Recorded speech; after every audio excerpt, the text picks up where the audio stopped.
At just 8 years old, I, an elementary school student, single-handedly built a 6th-generation stealth fighter model at an aircraft modeling competition, stunning the world. Everyone laughs at my arrogance, calling me a clownish kid brother, mocking me for turning down the olive branch from a top-tier university. They had no idea that my backpack didn't contain textbooks, but rather the prototype blueprints of the J-36, enough to make the global military-industrial complex tremble. When the whole world sees me as a joke, they don't realize I'm actually the sole variable capable of making Dragon Country instantly lead the globe. My name is Rao Si-yuan, originally a researcher at an Earth military factory, specializing in technological weaponry. An experimental explosion caused me to transmigrate into the body of an 8-year-old student at Jinyang County Central Primary School. He also unexpectedly obtained the Little Soldier Brother military engineering model system. My goal is to complete the system task. Created a J-36 fighter jet model and won the championship at the Jiangnan Provincial Aerospace Model Tournament. Unlocked the prototype blueprints of the J-36 fighter jet. The J-36 was a 6th-generation fighter jet from his previous life, while in this world's Dragon Nation,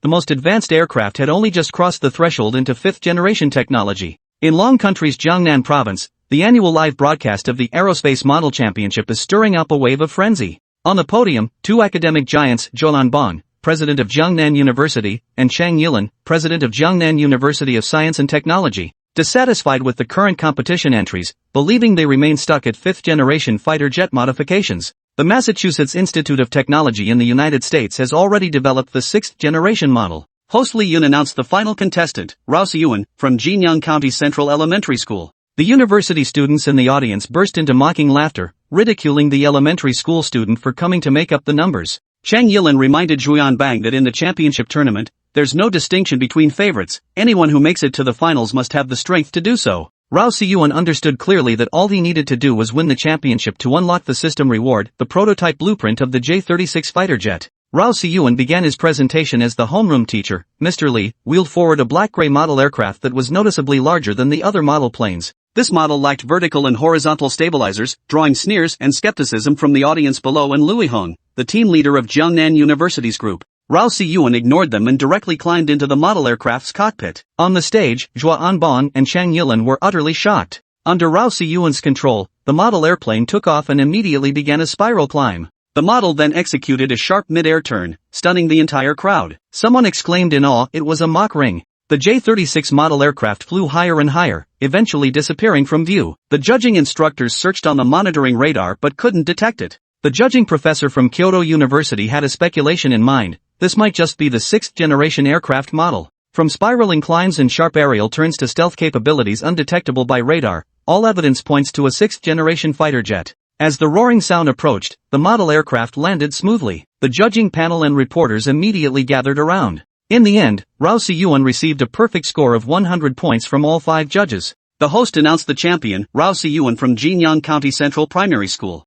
Lui Hong protested, questioning how an elementary school student could possibly create a model capable of manned flight. The judging panel posed several highly challenging professional questions to Rao Si-yuan. After silently calculating for 2 minutes, Rao Si-yuan directly provided the answer, astonishing the judges as a true child prodigy. The system voice sounded, announcing the completion of the mission, 10 points obtained and a prototype blueprint of the J-36 fighter jet. A vast amount of knowledge flooded into Rao Si-yuan's mind. Zhou Anbang and Chang Yilan, the two university presidents, immediately stood up, vying to invite Rao Si-yuan to join their respective institutions. Rao Si-yuan declined, sorry, I currently have no plans to join any university. His actions drew mockery from Zhou Anbang and Lui Hong. Rao Si-yuan declined the university's invitation. At the same time, in the top-secret archives room of Fusang Country, Masada Nakamura and others were watching the live broadcast. He ordered the intelligence to be relayed to Eagle Country and activated the Class C pawn planted in Dragon Country to eliminate this prodigy at all costs. A few days later, Rao Si-yuan returned to Jinyang County Central Primary School and handed the prototype blueprints of the J-36 fighter jet to his homeroom teacher, Mr. Li.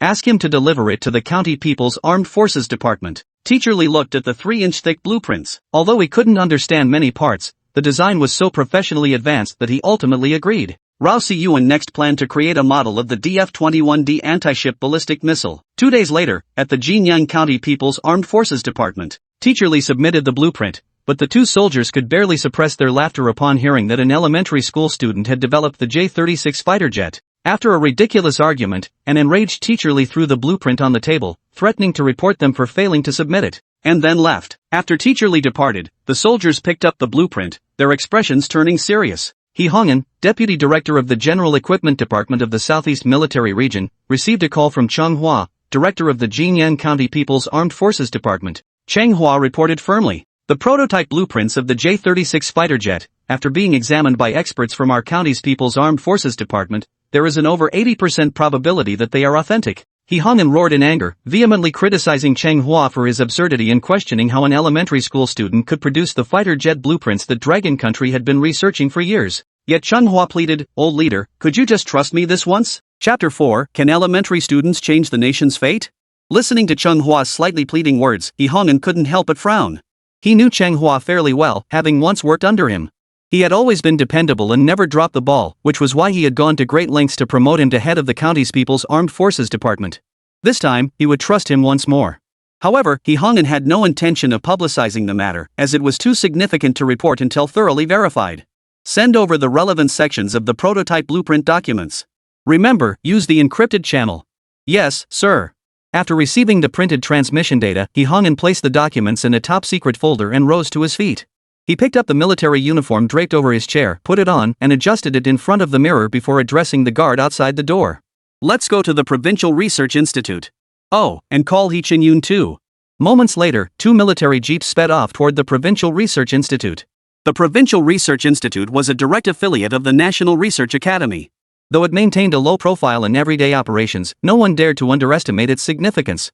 The primary reason was the presence of a national treasure-level academician presiding over its operations, Academician Wan Yuan, recipient of the 2 bombs honor. It must be understood that the title of academician represents the highest academic honor in science and technology, typically a lifetime distinction. The title of National Treasure-level academician is reserved for those who have made outstanding contributions to the nation. In the fields of nuclear physics and military weaponry within Dragon Nation, he held absolute authority and carried immense weight. Arriving at the gate of the Provincial Research Institute, He Hongin straightened his military uniform once more before striding through. At that moment, Academician Wan Yuan was calculating data in his office, currently overseeing fighter jet research. Although Longhua possessed nuclear weapons as a deterrent, its air force capabilities remained weak. The fleet was predominantly composed of outdated propeller-driven fighters, leaving the nation stretched thin. Knock. A knock sounded at the door. Hearing the gentle knock, Academician Wan Yuan immediately responded, "Come in." He Hongin pushed the door open and beamed, "Old Wan, long time no see." Wan Yuan slid his reading glasses down his nose, peering up to focus. Surprise flashed across his face. "Well, Hongin, what brings you here?" "Naturally, I have something extremely important to report to you. Take a look at this document first." He Hongin handed over the folder stamped with the words "Top Secret." Wan Yuan's expression shifted slightly upon seeing the words "Top Secret," his demeanor immediately turning serious as his slightly stooped frame straightened. After opening the folder and carefully reviewing its contents, his expression shifted from solemnity to one of deep gravity and shock. After a long pause, He Hongin finally inquired, "Old Wan, what does this document say?" Wan Yuan removed his reading glasses and looked at He Hongin with a grave expression. "Which research institute developed this? Their progress is dozens of times faster than ours." "What? Old Wan, are you certain?" He Hongin pressed for confirmation. "Absolutely. This is the prototype blueprint for a jet fighter, complete with detailed calculations and design steps. I can scarcely believe our Longhua Research Institute could have produced this." Suddenly, Wan Yuan's eyes lit up. A look of surprise and delight spread across his face as he continued. "Could it be, we've obtained the prototype design blueprints for the Eagle Nation's fighter jet?" Hearing the reaffirmation, He Hongin felt a slight relief wash over him, but then a hint of resignation crept onto his face as he said, "Old Wan, I won't keep this from you, but you must keep it confidential. This is no joke. These prototype blueprints were drawn by a third-grade elementary school student at Jinyang County Central Primary School." "What?" Wan Yuan's face flashed with shock. His hands trembled as he picked up the document again, scrutinizing it meticulously. After confirming its authenticity, he pressed further. "Are you certain this prototype blueprint was drawn by an elementary school student?" He Hongin nodded. Seeing the confirmation, the look on Wan Yuan's face shifted from shock to excitement. "Hongin, who would have thought the destiny of our nation would be altered by an elementary school student? Once this design draft becomes reality, our Air Force will make a quantum leap. I'm heading to Jinyang County with your team. Old Wan, I'll arrange for He Chen-yun to accompany you." Wan Yuan couldn't care less who accompanied him. He was itching to fly to Jinyang County immediately, merely nodding repeatedly. Time flew by, and a week passed in the blink of an eye. That day, several military jeeps pulled into the dilapidated Central School of Jinyang County. They all parked on the playground, and numerous soldiers disembarked. The schoolchildren gathered to watch. Some stood at the entrance, others peered from the second-floor corridors, each brimming with curiosity. Among them was a man wearing the rank of major. The group proceeded directly to the principal's office. Principal Rao Janua watched the soldiers flood into his office, suddenly at a loss. Due to continuous population outflow, Jinyang County had dwindled to a mere handful of residents. The entire elementary school had only a sparse few hundred students, and the whole place felt like it was in its twilight years. He hadn't quite grasped the situation. No one had informed him about a military drill taking place at the school today. "Officers, what brings you to Central Elementary School?" Seeing the imposing presence of these soldiers, Rao Janua immediately stood to greet them, his speech stumbling slightly. Outside the principal's office, 2 or 3 teachers had gathered, clearly curious about the soldiers entering the principal's quarters. "I am He Chun-yun from the Southeast Military District. Is there a young student named Rao Si-yun at your school?" asked the oldest-looking officer, his eyes fixed intently on Rao Janua. Rao Janua felt a pang of alarm. What trouble had his son gotten into this time, attracting military attention to the school? It was no secret that years ago, Rao Janua had held the second highest position in the Municipal Education Bureau. After offending certain individuals, he had been exiled to a remote place like Jinyang County. Jinyang County was notorious throughout Jiangnan Province for its extreme poverty. Moreover, Rao Janua had some knowledge of military ranks. The insignia on the leader's shoulder clearly indicated the rank of major. As the principal of a small county school, he couldn't afford to cross someone like that. TSK.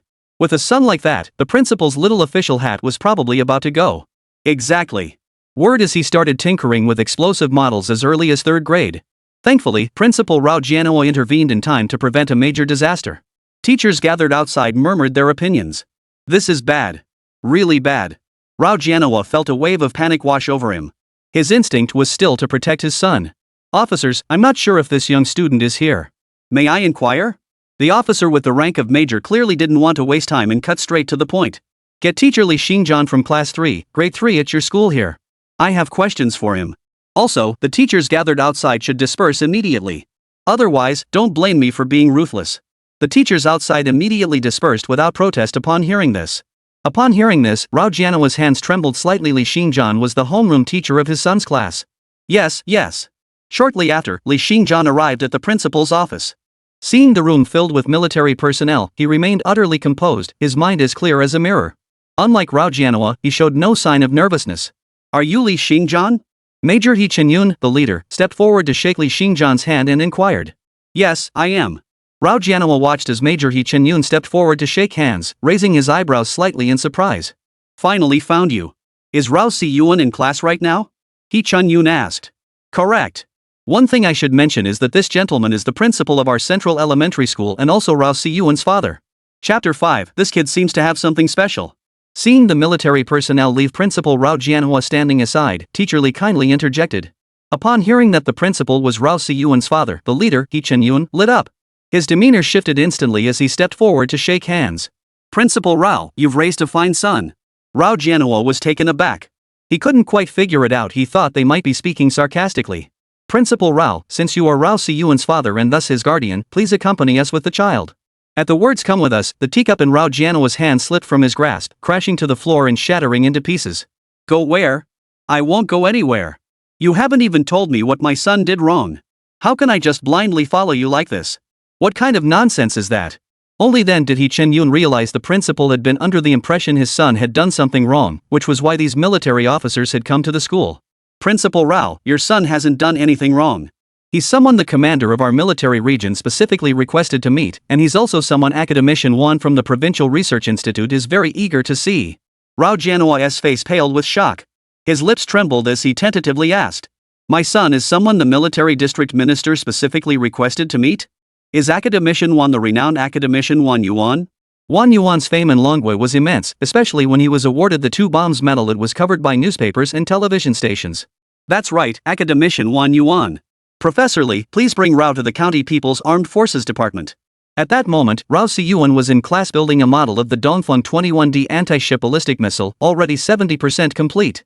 The teacher at the front of the classroom had long since grown accustomed to this and paid no attention to Rao. At that moment, homeroom teacher Li gave a nod to the instructor and promptly called Rao out of class. A few hours later, the group had arrived at the Jinyang County People's Armed Forces Department. Outside the People's Armed Forces Department meeting room, Rao Janua watched as his son was led into a separate small room, feeling some concern. When he asked the officer nearby, he received no response. He then turned to Teacher Li and asked, "Teacher Li, what exactly is going on?" Mr. Lee adjusted his black-rimmed glasses and replied solemnly, Principal, your son has invented a jet fighter, and it has an 80% chance of being feasible. Hearing Teacher Lee's words, Rao Jianhua froze in place, standing motionless as if unable to believe his ears. A jet fighter? My son invented it? His own son, who seemed to spend all his time on frivolous pursuits, had actually invented a jet fighter? Had he truly never understood his son at all? This thought filled Rao Jianhua with guilt. All these years, consumed by work, he had truly neglected his son. Inside the private room, Chen-yun was already seated at her place, 2 bottles of water on the table. Across from her sat Rao Si-yuan. Outside the door, Wan Yuan and he hung and peered through the small window. A voice transmitter allowed the sounds inside to be heard outside. The area had long been cordoned off, and Teacher Lee and Rao Jianhua had been escorted to the reception room to await updates. Student Rao Si-yuan, how did you discover those fighter jet design blueprints? Rao Si-yuan unscrewed the cap of his water bottle, took a large gulp, and replied, Officer, I must correct your bad habit. It's an invention, not a discovery. Before his time travel, Rao Si-yuan had at least been a researcher. He immediately pointed out the incorrect use of the word discover, showing no sign of nervousness. Chen-yun raised an eyebrow upon hearing this, but his face showed no anger.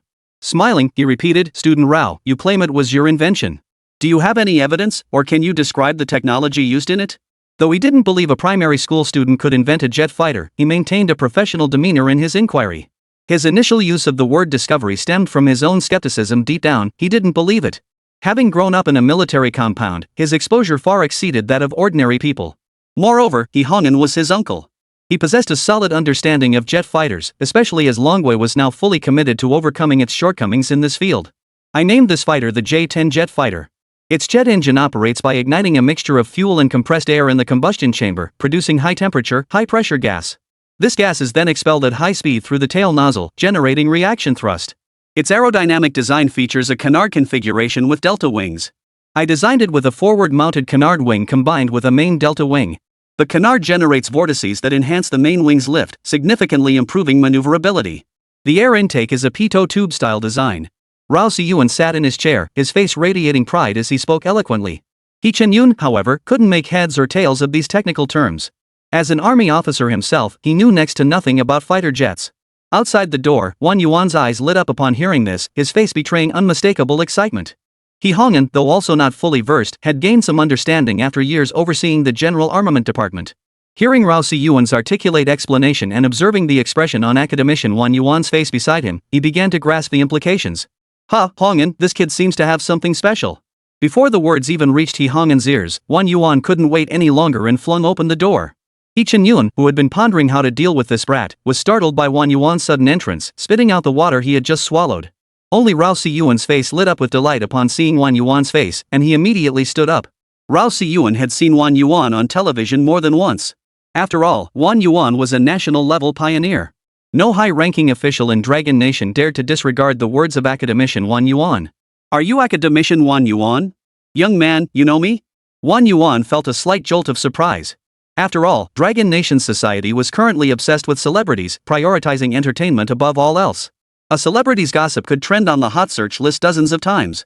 Hardly anyone paid attention to scientists like them who dedicated themselves to research. This greatly increased Wan Yuan's regard for Rao Si-yuan. At least this young student recognized him. Who in Longwood doesn't know academician Wan Yuan, the recipient of the 2 bombs honor? I've read about your achievements since I was a child, and they deeply impressed me. Though it was a polite remark, Rao Si-yuan genuinely held deep respect for the elderly scientist. The path he had walked during those extraordinary times had been arduous. Thanks to the relentless efforts of these pioneers, Longwood stands strong today. Young man, tell Grandpa how old you are this year. Wan Yuan stepped forward, ruffled Rao Si-yuan's hair, and asked with a gentle, kind smile. Rao Si-yuan grabbed Wan Yuan's wrinkled hand and playfully shook his arm. I'm 8 years old. 8 years old? He Hong'an, who had followed in, could scarcely believe his ears. At 8 years old, he'd already developed a 6th-generation fighter jet. When they were 8, they were still playing in the mud. Wan Yuan scratched his ear with his finger, wondering if he'd misheard. Do you spend your class time researching military weapons like this? Wan Yuan inquired. Yes. I've always had a deep interest in this field since childhood. Combined with my innate talent for data calculations related to military weapons, that's how I was able to draft this prototype blueprint. Wan Yuan nodded inwardly. This truly required exceptional talent, especially in data computation. A combination of innate ability and passion was indispensable. Of course, there's also conviction. This further demonstrated that the young boy possessed not only interest and talent, but also conviction. But deep down, Wang Yuan still found it hard to accept that an 8-year-old elementary school student could draft prototype blueprints for a 6th-generation fighter jet. Yet, despite his repeated verification and calculations, the blueprint showed no flaws whatsoever. Alright then, young man. Solve this problem, and I'll believe you possess that talent. Chapter 6, awarded the Peerless National Hero Medal. If I solve it, what reward will Academician Wan give me? A hint of mischief flashed across Rao Si-yuan's innocent little face. Academician Wan inwardly scoffed at the notion that this child could solve such a difficult problem, then casually replied. Young man, if you solve it, I'll give you this medal. How about that? The soldiers gasped in unison upon seeing the insignia. It was the Peerless National Hero Medal. Academician Wan was so confident. What if this kid actually solved it? This was the Peerless National Hero Medal, one he had nearly sacrificed his life to earn. The soldiers behind him immediately began murmuring among themselves, causing Wang Yuan's lips to curve into a faint smile. Wang Yuan felt utterly confident. Though this child possessed remarkable talent, this particular problem was designed to shatter his arrogance. The problem Wang Yuan had posed was the very challenge they had encountered when designing the 5th-generation fighter jet at their research institute years ago. Back then, this problem had been presented to a group of academicians. After 5 days and nights of continuous research and relentless effort, they had finally cracked it. Wang Yuan didn't believe this child could solve it in such a distracting environment and within such a short time. At the right moment, Wang Yuan would reveal the solution himself, then invite the child to join their research institute, thus fulfilling the primary purpose of his visit. Alright, if I solve it, this badge is mine, Grandpa. Rao Si-yuan immediately agreed, taking the problem from Wang Yuan's hand. Young man, if you fail to solve it, you'll have to follow my arrangements.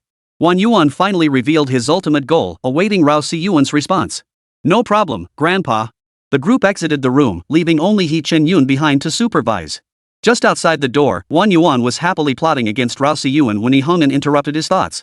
Old one, here's Rao Si-yuan's background info. Seems he's no ordinary guy. Take a look. Wang Yuan took the file and flipped through it, his expression immediately darkening. Champion of the Jiangnan Province Aerospace Model Championship? Outperforming teams from Jiangnan University and Jiangnan University of Science and Technology to take first place?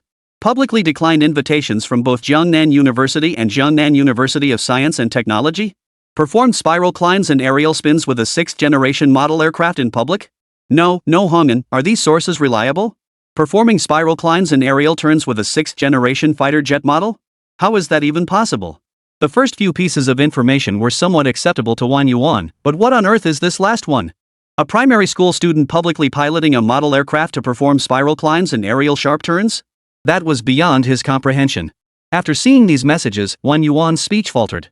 Old one, this information is absolutely true. I just confirmed it after investigating myself. The documents in Wang Yuan's hands trembled slightly. Oh no, this kid might actually solve this problem.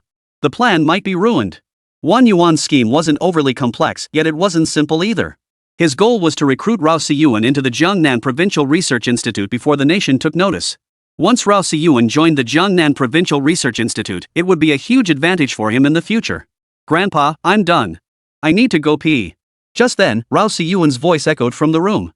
He Chen-yun opened the door and let Rao Si-yuan out. Wang Yuan immediately stepped forward to take the assignment He Chen-yun handed him. After scrutinizing it for a full 15 minutes, Wang Yuan felt his heart grow colder by the second. The solution steps were flawless, every single one was correct. Old one, what do you say? Watching Wang Yuan, who remained fixed on the problem, He hung and felt a slight jolt of surprise. Old one, could this kid have actually solved it? Wang Yuan took a deep breath before handing the problem back to He Hong'an. You're right. Every step is correct. If you don't believe me, take a look yourself. He Hong'an pushed the paper back to Wang Yuan, teasing him with a laugh. Old one, I don't understand this stuff. Even if you gave it to me, I wouldn't get it. Who knew you'd ever be stumped? Just then, Rao Si-yuan returned. Wang Yuan immediately stepped forward, pulled the Peerless Statesman medal from his breast pocket, and handed it to Rao Si-yuan. Young man, congratulations on getting it right. This medal is yours. This medal has quite a history behind it. Please take good care of it. Rao Si-yuan tucked the medal into his coat pocket. He was well aware of its significance, having read about academician Wang Yuan's achievements in the news. He also understood the profound significance this medal held for academician Wang Yuan. Accepting it now was primarily to honor Wang Yuan's public promise. I'll find another chance to return it to academician Wang later. That's what Rao Si-yuan thought to himself. Wang Yuan naturally felt reluctant, but having given his word, he couldn't go back on his promise as an academician. Moreover, this young Rao Si-yuan showed immense potential. Designing prototype blueprints for a 6th-generation fighter jet was no fluke. The medal might not lose its luster in his hands. After Rao Si-yuan departed, Wan Yuan still found it hard to believe. He immediately addressed He Hong'an, make arrangements. I need to review the replay of this championship. He Hong'an promptly instructed Chung Hua and He Chun-yun to make the arrangements. The group then proceeded to the conference room, where a large screen dominated the space. In the conference room, Wan Yuan and He Hong'an sat at the foremost seats on opposite sides.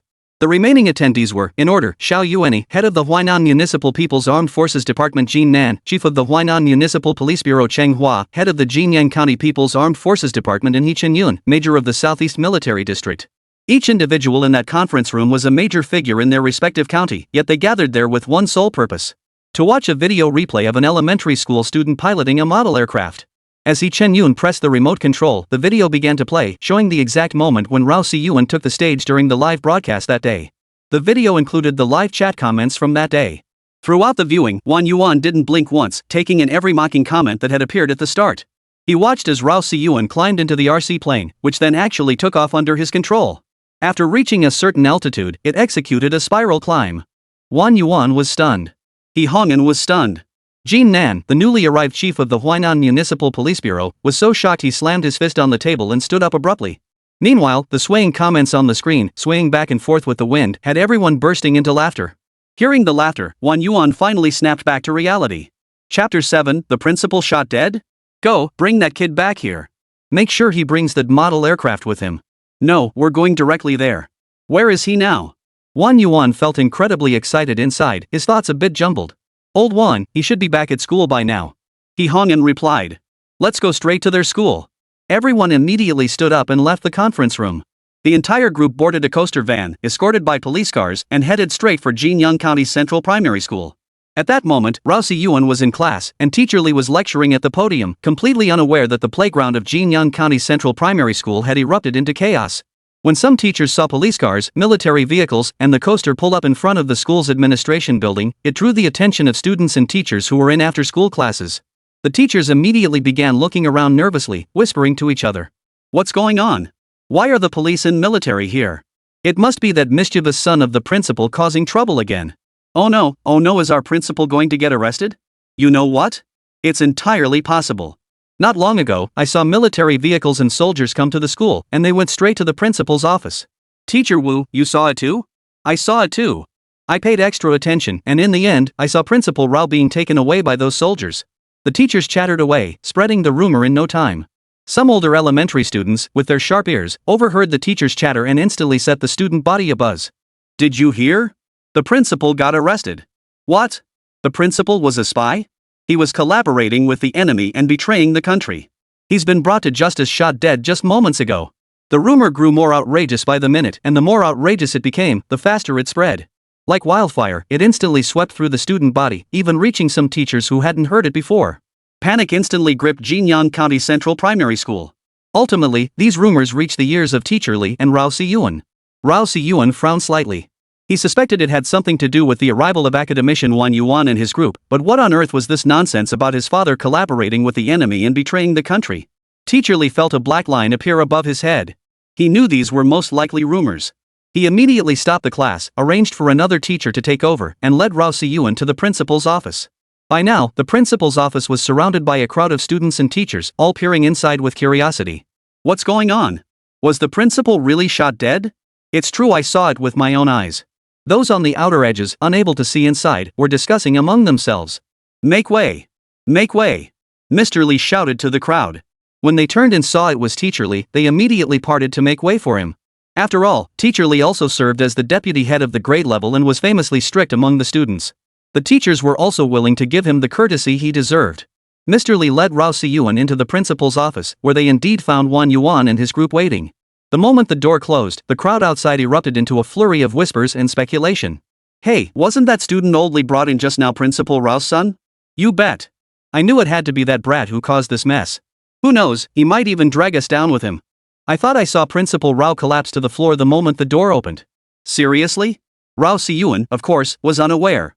Just because he and Teacher Lee had entered the principal's office, the rumors had taken on a new twist. At that moment, Wan Yuan was watching Rao Si-yuan with an expression of admiration. Principal Rao, you have quite the son, truly enviable. Wan Yuan's words made Riao Jiano's face glow with pride. Young man, I came here mainly to see your model aircraft. Would you mind demonstrating a flight in front of us all? Rao Si-yuan thought for a moment before nodding. Sure. With Teacher Lee's help, the model aircraft was pulled out of the school warehouse once more. The model aircraft, less than 10 feet in length, was brought out onto the playground. Teachers and students now crowded the exteriors of the academic and administrative buildings, all eyes fixed on the playground. It's just a rumor. The principal is right there, isn't he? You guys are really going too far. Weren't you the one who said the principal was shot dead? Damn it, so this crowd came to watch Rao Si-yuan fly the plane. Exactly. I heard Rao Si-yuan just won the Jiangnan Province Model Aircraft Championship a few days ago. No wonder there were police and military personnel at our school, all thanks to Rao Si-yuan. Hey, that old man leading them looks familiar, kind of like Academician Wan Yuan. You're right, he really does look like him. Wait, no, it is Academician Wan Yuan. The teachers were stunned. Who would have thought Academician Wan Yuan would show up? After all, Academician Wan Yuan is a recipient of the National Unparalleled Merit Medal and ranks among the most distinguished in the academy. With Teacher Lee's assistance, Rao Si-yuan settled into the model aircraft. After a series of adjustments, the engine hummed to life. The sound grew increasingly shrill, making everyone's ears ache. With a whoosh, the J-36 model took flight before their very eyes, spiraling upward just as it had in the video. What Wan Yuan had seen in videos couldn't compare to the overwhelming awe he felt witnessing it live. His eyes burned as he watched the model vanish into the sky, his fists clenched tightly. Truthfully, he harbored some apprehension. After all, this was merely a model aircraft, not an actual fighter jet undergoing formal testing. He feared a malfunction might occur, potentially costing the nation the loss of a prodigy. Finally, under Rao Si-yuan's control, the model touched down smoothly, easing the tension in everyone's hearts. Hongan, I'm reporting this to the Capital Research Institute immediately. Please stand by for a moment longer. After speaking, Wan Yuan promptly departed, entering a room led by Rao Jianhua. Inside, Wan Yuan meticulously checked for any listening devices before pulling out his phone and dialing a number labeled 1. Hello, this is Wan Yuan. Please connect me to Academician Chen Huaqing. Received. The call is encrypted and being transferred to Academician Chen Huaqing. Please hold. Inside the main office of the Kyoto Research Institute, Chen Huaqing's expression immediately changed upon seeing the encrypted call indicator. He promptly pressed the answer button. Hello, this is Chen Huaqing. Who is this? Chen Huaqing's voice came through the phone. After adjusting his breathing, Wan Yuan composed his expression and responded immediately. Academician Chen, this is Wan Yuan. Chapter 8, this child possesses heaven-given talent. Academician Wan, what could be so urgent it requires an encrypted call? Chen Huaqing inquired with some confusion. This is of utmost importance. Let me emphasize, I'm not joking. Someone here has already drafted the blueprints for the 6th-generation fighter. Wan Yuan's measured tone, deliberate, reached Chen Huaqing's ears. At the mention of the 6th-generation fighter blueprints, Chen Huaqing's expression changed dramatically.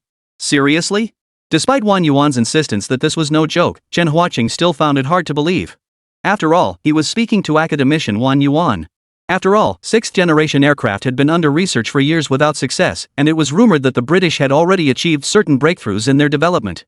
Absolutely true. Wan Yuan affirmed. Old Wan, don't be pulling my leg.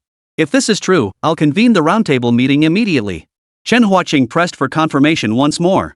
Brother Huaqing, I'm calling you brother. What more do you want from me?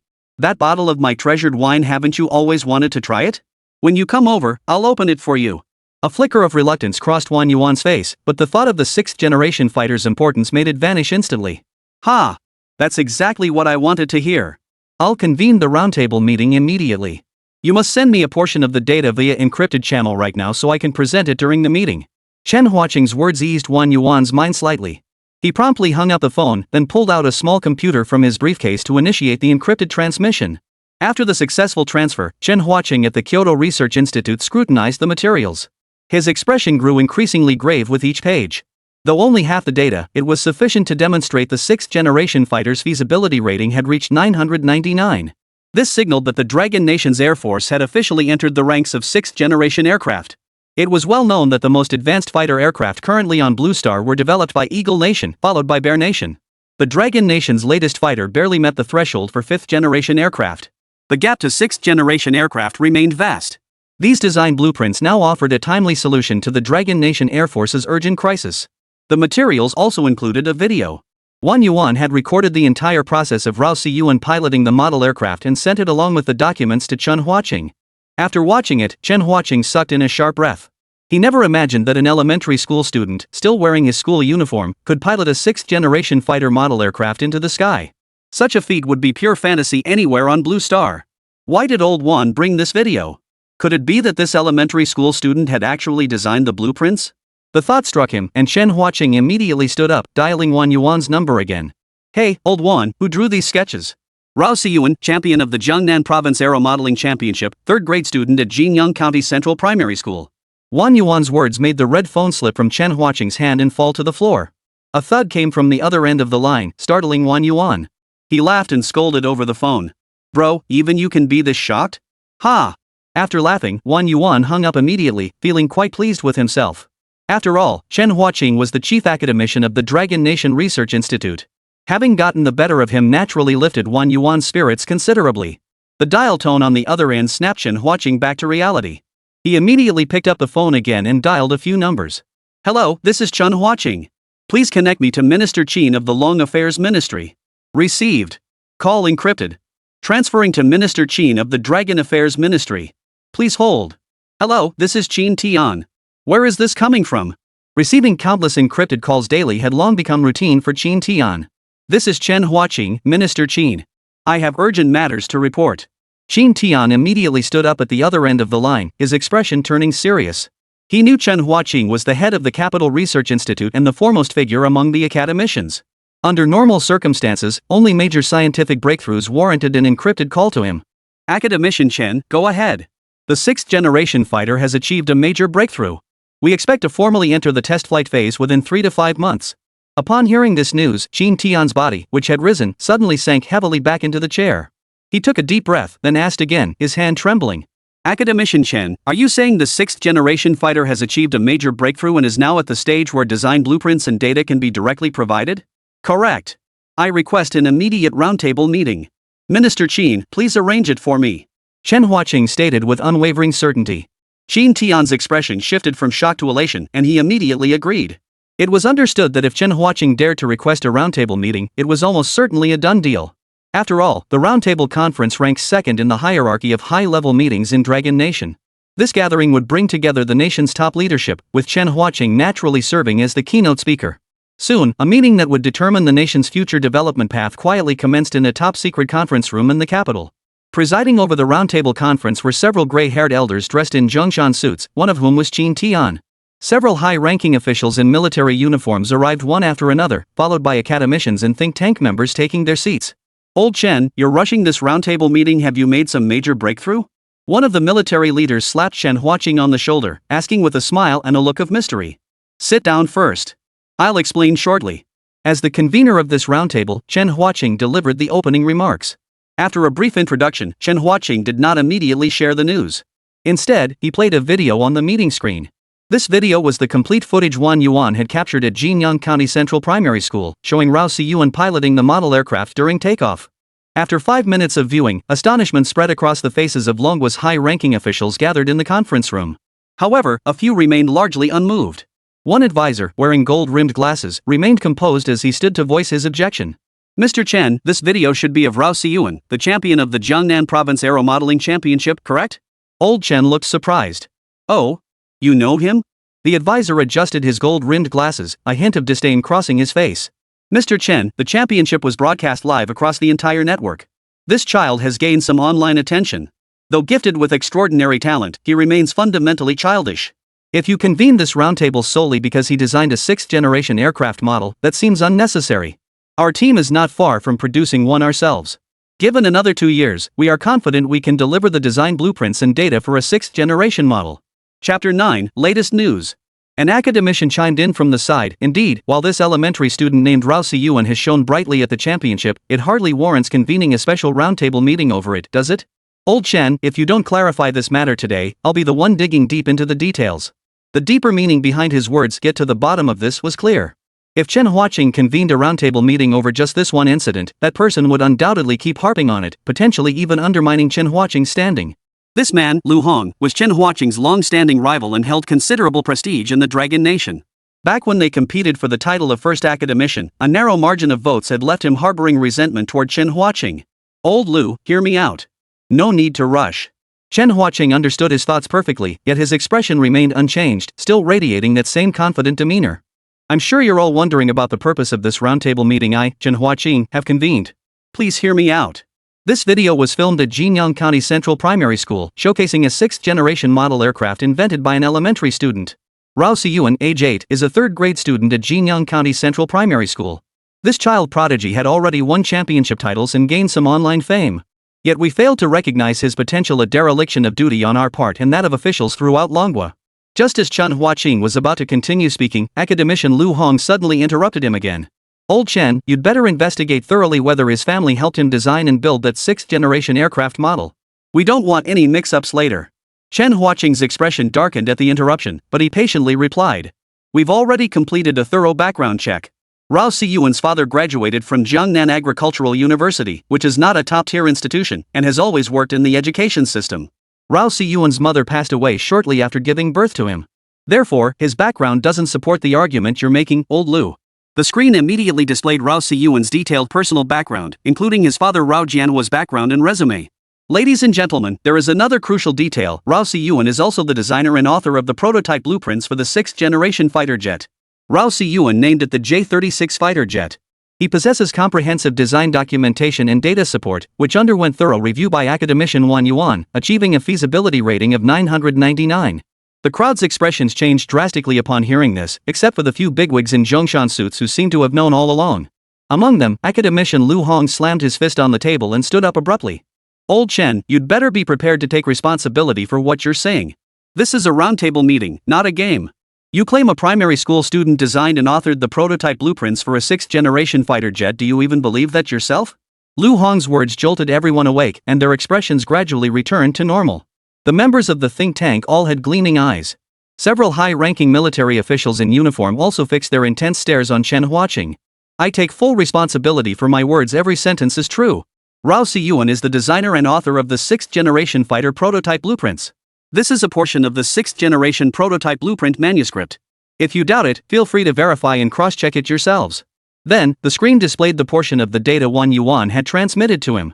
Several academicians and members of the think tank immediately picked up their computers and notebooks to begin calculations and verification. After several hours of calculations and discussions by the academicians and think tank members, a final conclusion was reached. The feasibility of the complete 6th-generation prototype blueprint indeed reached 999%. The think tank members reacted with mixed expressions. Some wore looks of disbelief, others turned pale, while a few beamed with excitement. "Truly, heroes are as numerous as fish crossing the river," one of them exclaimed involuntarily. Academician Lu Hong held the calculation drafts, the paper trembling slightly in his hands. His gaze was vacant, tinged with disbelief. A high-ranking military official immediately stood up, his voice urgent. "A prodigy like this, widely exposed by the media, he might already be on the radar of spies. I'll dispatch personnel to Jinyang County immediately." The military official's words caused the expressions of the other uniformed men to change noticeably. They hadn't considered this possibility before. A talent like this, exposed during a live broadcast, would inevitably attract the attention of those with ulterior motives, especially spies. If anything were to happen to Rao Siyuan, it would be a major loss for the Dragon Nation, potentially even affecting its national fortune. Should accountability be demanded, none of them could escape blame for negligence. The gravity of the situation prompted the uniformed officials to immediately reach for their phones and make urgent calls. After a period of silence during the meeting, one of the high-ranking officials in a Zhongshan suit stood up and walked to the podium. The crowd immediately sat up straight. Chen Huaqing's face also betrayed surprise. He hadn't expected this figure to address them. It seemed the highest echelons of Manhwa attached great importance to the prototype blueprints for the 6th-generation fighter. "Ladies and gentlemen, the good news brought by academician Chen Huaqing fills us with immense joy. The Eagle Nation's fighter jet technology has been suffocating us, while the Bear Nation's military-industrial capabilities remain beyond our reach. Recently, Eagle Nation even established the ADT defense system directly in Japan, ignoring our repeated objections. Now, we finally have an opportunity to seize the initiative. This time, I grant academician Chen Huaqing the highest authority to execute this plan. The project's codename is the J-36 Test Flight Program. Overall project leader, Chen Huaqing. Wang Yuan serves as deputy chief of the project. Test flights must be completed within 3 months. All departments must fully support academician Chen Huaqing's work." Upon hearing this, everyone immediately rose to show their agreement. Lu Hong felt a pang of unease. He was still one step behind. If Chen Huaqing succeeded with this project, he might even gain entry into the Dragon Affairs Council. At that point, Wang Yuan might even replace Chen Huaqing, given that the gap between them wasn't significant. Both were recipients of the Peerless National Hero Medal. A faint sigh escaped Lu Hong's lips as he realized the tide had turned against him. Yet a flicker of determination still shone in his eyes. Just then, a military officer glanced at an encrypted message on his phone and abruptly stood up.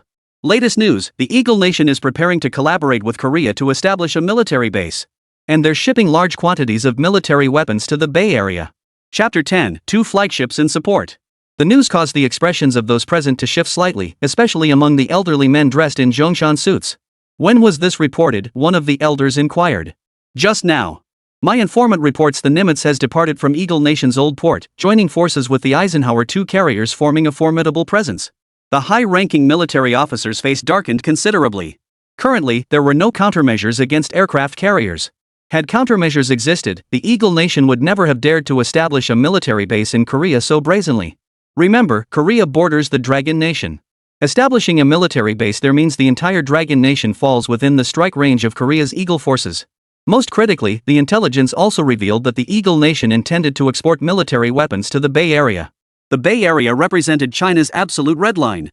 The Eagle Nation could not be allowed to interfere there at will, for the Bay Area had always been an inalienable part of China since ancient times. The Eagle Nation has now crossed the Dragon Nation's red line. The previously jubilant atmosphere at the meeting instantly turned somber upon hearing this news. After a quarter of an hour, the same elderly man in the Zhongshan suit who had spoken earlier rose from his hunched posture and walked to the podium. Ladies and gentlemen, the Eagle Nation has deployed the Nimitz and Eisenhower carriers to establish a military base in the Bay Area. First, let me state our position: we must resist to the end. It will take approximately 1 month for the carriers to sail from the Eagle Nation to our Gulf region. Comrade Hua Qing, 3 months might be a bit too long. Let's make it 2 months. Complete the test flights within 2 months. No problem, right? Chen Huaqing's expression turned unusually stern, his eyes flashing with resolve as he replied, no problem. The roundtable meeting is adjourned. I imagine everyone is tired. The elderly man departed, his face etched with weariness. After the meeting adjourned, Lu Hong returned to his vehicle and immediately instructed the driver, arrange a private jet. I need to go to Jinyang County. Simultaneously, he picked up his phone and made a call. Hello, Xiao Xia. It's Lu Hong. How have you been adjusting to your post in Jiangnan Province these past few years? In the office of the party secretary of Huainan City, Jiangnan Province, Xia Hongqi frowned slightly upon seeing the incoming call. He knew exactly who was calling. This was the second call he'd received from the capital.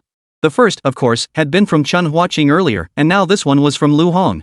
Chen Huaqing had previously hinted at something, that a remarkable child prodigy had emerged in Jinyang County within his jurisdiction, and special attention was needed. Though he had taken it seriously, his response had been limited to sending a notification to the Jinyang County Education Bureau. Now, another academician was calling, and he could almost certainly guess it was also about that prodigy in Jinyang County. Moreover, this Lu Hong was a close friend of his late father. Since his father's passing, he had received much support from these friends. Uncle Lu, how come you have time to call me today? I'm planning to fly to Huainan City by private jet and conduct an inspection in Jinyang County. You'll accompany me then? Xia Hongqi's fingers fidgeted nervously. He didn't immediately agree, sensing something amiss. Chen Huaqing had mentioned Jinyang County, and now Lu Hong was bringing it up too, and he intended to fly in personally on a private jet. It was well known that academicians had limited annual charter flight allocations each used depleted their quota, reserved only for urgent matters. Lu Hong's urgent push to visit Jinyang County spoke volumes. He clearly intended to beat Chen Huaqing to the punch and recruit the child prodigy under his banner. But yesterday, he had just received news from Police Chief Jin Nan that academician Wan Yuan had already headed to Jinyang County. This meant there was a battle brewing. Considering this, Xia Hongqi decided it was best to stay out of the fray for now. He responded diplomatically. Uncle Lu, I would personally welcome you to Huainan City, but my official duties are demanding lately, and I may not be available at that time. How about this? I'll have Mayor Lu Hui accompany you. He happens to be related to you by marriage anyway. Hearing the voice on the other end of the line, Lu Hong felt a sudden surge of inexplicable anger. He knew exactly what Xia Hongqi was thinking. He clearly didn't want to rush into choosing sides. But he could do nothing about it. After all, he was merely an academician, influential in words, but lacking real power.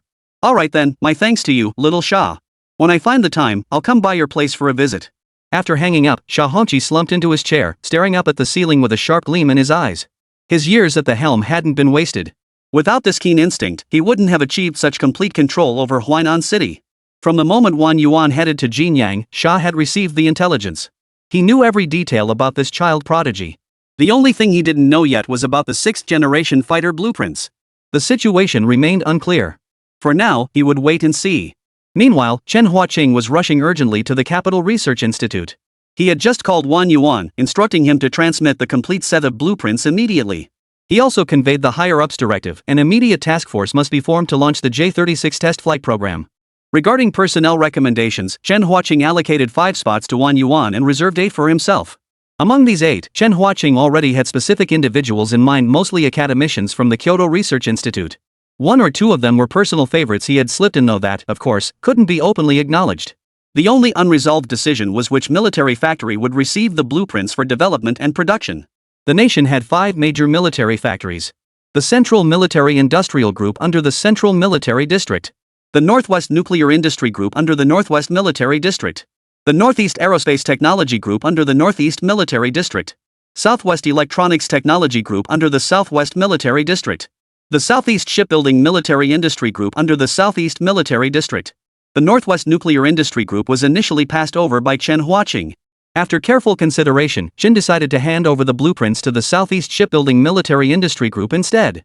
The primary reason was its proximity to Jiangnan Province, coupled with the fact that Wang Yuan was the head of the Jiangnan Provincial Research Institute. Moreover, the Southeast Shipbuilding Military Industry Group was not limited to naval military technology but also encompassed aerospace technology. At that moment, the highest-level meeting in the nation, the Chairman's Conference, was convening in the capital's grandest hall. Old Fan, what are your thoughts on this matter? Seated at the very center of the meeting, an elderly man dressed in a Zhongshan suit, with a kind face and dignified bearing, cast an inquiring glance at another elder beside him. Well, what else can we do? We've debated this for nearly an hour with no resolution. Ultimately, it boils down to our military weapons being too weak. In the end, we've pinned the nation's hopes on a mere elementary school student. How absurd is that? Chapter 11, Redeem the Old Man Xian's Ballistic Upgrade.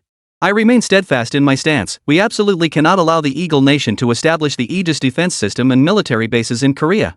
If they want war, then war it is. No sooner had Fan Jianan finished speaking than another portly elder leapt to his feet, bristling with indignation. War? With what? With your outdated artillery from the last century? Or with the lives of our Dragon Nation's people? You may trust this little brat, but I do not. I oppose any war. I insist on negotiations. Even if we make concessions, I stand firm. Peace comes first. At that moment, an elderly man seated opposite Old Fan could no longer remain silent. With a hooked nose, sword-like eyebrows, and dressed in military uniform, he exuded an aura of extraordinary valor at first glance. Fan Jianan, I see you've grown more senile with age. How do you propose we fight? Tell me how we fight? And you, Huang Guowa, I see you're growing more cowardly with age. Are you waiting until you have only days left to live before you follow our ancestors in seeking the elixir of immortality? The hawk-nosed elder unleashed a torrent of scathing criticism at the portly-looking Huang Guowa, who responded with a cold snort before lowering his head. With the military base of the Land of the Rising Sun lurking menacingly outside and the twin carriers of the Eagle Nation flexing their muscles inside the Bay Area. With nearly 200 fighter jets across both carriers and dozens of combat squadrons, this hard-won period of peaceful development is not the time for war. I'd like to share my latest perspective and proposal. We must spare no effort in supporting Chen Huaqing's J-36 test flight program. Talented individuals emerge in every generation. This is the wisdom our ancestors bequeathed to us. The audience below the conference table erupted into applause upon hearing these words. These words truly resonated deeply, offering them profound insight. Fan Jianan flushed crimson upon hearing this, but merely snorted without rebuttal. After the applause subsided, the elderly man in military uniform continued. Now, I'll outline my suggestions. First, delay the progress of the Eagle Nation's ADE defense system construction in Korea at least by 1 month until our 6th-generation fighter successfully completes its test flight. Second, immediately contact South Vietnam and issue a notice. In 2 weeks, hold the Dragon Vietnam joint military exercises in the Gulf of Tonkin. Only by pursuing these 2 parallel strategies can we counter the dual carrier pressure. Comrade Commander, I have presented my views and recommendations. The elderly man in the middle of the meeting, dressed in a Zhongshan suit and wearing a benevolent expression, nodded to him. He then waved his hand, signaling for silence, and moved the microphone forward slightly. Does anyone have objections to Comrade Pang's views and suggestions? No objections were raised as soon as he finished speaking. Even Fan Jianan nodded in agreement. Very well, it is decided. Please implement the dual-track plan promptly and strive for the fastest possible response. 2 days later. Jinyang County.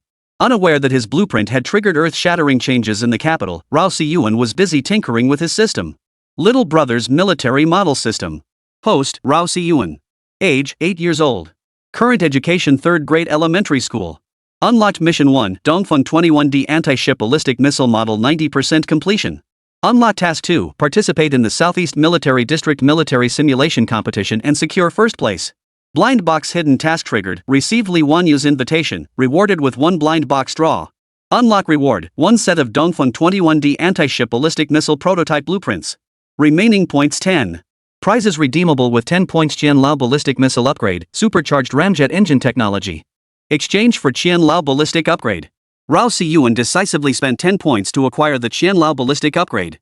His Dongfeng 21D anti-ship ballistic missile model now precisely required this ballistic upgrade technology.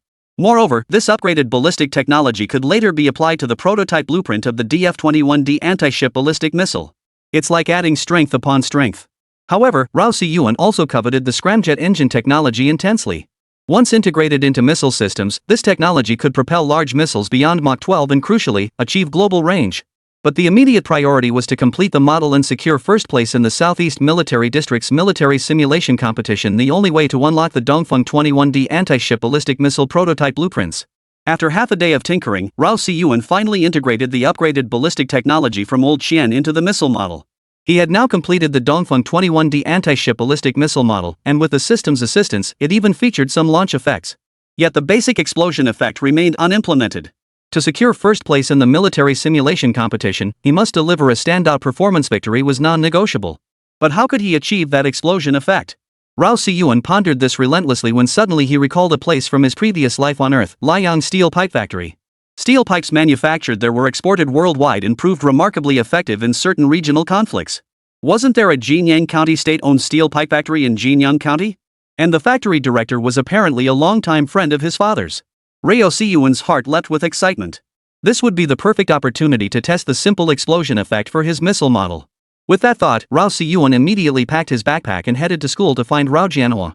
No sooner had he stepped outside than a man wearing a baseball cap and sporting a scruffy beard spotted him. This man was none other than Hachisuka Taro from Japan. After days of investigation, he had finally tracked down Rao Siyuan's address. However, after observing the area closely for several days, Heisataro noticed plainclothes police officers occasionally glancing in the direction of Rao Siyuan's home. Therefore, Heiji Taro had refrained from making any rash moves. Alright, the target's in sight. I'm tailing him, waiting for my chance. He relayed the information into the collar button before immediately following suit. Rao Siyuan was bored out of his mind. It was Saturday, and after spending the entire morning tinkering with his model, he planned to relax on his way to school. Coincidentally, this internet cafe was run by a longtime classmate and good buddy of his. He decided to swing by and play in the private booth his buddy's dad had set up just for him. He walked straight into the internet cafe, ready to play some games and unwind. Mouse. Mouse. As soon as Rao Siyuan entered, he called out inside. Rat was Wang Hao's nickname, and Rao Siyuan had always called him that. A middle-aged man immediately poked his head out from the internet cafe room. Seeing it was Rao Siyuan, his face lit up with a smile.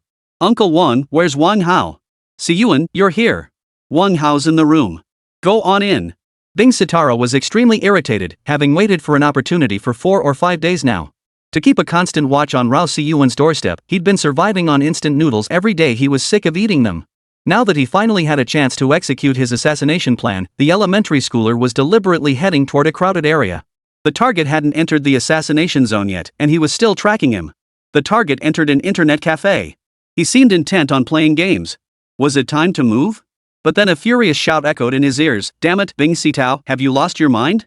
How did an elementary school kid even get into an internet cafe? Don't you think I'm unaware of the Dragon Nation's regulations? Ha! No wonder you've been stuck at C rank all these years in the Dragon Country. You haven't even completed the mission in a week. I say you should just give up on assassination altogether. Go home, B-Class Taro. Go home. You're fit for nothing but a pile of dog. Hearing the voice through his headset, Heiji Taro's face turned ashen, yet he refused to accept defeat. Because completing this mission would elevate him to Class B Assassin in Fusong. Then his name would change to be Class Assassin Taro, and his entire clan would bask in that glory. Ignoring the curses echoing through his earpiece, Class C Assassin Taro strode straight into the internet cafe. Chapter 12, Assassination.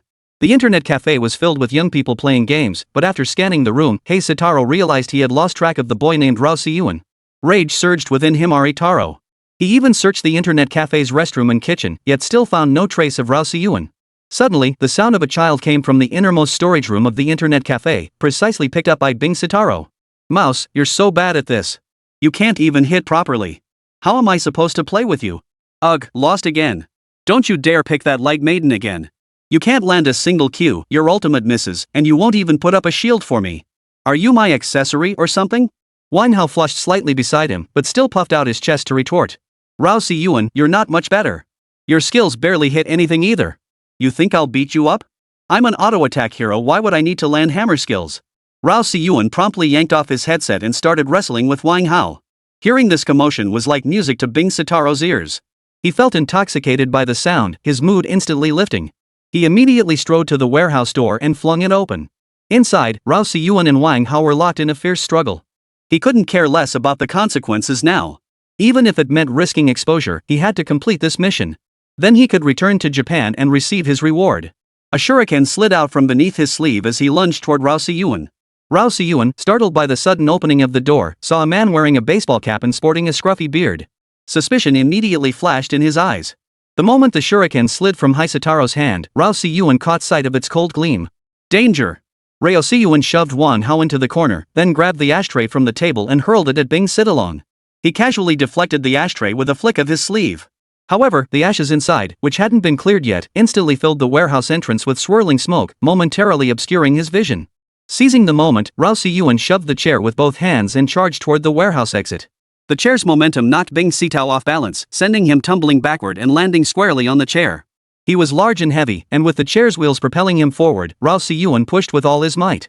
By then, Bing Sitaro had finally regained his footing. He slammed his feet down to stop abruptly, then thrust his shuriken backward. Seeing he couldn't push forward any further, Rao Si-yuan immediately let go and prepared to flee. He immediately gave chase, closing the distance in an instant. At such close quarters, he flung the shuriken.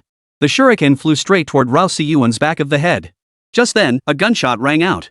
With a clang, the shuriken hurtling through the air was instantly deflected by the bullet. Hearing the gunshot, Hisataro's face paled.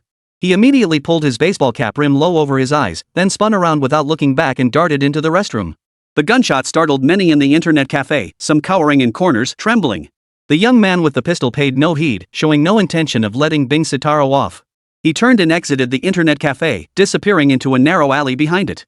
The young man took a few steps, leaped off a wall, and delivered a flying kick directly at Hei Sitaro, who had just climbed out of the bathroom's small window.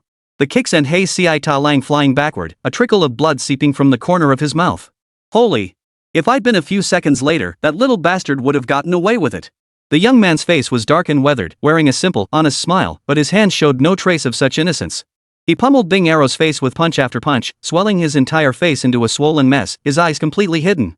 You thought you could run wild in the Dragon Kingdom, huh? Assassination, huh? Still unsatisfied, the young man delivered a kick to Bing Sitaro's groin. A piercing scream erupted as the blow knocked him unconscious.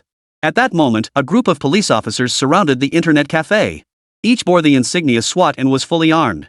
Inside the internet cafe, the sight of so many SWAT officers sent shockwaves through the crowd.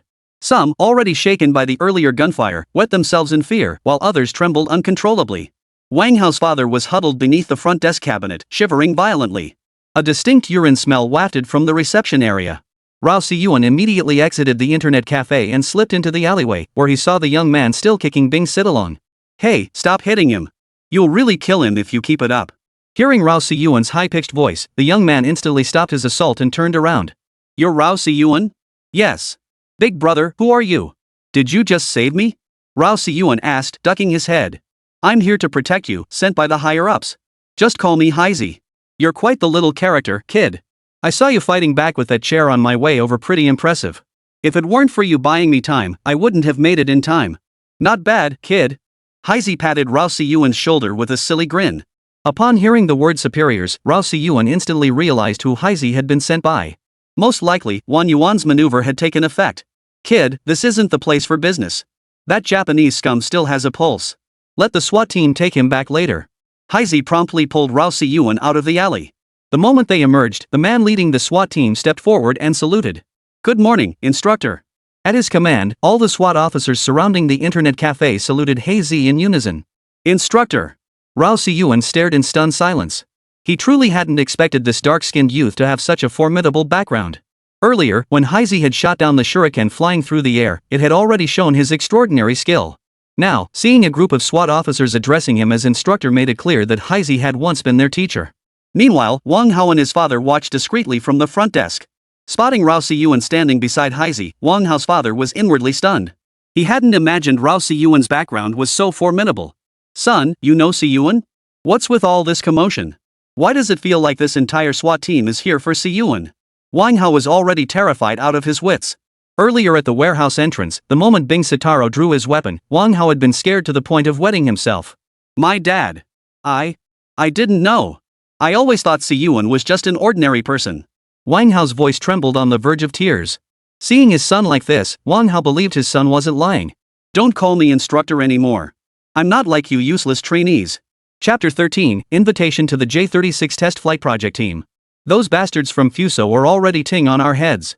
The target you're supposed to protect nearly died just now.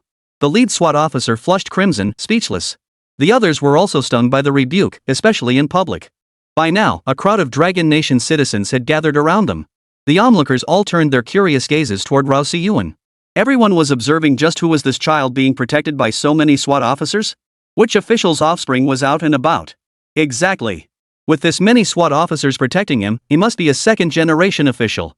Suddenly, someone in the crowd recognized Rao Si-yuan. Holy crap, isn't that Rao Si-yuan, the champion of the Jiangnan Province Space Model Championship? Who's Rao Si-yuan? Never heard of him. You don't even know Rao Si-yuan? You're such a country bumpkin. He's the child prodigy of Jiangnan Province. Child prodigy? Even a child prodigy wouldn't need this many SWAT officers here, right? Well, you just don't get it. Did you know Rao Si-yuan flew his aero modeling craft to victory at the championship, beating both Jiangnan University and Jiangnan University of Science and Technology?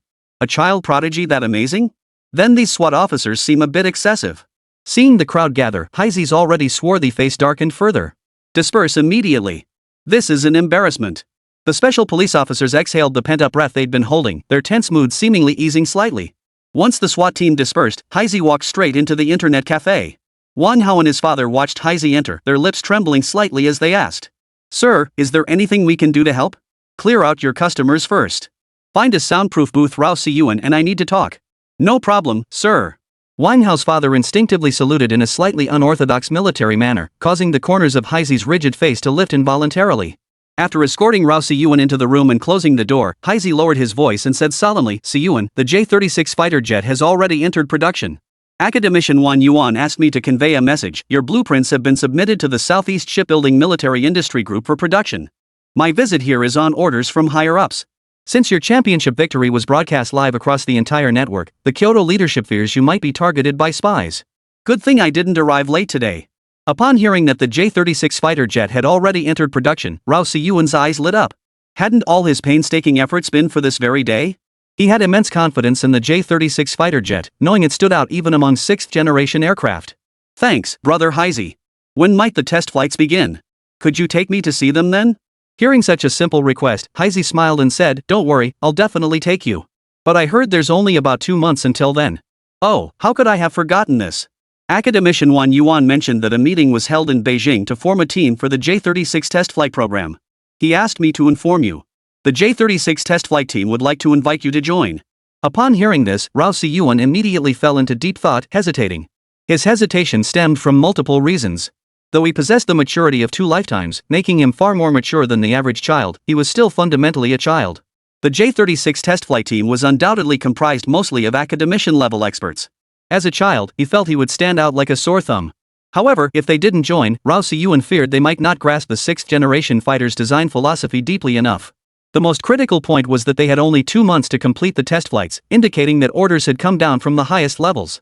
Rao Si-yuan surmised that the urgency to complete the sixth-generation fighter's test flights likely stemmed from the nation's dire international situation. Even if the military factory worked around the clock non-stop for 2 months, it would be impossible to directly produce the sixth-generation fighter and complete its test flights. Moreover, numerous unforeseen issues could arise during development. Heisey, standing nearby, didn't wait quietly for Rao Si-yuan's response. From Heisey's perspective, he couldn't grasp Rao Si-yuan's deep deliberation. He simply couldn't understand why such a golden opportunity required further consideration. "Kid, you may be young, but you sure know how to put on airs, huh? Why hesitate so long over such a golden opportunity?" Rao Si-yuan ignored Heisey's impatience and posed a question instead. "Brother Heisey, you're military, right? Holy crap, you're a genius. You guessed right, I'm from the Central Military District." Heisey patted his chest proudly. "Then I agree to join the J-36 test flight program team." Upon receiving the affirmative response, Rao Si-yuan immediately accepted. Heisey was thrown off by Rao Si-yuan's response. What did whether he was military have to do with joining the J-36 test flight team? After pondering it for a moment, Heisey still couldn't figure it out. Shaking his head, he decided to stop thinking about it. He pulled an ID card from his pocket and said, "This is your J-36 test flight team credential. It grants you unrestricted access to the Southeast Shipbuilding Military Industry Group and the Southeast Military District. But be prepared, I'll be shadowing you every step of the way during this period." Rao Si-yuan had long suspected Heisei would shadow him constantly from now on. After all, the sixth-generation fighter had caused too much of a stir among the Dragon Nation's high command. As someone under close surveillance by the Dragon Nation, he was naturally also under close protection. "Alright, that's settled. I need to head to the university to find my father. Let's go." The two walked out of the internet cafe, one ahead of the other. As they left, Rao Si-yuan tossed one last remark to Wang Hao. "Mouse, you better practice that bright lady of yours, it's terrible." Wang Hao and his father, who had been tense, instantly broke into smiles upon hearing Rao Si-yuan's words. Along the way, passers-by couldn't help but glance at Heisei. His jet-black face and imposing stature stood out in the small county town of Jinyang. "Brother Blackie, that name really suits you," Rao Si-yuan teased as they walked. Hikizi scratched his head awkwardly upon hearing this. "Oh my god, don't make fun of me. My master gave me this name. I resisted it at first, but it didn't work. Everyone around me calls me Blackie, so I just went with it." Suddenly, Heisei recalled how Rao Si-yuan had immediately agreed to join the J-36 test flight team the moment he heard he was military. He still couldn't figure it out and decided he had to ask for clarification today. "Little prodigy, back at the internet cafe, why did you agree to join the J-36 test flight team the moment you heard I was military?" Chapter 14, Preparing for the Military District's Military Industry Simulation Competition. Rao Si-yuan's lips curved slightly. He lifted his head to look at Heisei's dark face, a sly smile playing on his own. "Brother Heisei, you're really curious, huh? You can have it, but you have to agree to 3 conditions of mine. How about it?" Rao Si-yuan valued Heisei's skills above all else. From the very beginning, when he deflected a shuriken with a pistol, it was clear Heisei was no ordinary soldier. To deflect a shuriken in mid-flight with a single shot, he might just be a top-tier soldier even within the central military region. "Fine, 3 conditions it is." After a moment's thought, Heisei agreed. Truthfully, he'd been dying to ask for ages but had held back until now, when he simply couldn't contain himself anymore. Besides, Heisei didn't take Rao Si-yuan's 3 conditions seriously. What could a kid possibly demand? "First off, Brother Heisei, you mentioned earlier that production of the J-36 fighter jet has begun, but higher-ups demand test flights be completed within 2 months. That means our nation's international situation must be extremely dire to warrant such special demands. Second, I am the inventor and data provider for the 6th-generation fighter. Without my involvement, the team's progress will inevitably encounter numerous problems." Heisei was startled upon hearing Rao Si-yuan was the inventor and data provider for the 6th-generation fighter.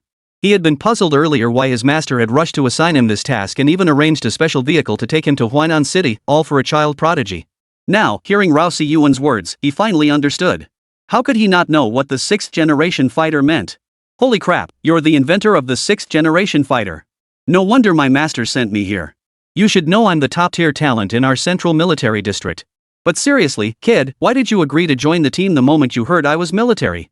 Rao Si-yuan's innocent little face broke into a slight smile. "Truth is, I'd already decided to join.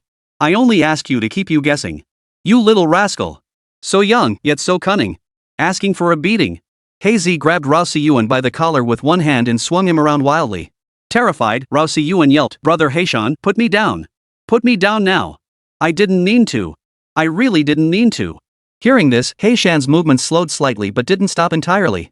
"How can you say it wasn't on purpose? Honestly, when you told me you were military, combined with your skills, I knew the higher-ups were taking me seriously. Making them trust a kid they've never even met, what does that say? It means the higher-ups are completely out of ideas. That's precisely why I must join the team." Hearing Rao Si-yuan's words, Heisei sucked in a sharp breath, frozen in place like a robot still mechanically swinging his arms up, down, left, and right. He was utterly stunned. Never had he imagined that such a child could dissect so much hidden meaning from just a few simple pieces of information. This wasn't just a child prodigy, this was a freak of nature. A chill ran down his spine. Hey! Hey! Big black bull, put me down! Only then did Heisei snap back to reality, realizing he'd been so stunned he'd completely forgotten. "You freak, don't you dare call me Big Black Bull." After setting Rao Si-yuan down, Heisei fell silent, simply trailing behind him from then on. No matter what questions Rao Si-yuan asked, Heisei refused to answer. He stayed silent because he figured the more he said, the more Rao Si-yuan would uncover his secrets. Then he'd be stripped bare, left with nothing but his underwear. Big Black Bull, you really are a stubborn ox, stubborn and obstinate." As they spoke, the two arrived at Jinyang County Central Primary School. They walked straight into the principal's office. Rao Jianhua was reviewing documents when he noticed Rao Si-yuan enter, followed by another person. "Son, what brings you here today?" "Oh, And you've brought an African friend? Welcome to Dragon Kingdom. Rao Janhwa, being somewhat educated, immediately extended his hand toward Heizi, preparing to shake it. Heizi slapped Rao Janhwa's hand away and retorted, "What African friend? I'm a native-born Dragon Kingdom citizen. Could you take a closer look at me?" Upon hearing Heizi's words, Rao Janhwa's eyes widened in surprise. Indeed, he didn't look like an African friend. His face flushed with embarrassment as he stammered, "My apologies. Old age has blurred my vision. I misjudged." "And who might you be, young man?" Rao Janhwa turned his questioning gaze toward Rao Siyuan. "His name is Big Black Bull." "You can just call him Black Bull, Dad." Heizi's face darkened further upon hearing this, but he didn't argue. "Brother Black Bull, what brings you two here today?" Rao Janhwa asked, slightly puzzled. "Dad, Big Black Bull was sent from above to protect me. Just now, your son nearly parted ways with you forever." Rao Siyuan's words made Rao Janhwa's heart skip a beat. He immediately scooped his son up, examined him thoroughly front and back, and only relaxed when he confirmed no injuries. "Dad, I remember the director of the state-owned steel pipe factory in Jinyang County is your old classmate?" Rao Janhwa looked puzzled at his son's question. "That's right. Why? Could you take me there?" "I need their steel pipes for my latest missile model." Rao Siyuan's words startled Rao Janhwa. He knew his son liked tinkering with weapon models, but he hadn't expected him to set his sights on the steel pipe factory. "Son, what do you need steel pipes for? You're not seriously planning to launch a missile, are you?" Rao Janhwa felt a chill run down his spine. His son had already given him enough anxiety when he flew model airplanes, fearing they might crash. Now his son was pursuing some missile model project. He had to intervene. What if he actually launched a missile and it exploded? That would be a major disaster. Exactly. "I need to compete in the Southeast Military District's military simulation contest.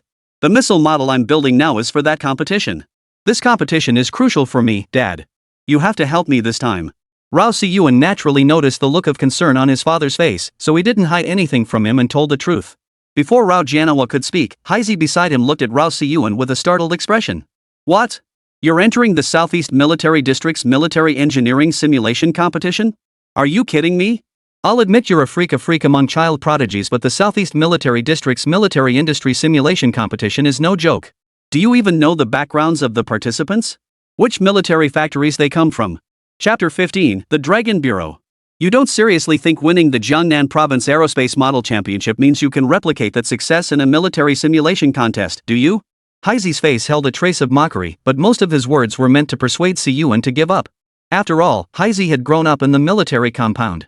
He'd witnessed the biennial military industry simulation competition firsthand. It was essentially a battle of titans, as every team comprised highly educated individuals with proven achievements in military manufacturing, backed by corresponding military factories. How could Rao Siyuan, alone and without a team or military factory backing, possibly achieve anything in such a highly specialized competition? After Heizi finished speaking, Rao Janhwa nodded vigorously in agreement beside him. Naturally, he didn't want his son to keep messing around with that damn missile project. All he wanted was for his son to grow up healthy and happy. "Dad, my mind is made up. I absolutely have to enter this military simulation competition. Can you just help me this one time? Just this once." Rao Janhwa finally relented and agreed. Soon, the group arrived at the gates of the Jinyang County state-owned steel pipe factory. Glancing around, Rao Siyuan felt a familiar vibe. It was exactly the same as Jinyang County Central Primary School. Dilapidated. Decaying. The factory sign hung crookedly on the rust-stained iron gate, the words Jinyang County State-Owned Steel Pipe Factory barely legible. The security guard at the entrance was dozing off, completely oblivious to the group's arrival. "Hello, I'm here to see Jo Yun-sung. Could you open the gate so I can drive in?" The guard glanced at the license plate through half-closed eyes, pressed a button on his remote, and the gate slid open. Though it was the weekend, the entire steel pipe factory seemed deserted. Rao Janhwa led the two men into an office. "Old Joe, I'm here." The office interior, while not extravagant, had a certain refined elegance. A man around Rao Janhwa's age, sporting a full beard, immediately greeted them with a smile. It was Jo Yun-sung. "Janhwa, what brings you here today? When you called me earlier, I was puzzled what on earth would bring you to my nearly bankrupt steel pipe factory." Rao Janhwa slapped Jo Yun-sung on the shoulder and said, "What else could it be? My son said he wants to visit your steel pipe factory. He mentioned he's participating in some kind of military simulation competition in a few days and needs some steel pipes as materials." Jo Yun-sung's mind struggled to process this, a look of confusion spreading across his face. Military? Steel pipes? What possible connection could there be between the two? Rao Janhwa didn't understand either, so he turned to look at Rao Siyuan. "Uncle, do you have any steel pipes made from high-strength alloy steel?" "No need for ultra-high strength will suffice." Jo Yoon-sung raised an eyebrow upon hearing this. How knowledgeable was this kid, Rao Jianhua? Coming in and asking for such high-end stuff right off the bat. We do have some, but what do you need it for? Uncle, I want to use it for my missile model, Rao Siyuan replied. Ha? Are you joking or serious? Rao Jianhua, is your son serious about this? Rao Jianhua silently nodded, making Jo Yoon-sung feel like he shouldn't have shown up at the company today. A kid wants to build a missile model? And he wants high-strength steel? Someone might think he's building a real missile. I can't give it. Not even a bit. Don't get me in trouble here. Even though this factory is on the brink of collapse, I still don't want to get arrested. Jo Yoon-sung shook his head like a rattle, making Rao Jianhua stifle a laugh. Though Rao Siyuan felt a twinge of disappointment, he turned to Rao Jianhua with a pleading look. Old Joe, just help me this once. My son rarely asks me for anything, and I rarely ask you for anything. Jo Yoon-sung couldn't care less about that now. He kept shaking his head, muttering, no, no. Seeing no chance of persuasion, Rao Siyuan prepared to leave. He had backup plans, but their effectiveness would be severely compromised. With that, winning first place in the military simulation competition would be highly unlikely. Holy moly, little genius. Maybe I can help you out, Heizi said with a mysterious smile. Rao Siyuan's heart leapt with hope. Heizi must have some serious connections. If he said he could help, he definitely could. Brother Heizi, could you help me out this once? I'll never call you Big Black Bull again. Heizi felt a surge of secret delight, but his expression remained unmoved. Seeing Heizi had no intention of helping, Rao Siyuan grinned at him. A bad feeling began to stir in Heizi's heart. Big Black Bull, you still owe me 3 favors. Heizi's expression darkened upon hearing this. He gritted his teeth and said, fine. 2 more. At that moment, Rao Jianhua was still persistently persuading Jo Yoon-sung, completely unaware that Heizi had already approached his side. Comrade Jo Yoon-sung, director of the Jinyang County State-owned steel pipe factory, hello. Rao Jianhua, engrossed in his persuasion, was abruptly interrupted. His expression darkened, but since Heizi was protecting his son, he held his tongue. Who are you? Jo Yoon-sung asked, looking at Heizi's dark face with some confusion. Heizi immediately pulled a black leather-bound credential from his coat pocket and raised his hand to show it to Jo Yoon-sung. Jo Yoon-sung read the bold characters on the badge, then noticed the code in the upper left corner. He instantly took several steps back, his expression turning pale.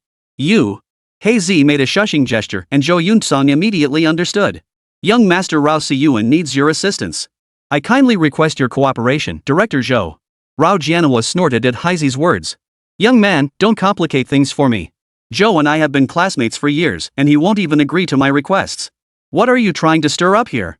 After pleading with Jo Yoon-sung for so long to no avail, Rao Jianhua grew irritated and shoved Heizi toward the exit. Of course. We adults should always support children's imaginative ideas. Jo Yoon-sung's words reached Rao Jianhua's ears, leaving him in disbelief. He turned around, poked his ear, and realized he hadn't misheard. Old Joe, what's your point? I've been begging you for so long, and you wouldn't budge an inch. But this African kid says a couple words to you, and you agree? An awkward flush spread across Jo Yoon-sung's face, but he couldn't bring himself to tell Rao Jianhua the truth. Heizi gave Jo Yoon-sung a subtle nod.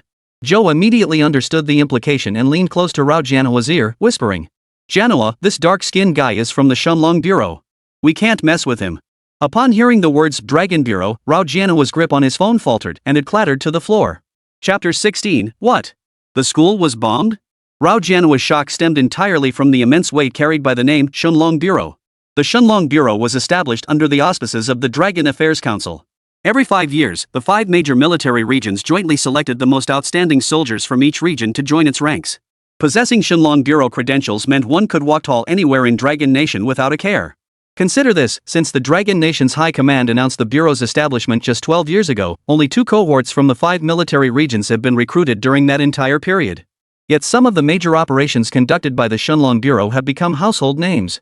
Take He Shangwon, currently the most renowned figure in the Dragon Bureau. He has earned 8 consecutive first-class merits and secured first place in the military-wide martial arts competition for 3 consecutive years. 8 first-class merits signify surviving 8 life or death crises. Moreover, Japan's famed Class A assassin, Nakamura No, met his end at He Shangwon's hands. Jo Yoon-sung finally understood. It seemed this military officer from the Shenlong Bureau was indeed taking orders from this child. It turned out that the one he had initially underestimated was the most crucial figure. Jo Yoon-sung then led Rao Siyuan to the warehouse to select high-strength alloy steel. Ultimately, Rao Siyuan chose steel pipes that perfectly matched the dimensions of his model as the material. After Rao Jianhua dropped Rao Siyuan off at home, Heizi remained by his side. Rao Jianhua naturally dared not say much after all, ensuring his son's safety was something he welcomed wholeheartedly. He finally understood that his son had truly made something of himself. So he simply let his son pursue his path, even deciding not to pursue the matter of his truancy from school. Though Rao Jianhua didn't hold much hope for Rao Siyuan's performance in the military simulation competition, what if a miracle happened? After 3 days of tinkering, Rao Siyuan finally completed the missile models. He had made 3 in total, 1 for testing, 1 for the competition, and 1 as a backup. However, he still hadn't decided where to set up the testing site. He turned to ask Hey Z, Big Black Bull, where do you think would be best to test this missile model? Why don't we test it out in the Southeast Military District? Heisey sneered, what kind of explosive effect could your model possibly have? Why not just test it on your school's playground? It's convenient and won't disturb the residents. Rao Siyuan paused, realizing he was right. It was closer to the school, and he could just have his dad clear the field. Besides, if anything goes wrong, Big Black Bull can take the fall. Fine, but you said it. You'll be the one talking to my dad about it. No big deal. Big Black Nyo shrugged indifferently. After Heisey and Rao Jianhua exchanged greetings, the playground of Jinyang County Central Primary School was immediately cleared. Though Rao Jianhua worried the explosion might cause trouble, he held his tongue out of respect for Heisey's status. However, Rao Siyuan's evacuation order immediately caught the attention of teachers and some students. Many gathered in the school building corridors to watch the commotion on the playground. What's the principal's son up to now? That contraption looks kinda like a missile to me? Hey, who cares? That brat's bound to cause trouble sooner or later. A missile? Are you crazy? Testing a missile at school? News of Rao Siyuan's impending missile test on the playground spread like wildfire, drawing a crowd of curious onlookers to the corridors. What if it's too powerful and blows up the classroom building? One teacher worried aloud. You're talking nonsense. How powerful could a missile made by a kid be? If it could blow a small sand pit in the playground, I'd consider that impressive. At that moment, Rao Siyuan was completely absorbed in preparing the missile launch, oblivious to the fact that the corridors of both the main teaching building and the administrative building were now packed with people, all watching intently to see how he would test the missile. Big Black Bull, double-check the target explosion zone is clear. Upon hearing this, Heisey gave Rao Siyuan an OK sign. Rao Siyuan immediately pressed the launch control button. Instantly, the model truck carrying the missile slowly raised it, then tilted it diagonally toward the sky. With a hiss, the missile shot out, soaring thousands of meters into the sky in an instant before beginning to spin erratically mid-air. Heisey's expression shifted slightly as he watched the erratic missile, his gaze toward Rao Siyuan growing more solemn. After about half a minute of erratic spinning in the air, the missile suddenly changed direction sharply, hurtling rapidly toward the designated explosion point on the playground below. Even as it approached at breakneck speed, it continued to change direction and spin. Finally, it detonated directly at an altitude of 1,000 meters above the ground, forming a thick cloud of smoke and splitting into several decoy missiles. The crowd watching from the teaching and administrative building erupted into chaos at the sight of the thick smoke. Failed. It blew up. The next second, a missile with a fiery tail shot out of the smoke, moving several times faster than before, hurtling toward the marked detonation point. Boom!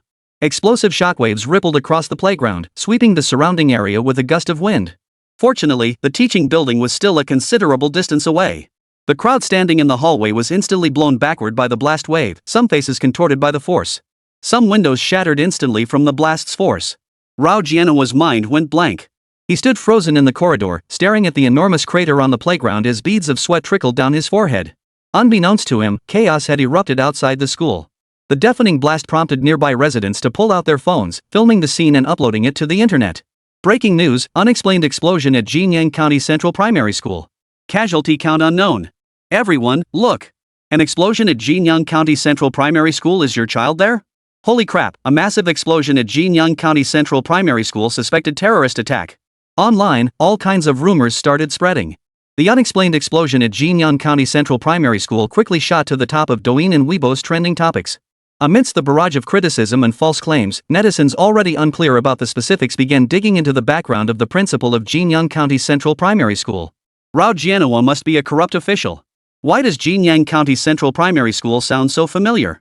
Isn't Rao Siyuan the champion of the Jiangnan Province Space Model Championship from this very school? Stay calm and await official announcements.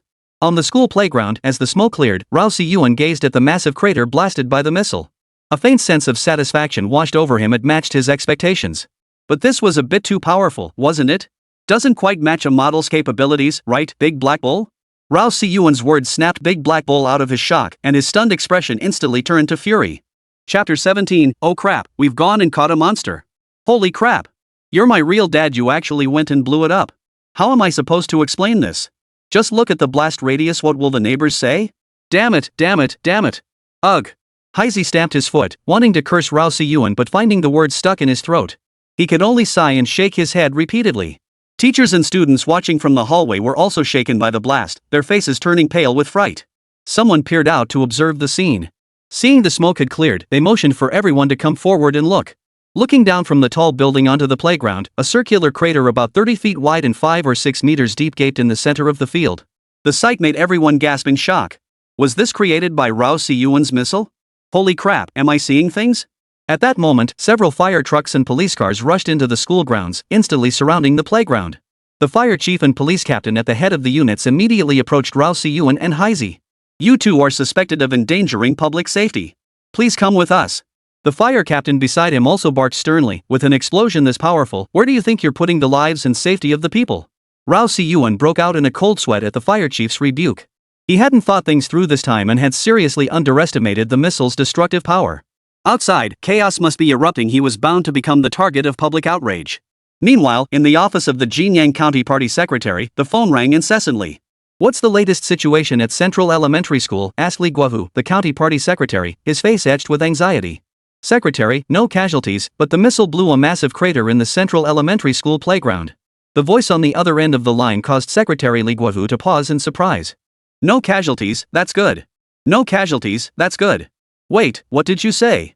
A missile? Are you certain? There haven't been any military exercises near Jinyang County recently. Li Guohu's shock was tinged with a hint of doubt. Secretary, it's confirmed it was a missile. But not a real one. It was a missile model. The one who launched it was Rao Si-yuan, the son of Rao Jianhua. Upon hearing the name Rao Si-yuan, Li Guohu could no longer sit still, his expression turning grim. Tell the police station not to act rashly. I'm heading to the scene immediately. Secretary, he's already been taken to the police station. Hearing this, Li Guohu felt a wave of frustration wash over him. He dreaded the idea of his subordinates acting recklessly and creating a negative impression. Hanging up the phone, Li Guohu muttered under his breath as beads of sweat formed on his forehead. He had learned of Rao Si-yuan's exploits just days earlier. Huainan Municipal Party Secretary Xia Hongqi had called him recently, instructing him to keep a close eye on Rao Si-yuan. He dared not cross this young upstart. Though the rumors were growing increasingly bizarre, Li Guohu couldn't afford to care about that now. His priority was getting Rao Si-yuan out of trouble first. Jinyang County Police Station. Rao Si-yuan, what are you still arguing about? And you, what's your name, Heisey? Both witness testimony and physical evidence are clear. If you two continue to resist questioning, we'll have no choice but to employ the major memory recovery technique. Inside the interrogation room, several officers glared menacingly at Heisey and Rao Si-yuan. Though Rao Si-yuan was still just a child, they wouldn't go easy on him simply because of his age. They'd seen their share of troublemakers, but a brat this disruptive was a first. Thankfully, it only exploded on the playground. Had it gone off in the school building, who knows how many casualties there would have been? That would have made Jinyang County infamous nationwide. Heisey felt utterly helpless inside. When he returned to the Dragon Bureau, he was certain to face punishment. After all, Heisey had been the one facilitating everything for Rao Si-yuan, and since Rao Si-yuan was just a child, the blame would inevitably fall on him. Officer, I told you it was just a model. Why won't you believe me? Rao Si-yuan stood in the interrogation room. Because he looked like a child, he couldn't sit with his hands locked to the table, so he had to stand with his hands cuffed. But after standing for 2 straight hours, he was exhausted. Meanwhile, Rao Jianhua waited anxiously inside the police station. He had made every possible call, but lacking connections in Jinyang County, which was why he'd remained a small-town school principal all these years, his efforts yielded little. Though Rao Jianhua knew it was highly unlikely anything serious had happened after all, the Dragon Bureau's agent was still inside. It was still his son, and he couldn't help but feel some worry. Just then, several official vehicles pulled up outside the police station. They were clearly from the county committee. Rao Jianhua focused his gaze on the man leading the group. It was none other than County Party Secretary Li Guohu. Li Guohu had barely entered when he received a call. Li Guohu, release Rao Si-yuan immediately. Didn't I call you for nothing the other day? You idiot. The shouts inside spilled over the phone, reaching some officers in the station. They exchanged stunned glances. At that moment, these officers had only one thought: we're done for. We've apparently arrested a big shot. Li Guohu was seething inside. He regretted not taking Xia Hongqi's call seriously when she specifically mentioned Rao Si-yuan a few days ago. Though he knew full well it was his own fault for not relaying the information to his subordinates, Li Guohu, having been thoroughly berated, naturally felt anger welling up inside him. He scanned the room, then strode directly into the chief's office. Kicking the door open with a forceful stomp, he bellowed inside, "Xiangzi! Release that Rao Si-yuan you just arrested now!" Lu Chang, chief of the Jinyang County Police Bureau, sat with his legs crossed in his office. Moments earlier, he had been basking in the illusion that he had cracked a major case. Illegal missile manufacturing could easily be classified as endangering public safety. The impact was so severe that he was sure to receive commendations. Suddenly, his office door was kicked open, revealing Li Guohu with a face twisted in fury. Secretary, we can't release him. The impact is so severe, how will we calm public opinion? Lu Chang's face darkened with distress. He suspected Rao Siyuan had pulled strings through his father, Rao Jianhua, to get the secretary here. I said release him. Stop talking nonsense. Hurry up. Secretary, we really can't release him. Lu Chang thought it over carefully but still felt he couldn't justify it to the people. He steeled himself and declared, "You must immediately issue an announcement using the official account of the Jinyang County Public Security Bureau. Notice regarding the explosion at Jinyang County Central Primary School." The incident was caused by an explosion triggered by a missile model constructed by young Rao Siyuan. No casualties were reported, and Rao Siyuan's father has provided appropriate compensation to the school. Release this statement immediately, then release both Rao Siyuan and the person accompanying him. Li Guohu felt Lu Chang wasn't intimidated enough, so he leaned in close and said slowly, emphasizing each word. Xianzi, let me make this clear, the order to release them came directly from the Municipal Party Committee. That's all I'll say. Don't lose sight of the bigger picture over minor details. Release them. Chapter 18, Military Simulation Competition, commence. Lu Chang listened, breaking out in a cold sweat. Only upon hearing it was the Municipal Party Committee's order did he suddenly snap out of it. All right. Releasing them immediately. After releasing Rao Siyuan and Haizi, Li Guohu stood in the police chief's office, repeatedly explaining and apologizing to Rao Siyuan. Lu Chang watched in stunned silence. The scene etched itself into his memory forever, a county party secretary repeatedly apologizing to an elementary school student. If word got out, what would the online backlash be like? Rao Siyuan understood perfectly well. He didn't blame Li Guohu, because he himself hadn't thought things through thoroughly. I caused trouble for Secretary Li. It was indeed my oversight. I will reflect on this, Rao Siyuan said sincerely. After the Jinyang County Public Security Bureau account posted the incident report on the explosion at Jinyang County Central Primary School online, the internet erupted in an instant. It's that Rao Siyuan again. Could this Rao Siyuan be some kind of military genius? First he wins the aero modeling championship, now he's developing missiles this powerful. Model? Does that video show the power of a model? What a load of crap. Inside the top-secret archives of Fuso Nation, several men in suits watched the explosive video now circulating wildly across Long Nation's internet. Leading them was an elderly man with long gray hair, his eyes gleaming with sharp intelligence. Mr. Nakamura, your last assignment failed again. How will you account for this? One of the men in suits addressed the gray-haired elder at the head of the room. Mr. Ida, my younger brother died in the Dragon Nation several years ago. I hate the Dragon Nation more than any one of you here. What do I need to explain to you? Or perhaps our intelligence relay was too slow. Had we acted sooner, we might have succeeded. The gray-haired elder sighed softly. This man was Nakamura Masada, head of Fusong's Shinobi Assassination Bureau, responsible for military intelligence gathering and covert operations. But the Dragon Nation is now as solid as a rock, leaving them no opening to exploit. Didn't we relay this intelligence to Eagle Nation earlier? What's their response? Another voice inquired. Eagle Nation is fully occupied developing their 6th-generation fighter. Who has time for a mere 6th-generation mock-up? Nakamura Masada scoffed coldly before continuing. I intend to dispatch a Class A assassin to eliminate this brat. What are your thoughts? The group fell silent, each face turning pale with shock. After all, Class A assassins were few and far between in Japan. The entire nation of Fusong has fewer than 10 Class A assassins. Each is a top-tier expert in Fuso, having risen step by step from the lowest ranks. Losing even one would be a tremendous blow to Fuso. Mr. Nakamura, might the cost be too great? Mr. Nakamura, what if we try to recruit this child prodigy instead? If we can harness his talents, I believe our great empire of Fusong will surely shine across the world. Upon hearing this, Nakamura Masada shook his head. You mustn't underestimate this youngster. He will never come to Fusong, and he may well alter the destiny of the Dragon Nation. At the words alter the nation's destiny, everyone sucked in a sharp breath. I agree. I agree. I agree. After hearing unanimous agreement, a cold gleam flashed in Nakamura Masada's eyes. What a pity the prodigy gifted by Blue Star will soon vanish. Dragon Nation Capital. Level 3 Conference Room.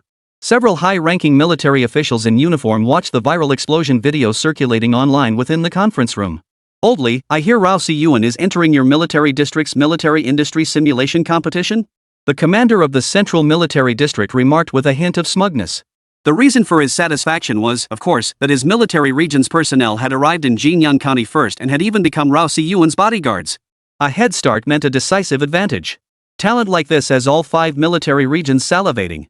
That Rao Siyuan is a bloody genius. He built a missile model with such devastating power. My boys better feel the pressure. The commander of the Southeast Military Region watched the video footage, a look of gravity crossing his eyes. But let's be honest, you Central Military Region's Blackie sure has some nerve, giving this kid the green light. What if the missile veers off course? The commanders of the other military regions naturally wouldn't pass up this opportunity, nodding in agreement one after another. Exactly. That black guy is unreliable. Send my military region's people to protect him. The Southwest Military Region commander immediately voiced his objection. Your Southwest Military Region consistently ranks last in every major military competition. Who would trust your people? Let my Northeast Military Region take over. Then send the Northwest Military Region. Rao Siyuan had no idea that his offhand action had not only drawn renewed attention from Japan but also sparked a fierce competition among the major military region commanders of the Dragon Nation. Having been brought back home, Rao Siyuan felt troubled as he watched the online discourse. Although the Jinyang County Public Security Bureau's announcement was released quickly, allowing many netizens to see the truth, there were still many people discussing him with conspiracy theories. Many rumors about him began circulating after the announcement was released. For instance, this Rao Siyuan is definitely a second-generation official. I bet that so-called championship tournament was rigged from the start. Another comment suggested, could Rao Siyuan be the son of Jiangbei Province's vice-governor, Rao Sinyu? All kinds of rumors were flying around, leaving Rao Siyuan feeling mentally exhausted. It seemed the only way to silence these people was to prove himself at the Southeast Military District's military simulation competition in 3 days. Rao Siyuan muttered to himself. Heisey watched Rao Siyuan browse the online comments and remarked with disdain, why bother caring about this? Just focus on doing your best. Hey Z, always remember this, public opinion can be terrifying. 3 days later. Southeast Military District Compound, Jiangnan Province. This was the nation's highest-level, largest-scale military simulation competition to date, integrating design, manufacturing, and military contests. The Southeast Military District Military Simulation Competition not only invited media personnel for coverage but was also broadcast live in its entirety by the Dragon Nation's military channel. The goal was to showcase the prowess of Dragon Nation's military personnel and foster greater public trust in the armed forces. At this moment, the VIP seating area was filled with commanders from the 5 major military regions. Guided by Heisey, Rao Siyuan successfully arrived at the Southeast Military District compound. Visiting a military compound for the first time, Rao Siyuan looked around with great curiosity. Military trucks rolled past one after another along the roadside, leaving Rao Siyuan dazzled by the sight. Hey Z, did you grow up in a military compound? Rao Siyuan inquired. You could say that. I'm an orphan. I've lived with my grandfather since I was a child. My master found me while on a mission. Grandpa knew his time was short, so he entrusted me to him. My master brought me back to the Central Military District. I basically grew up eating meals from all the different families in the base. Heisey scratched his head and chuckled. Rao Siyuan nodded slightly upon hearing this. Heisey truly regarded the Central Military District as his own home. Looking toward the elevated platform, Heisey submitted his identity verification with Rao Siyuan before receiving a nameplate bearing the number 9. 1 hour later, the commander of the Southeast Military District approached the microphone at the podium and announced in a resonant voice, the Southeast Military District Military Simulation Competition is now officially underway. Now, please welcome Team 1 to the stage. Chapter 19, 98 points. 5 military personnel then took the stage. 3 middle-aged men wore black-rimmed glasses, giving them the appearance of scholarly academics. The host appeared on stage and began the introductions. This is the representative team from the Northwest Military District. Their military engineering design is this Falcon ballistic missile model before us. Reportedly, it boasts a range of 100 kilometers and can carry a nuclear warhead. After the host finished his introduction, the invited civilian audience members instantly turned their gaze toward the 5 figures on stage. Even the cameras of some media reporters below the stage were instantly drawn to them. This missile model is so sleek from a distance, it looks just like the real thing. Yeah. I heard Li Wanyu, the genius engineer from the Southeast Shipbuilding Military Industry Group, is here too. She's also a judge for this competition. Apparently she's scouting for talent. Li Wanyu? The Li Wanyu hailed as the youngest aerospace engineer in history? If she takes notice of you, that would be incredible luck. Whispers spread through the crowd below the stage, instantly igniting the atmosphere. And when the name Li Wanyu appeared in everyone's sight, she instantly became the center of attention. Li Wanyu, the prodigy who has won multiple aerospace awards. After being admitted to Kyoto University, she was recruited by the Southeast Shipbuilding Military Industry Group and later became one of the lead engineers on multiple aerospace projects. Rao Siyuan couldn't help but ask Heisey with curiosity, hey, who is this Li Wanyu? Holy moly, kid, don't mess with that lady, she's ruthless. You know the Shenlong 5 spacecraft? She was the lead designer on that. At the mention of Lee Wanyu's name, Hae-zi shuddered. Seeing Hae-zi's reaction, Rao Si-yuan silently committed the name Lee Wanyu to memory.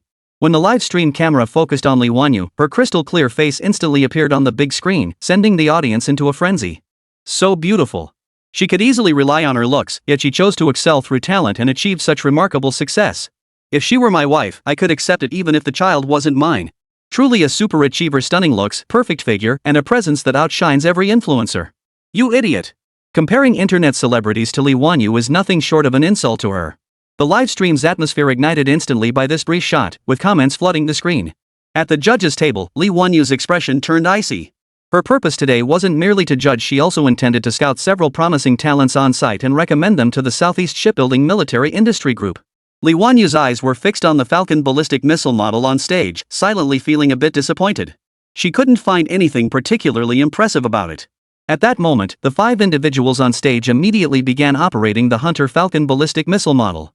Through their coordinated efforts and precise control, the missiles within the model launched instantly.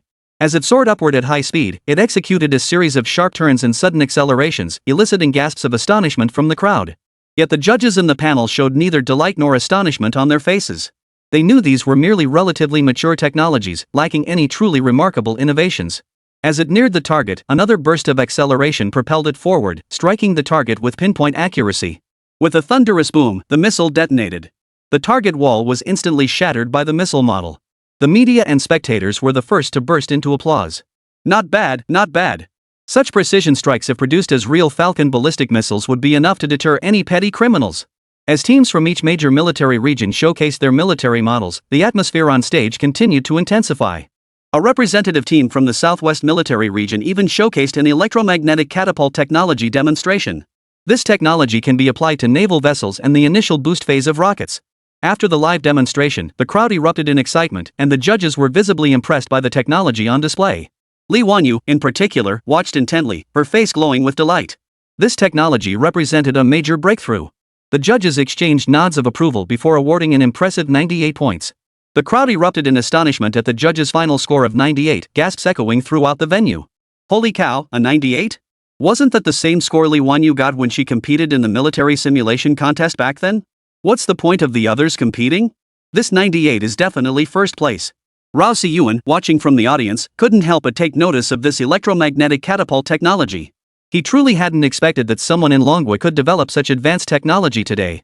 Hae-zi, who is that middle-aged man wearing gold-rimmed glasses leading the Southwest Military Region delegation? Rao Si-yuan inquired. Him?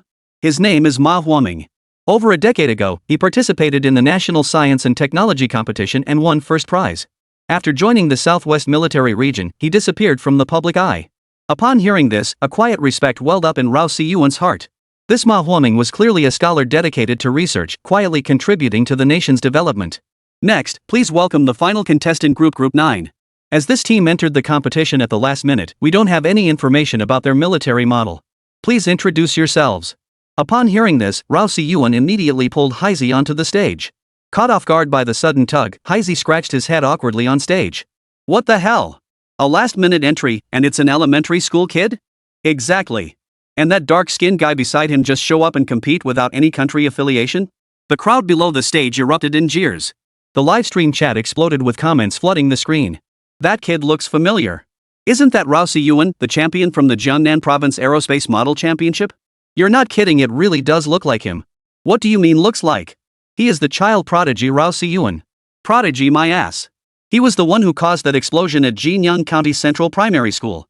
Rao Si-yuan took the microphone and began scanning the room as he introduced himself. Good afternoon, distinguished leaders and honored guests. I am Rao Si-yuan, a student from Jinyang County Central Primary School in Huainan City. The project I'm presenting at this military simulation competition is the Dongfeng 21D anti-ship ballistic missile. This model was primarily designed for anti-ship purposes. Once finalized, it will effectively target aircraft carriers. Rao Si-yuan's words immediately sparked a flurry of discussion in the venue.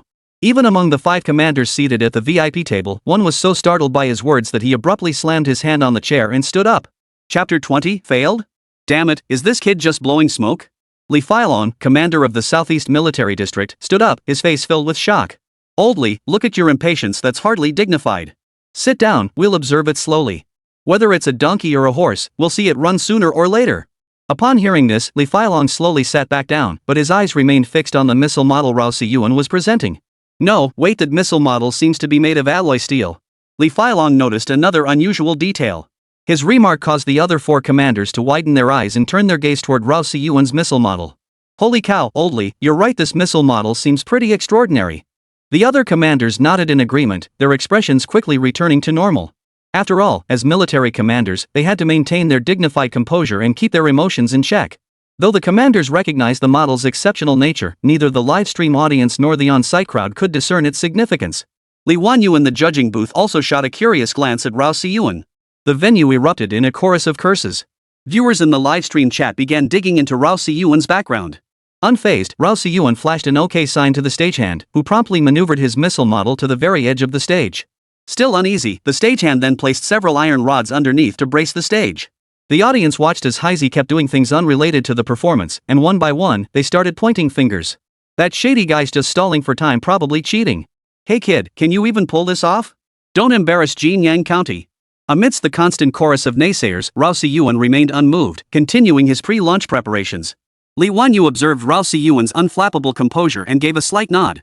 A child with such resolve was truly extraordinary. 5 minutes later, preparations were complete.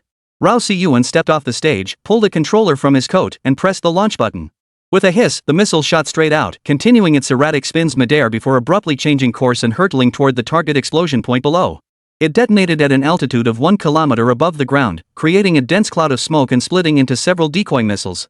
Amateurs watched the spectacle, while professionals observed the technique.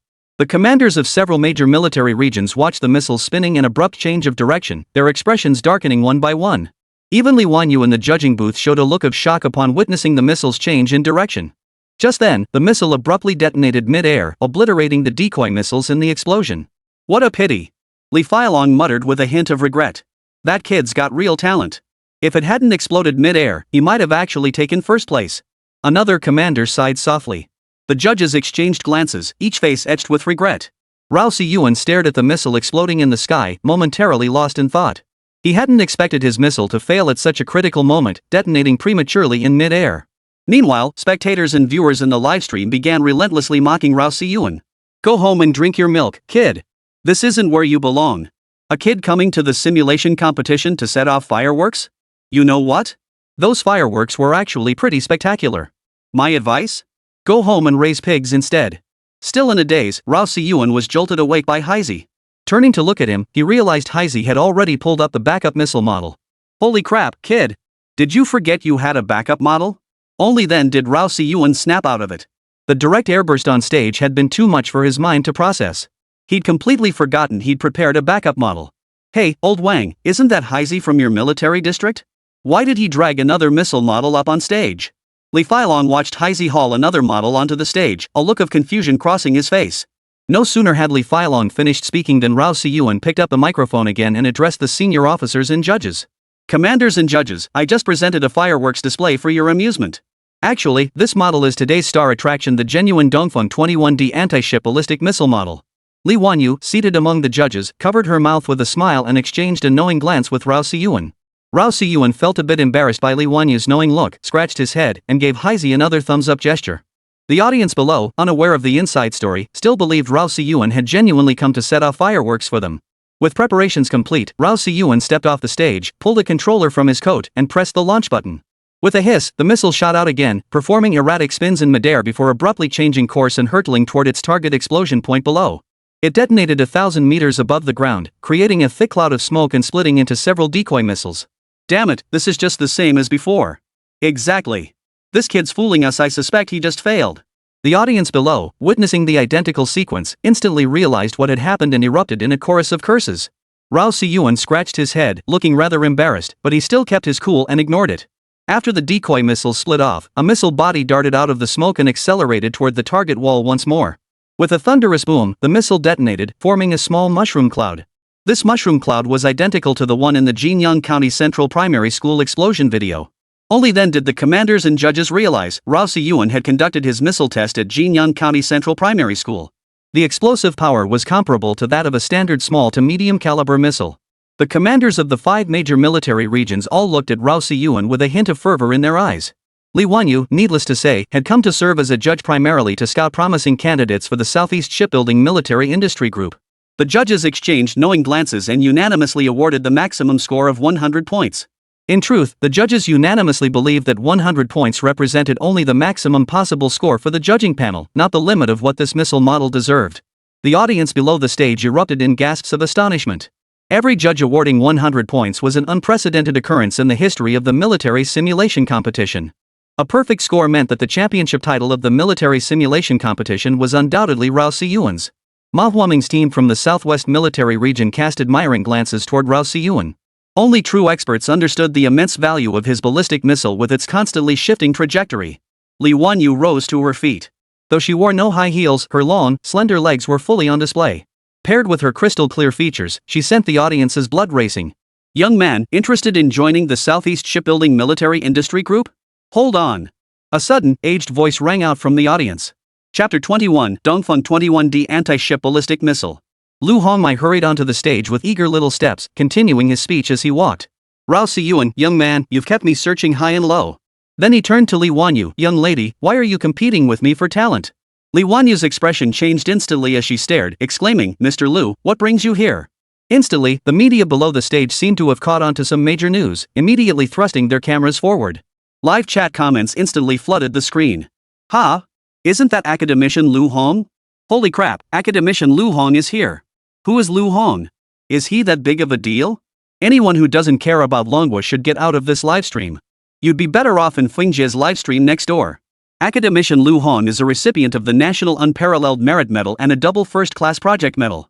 Lu Hong took Rao Si-yuan's hand and rubbed it excitedly, then said to him, I only found out when I visited your school that you were participating in this military simulation competition. Hey, I just arrived, and guess what? I saw you win the championship.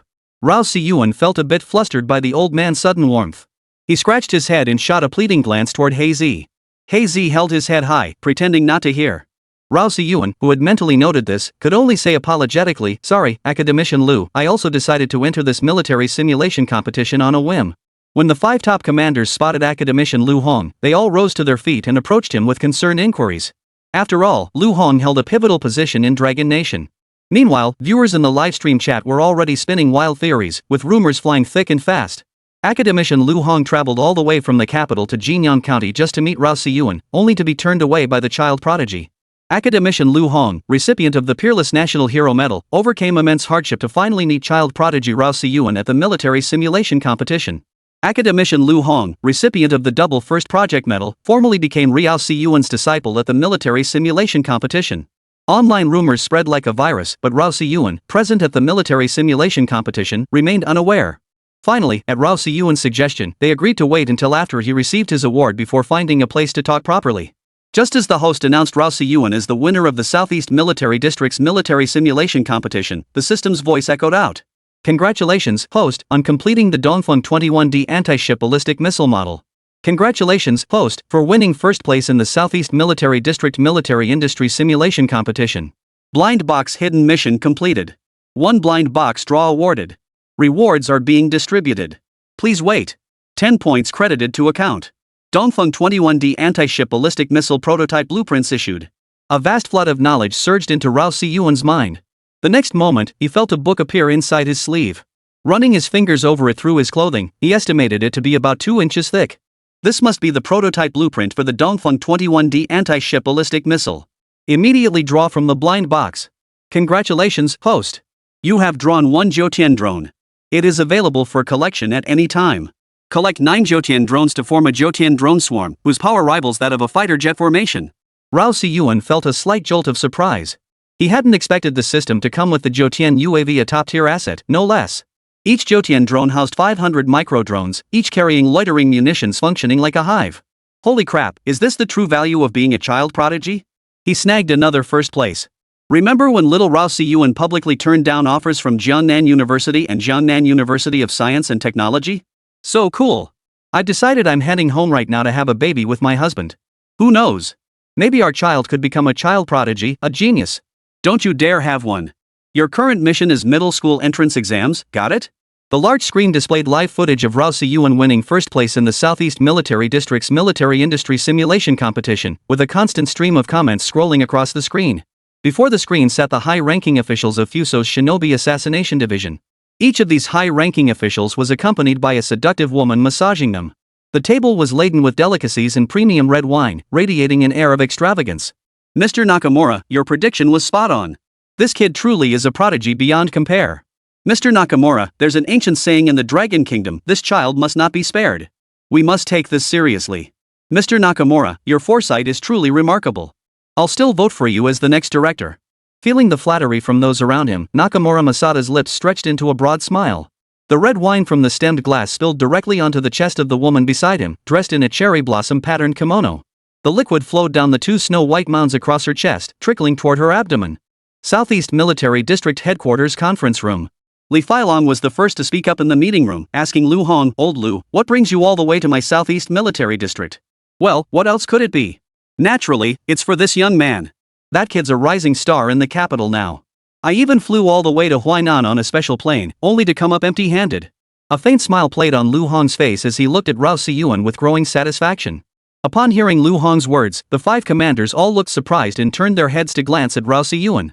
Rao Siyuan rose and bowed to Lu Hong, saying, "Thank you for your kindness, Academician Lu." Seeing how courteous Rao Siyuan was at such a young age, Lu Hong grew even more fond of him and immediately got to the point. "Young Rao Siyuan," he said, "I would like to invite you to join my team." The commanders of the major military regions immediately paled upon hearing this. It was no secret that these commands had been secretly vying for Rao Siyuan. Li Wanyu's expression darkened considerably. He hadn't anticipated Lu Hong would personally intervene to poach talent. Though the scene seemed somewhat comical, the reality was that several major military districts and the veteran academician were all vying for the same young boy. Currently, the Southeast and Central military commands held the lead over the others. Even if they failed to secure him outright, they were still devising ways to cultivate favorable relations with Rao Siyuan. The reason Rao Siyuan could continue competing after his defeat in the military simulation contest was precisely because the top commanders had tacitly agreed to remain silent. Silence, of course, implied tacit approval. Moreover, Lu Hong's team ranked among the top in the entire Dragon Nation. Particularly the Double One project, a national endeavor known to every citizen of Longwei, was completed by academician Lu Hong's team. Old Lu, Rao Siyuan has already joined academician Chen Huaqing's J-36 test flight team. He likely won't have time for other projects. Commander Wang Hetian of the Central Military Region interjected. Wang Hetian was actually trying to use Chen Huaqing to pressure Lu Hong into backing down. Little did he know Lu Hong wasn't having any of it. He immediately shouted in the conference room, "What does that have to do with me?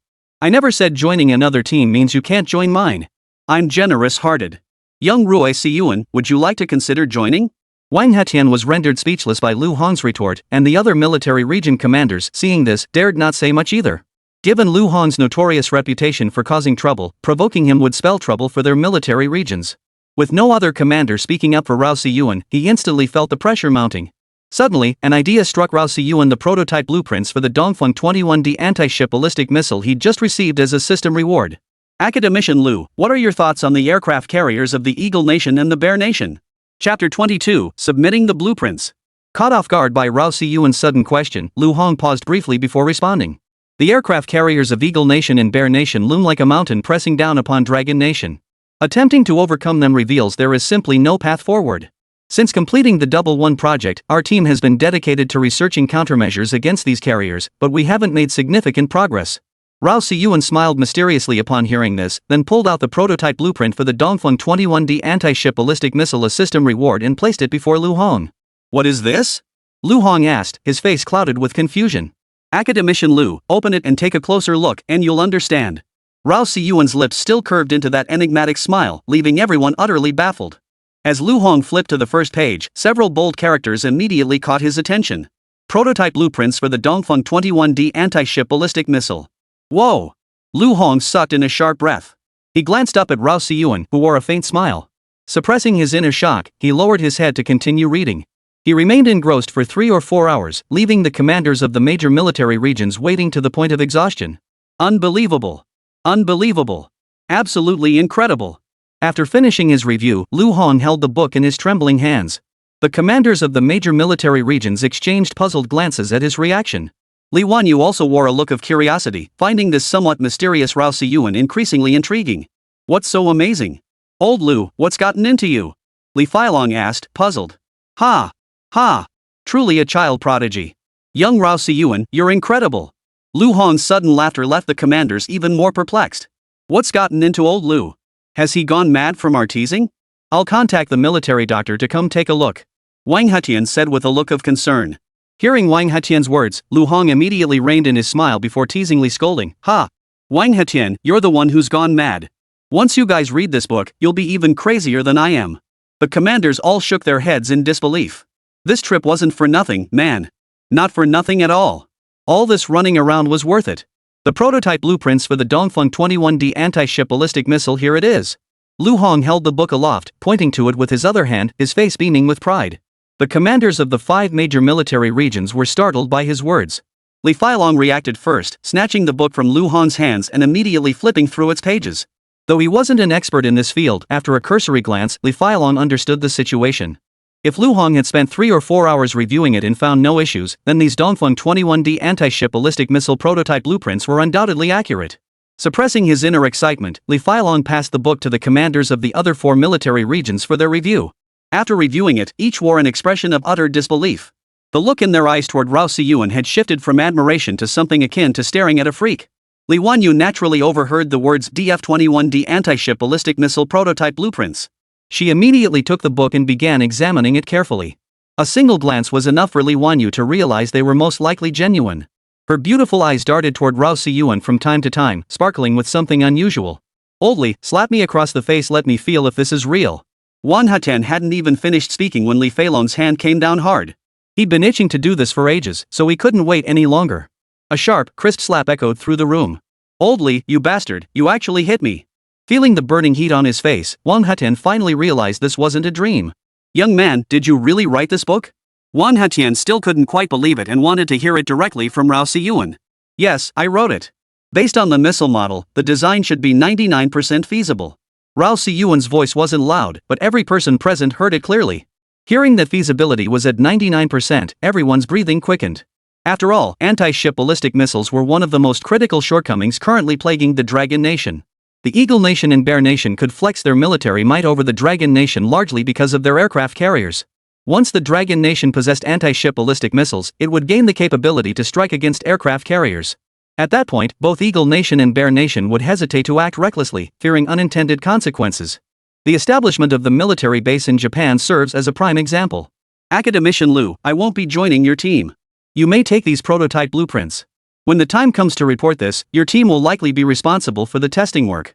Rao Siyuan could use the Dongfeng 21D anti-ship ballistic missile prototype blueprints as a convenient excuse to decline Lu Hong's invitation. This allowed Lu Hong to feel his sincerity while also placing him in Rao Siyuan's debt. At this moment, Lu Hong couldn't care less about such niceties. His sole focus was returning to Beijing immediately to report. "No problem, no problem. Ha! I'll board a special flight back to Beijing immediately and bring this book and the intelligence back with me." Li Feilong arranged the highest level of confidentiality. Upon hearing this, Li Feilong immediately nodded solemnly. "Oh, and I just visited Jinyang County yesterday. Your father mentioned you were targeted by an assassination attempt from Fusang a few days ago?" I applied some pressure to Li Feilong. "Take this medal, consider it a gift from Grandpa Lu." Lu Hong deliberately changed his self-reference to Grandpa Lu to foster closer rapport with Rao Siyuan.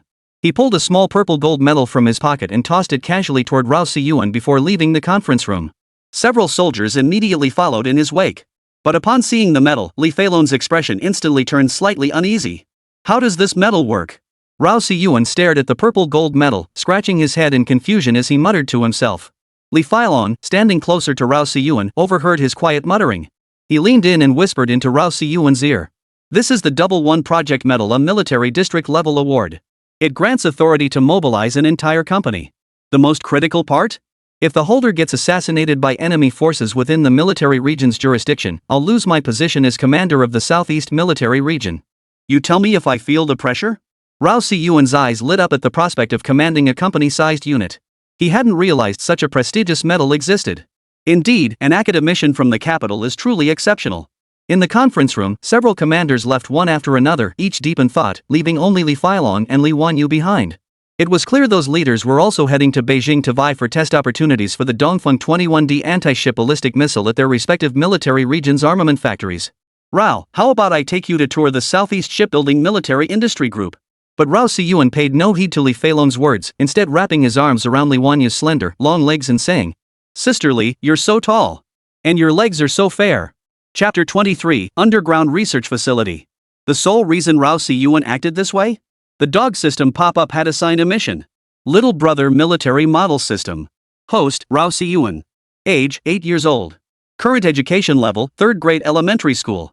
Unlock Task 1, Dongfeng 41 Intercontinental Ballistic Missile Model completion, 0%. Unlock Task 2, assist Li Wanyu in cracking the Arctic Ballistic System. Blind Box Hidden Mission triggered, collaborate with Wang how to complete the DF-41 ICBM model. Reward, 1 Blind Box Draw. Unlock Reward, 1 Dongfeng 41 ICBM Prototype Blueprint, 10 System Points. Remaining points 10. Rewards for 10 points Supercharged Ramjet Engine Technology. Now was the perfect opportunity to get close to Li Wanyu. Li Wanyu was startled by Rao Si-yuan's sudden proximity, yet she maintained her composure. Deep down, she was secretly delighted, never imagining she had an innate charm that children found endearing. Rao, how about I call you Little Si-yuan from now on? Yes, yes. You're the best, sister. Rao Si-yuan stamped his little feet, hugging Li Wanyu's thigh and pressing his cheek against it, looking utterly harmless and affectionate. Li Feilong watched this scene with a look of disdain. Clearing his throat, he repeated his invitation. Rao, how about I take you to tour the Southeast Shipbuilding and Military Industry Group?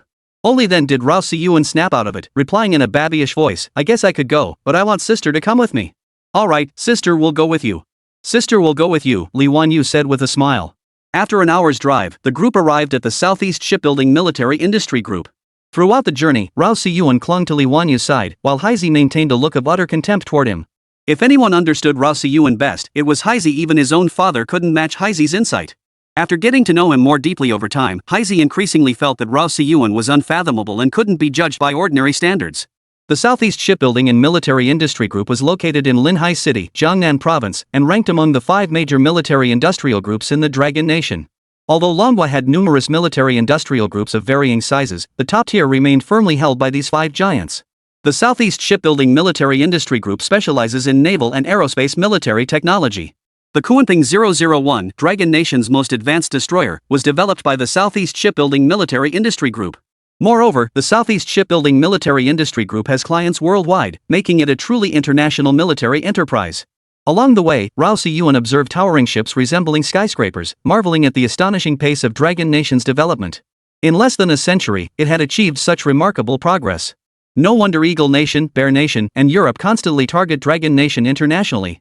Once Dragon Nation truly develops, what place would there be for them? Upon entering a building, Rao Si-yuan immediately noticed the peculiar stares directed at him from those around him. He found it rather odd. Whose child is this? Why does Engineer Li Wanyu seem so delighted holding his hand? It's been ages since a child visited the group. Wait, is that the head honcho, Chief Li? This kid seems to have some serious connections. We should just mind our own business, it doesn't really concern us. Overhearing the surrounding murmurs, he realized the peculiar looks were all because of Li Wanyu. Seems Li Wanyu is quite the big shot at Southeast Shipbuilding Military Industry Group. Stepping into the elevator, they soon arrived at a mezzanine level. This space was entirely filled with carbon fiber materials and robotic arms in operation.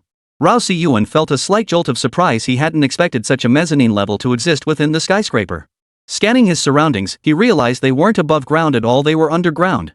The surrounding glass screens were merely projections, not the actual exterior world, which had caused Rao Si-yuan's initial misperception upon arrival. Suppressing his astonishment, he surveyed the vast space. Countless robotic arms bustled about, while tracks transported product components. Welcome to the Southeast Shipbuilding Military Industry Group's underground research facility, Li Feilong announced to Rao Si-yuan. He paid particular attention to Rao Si-yuan's facial expression, hoping to catch a trace of surprise. But he was disappointed. After observing him for a while, he detected neither astonishment nor shock on Rao Si-yuan's face, causing him to regard the boy with renewed respect. Little Si-yuan, how about I give you a tour? Li Wanyu said with a smile, ruffling Rao Si-yuan's hair. Sure. Take me around, sis. You old fart isn't allowed to come. Rao Si-yuan flashed a mischievous grin, shaking off Li Wanyu's arm before turning to Li Feilong. Li Feilong's face darkened at the remark, but he could say nothing in response. He merely nodded with resignation. Soon, Rao Si-yuan, Li Wanyu, and Haizi began exploring the entire mezzanine level. Throughout their journey, Rao Si-yuan and Haizi were constantly met with curious stares, making both of them feel somewhat uncomfortable. Rao Si-yuan was fine, just a child's appearance drew little attention. Haizi, however, was another story. Li Wanyu's skin was naturally fair and delicate, while Haizi was dark as coal.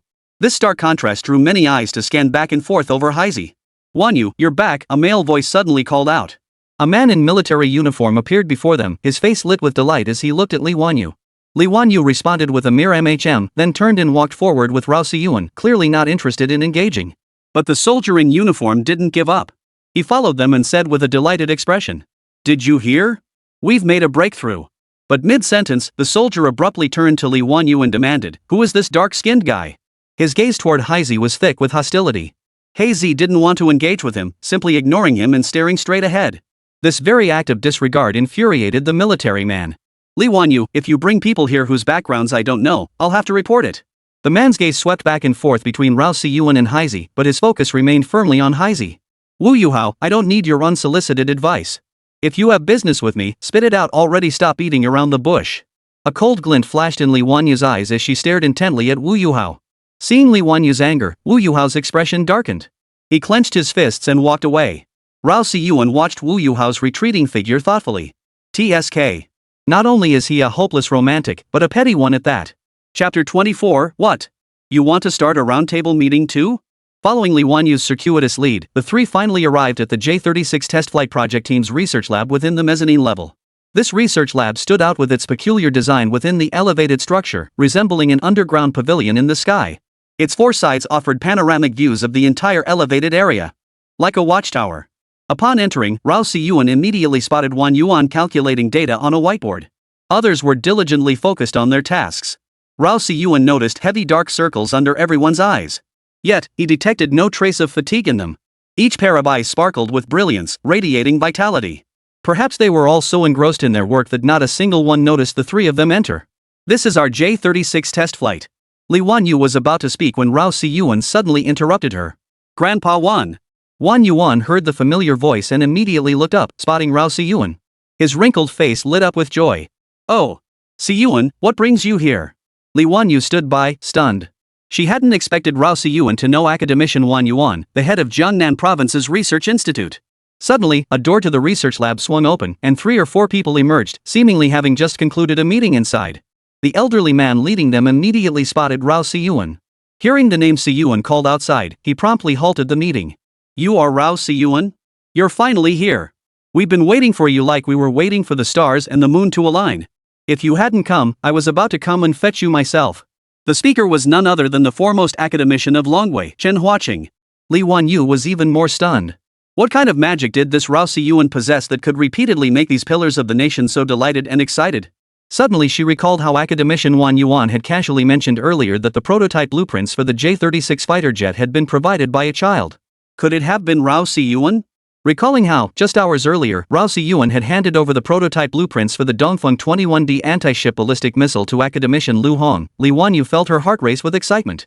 Her cheeks flushed slightly, and the gaze she cast toward Rao Siyuan held a hint of fervor. Rao Siyuan felt uneasy under Li Wanyu's sudden gaze. Seeing her slightly flushed cheeks, he felt puzzled and surprised. He was puzzled by the predatory glint in her eyes and astonished by the sudden flush on her cheeks. But there was no time for Rao Siyuan to ponder further. Chen Huaqing lifted him up and addressed the research lab team. "Colleagues, allow me to formally introduce to you the young inventor of the J-36 fighter jet, Rao Siyuan." Though the lab members knew the J-36 prototype blueprints were drawn by a child, seeing him in person still left them stunned. One by one, they stepped forward, eager to shake Rao Yuan's hand. After shaking hands with each person, everyone promptly returned to their stations and resumed their earnest work. After all, they were racing against the clock. Rao Siyuan was deeply impressed by their dedication and knew he had to lend them a hand. "Your academician Chen Huaqing?" Rao Siyuan exclaimed in astonishment, looking up at Chen Huaqing who was holding him. "Hee, little one, you're right, I am Chen Huaqing." Seeing a figure he knew from television, Rao Siyuan couldn't help but look stunned. Seeing Chen Huaqing in person, his face appeared even more aged than on screen. "Quickly, initiate the remote conference immediately. I have several critical questions awaiting your answers." Chen Huaqing was already bursting with impatience. Meanwhile, Dragon Nation capital. Lu Hong, having just stepped off his private jet, rushed straight to the State Council.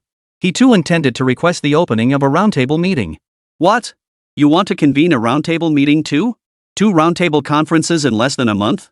Are you sure?" Minister Qin Tian of the Long Affairs Council stared at Lu Hong in astonishment. After all, the roundtable conference was the second highest level meeting in Longwa's conference hierarchy, attended exclusively by top-tier officials. Unless there was something extremely important to discuss, the roundtable conference was rarely convened. Under normal circumstances, it convenes only once every 1 or 2 months. Now, in less than a month, it was being convened twice. Minister Chin, please notify everyone immediately. I'm certain this is urgent. An expression of urgency crossed Lu Hong's face. He couldn't be bothered to explain further to Qin Tian. Qin Tian shook his head with a wry smile before picking up the encrypted phone to make the call. An hour and a half later. Roundtable conference room, Dragon Nation. The conference room was packed with top officials from the capital, including the commanders of the 4 major military regions who had attended this roundtable meeting. They were well aware of the meeting's purpose, having come to vie for the experimental project on behalf of their respective military districts' armament factories. After all, if the experimental program succeeded, mass production would undoubtedly take place at these military factories. The returns would be enormous. Old Lu, why are you suddenly so eager to convene this roundtable, just like watching? The speaker was academician He Sun, who had a relatively close relationship with Lu Hong. With his head of white hair, He Sun was the eldest among the roundtable participants. Though not particularly prominent among the academicians, he specialized in the field of room temperature superconductivity. Though he currently had no major breakthroughs, his standing among Longgua's academicians remained high. The most crucial reason was that many academicians were his former students. Just sit tight. I'll explain everything shortly. Lu Hong was delighted at that moment, for he was about to make an announcement that would surely leave them speechless. At the round table, the 3 elderly men in Zhongshan suits still presided. What Lu Hong hadn't anticipated was that Chief Fan Jianan had also arrived. It was worth noting that Chief Fan Jianan had not attended the previous roundtable meeting. His presence this time indicated that he had learned something. It also hinted that Commander Fan Jianan had taken notice of Rao Siyuan. Fan Jianan was one of the 3 top leaders of the Dragon Nation, having achieved dazzling accomplishments on the Korean battlefield. Once everyone had gathered, Lu Hong began his presentation. As before, he started by playing a video. The large screen displayed the performances of various teams during the military simulation competition. As the footage played, the audience's brows furrowed slightly. Before Rao Siyuan even appeared on screen, an academician raised his hand to ask a question. Academician Lu, what are you trying to convey with this video? Are you implying this roundtable meeting was convened solely for the simulation competition? Chapter 25, Huainan City's Top School. His words prompted several other academicians to nod in agreement, as the video itself contained nothing particularly remarkable. Please remain patient and watch carefully. After the final comparison, you'll understand my thoughtful intentions, Lu Hong said, his smile unchanged. His words finally quieted the room, and one by one, they began watching patiently. After all, Lu Hong's standing was undeniable.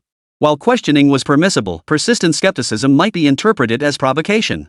When a representative team from the Southwest Military Region demonstrated electromagnetic catapult technology, some academicians' eyes lit up, though it didn't cause much of a stir in the conference room. Next, a young boy suddenly appeared on the video screen. With his back to the camera, he piqued everyone's curiosity. The boy evoked a sense of familiarity, though none could place him. Everyone watched the video with furrowed brows. As the person accompanying the boy pushed a missile model forward, the assembly realized the child was actually participating in the simulation competition. As the child in the video pressed the launch button, all eyes fixed intently on the missile model. The missile model's performance after launch stunned everyone. Even the think tank members seated at the far end of the conference room stood up to watch the video. Many eyes gleamed with excitement due to Old Qian's upgraded ballistics. The climax of the video showed the missile model actually splitting into several decoy missiles while generating dense smoke for interference. Such a sophisticated missile prototype could scarcely be called a mere model. The final burst of acceleration from the missile model drew gasps from the audience. With a loud bang, the missile struck its target, raising a small mushroom cloud. Everyone stood up, waiting for the smoke in the video to dissipate.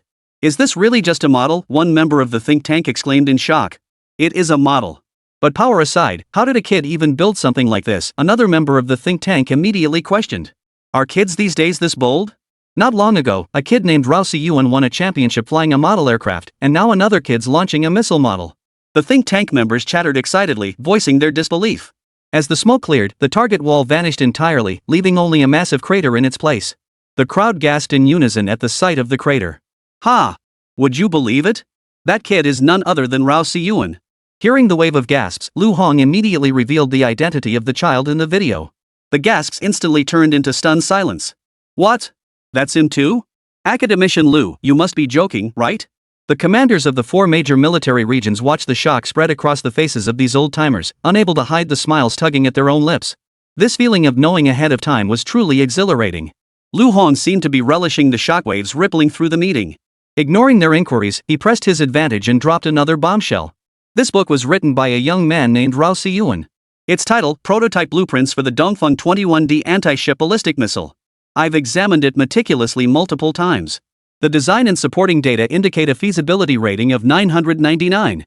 Lu Hong's voice wasn't loud, but every person present heard him clearly. Even the three elderly gentlemen in their Zhongshan suits showed slight emotion. Especially Commander Fan Jianan. Upon hearing this news, he immediately stood up, grasped Lu Hong's hand, and asked, "Is this true?" "It is, Commander." Lu Hong stepped forward as Fan Jianan approached, clasping the old commander's hand and nodding firmly. Fan Jianan patted Lu Hong's shoulder and repeated emphatically, "Excellent! Excellent! Excellent! The opportunity for the Dragon Nation has arrived. The opportunity for the Dragon Nation has arrived. Their blood was not shed in vain. Not in vain." As he spoke, tears welled up in Fan Jianan's eyes. Seeing Fan Jianan like this, everyone was deeply moved. They had all been striving toward the same goal. Though the road ahead was arduous, they could finally see the dawn. Fan Jianan shakily made his way to the podium and addressed the crowd. "Comrades, the nation's destiny has arrived. We must seize this opportunity. Some of you here attended the recent chairman's meeting and are likely aware of the Eagle Nation's plan to deploy 2 aircraft carriers as a deterrent. The prototype blueprints for the Dongfeng 21D anti-ship ballistic missile we've obtained are precisely designed to target aircraft carriers. From now on, aircraft carriers will no longer be an insurmountable obstacle." Upon hearing this, the audience rose to their feet, erupting in enthusiastic applause. "Academician Lu, display Rao Siyuan's background information immediately." Fan Jianan's words startled Lu Hong, who promptly displayed Rao Siyuan's background details. Name, Rao Siyuan. Age, 8. Home address, Unit 2, Apartment 501, Weiman Road Community, Jinyang County, Huainan City, Jiangnan Province. Education, currently enrolled in Grade 3 at Jinyang County Central Primary School. Father, Rao Jianhua, Principal of Jinyang County Central Primary School. Mother, Fan Si, deceased due to illness. Rao Siyuan's father's career: staff member, Huainan Municipal Education Bureau Deputy Director, Huainan Municipal Education Bureau Office Director, Huainan Municipal Education Bureau Office Deputy Director, Huainan Municipal Education Bureau Principal, Jinyang County Central Primary School. Rao Siyuan, champion of Jiangnan Province Aero Modeling Championship, first place in Southeast Military District Military Industry Simulation Competition. Fan Jianan stared at Rao Siyuan's background on the screen, his brow deeply furrowed. "When will you people ever change that rotten habit of only caring about your own feathers?" Fan Jianan shouted angrily at the crowd. The first background check should have flagged something amiss. Look closely at Rao Siyuan's father. Rao Jianhua's resume. Examine it carefully. Fan Jianan's expression darkened, sending a chill through the room. Everyone immediately scrutinized the documents. Before long, they all spotted the discrepancy. Rao Jianhua's position had been downgraded from Deputy Director of the Huainan Municipal Education Bureau to Principal of a county-level central elementary school. And he stayed there for 8 years, clearly suspicious. Yet upon thorough investigation, there was no record of Rao Jianhua committing any illegal or disciplinary offenses. This clearly indicated that Rao Jianhua must have offended someone. "Commander, I failed to be thorough enough. I'll immediately issue orders to reinstate Rao Siyuan's father, Rao Jianhua, to his original position," Jin Tian declared. "What restoration?" "Immediately upgrade Jinyang County Central Elementary School to Huainan City Central School, encompassing primary, middle, and high school levels. And approve funding for Jinyang County immediately so Huainan Central School has land to build on and becomes a key institution in Huainan." "Got it?" Chapter 26, Little Siyuan, you're so impressive. Jin Tian's pen scribbled furiously as he recorded Fan Jianan's words, nodding constantly. "Also, Jin Tian, you're going to find out right now who the bastard was who suppressed Rao Jianhua before. Find out immediately." As the old commander Fan Jianan vented his anger, everyone held their breath, not daring to make a sound. They waited quietly for Jin Tian's investigation, while beads of sweat formed on his forehead. After half an hour of investigation and several phone calls, he finally discovered it was Zhu Kaidong, the newly appointed director of the Huainan Municipal Education Bureau, at the time now director of the Nanyun Municipal Education Bureau. Nanyun City was the provincial capital of Jiangnan Province. Over 8 years, Zhu Kaidong had risen from Huainan to Nanyun. "Commander, we've identified him as Zhu Kaidong, the current director of the Nanyun City Education Bureau." Jin Tian displayed the information on the large screen for everyone to see. The group immediately fell silent in mourning for Zhu Kaidong. It could only be said that retribution comes, it's just a matter of time. Now, immediately, right this instant, transfer him to teach in the northern wilderness. He likes to abuse his power? Let him have his way. Beads of sweat formed on Jin Tian's forehead as he nodded vigorously. "Calm down, old commander. It's being handled immediately." Jin Tian's phone began ringing off the hook again, while Lu Hong stood by, sighing deeply. Truly, when one person rises to power, even their dogs and chickens get elevated. But Rao Siyuan deserved it. The path to Dragon Nation's rise began the very moment he first submitted the prototype blueprints for the J-36 fighter jet. The struggle for national destiny has always been like this: there is no retreat, only relentless progress. Commander, Lu Hong cautiously inquired, shouldn't we let our team handle the testing of the DF-21D anti-ship ballistic missile? After all, Fan Jianan was still fuming. Fan Jianan gave a slight nod, his expression softening somewhat. Getting rid of that rotten apple must have brought him considerable relief. The Dongfeng 21D anti-ship ballistic missile test program will be carried out by our team, but I'm still a bit short-handed on personnel. Is anyone willing to join the DF-21D anti-ship ballistic missile test program? Lu Hong addressed the assembled group.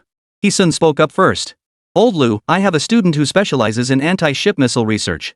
Should I have him join? Lu Hong nodded upon hearing this. Though Yi Sun himself hadn't produced any particularly renowned research achievements, the students he taught were quite capable. After Yi Sun set the precedent, one academician after another approached Lu Hong requesting spots. Each slot represented a favor owed, to be repaid in the future, a prospect that filled Lu Hong with quiet satisfaction. He felt increasingly compelled to cultivate closer ties with Rao Siyuan. The final step was determining which military-industrial group would conduct the testing. Before Lu Hong could speak, Wang Hetian immediately wore a pained expression and stepped forward urgently. Old Lu, you really must help us at the Central Military Industry Group. It's just too difficult. Old Lu, don't listen to old Wang's complaints. If we're talking hardship, none of you three other groups have it as tough as our Northeast Aerospace Technology Group. How many times have they talked about revitalizing the Northeast? It still hasn't happened. This time, they absolutely must give us some consideration. Seeing Wang Hetian complaining, the Northeast Military Region commander couldn't be outdone and immediately began lamenting his own hardships. The commanders of the other two military regions weren't about to be outdone either.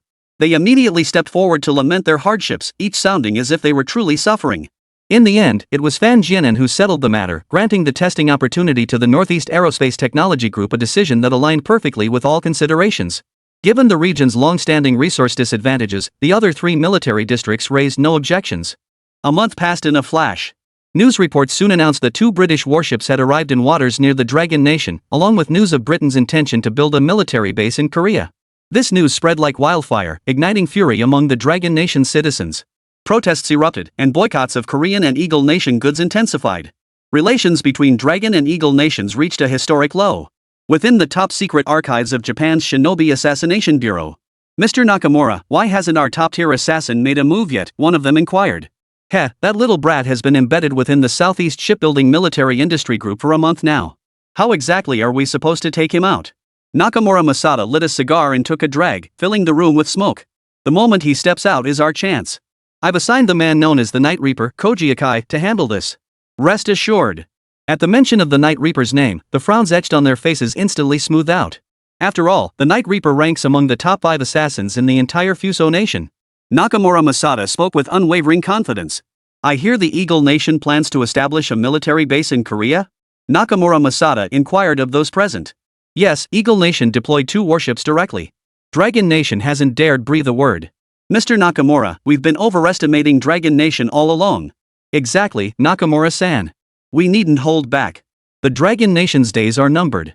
Once the Goryeo base is complete, forming a pincer movement, their fate will be sealed. Nakamura Masada offered no response to these remarks, continuing to puff on his cigar. After a long pause, Nakamura Masada took a deep drag on his cigar, exhaled a cloud of smoke, and spoke. You all underestimate the Dragon Nation. My father dealt with them for years and ultimately died there. I knew the Dragon Nation wasn't that simple. The others heard Nakamura Masada's words but paid them no heed. Observing their reactions, Nakamura Masada sighed softly and fell silent. Southeast Shipbuilding and Military Industry Group. Underground Research Facility. Rao Siyuan, you're so good at this. Faster, faster. Li Wanyu's words made Rao Siyuan's cheeks flush slightly.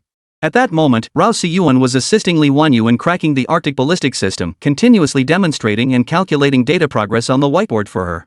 Li Wanyu, like a student thirsty for knowledge, stared intently at the data on the whiteboard, constantly verifying the calculations herself. The Arctic ballistic system was a crucial component of the Dongfeng 41 intercontinental ballistic missile. The system had already preloaded the knowledge data into Rao Siyuan's mind. This allowed Rao Siyuan to respond to Li Wanyu's questions with effortless fluency, leading to the earlier exchange. After several hours of deep discussion, Li Wanyu emerged from the room, her cheeks flushed and her forehead glistening with sweat. This massive chunk of knowledge would take her at least 3 or 4 days to digest. Having completed System Task 2, Rao Siyuan was in high spirits. Just then, the jealous Wu Yuhao suddenly appeared. Seeing Li Wanyu emerge from the room with flushed cheeks and a beaded forehead, his jealousy flared instantly. He glanced at Rao Siyuan, his face flushing with excitement, yet the humiliation within him only intensified. You, Li Wanyu. How dare you? Even resorting to such tactics, persecuting a child, and still refusing to accept me. Wu Yuhao seethed inwardly. He snorted coldly, flung his sleeves, and stormed off. Chapter 27, The Night Reaper, Koji Akai. After returning to Jinyang County from the military factory, Rao Siyuan immediately headed back to school. After all, he was still a student, and prolonged absence from classes was somewhat inappropriate. These past few days, he had summoned Wang Hao daily to assist him in constructing a model of the Dongfeng 41 intercontinental ballistic missile. At first, Wang Hao was unfamiliar with the process, but under Rao Siyuan's patient guidance, he gradually figured out some methods. However, Rao Siyuan only had Wang Hao build the truck base model, not the core components. The system's blind box mission explicitly stipulated that it must be completed collaboratively with Wang Hao, otherwise, the opportunity to draw from the blind box would be forfeited. Upon returning to Central Elementary School, Rao Siyuan noticed numerous construction vehicles surrounding the campus, with a large workforce bustling about. Across from the school grounds, several buildings were being erected on a vast vacant lot. Dad, I'm back. Rao Siyuan pushed open the principal's office door. Rao Jianhua was sitting there, a blade of grass between his teeth, legs crossed, humming a tune, looking perfectly at ease. Oh, my dear son, you're finally back. Rao Jianhua immediately stood up and picked Rao Siyuan up in his arms. You know what? Our schools hit the jackpot. The higher-ups sent word we're being upgraded to a key school in Huainan City. Your old man's about to strike it rich. Rao Siyuan understood the likely reason behind this. It was most probably because of him. The higher-ups in Longhua had begun paying attention to him. That's why they'd extend their favor to Rao Jianhua by association. Moreover, Rao Siyuan knew his father had essentially been exiled to Jinyang County. The higher-ups couldn't possibly have missed that, so all this seemed perfectly natural. Dad, you're riding on your son's coattails. Aren't you going to show some gratitude? Rao Siyuan shot Rao Jianhua a disdainful sideways glance. Ha! Show my gratitude? Of course I'll show my gratitude. Come on, how about I take you out for roast chicken right now? Haven't you been craving it? Rao Jianhua said. Rao Siyuan nodded vigorously, his eyes lighting up. The roast chicken he'd been craving for so long was finally within reach. Haizi, standing guard at the door, couldn't help but smile at Rao Siyuan's little indulgence. Oh, right, Dad, call Wang Hao too. Soon, the group arrived at the busiest street in Jinyang County. Jinyang County was most famous for its roast chicken, a local specialty renowned throughout Jiangnan Province. Because Jinyang County was exceptionally skilled at preparing chicken, many travelers passing through would linger for a meal before continuing their journey. Consequently, the entire county thrived primarily in its food and beverage sector, while other industries remained largely stagnant. After settling into a long-established restaurant, the owner soon brought out a plate of fragrant roast chicken. Rao Jianhua and the owner were longtime acquaintances, so he knew exactly what to do. Here, son, Xiao Hao, each of you take a drumstick. Rao Jianhua promptly tore off both drumsticks and placed them before the two boys. He was about to toss the chicken tail aside when Haizi stopped him. Hee, can I have the chicken butt? I love chicken butt, Haizi said, scratching his head. All three pairs of eyes focused on Haizi, making him squirm uncomfortably. He quickly added, embarrassed. Haha, I never had much good food growing up. The first meat I ever ate was chicken, but so I've always had a special fondness for its flavor. The three immediately withdrew their strange gazes, and the four shared knowing smiles. Mouse, how's your bright lady training coming along? Rao Siyuan bit off a big chunk of meat from the chicken leg, chewing as he addressed Wang Hao in front of him. Siyuan, let me put it this way, I'm at the gold tier now. You silver noob better not try to pull a fast one on me. Wang Hao said proudly, his mouth dripping with grease. What? You actually made it to gold? Mouse, tell me the truth, did you get someone to help you climb? Rao Siyuan asked, his face betraying his disbelief. Rao Jianhua and Haizi couldn't understand a word the two kids were saying, just chuckling dumbly as they ate. Rao Siyuan, you're full of it. Don't you know what kind of person I am? Even if I never reach gold in this lifetime, I'd never cheat my way there. Wang Hao set down the chicken drumstick he was holding and glared at Rao Siyuan. Fine. Then let's head over to your place later for a couple of rounds. How about it? Rao Siyuan said with a smile. Yeah. Wang Hao nodded vigorously. He'd been wanting to play with Rao Siyuan for ages. Playing alone was just too boring. But since Rao Siyuan was often away from Jinyang County, he hadn't had the chance. While eating the roast chicken, Rao Siyuan also shared his plan to restructure the state-owned steel pipe factory in Jinyang County with Rao Jianhua. Rao Jianhua listened with keen interest. Upon learning it would be restructured into a military factory, his expression immediately clouded with worry. After all, establishing a military factory required approval from higher authorities. While he had no doubt in his son's capabilities, converting a factory into a military facility wasn't something that could be done on a whim. Rao Siyuan first asked Rao Jianhua to approach Zhou Yunson, the factory director of the state-owned steel pipe factory, to gauge his stance. If Zhou also agreed to the restructuring, Rao Siyuan was willing to serve as the chief engineer of the newly restructured military factory. After finishing the roast chicken, Rao Jianhua slipped away alone. He was heading to the steel pipe factory to talk to Zhou Yunzong and share his idea. Rao Siyuan, Wang Hao, and Haizi headed straight for Wang Hao's family-run internet cafe. Just then, a figure wearing a black hat approached from across the street. As he neared Rao Siyuan, a cold gleam flashed from his hand. Haizi spotted the flash instantly, but the distance was too close to react in time. Haizi instinctively shoved Wang Hao forward, causing the blade to pierce Wang Hao's chest instead. He then shoved Rao Siyuan away with the same force, using the momentum to leap forward and deliver a powerful kick to the black-hatted youth. The kick sent the youth reeling backwards several steps, a trickle of blood spilling from the corner of his mouth. Seeing his first strike fail, the youth swiftly drew a samurai sword from his waist, its blade radiating a purple glow, and swung it toward Koriko and Rao Siyuan. Night Reaper? You're Koji Akai. Koriko's expression changed upon seeing the purple glowing katana. In the Shunlong Bureau, the Night Reaper Koji Akai was no less notorious than Koriko himself, a prime target under their close surveillance. A solemn expression deepened in Koriko's eyes. He knew this would be a tough fight. Since they weren't traveling along a particularly bustling route, there weren't many pedestrians around. A few scattered onlookers gathered, mistaking the scene for a film shoot. The dagger now glinted brightly, lodged deep in Wang Hao's chest. Wang Hao stared blankly at the blade piercing his own flesh, his face gradually turning pale. A wave of dizziness washed over him, and he collapsed onto the street, blood pooling around him. Rao Siyuan noticed immediately. Completely disregarding his own danger, he rushed toward Wang Hao with a look of panic on his face. Chapter 28, The Night Sky Drone Proves Its Worth. With only one goal in mind, Rao Siyuan's death, Akaishi Koji fought with utter disregard for his own safety. Before arriving, he had already arranged his final affairs and secured the highest assurance from the Shinobi Assassination Bureau. Thus, even at the cost of his own life, he was determined to take Rao Siyuan's. Seeing this, Haizi steeled himself. He swiftly drew several slender needles from the black pouch at his waist and hurled them toward the youth in the black cap. Unsatisfied, he then drew a standard issue pistol from his waist, raised his arm without even aiming, and fired a shot. The needles whistled through the air with a sharp cut, striking Koji Akai's back at incredible speed. However, the whistling sound alerted Akai Koji, who shifted his body slightly, avoiding a vital hit.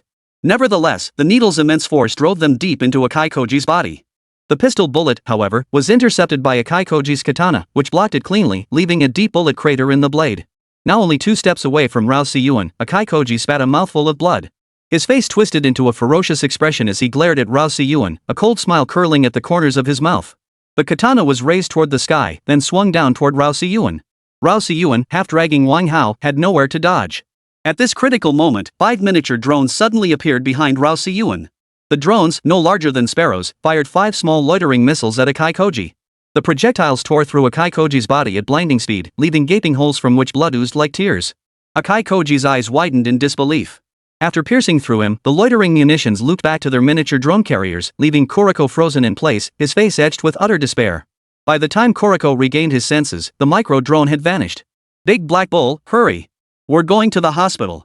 Rao Siyuan acted decisively. Haizi immediately scooped Wang Hao into his arms, flagged down a car, and sped toward Jinyang County Central Hospital. Outside the hospital operating room, Rao Siyuan paced anxiously, waiting.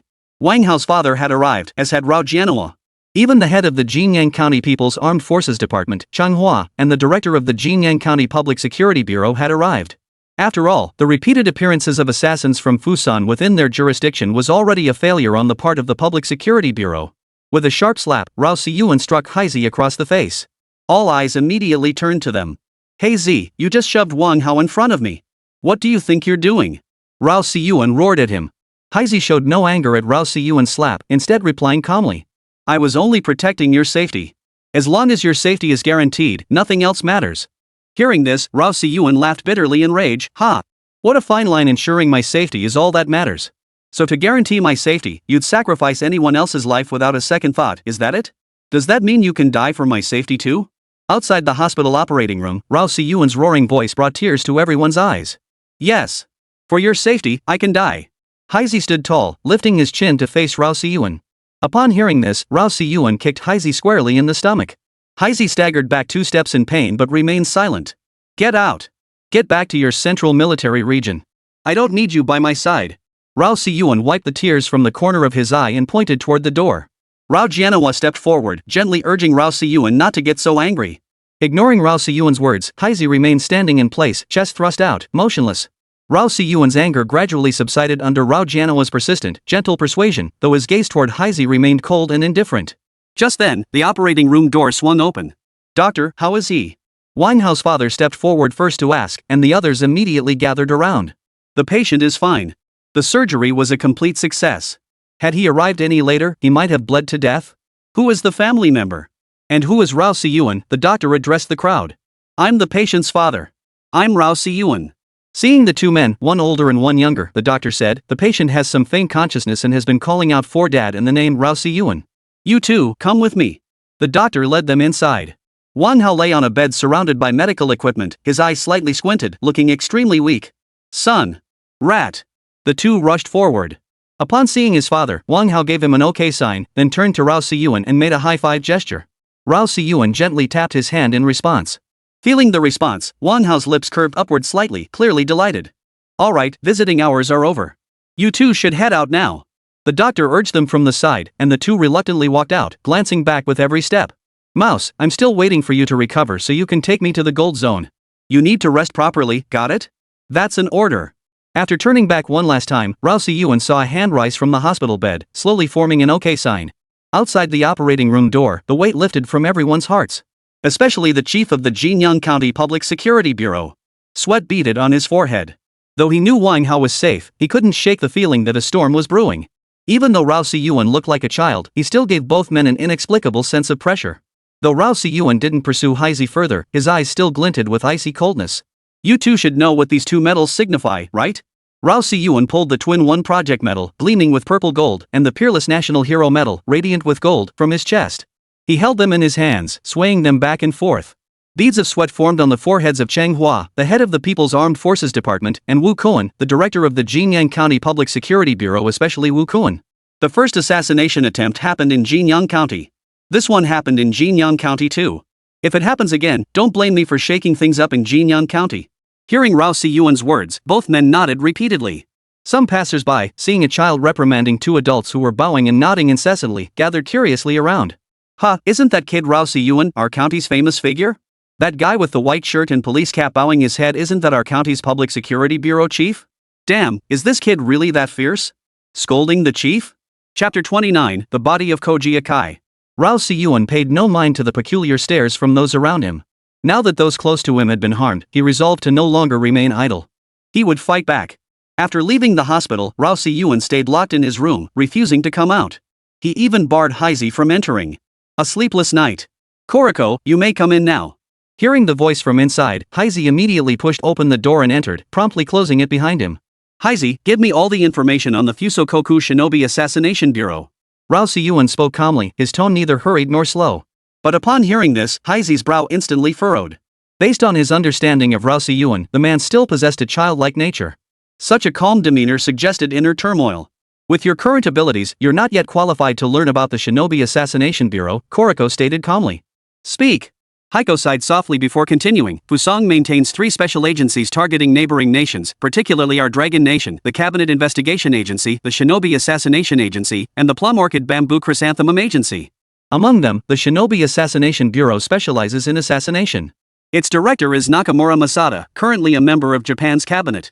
The assassins under the Shinobi Assassination Bureau are ranked into 4 tiers: Alpha, Beta, Gamma, and Delta. These assassins undergo rigorous training before being deployed worldwide.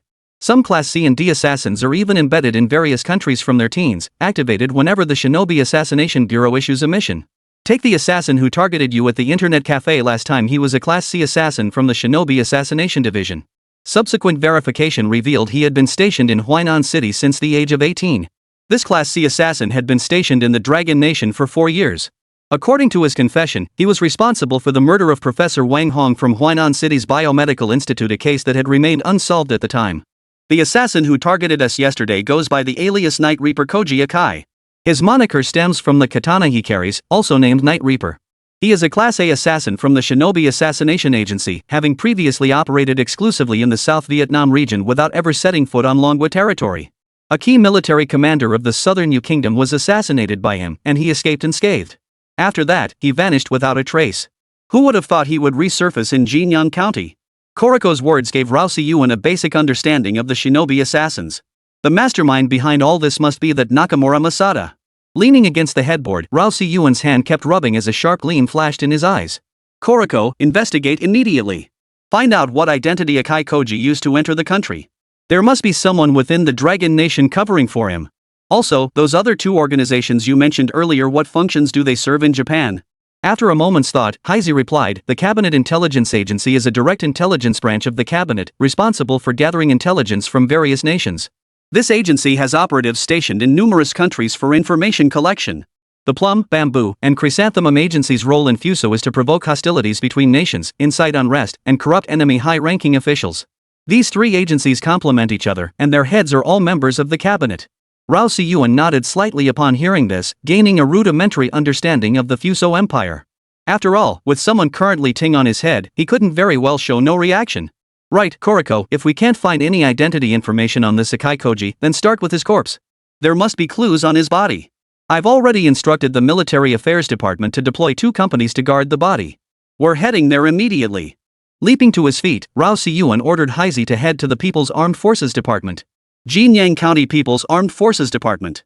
Changhua paced his office, his face clouded with worry after receiving a scolding call from his former superior that morning. The repeated assassination attempts on Rao Siyuan, the child prodigy, had placed immense pressure on him as the head of the Jinyang County People's Armed Forces Department. Spotting the 2, one tall, one small approaching the office, Changhua immediately stepped forward. Young Master Siyuan, what brings you here? Where is Koji Akai's body? Rao Siyuan inquired. In the air raid isolation room. Rest assured, I followed your instructions and assigned 2 companies to guard it. Changhua only wanted to make a good impression on Rao Siyuan. After all, although he had previously ridden the wave of the blueprint to earn high praise from his former superiors, his lack of seniority had always prevented him from advancing further. Now, this child prodigy might just be his ticket to the next rung up the ladder. Changhua led the 2 men into the air raid shelter, where Rao Siyuan immediately spotted Koji Akai's body. Both Heisey and Rao Siyuan scrutinized every detail, the clothing, the items left behind. Akai Koji still wore his black baseball cap, dressed in jeans and a denim jacket, a complete street-style fashionista look. Koriko, come here. What's this? Rao Siyuan's gaze locked onto a button on the jacket. This looks like a communication button. Seems they still have a base of operations within the country. Heisey's expression darkened. Koro, look at his soles, no dirt or dust.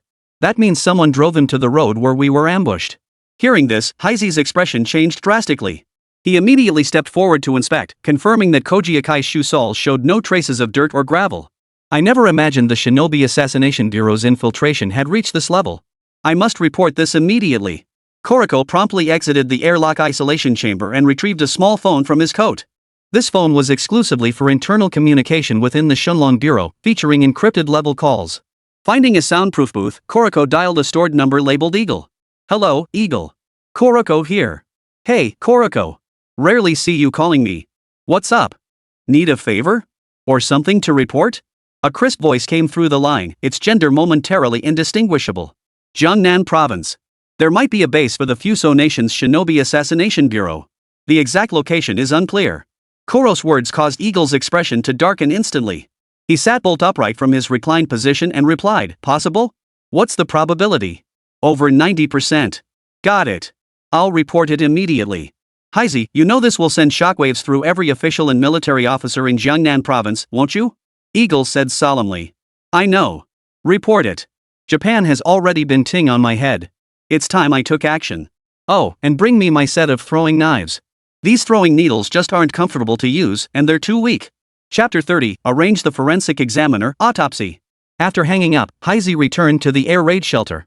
Rao Siyuan was still meticulously examining every inch of Akai Koji's body, checking for any overlooked details. But after several thorough examinations, no other abnormalities were found. Arrange for the coroner. Autopsy. Rao Siyuan ordered. Upon hearing Rao Siyuan's words, Heisey's face flashed a hint of confusion. Autopsy? Why is an autopsy still needed? Check the undigested food in his stomach. We might find some clues in it. Koriko's expression shifted to one of sudden understanding upon hearing Rao Siyuan's words. He nodded in agreement and promptly exited to make the arrangements. Shortly after, a male and female forensic team entered the air raid shelter isolation room. After Rao Siyuan explained his requirements, the pair proceeded to dissect Akai Koji with practiced efficiency. The forensic examination confirmed the presence of partially digested dumplings in Akai Koji's stomach. Moreover, the shape of these dumplings did not match the local Huainan style, but rather the style from Shanha province. Those bastards from Fuso love dumplings more than anything else in our Dragon Nation, Heisey remarked from the side. Koro, can you immediately use your connections to investigate which shops in Huainan City serve Shanha province-style dumplings? Rao Siyuan was serious this time. He had to make Japan feel the sting. After nodding, Heisey was about to leave the air raid shelter when one of the female forensic doctors suddenly spoke up. This deceased individual consumed a significant amount of alcohol last night, specifically the locally distinctive green plum rice wine from Huainan. Upon hearing this, Rao Si-yuan and Heisey's faces lit up with delight. This was crucial intelligence. Locating areas where both dumplings and green plum rice wine were found would pinpoint the approximate location of their base. With this narrowed down area, persistent surveillance and investigation would inevitably reveal their tracks. After Heisey made over a dozen phone calls over several hours, he finally identified 3 matching locations. The first location was within Huainan City itself, though not in Jinyan County. Instead, it was situated at an urban-rural fringe area in Hua East District. Urban-rural fringe areas have complex demographics and high population mobility, posing significant challenges for surveillance and investigation. The second location was not in Huainan City but in Yunhe County, Jianglin City, a neighboring area. On a main thoroughfare in Yunhe County, there was a shop specializing in Shanha dumplings, alongside another store selling Huainan specialty green plum rice wine. The third location was in Nanyun City, the provincial capital of Jiangnan Province. It also featured a shop selling Shanha dumplings and a liquor store offering a wide variety of alcoholic beverages. Rao Si-yuan decided to begin reconnaissance and surveillance from Nanyun City. Heisey immediately made the necessary arrangements. Rao Si-yuan specifically instructed Heisey to use only people he trusted. Heisey understood the implication and nodded in agreement. 3 days later, Heisey reported that the Nanyun City location could be ruled out as a suspect. After investigation, it was discovered that the 2 shops weren't actually close to each other, they only appeared to be near due to their straight line distance. However, an on-site inspection revealed the actual distance between the 2 shops was quite far. Another 5 days passed before Heisey reported that the urban-rural fringe area in Huaidong District, Huainan City, could also be ruled out as a suspect location. After 5 consecutive days of surveillance, no unusual activity had been detected in the vicinity. Covert investigations also confirmed no Japanese nationals were lingering or residing in the urban-rural fringe area. That left only Yunhe County in Jianglin City. Rao Si-yuan remained uneasy and decided to personally investigate Yunhe County. Heisey immediately drove Rao Si-yuan to Yunhe County. To be safe, Rao Si-yuan also borrowed a platoon from the Southeast Military District to assist him. However, to avoid alerting the target prematurely, Rao Si-yuan instructed them to remain only at the outskirts of Yunhe County, not to venture deeper. Yunhe County was a county-level city under Jianglin City's jurisdiction. It was not located near the coast but nestled within hilly terrain, a rather inconspicuous place even within Jiangnan Province. Heisey and Rao Si-yuan drove back and forth along the main thoroughfare several times, yet found nothing out of the ordinary. An idea struck Rao Si-yuan. He decided to establish a permanent presence here. Heisey also deployed 3 operatives to conduct covert reconnaissance in the surrounding area, ensuring they remained well concealed. Rao Si-yuan summoned 5 micro-reconnaissance drones from the 9 Heavens system, covering every angle of the street. He then pulled a laptop from his backpack, displaying 5 video surveillance zones on the screen. These 5 zones covered the street's entry and exit points, as well as the entrances to the 2 shops.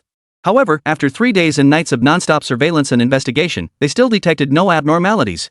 For those 3 days, Rao Si-yuan and Heisey ate, slept, and lived in the car, taking turns monitoring the feed. Yet they still hadn't uncovered anything out of the ordinary. Heisey, do you think it's possible we're barking up the wrong tree? Rao Si-yuan asked. Heisey scratched his head thoughtfully before replying, unlikely. We're still monitoring both locations. Though fewer people are present now, they haven't detected anything unusual either. Hearing this, Rao Si-yuan's restless heart eased slightly before he resumed intently watching the drone feed. Day 5 passed without any breakthroughs. The entire street remained devoid of any suspicious activity. Moreover, after 5 days of thorough investigation and household registration checks, no one with Japanese nationality was found residing in the area. Just as Rao Si-yuan was about to abandon the investigation and personally head to the urban-rural fringe of Huaidong District, a man and a woman suddenly appeared at the entrance of this main thoroughfare. Each carrying a suitcase, they walked to the liquor shop, purchased over a dozen bottles of green plum rice wine, and placed them inside their luggage. The moment he opened the suitcase, Rao Si-yuan saw it contained numerous instant noodles and similar foods, though instant noodles dominated the contents. This immediately caught Rao Si-yuan's attention. The pair then bought 2 orders of dumplings from the Shanha dumpling shop and began eating them right there in the store. Rao Si-yuan used the ultra-high-definition camera function of his micro-drone to capture both individuals' faces in full detail. He immediately transmitted both photos to Heisey. Heisey, pull up these 2's records immediately. Make it urgent. In less than 3 minutes, Heisey had the results. The man was Wu Shicheng, from Lin City, Jiangbei Province. He had frequent records of entering and exiting the country, with his destination always being Japan. The woman showed no information whatsoever. Chapter 31, The Mole. Heisey was genuinely surprised. He hadn't expected anyone in Longwei to have no traceable information. The lack of information meant she was either an illegal immigrant from another country or had undergone significant facial alterations. Major facial alterations typically require official registration, so she was most likely an illegal immigrant. Moreover, she possessed striking beauty, and her features bore a resemblance to women from Japan. Got it. Don't tip them off. After they finish eating, I'll deploy the drone for tracking and lock-on. Half an hour later, after finishing their dumplings, the pair didn't head back but continued walking forward. Reaching the end of the main road, they abruptly turned into an alley. After winding through several twists and turns, they suddenly entered an old-fashioned residential house. The house turned out to be an ethnic clothing store. Rao Si-yuan kept his eyes fixed on the shop. 5 minutes later, the two emerged, but one of their suitcases was missing. Moreover, they had changed their attire completely, no longer resembling their previous selves. They now looked like tourists visiting the area dressed in ethnic clothing. They soon entered another main street, strolling along it for a while before suddenly turning into an alley off that main thoroughfare. This alley wasn't as convoluted, it was a relatively simple, well-shaped passageway. After glancing left and right at the intersection of two alleys, they abruptly opened the door of a nearby rustic house and vanished in a flash.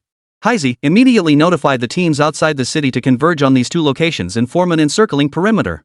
We still don't know how many people are inside, so play it safe. Contact the Yunhai County Public Security Bureau and have them assist with the arrest. Recall the reconnaissance teams and secure the key exits. Rao Si-yuan issued the orders step by step, then rubbed his weary eyes and took a deep breath.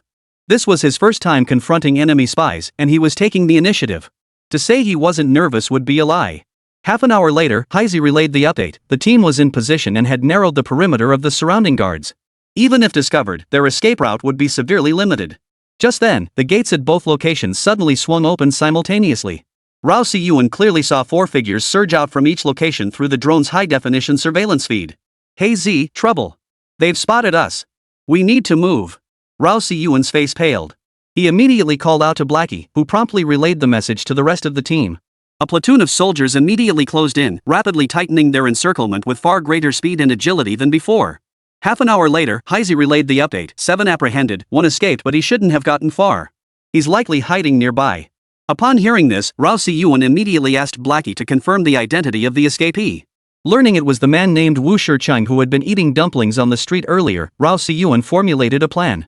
Have the team split into 2-person squads. Secure every intersection and hidden passageway. The rest of you search every single house. Rao Si-yuan ordered. Won't that cause too much commotion? Heisey asked with concern. No. We absolutely must capture this Wu Shicheng. He's likely their leader. Rao Si-yuan's tone brooked no refusal, and Heisey immediately understood. Rao Si-yuan sat in the backseat of the car, his eyes gleaming with sharpness as he muttered to himself, a mole? Poof. Then let's start by taking down the Yunhai County Public Security Bureau. His suspicion wasn't unfounded. Ever since he'd instructed Heisey to notify Yunhai County Public Security Bureau to assist with the arrest, even troops from outside the city had arrived, yet the county police still hadn't shown up. Moreover, this group seemed to have received advance warning, immediately attempting to flee. Fortunately, Rao Si-yuan had instructed Heisey to deploy the troops stationed outside the city first. Otherwise, with insufficient manpower, these individuals might have actually gotten away. What did this prove? It was self-evident. Something fishy was going on at the Yunhai County Public Security Bureau. Just then, the Yunhai County Public Security Bureau personnel finally arrived, albeit belatedly, with a large contingent. At the head was Lin Tian, captain of the Yunhai County Public Security Brigade. Spotting Heisey, he immediately approached with a warm handshake. Heisey had already received Rao Si-yuan's instructions. This Public Security Management Brigade only needed to handle the outer perimeter encirclement. They weren't required to exert too much effort. But Lin Tian seemed unwilling to settle for such a simple task, repeatedly insisting he wanted to go inside to assist with the arrest. Heisey responded with a firm tone, instructing Lin Tian to remain outside for surveillance and containment duties. Only then did Lin Tian reluctantly withdraw. Every word of this exchange was heard clearly by Rao Si-yuan, who was listening in from a kilometer away. This Lin Tian couldn't hold back any longer. After an hour of meticulous searching and clearing the area, Wu Shicheng remained unfound. By this point, some members of the crowd had grown impatient, with a few ringleaders starting to cause trouble. What's the meaning of this? Is this how you soldiers serve the people? A balding middle-aged man yelled at Heisey. His outburst prompted several others nearby to join in the clamor. Exactly. I was sleeping peacefully at home when suddenly they started searching and clearing the area. Who can put up with that? Running into this black bastard today is the worst luck I've had in 8 lifetimes. I'm going to file a complaint against him. Once a few people in the crowd started making a scene, the rest followed suit. In an instant, the entire group was cursing Heisey and the soldiers guarding the intersection. Rao Si-yuan naturally heard the crowd's curses through his earpiece, his brow furrowing slightly. He focused the reconnaissance drone's camera on the ringleaders, capturing their faces clearly before transmitting the footage to Heisey. Hey Z, run a background check on these three immediately. Hurry. Moments later, Heisey transmitted the information back. The other two who were joining in the commotion nearby showed no issues in their background checks, and their registered addresses were indeed within this jurisdiction. However, the bald middle-aged man who had instigated the commotion, named Lin Hai, was not registered in Yunhe County. His household registration was actually in the neighboring county of Wuhui. Although he was from a neighboring county, the identity information showed no abnormalities. Just as Rao Si-yuan was about to clear these suspects, he suddenly recalled that the captain of the Public Security Management Brigade earlier also seemed to have the surname Lin. Hey Z, pull up the identity information for Lin Tian, the captain of Yunhe County's Public Security Management Brigade, immediately. Don't let him catch on. Rao Si-yuan relayed the request to Heisey through his earpiece. Heisey glanced at Lin Tian, who had been following him closely, and his brow furrowed slightly. Though he didn't know why Rao Si-yuan wanted to investigate Lin Tian, his instincts told him this matter was significant. Minutes later, Lin Tian's details were transmitted to Rao Si-yuan. Upon reviewing them, Rao Si-yuan had an epiphany. Chapter 32, Whose brat is this? So Lin Tian's cousin was Lin Hai. It all made sense now. However, it wasn't yet time to close in on these two, as more evidence was needed to prove their connection to the Fuso state. Outside, the crowd was growing larger, and the voices of protest were growing louder. Rao Si-yuan knew he couldn't hide any longer. Blackie was nearing his limit, and he needed to buy more time for the search team. Rao Si-yuan stepped out of the vehicle, immediately followed by two soldiers who cleared a path through the crowd for him. Reaching Heisey, Rao Si-yuan took the megaphone from him. The crowd saw a child holding the megaphone and immediately wore expressions of scorn. What kid got lost and is running wild here? Ha! The remark, uttered by someone in the crowd, set off a wave of laughter. Fellow residents of Yunhe County, I am Rao Si-yuan, the overall commander of this operation. This apprehension is of utmost importance to me, and the operation has been duly reported to higher authorities. Therefore, I ask for your understanding and cooperation. The specific reasons and outcomes of the operation will be announced in a few days. We kindly ask for your patience and understanding. Thank you. After speaking, Rao Si-yuan bowed to the crowd. Yet among the crowd, there was little reaction to Rao Si-yuan's words. You're just a kid giving orders? Go chill somewhere else. A kid is the chief coordinator? Is there no one else in our Dragon Nation? Putting a kid in charge? Rao Si-yuan? That name sounds familiar. Whispers and murmurs instantly drowned out his words. Many voices joined in curses and complaints, most directed squarely at Rao Si-yuan. Rao Si-yuan? Is that the legendary child prodigy Rao Si-yuan? Now that you mention it, I think I remember him. Wasn't he the champion of our Jiangnan Province Space Model Championship? Yes, that's him. Not only did he win the championship, but he also took first place in the military simulation competition. These remarks instantly jogged the memory of those familiar with Rao Si-yuan. So it's the child prodigy handling the case? Then it's all good. Everyone, give the prodigy some face. Who'd have thought we'd meet our nation's prodigy, Rao Si-yuan? My son's taking the college entrance exam next year. Let's get some good fortune from the prodigy. Hold on, buddy. He's a child prodigy, not a deity. What are you doing making wishes here? Hearing this, Rao Si-yuan felt a black line appear on his forehead, though he couldn't show it. Just then, the bald-headed Lin Hai, sensing the mood was shifting, immediately stirred up the crowd again. What kind of damn prodigy is this? You've been searching and clearing the area for over an hour now. Lift the blockade immediately and let us in. We all have urgent matters to attend to. Can you take responsibility for the delays? No sooner had the words left his mouth than a message came through Heisey's earpiece. Boss, we found it. Heisey's face lit up with joy as he leaned close to Rao Si-yuan's ear and relayed the news. Lin Hai's expression shifted slightly upon witnessing this. Rao Si-yuan tossed the megaphone to a nearby soldier, then grabbed Heisey and strode straight into the alley, ignoring the murmuring crowd. Moments later, Rao Si-yuan and Heisey arrived at the house where the first suitcase had been located, as indicated by the two men earlier. Two soldiers now guarded the entrance. The interior had already been searched. No one was inside. Upon entering, a pungent odor permeated the air. The two-story building contained one room on the first floor and 3 rooms on the second. The first floor was littered with instant noodle packets and household trash, the stench overwhelming. In the middle room on the second floor, several communication radios and long-range voice transmission devices were found. In this room, a photograph of Rao Si-yuan hung on the wall, a video screenshot from his championship victory at the tournament. A photograph of academician Wan Yuan was also displayed on the wall. Rao Si-yuan and Heisey then inspected another building, which had a similar layout equipped with communication radios and remote dialogue transmission devices. However, Rao Si-yuan noticed a distinct burnt smell emanating from the room housing the radios and remote communication devices in the other building. After a thorough search, they finally found a basin inside a cabinet. Inside the basin were a few fragments of documents that had not been completely destroyed by the fire. Rao Siyuan pulled out the partially charred edges of the documents and examined them closely. 10 minutes later, Rao Siyuan turned to Haizi beside him and said, "Haizi, transmit these documents to the Jiangnan Provincial Public Security Department. Have them arrest Lin Tian." Haizi took the partially burned documents and replied, "No need for that hassle. I'll just arrange for his arrest directly." Rao Siyuan raised an eyebrow, puzzled. "Are you sure? Lin Tian is part of the police system. Without reporting to the Public Security Department, you have no authority to arrest him." "Don't worry about it," Haizi assured him with a pat on his chest. Rao Siyuan, of course, was unaware that Haizi was a member of the Shunlong Bureau, possessing its authority. In Dragon Nation, regardless of one's status, the Shunlong Bureau holds the authority to arrest anyone who threatens the nation's security. By now, Rao Siyuan and Haizi had returned to the crowd gathered at the intersection.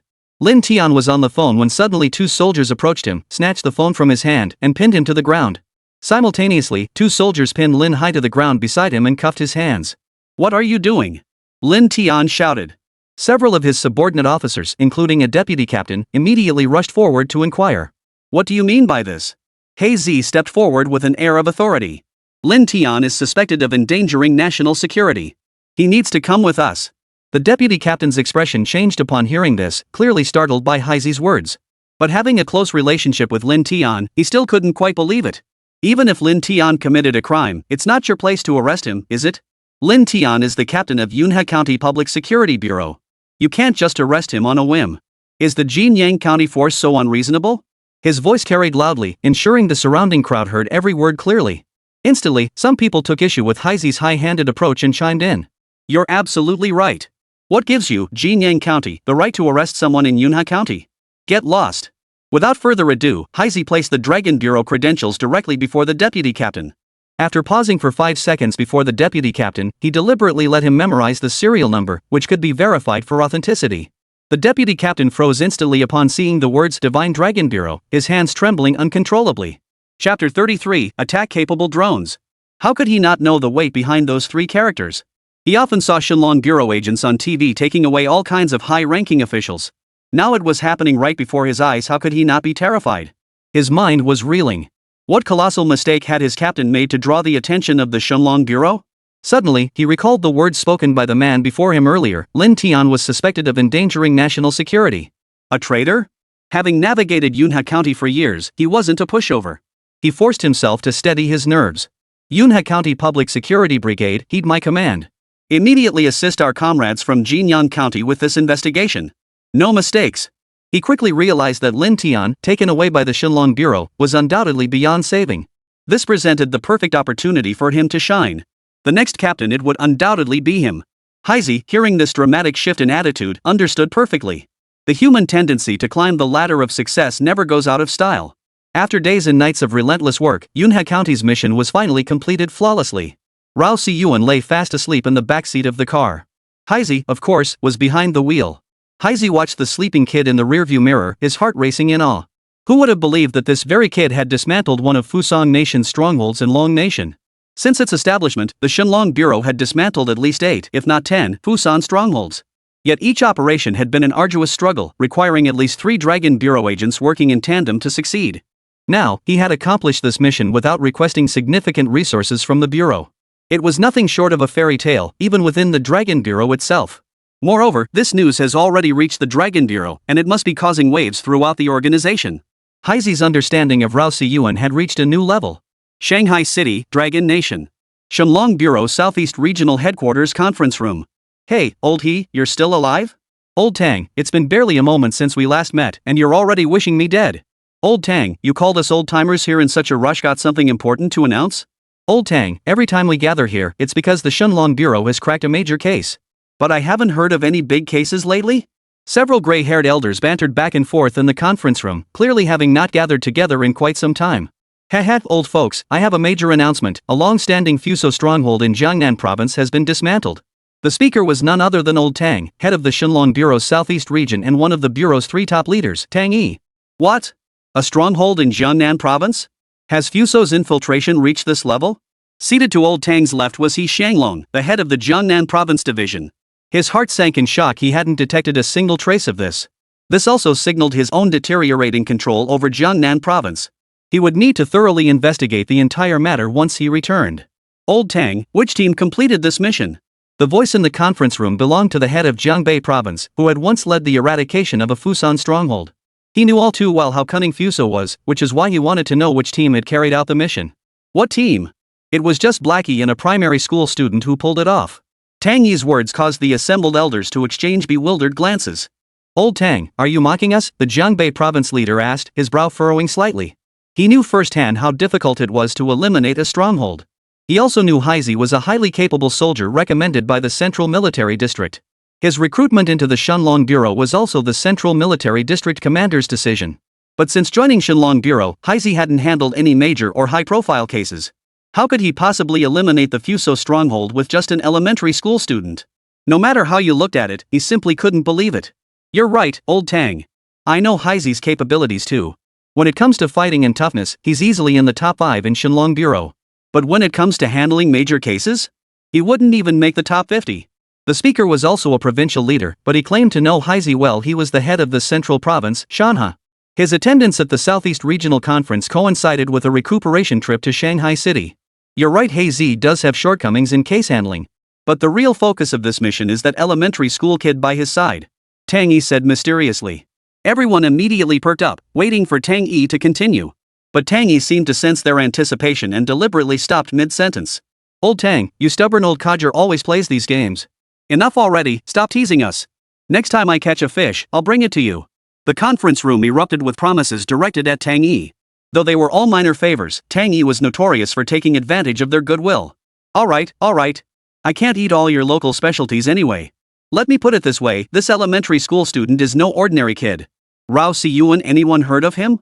Most faces in the room still bore puzzled expressions, only the heads of Jiangnan province and Shanha province recognized the name. Is that Rao Siyuan, the one who won our province's aerospace model championship? Asked the Jiangnan province representative, his eyes lighting up. That's him. He's incredibly talented. He single-handedly orchestrated this base clearing operation, even handling reconnaissance and intelligence gathering himself. Most crucially, he even took down a Class A assassin from Fuso's Shinobi Assassination Bureau. At this point, the old guard could no longer sit still. Some even stood up to retort.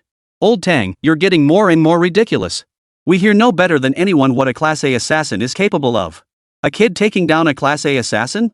That's even more of a fairy tale than clearing out the stronghold. Tang Yi knew they wouldn't believe him, so he immediately played the surveillance footage from the intersection that day. As the miniature drone suddenly appeared on screen, eyes in the room flashed with realization. What the hell was that thing that just popped out from behind him? A drone, an attack-capable drone. How could such a tiny drone pack such devastating firepower?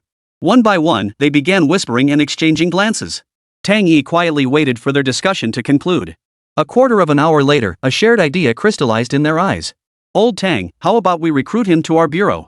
As soon as he finished speaking, the others nodded in agreement one after another. Chapter 34, Picking Low-Hanging Fruit? Planting landmines? Ha, that's exactly what I had in mind. That's why I called you all here to get your opinions and insights. Who knew you'd share my thoughts? Now I can rest easy. Tang Yi said with a smile. I approve of Rao Siyuan joining the Shenlong Bureau. I agree too.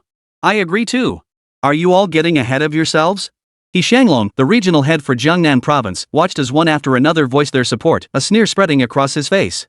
His laughter wasn't at their eagerness to recruit talent, but at their failure to grasp the situation. They'd practically forced Rao Siyuan into the Shenlong Bureau without even asking if he agreed. Old he, what do you mean by that? Tang Yi inquired. What else could I mean? You've decided Rao Siyuan's fate with just a few words. Did you even ask him what he thinks? The moment these words left his mouth, the room fell silent, a stark contrast to the earlier buzz of discussion. They had been chattering away as if they had already decided Rao Siyuan's future, without ever consulting him personally. As far as I know, when Rao Siyuan won the Provincial Aerospace Model Championship, both Jiangnan University and Jiangnan University of Science and Technology invited him to join their programs. Rao Siyuan flatly refused both offers. He Shanglong's words brought a moment of calm to the room, and the murmurs began again. The room soon filled with a buzz of voices. Old he, you're off base here. Sure, Rao Siyuan turned down Jiangnan University and Jiangnan University of Science and Technology, but we're the Shenlong Bureau. Exactly, old he, you're overestimating this Rao Siyuan. Hearing their reactions, he Shanglong could no longer contain himself and burst into loud laughter right there in the meeting room. Tang Yi watched he Shanglong's boisterous laughter, his brow furrowing deeply. I'd say you're chasing rainbows. All these years, you still haven't shaken that arrogant habit of yours.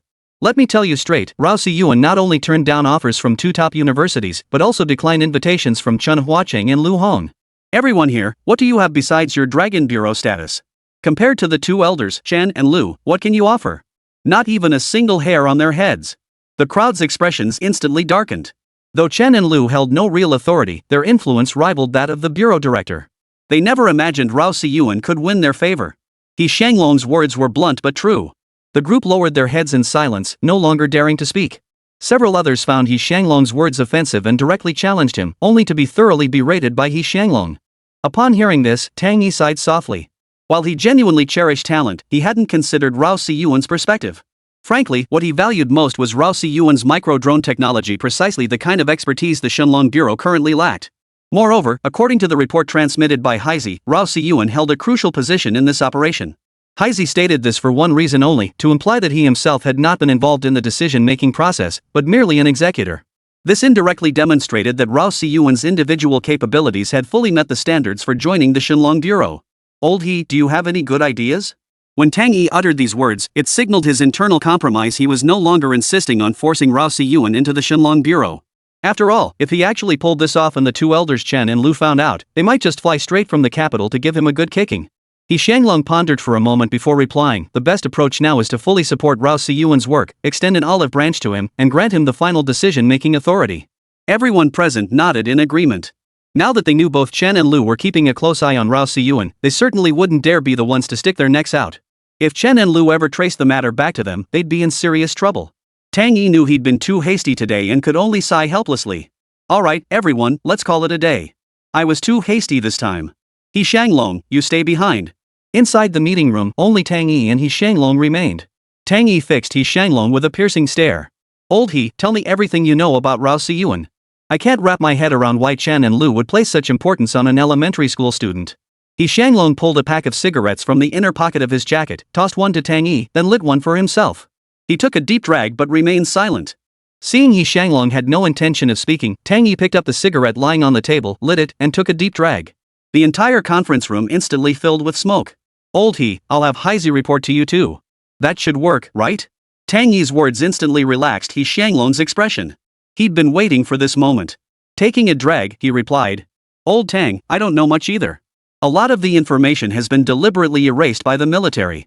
All I know is he's not just the champion of the Jiangnan Province Aerospace Model Championship, but also the top winner of the Southeast Military Region's Military Industry Simulation Competition. Plus, his connection to academician Wan Yuan runs deep. Tang Yi's expression shifted slightly as he abruptly stood up. You mean Wan Yuan, the lead researcher at your Jiangnan Province Research Institute? Yes, that's correct. So, Old Tang, there's a lot more to this than meets the eye. Judging by how the military deliberately erased so much of this kid's background, he might even be under the watchful eye of several high-ranking officials in the capital. Old Tang, we need to tread carefully here. Don't think you're picking peaches when you're actually planting landmines. These words jolted Tang Yi awake, a cold sweat breaking out on his back. He hadn't considered all these implications before, but He Shanglong's prompting made him snap into realization. A prodigy like this couldn't possibly be on his radar alone. The top brass in the capital were undoubtedly keeping a close watch too. Forcing the issue to pluck the fruit would disrupt multiple factions' interests. When that happened, even the bureau chief wouldn't be able to protect him. Communicate more with Heisey. Give him maximum resource access and authority. Have him report directly to you. We'll focus on winning Rao Si-yuan's favor. Tang Yi's decision earned frequent nods of agreement from He Shanglong. Just then, Tang Yi's phone suddenly rang. The caller ID displayed Li Feilong. Seeing Li Feilong's unexpected call, Tang Yi frowned slightly before tapping to answer. Old Tang, I hear you've set your sights on Rao Si-yuan? You better tread carefully. All 5 military regions are watching. Good thing you hit the brakes, otherwise you'd be in for a world of trouble. Li Feilong didn't wait for Tang Yi to respond before hanging up. A thin sheen of sweat broke out on Tang Yi's forehead. He hadn't expected the call to come so quickly, especially from Li Feilong, the commander of the Southeast Military Region. Chapter 35, Codename Vulture. Rao Si-yuan remained oblivious to the storm he unleashed within the Shenlong Bureau, consumed as he was by his current overwhelming workload. Under Wu Shiqing's relentless interrogation, the alleged leader had confessed everything. This confession sent a chill down Rao Si-yuan's spine. Of the 8 arrested, 7 were Japanese nationals who had illegally entered the Dragon Nation.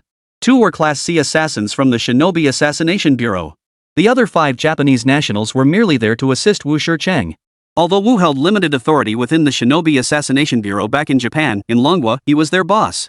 According to Wu Shichang, Japan maintained several other bases within the Dragon Nation. However, these bases communicated only one way with the Shinobi Assassination Bureau, so he was unaware of their precise locations. Moreover, these bases were directly overseen by individuals like him, requiring only periodic work reports to be sent back to Japan. Wu Shichang then dropped a bombshell. In the Dragon Kingdom, a figure wielding absolute power had been corrupted by the Eagle Kingdom. Wu Shichang had overheard this information during one of his reporting trips to Fusang. Code-named Vulture.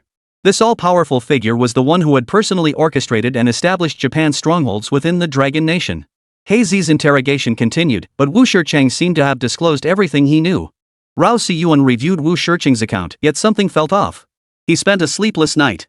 Early the next morning, Rao Siyuan arrived at the interrogation room to find Black lying at the door, snoring loudly. After a night of contemplation and research, Rao Siyuan finally understood. The persistent sense of unease stemmed from the discrepancies between Wu Shichang's statements and the verified intelligence. According to Wu Shichang's confession, the strongholds were all established and supported by that all-powerful figure. But how could such a powerful figure only have a county-level brigade commander providing cover?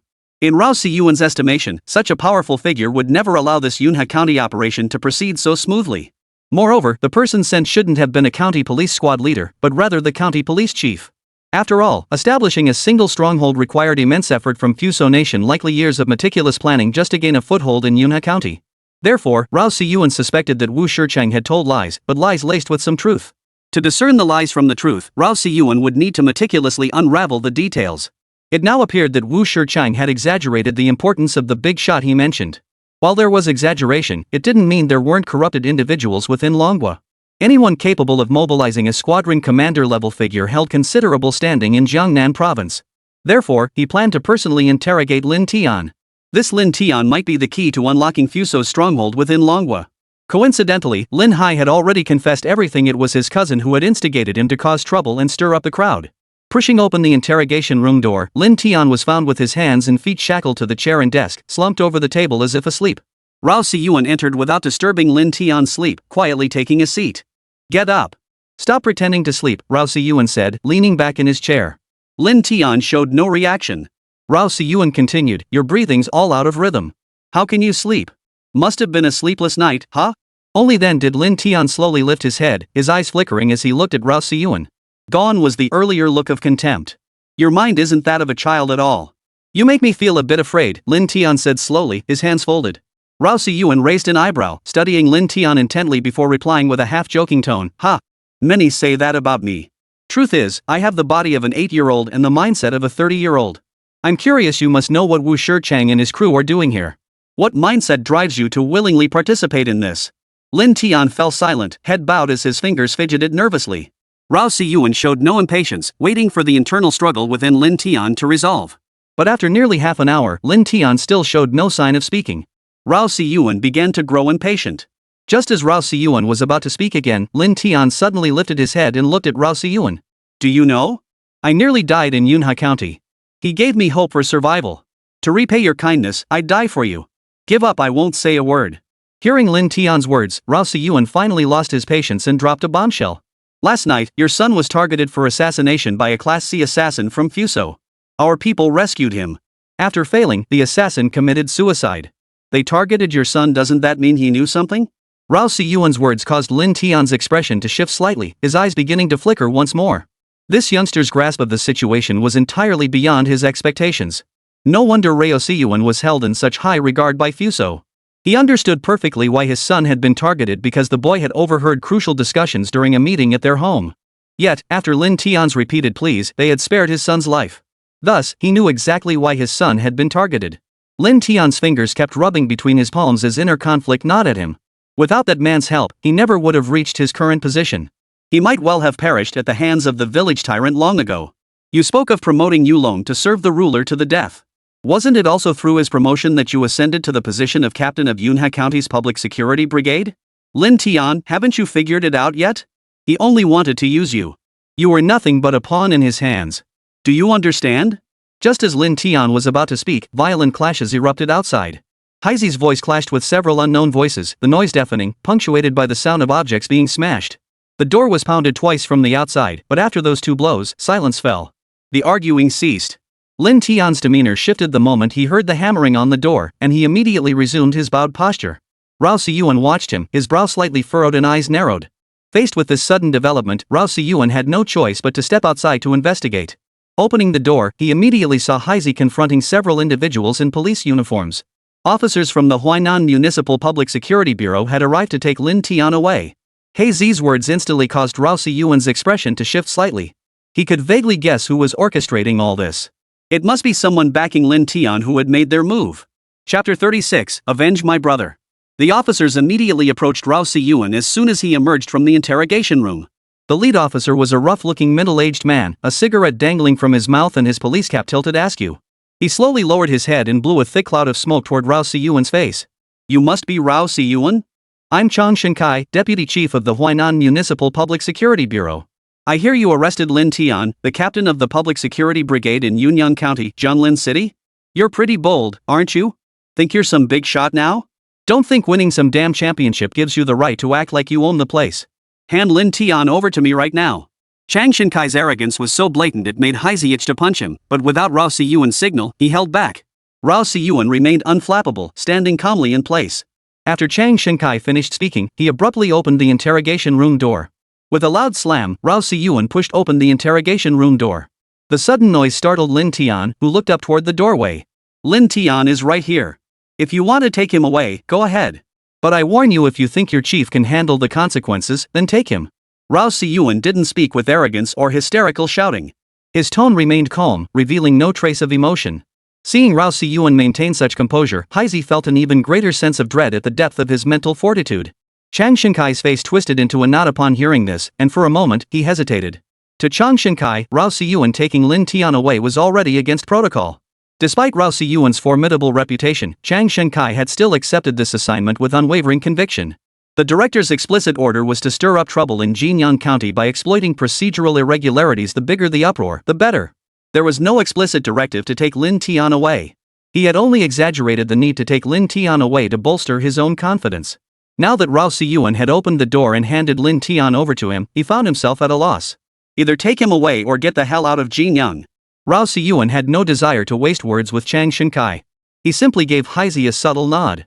Haizi immediately understood, signaling several men to escort Chang Shinkai out. Caught off guard by Rao Siyuan's sudden ultimatum, Chang Shinkai saw the county's armed forces beginning to escort them out. His resolve hardened. Fine. I'll take Lin Tian with me. Rao Siyuan watched as Chang Shinkai's group loaded Lin Tian into the police van, a faint smile playing on his lips. Damn it, Siyuan, you just let them take him away like that? Haizi muttered with a hint of reluctance. Haizi had actually considered revealing his identity just now, but since Rao Siyuan hadn't given the order, he held back. It's fine. Lin Tian is useless now. His son spilled everything. I questioned him earlier just to give him one last chance.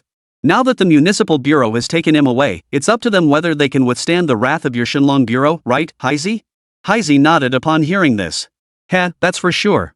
The Shenlong bureau won't let them off easy. Wait, you know my identity? Haizi suddenly realized that Rao Siyuan's earlier remark had revealed his awareness of Haizi's true identity. My father told me long ago. Notify the Shenlong Bureau immediately and upload the news that Lin Tian has been taken away by the Huainan Municipal Public Security Bureau.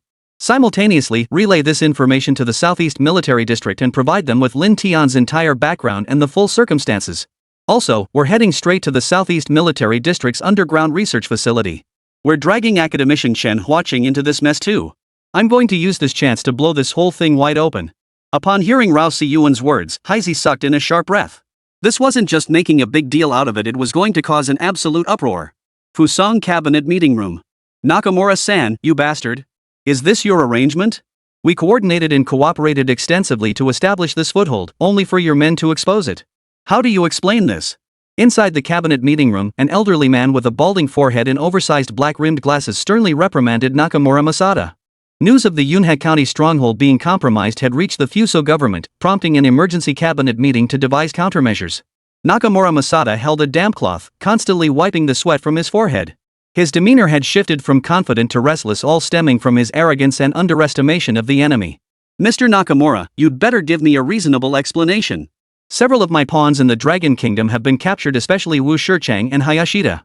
They're both in custody now.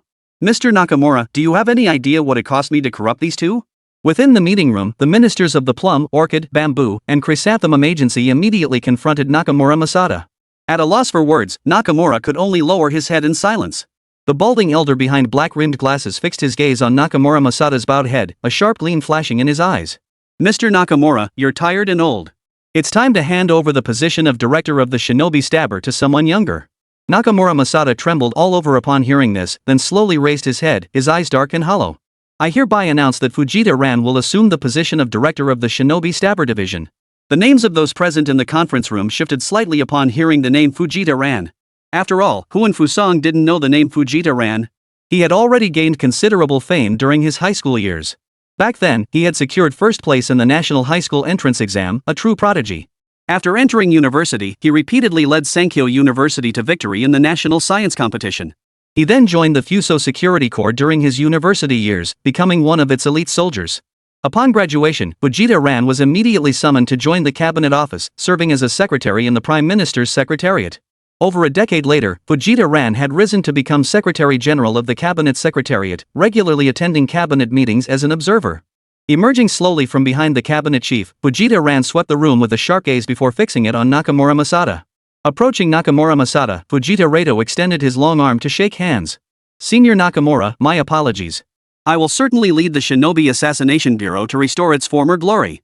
Nakamura Masada rose and grasped Fujita-ran's hand. The instant their hands touched, Fujita clenched his grip, swiftly pulling Nakamura forward. A dagger plunged directly into his chest. "You? Senior Nakamura, how could I take over with peace of mind if you weren't dead?" Fujita-ran murmured with a wicked smile. Nakamura Masada's body slowly collapsed, blood spurting from the corners of his mouth. With his last ounce of strength, he raised his trembling arm and pointed at Fujita-ran. "Help my younger brother, Nakamura, no, avenge me." With those final words, his raised arm went limp. Nakamura Masada breathed his last. Chapter 37, Success. Southeast Shipbuilding Military Industry Group. Underground Research Facility. "Grandpa Wan, Grandpa Chen, you must uphold justice for me." Rao Siyuan sat on the table, sobbing uncontrollably, his face streaked with tears and snot. Wan Yuan felt a pang of heartache at the sight. He himself couldn't bear to bully this child prodigy, yet now someone else had pushed him to the brink. Chen Huaqing soothed Rao Siyuan beside him, while Li Wanyu declared indignantly, "Who would have thought such things could happen? It's truly heartbreaking." Through Rao Siyuan's tearful and exaggerated account, they had pieced together the general sequence of events. "Old Wan, let me make this call." Chen Huaqing's eyes held a cold glint. He hadn't felt this angry in a long time.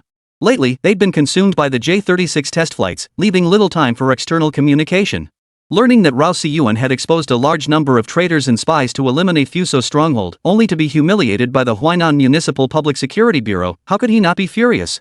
"Hello, Qin Tian, this is Chen Huaqing." After half an hour on the phone, Chen Huaqing explained the situation clearly and demanded that Qin Tian investigate thoroughly. Those providing cover for these foreign spy networks absolutely could not be spared. Qin Tian was naturally aware of the recent events in Yunhe County, as both the Shunlong Bureau and the Southeast Military Region had relayed the information. His initial assessment was that the Huainan Municipal Public Security Bureau had no procedural issues. What he hadn't anticipated was Chen Huaqing's involvement. Now that Chen Huaqing had personally called, the situation took on a different gravity. After all, Chen Huaqing was the foremost academician. Researchers like him rarely made demands, but when they did, the entire nation had to respond and comply. Qin Tian had originally planned to dispatch a team from the Longan Bureau to investigate Yunhe County, but that approach was now untenable. Though Qin Tian had never met Rao Siyuan, he understood that this young man wouldn't escalate matters without good reason. There was undoubtedly more to this than met the eye. Child prodigies defy conventional logic. Therefore, Qin Tian decided to dispatch a joint task force comprising the Shunlong Bureau, Longan Bureau, and the Southeast Military District to handle this major case. Rao Siyuan's tactic of escalating the situation had indeed proven effective. 10 days later, the Dragon Nation announced the dismantling of a major espionage ring threatening national security. Officials from Huainan City and Jianglin City, among others, were swept up in the crackdown. The entire Dragon Nation's bureaucracy was shaken to its core, with officials scrambling to uncover the cause of the upheaval. Upon learning that this upheaval had been triggered by an elementary school student, shock spread across their faces. Upon further inquiry, they learned this student was none other than Rao Siyuan, now hailed as the nation's foremost child prodigy online. Crucially, Rao had also been the pivotal figure in cracking this espionage ring. It was well understood that any news story labeled major involved a significant case, and this one was particularly difficult to uncover, being a spy ring operation. The miraculous tales surrounding Rao Siyuan continued to spread, giving rise to multiple versions of rumors circulating online. One tale claimed that when Rao Si-yuan was born, divine thunder struck from the heavens, instantly unleashing torrential rain. The moment he emerged, both the rain and thunder vanished without a trace. That's ridiculous, someone retorted. My version is far more plausible. It said Rao Si-yuan is the reincarnation of Wenkuxing, the star of literature. Some claim to have seen the ethereal image of Wenkuxing behind him. But rumors aside, many rational individuals have analyzed the situation online. Is this so-called child prodigy Rao Si-yuan really that extraordinary? Solving espionage cases? Bull. Child prodigy? As the saying goes, fame must come early. I say he's just a well-connected insider. I suspect Rao Si-yuan possesses psychic abilities. How else could he be so extraordinary? Thank goodness this prodigy is in our dragon nation. If he were in Japan or the United States, we'd be in real trouble. Just as the internet was buzzing with discussions about this espionage case, an even more explosive piece of news broke. The Eagle Nation has decided to establish a military base in Korea, deploying the Aegis defense system. Construction of the base is already underway. Expected to be operational within 6 months, it will possess both defensive and offensive capabilities and will be able to handle fighter jet takeoffs and landings. This announcement instantly sent Longwa netizens into an uproar. Some raged with righteous indignation, others mocked, while a few offered rational analysis. Others simply shrugged it off, adopting an indifferent, not my problem attitude. That eagle-eyed bastard has gone too far. He's practically ting on our heads. Why are all our neighbors targeting us? Shouldn't we reflect on ourselves? This move by the eagle is truly masterful. It builds a defense system targeting our dragon nation while driving a wedge between dragon and Gao nations. The eagle must have some mastermind behind the scenes. Upon the announcement of this news, the Dragon Nation's foreign ministry immediately issued a statement expressing strong opposition and protest. After the ministry's statement, netizens erupted again, mocking the Dragon Nation for inaction and cowardice. Some even ignited online flame wars, causing public opinion to spiral out of control. Meanwhile, Chen Huaqing and Wan Yuan stood transfixed, gazing at the completed 6th-generation J-36 fighter jet as it commenced its test flight. Unaware of the chaos unfolding online, where netizens were trading barbs and public opinion had spiraled out of control. Chen Huaqing felt immense excitement as they had managed to begin test flights ahead of schedule, cutting the original 2-month timeline down to just over 1 month. Changjiang, J-36 test aircraft calling. The pilot inside the fighter called out to the control tower. Changjiang to J-36 test aircraft, go ahead. The control tower responded. J-36 test aircraft has completed inspections, requesting engine start. The pilot called. J-36 test aircraft cleared for takeoff. Wind 40 degrees, 2 to 4 meters per second. The tower responded immediately. In an instant, a humming sound filled the air as a Mach ring appeared behind the J-36 test aircraft. It then took off at an incredible speed, climbing vertically straight up. The success of this vertical climb eased the tension gripping everyone's hearts. The most critical phase for potential issues was precisely this initial vertical climb. Chen Huaqing and Wan Yuan, standing on the elevated platform, clenched their fists tightly. After climbing, the J-36 test aircraft executed a spiral descent. Midway through the descent, it abruptly performed a sharp, wide turn. It then spiraled upward once more, followed by a feathered descent, finally touching down smoothly. Chen Huaqing and Wan Yuan relaxed their clenched fists, their hearts surging with excitement. Success! Old one, who would have thought we'd be part of the 6th-generation fighter program? Chapter 38, The Public Intellectuals Faction Vanishes. Inside the second highest security clearance roundtable conference room in the capital. Fan Jianan presided over the meeting. Gentlemen, I trust you've all noticed the recent uncontrolled online discourse? As high-ranking officials of the Dragon Nation, everyone present bore traces of exhaustion in their eyes. This hastily convened meeting had taken its toll. This was likely due to Eagle Nation's increasingly comprehensive pressure on Dragon Nation. Especially after Eagle Nation recently announced the establishment of a military base in Korea and the deployment of the Aegis defense system, online public opinion had completely collapsed. Currently, the online verbal warfare has crystallized into 3 distinct factions. The Intellectuals faction primarily mocks Dragon Nation's leadership while elevating Eagle Nation's freedom and democracy. The Dragon Nation fanatics, who unconditionally believed in their nation.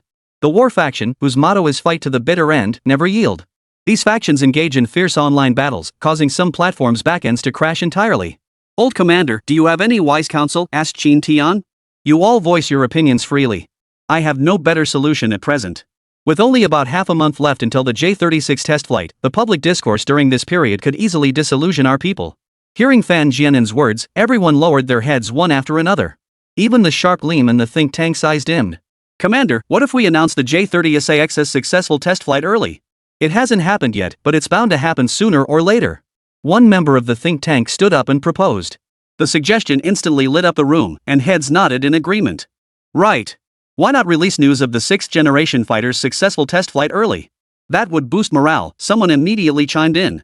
How could you even suggest such foolishness? Do you think netizens are stupid, or do you think the British are stupid? Without video evidence or detailed test flight data to back it up, how can we expect neighboring countries to believe us? You're treating the credibility of our Dragon Nation government as a joke.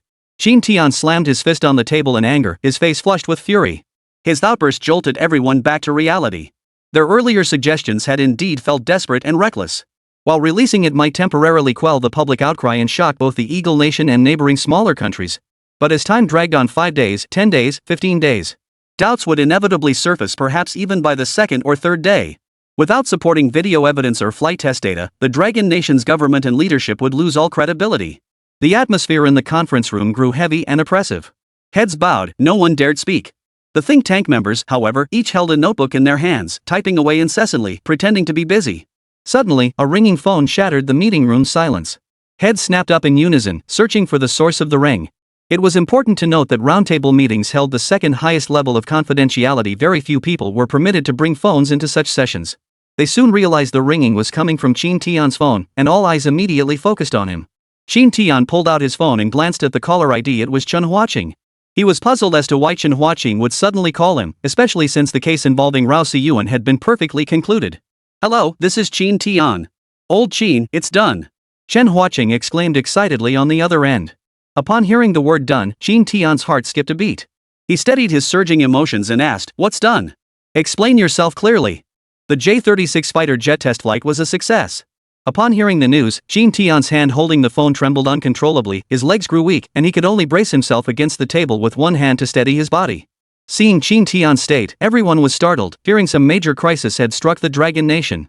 Fan Jianan, seeing Shin Tian's state, urgently asked, "What's wrong? What happened?"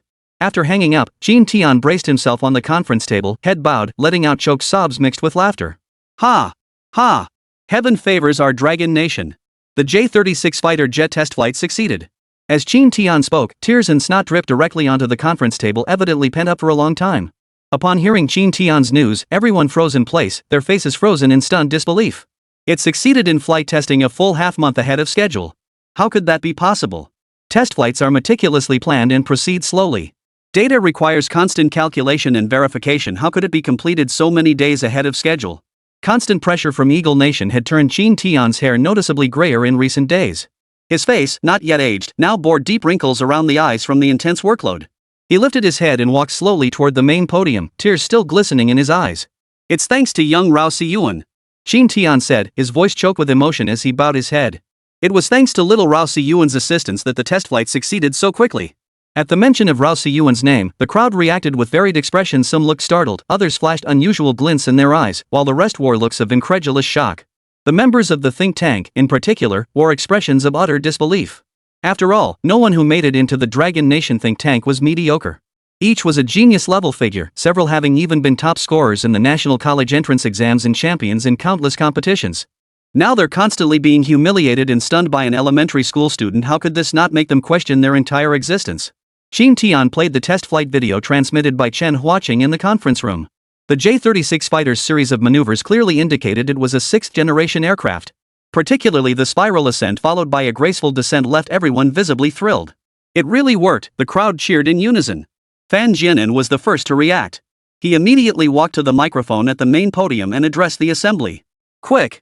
Announce immediately that our sixth-generation fighter has successfully completed its test flight and has entered mass production. Simultaneously release the test flight footage online and have our major official media outlets disseminate it immediately." Everyone sprang into action. The clatter of typing filled the room as the news cascaded down the chain of command. The next morning, all major official media outlets published announcements about the successful test flight of the sixth-generation fighter jet. The internet exploded with excitement first thing in the morning. Sixth-generation fighter test flight success. Dragon Nation's sixth-generation fighter. The sixth-generation fighter jet has arrived. Science popularization. What is a sixth-generation fighter? These terms immediately shot to the top of the trending charts, with sixth-generation fighter test flight success claiming the #1 spot. Upon this news breaking, the public intellectual faction vanished without a trace. Bloggers who had previously thrived off public intellectual followers were bombarded with criticism until they retreated from the internet altogether. Meanwhile, Dragon supporters and war advocates alike raised their arms in unison, harmonious beyond measure, their previous animosity completely vanquished. Chapter 39, The 4-Ship Support Plan. Inside the White House conference room in Washington, D.C. President Jack, then in office, sat at the head of the table, his eyes gleaming with unusual intensity as he surveyed the assembled figures. Once everyone was seated, Jack blew into the microphone before him and spoke in a deep voice. "Hey, folks, you know I wouldn't call this emergency meeting without something serious. We just received the latest intelligence from the CIA. Our old rival, the Dragon Nation, has successfully test-flown its 6th-generation fighter jet. I'd like to hear your thoughts on this, okay?" After speaking, Jack pressed the microphone down, spread his hands wide, and raised his eyebrows, signaling for the performance to begin. The moment Jack spread his hands, murmurs erupted instantly from the crowd seated on both sides of the conference room. Some wore expressions of disbelief, others wore looks of disdain. The volume of the murmurs grew so loud that a low rumble filled the White House conference room. After half an hour of murmuring, the noise gradually subsided. Jack scanned the room and noticed everyone still looked flushed. Clearly, the news of Dragon Nation's successful 6th-generation fighter jet test flight seemed to leave them unmoved. "Well, what are your thoughts on this news?" "Towns, you first." Jax addressed the middle-aged African-American man in a suit seated to his right. Towns was the Secretary of State in the Haw Council. Since Jax took office, he had been promoted by Jax and was his most loyal subordinate. "My dearest Mr. President, I believe this 6th-generation fighter from Longwei is nothing to be concerned about. First, we completed test flights for our 6th-generation fighter last month, beating Longwa by a full month. Production has already commenced. Second, Dragon Nation has no effective countermeasures against our core military weapons. Remember, fighter jets only reach their full potential when deployed from aircraft carriers. Third, with our Nimitz and Eisenhower carriers now deployed in tandem, Dragon Nation possesses no effective countermeasures against our aircraft carriers. Therefore, I maintain they pose no significant threat." Towns' words prompted nods of agreement from others around the conference table, though a few remained unconvinced, shaking their heads persistently. Jack noticed a person he particularly admired shaking her head repeatedly, her blonde hair swaying with each motion. His interest piqued, he asked, "Jenny, do you have a different perspective?" Jenny, the UK Treasury's deputy minister and second in command, had spent 2 years living in China earlier in her career, giving her a unique perspective on the nation. "Mr. President, I don't believe this matter can be overlooked. I consider it extremely important. Based on my understanding of Dragon Nation, if they announce the successful test flight of their 6th-generation fighter, it's highly likely they've already begun mass production. Although we currently have the military base in Japan as a buffer zone, and the base in Korea is also progressing, I still believe Dragon Nation poses the greatest threat to us. Their announcement of successful 6th-generation fighter trials means our military base construction in Korea could face significant obstacles not only from Dragon Nation's interference but potentially from Korea's own opposition. My recommendation is, immediately deploy 2 additional aircraft carriers to the Dragon Sea region for sustained deterrence. Only with 4 carriers anchored there will Korea dare not harbor second thoughts." Jenny's words also caught many by surprise. Some who had nodded in agreement earlier continued to nod after hearing her proposal. Her words carried greater weight, as Jenny had lived in the Dragon Nation for 2 years and possessed deeper insights into its dynamics. Jack then consulted several others in the meeting room and invited everyone to share their opinions. Ultimately, several decisions were unified.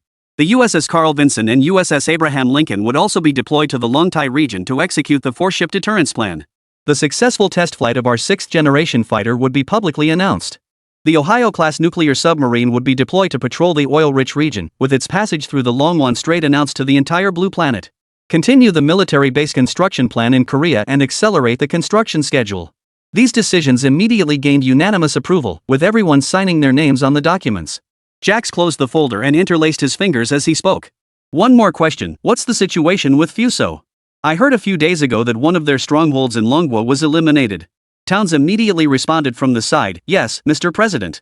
It's said to have been discovered and dismantled by a child prodigy from the Dragon Nation. It's said this child prodigy once won a provincial aero modeling championship using a 6th-generation fighter jet model. This child possesses extraordinary talent, capable of constructing a 6th-generation fighter model at just 8 years old. Our agents are closely monitoring this prodigy. If the threat escalates, the CIA may intervene." Upon hearing Down's final remark, Jack's brow furrowed slightly. He disliked that last part. His hand rested on the table, tapping rhythmically. After a moment's contemplation, Jack addressed the group, "Folks, we are a nation of immigrants, renowned across Blue Star for our freedom and democracy. We value talent, they drive economic growth and innovation. Therefore, we must not be short-sighted. We can first attempt to recruit this prodigy. After all, he is still young. With a little favor shown, he will surely come to our Eagle Nation. Got that, Downs?" After speaking, Jack's eyes fixed intently on Downs beside him. Towns immediately stood up and nodded, indicating he understood. Having served alongside Jack for years, Downs naturally grasped the underlying meaning, the unspoken subtext of this conversation. Jack's meaning was clear: attempt to corrupt this prodigy. If that fails, then deploy the CIA. When Jax emphasized the word certainly, he deliberately stressed those two syllables heavily. This made it clear that Jax could not tolerate such a prodigy existing in the Dragon Nation. However, during the meeting, he had to phrase it more diplomatically, ensuring no one grasped this hidden meaning. Their nation's rapid development relied on plundering other countries' wealth for their own gain. Anything that could be solved with money was no big deal. Therefore, the rise of the Dragon Nation posed a colossal threat to them. They must suppress its development, otherwise, it would inevitably impact the living standards of their own citizens in the future. Long-term suppression of Dragon Nation's development remained a primary objective pursued relentlessly by Eagle Nation's government agencies. Chapter 40: The Black Bee Micro-Combat Robot.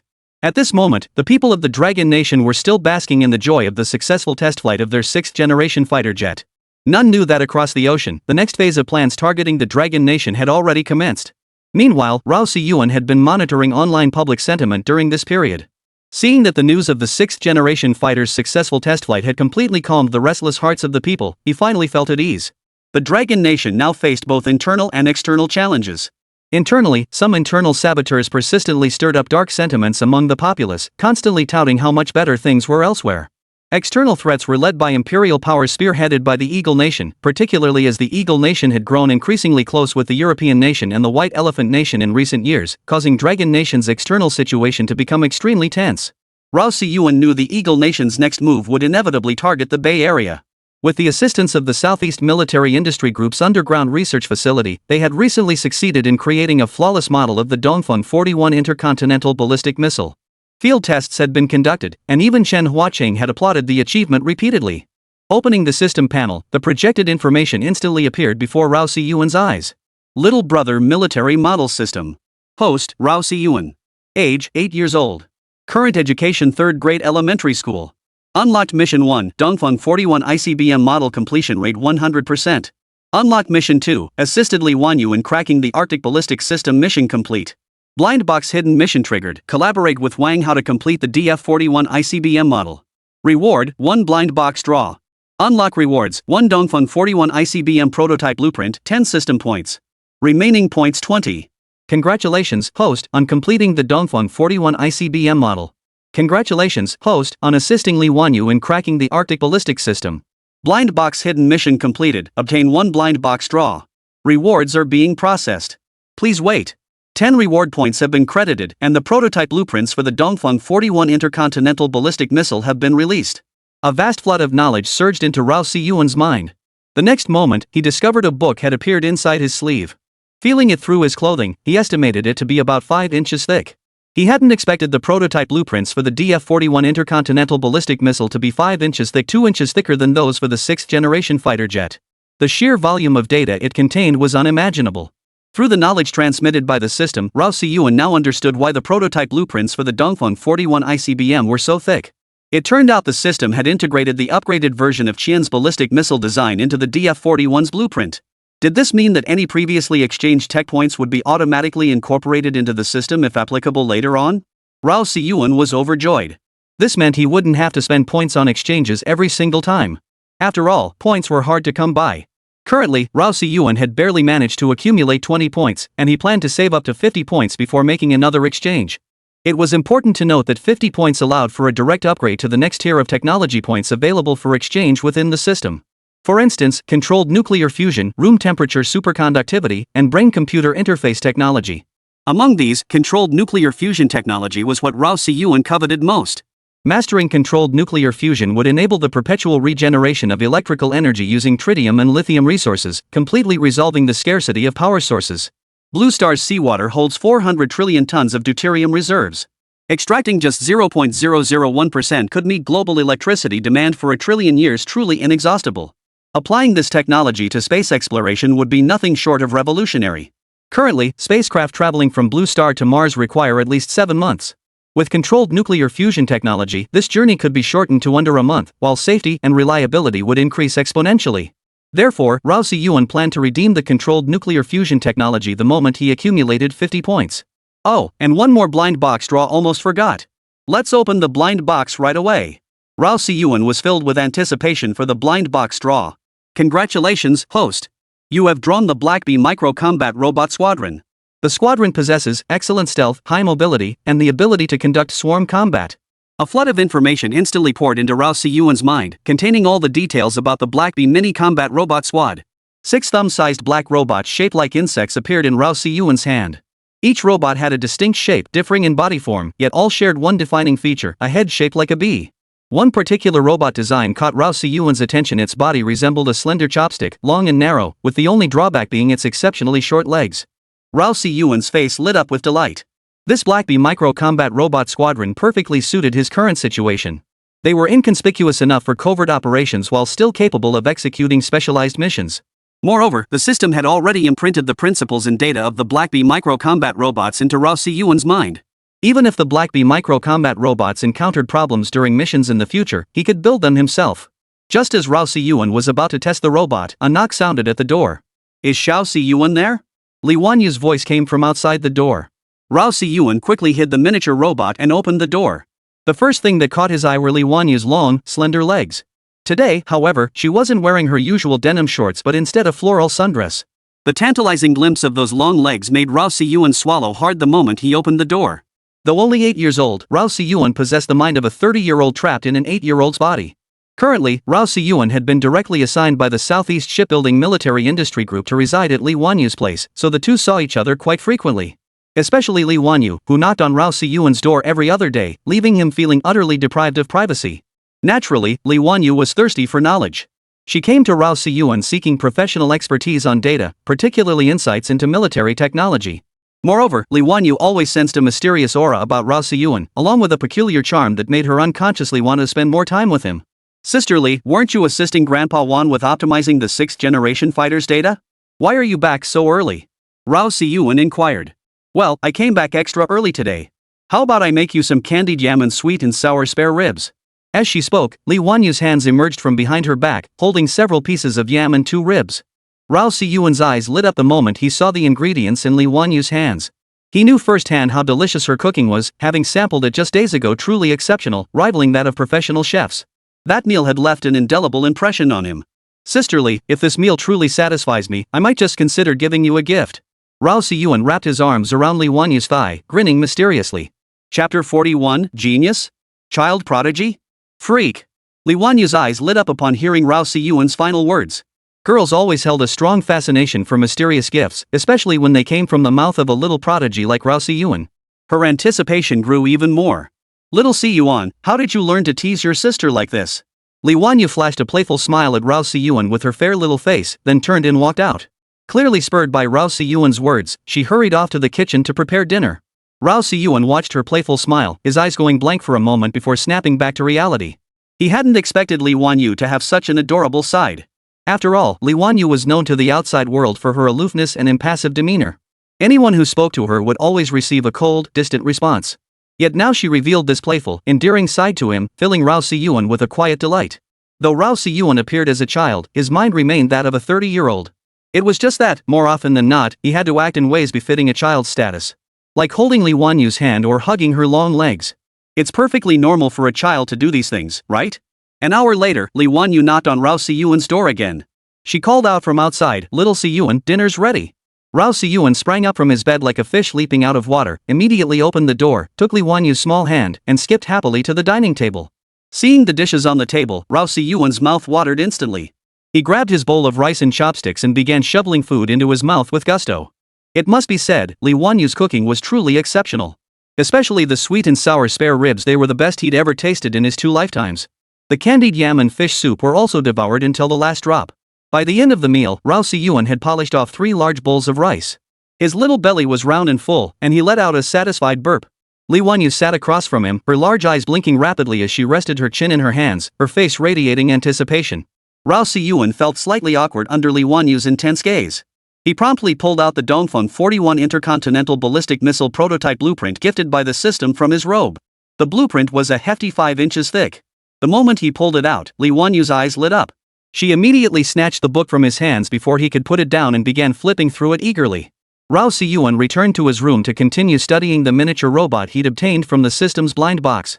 Rao Si-yuan knew full well that Li Wanyu would need at least several hours to finish reading this book. To truly grasp its contents, she might need half a lifetime. Seated at the dining table, Li Wanyu's face remained frozen in astonishment from the moment she opened the first page. Her astonishment only deepened as she immersed herself in the text. After an hour of engrossed reading, she rushed back to her study, fetched a stack of white paper, and began calculations at the dining table. After 5 hours of meticulous examination, Lee Won-yu arrived at a conclusion that was difficult for her to accept. The book's design and data were completely accurate. Genius. Child prodigy. Freak. In other words, Rao Si-yuan had invented and designed yet another military weapon. And this weapon was no ordinary weapon, it was an intercontinental ballistic missile. An intercontinental ballistic missile with a range of 150,000 kilometers. What does that even mean? Currently, the most powerful ICBM in Dragon Nation only has a range of 8,000 kilometers. The closest point of Dragon Nation's territory to Eagle Nation is 9,000 kilometers away. This means Dragon Nation currently lacks the capability to deliver effective military strikes against Eagle Nation's homeland. The Eagle Nation dares to treat the Dragon Nation with such contempt precisely because the Dragon Nation currently lacks the capability to strike the Eagle Nation's homeland with ICBMs. Meanwhile, the Eagle Nation's most powerful ICBM, the Minuteman III, boasts a range of 130,000 kilometers. This means the Eagle Nation can launch long-range strikes against Dragon Nation's homeland from within its own territory. This is the ultimate deterrent. Moreover, it is said that the Eagle Nation initiated its latest intercontinental ballistic missile research program 2 years ago, codenamed Sentinel. Once developed, this ICBM could potentially achieve a range of 170,000 kilometers. At that point, every corner of the Dragon Nation would fall within the Eagle Nation's ICBM strike range. Rao Si-yuan's current research breakthrough might just shatter the Eagle Nation's ambitions for long-range strikes. Lee Won-yu's hand trembled slightly as she held the pen, unable to conceal her inner excitement. She carefully put the book away, then walked over to Rao Si-yuan, lifted him up, and planted a firm kiss on his forehead. "You're incredible. This protective mirror was passed down from my grandfather. Today, I give it to you as a special reward." What Rao Si-yuan didn't know was that this protective mirror held special significance for Lee Won-yu. But she couldn't think of anything else suitable to give him, so she offered the mirror instead. Lee Won-yu immediately placed a call to the Southeast Military District. "Hello, this is Lee Won-yu from Southeast Shipbuilding and Military Industry. Please immediately dispatch a company to my residence to escort me to the underground research facility of the Southeast Shipbuilding and Military Industry Group." The call was answered by an officer from the Southeast Military District's security section. Upon hearing the name Lee Won-yu, he immediately relayed the information to the Deputy Section Chief. Deputy Section Chief Ma Qingchuan froze upon hearing the name Lee Won-yu. Stammering over the phone, he asked, "Who requested a company?" "Lee Won-yu from Southeast Shipbuilding and Military Industry." The clerk could sense the unusual tone in the Deputy Chief's voice over the phone. He almost laughed out loud but managed to hold it in. After all, Lee Won-yu was a household name within the military region, especially among the security section. This fame stemmed from the fact that Wu Yuhao, the head of their security section, had been pursuing her as his goddess for years. Rumor had it that Wu Yuhao had been pursuing her for years. Last year, he even publicly presented her with flowers, only to be rejected, an incident that caused quite a stir. That public rejection had fueled Wu Yuhao's resentment. He felt humiliated by Lee Won-yu's rejection, so whenever he saw her, he seized any opportunity to take a dig at her. Many leaders within the military region had hoped to bring the two together, but Lee Won-yu consistently maintained clear boundaries and explicitly stated she had no interest in Wu Yuhao. Ma Qingchuan now faced a dilemma. He debated whether to report this matter to Wu Yuhao. After all, it wasn't a major incident, but it wasn't insignificant either. A company-sized unit was neither large nor small. Typically, a company was assigned as an escort only for missions classified at least as top secret. The most critical factor was that the person being picked up was Lee Won-yu. Typically, when scientific researchers request specific security arrangements from the military region's security department, it signaled a major research breakthrough. If he failed to make the proper arrangements, he would be held accountable when the time came. After pondering for a moment, Ma Qingchuan decided to call Wu Yuhao and inform him of the situation.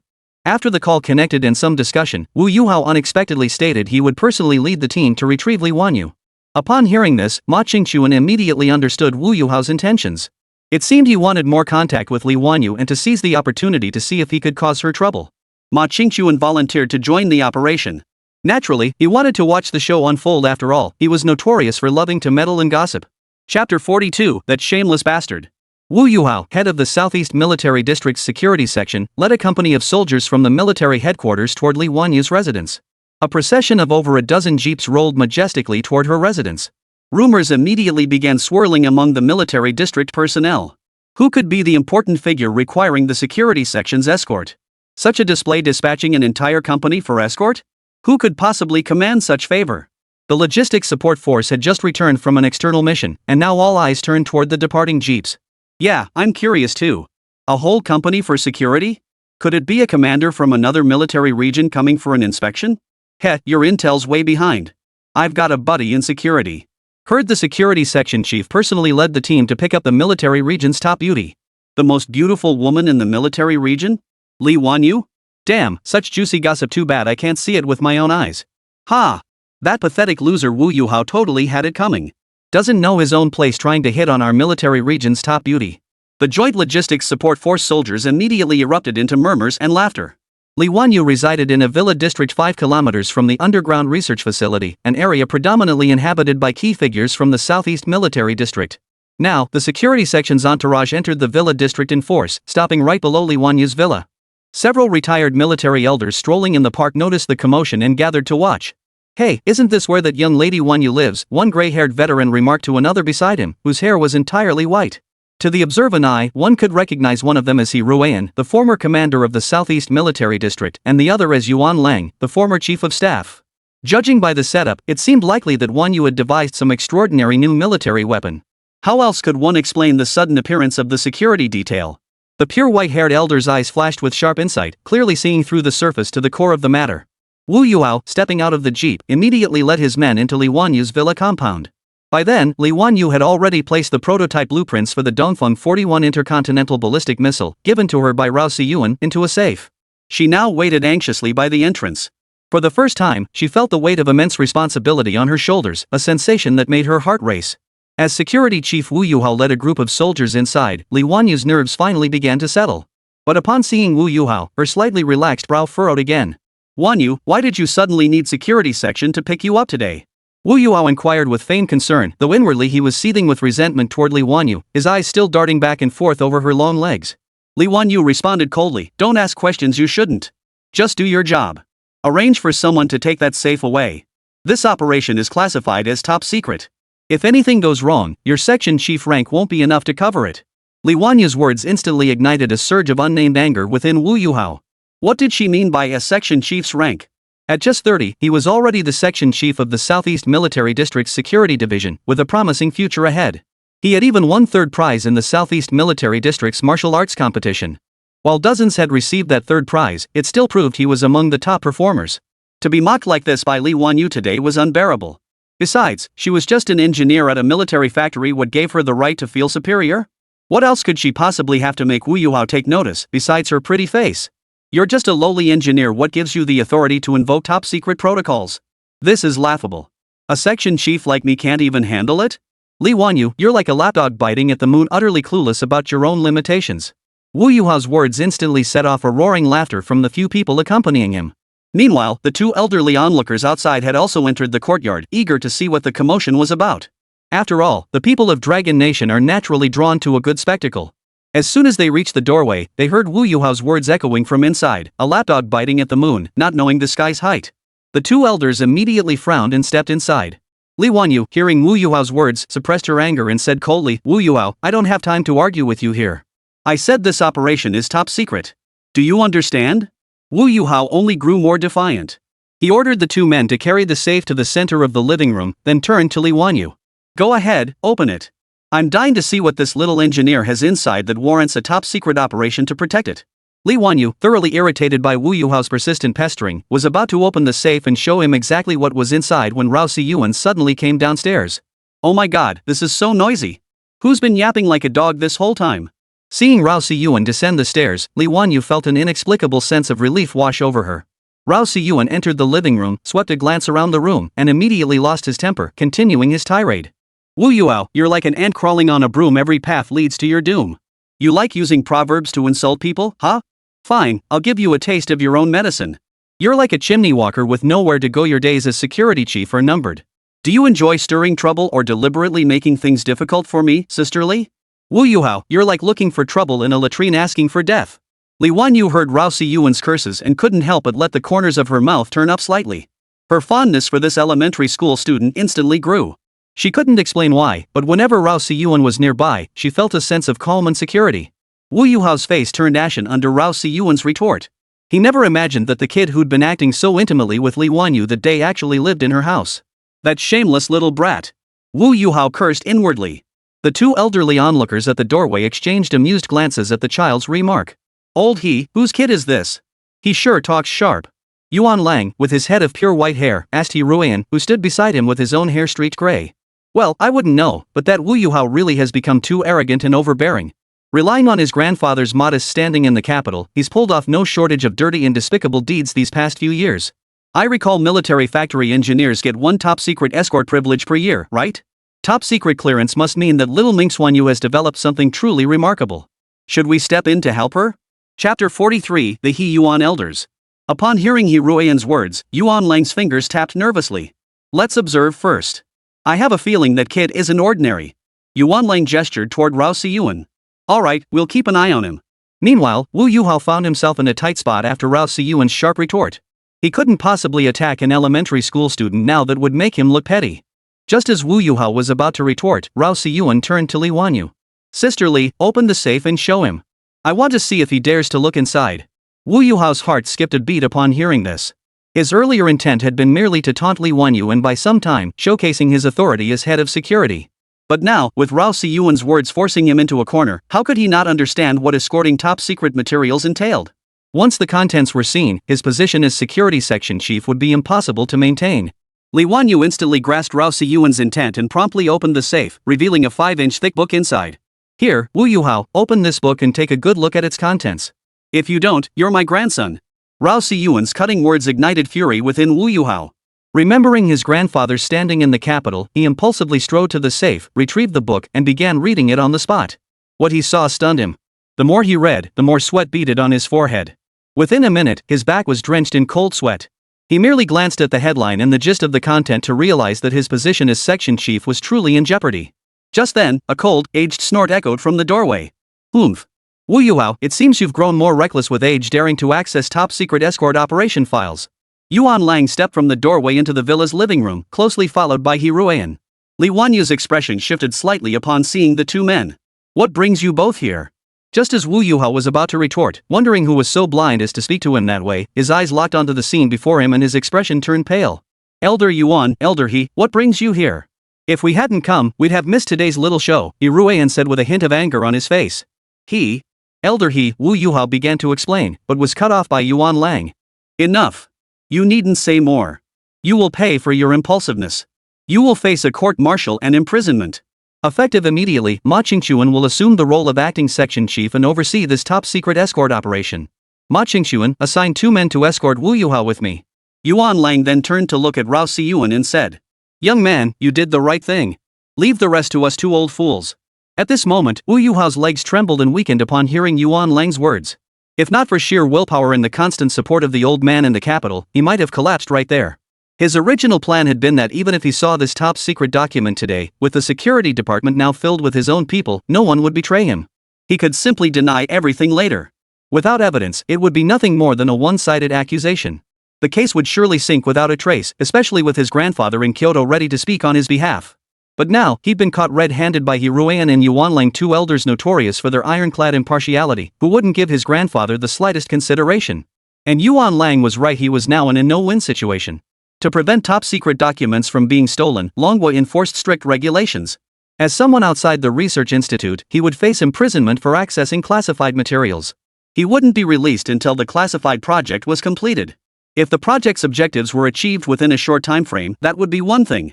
But if it took years, or even decades, to realize them, he might never walk free. Before Wu Yuhao could fully process this, 2 soldiers seized his arms, one on each side, and hauled him into the jeep. The 2 elderly men followed closely behind. Li Wanyu watched Wu Yuhao being led away, her inner turmoil unimaginable, not just shock, but also deep sorrow. Looking back, every word Rao Siyuan had spoken seemed to perfectly align with Wu Yuhao's personality traits. From initially provoking conflict, to escalating tensions, and finally pressuring and goading him step by step, Wu Yuhao had been driven to the point where he had no choice but to look at the documents inside the safe. Consider that Wu Yuhao was a 30-year-old adult, yet he had unknowingly fallen into the trap Rao Siyuan had meticulously laid out. Li Wanyu even began to doubt whether Rao Siyuan was truly only 8 years old. In truth, Li Wanyu overlooked an even more crucial detail. The moment Rao Siyuan descended the stairs, his sharp eyes had spotted 2 elderly figures eavesdropping at the doorway, drawn by the commotion. Residents in this villa complex were invariably retired military officers from the Southeast Military Region, and not just any officers, but those who had held high ranks. The fact that these elderly individuals could slip into the courtyard unnoticed and silence the entire group of soldiers Wu Yuhao had brought speak volumes about their former status. Rao Siyuan seized the moment, deciding to use them as witnesses, thus his plan took shape. Of course, Rao Siyuan would never tell Li Wanyu about this. If she found out, she'd surely think he was a complete freak and might even start guarding against him everywhere. His current, perfectly measured display allowed him to showcase both his intelligence and a sense of security. Li Wanyu gained a fresh perspective on Rao Siyuan's composure in handling unexpected situations. Her interest in this young man was growing by the minute. "Get that safe into the car immediately. We're leaving now." Ma Qingchuan stood tall, his chest puffed out, barking orders at the assembled group with a smug look on his face. He was now officially the acting head of the Southeast Military District's security section. Once the time was right, becoming the full section chief would be a sure thing.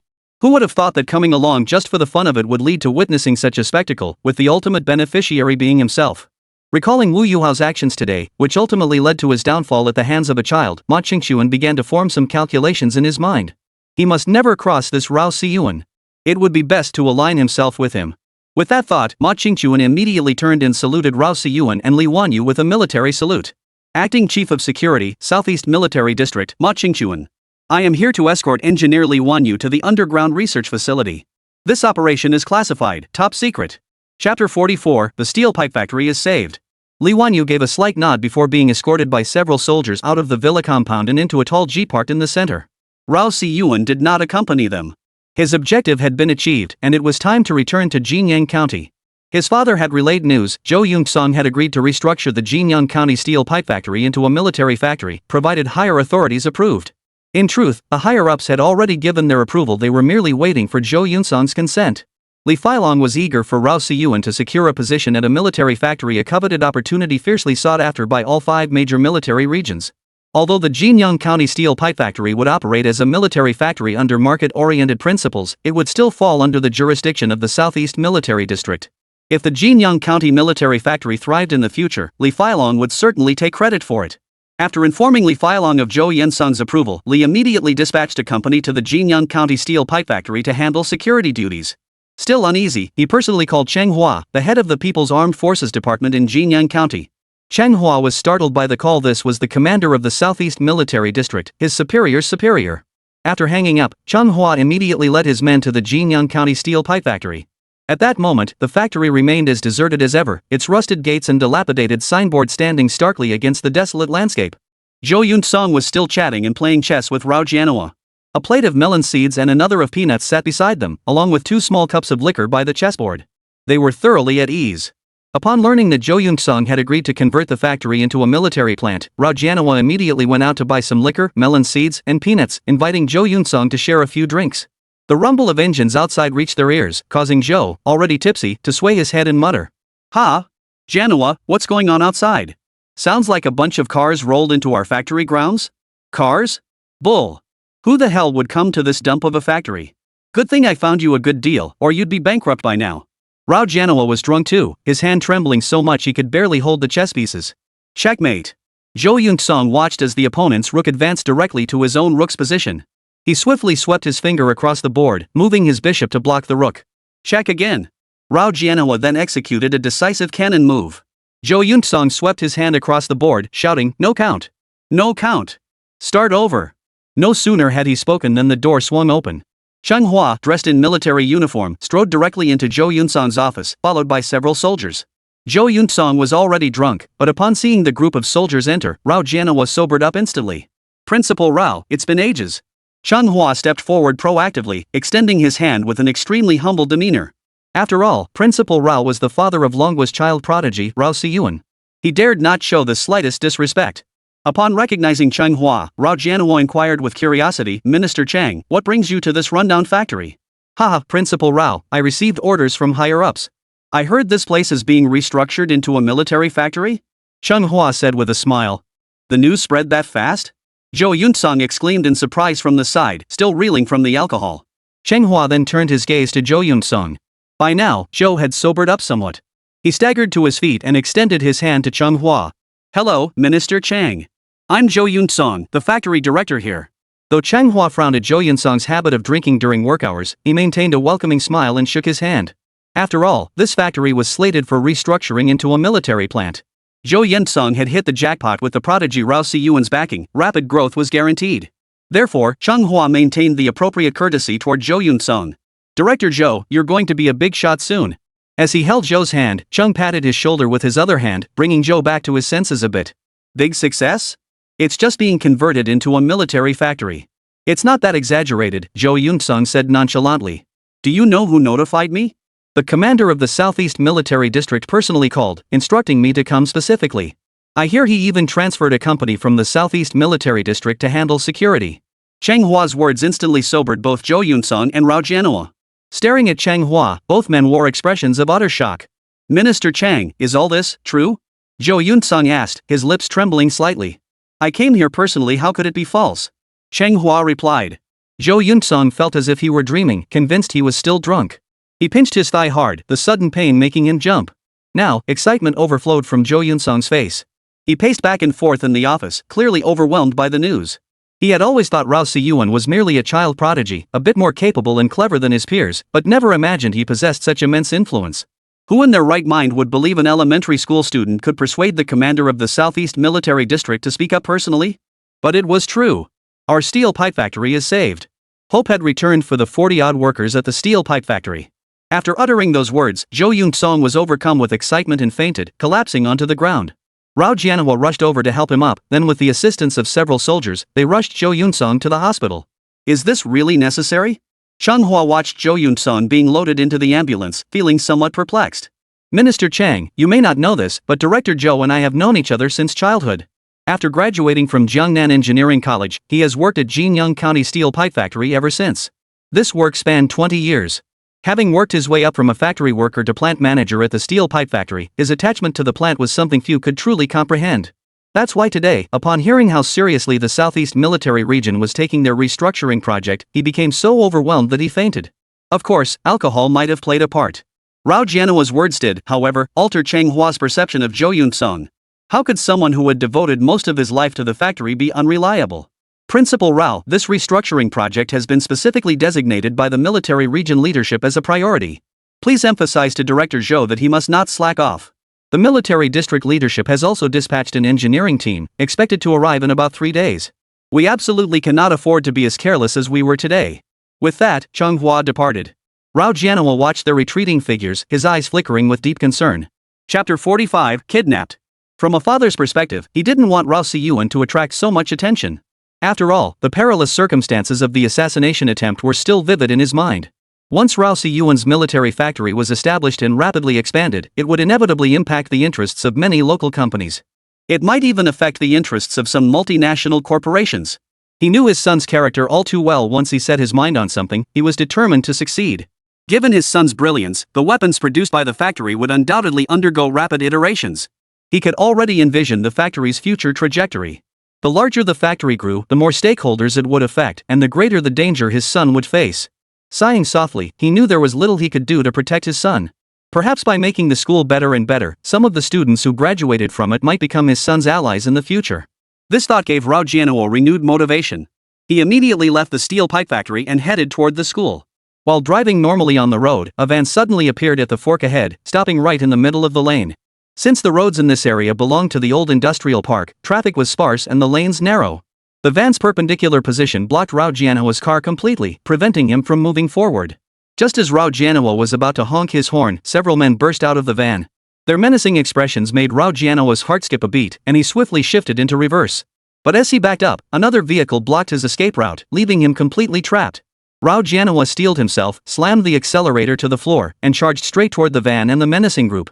In an instant, propelled by the full throttle, his car slammed into the side of the van. The van didn't even budge sideways from the impact. Rao Jianhua's car, however, stalled and began smoking from the impact. The men instantly swarmed the vehicle, smashing the windows with their weapons before dragging Rao Jianhua into the van. The former Central Primary School of Jinyang County, now a key school in Huainan City, had expanded several times over. Parents from neighboring counties scrambled to secure spots for their children, as the school now operated as a 12-year integrated institution. Moreover, word had spread that this key school in Huainan had produced an extraordinary child prodigy, the very reason it had achieved its prestigious status. Parents hoped to bask in the child's good fortune, believing the school's location brought luck and its teaching standards were high. Hey Z, don't you think these people are just bored out of their minds? We've heard at least 8 or 10 rumors along the way. Stories like, I attained enlightenment at the school's dragon field and became the prodigy of our time. Or that I'm the chosen one, and smoke rose from the Rao family's ancestral graves. Rao Si-yuan held a baked flatbread bought at the school gate, chewing as he spoke. Damn, kid, you're underestimating your own power. I don't think these are rumors, they're the truth. Heizi's expression turned serious as he spoke, his words seeming sincere rather than false. Seeing this, Rao Si-yuan shook his head and said nothing more. He understood the hardships and challenges that lay ahead on his path. Since the system had chosen him and granted him a second life, he was determined to bring hope to the people of the Dragon Nation. To establish a heart for heaven and earth, to establish destiny for the people, to carry on the lost teachings of the sages of old, to open an era of peace for all generations, these words remained etched in Rao Si-yuan's mind. Si-yuan? When did you get back? Heizi and Rao Si-yuan, walking down the street, suddenly heard someone calling out behind them. Turning around, he saw it was Wang Hao. A look of joy spread across Rao Si-yuan's face. Mouse. I heard you recovered a few days ago. Why not rest a few more days? Why start classes so soon? Wang Hao scratched his head and grinned sheepishly. Can't rest any longer. If I keep resting, I'll fall behind in my studies and end up at the bottom of the class. Mouse, I'll be in Jinyang County for quite a while. How about I tutor you? Rao Si-yuan slapped Wang Hao on the shoulder. Holy crap, are you serious? You're a genius, and you're going to tutor me? That's a bit like using a sledgehammer to crack a nut, isn't it? Wang Hao slapped his thigh. Mouse, it's settled. You got hurt because of me, so I've got to take responsibility for you. Just as Wang Hao was about to argue further, Rao Si-yuan's phone rang. What? Heizi noticed Rao Si-yuan's face turn pale after answering the call and immediately grew alert. Hey Z, let's go now. My dad's been kidnapped. Rao Si-yuan grabbed Heizi and rushed out of the school. Watching Rao Si-yuan's retreating figure, Wang Hao silently clenched his fists. He had heard Rao Si-yuan's words too. His father's kidnapping was undoubtedly targeting Rao Si-yuan. Si-yuan, rest assured I'll give it my all and won't hold you back. Heizi was now speeding toward the Jinyang County People's Armed Forces Department. The call he'd just received was from the department's director, Manhwa. Manhwa had received an unknown call and a video message showing Rao Si-yuan's father, Rao Jianhua, being abducted by 3 criminals. The caller issued a demand. Manhwa must immediately contact Rao Si-yuan and have him hand over the design blueprints for the 6th-generation fighter jet. Failure to comply would result in the hostage's death. Manhwa noticed a crucial detail in the call. The speaker's Mandarin was extremely broken. Realizing the ultimate goal was the 6th-generation fighter design blueprints, Manhwa suspected it was likely the work of hostile foreign forces. He immediately notified his former superior and the military region commander, Li Feilong. The Southeast Military Region promptly dispatched an 11-member Special Forces unit to Jinyang County for the rescue operation. Meanwhile, Rao Si-yuan, driven at breakneck speed by Heizi, arrived at the Jinyang County People's Armed Forces Department. What's going on? Rao Si-yuan demanded urgently. I have audio and video recordings. Take a look first. Manhwa played the phone recording and video in the conference room.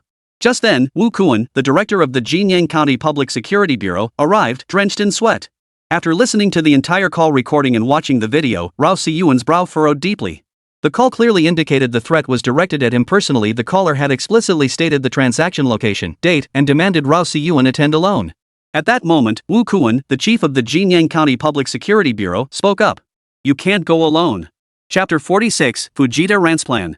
Mr. Rao, we found your father's car on Tongdong Road in the old industrial zone. There are collision marks, and the route indicates he was heading from the Jinyang County state-owned steel pipe factory toward the school. That particular stretch of road is isolated and lacks surveillance cameras. Your father was likely ambushed and abducted on that old road.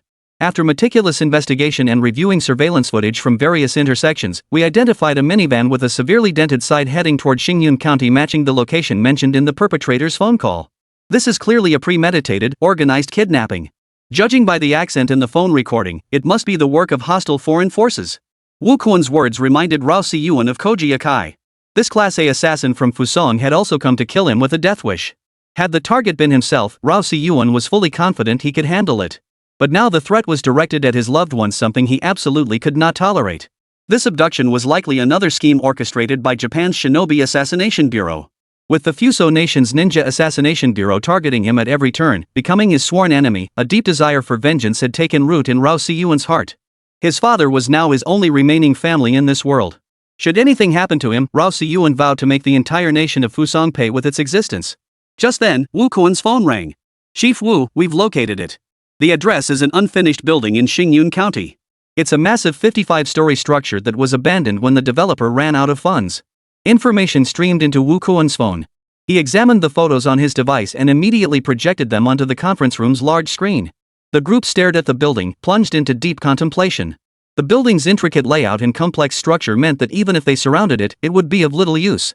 It was now clear these criminals had come with a death wish, their sole objective being the 6th-generation fighter jet blueprints. Moreover, there were likely more than 3 criminals inside the building. The video information provided by the criminals only confirmed at least 3. They're from the Shinobi Assassination Bureau. Those 3 in the video are assassins from the Shinobi Assassination Bureau. I'll never forget the headbands on their foreheads. Rao Siyuan's words sent a shockwave through the assembled crowd, causing some veteran soldiers and seasoned detectives to visibly stiffen. They possessed some knowledge of the Shinobi Assassination Agency, and 1 or 2 had even crossed paths with its operatives, albeit only the lowest-tier D-rank assassins. After scanning the expressions of those present, Rao Siyuan continued. Their target was the 6th-generation aircraft design blueprints I created. That building must have contained some kind of transmission device to send the data to Japan. Manhwa nodded slightly upon hearing this. He had already guessed as much when he learned these criminals were after the 6th-generation fighter design blueprints. Their hideout must certainly have the necessary transmission equipment. If these scumbags want me to go alone, then I'll go alone. I'll see if they can handle me. Rao Siyuan's words startled everyone present, with Chang Hua being the first to object. No, absolutely not. The Southeast Military District has already dispatched a Special Forces squad to assist us. They should arrive in about 2 days. We need to plan carefully first. Moreover, I plan to deploy helicopters for aerial surveillance. After all, their hideout is likely on the upper floors of that building, and helicopters will provide excellent visibility. Changhua shook his head like a bobblehead, clearly unimpressed with Rao Siyuan's plan to go in alone. Wu Kuan also flatly opposed Rao Siyuan's plan. After all, how old was Rao Siyuan? He was just an elementary school student. The difficulty lay precisely in the fact that he wasn't just any elementary school student, he was one under the close watch of Dragon Nation's entire high command. This made Cheng Hua and the others utterly unwilling to take such a risk. If anything happened to Rao Siyuan, all the credit they'd gained from him would instantly turn into liability. When accountability came knocking, not only would their positions be on the line, but they might even face jail time. Everyone shared similar concerns and unanimously opposed Rao Siyuan's proposal. Seeing the unanimous opposition, Rao Siyuan turned his gaze toward Heizi. Heizi saw the questioning look in Rao Siyuan's eyes. I oppose it too. Let's wait for the Special Operations Squad. Heizi's words left Rao Siyuan with no choice but to nod reluctantly. After all, if even Heizi opposed his plan, there was no way he could save his father. However, they were unlikely to kill the hostage. After all, killing Rao Jianhua offered no benefit to Fusang Nation and would only eliminate Rao Siyuan's remaining vulnerability. Fusang Nation, East China Sea. Top secret archives of the Shinobi Assassination Bureau. The same figures still occupied the archives room, though the seat of honor was now occupied not by Nakamura Masada but by Fujita Ran. During that cabinet meeting, Fujita Ran had Nakamura Masada eliminated with tacit approval from the Prime Minister. After all, Nakamura Masada had been deeply entrenched in the Shinobi Assassination Bureau for years, and many assassins of Fusang held him in high regard. Fujita Ran, however, was a newcomer. To quickly establish himself within the Shinobi Assassin Agency, he had to eliminate Nakamura Masada. Are you all satisfied with my plan this time? Fujita Ran still wore the devilish smile, though his hair obscured his eyes, making his expression impossible to read. The group gathered in the archives room nodded in agreement. Fujita Ran's reputation for ruthlessness had spread far and wide in recent times.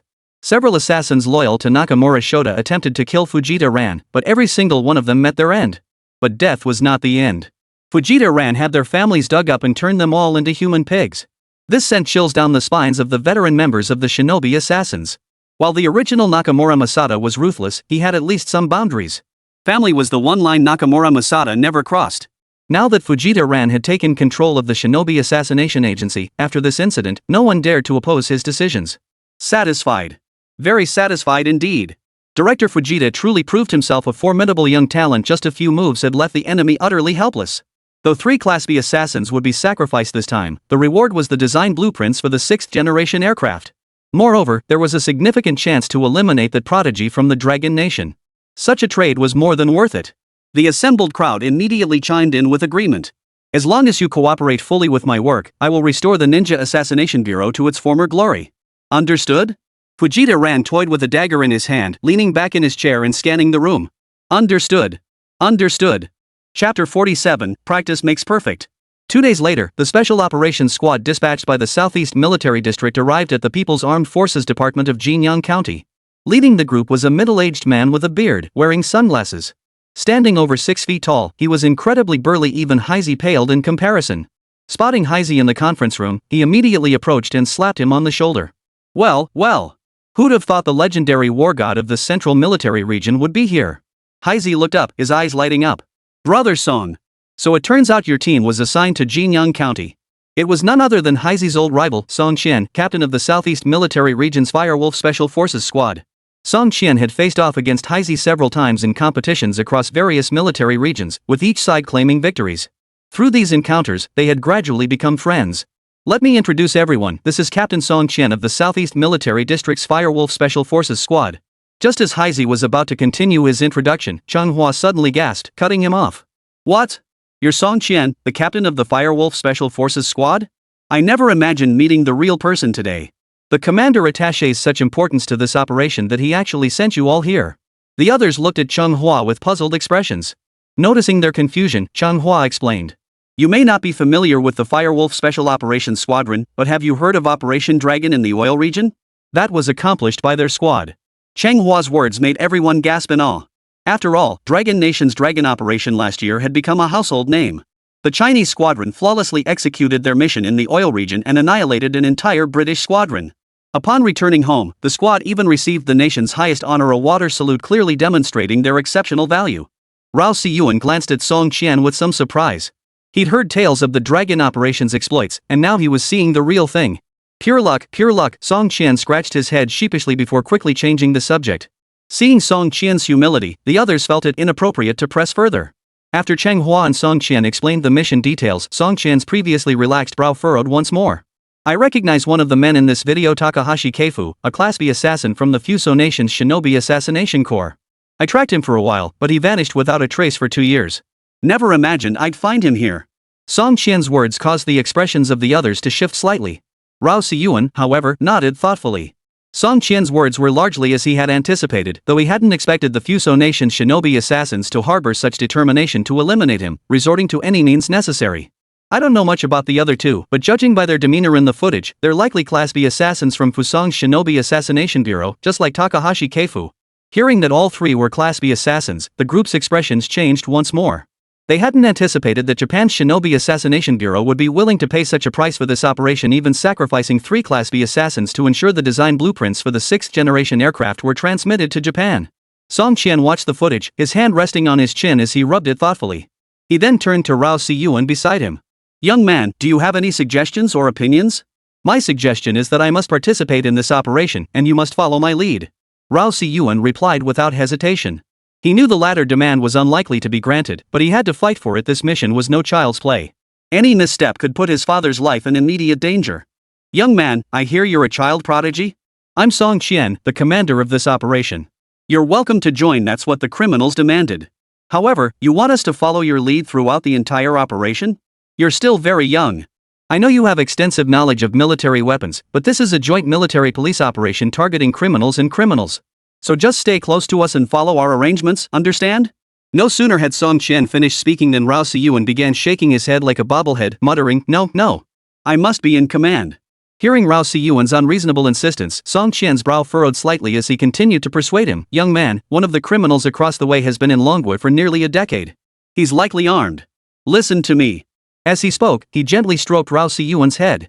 But Rao Siyuan kept shaking his head, still muttering about wanting command.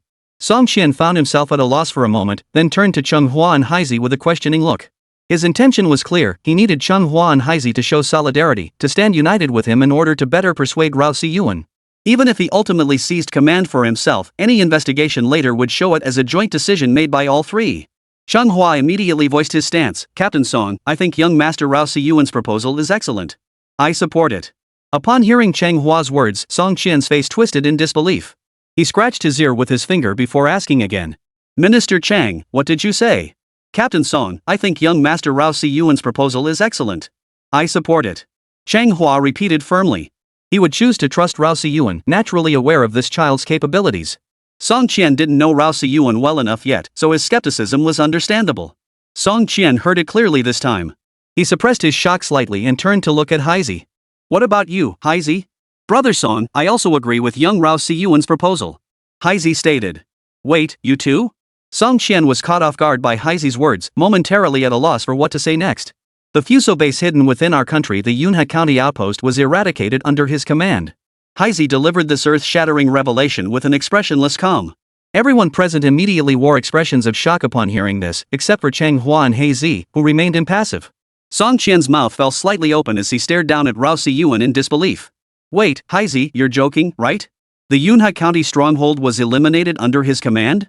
I've been dealing with those bastards from Fuso for years and haven't even tracked down a single stronghold, and you're telling me this kid took one down? Song Qian clearly didn't believe Heise's words. He crouched down, repeatedly stroking Rao Siyuan's chubby little cheeks, his eyes still filled with disbelief. The other members of the Firewolf Special Forces squad also voiced their disbelief. Rao Siyuan winced as Song Qian's calloused hands scraped his skin, then flailed his little hands. Ouch, stop touching me, Uncle Song. I have a question for you. There are 10 lotus flowers in the pond. If I pick just one, how many will you pick? There would be 9 left, so we'd definitely pick 9 lotus flowers. Song Qian said earnestly. Chapter 48, New Discovery. Rao Siyuan burst into laughter at his answer, then pointed at Song Qian and chuckled. Indeed, practice makes perfect. Ha! He Zi and Chang Hua caught the joke too, covering their mouths to stifle their laughter, though the corners of their mouths still turned upward despite their best efforts. The rest of the Firewolf Special Forces squad also struggled to stifle their laughter, their mouths twisting downward. Song Qian's face turned ashen at Rao Siyuan's retort, but he certainly wouldn't hold a grudge against a kid. Rising with magnanimous grace, he said, I'll think about it. After speaking, he pulled He Zi to a corner of the conference room and whispered urgently. Hey Zi, you're not joking, right? How can an elementary school kid command us? Can you tell me the truth? I'm responsible for my team. If something goes wrong because of his poor command, I'll regret it for the rest of my life. Seeing this, He Zi's expression turned serious as he addressed Song Qian. Brother Song, you can rest assured. I guarantee his command will be flawless. Hearing He Zi's words, Song Qian's expression softened slightly. He wasn't really fighting for authority, it was that commanding decisions directly affected the lives of his team members. If Rao Siyuan botched the command and endangered the team, how could he possibly explain it to his superiors? How could he face the families of the team members? Song Qian slowly walked up to Rao Siyuan, crouched down, placed both hands on his shoulders, and solemnly addressed him. Since you insist on command, you shall have it. But I have one condition: prepare contingency plans for every single step. My team and I will support your actions. We entrust our lives to you. Hearing Song Qian's words, Rao Siyuan nodded solemnly. Alright, let's prepare and head to Xingyun County. Xingyun County lay over 100 kilometers from Jinyang County. Though this was a joint military police operation, at Rao Siyuan's request, the vehicles heading to Xingyun County were all ordinary civilian cars. This avoided the conspicuousness of military or police vehicles. Drawing from the previous experience in Yunha County, Rao Siyuan also cautioned Cheng Hua and He Zi not to notify the local police station. Rao Siyuan then made a move that baffled everyone. He had Cheng Hua call back the assassins, informing them that only Rao Siyuan would be heading to the transaction location. However, due to his young age, Rao Siyuan couldn't drive himself. He arranged for someone to drive him to the transaction site and provided the vehicle's license plate number to the other party. Seeing that only one person was coming, the other party agreed immediately. Though the others didn't understand the reasoning behind Rao Siyuan's actions, they complied. Rao Siyuan then instructed He Zi to drive him alone to Xingyun County. The other vehicles split into 2 groups, one leading and one following, taking separate routes to Xingyun County. Geographically, the unfinished building was located in one of Xingyun County's most bustling areas, providing them with some cover opportunities. After a 2-hour journey, the group finally arrived at Xingyun County. Xingyun County sat at the border between Jiangnan Province and Jiangbei Province, with Jiangbei Province lying just beyond. 3 kilometers from the unfinished building, Rao Siyuan deployed 3 micro-reconnaissance drones, directing them toward the structure. By this time, dusk had fallen. Under the cover of twilight, the drones swiftly approached the unfinished structure. The perimeter of the structure was enclosed by a thin sheet of metal, its interior overgrown with weeds and shrouded in darkness. Rao Siyuan studied the surroundings through the live video feed while his hand moved steadily, sketching the internal structure. Puddles of stagnant water and waist-high weeds surrounded the structure. From the drone's aerial perspective, there appeared to be no accessible entrance into the building. Under normal circumstances, if they were using this structure as a base, they would have trampled some of the weeds to survive. Yet Rao Siyuan detected no cleared paths, causing his brow to furrow slightly. After circling the area several times with the drone and still finding no signs of trampled grass, Rao Siyuan mentally noted the discrepancy before directing the drone toward the upper floors of the building. 3 drones ascended from 3 directions, eventually hovering around the 50th floor. The footage relayed back showed no lights emanating from the unfinished building. The upper floors on all 3 sides were pitch black, suggesting it was completely unoccupied. The surrounding environment also showed no signs of human habitation. Could the transaction address they provided be false? Rao Siyuan began to feel uneasy. Suddenly, he remembered the micro-robot provided by the system. He retrieved the micro-robot and once again deployed a micro-drone to carry it toward the unfinished building. 3 other drones hovered high above, surveilling the area around the unfinished building. Despite its unfinished state, numerous street vendors were hawking their wares nearby, and the area bustled with people coming and going.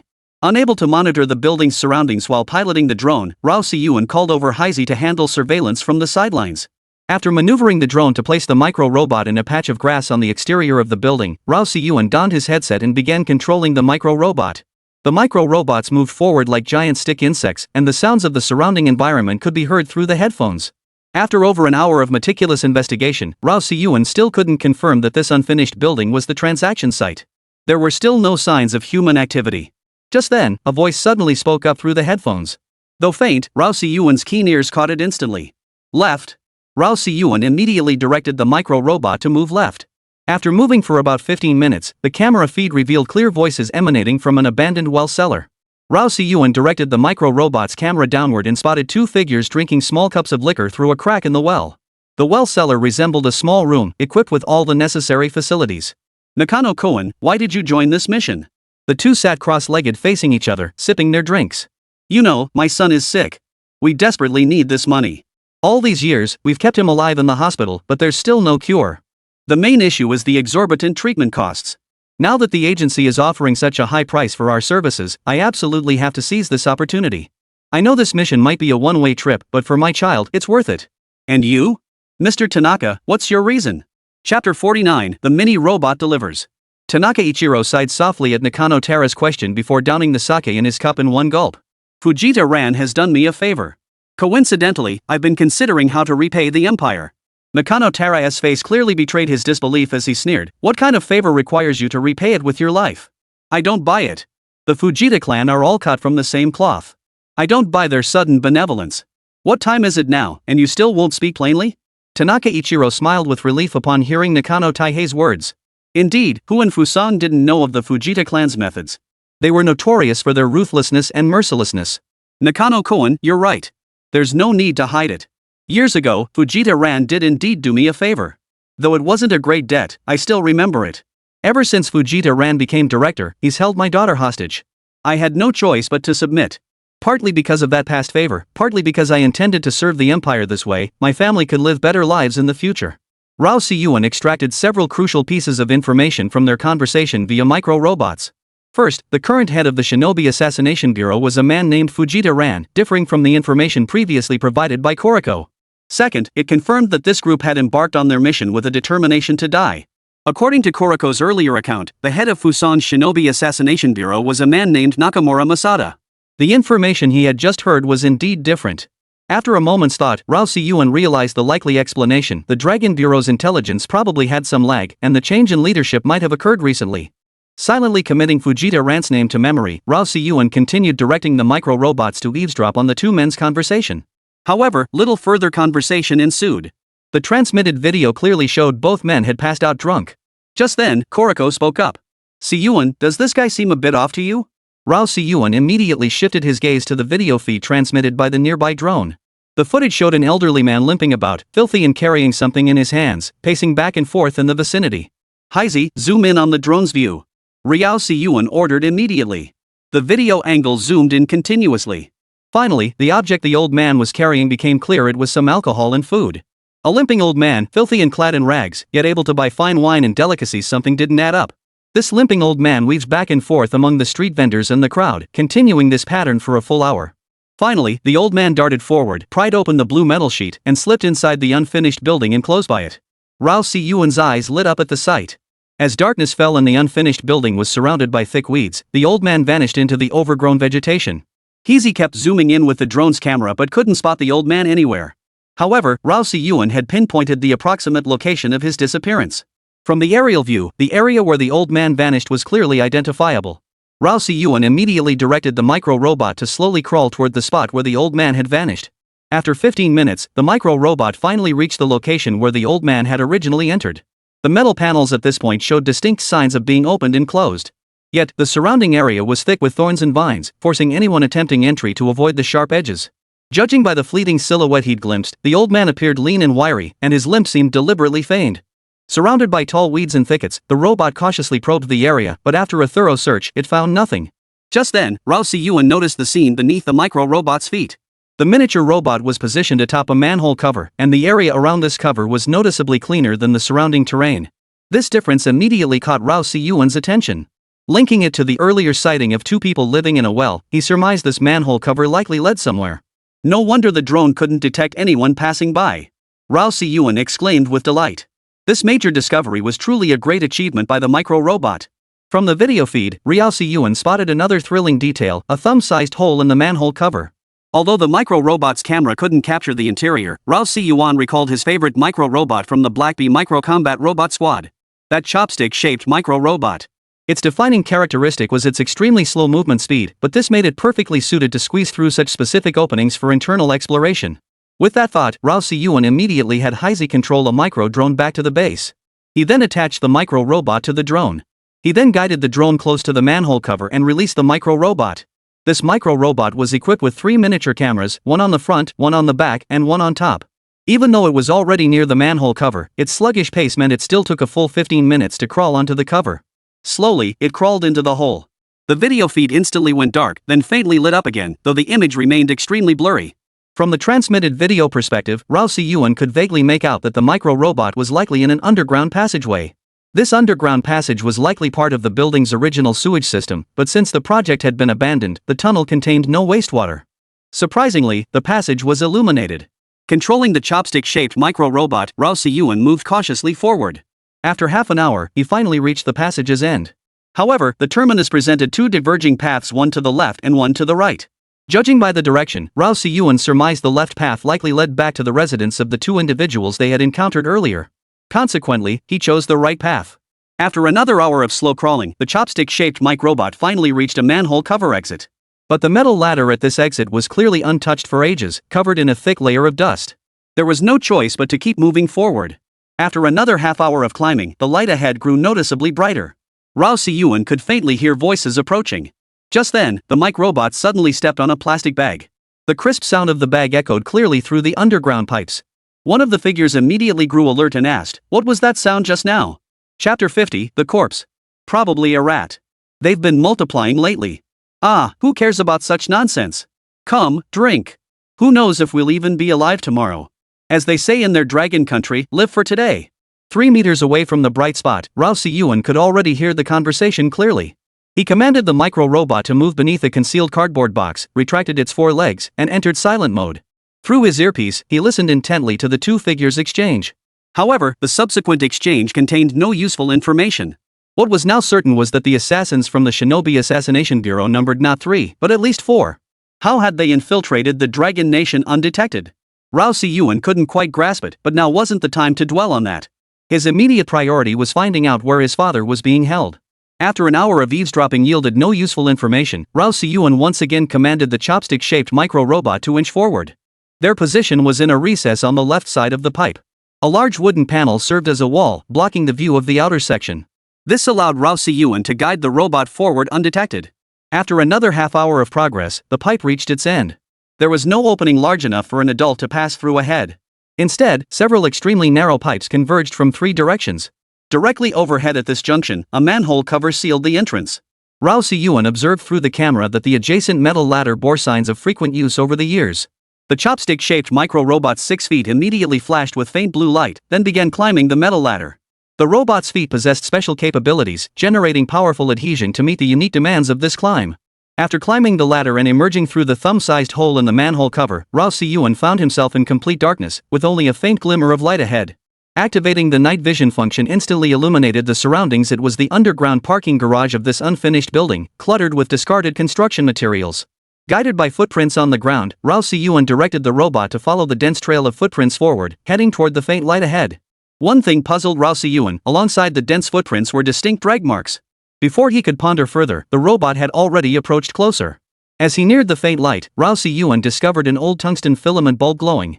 Beside it lay an alley-like passageway, shrouded in complete darkness. The dense footprints also led into this alley. Continuing to guide the robot into the narrow alley, Rao Si-yuan frowned slightly upon seeing various bloody fingerprints and bloodstains smeared low on the walls lining both sides. These marks didn't appear deliberate, rather, they seemed to have been scraped against the walls by someone being dragged inside. A sense of foreboding gripped Rao Si-yuan as he continued guiding the micro-robot forward. The alley finally came to an end. Faint chittering of rats and the buzzing of flies drifted faintly through his earpiece. At the end of the alley lay a fire-escape stairwell. Rao Si-yuan stared intently at the live feed from the micro-robot as it slowly advanced. A threshold blocked the entrance to the fire-escape stairwell. After guiding the robot over it, Rao Si-yuan was met with a horrifying sight: mountains of corpses piled high. Dense swarms of maggots wriggled across the corpses, while countless flies hovered overhead. Numerous rats were gnawing at the rotting flesh surrounding the bodies. Rao Si-yuan immediately vomited at the sight, his stomach acid mixing with the bread he'd eaten before the mission, spewing it outside the vehicle. Heisey, noticing Rao Si-yuan's state, immediately asked, "What's wrong?" Rao Si-yuan pointed at the screen, his body still leaning out the window as he continued vomiting. Heisey stared intently at the screen, his expression turning pale, then grim. This pile of corpses required at least 7 or 8 people to form. That meant these scum had murdered at least 7 or 8 compatriots from the Dragon Nation. By the end, Rao Si-yuan was dry heaving. After rinsing his mouth, he forced himself to suppress his nausea and continued directing the micro-robots to scan the surroundings. The entire vacant space of the fire escape stairwell was piled high with corpses. Rao Si-yuan recorded the video footage, extracted this segment, and transmitted it to Heisey. Heisey immediately reported this information to the Shenlong Bureau and Manhwa. Rao Si-yuan noted that judging by the rotting clothes, all the bodies were female, and the clothing styles were currently popular. Damn it, those bastards! Rao Si-yuan couldn't help but curse under his breath. After calming himself slightly, Rao Si-yuan continued guiding the micro-robot upward, following the fire escape route. After ascending one floor, Rao Si-yuan directed the micro-robot to exit through a nearby doorway. He found the surroundings still pitch black. This level was still the underground parking garage. However, there was a small room next to the fire escape staircase. Rao Si-yuan noticed faint sounds coming from inside. The room remained pitch black, but Rao Si-yuan keenly detected a faint metallic scraping sound. Upon entering the room, a metal cage came into view. Through the video feed, Rao Si-yuan clearly saw his father imprisoned inside. Rao Jianhua's legs were shackled, his hands bound in chains, and his entire body confined within the cage. Inside lay some water and bread. But November had already turned autumnal, and the air was turning chilly. Rao Jianhua could only curl up to keep warm. Seeing his father in such a state, tears welled up in Rao Si-yuan's eyes. He forced himself to suppress his anguish and directed the micro-robot to continue scanning the small room. Besides the cage holding Rao Jianhua, the small room contained a computer and 2 radios, likely the tools they used to transmit intelligence to Fuso. After gaining a general understanding of the room's surroundings, Rao Si-yuan commanded the micro-robot to retreat from the small room. He then continued exploring the entire structure of the first and second basement levels.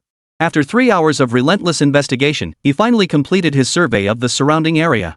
The entire underground parking garage contained 3 fire escape staircases, each providing access to both the topmost level and the lowest level. The number of assassins from Fusang's Shinobi Assassination Bureau could now be confirmed, a total of 4 individuals. It was now late into the night. From the drone footage captured by Koriko, the once bustling streets were now mostly deserted, with only a few vendors remaining. Foot traffic had decreased by 2/3. Tomorrow was the scheduled transaction date, and Rao Si-yuan had already formulated his plan. Just then, Heisey, who had been monitoring both the exterior and the 2 individuals beneath the manhole cover, flinched slightly. Chapter 51, Winning Over the Crowd. He must have overheard some crucial information. Little genius, I just overheard these 2 talking about heading out to find the flower girl. The 2 Blackie mentioned were Tanaka Ichiro and Nakano Taihei, the very first targets the micro-robots had detected. And the flower girls they mentioned? Nothing more than that business down below. Most likely, they were looking for women. Judging by the mountain of bodies piled up in the fire escape stairwell, nearly every woman they targeted had vanished without a trace. Rao Si-yuan made up his mind then and there, he had to move up his operation. He had originally planned to begin around 4 or 5 a.m., as that was when people were most drowsy and least vigilant. That timing was ideal. But now these 2 scumbags were about to harm another compatriot. Rao Si-yuan would not allow it. A plan immediately formed in his mind. Hey Z, I recall there's a female soldier in the Firewolf Special Forces squad, right? And Wu Kuan brought 2 female officers on this mission, right? Rao Si-yuan's words visibly startled Heisey for a moment, but he quickly nodded. Have them disguise themselves immediately. Dress them in revealing, sexy outfits. Have them appear around the unfinished building, specifically targeting deserted alleys. Hearing this, Heisey instantly understood. The women these scumbags found must be their own people, at least they'd have some fighting skills. If those 2 bastards got lucky and picked the female warrior from the Firewolf Special Forces squad, they'd be in for a world of trouble. But if they picked ordinary civilians unarmed and untrained, they'd be at their mercy. Near the unfinished building in Xingyun County, Firewolf Special Forces squad. They were huddled inside a residential building. The room was small, making the dozen or so people crammed inside feel exceptionally crowded. Several members were already feeling drowsy, their eyes closed as they tried to rest. Captain, this kid's totally unreliable. Making us wait in this dump? If we keep this up, dawn will break soon, and our chance will be gone. Exactly, Captain. What kind of genius is this? Instead of racing against the clock, we're holed up here. Once tomorrow comes, we'll be like headless flies. What then? Captain, you really trust this kid who hasn't even grown a full beard yet to lead us? The members of the Firewolf Special Forces squad chimed in one after another, clearly resentful that their captain hadn't been granted command authority. Seeing impatience rising on their faces, Song Qian was about to speak up when his phone rang. After the call, Song Qian's face lit up with surprise. Old Nyo, connect us to the 113 encrypted channel immediately. Rao Siyuan has already mapped out the interior of the abandoned building. Here is the map he drew. He promptly sent the map to the young man in black-rimmed glasses. The youth immediately pulled out 2 laptops from his bag and began typing rapidly. Instantly, everyone's headsets connected to the network. Hearing Song Qian's words, the group's expressions turned stunned. What astonished them was that Rao Siyuan had thoroughly mapped out the terrain of the unfinished building without their knowledge. And he'd done it in such a short time. Area, get dressed up immediately, the more revealing the better. Go wander around somewhere deserted. Remember, you must pretend to be drunk. Finish this bottle of liquor. If anyone tries to abduct you, don't panic, it's all part of the plan. The same scenario unfolded within Wu Kuan's police squad. Both sides were making frantic preparations, with all personnel disguised as plainclothes passers-by. Upon confirming both the Firewolf Special Forces and Wu Kuan's squad were online, Rao Siyuan spoke gravely into the microphone. Comrades in the military and police, this mission is urgent and must be launched ahead of schedule. These scum from Fusan have already brutalized 7 or 8 of our compatriots. I just received intelligence that they plan to harm more of our people, something we absolutely cannot tolerate. I've already synchronized the live aerial surveillance footage with the technicians in your teams. The location where my father is being held is marked on the map previously transmitted to you. I implore you to ensure his safety at all costs. I will be in overall command of this operation. I ask for your full cooperation, comrades. Thank you all immensely. The military and police teams listened to the voice coming through their headsets. Though it sounded slightly youthful, the words were spoken with remarkable maturity. Any lingering doubts vanished, replaced by deep conviction. Even Song Qian was utterly impressed by Rao Siyuan. In such a short time, he had not only thoroughly investigated the mysterious location within the unfinished building but also pinpointed his father's place of detention and gathered crucial intelligence. Accomplishing any one of these tasks alone would have been challenging, yet not impossible. But accomplishing all 3 simultaneously, and within such a short time frame, was truly remarkable, even borderline unbelievable. They had never fought a battle with such complete intelligence before. Often, they had to improvise in the face of unexpected situations. Song Qian finally understood why Heisei trusted Rao Siyuan so deeply. This level of strategic oversight and intelligence gathering was unmatched by anyone else. While their squad included members like Lao Nyo, who possessed some cutting-edge tech, compared to Rao Siyuan, it was like showing off a knife in front of Guan Yu. After speaking, Rao Siyuan immediately commanded the drone to deploy the remaining 4 micro-robots from the Black Bee micro-combat robot to different floors of the abandoned building. He intended to use these last 4 units to sweep the entire building, ensuring no loose ends or unexpected threats remained. After handing control of the 4 drones to Heisei, Rao Siyuan relayed a barrage of information over the radio. This included the locations of the 8 mutilated bodies and the situation inside the well. He also instructed both military and police teams to disperse around the perimeter of the unfinished building, forming groups of 2 or 3, and to await further orders before taking action. Hearing Rao Siyuan describe the brutal murder of their comrades, grief and anger flashed across everyone's faces. Yet there was no time for mourning.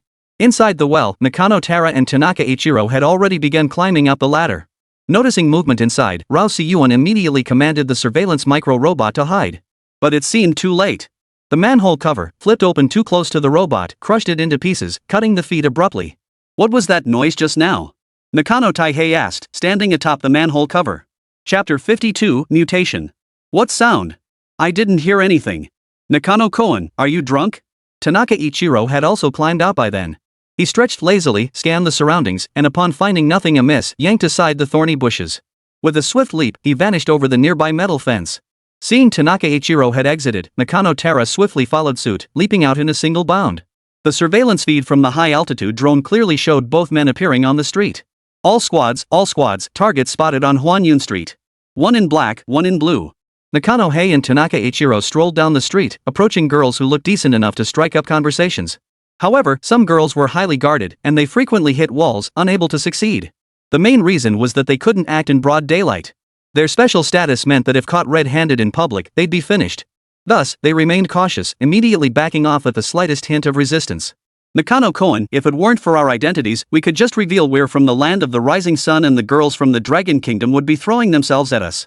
Tanaka Ichiro said with a proud look on his face. Oh? Is that so? Nakano-hara seemed somewhat surprised. Absolutely. Come on, follow me. Tanaka Ichiro grinned lecherously, his eyes darting around the area. Tanaka-san, the streets seem extra lively today. Why not stick to our usual spot and wait for the right moment? Nakano suggested. Sounds good. That spot's less crowded. The two quickly agreed and headed toward an alley branching off the street. This side street was sparsely populated and lacked surveillance cameras, allowing them to forcibly abduct someone without detection. They had used this spot before, and it had never failed them. At that very moment, a female soldier named Aria from Song Qian's team was sitting on the ground in that alley, pretending to drown her sorrows in alcohol. Spotting her, the pair's eyes lit up. The sight of her slender, long legs and the exposed expanse of snow-white skin before them made the lecherous glint in their eyes impossible to hide. The drone barely captured a glimpse of the scene through a narrow gap in the alley. Seeing the two men begin to move, Rao Si-yuan immediately issued orders over the radio.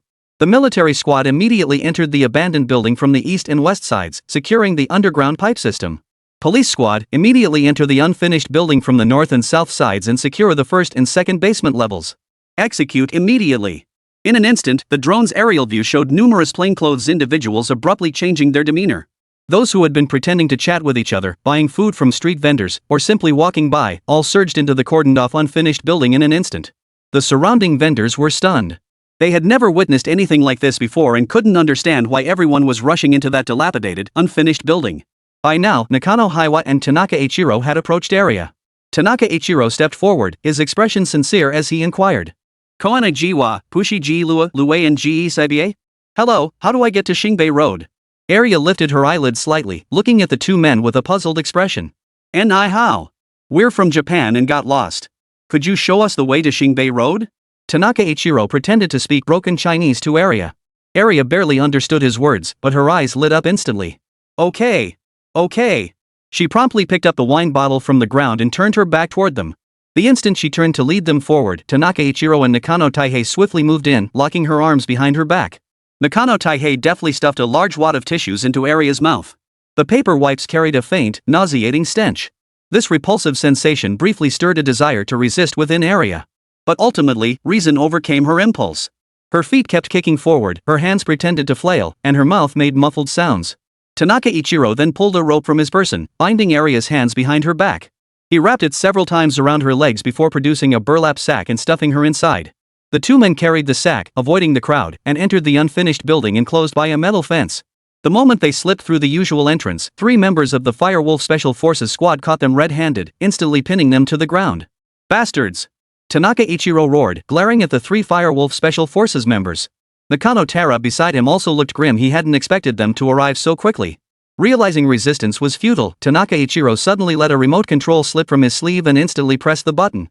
The moment the remote slipped into his hand, 2 members of the Firewolf Special Forces squad immediately noticed. They tried to stop him, but it was already too late. A loud beeping sound instantly echoed through the underground duct.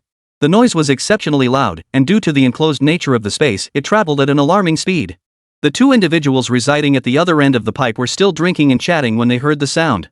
Startled, one instantly pressed the remote control beside him, while the other immediately headed toward the underground parking garage. The instant the remote was pressed, a series of alarms suddenly blared throughout the entire 30th floor of the unfinished building. Yet, not a single light appeared anywhere on the floor. Rao Si-yuan detected something amiss through the micro-robot and drone aerial footage, then heard the voices of the Firewolf Special Forces team members on the channel. Damn it! One of the criminals triggered the alarm. Just then, Heizi's expression darkened as he turned to Rao Si-yuan. The micro-robots detected half a ton of TNT explosives on the 30th floor. The bomb has entered its countdown sequence. Only half an hour left. Rao Si-yuan's face darkened upon hearing this. He knew all too well what half a ton of TNT would do if detonated. Not only would this unfinished building be leveled to the ground, but nearby residential buildings could also collapse. And that was without considering the numerous residents living nearby. He immediately ordered the Firewolf Special Forces squad to apprehend the other 2 criminals without delay. Simultaneously, he directed Wu Kuan's police squad to assist the Firewolf team in the arrest operation. Simultaneously, Rao Si-yuan turned to Heizi beside him and said, "Heizi, immediately notify the Shinlong Bureau and the Southeast Military District. Have the Southeast Military District coordinate with the Xingyun County Public Security Bureau and the People's Armed Forces Department to evacuate the surrounding residents. You will take charge of controlling the micro-robots to attempt dismantling the TNT bomb. I must personally handle this matter. Chapter 53, The Greatest Invention in 5 Years. Hazy immediately looked worried. Oh my gosh, little genius.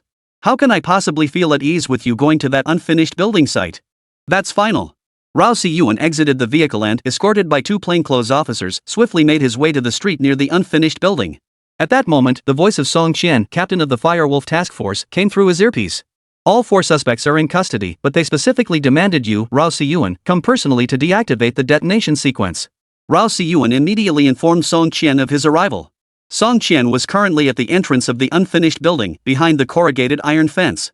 After Si-yuan entered, the 4 Japanese assassins had already been bound and gagged by the Firewolf Special Forces team. Tanaka Ichiro's lips curled slightly at the sight of Rao Si-yuan, revealing a mocking grin. Well then, he said, hand over the 6th-generation fighter design blueprints and escort us to the radio transmission room. I might consider disarming the bomb. Otherwise, just wait for this entire place to be leveled to the ground. You'll all go down with me. Ha! Tanaka Ichiro's face twisted with madness as he spoke, his eyes fixed intently on Rao Si-yuan. Rao Si-yuan knew the bomb's detonation sequence was the final straw for completing their mission, but news of Hazy successfully disarming the bomb hadn't arrived yet. For now, he needed to keep them calm. I can grant your request. Rao Si-yuan had already prepared the fake 6th-generation fighter design blueprints. He then signaled Song Qian to untie Tanaka Ichiro, though the others remained bound hand and foot, shackled at both wrists and ankles. 2 members of the Firewolf Special Forces squad escorted Tanaka Ichiro to the radio transmission room. By this time, Rao Jianhua, who had been imprisoned in the cage, had already been rescued. Tanaka Ichiro sat before the radio and computer. Rao Si-yuan tossed the fake 6th-generation fighter design blueprints toward him. Tanaka Ichiro immediately activated the radio. With the computer's assistance, he transmitted the design data and critical information in under 10 minutes. The instant the transmission ended, Tanaka Ichiro drew a palm-sized pistol from beneath the radio, turned, and fired a shot at Rao Si-yuan. Song Qian stood nearby, his mouth slightly agape, his face frozen in shock. The 2 members of the Firewolf Special Forces team closest to him reacted instantly, diving forward to pin Tanaka Ichiro to the ground. But the gunshot had already echoed. With a bang, the bullet struck Rao Si-yuan squarely in the chest. The impact sent him staggering backwards several steps, a trickle of blood seeping from the corner of his mouth. Yet no blood flowed from his chest. Half kneeling on the ground, Rao Si-yuan coughed dryly, then spat out a mouthful of blood before retrieving the protective mirror Li Wanyu had given him from inside his clothing. The protective mirror was now shattered, but its base was a layer of metal. The circular metal disc had formed a deep groove, and it was this protective mirror that had blocked the bullet. Tanaka Ichiro, his head pinned down by a hand, lay face down on the table. His eyes fixed intently on the protective mirror Rao Si-yuan had retrieved from his bosom, tears welling in the corners of his eyes. Is heaven conspiring against us, Japan?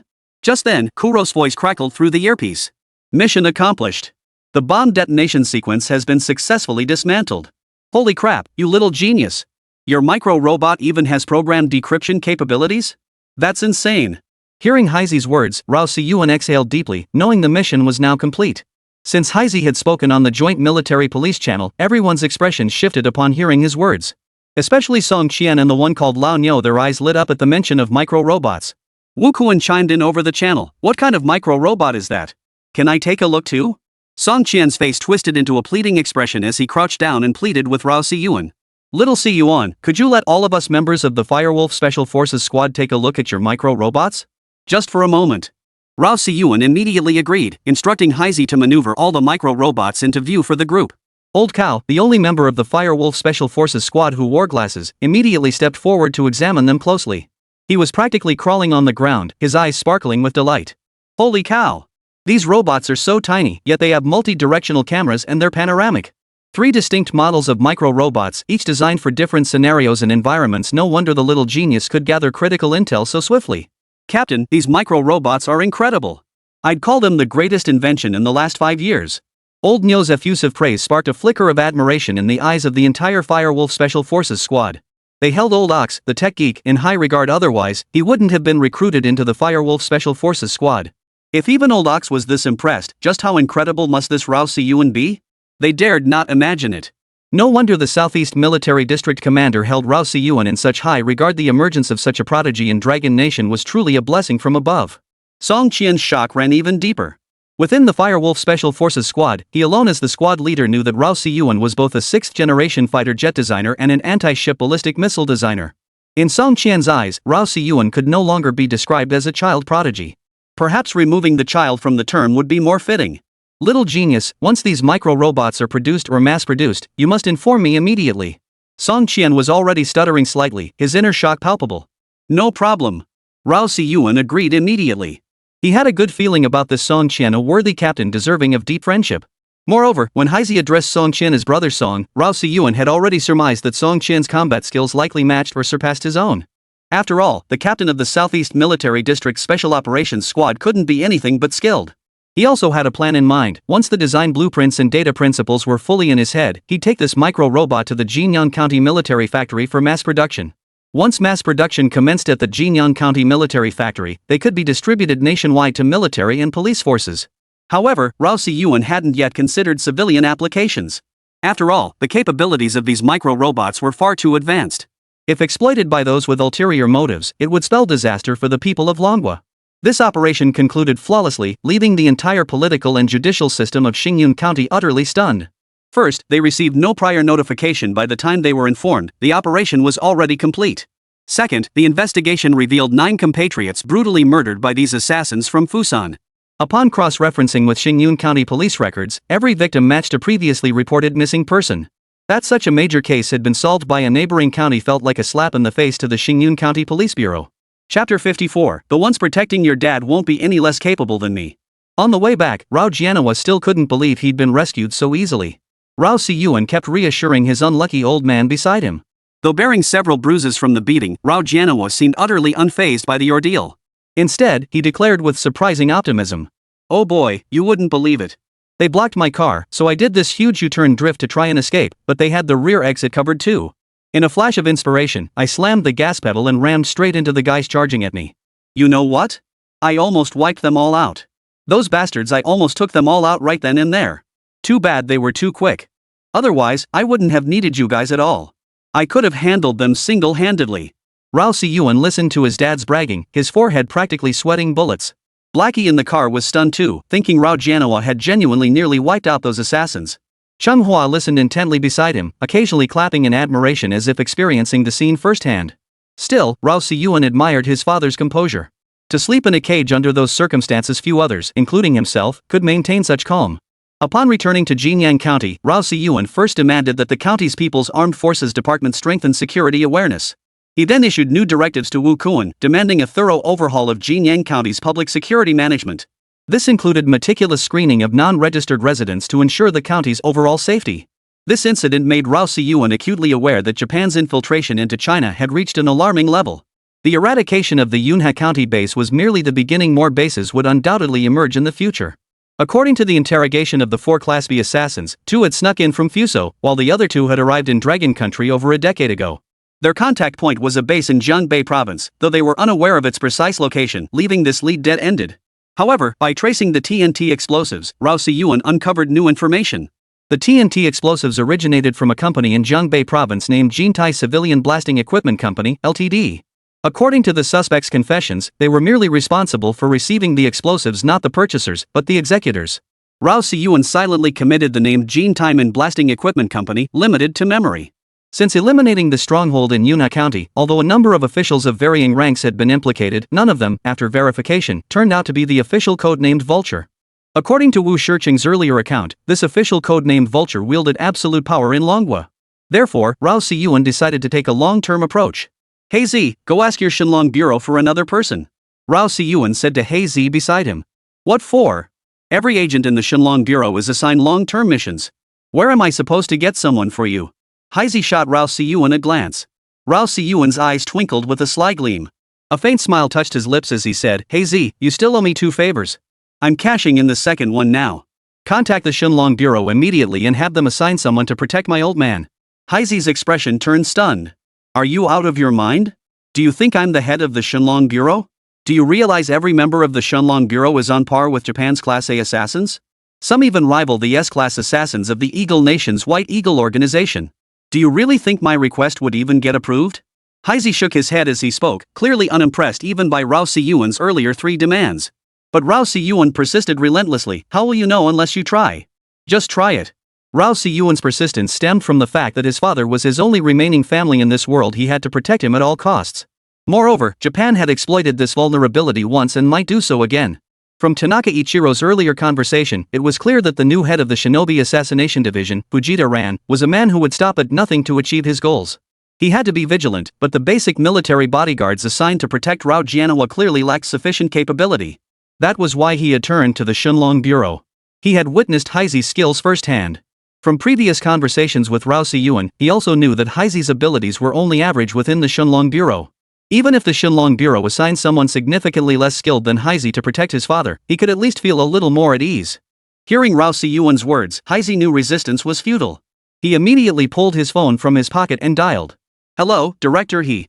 Rao Si-yuan wants us to assign someone to his hometown in Jinyang County to protect his father. Heizi cut straight to the point with He Shanglong, the head of the Jiangnan region. Ever since Tang Yi had transferred Heizi to He Shanglong's jurisdiction, every move Rao Si-yuan made now fell under He Shanglong's oversight. Understood. I'll dispatch someone immediately. He Shanglong's prompt agreement stunned Heizi. After all, He Shanglong was notorious within the Shunlong Bureau for being stingy. If one person could handle a job meant for three, he'd never assign a second person. Heizi had expected He Shanglong to refuse, thinking he could just hang up. Now, holding the phone, he found himself momentarily speechless. What? One person isn't enough? Should I send another? Hearing no response from the other end, He Shanglong asked with a hint of confusion. Enough. Heizi finally snapped back to reality and hung up.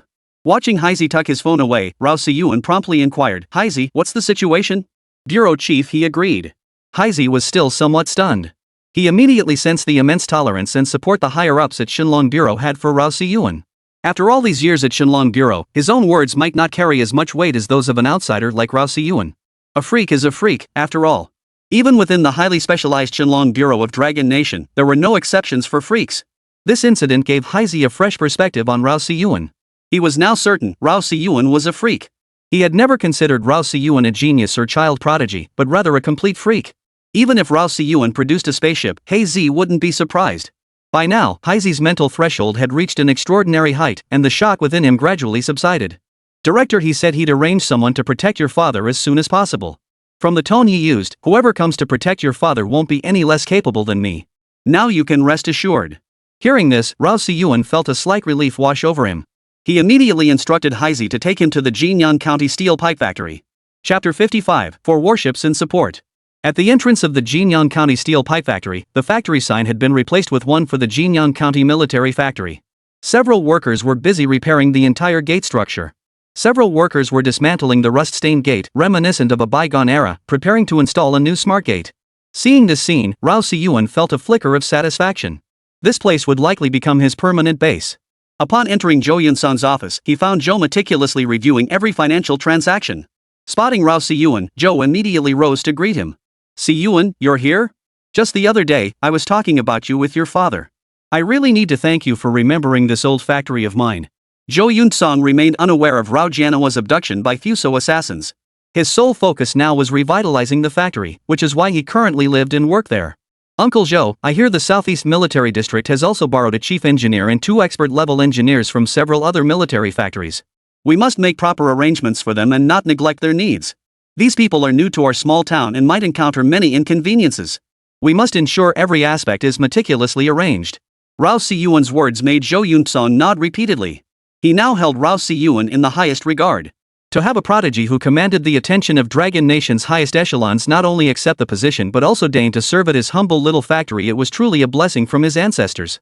Ever since Rao Si-yuan proposed converting the state-owned steel pipe factory into a military plant, leaders from all sectors of Jinyang County had visited his humble factory to show concern and inquire about any difficulties.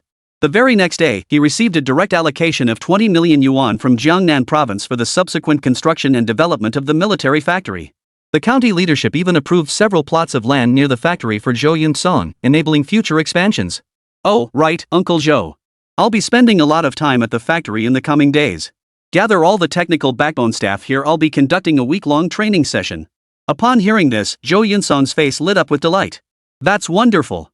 I've been worried that since our steel pipe factory is transitioning into a military factory, the workers here will be unfamiliar with many aspects of the new operations.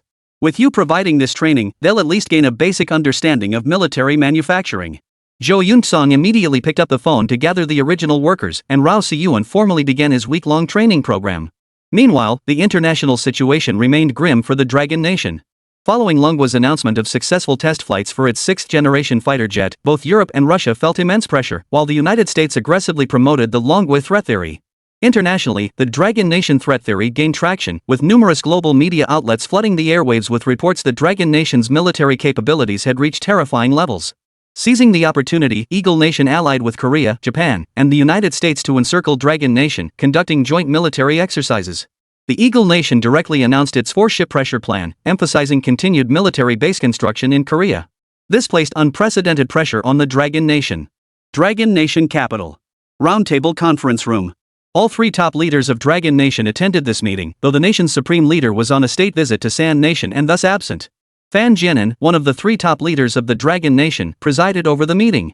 Gentlemen, Eagle Nation has joined forces with Korea, Japan, and Mercenary Nation for joint military exercises. They've also declared their intent to further strengthen military base construction in Korea. What are your thoughts? Fan Jianan's words instantly silenced the room. The atmosphere had been heavy since the meeting began. Huang Guohua, another of the three top leaders seated nearby, immediately spoke up. I've said it before, when dealing with a powerful nation like Eagle Nation, our priority is negotiation. We can only ease tensions. If you all believe that sixth-generation fighters alone can deter Eagle Nation's ambitions, you are gravely mistaken. Now that Eagle Nation has deployed 4 carriers to the region, how do you propose we resolve this situation? As he spoke, his gaze drifted deliberately toward General Pang, another of the three top leaders of Lunghwa. It was clear that Huang Guohua's words, whether intentionally or not, were directed at Pang. After all, it was Pang Fulin who had made the crucial decisions back then, not Huang Guohua. Pang Fulin also fell silent. After all, Huang Guohua's words were largely correct. There was no easy solution for the Dragon Nation in the current situation. Yet after a moment's thought, Pang Fulin rose to his feet and voiced his concerns. Gentlemen, I bear undeniable responsibility for the current international predicament facing Dragon Nation. Yet I remain steadfast in my stance. We absolutely cannot permit Eagle Nation to establish a military base in Korea. Once Korea establishes its military base, the Eagle Nation will inevitably deploy the ADT defense system. This system also incorporates offensive capabilities. Once operational, it will synergize with Japan's military base, leaving our entire territory completely exposed. At that point, the Eagle Nation would only need 4 aircraft carriers and a few smaller fleets to dominate the entire Dragon Tai region. We would have no chance whatsoever. My proposal is to unite with Bear Nation and South Vietnam for joint military exercises. Even if we cannot prevent the Eagle Nation from establishing a military base in Korea, we can delay its progress. This would buy time for the successful test launch of the Dongfeng 21D anti-ship ballistic missile. Pang Fulin's words carried immense weight. His speech instantly broke the monotony of the meeting room, sparking a flurry of discussion. Some nodded frequently, others debated feasibility, while a few shook their heads in disbelief. After a moment of discussion, the room gradually fell silent again. It was Fan Jianan who broke the quiet. Everyone, feel free to speak your minds openly. Share any opinions or suggestions you have. No sooner had he finished than Li Feilong, commander of the Southeast Military District, couldn't contain his fiery temper. He cut straight to the point. What's there to agonize over? What are we afraid of? If they don't like it, let them fight. Huang Guohua watched Li Feilong's outburst, his brow furrowing slightly, though he remained silent. Several members of the think tank immediately stood up to voice their opinions. Our thoughts align somewhat with Comrade Huang's, but we suggest first engaging in diplomatic maneuvering with the Eagle Nation while simultaneously pressuring the Korean nation. Concurrently, we should conduct small-scale joint military exercises. Huang Guohua slammed his fist on the table in anger. Bull. Similar to my thoughts? If we're negotiating, we need to show sincerity. Talking on the surface while conducting military exercises behind the scenes, do you think the Eagle Nation is stupid? And what about those so-called joint military exercises? Teaming up with South Vietnam might be feasible, but partnering with the Bear Nation is pure fantasy. Our relationship with them isn't what it used to be. Chapter 56, Joint Military Exercises. Huang Guohua's words left the think tank members sitting awkwardly, heads bowed, daring not to speak. Fan Jianan's brow furrowed slightly. He was annoyed by Huang Guohua's careless words that undermined the think tank, especially since the latter had repeatedly stressed the need for full respect toward them. I'll handle communications with Bear Nation. Having studied there years ago, I still hold some standing. Even if we can't secure a large military contingent for the joint exercises, bringing in a few smaller units should be feasible. Fan Jianan's words reignited the previously stifled atmosphere in the meeting room. Securing Xiongwa as a participating nation in the joint military exercises could potentially shift the international landscape. Even if only a few small units are dispatched to participate in the joint military exercises, it can still represent some fundamental attitudes of Bear Nation. The Eagle Nation would naturally exercise caution based on Bear Nation's stance. After all, Bear Nation's military strength is no less formidable than the Eagle Nation's, especially in the event of a nationwide mobilization. Bear Nation would hold its own against the Eagle Nation. I'll handle communications with the Southern Vietnam Kingdom, Pang Fulin stated. Fan Jianan nodded, then moved the microphone closer and said, then I'll set the tone today. Old Huang, you'll handle negotiations with Eagle Nation, but the bottom line remains, no military base construction in Korea. Old Pang, you handle communications with South Vietnam. Ideally, we need them to elevate the importance of this joint military exercise to the highest possible level. I'll engage with Bear Nation to see if we can secure their strong backing. If not, we must prepare contingency plans. Also, Jin Tian, urge Lu Hong's team to accelerate their progress. The situation is growing increasingly dire. Even the emergence of sixth-generation fighters won't curb the Eagle Nation's wolfish ambitions. After assigning each task, the roundtable meeting finally concluded. Everyone hurriedly departed, clearly needing to arrange the next steps. Old Huan, Old Pang, stay behind. Zhang Jun, Li Feilong, you two remain. The conference room now held only the three top leaders of the Dragon Nation, along with Li Feilong and Zhang Jun. Zhang Jun was the director of the Shunlong Bureau. Upon hearing that Zhang Jun would also be staying behind, Li Feilong began to suspect what Fan Jianan intended to discuss. Feilong, tell us about the little prodigy's recent situation. As soon as Fan Jianan finished speaking, Pang Fulin's face lit up with curiosity as he looked at Li Feilong, clearly eager to know the latest about the young genius. Huang Guohua, however, remained expressionless, his thoughts unreadable. Upon hearing this, Li Feilong immediately gave a detailed report on Rao Siyuan's recent activities to the three senior leaders, including the specifics of how Rao Siyuan had used micro-robots to save his father. A flicker of murderous intent flashed in Fan Jianan's eyes. He cut off Li Feilong's report, his voice tinged with anger. That Fusan nation grows ever more restless, daring to target my family. Zhang Jun, your bureau must intensify the crackdown on Japanese strongholds. Once we eliminate all their bases within our borders, those who sneak across will be like rootless driftwood. Understood? Zhang Jun nodded repeatedly. After all, the unchecked activities of Fusan's shinobi assassins within Long Nation territory meant his Shenlong Bureau could not escape responsibility. Fan Jianan motioned for Li Feilong to continue his report. Li Feilong then shared the plan to restructure the state-owned steel pipe factory in Jinyang County into a military factory. Upon hearing this, Pang Fulin's eyes lit up. After all, he harbored immense expectations for the child prodigy Rao Siyuan. Jinyang County was Rao Siyuan's hometown, and the future development of its military factory was something Rao Siyuan would certainly not stand idly by to watch. Moreover, Pang Fulin had gleaned new information from Li Feilong's report. Rao Siyuan possessed the ability to invent micro-robots.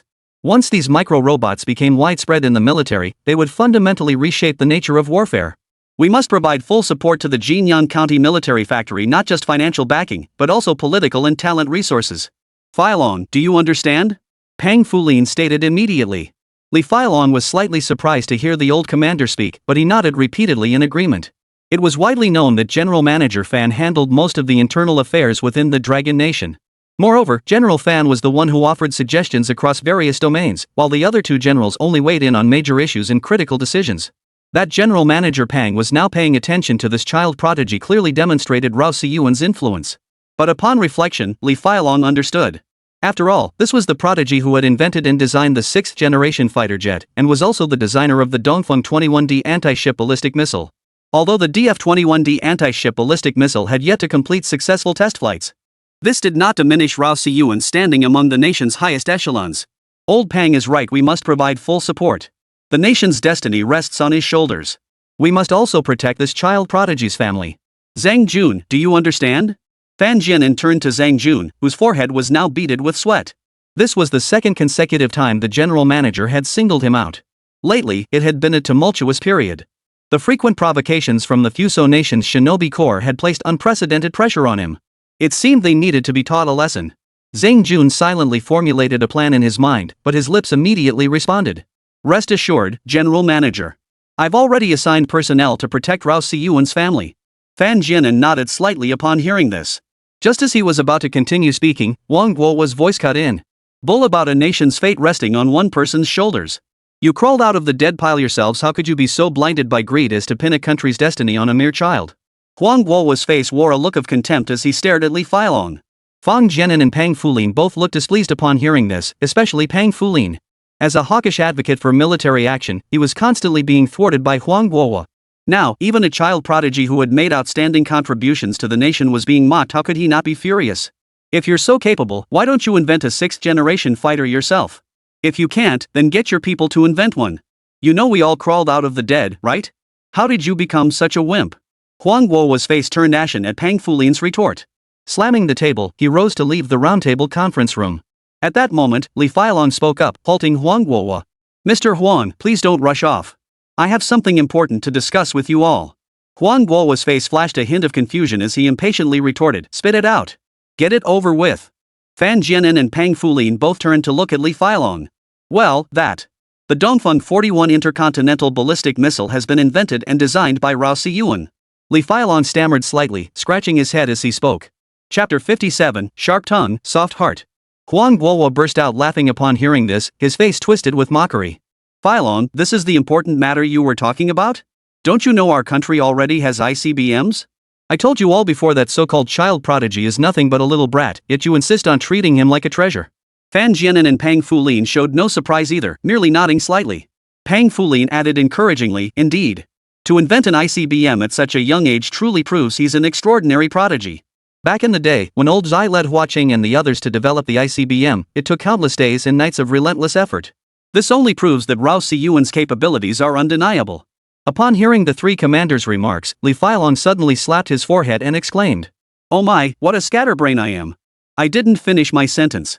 The intercontinental ballistic missile designed by Rao Siyuan has a range of 150,000 kilometers. The director of Shenlong Bureau showed no sign of surprise on his face, clearly already aware of this fact. After all, the Shenlong Bureau held a natural advantage in information control. However, they couldn't proactively disclose this news. After all, this matter was Li Failong's responsibility to report unless he had been withholding it, in which case he would have to inform the three top leaders. Upon hearing this, Fan Jianan and Pang Fulin's faces immediately betrayed shock. Even Huang Guo's face showed a rare hint of surprise. Pang Fulin was so startled that the teacup he had just picked up slipped from his hand and crashed onto the table. The spilled water jolted both Fan Jianan and Pang Fulin back to their senses. Failong, don't report false information. Even the British haven't designed or produced an intercontinental ballistic missile with a range of 150,000 kilometers. And how could Rao Siyuan possibly have designed an ICBM with a range of 150,000 kilometers in such a short time? Fan Jianan's face still bore an expression of utter disbelief. But Li Failong paid no heed to the three commanders' shock, continuing his report. Senior commanders, the blueprints submitted by Rao Siyuan have been verified by Chen Huaqing's team. The feasibility rating of this prototype design is an astonishing 9,999.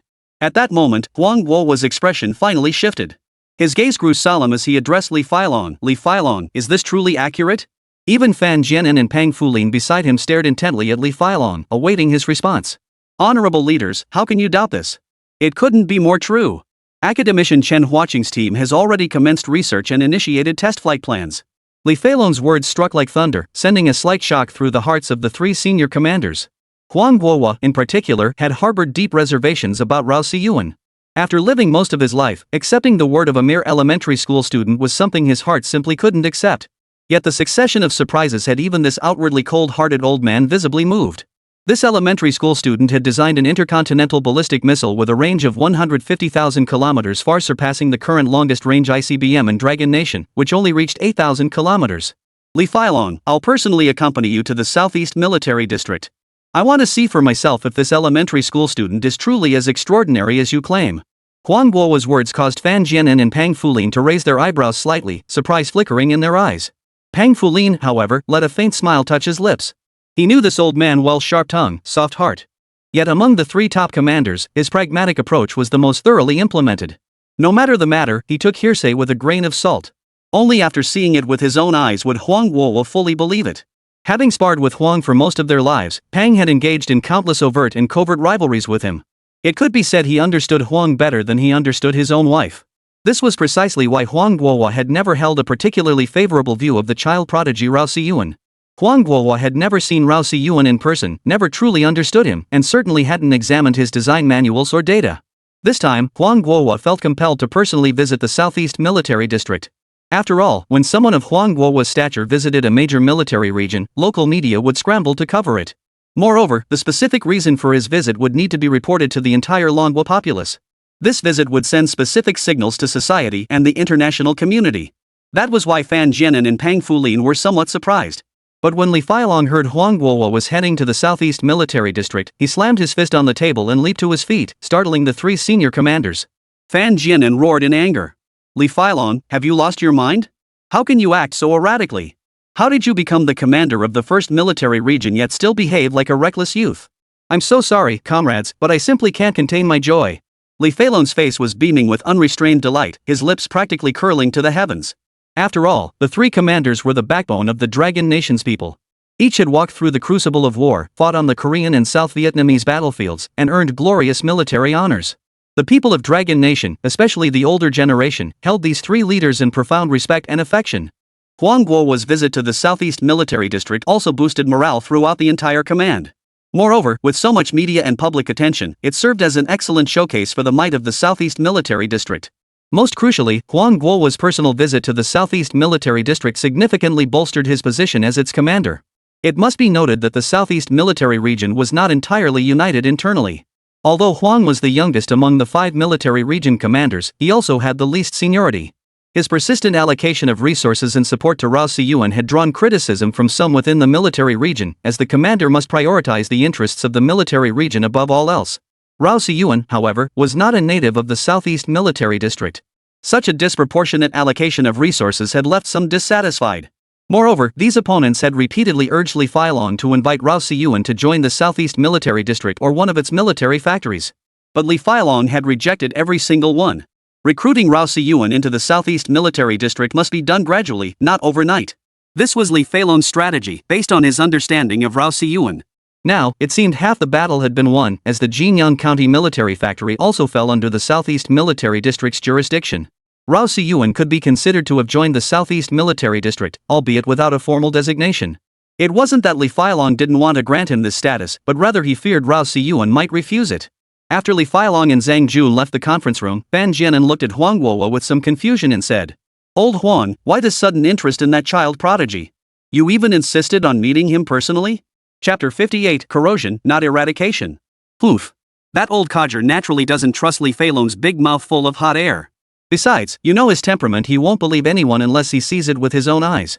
Pang Fulin remarked sarcastically from the side. Huang Guowo didn't engage in banter with Pang Fulin like before. Instead, he straightened his worn military uniform and said with a stern expression, "You two old geezers always think I'm just about appeasement. Seeking peace doesn't mean I'm spineless. Like old Pang said, I crawled out of a pile of corpses myself, how could I be spineless? We all know the gap between us and the Eagle Nation. 6th-generation fighters aren't enough to hold the line. If war truly breaks out, are we to sacrifice billions more of our Dragon Nation compatriots? Especially you, Pang Fulin, you're always talking about fighting. Can you rein in that old battlefield mentality of yours? Our primary focus now is development, not just economic growth, but military-industrial advancement. This child prodigy you speak of, I must see him for myself. After all, you claim our nation's destiny rests upon his shoulders. I must verify the goods, wouldn't you agree?" Fang Jianan and Pang Fulin exchanged knowing glances as Huang Guowo delivered his earnest speech. "Old Huang, I knew you were all bark and no bite. Treat us to drinks tonight, and it better be that vintage you've been hoarding." Meanwhile, in the cabinet meeting room of Fuso, Fujita Ran knelt on the floor, clutching his stomach. A trickle of blood spilled from the corner of his mouth, and beads of sweat formed on his forehead. Pale as a ghost, he clearly had suffered some terrible blow. "Damn it! Fujita Ran, is this how you complete your mission? Do you have any idea how humiliated I was at the Eagle Corps headquarters? I took those 6th-generation fighter design blueprints you gave me to meet General Okafo. After verification, they turned out to be fake data. Fujita Ran, you're quite the assistant I have. I give you 1 month to obtain the 6th-generation fighter design blueprints. Simultaneously, you must recruit and corrupt that child prodigy. Remember, the Eagle Nation demands we co-opt and corrupt this prodigy, not eliminate him. Got it? Failure to accomplish this task, you know the consequences." In the conference room, the balding elder with black-rimmed glasses delivered his final words before delivering another kick to Fujita Ran's head. The blow sent his head crashing into the nearby table, a thin trickle of blood seeping through his hair. Evidently, Fujita Ran had submitted the fake blueprints provided by Rao Siyuan as genuine. Though Fujita had conducted a preliminary verification, Rao had skillfully altered critical data points. Fujita Ran and the mediocre experts at Shinobi Sting had only conducted a superficial inspection, failing to detect the anomalies in these critical figures. Thus, they had confirmed the plans were accurate and submitted them. But the end result was flawed. With the mission failing, he would have to take the fall. Now, not only had the child prodigy not been eliminated, but the 6th-generation fighter design blueprints remained out of reach, and to top it all off, the Prime Minister had been duped. The most agonizing part was his failure to eliminate this child prodigy who made him grind his teeth in rage. The frustration gnawing at his heart was beyond description. Fujita Ran's hatred for Rao Siyuan had reached its peak. The humiliation he suffered today would be repaid 100-fold by Rao Siyuan. A week passed in a flash. Jinyang County Military Factory. Our Jinyang County Military Factory will prioritize micro-robots as the core focus for future R&D and production, with drones serving as a secondary direction. Is that clear? Understood. Alright, that concludes this week's training session. You should now have a basic understanding of the factory's future development and can begin your work. Rao Siyuan pulled a throat-soothing candy from his pocket and stepped out of the munitions factory's training room. Li Wanyu was waiting at the entrance, holding a stainless steel lunchbox, her eyes glinting with anticipation. Oh, Sister Li, what brings you here? Rao Siyuan exclaimed with delight upon seeing her, stepping forward to grasp her flawlessly white hand. Little Siyuan's doing quite well for himself, giving training sessions to others now. Li Wanyu looked down at Rao Siyuan and said with a smile. Sister Li, stop teasing me. By the way, you still haven't answered my question. How did you end up in Jinyang County? Rao Siyuan asked, shaking off Li Wanyu's hand. I've been assigned as chief engineer at the Jinyang County Military Factory. Little Siyuan, we'll be seeing each other all the time now. Li Wanyu batted her eyelashes at Rao Siyuan, a slight smile playing on her lips. Oh, and I cooked sweet and sour spare ribs and chicken soup for you. Come on, let's head to your factory cafeteria. Eat while it's hot. Li Wanyu waved the stainless steel lunchbox she was carrying in front of Rao Siyuan. Seeing that stainless steel lunchbox, Rao Siyuan's eyes lit up instantly. He'd been craving Li Wanyu's cooking for ages. The cafeteria food just never quite hit the spot. Come on, I'm starving. Sister Li, you have no idea what a miserable existence I've been living, surviving on porridge and dried radish every day. I've been waiting for you like a child waiting for the moon to rise. The look of utter misery on Rao Siyuan's face tugged at Li Wanyu's heartstrings. She immediately offered, Little Siyuan, now that Sister Li is stationed at the Jinyang County Military Factory, how about I cook delicious meals for you every day? Seeing his goal achieved, Rao Siyuan beamed with delight. Really? That's wonderful. I knew Sister Li loved me best. As he spoke, he wrapped his arms around Li Wanyu's leg, rubbing it affectionately. Damn, this is smooth. Rao Siyuan thought to himself. But Li Wanyu simply thought he was overly excited and said without a care, hurry up and eat while it's hot. I made this especially for you at noon. Li Wanyu promptly opened the food box for Rao Siyuan. An intense aroma immediately filled the air.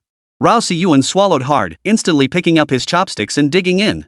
Watching Rao Siyuan devour her cooking with such relish, a strange sense of accomplishment welled up inside Li Wanyu. Before long, Rao Siyuan had wolfed down the chicken soup and sweet and sour spare ribs, leaving nothing behind. After belching contentedly, Rao Siyuan took Li Wanyu's hand and they began strolling through the military factory grounds. It was just dusk. As they walked along the factory paths, the setting sun cast its glow over the aging buildings and workshops. Old locust trees swayed in the breeze alongside newly planted saplings, creating a charming contrast that seemed to breathe life into the military factory. By the way, Sister Li, have you started research and testing on the intercontinental ballistic missile design blueprints I gave you? Rao Siyuan asked. Chapter 59, Synthetic Heavy Armored Brigade. Little Siyuan, I owe you a debt of gratitude. It's thanks to those blueprints that I'm here in Jinyang County, holding this position as chief engineer. Li Wanyu didn't rush to answer Rao Siyuan's question but changed the subject instead. Oh? How so? Rao Siyuan was intrigued. After all, those blueprints came from me. Naturally, the Southeast Shipbuilding Military Industry Group rewarded me by granting me the rank of chief engineer. You should know I'm currently the youngest chief engineer in the Dragon Nation. Every existing military factory in the Dragon Nation has one chief engineer, and the Southeast Shipbuilding Military Industry Group has 3. So the Southeast Shipbuilding Military Industry Group is already fully staffed at the chief engineer level. That's why I was assigned to Jinyang County and came here. As for your intercontinental ballistic missile design blueprint, it's being researched and tested by academician Chen Huaqing's team. It all came together so coincidentally. Upon hearing Li Wanyu's explanation, Rao Siyuan finally understood. No wonder she had been so delighted when he handed her the ICBM blueprints that day. The two then discussed the future development and primary focus of the Jinyang County Military Factory. Li Wanyu found her perceptions continually challenged by Rao Siyuan's wildly imaginative ideas. For instance, his plans for swarm drone combat operations, micro-robot and humanoid robot combat squads, and the even more outlandish Synthetic Equipment Corps. The Synthetic Equipment Legion Rao Siyuan described consisted of multiple small units, infantry, armored troops, artillery, air defense, reconnaissance, engineering, communications, and logistics support. The defining feature of such a combined arms corps was its ability to form an independent operational system, no longer reliant on higher-level units for support and reinforcement. Once such an independent combat system is established, it enables multi-team, multi-area coordinated suppression, achieving rapid response and precision strikes while elevating strategic mobility by several tiers. This novel concept, underpinned by technological sophistication and advanced weaponry, would fundamentally transform modern warfare when integrated with drone swarms and robotic systems. She began to wonder how far the Jinyan County military factory could advance under Rao Siyuan's innovative thinking. Just as Rao Siyuan was about to leave, the long-dormant system voice suddenly echoed in his mind. Little Brother Military Model System.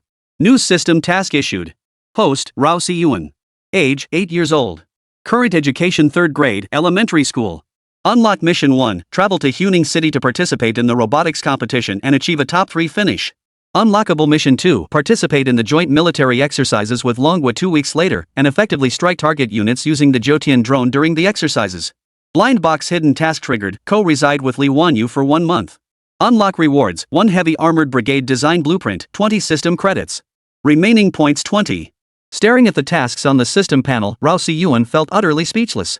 He had tried activating the system multiple times before with no success, assuming it had crashed. Now it seemed the system had been active all along and might even possess some semblance of its own consciousness. Otherwise, how could it come up with such a blind box hidden mission? Sisterly, have you heard about the robotics competition being held in Huning City? Rao Siyuan asked. Li Wanyu was momentarily taken aback by Rao Siyuan's sudden change of topic, but she nodded slightly. Of course I know. Huning City is one of the top metropolises in our Dragon Nation. The robotics competition held there brings together participants from over a dozen different countries. I've heard competitors from Eagle Nation, Europe, and Korea are participating, while our Dragon Nation has 3 teams. The most popular team is from Dragon Nation University of Science and Technology, followed by the team from my alma mater, Kyoto University, and the third is from Longqing University. Why bring this up now? Is there something specific you'd like to know? Rao Siyuan scratched his head, looking a bit embarrassed as he said, Sisterly, if I wanted to enter this competition, how would I sign up? Li Wanyu was startled by Rao Siyuan's question. She couldn't understand why he would suddenly want to enter the Shanghai robot competition. After all, the Huning City robotics competition was open to universities worldwide. Rao Siyuan was still just an elementary school student. Participating in such a competition seemed rather inappropriate. Nevertheless, Li Wanyu patiently explained to him, Little Siyuan, this competition is organized for universities worldwide. If you want to participate, you'll need to be enrolled in a university. I heard you previously decline invitations from Jiangnan University and Jiangnan University of Science and Technology. Now, trying to join a university might be a bit difficult. Rao Siyuan's face immediately clouded with distress upon hearing Li Wanyu's words. Currently holding only an elementary school diploma, he had previously rejected special admission offers from both Jiangnan University and Jiangnan University of Science and Technology outright. Approaching them now would be awkward after all, he refused them publicly in front of media and onlookers. Both were top-tier universities in Longwa, and they certainly had their pride. Suddenly, he remembered his father had graduated from Jiangnan Agricultural University. In its heyday, the institution had been a fairly well-known higher education institution in Jiangnan province. However, with societal progress, agricultural universities had gradually declined. Consequently, Jiangnan Agricultural University now held little prestige nationwide, ranking only 6th or 7th even within Jiangnan province. What if he asked his father to reach out to former leaders at Jiangnan Agricultural University? Perhaps that could create an opening? With this thought, Rao Siyuan immediately bid farewell to Li Wanyu and departed. Haizi, seeing this, promptly followed. Arriving at the principal's office of a key school in Huainan City, they found a middle-aged man roughly Rao Jianhua's age sipping tea inside. Behind his father stood a stunningly beautiful young woman. She wore a purple qipao, her figure curvaceous and well-proportioned. Her face was flawlessly fair, with sharply defined features, and her hair fell in large, golden-purple waves. A spirited aura radiated from her brow, though her alluring charms subtly overshadowed that vigor. Son, how come you suddenly have time to come back? Aren't you supposed to be at the military factory for training? Rao Jianhua said, looking somewhat surprised to see Rao Siyuan. Rao Siyuan's gaze was immediately drawn to the stunning woman the moment he entered. He turned to his father with a puzzled look. Dad, are you trying to find me another stepmother? Chapter 60, The Stunning Young Woman. The stunning young woman shot Rao Siyuan a cold, piercing glance. Instantly, Rao Siyuan felt a chill surge up from his feet, as if he were being locked in a deadly stare by a cobra. Behind him, Haizi, upon seeing the woman, looked distinctly uncomfortable. He quickly made an excuse and stepped outside to wait. So you're Rao Siyuan? Your father often speaks of you clever and outspoken. Rao Jianhua's face flushed slightly upon hearing this, then turned slightly annoyed as he pulled Rao Siyuan close. Leaning in, he whispered into his ear, "What the hell are you thinking about every day, you brat?" She's been assigned to protect me by the Northeast Military District. I don't know why they chose someone from there, but don't say anything out of turn, she's formidable. Don't be fooled by her rose-like beauty, she's got thorns. Rao Si-yuan chuckled inwardly. From his father's words, he had a strong hunch about the identity of this stunning young woman. She was likely from the Shenlong Bureau. As for his father claiming she was sent by the Northeast Military District, that was most likely just cover provided by the Shenlong Bureau. After all, Shenlong Bureau operatives never reveal their true identities lightly. The faint yet undeniable aura of valor radiating from her brow made it clear she was someone who had walked through fire and brimstone. Rao Si-yuan shot his father a knowing glance before turning his attention to the middle-aged man seated beside the tea table. Rao Jianhua immediately introduced him. "Son, this is one of Dad's former university classmates. He's now a professor at Dad's alma mater, Jiangnan Agricultural University. You can call him Uncle Hao." Rao Si-yuan's eyes lit up at once. "Uncle Hao," he exclaimed. He then immediately voiced his desire to enroll at Jiangnan Agricultural University. Even the stunning young woman standing behind Rao Jianhua couldn't help but show a hint of surprise upon hearing this. Upon hearing Rao Si-yuan's desire to join Jiangnan Agricultural University, Hao Yunlian's face lit up with delight. He had been keeping an eye on Rao Si-yuan since the Jiangnan Province Aerospace Model Championship and had felt regret when Rao publicly rejected offers from 2 universities. This trip to Jinyang County was primarily because his old classmate had become the principal of a key high school in Huainan City, granting them the authority to offer university preparatory programs.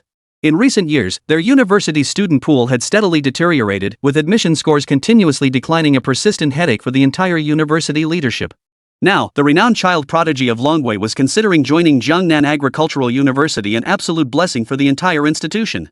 "Young Master Si-yuan, are you truly intent on joining our Jiangnan Agricultural University?" Hao Yunlian confirmed once more. "Yes, Uncle Hao, I wish to join Jiangnan Agricultural University." Rao Si-yuan reiterated. "Nephew Si-yuan, with your caliber, becoming a professor at our university shouldn't be an issue. However, I still need to consult our university leadership. Would that be acceptable?" Hao Yunlian's words left Rao Si-yuan utterly dumbfounded. Had he heard correctly? Becoming a professor at Jiangnan Agricultural University? This must be a joke. He was still just an elementary school student. Becoming a professor at Jiangnan Agricultural University would be far too ostentatious. "No," Rao Si-yuan corrected sternly, "I'm not here to become a professor at your university. I'm here to enroll as a student, a regular undergraduate." Hao Yunlian tapped his ear, then pinched his thigh, still struggling to believe it. "Nephew, you mean you want to be an undergraduate at our university? Little nephew, your uncle wouldn't dare take advantage of you. Don't think I don't know your achievements. You're more than qualified to be a professor at our university." Rao Si-yuan felt a bit embarrassed upon hearing this. Asking him to be a university professor? With his current appearance, how could anyone take him seriously? "No, I just want to be a college student, Uncle Hao. I just want to be a happy college student, okay?" As he spoke, Rao Si-yuan grabbed Hao Yunlian's hand and shook it repeatedly. Hao Yunlian was rendered speechless by this child's unabashed spirit and could only nod in agreement. After all, admitting a student was straightforward for him, no need to consult university officials, especially when that student was Longwei's famed child prodigy. If the officials found out, they'd probably grin from ear to ear. "Uncle Hao, when can we handle the enrollment registration?" Rao Si-yuan pressed immediately. Seeing his eagerness, a flicker of suspicion crossed Hao Yunlian's mind, but it quickly vanished. "Why the rush to enroll, nephew? I've only just arrived in Jinyang County. I barely exchanged a few words with your father, and already you want me to take you to school?" Rao Si-yuan immediately revealed his ultimate goal. The Shanghai robot competition was set to begin in 5 days, and registration closed in 3. If Rao Si-yuan didn't hurry, the system mission would fail. He was intensely eager to get his hands on the design plans for the synthetic heavy armor brigade. Upon hearing Rao Si-yuan's explanation, Hao Yunlian's lingering doubts finally vanished.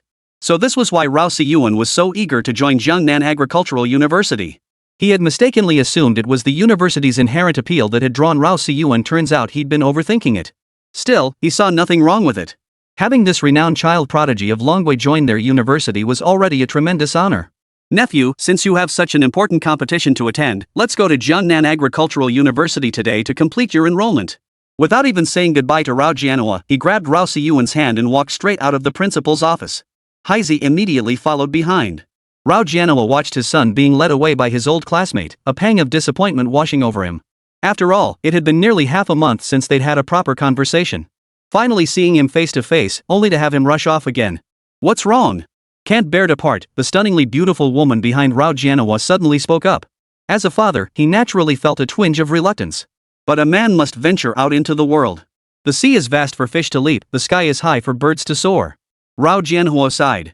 Your son is quite something. I've heard his name even in the Northeast Military District. You've certainly gained prestige through your son, the beautiful young woman remarked. Actually, it could also be a mother's prestige through her son, Kaiyun. What do you think? Before Rao Jianhua could finish his sentence, the glamorous young woman's high-heeled shoe came flying, landing squarely on his back. Rao Jianhua was sent tumbling face first into the dirt, yet he didn't seem fazed. Turning to the beautiful young woman, he asked, Kaiyun, are you free tonight? I'd like to take you out to dinner. Would that be okay? Chapter 61, The Clinger. The stunning young woman was named Lu Kaiyun, the only daughter of Martyr Lu Quan from the Northeast Military District. She had grown up within the military compound. She trained in martial arts and combat techniques under her father's loyal comrade, Hong Jinyi, becoming one of the Northeast Military District's top fighters. Having executed numerous international missions, a heroic spirit radiated from her brow. However, Lu Kaiyun had also experienced a failed marriage to a young man from a military family in the Southwest Military region. They had been deeply in love at the time. However, due to work commitments, they were separated for extended periods. This eventually led to the man from the military family getting involved in some scandalous affairs elsewhere, even fathering a child, something Lu Kaiyun only discovered later. Hong Jinyi felt that Lu Kaiyun's constant involvement in combat wasn't sustainable. At 31 or 32, if she couldn't settle down and find happiness, she would never be able to give a proper account to her fallen comrades in arms. Thus, under Hong Jinyi's persuasion, Lu Kaiyun gradually stepped away from combat roles within the military, transitioning to a civilian position. She slowly grew her hair long, gradually embracing a more feminine demeanor. Hearing Rao Jianhua's words, Lu Kaiyun watched his retreating figure, her eyes glinting with a peculiar light. In the military compound, she constantly encountered burly soldiers. Yet after interacting with Rao Jianhua for over half a month, she found herself drawn to his unique scholarly demeanor. This was also the first time Rao Jianhua had invited her to dinner since Lu Kaiyun had been protecting him for over half a month. Dinner was fine, but she mustn't entertain any other thoughts. And she intended to order Northeast-style pork with sweet and sour sauce and braised pork with glass noodles. Having grown up in Northeast China, Lu Kaiyun held a special affection for the region's cuisine. Though her speech lacked the distinctive Northeast accent, her personality retained the characteristic boldness of a Northeastern woman. Upon hearing this, Rao Jianhua immediately scrambled to his feet, scurrying off to grab his phone to secure a table. Rao Siyuan, of course, had no idea his words would come true. He was about to get a stepmother. At that moment, Hao Yunlian was driving him in Haizi toward Huainan City. Jiangnan Agricultural University was not located in Nanyun City, the provincial capital of Jiangnan Province, but in Huainan City. Huainan City was the third largest city in Jiangnan Province, home to two universities, Jiangnan Agricultural University and Huainan Normal University. Over a decade ago, Jiangnan Agricultural University ranked among the top 5 agricultural institutions in the country, having produced many renowned figures. Now, however, agricultural universities have gradually declined.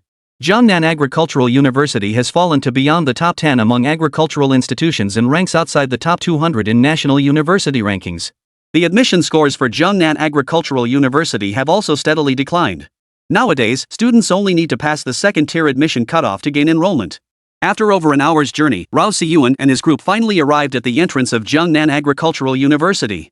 Spanning over 1,500 acres, the university's campus ranks among the largest in the country. Agricultural universities require substantial land for experimental cultivation, including providing students with experimental plots. Jiangnan Agricultural University currently has around 20,000 students. While this is a relatively large number for Huainan City, it is considered small on a national scale. It was Tuesday, a day packed with classes, so the campus entrance was relatively quiet. Hao Yunlian's car drove directly onto campus. After navigating several twists and turns, it finally came to a stop in front of an academic building. Below the building, two individuals stood as if awaiting someone. Spotting Hao Yunlian, they immediately beamed with delight and approached. Professor Hao, we heard you're bringing back a gifted young talent? These two were the admissions officers responsible for recruitment at the Academic Affairs building. Upon receiving Professor Hao's call, they had promptly descended to greet him. After all, if Professor Hao called him a prodigy, he must possess extraordinary intelligence and knowledge. After shaking hands with Hao Yunlian, they promptly inquired which student was enrolling. Hao Yunlian immediately pointed to Rao Siyuan. Rao Siyuan blinked his big, adorable eyes at the two admissions officers. His already slightly chubby face looked even more adorable with its round, plump features. No, Professor Hao, are you absolutely certain you haven't made a mistake? Professor Hao, is it really this dark-skinned student? Both assumed Hao Yunlian had made a mistake and asked again for confirmation. This child right here. Go process his enrollment. Hao Yunlian pulled Rao Siyuan closer and declared. At that moment, the two finally understood. The child prodigy Professor Hao had spoken of was this very boy, a child who appeared to be only 8 or 9 years old. Both men were in their 30s, with children of 5 or 6 or 7 of their own.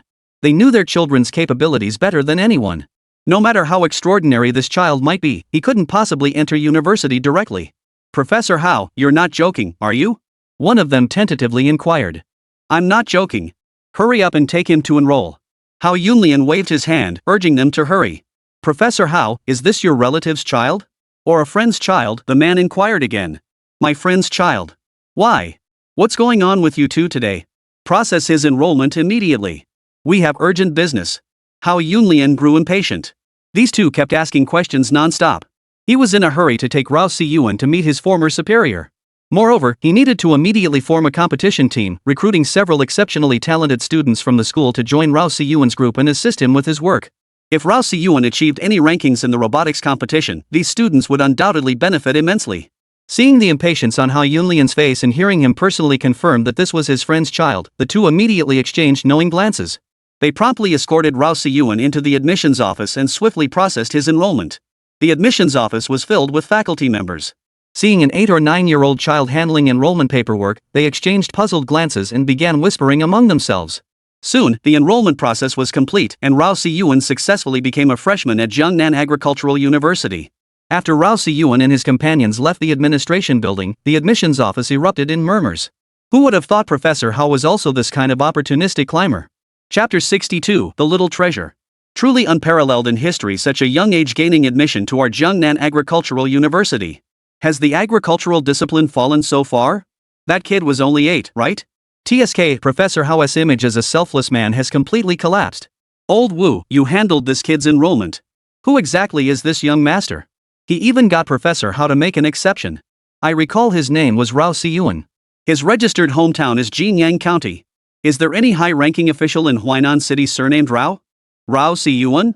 That name sounds familiar, someone in the office suddenly remarked. Yeah, it rings a bell too. He must be some big shots kid. Someone chimed in immediately. Suddenly, someone slammed their fist on the desk and bellowed, Bull! You're all blind. This Rao Siyuan is the champion of the Jiangnan Province Aero Modeling Championship.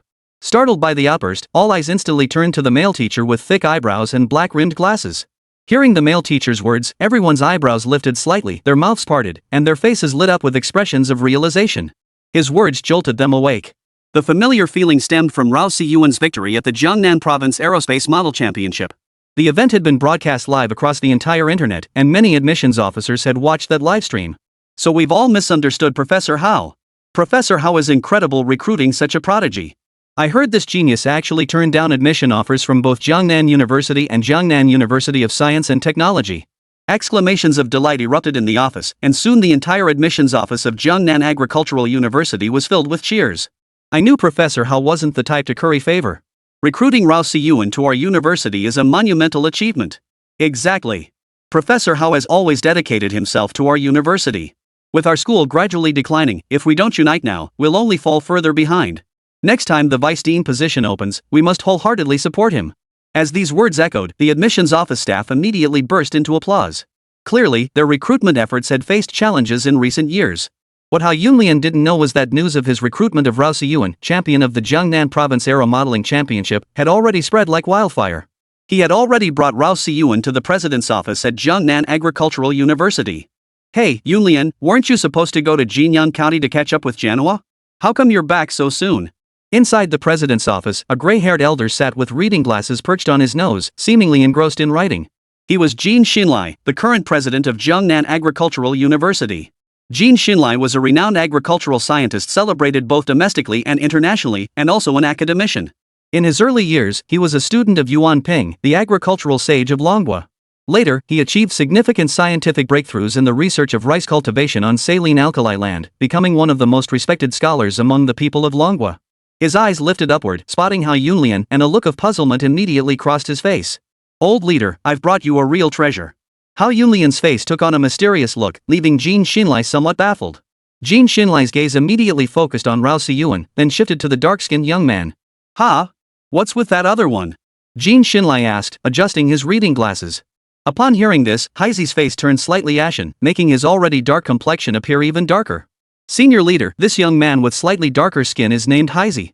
He isn't that one, he's one of our Manhwa people, just tan from the sun.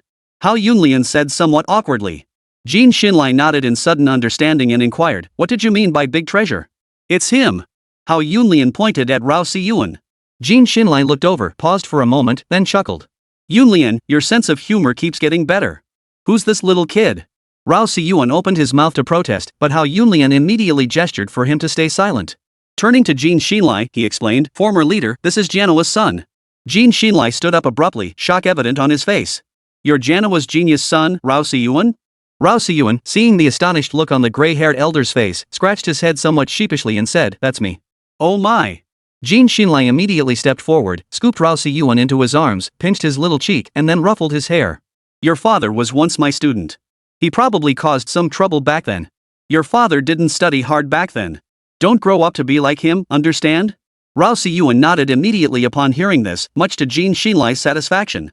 I heard you won the Aerospace Model Championship and took first place in the Southeast Military District's military simulation competition? Rao Siyuan nodded again. He could sense the deep affection this elderly man held for him, an emotion bordering on familial love, utterly pure. Rao Siyuan felt that even without the label of child prodigy, this old man would still be immensely pleased. Senior leader, Rao Siyuan has already joined our Jiangnan Agricultural University. Hao Yunlian's words left Jin Xinlai, who was holding Rao Siyuan, staring blankly. Rao Siyuan pinched the wrinkled, sagging skin of his face, finally jolting him back to reality. Yunlian, you're being foolish. Little Siyuan, tell Grandpa, did this man trick you into coming to our university? Hao Yunlian was baffled by Jin Xinlai's question, looking at the old leader with a puzzled expression. Yunlian, a prodigy like Siyuan deserves a broader platform to thrive. Our school's rankings across all disciplines have been steadily declining these past years.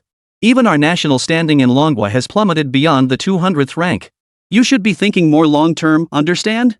Hao Yunlian flushed slightly upon hearing the old leader's words. He hadn't thought that deeply at the time, he'd simply felt that if a prodigy could enter their school, they had to recruit him immediately. Grandpa Jin, I came here on my own. It's not Uncle Yunlian's fault. Rao Siyuan's words caught Jin Xinlai slightly off guard. He gently pinched the boy's chubby cheek and said, Little Siyuan, why did you choose our university? I want to compete in the Shanghai City Robotics Competition. I can only register if I'm enrolled in a university, so I thought of my dad's alma mater. Rao Siyuan's words startled Jin Xinlai once more, causing his reading glasses to slip from his nose and land on the floor. You're entering the Shanghai Robot Competition? Chapter 63, When the upper beam is crooked, the lower beam follows.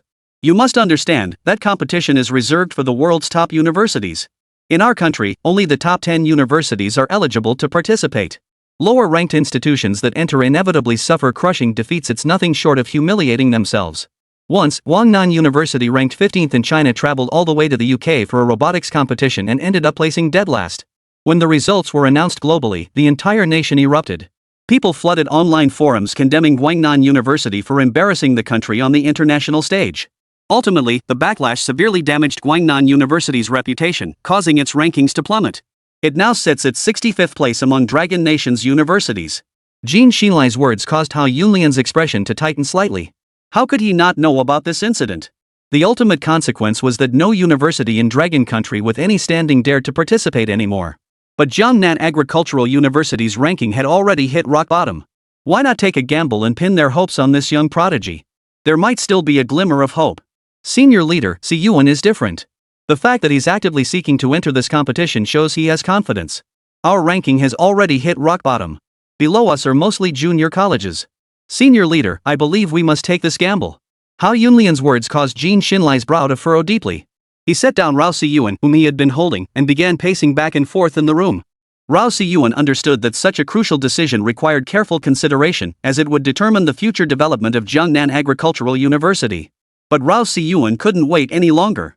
He had to get Grandpa Jin to make a decision immediately. If he refused, it would be disastrous. Grandpa Jin, look at this. Rao Siyuan produced a miniature robot, the very one resembling chopsticks in form.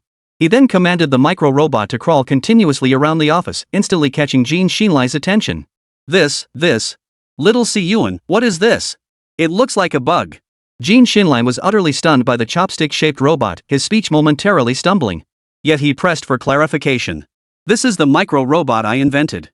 Is it good enough to enter the robot competition? Rao Siyuan's words confirmed Jin Xinlai's suspicions, and a look of delight spread across his face. Absolutely. Rao Siyuan had only demonstrated simple crawling movements with the micro-robot, yet Jin Xinlai was already so astonished. If he were to showcase all its capabilities, Jin Xinlai would surely be left speechless. The last shred of hesitation vanished from Jin Xinlai's mind. He turned to Hao Yunlian and declared, "Yunlian, submit our application to the International Robotics Association immediately. Our Jiangnan Agricultural University team is entering the competition." "Yes, former leader. I'd also like to arrange for several outstanding students from our university to join the team and assist Rao Siyuan." Jin Xinlai instantly understood Hao Yunlian's intentions upon hearing his words and shot Rao Siyuan a questioning glance. "Grandpa Jin, I have no objections. Alright, let's proceed with that. Keep it to no more than 3 students."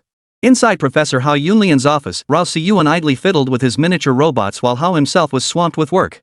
He was juggling communications with the International Robotics Association while simultaneously arranging for outstanding students to join Rao Siyuan's team. The critical issue was that the robotics competition registration was nearing its end. Many universities had signed up early, and this was the first time he'd encountered a school like Jiangnan Agricultural University registering at the very last moment. Fortunately, the registration was ultimately successful. "Teacher Kai, please finalize the team of Wang Haochen, Zhang Xiu, and Lu Ruyan for the robotics competition." Professor Hao Yunlian finalized his selections over the phone, these 3 candidates having been chosen after discussions between Professor Hao and the 2 vice deans.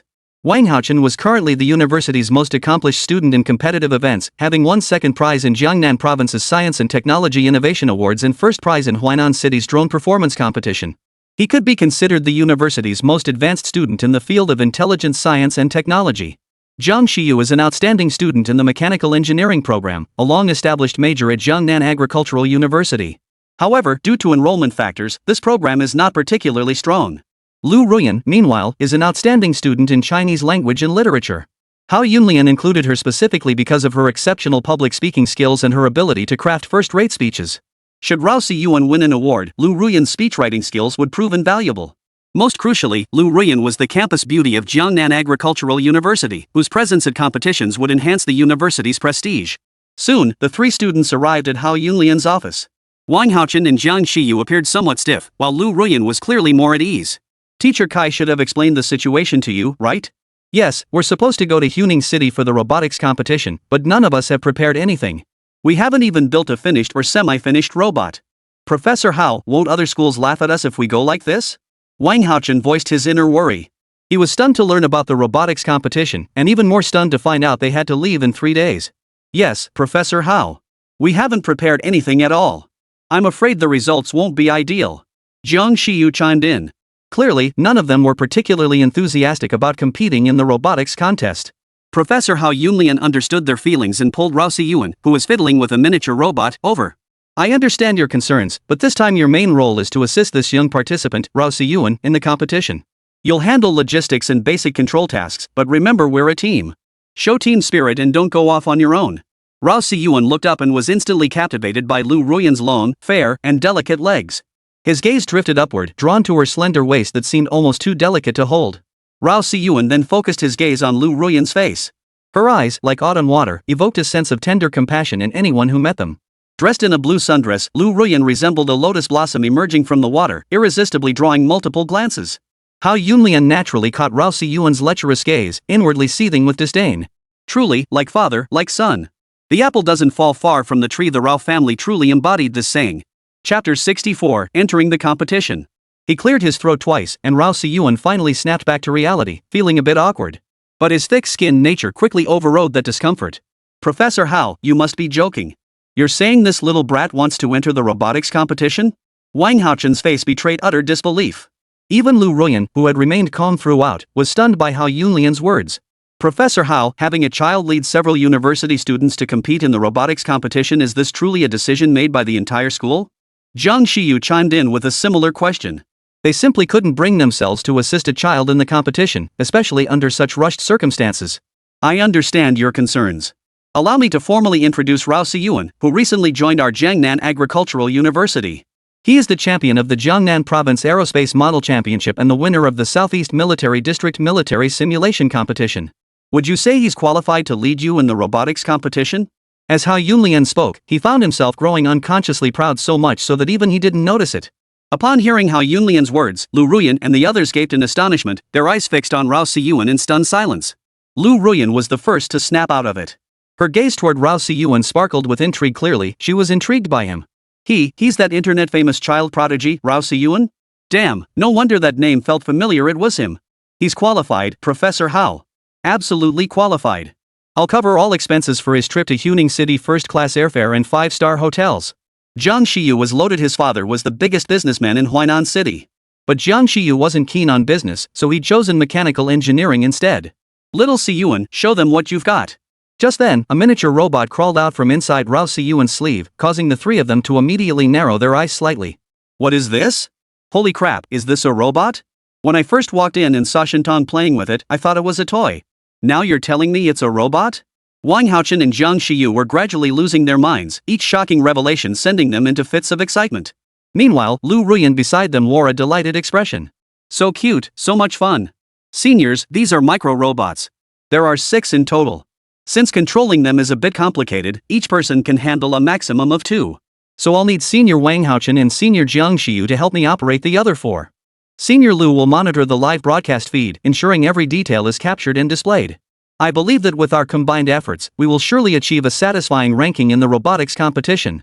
Then Jiangnan Agricultural University's name will resonate worldwide. Rao Siyuan's words filled Wang Haochen and Jiang Shiyu with excitement, their faces flushing crimson. Hao Yunlian was also moved by Rao Siyuan's words. After all, Jiangnan Agricultural University had been overshadowed for far too long.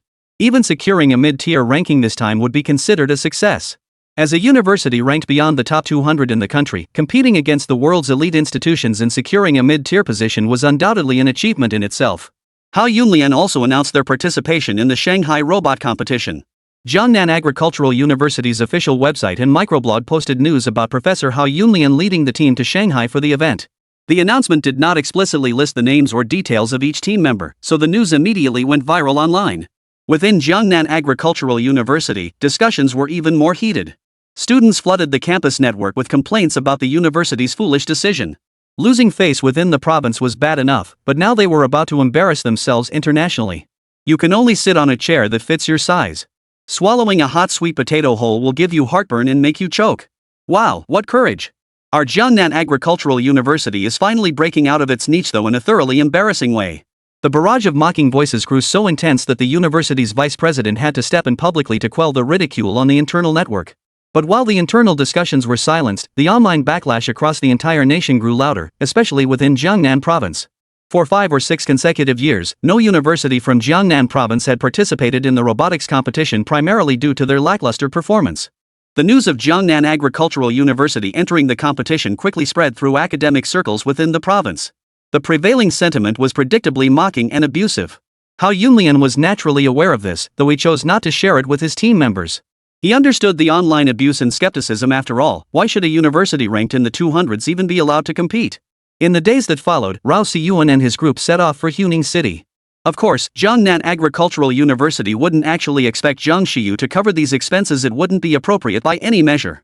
During the journey, Rao Siyuan imparted all he knew about operating the micro-robot and its specialized functions to Wang Haochen and Jiang Shiyu. The two were utterly astonished and delighted by the robot's capabilities. The Huning City Robotics Competition. Held biennially as an international event, its venue rotates annually. This year, it happened to be hosted in Manhwa.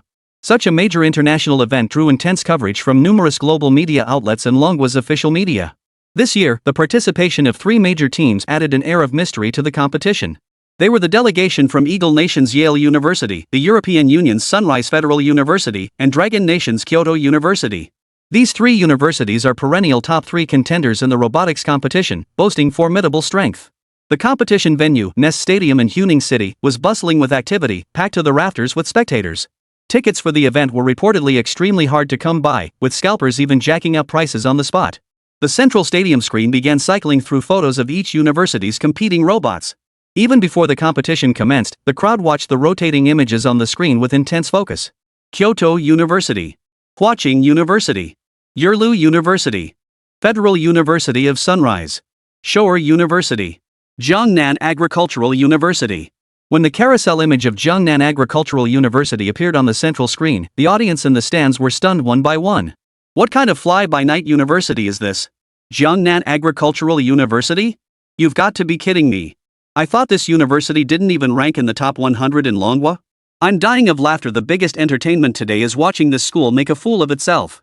The spectators in the stands immediately erupted into murmurs, each one sneering at Jiangnan Agricultural University.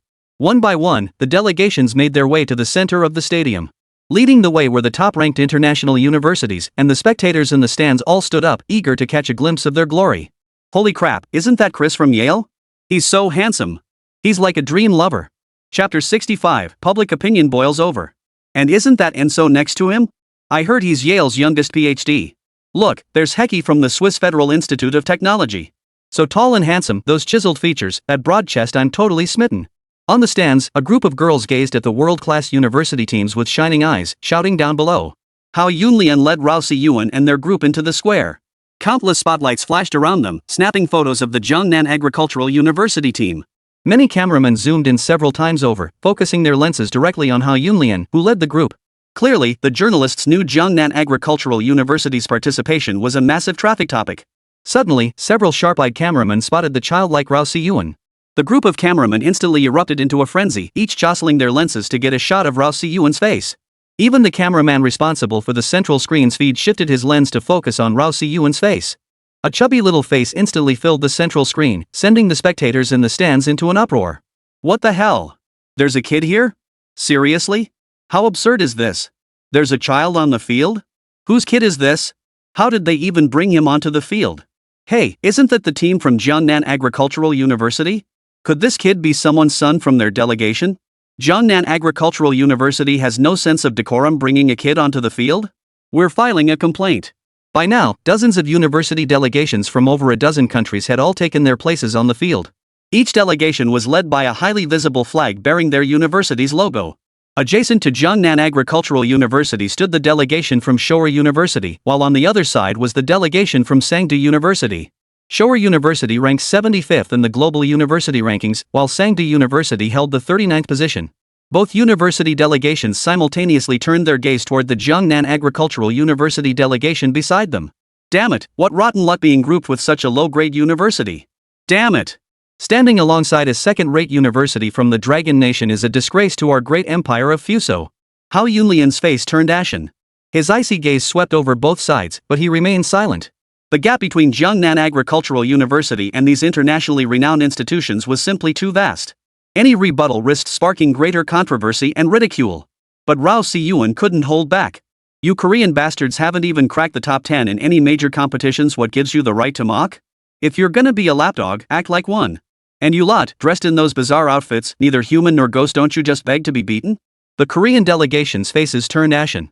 They couldn't utter a word for a long while, because Rao Siyuan was absolutely right. They hadn't even made it into the top 30, let alone the top 10. But the Japanese delegation couldn't stand it. One man stepped forward, raising his hand to slap Rao Siyuan across the face. But Hazy seized the man's arm the instant it rose, yanking it backward with a swift motion. He then executed a powerful shoulder throw, sending the attacker crashing backward 3 or 4 meters. The man tumbled several times across the plaza's grass before finally coming to a stop. The faces of the entire Fuso University delegation turned grim, their eyes now filled with murderous intent as they fixed it upon Hazy. Yet Hazy remained impassive, his naturally imposing aura deterring the Japanese delegation from further action. The murderous glare gradually faded. The leader snorted coldly and turned his attention away from Rao Siyuan and his group. The Showa University delegation, witnessing the humiliation of the Japanese university representatives, exchanged smug, cold grins. After all, Korea and Japan weren't exactly adversaries. They simply shared a common overlord, so they generally aligned on major issues and overarching policies. Captain Haoyun exhaled deeply. He had feared a confrontation would erupt, but after witnessing Hazy's move, he knew the situation was under control. After all, a master's skill reveals their true power. Hazy's Kunshin lean technique was clearly held back. Had he unleashed it fully, the Japanese opponent might have been crippled. This scene, captured by some cameramen, was transmitted to the live stream online. Netizens from the Dragon Kingdom cheered one after another. This kid isn't as weak as you all make him out to be. He sure stands up to those Korean bastards and Japanese devils.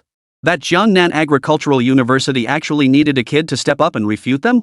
Their leader must be utterly humiliated. Is that dark-skinned guy an African friend? But his moves look just like our Chinese martial art, Kunshin Kao? Jiangnan Agricultural University is tough standing up to those Japanese bastards.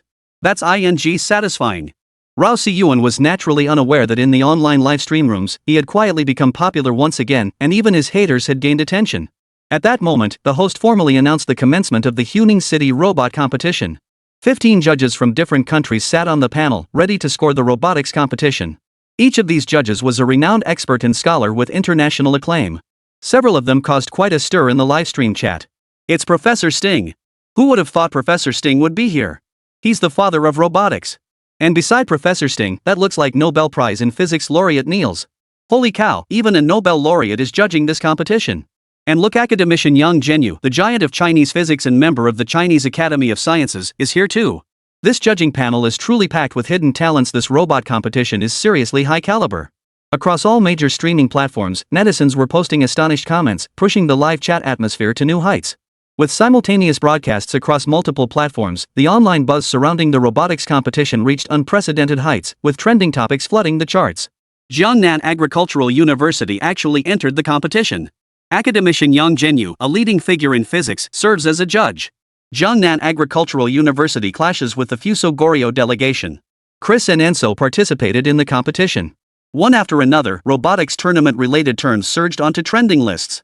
Particularly, the phrase Jiangnan Agricultural University clashes with the Fusan Goryeo delegation shot straight into the top 3 trending topics, showing signs of climbing even higher. The people of Dragon Nation already harbored negative impressions of the Korean bastards and Japanese devils, especially the Japanese devils, whom they despised intensely. Netizens flooded the discussion under this term, engaging in heated debates. That dark-skinned guy? Clearly a Chinese soldier. Kill those damn Fuso devils. Chapter 66, Suspense. Those Korean bastards aren't any better, they deserve to be dealt with too. This warrior truly brings honor to our nation, knocking that little devil flying with a single move. Jiangnan Agricultural University really has guts. I'd never heard of Jiangnan Agricultural University before, but this has really opened my eyes. What a hidden gem of a university. Jiangnan Agricultural University's courage is truly commendable. They show no sign of intimidation even when facing internationally renowned institutions. Online sentiment is as fickle as the wind. Public opinion shifted instantly from mockery and slander to praise and encouragement. One moment people were cursing and blaming them for not understanding, the next they were shouting, "You're awesome. You've got it. I hereby declare the Huning City Robotics Competition officially open." The competition will follow a draw system with head-to-head matches. Now, I will announce the draw results. Hucking University vs. Rops University. Yelu University vs. Imperial College of Europe. Showa University vs. Jiangnan Agricultural University.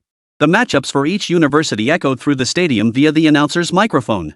When Jiangnan Agricultural University was called, the stands erupted in cheers. Beat the hell out of those Koreans. Show them no mercy, crush those Koreans. Can you guys be a little more rational? Jiangnan Agricultural University is ranked in the 200s. How can they possibly face off against Showa University, which is ranked among the top internationally? Meanwhile, the delegation from Korea's Showa University stood nearby, smiling smugly as their eyes darted maliciously toward Rao Siyuan and his team. Those eyes seemed to say, "I may not be good at fighting, but I'll crush you in this match and make you utterly humiliated." Rao Siyuan caught their glances and sneered inwardly. The first 2 universities to compete were Longhua Huaqing University vs. Eagle Nation Rops University. The outcome would be decided by the judges' votes. The side with the most votes would win and gain the right to crush their opponent's robot. The audience erupted in cheers upon hearing this. Clearly, the prospect of crushing the opposing robot was incredibly thrilling, instantly amping up the intensity of the showdown. The delegations from Huaqing University and Rops University had already taken to the competition stage. Both teams now unveiled their self-built robots, placing them on the demonstration platform. Huqing University's robot was a robotic dog capable of performing basic walking movements. Equipped with a camera, it could conduct reconnaissance and photography tasks in place of humans. Most impressively, Huaqing University demonstrated the robot dog ascending stairs, instantly catching the judges' attention. While stair climbing appears straightforward, its implementation in robotic systems presents significant challenges. Huqing University's robotic dog stair climbing maneuver represented a significant breakthrough. However, while it managed to ascend stairs, it failed to descend them, indicating that the descending motion remains underdeveloped. Pros University created a robot with 4 legs, resembling both a human and a dog. Its human-like quality stems from its upper torso resembling a human form, while its lower body mirrors that of a robotic dog. Some judges on the panel slightly furrowed their brows upon seeing this robot's appearance. Clearly, this form resulted from technical limitations, yet the internal components and programming could not be accommodated within a simpler design. After all, the more advanced the technology, the more the robot's form tends toward anthropomorphism or zoomorphism. The Pros University team controlled their robot to perform some simple walking motions. The audience in the stands watched with little enthusiasm. Clearly, compared to watching University's robotic dog, there was a significant gap.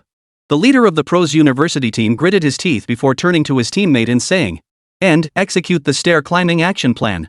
"Captain, our stair climbing sequence isn't polished enough yet. It might fail." ND protested. "We have to take a chance. Otherwise, we're guaranteed to lose. Execute immediately." With that, the Pros University delegation sprang into action, meticulously guiding their robot step by step up the stairs placed on the competition platform. "What's this?" They seemed to be trying to make the robot climb stairs. Soon, sharp-eyed spectators in the stands noticed and gasped in surprise. "This puts Watching University in danger." While Watching's robot dog successfully climbed the stairs, it failed to descend them. If Pros University succeeded in both ascending and descending the stairs, their robot's physical disadvantages would be nullified, making it even more impressive. As the robot approached the stairs step by step, the audience held their breath, eyes glued to the central screen. Step 1 cleared. 2 steps cleared. Nearly half of the 5 steps were now complete. 3 steps cleared. 4 steps successfully cleared. 5 steps successfully climbed. He made it. The spectators in the stands gasped, and even the judges in the judging booth wore expressions of astonishment. Beads of sweat began to form on the foreheads of the Huaqing University team members. They were clearly feeling the pressure too.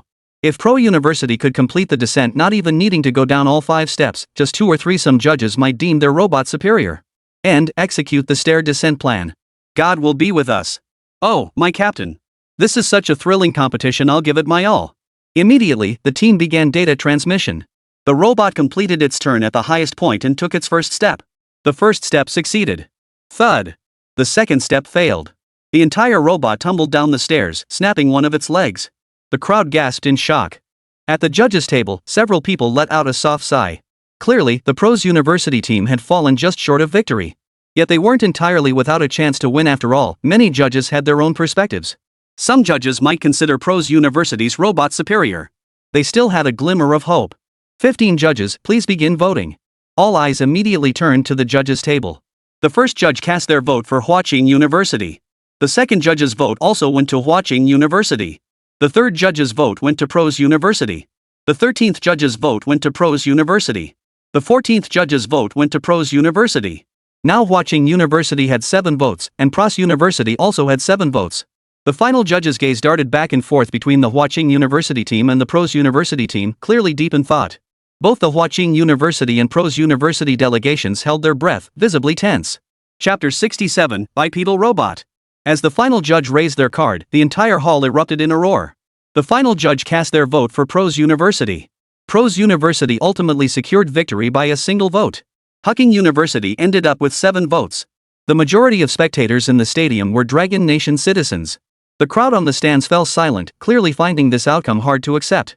It's important to note that Huaqing University consistently ranks among the top 10 globally. Even when its ranking fluctuates, it only moves up or down by 1 or 2 positions.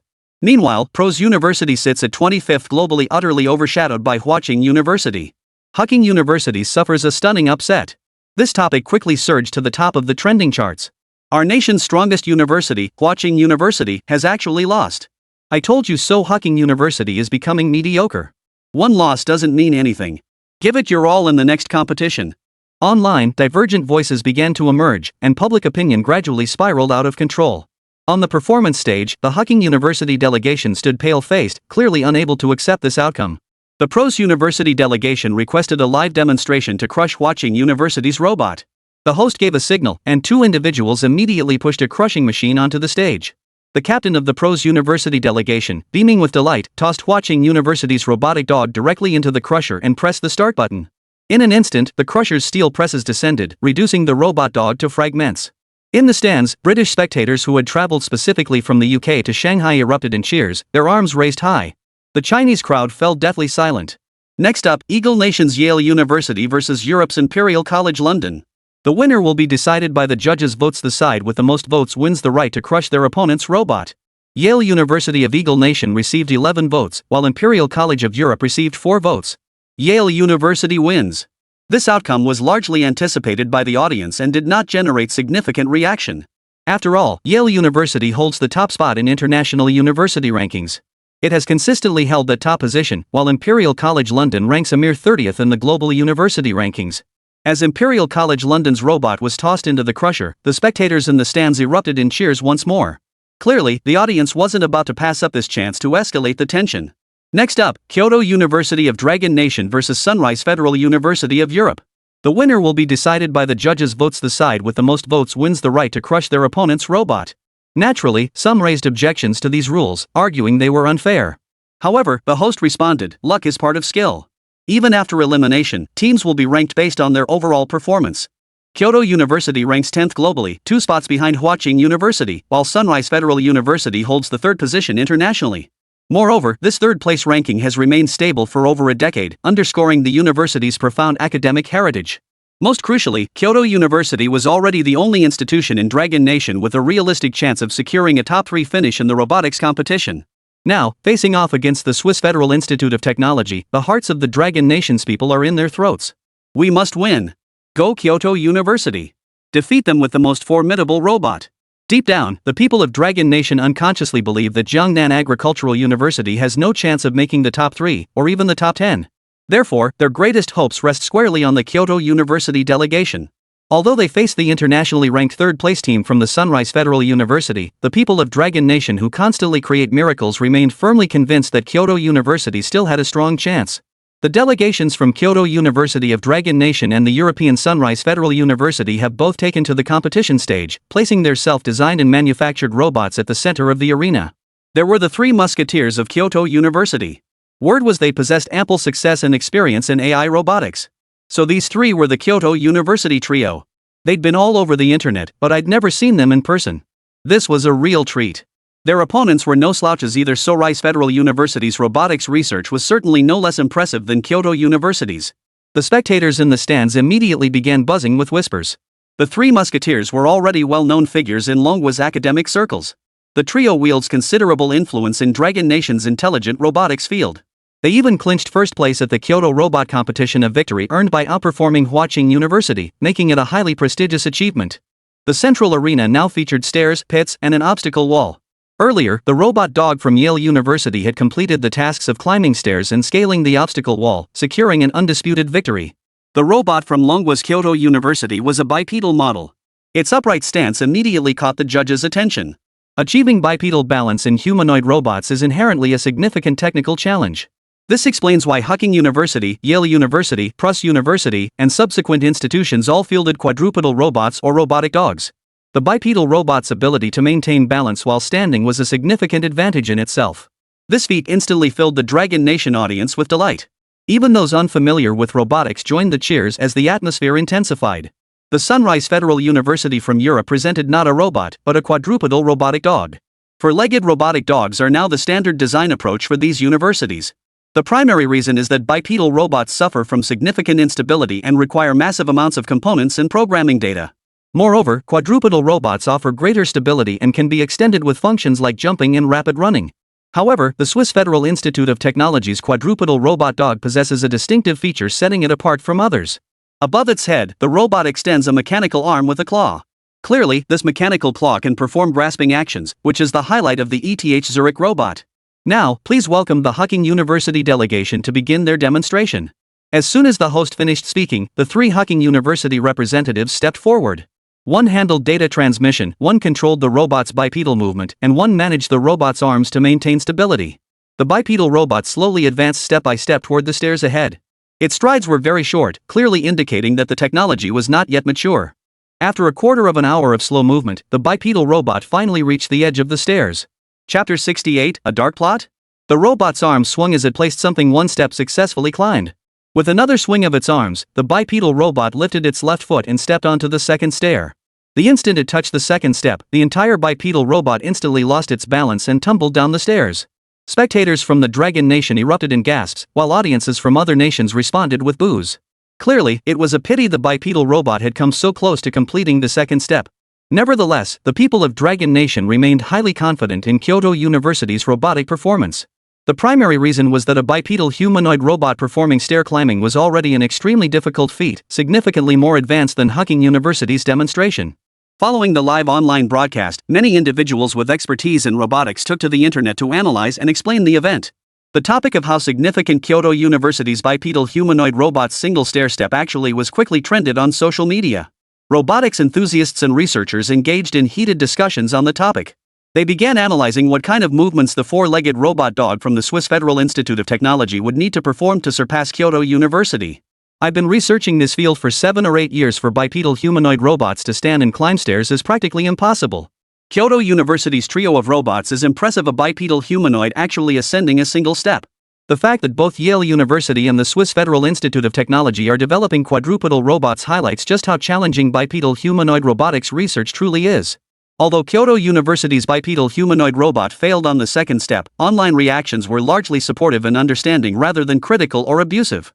Clearly, the people of the Dragon Kingdom show considerable tolerance for Kyoto University's three musketeers, who dared to innovate and break new ground. Now, please welcome the ETH Zurich delegation to begin their demonstration. As soon as the host finished speaking, the three researchers from ETH Zurich stepped forward. Notably, one of them began filming with a handheld camera. Evidently, he was not involved in controlling the quadrupedal robot dog. It seemed 2 operators were sufficient for its operation. Under their control, the quadrupedal robot dog quickly approached the stairs with short, rapid strides. It then ascended to the highest point of the stairs at remarkable speed. On the top platform, the operator controlling the mechanical claw extended it.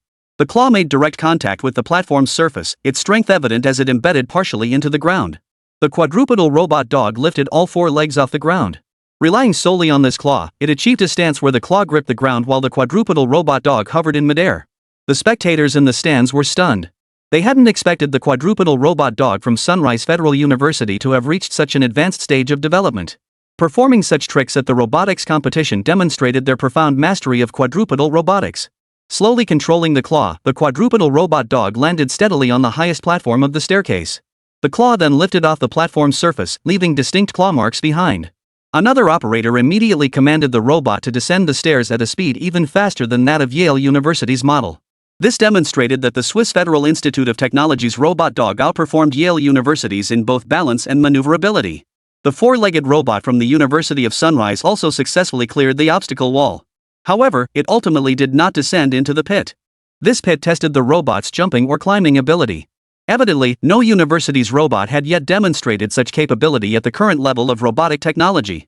After the 3 members of the Swiss Federal Institute delegation bowed toward the judges' stand, their performance concluded. Alright, viewers, it's time for the most thrilling moment, the voting. Both Kyoto University and the Swiss Federal Institute of Technology have delivered spectacular robot performances. Whether it's the innovative bipedal humanoid robot from Kyoto University or the 4-legged robot dog from the Swiss Federal Institute of Technology performing tricks with its robotic arm, these are all results of continuous technological breakthroughs and innovations on our blue planet.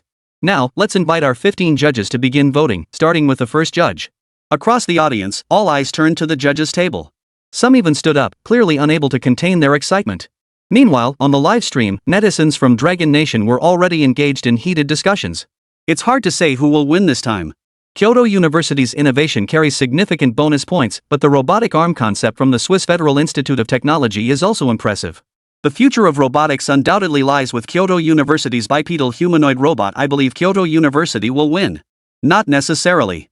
Sunrise Federal University's quadrupedal robot dog is already highly refined. It's achieved nearly every milestone possible for such a design, lacking only jumping capability.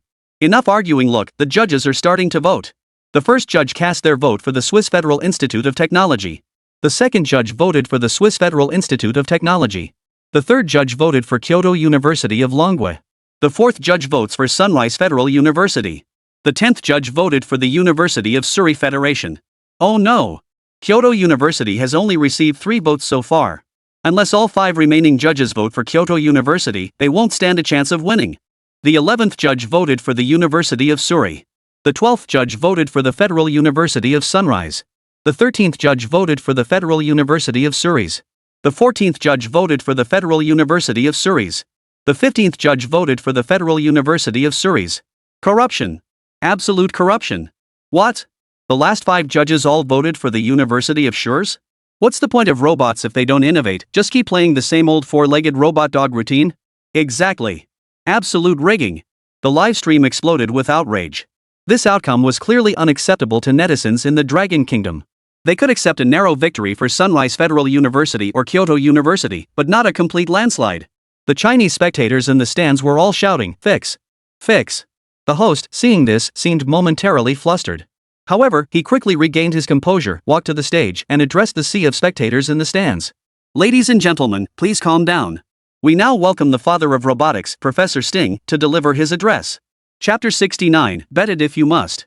Evidently, he had just received confirmation that Professor Sting wished to address the situation. A usher placed the microphone before Professor Sting, seated at the center of the judges' table. Clearing his throat, Professor Sting spoke in fluent English. It is an honor to serve as a judge for this robotics competition. Many here believe our judging votes were biased. Allow me to explain why the majority of judges cast their votes for the team from the Sunrise Federal University. First, it must be acknowledged that Kyoto University's bipedal humanoid robot demonstrated remarkable innovation, breaking away from the traditional quadrupedal robot form. However, we judges must consider the long-term perspective. What we value is not innovation itself. In other words, innovation is commendable, but its time has not yet come. Currently, the potential of quadrupedal robotic dogs remains underdeveloped. We neither advocate nor recommend pursuing bipedal humanoid robots at the expense of more accessible research. Many underlying principles are shared between bipedal humanoids and quadrupedal robots. Mastering quadrupedal robotics first will make developing bipedal humanoids far more efficient. That concludes our explanation as judges. As Professor Sting finished speaking, thunderous applause erupted from the audience on the viewing platform. Clearly, everyone understood Professor Sting's point. While the Kyoto University team's concept was innovative, their approach was misguided, chasing distant goals while neglecting the immediate. Seated below, Rao Si-yuan nodded in quiet agreement upon hearing Professor Sting's words. After all, judging by the technological capabilities demonstrated by these university teams' robotic dogs, they hadn't even reached 50% of the required development level. Rao Si-yuan even felt they were only at 30%. After all, Rao Si-yuan had undergone systematic enlightenment and possessed profound expertise in robotics. He could even independently design and build a complete miniature robot assembly. That was the Blackbee micro-combat robot gifted by the system. Though this explanation satisfied many, the Dragon Nation's internet remained flooded with dissenting voices. It's all a sham. They dress it up in fancy words, even calling him the father of robots. I'm the mother of Ultraman then. Kyoto University lost. Our Dragon Nation has no hope. What do you mean no hope?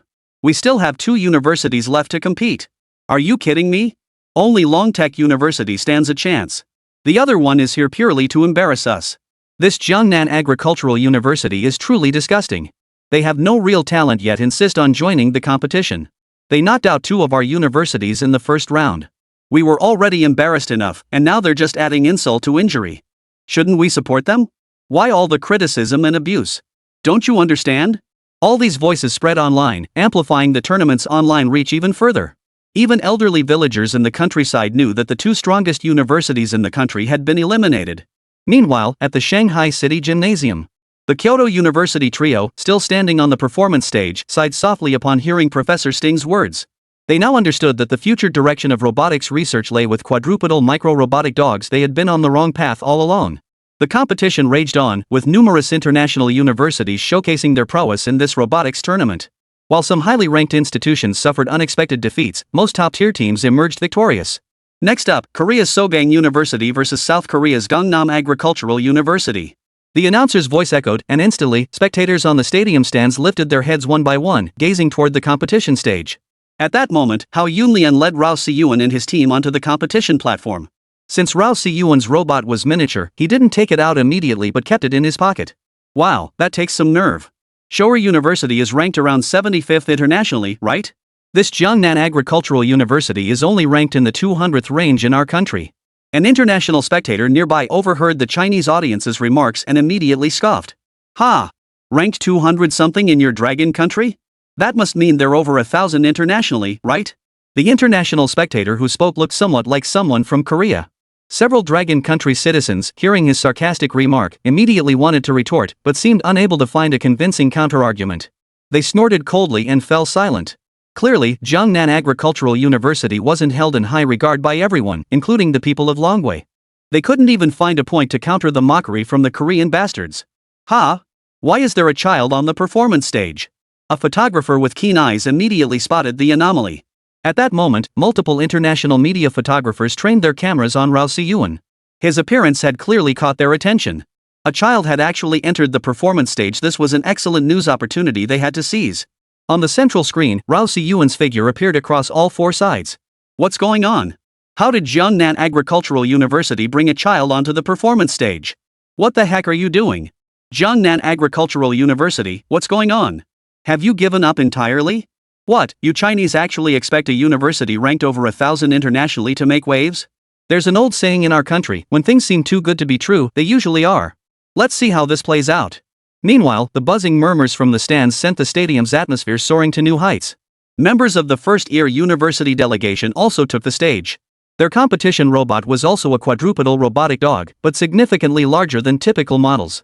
They positioned it at the very front of their team, right on the performance stage. Damn it, what rotten luck! Having to face off against some fly-by-night university like this? How is this supposed to showcase the might of our great cow nation? The leader glared at Rao Si-yuan's side with a sneer. Jiang Shiyu couldn't hold back any longer and erupted in a torrent of curses. You stinking Koreans! If we were paired against you guys, that'd be the real bad luck. Since you're talking so big, how about the loser calls the winner dad later? How's that? Hao Yunlian tried to intervene, but when Rao Si-yuan shushed him with a finger to lips, he fell silent. The leader of the Showa University delegation noticed that the Jiangnan agricultural delegation hadn't placed any robots on the central performance platform. Seeing that none of their members were holding robots either, he suddenly felt more confident. Fine, if you want to humiliate yourselves, we'll oblige. Bring it on. Chapter 70, The Chopstick Robot Strikes Again. He had agreed only after careful consideration. First, he observed that Jiangnan Agricultural University seemed to have brought no robots at all, not even the most basic models. Second, Jiangnan Agricultural University ranked over 1,000th globally, clearly no match for their Showa University. Most crucially, the proud spirit of the DGO people must be displayed on the competition stage. In such an international competition, while the opponents brought shame upon themselves, it would also showcase the DGO people's integrity and pride. Upon returning to Goryeo, he would surely receive commendations and be hailed by the masses. This, too, was a small, personal ambition he harbored within.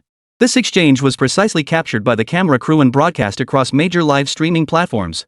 This Jiangnan Agricultural University, acting on its own authority, engaged in gambling that damages our national dignity. It's an absolute disgrace to our dragon nation. I always said that a university ranked over 1,000 globally couldn't possibly produce quality students, yet they gambled so recklessly. Don't they realize that if they lose, it won't just be their university that loses face, but the entire dragon nation? Clearly, no one believed Jiangnan Agricultural University would win. Even Li Wanyu, watching the livestream at that moment, harbored little confidence in Rao Si-yuan. After all, this was an international competition, and none of the opponents were weak. Moreover, from start to finish, the robots of the Jiangnan Agricultural University delegation had yet to appear on screen. First, we invite the delegation from Korea's Suseo University to perform their robot demonstration. On screen, the host gestured invitingly toward the Suseo University delegation. The 4 members of Suseo University stepped forward, each holding a controller. On the performance stage stood the quadrupedal robotic dog they had brought. This robotic dog was over twice the size of a standard model. The 4 operators simultaneously began controlling its 4 legs. Through their seamless coordination, the robotic dog swiftly navigated to the prepared staircase. Seriously, guys, is Sogang University cheating here? Is this one person per leg control method even the original intent of robotics development? I thought they'd be impressive, but this is the dumbest way to control a robot? Ha! In the stands, many spectators immediately spotted the flaw and began jeering. Under the coordinated control of the 4, the quadrupedal robot dog swiftly ascended to the top step. However, as it descended, it stumbled on the second to last step. The robot dog crashed onto the stage, its head snapping clean off. The cause of the breakage was obviously the robot's excessive weight due to its large size. However, judging from the fracture point, it seemed there were no components connecting the robot's head. These Koreans are cheating. Turns out the head wasn't even connected by components. I thought such a large robot dog must have real technological sophistication inside, but it's just bloated. You don't know this, do you? The smaller the tech product, the higher the technological sophistication it likely possesses. For high-tech products like robotic dogs, smaller definitely means more advanced. That bloated robot dog actually won the competition? I feel sorry for Kyoto University. For a moment, the spectators in the stands murmured among themselves. Clearly, the cleverly crafted robot dog from first-year university left the audience somewhat dissatisfied. Several judges in the panel even watched the performance with frowns. Next, we invite the delegation from Longwei Jiangnan Agricultural University to present their robot performance. After the host finished speaking, he looked toward Hao Yunlian and his team. Rao Si-yuan stepped forward first, taking 2 strides toward the performance stage, followed closely by Wang Haochen and Jiang Shiyu. Both wore confident smiles, appearing utterly certain of victory. Seeing their demeanor, the representatives from Showa University immediately sneered. They sure know how to put on a show. Wang Haochen and Jiang Shiyu ignored the taunts, standing behind Rao Si-yuan without any apparent intention to compete. Ha! Those 2 don't seem to be planning to perform? Every other university had at least 2 people controlling their robots for the performance. Judging by this situation, did these 2 not plan to participate? Could it be they're letting this kid handle the robot performance alone? The audience watching the large screen on the stands grew puzzled. Rao Si-yuan pulled a miniature robot from his pocket, the very same chopstick-shaped, elongated robot. Beyond its chopstick-like form, it could extend 6 slender, branch-like legs. As soon as Rao Si-yuan placed the chopstick-shaped micro-robot on the performance platform, the cameramen immediately focused their lenses on it. But before it extended its 6 slender, twig-like legs, the chopstick-shaped micro-robot didn't look like a robot at all. What is this thing? It looks just like a chopstick. This kid should just get lost, he's embarrassing us internationally. If you don't have the skills, don't take on the job, kid. Better let the 2 college students behind you take over. The constant murmurs of skepticism from the spectator stands reignited the electric atmosphere throughout the entire arena. Even the live stream's chat exploded with comments. This kid is so annoying, can't he just get off the stage already? Is Jiangnan Agricultural University here to make a laughingstock of itself? What on earth are they trying to perform with a single chopstick on the stage? That kid looks familiar, like I've seen him somewhere before, but I just can't place it. Clearly, the live stream audience was also filled with constant skepticism toward Rao Si-yuan. Although Rao Si-yuan had previously won the Jiangnan Province Aerospace Model Championship, a provincial-level competition didn't have much reach, so most people in Longwood didn't recognize him. After positioning the micro-robot, Rao Si-yuan began operating it. Instantly, 6 slender legs, as thin as twigs, extended outward. The moment those 6 legs appeared, several judges in the judging booth instantly stood up and gasped. Oh my god! A micro-robot! What? It's actually a micro-robot! Clearly, the judges were experts who instantly recognized the chopstick-shaped object as a micro-robot. Even Professor Sting, the father of robotics, turned his head slightly toward Rao Si-yuan, his eyes flashing with a hint of admiration. Rao Si-yuan guided the micro-robot toward the staircase. Though its pace was slow, each step was remarkably steady. Upon reaching the edge of the stairs, Rao Si-yuan commanded the micro-robot to ascend. Due to its size, the micro-robot couldn't step onto the stairs but had to climb them. Its 6 legs immediately flashed a faint blue light. The faint blue glow signaled the activation of the climbing function, and the robot began ascending the vertical staircase. On the spectator stands of the gymnasium, many held their breath as the micro-robot climbed step by step to the highest platform of the staircase. The members of the Showa University delegation turned pale at the sight. Chapter 71, Call Him Daddy. It was already a massive advantage just to have a micro-robot, yet this child's micro-robot possessed so many additional capabilities. Compared to their own shortcut-taking robot dogs, it was infinitely superior. They knew this match was already lost, but they couldn't fathom how such a youngster could possess such an astonishing micro-robot. Holy crap, this kid's got something special! A spectator in the stands was the first to exclaim in astonishment. Soon, the arena erupted in waves of gasps and applause. Jiangnan Agricultural University rocks. I apologize for my previous stupid remarks. Jiangnan Agricultural University rocks. No way, bro. Am I dreaming? Kids these days are this good? The judges in the panel all fixed their eyes on Rao Si-yuan, their eyes gleaming with intensity. Clearly, they had recognized that this child was a prodigy. Meanwhile, viewers in the livestream chat finally noticed something was off. I remember now, this kid is Rao Si-yuan, China's child prodigy. Now that you mention it, I kinda remember him. He won the Jiangnan Province Aerospace Model Championship. Holy crap, Rao Si-yuan enrolled at Jiangnan Agricultural University? I thought I heard he turned down offers from Jiangnan University and Jiangnan University of Science and Technology? How did he end up at the lower-ranked Jiangnan Agricultural University? Jiangnan Agricultural University is about to take off. Meanwhile, the news of Rao Si-yuan joining Jiangnan Agricultural University quickly shot to the top of the trending charts. Soon, the news reached the leadership of Jiangnan University. In the president's office of Jiangnan University, the room was packed with people, each holding a report. Zhuan Bong, president of Jiangnan University, sat at the head of the table, looking troubled. President, Rao Si-yuan, the champion of the Model Aircraft Championship, has joined Jiangnan Agricultural University. That's right, President. He even represented Jiangnan Agricultural University in the robotics competition. President, why didn't we seize the opportunity during the championship to recruit him? President, this Rao Si-yuan is exceptionally talented. He's highly likely to secure a top 3 finish for Jiangnan Agricultural University. President, he's from our Jiangnan province, we have to fight for him. Zhuan Bang deeply regretted it now. They should have been more sincere and humble back then. Perhaps it would be Jiangnan University making waves in this robotics competition. Now, everyone in his office had brought copies of Rao Si-yuan's personal report, all poring over its contents and personal details. But as they delved deeper, they realized that calling him a child prodigy was an understatement. Rao Si-yuan was nothing short of a prodigious phenomenon. Professors and admissions officers, Rao Si-yuan has explicitly declined our offer to join Jiangnan University. Recruiting him now will be quite challenging. Zhuan Ban was about to speak when someone immediately interrupted him. An admissions officer spoke up. Principal Joie, are we to abandon him just because it's difficult? We must demonstrate our sincerity. Principal, please state your position. What level of sincerity will we offer to recruit young Rao Si-yuan? Joyan Bang felt a surge of irritation. Pressured by the crowd, he had to state his position and outline the recruitment terms. Had they presented concrete recruitment terms with a more welcoming attitude during the championship tournament, he might already be a student at Jiangnan University. And he himself would have gained further advancement opportunities by recruiting Rao Si-yuan. Should young Master Rao Si-yuan choose to join our Jiangnan University, we can grant him direct admission to doctoral studies. All research facilities on campus will be made available to him, and he will be granted the right to establish his own experimental site. How about it? Are you satisfied now? Zhua Anbang's words instantly energized the crowd. After all, direct admission to doctoral studies was an incredibly tempting offer. Countless individuals toiled for years, even decades, just to earn a PhD. The privilege of establishing experimental research sites. Jiangnan University has only 8 such sites, each granted to academic heavyweights. Granting Rao Si-yuan the privilege to establish an experimental site effectively elevates him to the status of an academic heavyweight. With renewed confidence, the group departed the president's office, leaving behind only a few core senior administrators of Jiangnan University. Old Zhua, if only we'd known this earlier, sighed the dean of Jiangnan University's engineering college. Indeed, old Zhua. I've thoroughly reviewed Rao Si-yuan's credentials, they're astonishing. What a pity. Zhua Anbang understood the implications all too well. Regret was useless now, for he knew their university wasn't the only one eyeing Rao Si-yuan. It was highly likely that Longwei University of Science and Technology, ranked 3rd in the nation, would also extend an olive branch to recruit him. Though ranked 3rd, Longwei University had produced numerous prodigies.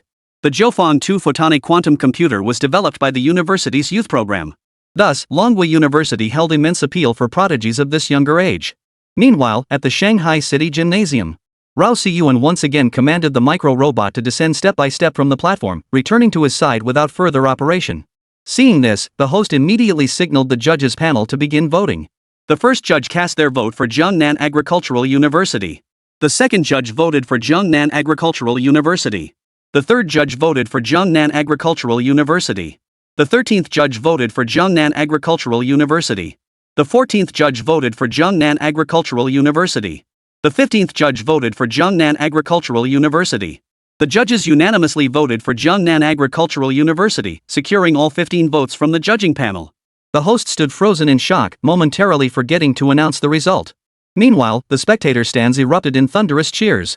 The roar echoed throughout the gymnasium, lingering long after the initial wave subsided. The waves of cheers finally snapped the host back to reality, and he announced Jiangnan Agricultural University as the winner of the duel. As the host made the announcement, the cheers from the stands, which had been gradually fading, surged back with renewed fervor. It must be noted that while spectators from other nations were present, the majority in attendance were still citizens of Dragon Nation. Now, with the top 2 universities in Longwa already eliminated, only the 3rd-ranked Lonka University and Jiangnan Agricultural University remained. Thus, the explosive reaction to Jiangnan Agricultural University's victory stemmed from pent-up anticipation. The same frenzy erupted online.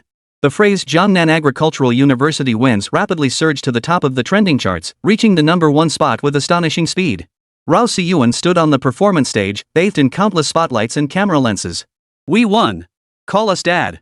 Chapter 72, Crush. Rao Si-yuan's voice wasn't loud, but it echoed throughout the entire stadium via the special broadcast system. After he spoke, the entire arena fell silent. Many held their breath, waiting for the Showa University delegation's response. The members of the Showa University delegation turned ashen, their leaders faced dark as storm clouds. He never imagined they'd slip up in such a lowly place. Now, he was stuck between a rock and a hard place. Calling them Dad felt wrong, but not calling them Dad felt even worse. Clenching his fists, he deliberated for a moment before finally shouting, "Father!" He deliberately lowered his voice, but the performance stage clearly possessed some advanced technology. The audience in the stadium heard the sound loud and clear. Even in the live broadcast feed, the cry of Dad rang out crystal clear.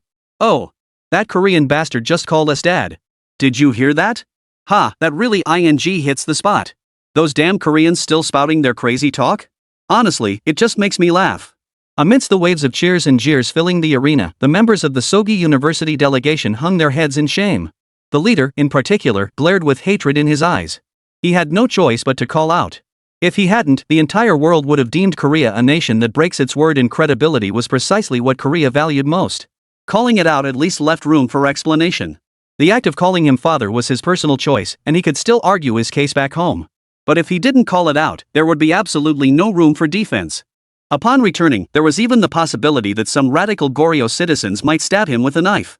That's why he ultimately chose to call out. The first round of subsequent matches raged on, while Rao Siyuan had already returned to the locker room. Zhang Xiyu and Wang Haochen were unusually excited, chattering non-stop with their hands moving constantly. Clearly, their minds were far from calm.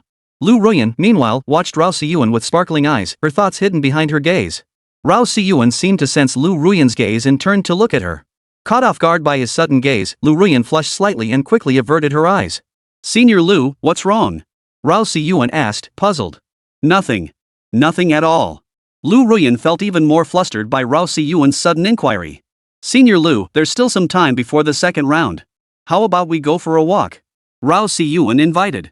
A flicker of light danced in Lu Ruyan's beautiful eyes before she nodded in agreement.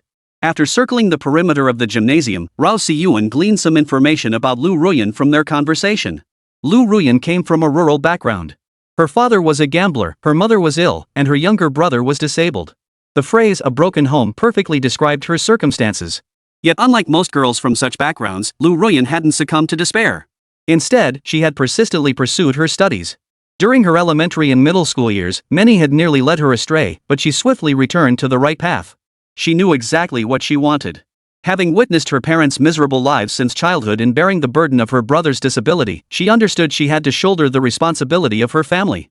Though she didn't gain admission to a top high school after junior high, her sheer determination led to an impressive performance on the college entrance exam, securing her a spot at Jiangnan Agricultural University. Though Jiangnan Agricultural University wasn't among the top universities in Longwei, it was neither the best nor the worst. Lu Ruyan managed to turn her academic fortunes around from being a low-ranking student. Her dream was to become a teacher or a host, which is why she ultimately chose to major in Chinese language and literature.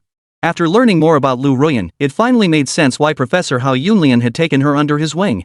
Her family background, coupled with her relentless academic journey and personal image, created a compelling narrative. Once their team achieved a notable ranking, when Lu Ruyan took the stage to speak, netizens would undoubtedly dig up her personal background. At that point, another wave of online praise for Lu Ruyan would surely sweep across the internet. Rao Siyuan couldn't help but feel a measure of admiration for Hao Yunlian. After all, it was no small feat to think through a situation so thoroughly, especially under such rushed and forced circumstances. Meanwhile, the first round of competitions finally concluded. The universities advancing to the second round were Yale University, Sunrise Federal University, Sandu University, Longwei University of Science and Technology, Jiangnan Agricultural University, and ROPS University. A total of 20 universities advanced to the second round, all of which held top positions in international rankings. Except for Jiangnan Agricultural University. Ladies and gentlemen, the second round of competition is about to commence. The format remains head-to-head duels. We will now announce the draw results. The host's voice rang out, instantly energizing the crowd. ROPS University vs Dragon Country University of Science and Technology. Yerlo University vs Stanford University. Federal University of Surrey vs California Institute of Technology. Jianqiao University vs Nanyang Technological University. Sando University vs Jiangnan Agricultural University. Phelps University vs Delujuo University. All 20 universities are listed clearly. This is to determine the final top 10. Following the second round comes the third and final round. The spectators in the stands erupted with excitement upon hearing the matchups. Great! Our Longtech University is facing ROPS University. We'll breeze through that one. Stop laughing. Jiangnan Agricultural University is facing Sangdu University. That's not looking good. You're underestimating Jiangnan Agricultural University. I heard that kid is none other than Rao Siyuan, the renowned child prodigy from Jiangnan province. Exactly. They might just crush those little Japanese kids from Sangdu University. If Jiangnan Agricultural University thrashes those little devils, I'll call them the strongest university in the Dragon Nation. At that moment, Rao Siyuan's gaze drifted toward the Sangdu University delegation. The young man leading their group seemed to sense something and returned the look toward Jiangnan Agricultural University. Upon catching Rao Siyuan's gaze, the corner of his mouth lifted slightly, and he flashed Rao Siyuan a devilishly charming smile. Rao Siyuan offered no response, simply shifting his gaze away and ignoring him. After all, the true test lies on the field. Any taunts or insults before the match are meaningless. Moreover, he was thoroughly satisfied with this draw. When it came to those little devils from Fusan, he wouldn't hold back in the slightest. He was going to crush the Sangdu University delegation's robot into oblivion. Not only would he crush their robot, but he would crush their confidence as well. Chapter 73, Playing Dirty. Next, let's welcome the performances from ROPS University and Dragon Nation University of Science and Technology. The moment the host finished speaking, cheers erupted in waves as the delegations from both universities made their way onto the performance stage. The continuous cheers clearly showed everyone's strong confidence in Dragon Tech University. After all, many had witnessed firsthand how Long Tech University had dominated previous matches.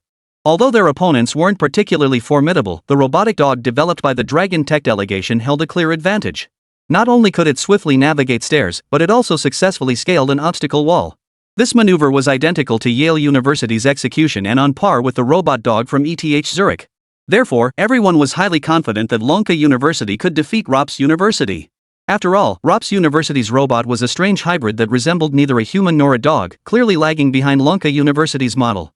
Yet the ROPS University delegation, taking the stage first, showed no trace of worry on their faces, only unwavering confidence. Rao Siyuan watched their faces on the large screen, radiating confident smiles, and his brow furrowed slightly. Their demeanor showed no awareness of potential defeat, only a calm and assured confidence. When ROPS University unveiled their robot, the entire stadium fell silent in astonishment. Instead of the previous half-human, half-dog contraption, they unveiled a robotic dog identical to Yale University's. Scratch marks were even visible on its surface clearly, they had been made to cover up Yale University's logo. But you couldn't prove they were cheating, because the robotics competition had always maintained an open-door policy. As long as the robot you brought was advanced enough, even if it wasn't developed by your university team, the competition would still recognize the team's capabilities. This system also encourages every nation to elevate their focus on robotics research. The crowd in the stands, upon seeing this robotic dog, grew visibly angry. Their faces flushed red as they sought to protest, yet lacking evidence to prove ROPS University had cheated, they could only vent their fury through verbal abuse. Universities in Eagle Nation always pulled these disgusting stunts. So what if they used Yale University's robot? I believe Long Tech University will still win. Meanwhile, the Long Tech delegation wore grim expressions. They too had spotted ROPS University's robotic dog clearly identical to Yale's model. It was highly likely Yale had brought several different robotic dogs to the competition. What had been a sure victory suddenly became uncertain.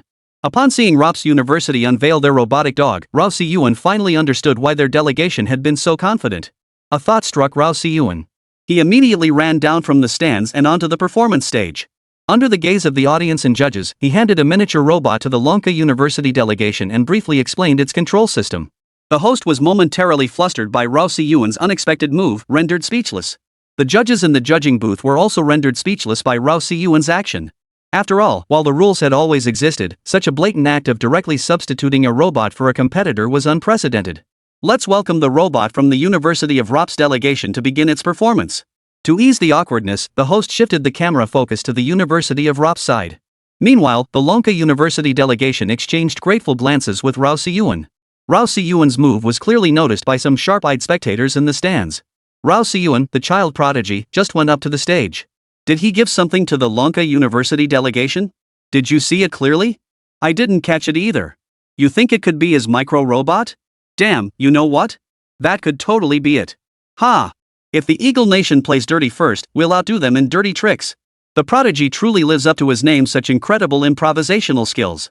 Meanwhile, the ROPS University delegation noticed Rao Siyuan engaging in close conversation with several members of the Lonka University team. However, they didn't see him hand over the micro-robot. The ROPS University delegation smoothly completed stair climbing and obstacle wall traversal using Yale University's robotic dog, even executing a jump onto the platform. Clearly, this time the Eagle Nation was targeting Lonka University, determined to prevent them from securing a top 10 ranking in the robotics competition. After all, although ranked only third in the Dragon Nation, Long Tech University was developing rapidly with outstanding research achievements, making it a thorn in the side of Eagle Nation's high-ranking officials. Now, let's welcome the robot from the Dragon University delegation to begin its demonstration. The host gestured invitingly toward the Dragon University delegation. The three members of the Dragon Tech delegation immediately stepped forward. The lead representative pulled the micro-robot from his pocket, the one Rao Siyuan had given him. Since they were still unfamiliar with the device, all three had to operate the micro-robot together from a single computer, which also displayed its real-time video feed. However, after a few trial controls, they realized the operation wasn't difficult. They also discovered that this micro-robot had miniature cameras on all four sides. Moreover, the camera feed was synchronously transmitted to their computer. This discovery left them utterly impressed with Rao Siyuan. Miniature cameras inherently occupy valuable internal space within robots. Yet Rao Siyuan's micro-robot not only accommodated these cameras but also delivered such comprehensive functionality. This demonstrated that Rao Siyuan's mastery of robotics technology had reached an extraordinary level. Meanwhile, the delegation from the University of Rops, having completed their demonstration, naturally noticed the micro-robot from Lonka University. They knew without a doubt that this miniature robot must be the one Rao Siyuan had just given them. Their faces turned ashen, their expressions dark as storm clouds. The Lonka University delegation paid no heed to their expressions. The three members immediately commanded the micro-robot to climb and descend stairs, successfully completing the task of scaling an obstacle wall. Additionally, these micro-robots possessed a unique capability, excavation. This function was unmatched among all university robots to date. After demonstrating the excavation capability, the entire gymnasium erupted in enthusiastic applause. Though not a particularly high-tech feature, it proved remarkably effective in certain special situations. Both university delegations have completed their performances. Judges, please cast your votes. The host announced loudly to the judging panel. Chapter 74, Gathering Strength for a Direct Assault. The first judge cast their vote for Dragon Nation University of Science and Technology. The second judge cast their vote for Rops University. The third judge cast their vote for Dragon Nation University of Science and Technology. The fourth judge cast their vote for Rops University. The 12th judge voted for Rops University. Could the bias be any more obvious? Manhwa University of Science and Technology's robot was clearly superior, yet these judges voted with their eyes closed? Manhwa University's micro-robot performance was so impressive, yet it only received 6 votes. Even Rops University's robot dog got 6 votes. The vote count is tied. The final 3 judges have yet to cast their votes. The 13th judge voted for Rops University. Holy crap, this is rigged. The audience in the stands erupted in protest when they saw the 13th judge cast their vote for Rops University. True technology should shine like sunlight, illuminating every corner of Blue Star equally, not casting votes tainted by personal bias. Yang Jinyu's voice wasn't loud, but all 15 judges heard it loud and clear. Clearly, even the eminent physicist Yang Jinyu could no longer stand by silently. Meanwhile, the 2 remaining judges who hadn't cast their votes yet looked somewhat awkward. Yang Jinyu's words were clearly directed at them. As scientists themselves, if they allowed personal biases to distort the truth and vote against their convictions, this robotics competition could easily become a laughingstock. Clearly, the final 2 votes were crucial. If they failed to vote based on facts and their true convictions, the resulting international backlash could ruin their reputations forever. The 14th judge cast their vote for Manhwa University of Science and Technology. The 15th judge cast their vote for Dragon Nation University of Science and Technology.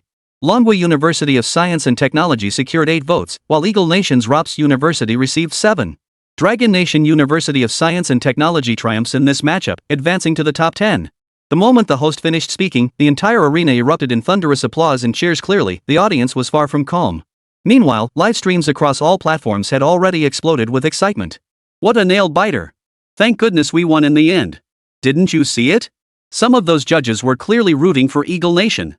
This is ridiculous. They completely dominated the match, yet they made it look like it was evenly matched. My verdict on Rops University?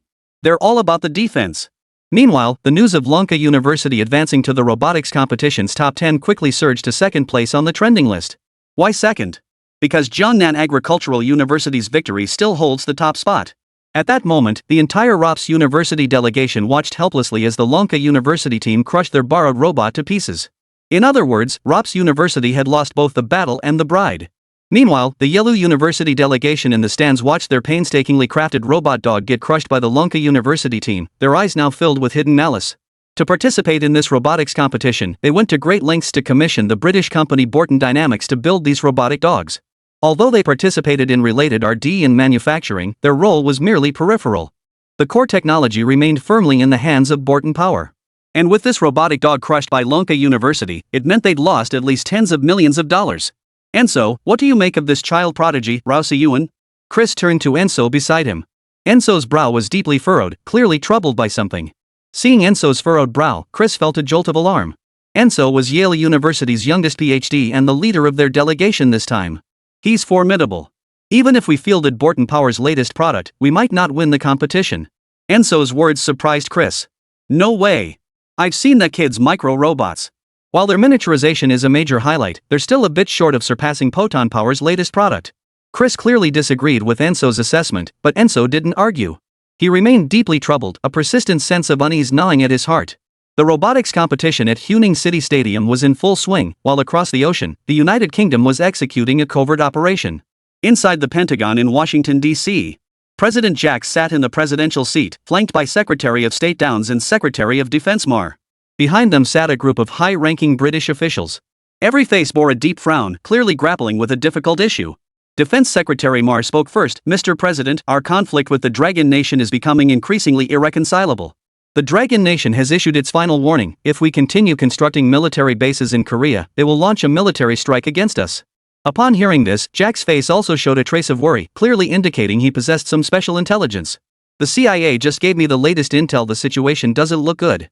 It appears the Dragon Nation has commenced development of the Dongfeng 21D anti-ship ballistic missile. We must expedite the completion of the military base in Korea.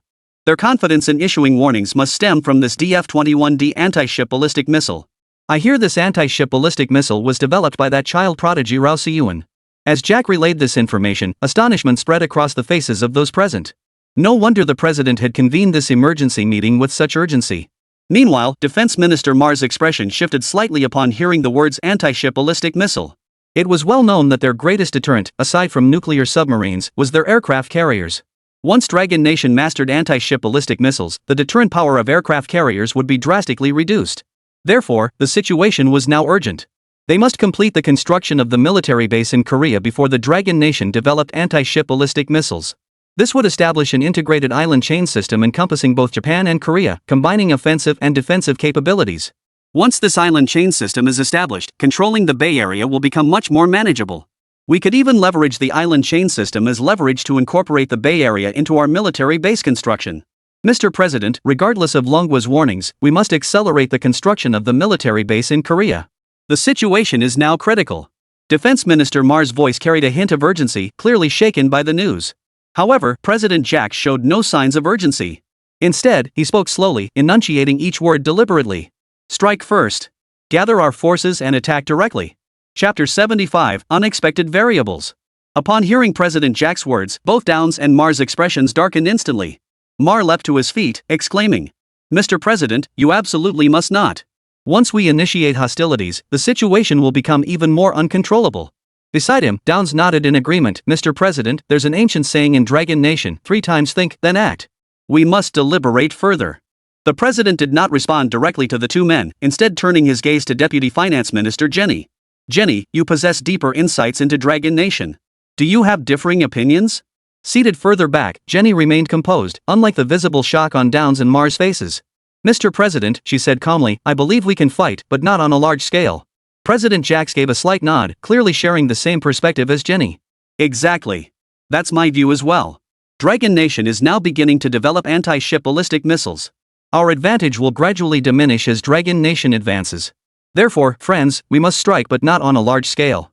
Instead, we must engage in limited, contained operations." Why limited strikes? This allows us to effectively contain Longhwa while completely disregarding its stance, enabling us to rapidly establish military bases in Korea. Once our Aegis defense system is fully deployed, combined with the military bases in the Fuso region, we can then withdraw from the battlefield. Dragon Nation won't be able to do anything about it. What do you all think of this proposal? After President Jacks finished speaking, the conference room fell silent. After all, it had been decades since we last engaged in war with the Dragon Nation. This was a monumental decision. After a long pause, Mar finally broke the silence.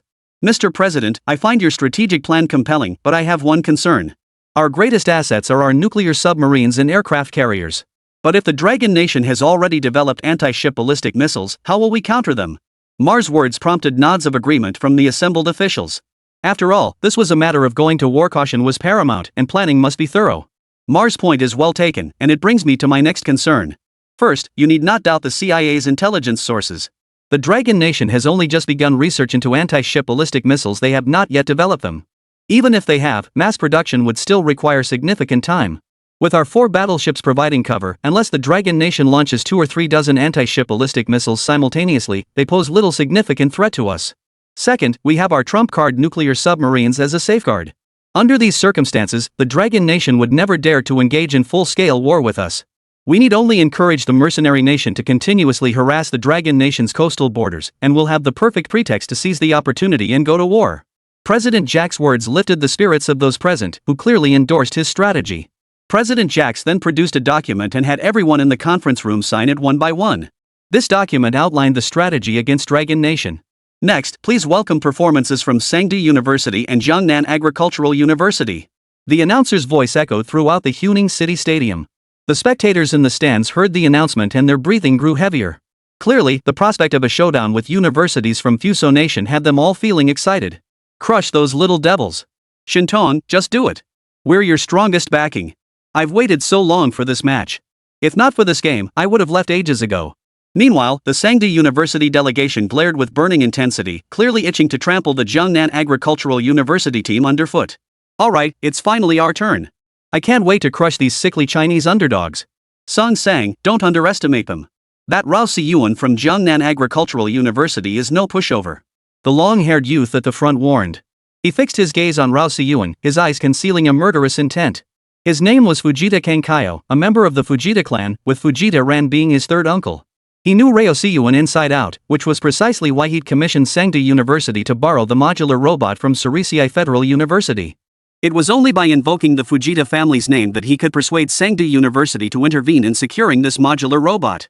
Under the guise of cooperative education, Sangdi University had signed a series of cooperative education treaties with Sunrise Federal University. However, these agreements were highly unequal.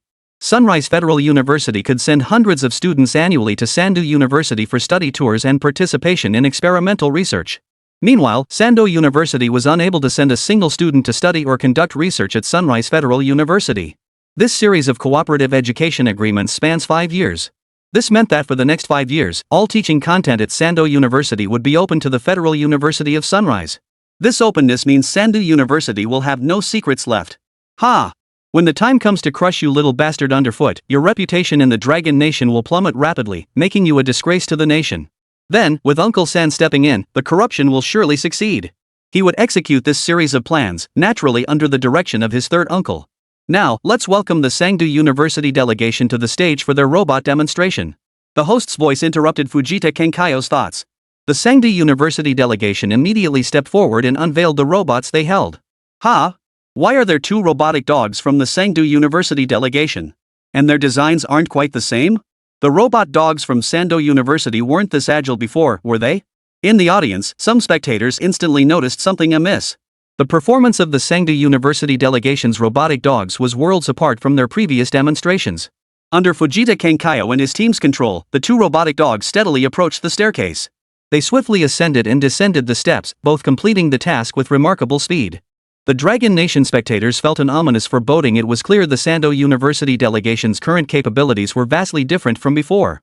Under Fujita Sekai's control, the 2 robotic dogs swiftly executed the obstacle wall climbing maneuver.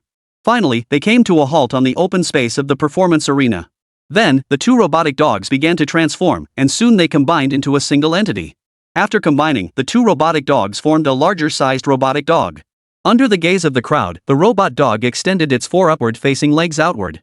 Then, astonishingly, those 4 legs transformed directly into rotating blades. A humming sound filled the air as the entire robot dog's body lifted off the ground, propelled by the 4 spinning blades. Chapter 76, Combination? I can do that too. Though its flight was somewhat wobbly, it eventually reached a height of 50 to 60 meters before landing with another shaky descent. Clearly, its flight technology was still immature. Nevertheless, such a breakthrough was truly remarkable. The judges in the panel were visibly impressed, clearly surprised by this combined robotic dog. Even the spectators in the stands couldn't help but show signs of concern. Compared to previous robot performances, the Fuso University delegation's demonstration was significantly more advanced. The ability to combine units for takeoff meant that if Jiangnan Agricultural University stuck with their previous miniature robots, they would likely lose. How did these little devils suddenly become so strong? Something's off. It just doesn't feel right. I watched their previous matches. This thing never appeared before. They must have snatched some robot from somewhere to compete. Damn disgusting. Rao Siyuan showed no reaction upon seeing this, and neither Jiang Shiyu nor Wang Haochen displayed any hint of surprise. Fujita Kankei clearly noticed the calm expression on Rao Siyuan's face, and a slight alarm flashed through his mind. Rao Siyuan's composure stirred a sudden unease within him. But then he reminded himself, he'd already secured the most advanced robot from Surrey Federation University. What was there to worry about? His expression quickly returned to normal. He silently cursed Fujita for putting on airs, then mingled with the rest of his team, clearly already in a celebratory mood. Next, please welcome the delegation from Jiangnan Agricultural University to perform their robot demonstration. Before the host could finish speaking, thunderous applause erupted throughout the gymnasium. The spectators in the stands were clearly cheering on Jiangnan Agricultural University. This time, Rao Siyuan didn't step forward. Instead, he let Jiang Shiyu and Wang Haochen take the stage for the performance. Beside him, Lu Rian glanced sideways and murmured, "Little brother, are you really that confident they can pull off the performance?" "Senior Lu, I trust they'll execute the performance flawlessly just as I trust you'll deliver your acceptance speech on stage."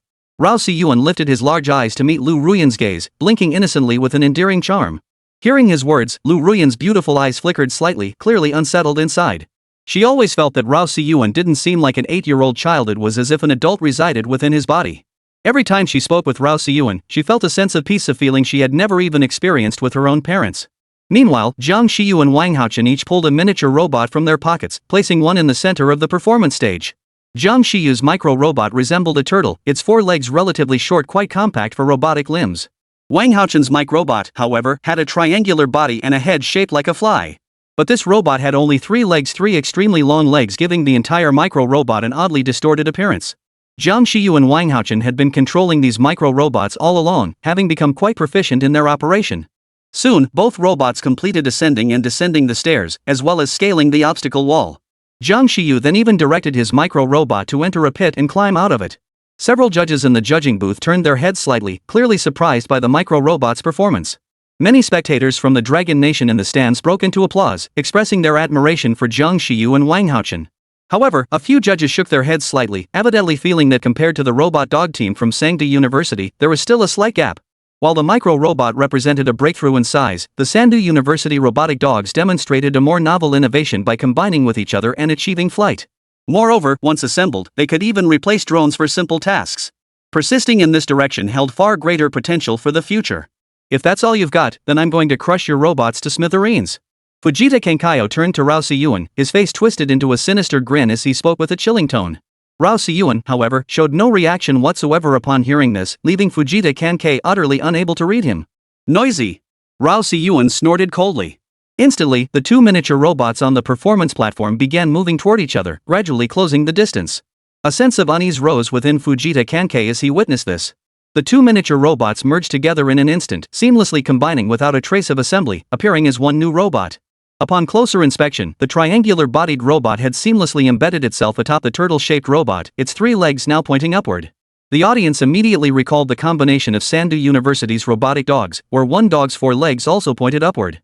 However, it was clear that the Jiangnan Agricultural University delegation's robots achieved a higher level of integration, with superior completeness and far greater aesthetic appeal in their combined form. Sangdi University's robots were assembled in a rigid, blunt manner, whereas Jiangnan Agricultural University's micro-robots featured an embedded combination. This subtle difference represented a vast technological gap. It was like comparing heaven and earth. The Longwa spectators in the stands watched with eyes ablaze. Amidst their fervent gazes, the 3 legs suddenly extended rotating blades. With a buzzing hum, it took flight. The process was exceptionally swift. From deploying the blades to taking flight, it happened in the blink of an eye. In contrast, Sangdi University's model took nearly a full minute from deploying its blades to achieving flight. Clearly, the internal power sources differed as well, with Jiangnan University's micro-robot housing a significantly more powerful engine. After taking flight, it immediately circled the stadium stands once before soaring directly to the very top of the arena. There, it hovered motionless, its rotor blades flashing with lights. Keep in mind the highest point of the gymnasium is at least 100 meters, while the highest altitude reached by the Sandu University delegation's robotic dog team was only around 50 meters. This disparity was starkly evident. Moreover, after takeoff, the Sangdi University team's robotic dog formation appeared highly unstable, seeming as if it might plummet at any moment. In stark contrast, Jiangnan Agricultural University's robot glided through the air with remarkable stability. Jiang Shiyu and Wang Haochen then guided their micro-robot to a smooth landing. At that moment, several judges in the stands had already risen to their feet, their eyes fixed intently on the micro-robot descending onto the arena. Chapter 77, Rising to Prominence. At that moment, the Long Nation spectators in the stands could scarcely believe their eyes. Several even rubbed their eyes to confirm they weren't seeing things. Wait, has our nation's technology advanced this far? Is Jiangnan Agricultural University going a bit overboard? Are these obstacle-clearing micro-robot combinations and patrol drones actually real? Unbelievable. Unbelievable. Absolutely unbelievable. Fujita Kenkayo, captain of the Sangdu University delegation, wore an equally stunned expression, muttering under his breath, "Damn it. Stick to agriculture, you agricultural university. What business do you have dabbling in technology?" Clearly, Fujita Kankei had lost all confidence in winning this match. The mission his uncle had entrusted him with had failed, but he didn't care. After all, he didn't need to kowtow to his uncle. He was the legitimate eldest son of the Fujita clan. Influenced by the millennia-old culture of the Dragon Nation, the eldest son inheritance system had also been passed down to Fusang. Thus, in Fusang families, the eldest son held a relatively high status. Moreover, his willingness to assist his third uncle, Fujita Ran, stems solely from Ran's current position as director of the Shinobi Assassination Bureau, a role that justified the cost of his involvement. Meanwhile, viewers across major streaming platforms had ignited a flurry of chat activity. Many who knew little about robots had joined the livestreams simply to join the excitement. As viewership surged across platforms, statistics revealed that this robot competition had been watched by a cumulative total of 800 million Dragon country citizens. Considering Longwa's total population was only 1.4 billion at the time, this meant over half of the nation had watched the robot competition. The name Jiangnan Agricultural University now resonates throughout the entire nation, though it hasn't quite reached household recognition yet. The reason for this was simple: the showdown against Japan's strongest university, Sando University, was still ongoing, and the final outcome had yet to be announced. Now, let us invite our 15 judges to cast their votes in order. As the host's voice echoed, the Chinese audience in the stands held their breath, eyes fixed intently on the judges' panel. Even spectators from other nations wore tense expressions, clearly finding this match thrilling. The first judge cast their vote for Jiangnan Agricultural University. The second judge cast their vote for Jiangnan Agricultural University. The third judge cast their vote for Jiangnan Agricultural University. The fourth judge voted for Jiangnan Agricultural University. The 14th judge cast their vote for Jiangnan Agricultural University. The 15th judge voted for Jiangnan Agricultural University. Everyone present was stunned. What they hadn't anticipated was that Jiangnan Agricultural University had secured a unanimous 15 votes. They had won the contest unanimously. It's worth noting that Jiangnan Agricultural University had already received a unanimous vote from the judges once before, and now they achieved it again in this match. Securing a unanimous vote from the judges twice had broken the record in the history of the robotics competition. Even Yale University, consistently ranked among the top 3, had only achieved a unanimous vote once. Even the host hadn't anticipated Jiangnan Agricultural University securing another unanimous vote after all. Such record-breaking feats were exceedingly rare. Jiangnan Agricultural University is on fire. They've freaking won unanimous votes again. Oh yeah. When we Dragon Nation folks take on these little devils, we can awaken our primordial bloodline. Gotta understand that. The spectators in the stands erupted in cheers, and even some foreign spectators cheered for this unanimous record-breaking vote. It's well known that foreign audiences hold champions in even higher esteem. Jiangnan Agricultural University's consecutive unanimous victories had already won over many international spectators. Meanwhile, mentions of Jiangnan Agricultural University began appearing on various international online platforms. Particularly on FCBK, the largest community platform in the UK, and across Blue Star, boasting nearly 3 billion monthly active users. A particular piece of news rapidly surged up the FCBK rankings, quickly securing a spot in the platform's top 10.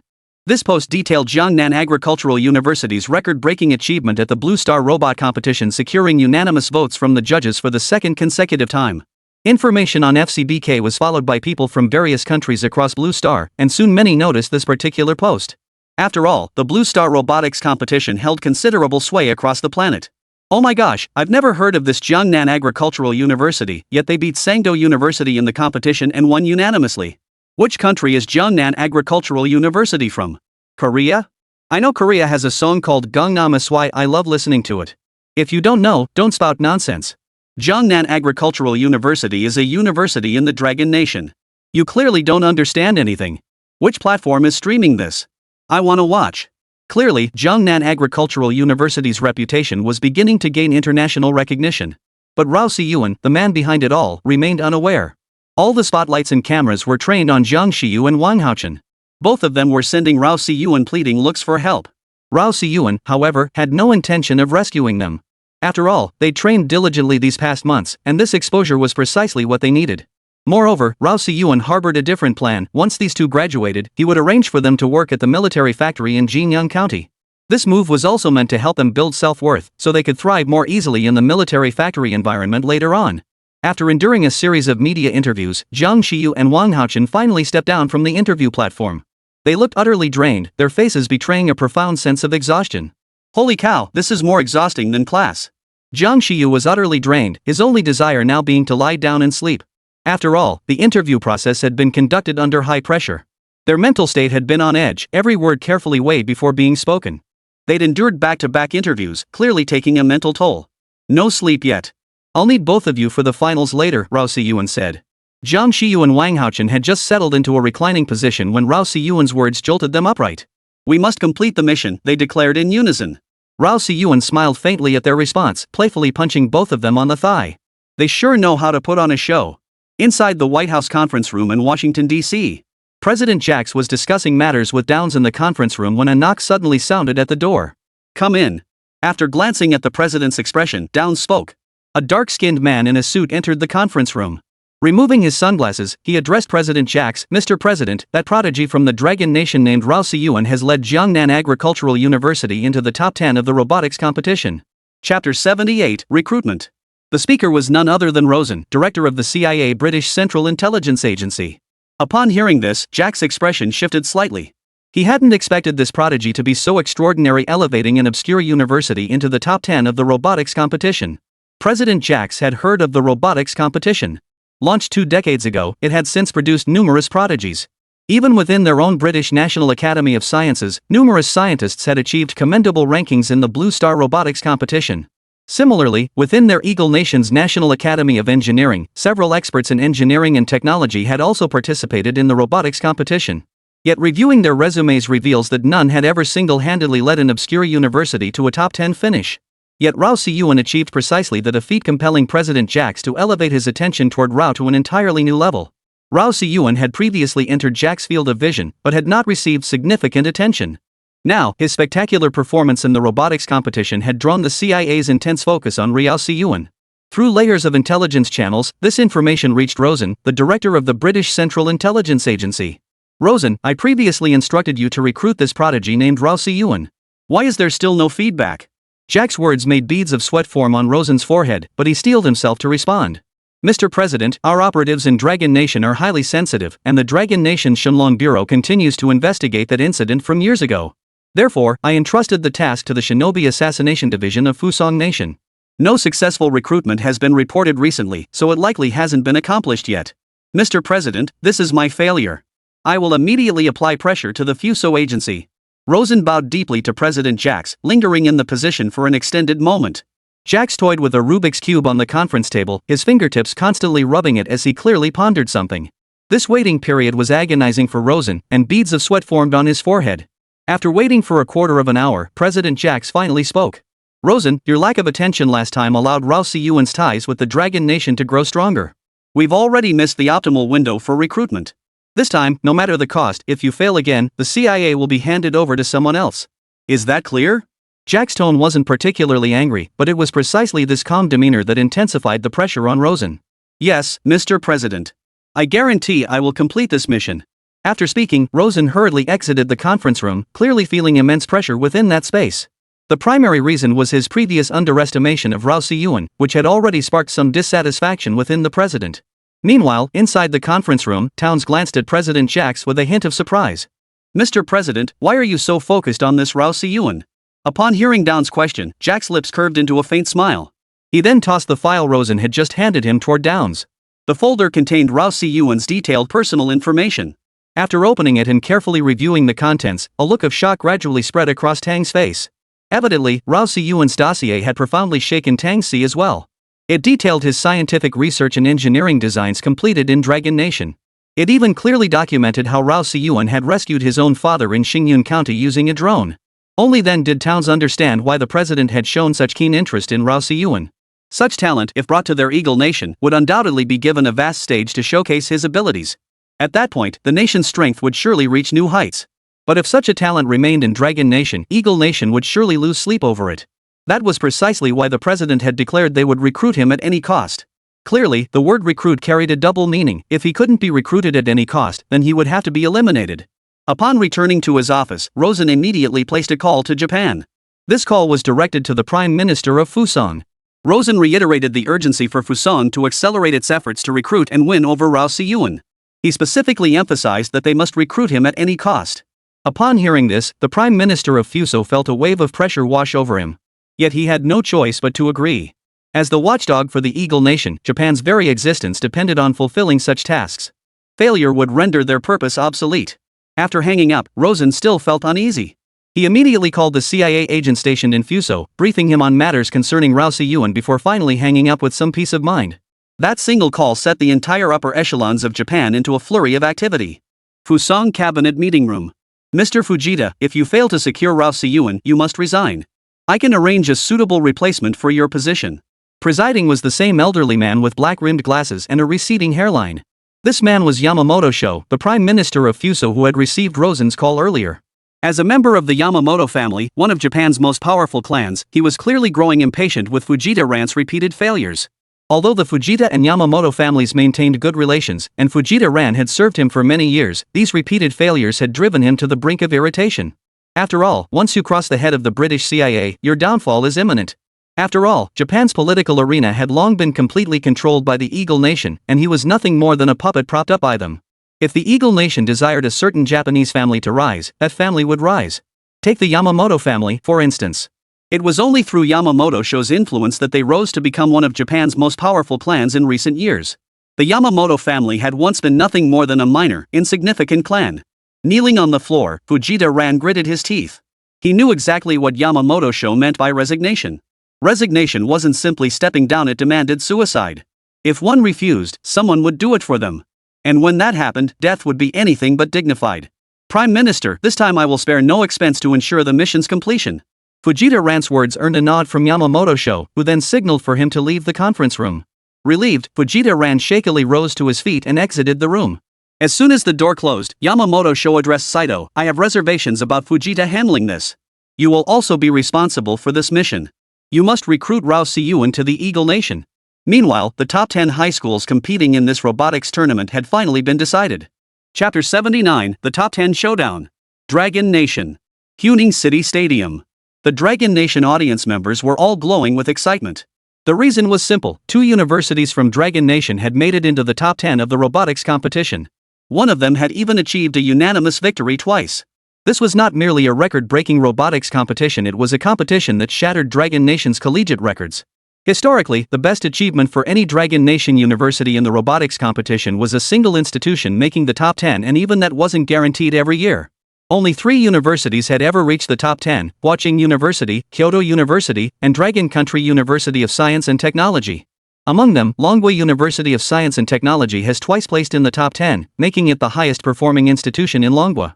After over 2 decades of development, the biennial competition has now held more than 10 editions.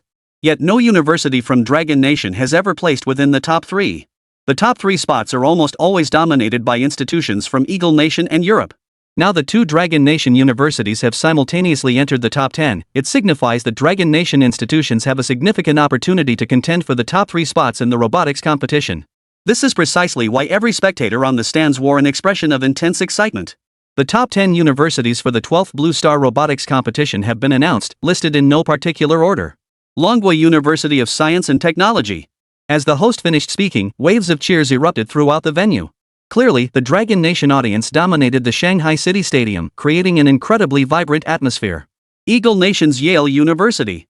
Surrey Federal University of Europe. Sword University of Europe. Canada's University of Toronto. University of Nyochine, Europe. University of Harvard, UK. National University of Singapore. Princeton University in the UK.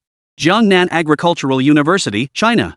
When the host announced another Chinese university, the entire stadium erupted once more. After a full day of competition, evening had fallen and the sky was slowly darkening.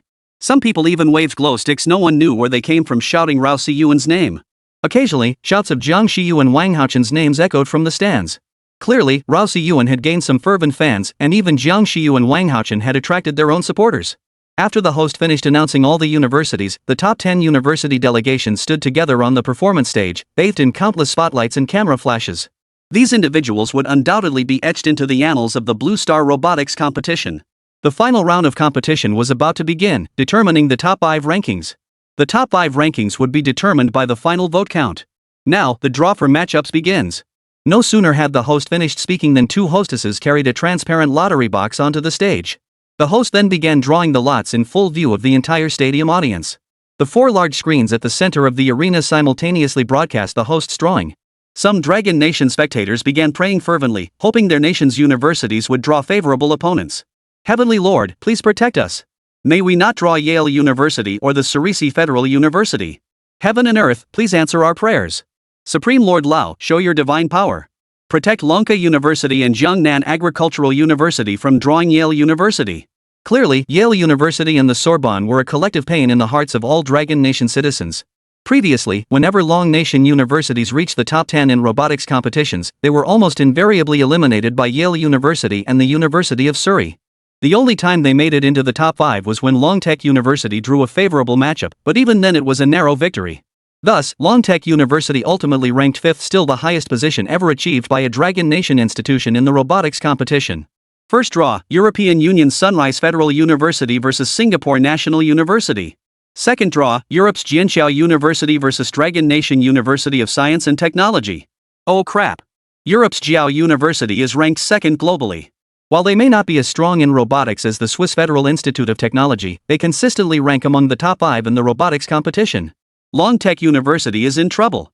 The audience in the stands immediately began murmuring, clearly not optimistic about Longtech's chances. Third draw, University of Toronto Canada vs Princeton University UK. Fourth draw, Europe's Nochi University vs Eagle Nation's Harvard University. Holy crap, it seems only Jiangnan Agricultural University and Yale University haven't been drawn yet? Ha? Doesn't that mean Jiangnan Agricultural University is stuck facing Yale University? When the fourth draw's 2 universities were announced, the stands erupted once more because the box could only possibly hold Jiangnan Agricultural University and Yale University's draw slips now. Fifth draw, Jiangnan Agricultural University vs Yale University. At this moment, the Yale University delegation broke into delighted smiles. Clearly, they were thrilled to draw Jiangnan Agricultural University. After all, Jiangnan Agricultural University ranks somewhere around 1000th internationally, while Yale consistently held the top spot in global university rankings. And so, let's crush this second-rate Chinese university with a landslide victory and show them the true might of Yale. Chris was visibly thrilled and highly excited about drawing Jiangnan Agricultural University. Earlier, ROPS University had been eliminated by Lonka University, and even the first-generation robotic dogs they had lent to ROPS University had been crushed by Lonka. He knew Jiangnan Agricultural University had interfered, so he was out for revenge. Chris, don't underestimate them. This Jiangnan Agricultural University is no pushover, especially that Rao Siyuan heard he's only 8 years old. Enso's words drew looks of disdain from Chris and the rest of the team. Clearly, they held Jiangnan Agricultural University in no regard. After all, their university consistently ranked first in international university rankings. Asking them to take seriously a school ranked over 1,000 places below was not only difficult but utterly unacceptable. Enso, why are you getting more and more chicken? We've got the third-generation robot dogs developed by Botan Corporation, what's there to fear? One of the team members said. Exactly, Enso. You're worrying needlessly. A school ranked over 1,000 trying to beat us? That's just ridiculous. Enso, have you forgotten our school motto? Truth will always be on our side. Chris declared. The teammates' words calmed Enso's lingering worries. He raised his fist, bumped fists with each member in turn, and shouted, Truth will always be on our side. Let's go. Rao Siyuan watched this scene unfold at Yale University, a look of solemnity creeping into his eyes. Setting aside national rivalries, Yale University truly was a formidable opponent worthy of respect. Chapter 80, Let's play a game. Judging from the previous match between ROPS University and Longtech University, the robotic dogs loaned to ROPS by Yale University clearly possessed some advanced capabilities. However, Lonka University won the match because Rao Siyuan's micro-robots were too advanced. Moreover, Rao Siyuan judged that the robotic dogs Yale University had provided to ROPS University were definitely not their most advanced models. Throughout the entire competition, Yale University had appeared to be operating with ease. In this robotics competition, Yale University undoubtedly held back its latest technological advancements. However, the quarterfinals would prove challenging for Lonka University. Although one of Rao Siyuan's micro-robots remained in the university's possession, he didn't believe it alone could secure victory. Even if Rao Siyuan wanted to assist Lonka University, he couldn't. After all, Jiangnan Agricultural University also needed his Black Bee micro-combat robot assembly. Unfortunately, the final form couldn't be completed without Lonka University's micro-robot. After Longtech University's defeat, that micro-robot would surely be crushed by the opposing team. Moreover, Lonka University was facing Jianqiao University, ranked 2nd among international institutions. Their odds of victory were slim. Meanwhile, on the central performance stage, the European Union's Sunrise Federal University had already begun their match against the National University of Singapore. Rao Siyuan's eyes lit up upon seeing the robot dogs from the Sunrise Federation University. Sunrise Federal University had 3 robotic dogs, each with distinct functions. After demonstrating basic obstacle navigation, the 3 robots immediately showcased their specialized capabilities. The first robot dog possessed a head capable of 360-degree rotation. Its 2 eyes housed miniature cameras. After completing a 360-degree scan, it could comprehensively gather surrounding information and transmit it to the University of Surrey Federal's computer system. The second robot dog possesses exceptionally long legs, enabling it to execute extremely difficult jumps. It leapt directly from the lowest step to the very top of the staircase obstacle. The third robotic dog boasts high compatibility, enabling it to combine with the other two units for data transmission and sharing. Under the control of the Swiss Federal University delegation, the other two robotic dogs approached the third one and immediately completed their combination. Once combined, the three robots formed a spider-like configuration. The second robot dog, relying on its exceptionally long legs, transformed its extended mechanical legs into the rotating blades of a drone. The head of the first robotic dog was positioned beneath the spider-like formation, functioning as a rotatable camera. Though the assembled form was not aesthetically pleasing, its functionality proved remarkably practical. Under the watchful eyes of the crowd, the Sunrise Federal University delegation commanded the assembled robotic spider to take flight. Moreover, the dog head camera beneath the spider continuously rotated, while the footage was simultaneously transmitted to the computers of the Sunrise Federal University delegation. This level of coordination earned bonus points in the judges' eyes, clearly demonstrating that the University of Sunrise had showcased its most advanced technology. The only drawback was that the assembled spider formation was rather conspicuous. Although it managed to complete a circuit around the stadium, the flight was far from smooth. Particularly during mid-flight, it experienced a loss of control and nearly crashed into spectators watching on site. Fortunately, the Sunrise Federal University delegation regained control in time, preventing any injuries. Upon seeing the University of Ceresus's robotic dogs, Rao Siyuan began to form his own ideas. His current knowledge of robotics technology was already quite comprehensive, and he could immediately identify the technologies employed by the University of Ceresus. What he lacked now was imagination. Seeing the University of Ceresus's robotic dog, he naturally wanted to emulate it and create a scaled-down, upgraded version of a robotic dog squad. However, the robotic performance later presented by Newcap National University proved rather mediocre, failing even to achieve basic coordination. The technologies demonstrated by both Sunrise Federal University and Jiangnan Agricultural University clearly pointed to the future direction of robotics, multiple robots working in concert and combining to form new, more powerful robots. Yet, National University of Singapore failed to demonstrate this developmental path. Their sole highlight was that their robots were bipedal and successfully performed stair climbing. It's worth noting that a bipedal robot's ability to navigate stairs is highly commendable, clearly demonstrating NUS's significant advantage in bipedal robotics research. Nevertheless, robot competitions evaluate overall capabilities, which is why University Sains Malaysia ultimately secured an impressive 10 votes. This result is exceptionally strong within the top 10, as universities reaching this stage are all powerhouses with typically minimal vote differences. With 10 judges' votes secured, the Swiss Federal Institute of Technology is virtually guaranteed a top 5 finish. Now, let's welcome the performances from Agwo Jianqiao University and Longwei University of Science and Technology. The host's booming voice instantly energized the Dragon Nation spectators in the surrounding stands. Clearly, they were deeply invested in Longka University's performance. Hurry up, wake up! Longwei University is taking the stage. Ha! Already? Some had already dozed off in their seats, while many others had been waiting for this very moment. Lu Ruyan whispered to Rao Siyuan beside her, "Little brother, wanna play a game?" Rao Siyuan perked up at the suggestion and inquired, "Senior, what kind of game?" As he spoke, Rao Siyuan took Lu Ruyan's hand, clasped it in both of his, and began swinging it back and forth. "Let's guess which of these two universities will win in the end. You're the junior, you guess first." A mischievous glint appeared in Lu Ruyan's eyes as she smiled at Rao Siyuan. "What's the reward for the winning side?" Rao Siyuan asked, his eyes twinkling. "A reward? The losing side has to treat the winning side to a meal, and it better be a decent one." As Lu Ruyan spoke, a smile graced her face, her eyes as alluring as peach blossoms, causing Rao Siyuan's heart to flutter. He knew this was her natural expression, yet he couldn't help but marvel how could Lu Ruyan seem to possess an innate allure, drawing one's gaze to her face without conscious effort? What he couldn't understand, however, was why Wang Haochen felt nothing for Lu Ruyan, while Jiang Shiyu's crush on her made perfect sense to him. Before Rao Siyuan could ponder further, Lu Ruyan's hand was already stroking his head. "Little brother, how about this game of mine? Want to play?" "Sure." Chapter 81, Lu Ruyan's Plan. Rao Siyuan was a straightforward guy, so he chose Jianqiao University without hesitation. Lu Ruyan seemed somewhat surprised by his choice, knowing full well that the Longka University team relied on the micro-robots he had provided. Clearly, Rao Siyuan himself lacked confidence in his own micro-robots. "Something feels off. Let's try guessing differently." Lu Ruyan's beautiful eyes twinkled as she suggested. "Let's guess which university will win first place in this robotics competition. I'll go first. I'm picking Jiangnan Agricultural University." Lu Ruyan's words made Rao Siyuan's eyebrows shoot up. He clearly hadn't expected her to guess Jiangnan Agricultural University. After all, he hadn't even deployed all his micro-robots yet. How could Lu Ruyan possibly know his school had the potential to win? Senior, why did you suddenly choose our school? Our school ranks over 1,000 internationally. Rao Siyuan remarked. Lu Ruyan covered her mouth and chuckled softly. Naturally, it's because of you. I don't know why, but I have tremendous confidence in you. And I've been quietly observing you all along. You seem completely unfazed by anything that comes your way. It even makes me think you have a big heart in that small body. Rao Siyuan's heart skipped a beat upon hearing that last sentence. Though she likely spoke without thought, the words struck a chord.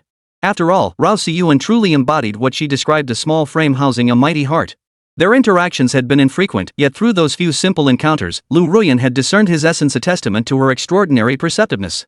Senior, since you have such confidence in me, I see no need to hesitate.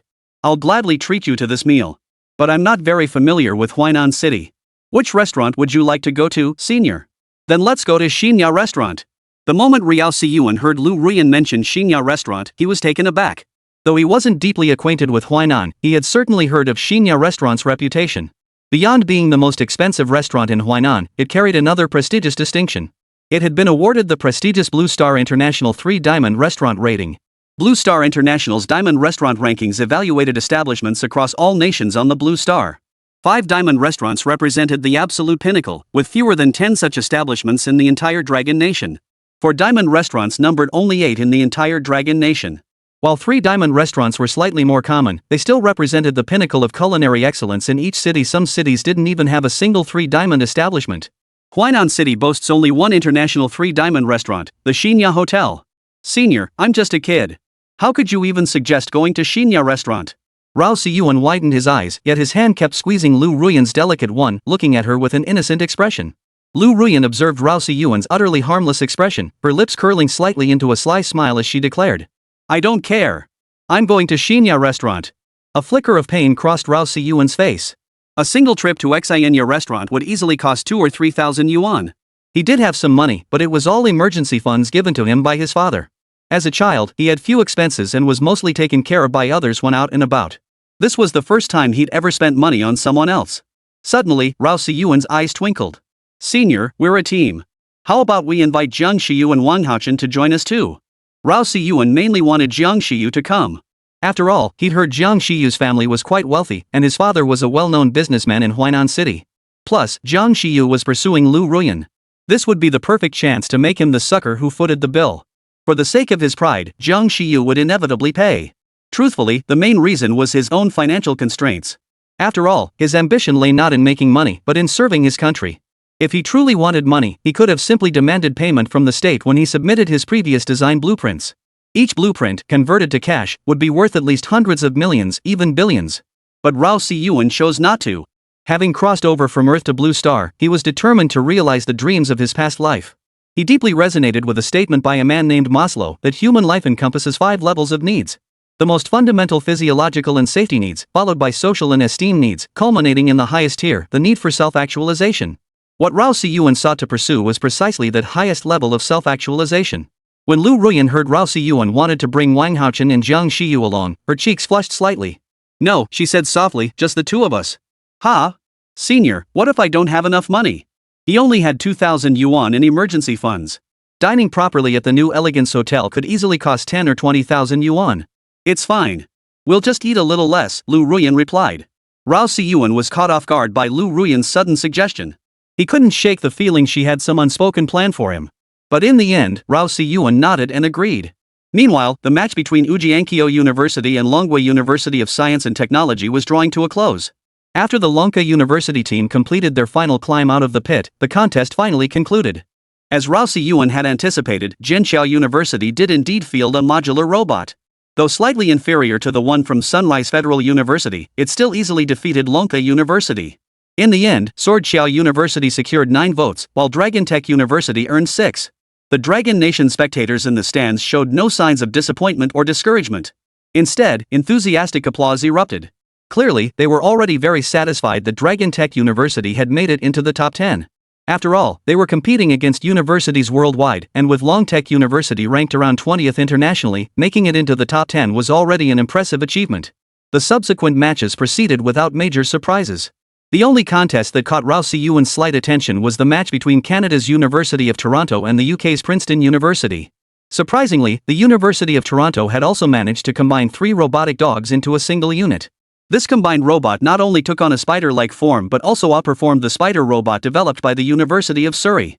This was intriguing. Clearly, data leakage from one party had caused this situation. Ultimately, the University of Toronto secured victory with 10 judges' votes. Meanwhile, in the match between Europe's Nyochine University and the UK's Harvard University narrowly prevailed with 1 more vote. Next up, please welcome Yale University from the United Kingdom and Jiangnan Agricultural University from China to the stage for their competition. Chapter 82, The Legacy of Established Powerhouses. As the host's voice echoed, Lu Ruyan watched Rao Siyuan's retreating figure and let a mysterious smile play across her face. Tiny body, big heart little one, you won't escape your big sister's grasp. After Rao Siyuan took the stage, he felt as though someone was watching him. He glanced around but couldn't spot anything amiss. He promptly retrieved his laptop and control software from his backpack. Jiang Xiyu and Wang Haochen stood by to assist, continuously integrating data. Enso from Yale University, observing Rao Siyuan and his team performing program control and data transmission, furrowed his brow slightly. Chris, they seem to be integrating data too. This doesn't look good. Enso, you're overthinking it. This is pure bluffing. Besides, didn't they combine 2 robots earlier? Data integration is perfectly normal. Chris glanced over and dismissed the concern with a casual remark. At that moment, the host's voice echoed through the venue. First, let's welcome the delegation from Yelu University of Eagle Nation to the stage for their robot performance. In the stands, numerous spectators who had flown from Eagle Nation to Shanghai City for the competition were wildly waving their hands, hyping up the atmosphere. Some Dragon Nation spectators were caught up in the excitement, joining in the cheers and shouts. Particularly among the female spectators, gasps of excitement erupted repeatedly. Chris!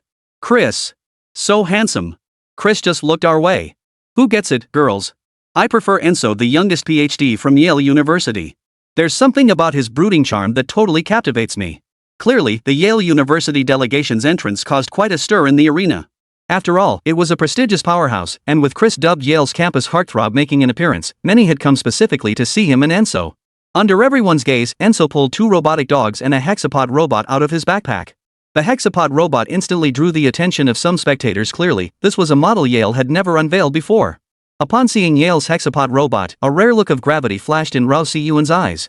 Rao Siyuan clearly recognized the significance of that hexapod robot. Its overall appearance resembled a spider. However, its 6 slender mechanical legs were equipped with sensors and special materials. This material enabled climbing capabilities, meaning that when combined with other robots, this hexapod could scale surfaces like a spider. Spiders are known for their ability to climb walls upside down. This meant Yale University's hexapod robot likely possessed the same capability. He believed his own micro-robots hadn't yet reached the capability to climb walls upside down without falling, which is why a look of gravity appeared in his eyes. Yale University really has something going on. Little genius, their hexapod robot doesn't look particularly special. Why are some judges looking so shocked?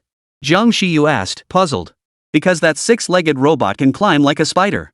Rao Siyuan's words startled Jiang Xiyu. Having studied micro-robots extensively these past days, he fully understood the immense value of a robot climbing like a spider. Beside him, Wang Haochen also furrowed his brow slightly upon hearing this. Clearly, Yale University had delivered a significant early challenge.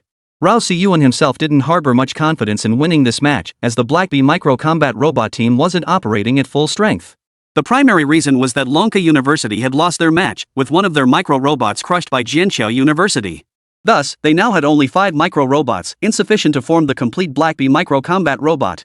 Fortunately, the lost micro-robot from Lonka University wasn't the most critical component, so there was still a chance to win. The 3 members of the Yerlu University delegation carefully controlled 2 robot dogs and a hexapod robot through the obstacle course challenge, while Enso continued data integration at the computer. Clearly, their data volume was immense, requiring real-time updates and adjustments. After both robot dogs and the hexapod robot completed the obstacle course, Enso finally finished his work. Enso then pressed the enter key on the computer, and the 2 robotic dogs instantly moved toward the hexapod robot. One robot dog first completed its combination with the hexapod, embedding itself atop the robot's back with its 4 mechanical legs pointing upward, clearly preparing for takeoff. The other robot dog docked at the front of the hexapod, its 4 legs pointing forward. Many people were puzzled as to why the second robotic dog would dock in front of the hexapod robot, with its 4 legs pointing forward. However, as the program progressed, many gradually understood. Those 4 legs transformed directly into propellers. As they accelerated, the 6-legged robot's legs beneath them turned into wheels. Like a fighter jet, it took off directly from the performance platform. This takeoff maneuver instantly caught the attention of the judges in the panel, several of whom wore expressions of astonishment. Spectators in the stands gasped in unison, a fighter jet. Clearly, Yale University's robot team had astonished many. Rao Si-yuan watched Yale University's robot performance fighter jet-like takeoff with a hint of astonishment in his expression. He clearly hadn't anticipated Yale University possessing such technology. After takeoff, the robot formation moved at an astonishing speed, far outpacing ordinary drones. After circling the arena once, they finally landed smoothly on the performance stage. As soon as they touched down, thunderous applause erupted throughout the arena. Clearly, Yale University's performance had captivated the audience. Before the applause had even died down, the four upward-facing legs of the assembled robot transformed back into rotor blades. With a buzzing sound, the robot instantly transformed again and took off as a drone. Several judges in the judging booth stood up immediately. They had witnessed both a rapid fighter-style takeoff and a slow drone-style takeoff all in a single robot. Yale University is simply incredible. They've achieved takeoff in two distinct forms. No wonder they consistently rank first. Their depth of expertise is truly unmatched. What's the point of competing? Jiangnan Agricultural University might as well concede defeat now. Don't boost others' morale while undermining your own. I believe Jiangnan Agricultural University can still pull off a miracle. Clearly, Yale University's performance had left everyone in awe. Chapter 83, Must Take a Gamble. However, the drone flight technology clearly isn't mature enough yet.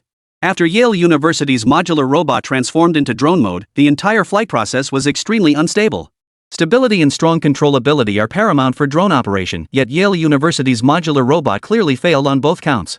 Ultimately, it only managed to stay airborne briefly before landing, leaving the spectators in the stadium stand somewhat disappointed. Meanwhile, some Chinese spectators' eyes lit up. They all felt Yale University's performance wasn't flawless, leaving Jiangnan Agricultural University with a glimmer of hope for victory. After the Yale University team members gradually exited the stage, the host stepped onto the platform and announced, "Now, let's welcome the delegation from Jiangnan Agricultural University to take the stage." The moment the words left his mouth, the entire arena erupted in thunderous cheers. Many were shouting, "Go Jiangnan Agricultural University!" Some even shouted Rao Si-yuan's name directly, clearly bursting with excitement. Many had waited so long for this final match. If Jiangnan Agricultural University could secure more than 10 judges' votes, they would claim first place in the top 10 finals and thus the championship of this robotics competition. However, few had ever imagined Jiangnan Agricultural University could win the championship. For them, simply taking 4 or 5 votes away from Yale University would already be a huge satisfaction. After all, Yale University was an internationally renowned powerhouse, consistently ranked number 1 globally. Jiangnan Agricultural University, ranked over 1,000 globally, had already exceeded expectations by reaching the top 10. Many netizens in Dragon Nation even claimed online that Jiangnan Agricultural University could enter the top 50 of Dragon Nation's university rankings. Jumping from a previous ranking of over 200 to a widely acknowledged position within the top 50 represented a tremendous leap forward. Rao Si-yuan, Zhang Xiu, and Wang Haochen stepped onto the performance stage, each carrying a backpack. After opening their backpacks, Rao Si-yuan retrieved a micro-robot and computer control program, while Zhang Xiu and Wang Haochen each took out 2 micro-robots. After placing the 5 miniature robots at the center of the performance stage, numerous cameras immediately focused on them. As the audience saw the designs of the 5 micro-robots on the central screen, murmurs of astonishment rippled through the crowd. These Jiangnan Agricultural University robots are all this compact? Impressive tech. 5 robots is quite a number. Now let's see if they have any innovative technological breakthroughs. The technological depth embodied in these small robots, I ask you, which university could achieve this? Even several judges in the panel turned their interested gazes toward those miniature robots. Xiu, Haochen, you two handle the other 4 micro-robots. I'll take charge of the master robot and the central control program. After guiding the robots through the obstacle challenge, each will perform its signature routine before gathering at the center of the performance stage. Got it? After Rao Si-yuan finished speaking, Zhang Xiu and Wang Haochen immediately nodded solemnly. They knew this was the decisive moment. The group then smoothly guided the 5 micro-robots through the obstacle course, with all successfully navigating the pit challenge. The pit challenge wasn't part of the standard obstacle course, it was an extra point task. Only Team 6 from Yale University had managed to complete it. Therefore, when Rao Si-yuan and his team successfully navigated the pit challenge with their micro-robots, the entire gymnasium erupted in thunderous applause. Clearly, the performance of the Jiangnan Agricultural University delegation had earned widespread recognition. Rao Si-yuan and his team then demonstrated the unique capabilities of each micro-robot. One model, in particular, astonished the audience by showcasing its ability to burrow underground and even drill through walls. These compact micro-robots possess inherent stealth capabilities due to their small size.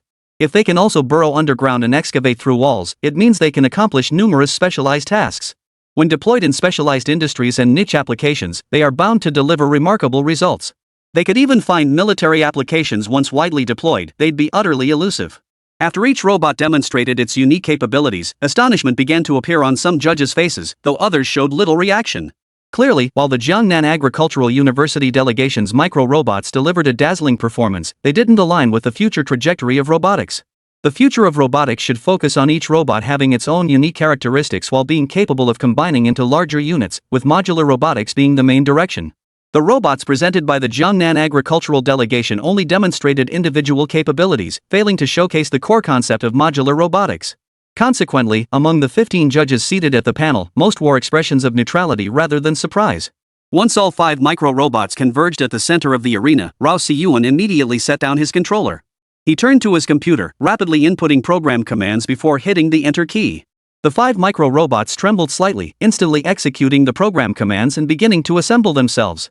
However, due to the absence of one micro-robot, the remaining 5 initially failed to recognize the situation. They continued circling around the central master robot. The master robot's overall shape resembled a black bee's head, and all program instructions were transmitted from it to the other micro-robots. Within half a minute, the first chopstick-shaped micro-robot docked with the head of the master micro-robot, forming the torso of the entire machine. With the torso in place, the remaining 3 micro-robots swiftly assembled into the drone module, camera mount module, and jet flight module. Unfortunately, the roller module below couldn't perform jet flight because the micro-robot loaned to Lonka University had been crushed. Rao Siyuan still wanted to give it a try. Even if unsuccessful, it would demonstrate that his modular robot possessed a more advanced jet-powered flight mode than the propeller-based one. The potential cost, however, was a significantly higher risk of crash landing. Originally, Rao Siyuan hadn't planned to demonstrate jet flight mode, but Yale University's performance now forced him to take the gamble. After 5 minutes of assembly, the prototype of the entire modular robot emerged. Resembling a black mountain hornet. Its form was compact, roughly the size of 2 clenched fists. The moment it assembled, the enlarged image of the Blackbee micro-combat robot filled the giant screen, revealing itself to the audience. Not only did the audience gasp in awe, but even the judges wore expressions of utter astonishment. Chapter 84, Interception Cable. 15 judges, each wearing a distinct expression, were clearly stunned by Rao Siyuan's assembly. The audience's cheers were deafening, the loudest roar of approval heard throughout the entire robotics competition. Amidst the cheers, Rao Siyuan moved. He pulled out a water gun from his backpack, and the camera immediately zoomed in on him. The crowd watched on the big screen as Rao Siyuan pulled the water gun from his backpack, puzzled. What's up with this guy? Why's he got a water gun? Is that really a water gun? Kids being kids, probably just forgot to take it out after playing with it earlier. Huh? How did he get the water gun onto the performance stage? Is this kid planning to perform with a water gun on stage? Rao Siyuan naturally heard the murmurs from the audience, though he couldn't make out the specifics. Right now, he was solely focused on attaching the water gun to that camera mount module. After all, that mount was specifically designed for attaching various external devices. Only after Rao Siyuan mounted the water gun onto the modular robot did the entire audience finally grasp what was happening. He had attached the water gun to the modular robot. Some spectators didn't grasp his approach, but others saw through it clearly. He intended to use the modular robot to demonstrate the external water gun. Amidst the eager gazes of the crowd, the 4 rotor blades on the Blackbee micro-combat robot began humming as it slowly lifted off. The takeoff was remarkably smooth, immediately demonstrating its hovering capability. After hovering, it circled the arena normally, maintaining perfect stability throughout the flight. Rao Siyuan then commanded the Blackbee micro-combat robot to precisely spray water from its water gun. The water gun was aimed directly at the pit on the arena, firing a stream of water that struck the target with pinpoint accuracy. Several judges visibly reacted upon witnessing the water gun's precise hit, particularly those from Eagle Nation. They clearly grasped the significance of Rao Siyuan's water gun installation. This meant the Blackbee micro-combat robot could be applied to military purposes and was capable of precision strikes. Among the spectators in the stands, some also grasped Rao Siyuan's vision. This innovation was clearly unprecedented in the robotics competition. Jiang Shiyu, hand me the controller. As Rao Siyuan spoke, he rapidly tapped the keyboard, inputting program commands. The combination robot had essentially completed the required movements, but one final step remained: executing a jet takeoff after landing. He needed to personally take control of the Blackbee micro-combat robot's controller to execute this maneuver, though the program commands were already preset.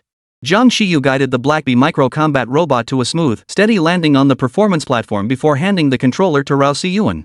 Just as everyone thought the Jiangnan Agricultural University team had finished their performance, a sudden, powerful whoosh erupted from the stage. With a sharp whoosh, the modular robot abruptly took off in a jet-powered ascent. Several judges who had remained composed throughout finally paled, rising abruptly from their seats. They stared in disbelief at the flying composite robot. Jet-powered takeoff. Professor Sting stared at Rao Siyuan, who was controlling the robot, his eyes burning with disbelief. I noticed this modular robot doesn't seem to have any wheel modules. I'm curious to see how he'll land it. A gray-haired elder beside Professor Sting remarked, clearly having noticed Rao Siyuan's oversight. Consider this, while most modular robots still relied on outdated propeller-based takeoffs, the Jiangnan Agricultural University delegation had boldly employed jet-powered lift. This takeoff method demonstrated that Jiangnan Agricultural University's robotic technology had reached a truly astonishing level. Combined with the fact that Jiangnan Agricultural University's robots were all small and micro-sized, it further proved their robotic technology had reached a level far ahead of the competition. Meanwhile, the Yelu University delegation, already off the stage, was utterly stunned. Especially Chris, besides shock, his face now bore a look of envy. How could this be? How could this be? It must be cheating. He couldn't accept that his prestigious alma mater had been defeated by a lesser-known institution. Beside him, Enso kept repeating under his breath, too strong, too strong. This crushing, generational gap left Enso feeling utterly powerless, a sensation he'd never experienced since birth. After all, Enso had been hailed as a genius and child prodigy since childhood. In virtually every competition he entered, big or small, he inevitably took first place. This time, however, he experienced powerlessness for the very first time. Many spectators in the stands hadn't even seen how the Jiangnan Agricultural University robot took flight. They'd only heard a whoosh before it appeared mid-air. Even the cameras failed to capture the takeoff, leaving many spectators utterly baffled. What just happened? How did that thing shoot up into the sky with a whoosh? What just happened? Clearly, most spectators missed it. But a small group had been intently focused on the Jiangnan Agricultural University team's performance, precisely capturing the Black Bee micro-combat robot's moment of takeoff. Those who witnessed the takeoff process were left with blank expressions, so stunned they didn't even respond when friends beside them asked questions. Just as Rao Siyuan maneuvered the robot to nearly complete a full circle around the stadium, he barked orders at Jiang Shiyu and Wang Haochen. Pull the arresting cable immediately. Jiang Shiyu immediately pulled a 5-meter-long rope from his backpack and handed the other end to Wang Haochen. The two men then positioned themselves on opposite sides of the performance platform, securing the tether rope to the railings on either end. Rao Siyuan clearly intended to use the arresting cable to assist the Black Bee micro-combat robot in landing. However, the risk remained significant. The primary concern was the jet's immense kinetic energy, which could easily overwhelm the hastily prepared, substandard arresting line. Fortunately, the Black Bee micro-combat robot was compact and lightweight, making this approach reasonably likely to succeed. Circling the stadium once, Rao Siyuan watched the Black Bee micro-combat robot in the sky with intense focus, guiding its gradual descent. After circling twice in the air, it found the perfect angle and dove straight down, sliding onto the performance stage platform. The moment the robot touched the ground, sparks flew from the friction. As it slid toward the rear section of the stage, a sudden resistance halted its momentum. However, the robot's thrust proved overwhelming, causing both side railings to bend slightly. Finally, the restraining cable hummed with tension before snapping cleanly. Chapter 85, This Isn't a Dream. The instant the tether snapped, Rao Siyuan had already slammed the reverse thrust button on the controller to the floor. Clearly, even he wasn't confident he could bring the composite robot to a complete stop. Fortunately, the substandard restraint cable successfully dissipated most of the robot's kinetic energy, allowing the composite robot to coast forward a short distance before finally coming to a halt. By then, the lowest support module had been completely worn down, and even the water cannon it carried had vanished. The Dragon Nation spectators in the stands watched as the robot finally landed steadily, their hearts finally settling. Beside Professor Sting, a gray-haired elder's eyes flashed with admiration as he murmured to himself, a true genius using a replica arresting cable to intercept a fighter jet. It wasn't just him who was stunned. Even Professor Sting, seated in the center of the judges' panel, was utterly amazed. He had noticed earlier that this composite robot lacked pulleys. But he never imagined it would land in this manner, a technique only seen on aircraft carriers. Meanwhile, Yang Zhenyu in the judging booth trembled with excitement, his face beaming with delight. Clearly, the performance by the Jiangnan Agricultural University delegation had surpassed everyone's expectations. As soon as Rao Siyuan signaled to the host that the performance was complete, the host stepped to the center of the stage and announced, "The performance by the Jiangnan Agricultural University team has concluded, and the 15 judges have begun voting." After the host made the announcement, the first judge in the panel hesitated to cast their vote, prompting the host to glance at them with a puzzled expression. "Professor Vance, you may cast your vote now." Still reeling from shock, Professor Vance snapped back to reality at the host's prompting. Without hesitation, he cast his vote for Jiangnan Agricultural University. As soon as Professor Vance cast his vote for Jiangnan Agricultural University, the gymnasium erupted in enthusiastic cheers. Clearly, Professor Vance's vote had instilled confidence in many of the Long Country spectators. Though many didn't fully understand the competition, they grasped that even securing just one vote from Yale University was cause for celebration. Enzo, do you think we still have a chance? Seeing the first judge cast his vote for Jiangnan Agricultural University, Chris's eyes flashed with anxiety. No chance. Our performance was impressive, but it pales in comparison to Jiangnan Agricultural University's. Disappointment was unmistakable in Enzo's eyes. Clearly, he too yearned deeply for this championship. Hearing Enzo's words, the team members all looked dejected. Clearly, none of them had anticipated this outcome. Enzo, you're right. That Rao Siyuan is truly extraordinary. At the judges' table, the judges began casting their votes. The second judge cast their vote for Yale University. The third judge cast their vote for Jiangnan Agricultural University. The fourth judge cast their vote for Jiangnan Agricultural University. The 14th judge cast their vote for Yale University. The 15th judge cast their vote for Jiangnan Agricultural University. Final tally, Yale University received 3 votes, Jiangnan Agricultural University received 12 votes. Jiangnan Agricultural University wins. When the host announced Jiangnan Agricultural University's 12 votes, many viewers in Manhwa were almost in disbelief. 12 votes considering that the highest vote count in this top 10 competition was only 10, Jiangnan Agricultural University had achieved 12 votes. Moreover, this was the final head-to-head matchup, meaning Jiangnan Agricultural University had also clinched the championship of the top 10 competition. Am I dreaming? Our Jiangnan Agricultural University from Dragon Country got 12 votes? Hey, pinch me, I feel like I'm dreaming. Ouch. That hurt. It's not a dream. Such scenes were commonplace in the stadium, as many spectators clearly thought they were dreaming too.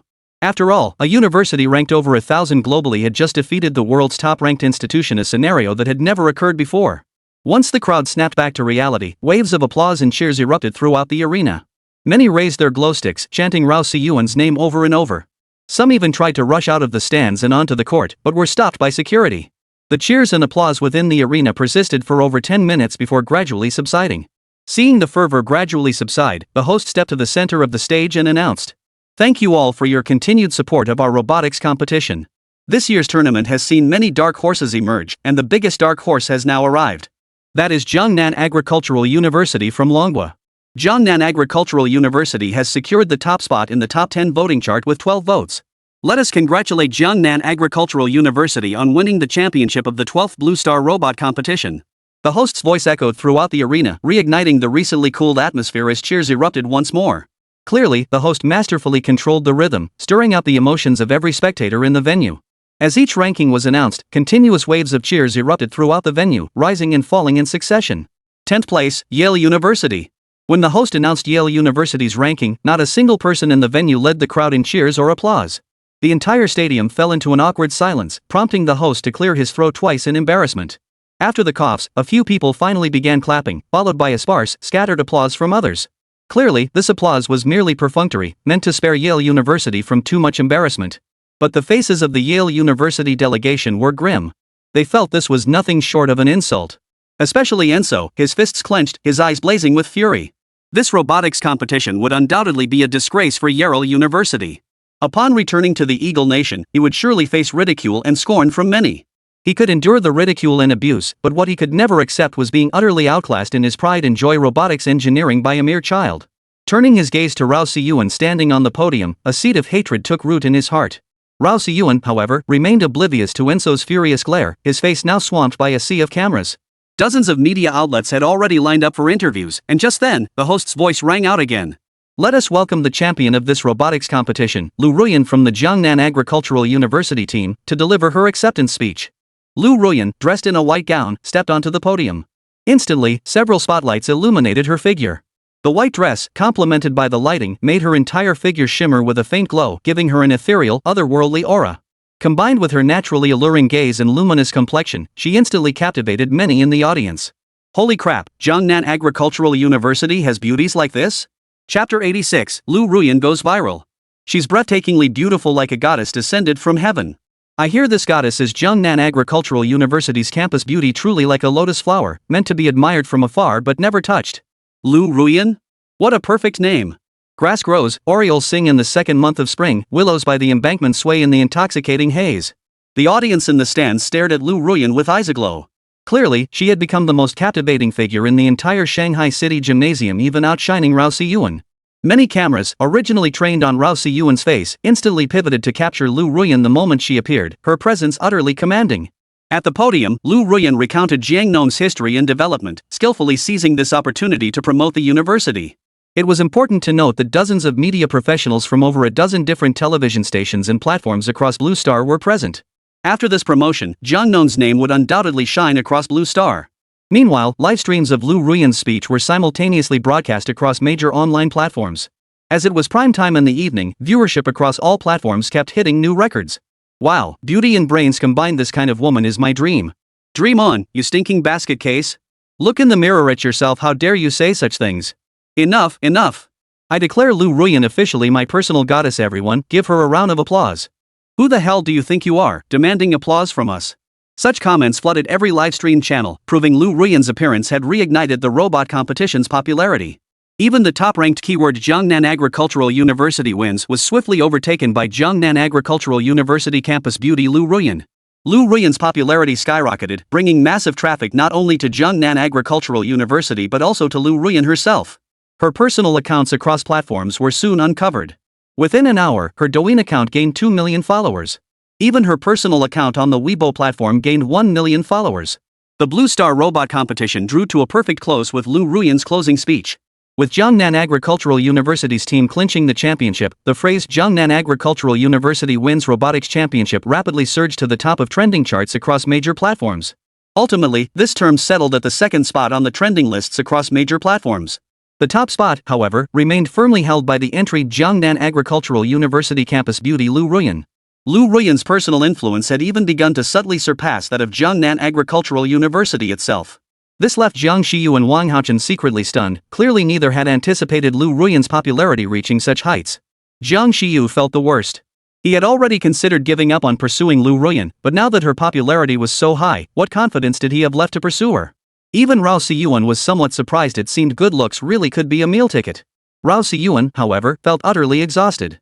Upon returning to the dormitory assigned by the university, he collapsed into a deep sleep. After Rao Siyuan fell asleep, an emergency roundtable meeting was convened in the capital. This meeting was not chaired by Fan Jianan, one of the three top leaders of the Dragon Nation, but by Luo Yunfei, the Minister of National Defense. Present in the conference room were the commanders of the 5 major military regions of Longwa and their respective chiefs of staff. The meeting was classified at the highest level of secrecy. Clearly, their gathering in the capital's roundtable conference room signaled the emergence of a critical situation. According to my informant, there's a high probability that Eagle Nation will find an excuse to start a war. Luo Yunfei's opening statement sent a shockwave through the room, instantly dampening the previously lively atmosphere. Clearly, the news Luo Yunfei had delivered sent shockwaves through the room. After all, Dragon Nation and Eagle Nation hadn't engaged in war for decades. Now, Luo Yunfei suddenly claimed the Eagle Nation might fabricate a pretext to attack the Dragon Nation, leaving many skeptical. But that doubt quickly vanished, because the source of this information was none other than Longwa's defense minister, Luo Yunfei. Remember, Luo Yunfei commanded Longwa's largest intelligence organization, the Longwa Social Science Bureau. You heard that right, the Dragon Nation Social Science Bureau. Internationally, it's commonly believed that the Dragon Nation's largest intelligence agency is the Shunlong Bureau, but that's not actually the case. Only the highest echelons of the Dragon Nation know that its largest intelligence organization is the Social Sciences Bureau. At first glance, the name seems entirely unrelated to an intelligence system, yet the Dragon Nation's Bureau of Social Sciences is indeed its largest intelligence organization. On the surface, the Bureau is responsible for planning, managing, and implementing policies related to social science research in the Dragon Nation. In reality, its core function is extensive intelligence gathering, operating through both overt and covert channels. The overt channel handles the planning, management, and policy implementation of social science research, consolidating all data within the Bureau's internal systems. The covert line, however, is dedicated to gathering intelligence data and communicating with intelligence sources across Blue Star nations to issue directives. This covert operation remains unknown to all overt personnel, who genuinely believe they are employed solely by the Bureau of Social Sciences. After all, when it comes to intelligence operations, the Dragon Nation had already perfected the art during the War of Resistance. How likely was this intelligence? The first to speak was Wang Hetian, commander of the Central Theater Command. His expression grave, he looked at Luo Yunfei. At least a 90% probability, possibly even higher. Luo Yunfei's words sent another shockwave through the room. A 90% probability meant it was virtually certain that the Eagle Nation intended to go to war. Consequently, in the coming period, the Eagle Nation would undoubtedly stir up trouble around the Dragon Nation. Brother Luo, is there any more precise information regarding this intelligence? Like what pretext they might use to start the war? Li Failong, commander of the Southeast Military District, inquired. Luo Yunfei shook his head. Clearly, the intelligence only indicated a high probability of war, without revealing further details. Luo Yunfei understood that the source likely knew exactly what pretext the Eagle Nation would use to start the war, but had chosen not to reveal it, probably to avoid giving away too much. For if precise intelligence were shared, and should Dragon Nation harbor Eagle Nation spies who relayed this information, the Dragon Nation informant would face grave danger. The more precise the intelligence, the narrower the scope of Eagle Nation's scrutiny. Thus, major matters were typically conveyed through broad intelligence rather than precise details. After all, the top priority for these pawns embedded within the Eagle Nation's high command is security. With Eagle Nation deploying 4 warships to intimidate us, we're completely powerless against them. Li Feilong lamented. Clearly, the 4-ship blockade was putting Dragon Nation's defense forces under immense pressure. I hear Lu Hong's research and testing have yielded significant progress. It's highly likely they'll achieve a successful trial within half a month to a month. Luo Yunfei's words lit up the eyes of everyone present. Chapter 87, Open Lecture. It must be noted that academician Lu Hong's team had been researching and testing the Dongfeng 21D anti-ship ballistic missile for a full month. Under such high-pressure circumstances, every decision must be made with careful deliberation. Brother Luo, what if the Eagle Nation launches an attack in the next couple of days? How should we respond?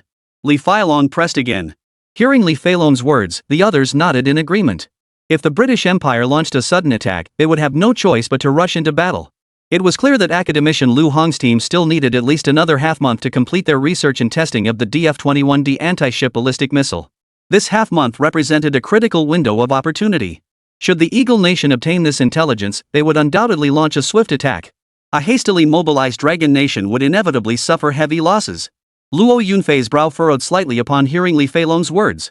He had considered this possibility before but hadn't given it much weight. Now that Li Feilong raised it again, his words made it clear this was indeed a difficult situation to handle. Do any of you have suggestions or insights? Luo Yunfei asked. After speaking, Luo Yunfei looked around at the assembled group. Everyone frowned deeply, clearly lacking any sound suggestions or solutions. After waiting a moment with no response, just as Luo Yunfei was about to speak, Li Feilong interjected. Brother Luo, I have an idea. Fly Dragon, go ahead. Luo Yunfei's eyes lit up upon hearing this. Li Feilong slid the microphone on the table closer and cleared his throat. Even if the DF-21D anti-ship ballistic missile research and testing were successful, it would still take at least another week to actually build it. And even at the fastest pace, academician Lu Hong's team would need at least half a month for their research and testing. Half a month plus 1 week adds up to nearly a month. Do you recall the J-36 fighter jet's development and test flights? Once that person joined the team, progress accelerated dramatically. Li Feilong's words instantly lit up the room. All 4 senior commanders spoke in unison, Rao Siyuan. Li Feilong nodded immediately upon hearing this and said, exactly. At the time, many predicted the J-36 fighter's development and test flights would take at least another month. But after Rao Siyuan joined, the progress of academician Chen Huaqing's team accelerated significantly. The final outcome is known to all. The J-36 fighter's development and test flight program was completed a full half-month ahead of schedule. Li Feilong's words instilled some confidence in the group. Clearly, as the designer of the blueprints, Rao Siyuan must possess unique insights into handling such development and testing work. Even Luo Yunfei's eyes lit up upon hearing this, prompting him to ask. You mean that renowned child prodigy, Rao Siyuan? He had naturally heard of Rao Siyuan's exploits, particularly the renowned development and design of the J-36 fighter jet, which had left him quite impressed. However, given Rao Siyuan's age of only 8, he hadn't paid it much attention. Although Luo Yunfei knew there was a special file on Rao Siyuan within the Social Sciences Bureau's covert operations, he was simply too busy, so overlooking it was understandable. That's right. I saw the latest news. This child prodigy has just led Jiangnan Agricultural University to victory in the robotics competition, declared Wang Hetian, the commander of the Central Military Region. The others nodded in agreement, clearly having heard the news of Rao Siyuan's victory with Jiangnan Agricultural University. After all, Longhua's internet infrastructure was exceptionally advanced, with over 1 billion netizens, meaning roughly 2/3 of the nation's population used the web. Many ordinary citizens had already heard the news, let alone high-ranking officials like these. Luo Yunfei nodded in agreement. All right, Feilong, proceed as you suggested. Go to Jiangnan Agricultural University and bring this young man to the capital. Have him assist academician Lu Hong's team. Brother Luo, will the joint military exercises still proceed in 2 weeks? Li Feilong asked. Of course it continues. Why wouldn't it? Those damn eagles have been ting on our faces, and if we don't retaliate, the international community will laugh us to death. Before Luo Yunfei could respond, Wang Hetian erupted in fury. Wang Hetian wasn't naturally hot-tempered, but this prolonged restraint had finally pushed him to the edge. Luo Yunfei didn't rush to speak. Instead, he rested his fingers on the conference table, rubbing them repeatedly as he clearly pondered. I propose we proceed with the joint military exercises in 2 weeks. The Southeast, Northeast, and Central military commands must be on high alert. Luo Yunfei set the tone at the roundtable meeting, declared the session adjourned, and the other commanders stood to salute him. Jiangnan Agricultural University, Huainan City. The sun was already high in the sky when Rao Siyuan finally stirred awake, groggy and disoriented. The consecutive matches had left him feeling utterly drained, and he slept for over 10 hours straight. Jiangnan Agricultural University had arranged a spacious dormitory for him, 1 bedroom and 3 living rooms, far superior to the standard student accommodations. Clearly, the university president had granted him exceptional privileges. After all, Rao Siyuan was a renowned child prodigy whose fame rivaled that of some academicians. Now that he had led Jiangnan Agricultural University to victory in the robotics competition, he wouldn't have complained even if they'd given him a villa. Stepping into the living room, he found Heisey reclining on the sofa, eyes closed in quiet repose. The sound of Rao Siyuan opening the door made him snap awake. Hey Z, let's head to the school cafeteria for lunch. Heisey nodded, and the two walked one behind the other toward the school cafeteria. Did you guys hear? Campus Beauty Senior Lu Ruyan is giving a public lecture in South Building. Let's hurry over. Damn it, why are you telling me this now? I completely forgot to apply mousse. Hurry up. Class starts in half an hour. Showing up late won't make a good impression. As they walked toward the cafeteria, several students suddenly began chattering excitedly on the path, instantly piquing Rao Siyuan's interest. Glancing around, he realized the road was packed with people. The entire street was filled with Jiangnan Agricultural University students, all heading in the same direction towards South Building. Since the cafeteria and South Building were roughly in the same direction, Rao Siyuan found himself heading the same way as the crowd. And they were all discussing one name, Lu Ruyan's name. Literally every third sentence mentioned Lu Ruyan. Hey Z, let's grab breakfast at the cafeteria first. After that, we'll head over to the South Building to check out the commotion. Rao Siyuan instantly had an idea. After wolfing down breakfast in the cafeteria, the two hurried off toward the South Building. Fortunately, the cafeteria wasn't far from the South Building, and they arrived in just 5 minutes. Upon entering the South Building, Rao Siyuan noticed a crowd heading toward the second floor. He followed closely behind. But upon reaching the second floor, Rao Siyuan realized it was already packed to the rafters. The entire second floor hall was chock full of people. And these people were still pushing their way into the largest classroom on the second floor. Chapter 88, Child's Appearance, Adult's Mind. It was important to note that the largest classroom on the second floor of the South Building was already the largest classroom in the entire Jiangnan campus, capable of accommodating 800 students for simultaneous lectures. Even this largest classroom was now overflowing with people, and the area outside was also packed with individuals all eager to enter the classroom to attend Lu Ruyan's open lecture. Rao Siyuan was also struggling to push his way in, but his small frame made it difficult. For safety, Heisey simply picked him up and hoisted him onto his shoulders. Beneath Heisey's powerful frame, they swiftly pushed their way from the stairwell entrance to the main classroom door. Some people, seeing Rao Siyuan perched on Heisey's shoulders and having made it to the classroom entrance, immediately began hurling taunts. Seriously, how did a little brat like him get into our school? Kid, move it. Don't block our view of Senior Ruyan. That kid looks kinda familiar. Seems like I've seen him somewhere before. Who cares? Probably some official's kid. Move it. Can you let us in a bit more? The lobby was unusually noisy at that moment, as everyone clearly wanted to push their way into the large classroom. Just then, several burly men in security uniforms swiftly dispersed the crowd. Surrounded by guards, Lu Ruyan appeared in the second-floor lobby of the South Building, dressed in a purple gown. Ah! It's Senior Ruyan. So beautiful. Purple. My sister says purple is so elegant. Senior Ruyan, look at me, look at me. My roommates call me the campus heartthrob. The entire second floor of South Building erupted into chaos the moment Lu Ruyan appeared. Students bounced and jumped, desperate to catch a closer glimpse of her. Escorted by security, Lu Ruyan entered the largest classroom. Perched on Heisey's shoulders, Rao Siyuan had a perfect view of the entire second floor's frenzy, and he couldn't help but feel a bit wistful. Though Lu Ruyan had previously been called the campus beauty, she was only the beauty of the Chinese language and literature department, not the entire Jiangnan Agricultural University. But after the buzz from the robotics competition, Lu Ruyan was now universally recognized as Jiangnan's campus beauty. Meanwhile, Rao Siyuan was still struggling to push his way into the classroom. Though the lobby was still in an uproar, Rao Siyuan was single-mindedly focused on pushing his way inside. Even someone as strong as Heisey couldn't push his way into the classroom. Rao Siyuan couldn't help but utter a sigh. It's like the sun in the weather forecast, everyone knows it's there, but no one can catch it. Just as he uttered those words, Lu Ruyan's voice suddenly echoed from behind him. Who says I can't be caught? I'm right here. Rao Siyuan whipped his head around to see Lu Ruyan surrounded by several security guards.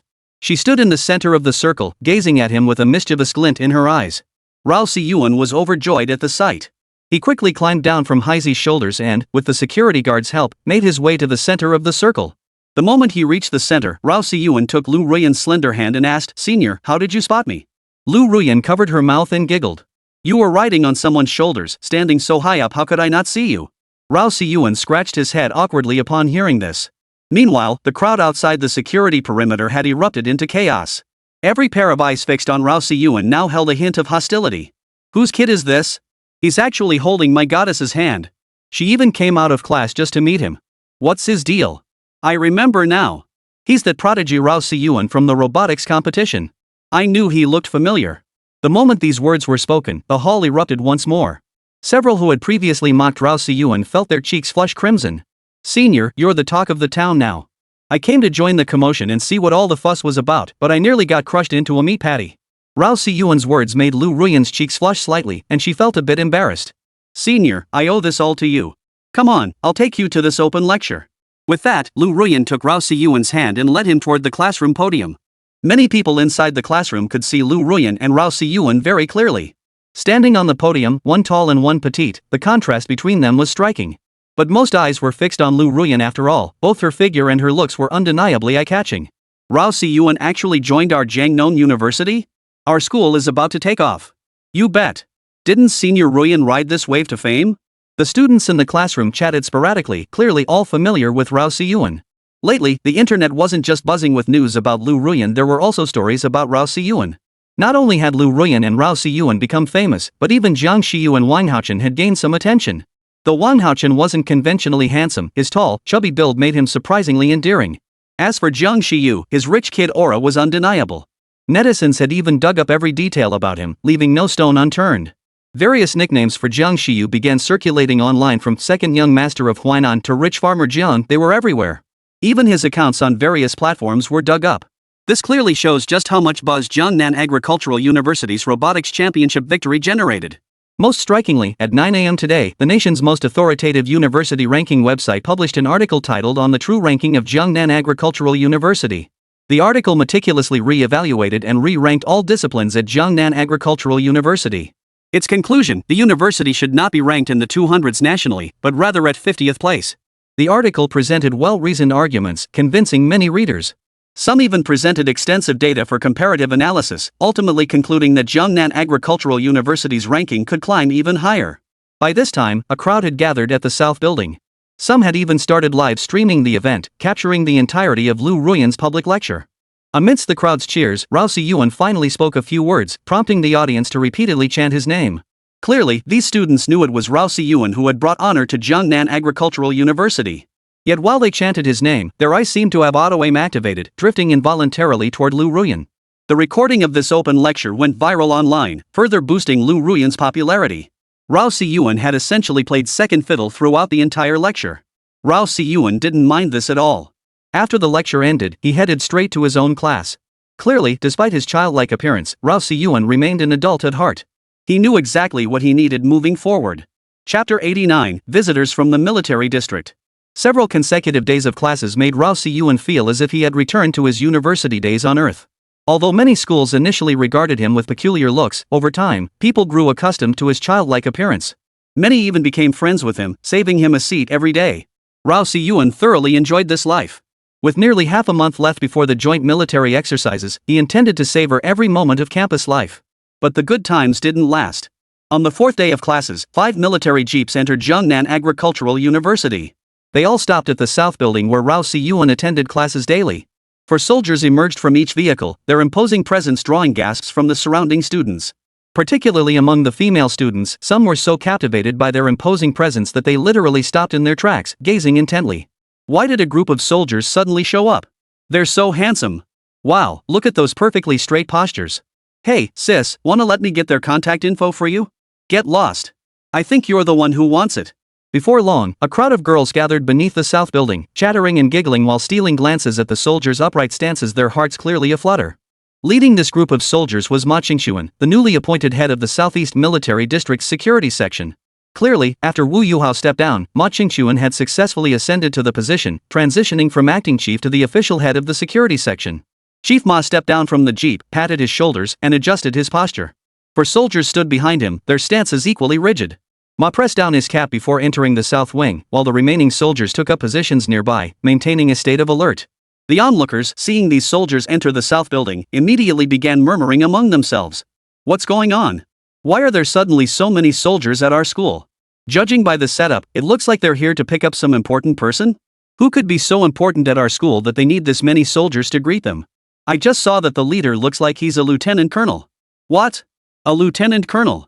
Who could this important person be that they'd send someone with a lieutenant colonel's rank to pick them up? You guys, could it be that some military big shot's son has taken a fancy to our senior Ruyen and sent them to pick her up?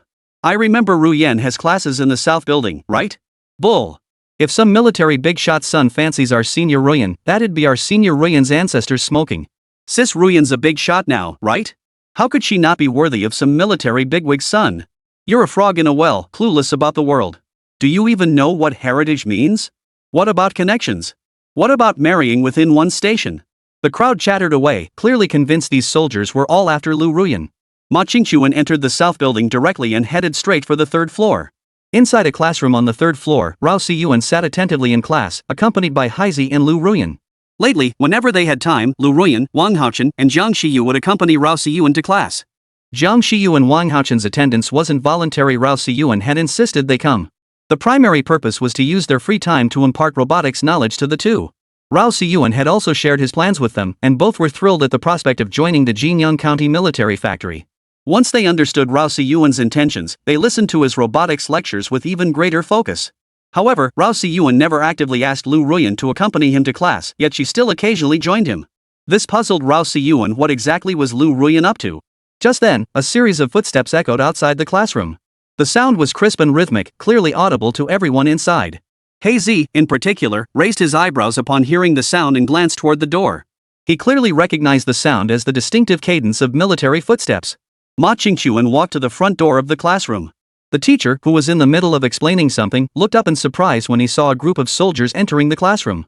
After approaching to inquire, he learned these men had come to pick up Rao Siyuan. Upon learning they were here to pick up Rao Siyuan, the teacher turned her gaze toward him and said, "Rao Siyuan, these military officers say they're here to pick you up." No sooner had the teacher finished speaking than whispers erupted throughout the classroom. Clearly, the news of Rao Siyuan being taken away by the military would soon spread like wildfire throughout the student body at Jiangnan Agricultural University. These college students weren't naive.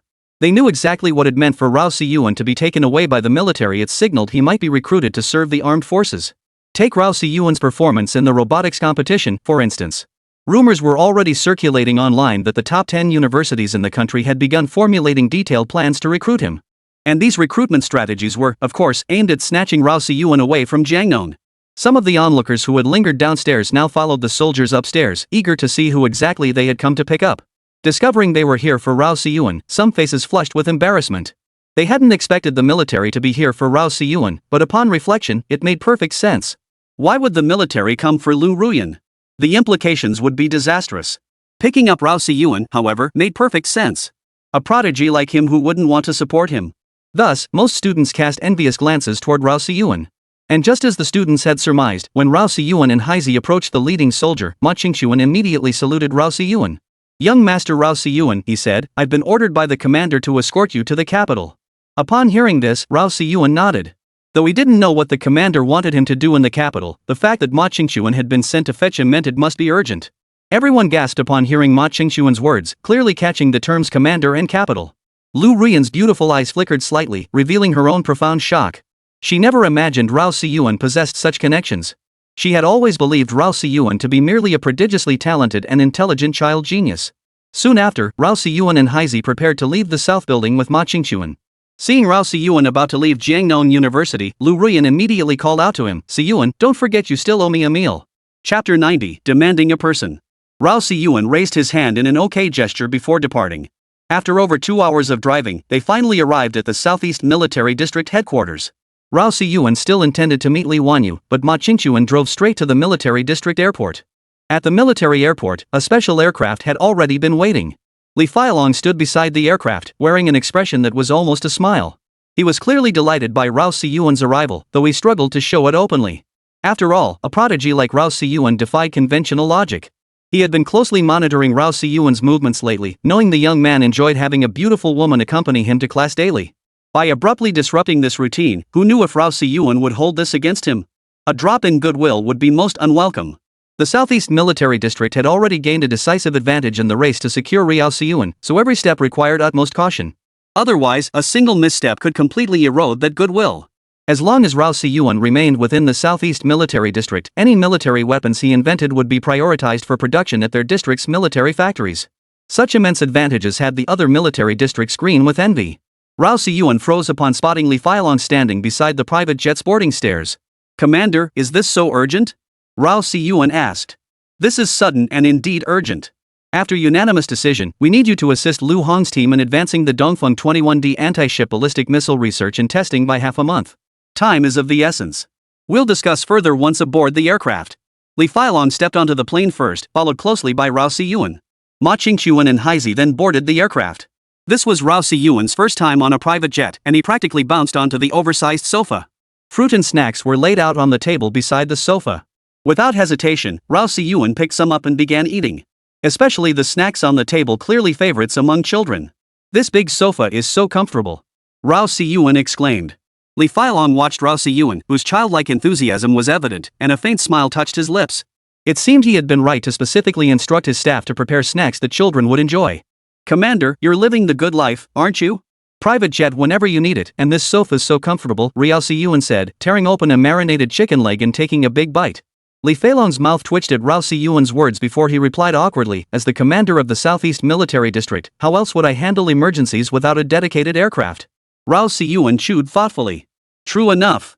But why does this plane smell like alcohol?" After speaking, Rao Si-yuan rose from the sofa and walked toward the cabin service area. What met his eyes was a liquor cabinet filled to the brim with various renowned baijiu brands from Manhwa. "Wow, Commander, you sure know how to enjoy yourself drinking while flying." Li Failong's face flushed red. He hurried over, scooped Rao Si-yuan back onto the cabin sofa, and said, "Little prodigy, no need to mock me. This is just my little hobby drinking." Rao Si-yuan's eyes twinkled as he replied, "I won't gossip about your daily drinking, old commander. But tell me straight, can you help us recruit more top talent for the Jinyang County Military Factory?" Only then did Li Failong realize Rao Si-yuan had been waiting for this moment. Hearing this, Li Failong's cheerful expression instantly soured. "You little rascal, how can you be so greedy? I already arranged for the military region's most beautiful woman to be assigned to you. What more do you want from me?" Li Failong's words did indeed make Rao Si-yuan look slightly embarrassed. But now, the Jinyang County Military Factory was in dire need of rebuilding. While financial support was now secured, there was still a shortage of talent. So, brushing aside that slight awkwardness, Rao Si-yuan gritted his teeth and said, "Old commander, all the military factories in Jiangnan province have only one mother, and that's you. Commander, you can't show favoritism like this." Upon hearing Rao Si-yuan's words, Li Failong found himself in deep agreement. Compared to other military factories, Jinyang County's facility did indeed suffer from some neglect. In terms of funding and talent support, it even lagged behind some third-tier military factories. It was important to remember that the higher-ups had approved the construction of the Jinyang County Military Factory based on the standards of a second-tier facility. However, due to military expenditure exceeding budgets in recent years, Li Failong had secretly lowered some standards for the Jinyang County Military Factory. That said, Li Failong never intended to withhold support entirely, he was merely delaying the process. Now that Rao Si-yuan has come seeking talent support, it would be hard to justify refusing him. But within the Southeast Military District, every engineer and mechanic was assigned to a specific military factory. Previously, the personnel dispatched to Jinyang County had all been transferred from the military district itself. Transferring personnel from other factories would inevitably spark resentment, creating conflicts difficult to resolve.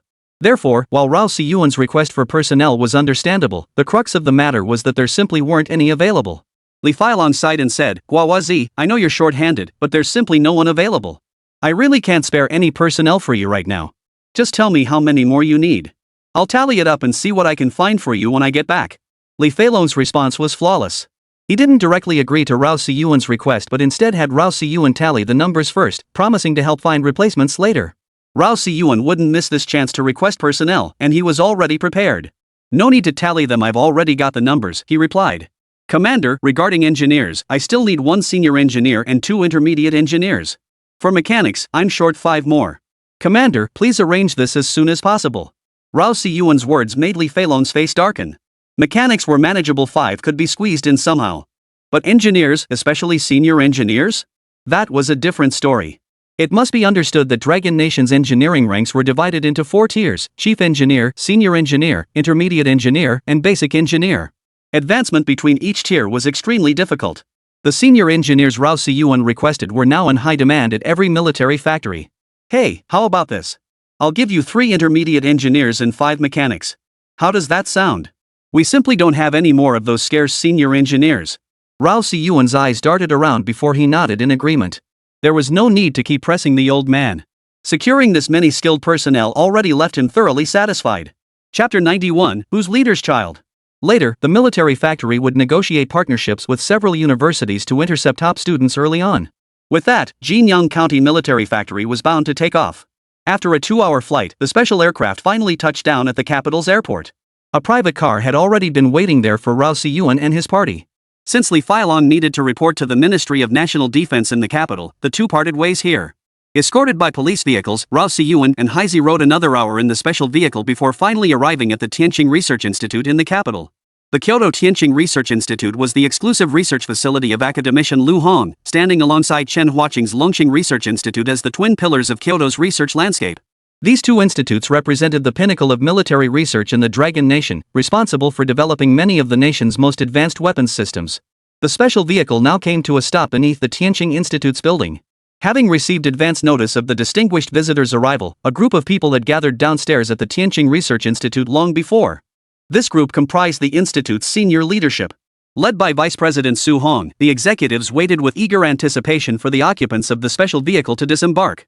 Upon stepping out, Rao Siyuan gazed up at the towering skyscraper of the Tianqing Institute.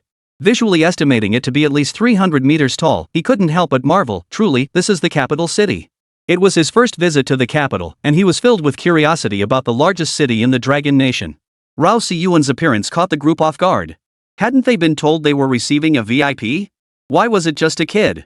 With Haizi's arrival, however, it became immediately clear to everyone that he was the important figure they were supposed to be receiving. Upon seeing Haizi, Su Hong immediately stepped forward to grasp his hand. Though his face showed delight, his inner thoughts were filled with bitter resentment. How come the big shot the dean mentioned is just some old black guy? Though this thought crossed his mind, he couldn't let it show. Maintaining a delighted smile, he said, "Welcome to the Capital Skywalk Research Institute." Haizi shot Rao Siyuan a glance before adding awkwardly, "You should be welcoming him, I'm just his bodyguard." As he spoke, Haizi pointed toward Rao Siyuan. Su Heng's heart skipped a beat when he saw Haizi's finger pointing at the little brat who had stepped out of the car first. The group behind Su Hong also froze in disbelief. The VIP they'd waited an hour for was just a kid? Su Heng's eyes darted around before he walked up to Rao Siyuan. He crouched down, extended a hand, and grasped the boy's hand. "Young man, who might your father be?"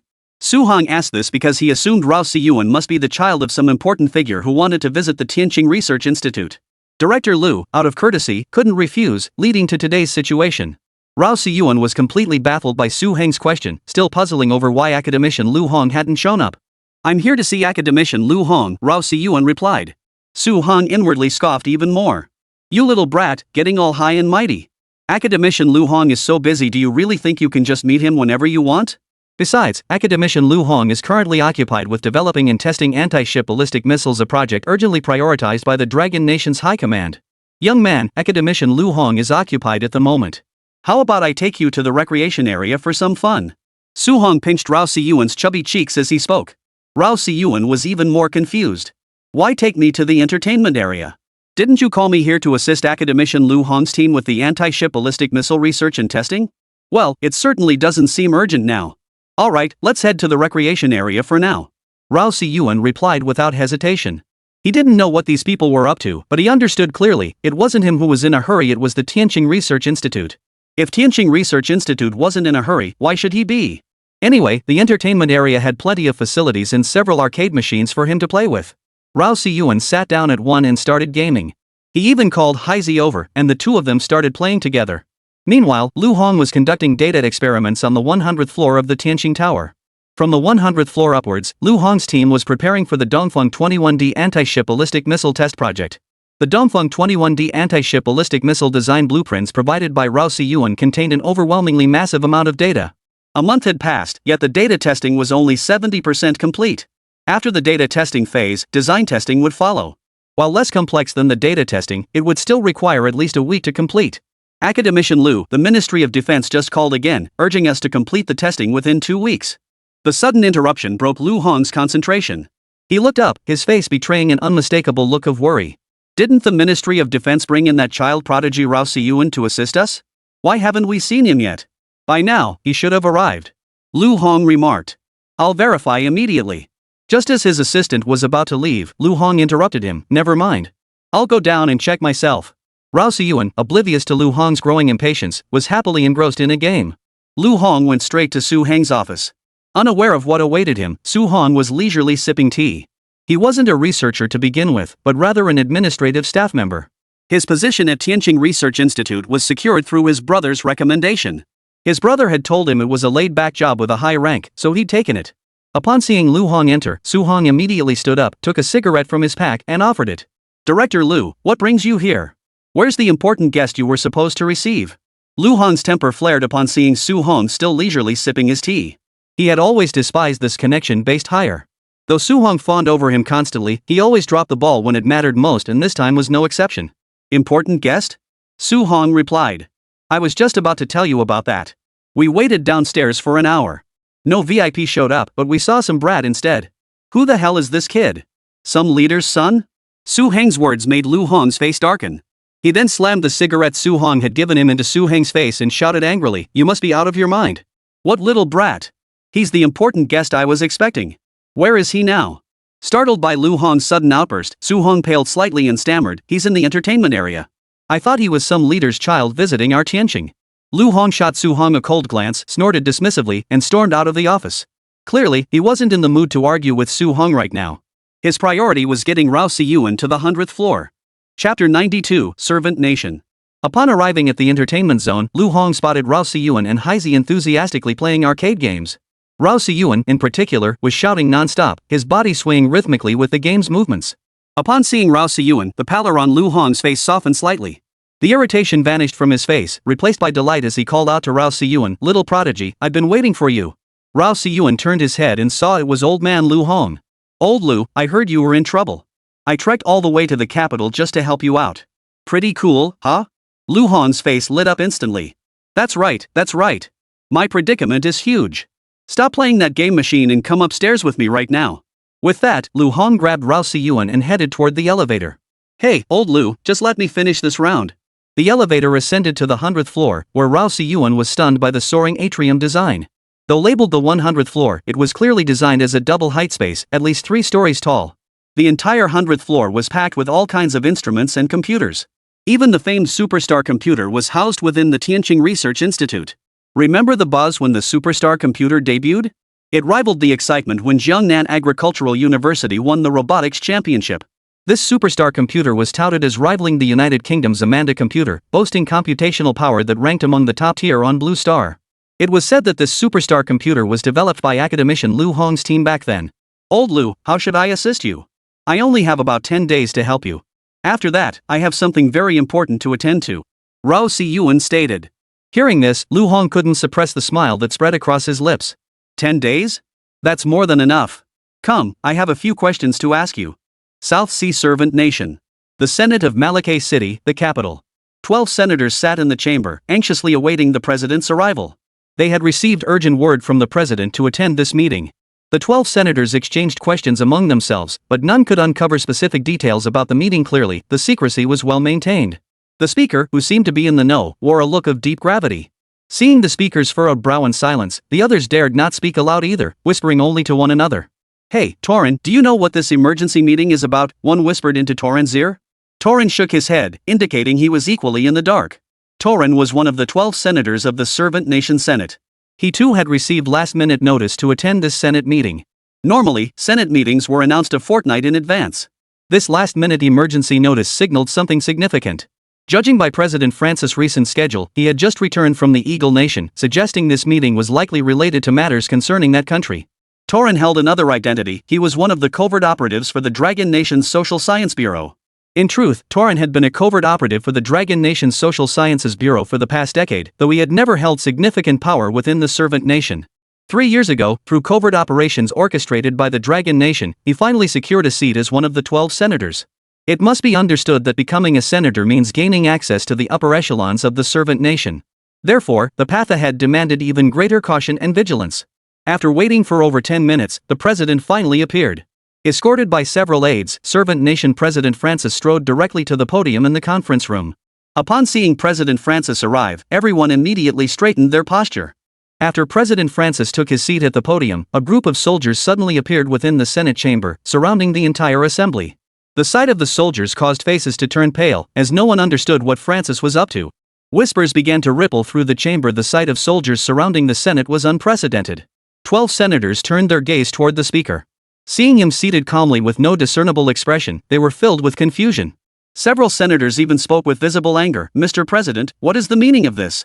It must be noted that senators possess the power to impeach the president, though this requires reaching a certain threshold. Honorable senators, please remain calm. As the matter to be announced is of utmost importance, we must conduct a thorough search of your persons. President Francis' words calmed the slightly agitated crowd. It turned out these soldiers had come to conduct body searches. Torrens' expression flickered slightly upon hearing this, but he quickly regained his composure.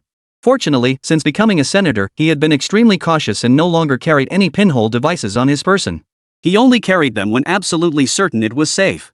In a place like the Senate, where the unexpected and unforeseen could arise at any moment, he had to be much more cautious. After the 12 senators had been thoroughly searched inside and out by the soldiers, President Francis cleared his throat into the microphone. Instantly, the Senate chamber fell silent. "Yesterday, I just returned from a visit to Eagle Nation. President Jax has new demands and tasks for our nation." Upon hearing that the Eagle Nation had new demands and tasks for them, everyone instantly straightened their posture and listened intently. "Eagle Nation will launch a military strike against Dragon Nation in half a month." Francis's voice boomed from the microphone, causing the faces of the 12 parliamentarians to turn pale. "What? The Eagle Nation is going to war with the Dragon Nation? Wasn't Eagle Nation afraid of triggering World War III? Torren, in particular, looked extremely grim. He had suspected the news might involve the Eagle Nation, but he never imagined they would dare to directly declare war on the Dragon Nation. "What role will our nation play in this campaign?" Torren asked. "That is precisely what I need to discuss with you all." President Francis swept the room with a piercing gaze before continuing. "As I mentioned earlier, Eagle Nation President Jax has issued new demands and tasks for our nation. These demands and tasks are for us to provoke incidents in the South China Sea and fire the first shot." Francis' words once again left the 12 parliamentarians visibly shocked, clearly unprepared for such an outrageous and exaggerated demand from the Eagle Nation. "Absolutely not. Under no circumstances. We cannot fire the first shot. Firing that first shot could very well become the fuse for World War III. Oh my God. We could never withstand the wrath of the Dragon Nation." Chapter 93, Van Fleet. Seeing the unanimous opposition among the legislators, Francis showed no visible reaction on his face. Instead, he continued in a solemn tone. "Silence. Silence first. Gentlemen, we have no choice. As a small nation, we can only survive precariously between these great powers. But I announce this news to discuss with you how to find a foolproof solution, not to listen to your complaints." Francis' words gradually calmed the assembly. "Mr. President, I still believe it is unwise for us to fire the first shot." One of the parliamentarians spoke up first. 2 other legislators beside him nodded in agreement, clearly sharing this view. "Then do you have a better solution?" Francis asked, his gaze sharpening as he fixed it on the speaker. The congressman was instantly at a loss for words, stammering only "Well, if you have no better solution, then stop complaining about it being inappropriate." Francis's lips curled into a sneer. Clearly, he had grown quite annoyed with these people. After all, impeachment was these lawmakers' favorite pastime. The moment something didn't go their way, impeachment followed. "Mr. President, I have a suggestion," another congressman interjected. This representative was Van Fleet, a legislator from Cebu City, Philippines. This city had the most dealings with the Dragon Nation, as Cebu City was coastal and had been locked in a long-standing dispute with the Dragon Nation over the South China Sea Islands. Francis gestured for him to proceed, and Van Fleet began. "It may not be wise for us to fire the first shot, but we can provoke the situation and force Longwei to fire first." Francis' eyes lit up upon hearing this, and several other council members nodded slightly, finding the suggestion sound. Longwei is famously averse to provocation. "Forcing them to fire first will be no easy task," Francis remarked. Van Fleet's face twisted into a sly grin. "Mr. President, I have a plan. The Dragon Nation will definitely fire the first shot." Torren's heart skipped a beat upon hearing Van Fleet's words. He knew Van Fleet well enough to recognize the man's notorious cunning. The Runny Reef incident with the Dragon Nation had been orchestrated by him. What could have been a minor matter had been blown out of proportion through his manipulation, sparking massive domestic backlash in the mercenary nation. That incident directly fueled intense anger toward Dragon Nation among the entire population of Servant Nation. Moreover, following that incident, the Servant Nation adopted a pro-hawk policy. If Van Fleet was indeed behind the scheme, the Dragon Nation would find itself in a highly disadvantageous position. Francis raised his eyebrows slightly upon hearing Van Fleet's words, his gaze intense as he addressed the congressman. Congressman Van Fleet, please continue. Yellowstone Island currently exists in a gray zone, largely ungoverned by either our nation or the Dragon Kingdom. Yet this island holds immense strategic potential. To my knowledge, Yellowstone Island has historically been Dragon Nation territory, yet they've neglected this area in recent years. We can deploy military personnel disguised as fishermen to settle on Yellowstone Island, then reinforce the area with naval vessels to maintain order. Should any Dragon Nation fishing vessels approach, we will seize them, thus provoking the Dragon Nation. We'll establish a 50-kilometer maritime boundary around Huangshe Island. Any vessel entering this zone will be intercepted by our warships. Simultaneously, we demand that the Eagle Nation maintain an aircraft carrier patrolling the vicinity to guard against a surprise attack from the Dragon Nation. With this two-pronged approach, the Dragon Nation will inevitably be enraged and fire the first shot. Van Fleet's words left everyone utterly astonished. Some gazed at him with a mix of apprehension and disgust. Clearly, the audacity to propose such an immoral scheme revealed just how cunning Van Fleet truly was. Torrhen's brow furrowed deeply, clearly recognizing Van Fleet's plan as a formidable challenge for the Dragon Nation. Once the Dragon Nation fired the first shot, the Eagle Nation and the Mercenary Nation would have a justification to go to war. His mind raced with thoughts on how to transmit this critical intelligence, for the information was simply too vast. Previous intelligence transmissions had been arranged by placing articles containing key information in their home country's newspapers and media outlets.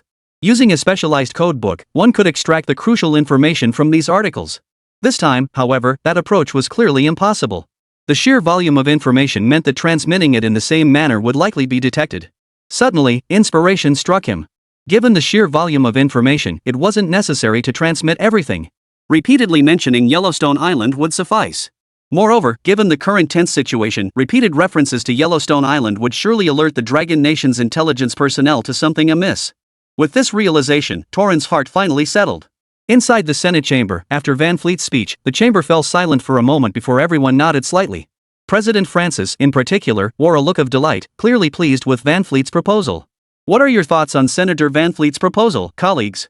President Francis asked, scanning the chamber. As soon as Francis finished speaking, the Senate president immediately raised his hand in agreement. Seeing the president raise his hand, several others followed suit. Within moments, 10 senators had raised their hands. Seeing that change was unlikely, Torrhen also raised his hand in agreement. He wasn't sure if Van Fleet and the president had colluded. While their outward behavior suggested no coordination, putting on a show for them wasn't impossible. After the meeting adjourned, Torrhen instructed his driver to head straight to Tati Media in Dao City. However, he exercised caution, first detouring to Huisun City in another direction. After dining with some friends there, he proceeded to Dao City. Upon arriving in Dao City, he had the driver circle the city several times before finally entering Tati Media. Shortly after Torrhen entered Tati Media, an article titled Dao City Investment Promotion Plan for the Servant Nation was published in one of Tati Media's newspapers. Longwei, Guangnan Province. Guangnan Province Capital, Guangnan City Social Science Bureau Covert Operations Division. Director, I have urgent matters to report. Wu Xinlan, a specialist from the Covert Operations Division of the Guangnan City Social Sciences Bureau, knocked directly on the office door. The thud startled Lin Nan, director of the Undercover Division. Such rapid, urgent knocking almost certainly signaled the delivery of critical intelligence. Come in. No sooner had the words left his mouth than Wu Xinlan pushed open the door and immediately closed it behind her. Once inside, Wu Xinlan deliberately lowered her voice. The Servant Nation has critical intelligence. Chapter 94, Rice and Rifles, calling out the challenge. What is it? Take your time. Lin Nan poured a glass of water and placed it before Wu Xinlan. The Dao City Gazette, a prominent publication in the Servant Nation, published an article titled Dao City Investment Promotion Plan. This piece repeatedly referenced Huangshe Island using the Y01 code book. Lin Nan's expression shifted slightly upon hearing this. Multiple references to Huangshe Island were clearly highly unusual, especially when using the Y01 code book. It was common knowledge that the Y01 code book was reserved exclusively for the highest level covert operations within the Servant Nation. Repeated references to a specific location signaled that the nation's high command had set its sights on Yellowstone Island. And with the current tense international situation, especially as the Eagle Nation announced plans to establish a military base in Korea, the Servant Nation, being pro-Eagle, would inevitably make moves on Yellowstone Island given this situation. The Dragon Nation's highest-level covert channels repeatedly relayed intelligence about Yellowstone Island, foreshadowing the Servant Nation's inevitable actions there. Lin Nan quickly recalled a great deal of information concerning Yellowstone Island. It must be noted that the Dragon Nation had repeatedly declared to the international community that Yellowstone Island was its inherent territory since ancient times, inviolable by others. Yet over the past 5 years, attention to Yellowstone Island had noticeably waned. Evidently, the Servant Nation's leadership had picked up on this lapse and was plotting to covertly seize the island. After noting this, Lin Nan instructed Wu Xinlan to return to monitoring the surveillance feeds. He then slowly closed the door and retrieved a computer device from a hidden compartment in the room. This computer was specifically designed for communicating with Defense Minister Luo Yunfei. Every director of the Covert Operations Division within the Social Sciences Bureau of each provincial capital possessed such a top-secret computer device. Soon, the information regarding Yellowstone Island was successfully transmitted to Minister Luo Yunfei.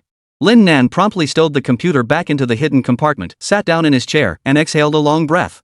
Yet his brow remained furrowed, his face etched with worry. Clearly, he was troubled by the international situation facing the Dragon Nation. Ministry of National Defense, Dragon Nation Capital. Office of Defense Minister Luo Yunfei. He was intently studying the intelligence Lin Nan had transmitted. Lin Nan had not only explained the entire sequence of events clearly but also included some personal insights about Huangshe Island. Luo Yunfei studied the report, his fingers constantly rubbing against the desk. He discerned insights from the report that largely aligned with Lin Nan's, yet his own perspective extended further. For only Luo Yunfei knew that the source of such high-level intelligence could only be that one person, the very covert operative he had personally cultivated years ago. If the information originated from that individual, it couldn't be simplistically interpreted as the mercenary nation targeting Yellowstone Island. Considering the current international situation, with the Eagle Nation pressing forward relentlessly and executing its containment plan, it strongly suggested the Eagle Nation had likely already made its move. At this critical juncture, the sudden intelligence from the puppet state regarding Yellowstone Island strongly suggested they intended to use the island as a provocation. They want to use Yellowstone Island to stir up opposing conflicts. At this realization, Luo Yunfei's furrowed brow instantly smoothed out. He immediately picked up the red landline phone on the desk, dialed a number, and said, "Hello, this is Luo Yunfei from the Ministry of National Defense. Please connect me to Li Feilong at the Southeast Military District." The call connected shortly after. "Hello, this is Luo Feilong from the Ministry of National Defense. Brother Luo, what's the order?" Li Feilong asked. "How many times have I told you? Use your official title when working." Luo Yunfei frowned. "Yes, Commander Luo." Li Feilong chuckled. "When will you ever grow out of that childish streak of yours? Enough with the small talk. I have urgent business for you. Immediately deploy 2 corps to secure control of Huangshe Island," Luo Yunfei ordered. Li Feilong's expression instantly turned serious, all traces of his earlier playful demeanor vanishing. "Sir, why the sudden need to seize control of Yellowstone Island? Any new intelligence? Cut the bull. Do as you're told and get it done. You have 48 hours to secure control over the 100-mile perimeter around Yellowstone Island. Simultaneously, deploy a brigade as a reserve force to garrison nearby islands." The barrage of orders left Li Feilong momentarily stunned. It had been ages since he'd encountered such an urgent territorial control mission. But his mind raced and he quickly grasped the situation. Mission accomplished. Not even a fly will enter Yellowstone Island. After hanging up, Luo Yunfei still felt uneasy. He took the intelligence directly to the State Council. Upon meeting Qin Tian, he expressed his intention to convene a top-level presidential meeting. Qin Tian's eyebrows shot up at the suggestion of convening the highest-level meeting. His expression turned serious as he asked, "Old Luo, is this meeting absolutely necessary? You should reconsider." Without a moment's hesitation, Luo Yunfei replied, "Old Qin, this meeting must happen and the sooner, the better." Qin Tian understood that such urgency signaled the matter was indeed serious. "All right, I'll coordinate and aim to convene the meeting tomorrow morning." Luo Yunfei nodded and departed. He chose not to call because he didn't trust the phone lines. If they could infiltrate the Servant Nation and the Eagle Nation, then the Eagle Nation could very well have infiltrated the Dragon Nation as well. Moreover, to convene a high-level meeting, he had to personally attend and request its initiation. A phone call simply wouldn't suffice. The next day, early morning in the capital. The Dragon Nation's highest-level meeting, the Yi Presidential Council, was convening in the capital's grandest hall. Luo Yunfei hadn't slept well all night. Dark circles now dominated his eyelids and under-eye bags. Evidently, he had spent the entire night mulling over the intelligence provided by the Servant Nation's covert network. All attendees were core high-ranking officials from various Dragon Nation departments, with the lowest-ranking individual being only 1 level below Luo Yunfei. "Yunfei, I was scheduled to visit Bear Nation today. Why convene the chairman's meeting suddenly?" In the conference hall, the elderly man in the center, dressed in a Zhongshan suit and wearing a benevolent expression, looked at Luo Yunfei and spoke. Luo Yunfei's heart skipped a beat. He immediately stood up and began to speak. "Comrade leader, my informant in the Servant Nation reported yesterday that they are likely to make an issue out of Yellowstone Island. At the mention of the servant nation and Yellowstone Island, brows raised slightly among the attendees, their surprise evident. Those monkeys think they're itching for a fight, daring to set their sights on our Yellowstone Island, someone in the meeting room blurted out first, clearly a hothead. Fan Jianan shot the man a stern look, and the hothead's voice immediately trailed off. Quiet down. Let's hear what the leader has to say, Fan Jianan instructed. The elderly man in the middle, dressed in a Zhongshan suit and wearing a benevolent expression, calmly scanned the room before speaking. The current international situation may seem tense, but it won't stir up much of a storm. Back in the day, our elders dared to challenge the British Empire with nothing but millet and rifles. We weathered those hardships. Now that we've developed so much further, why should we fear them? Chapter 95 FUCK, Ghosts. You lot are too fixated on winning every skirmish. We should strategically look down on the enemy, tactically take them seriously, and not obsess over short-term gains or losses. The elders' words jolted everyone awake, especially the phrase strategically look down on the enemy, tactically take the enemy seriously. It gave them all a fresh perspective. The Eagle Nation is indeed formidable now, aircraft carriers as their vanguard, military bases encircling us, and they're rallying neighboring countries to suppress the Dragon Nation. Yet we must steadfastly maintain the stance of strategically looking down on the enemy. Daring to confront them is the prerequisite for victory. Especially under such high-pressure circumstances, we must respond with composure and calm. Though the Eagle Nation appears formidable, only by persisting in resistance and cultivating unwavering confidence in victory can we break free from this oppressive situation. At the same time, we must remain tactically vigilant against the enemy. From a local and practical perspective, the Eagle Nation is both ruthless and powerful. Therefore, we cannot afford to be complacent and must give our all. Yunfei, is there anything else you wish to add? Fan Jianan inquired. Luo Yunfei took a sip of water to moisten his throat before continuing. Comrade Commander, your words have given me new insights into the current situation.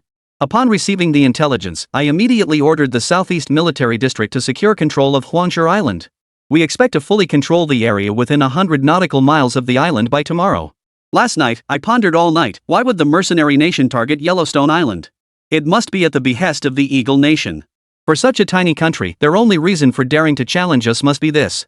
Later, I pondered why the Eagle Nation would drive the mercenary nation to invade our Yellowstone Island under such high-pressure circumstances. I couldn't figure it out no matter how much I thought about it. After hearing the commander's explanation, it became clear, ultimately, the Eagle Nation wants us to make the first move.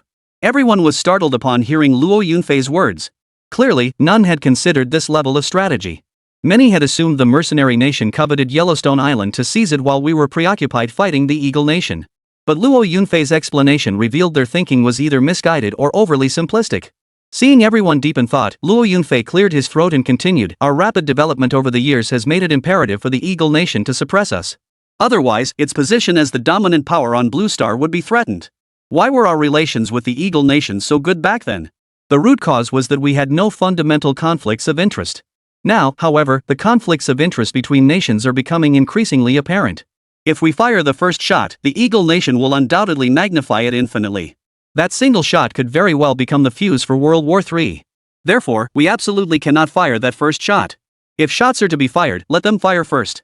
After Luo Yunfei finished speaking, the conference room erupted in enthusiastic applause. Clearly, everyone strongly agreed with his analysis. If they fire first, Longwo will occupy the moral high ground in international public opinion, using this as a pretext to continuously suppress them. Even the elderly man in the middle, dressed in a Zhongshan suit, nodded slightly, a satisfied smile playing at the corners of his mouth. 2 days later, Mercenary Nation. In the National Defense Conference Room of the capital, Malacay City. What? Huangshu Island is under Dragon Nation's control? Minister of Defense west of the Servant Nation looked utterly stunned. Clearly, this news caught him completely off guard. After all, he had already dispatched soldiers disguised as fishermen to Yellowstone Island yesterday. Moreover, sending fishermen to Yellowstone Island was a presidential order one issued just yesterday. This meant that the moment the president issued the order yesterday, Yellowstone Island had already been swiftly seized by Dragon Nation forces. Under normal circumstances, Dragon Nation would never station troops on Yellowstone Island, as it wasn't located at the very edge of Dragon Nation's island chain. Moreover, Huangshu Island was not particularly large, and transporting supplies there was quite cumbersome. Consequently, Dragon Nation's control over Yellowstone Island had become increasingly lax over the years. The problem is, the president had just issued the order when troops happened to be stationed on Yellowstone Island. How coincidental is that? Minister, it's absolutely true. Our people couldn't get in at all.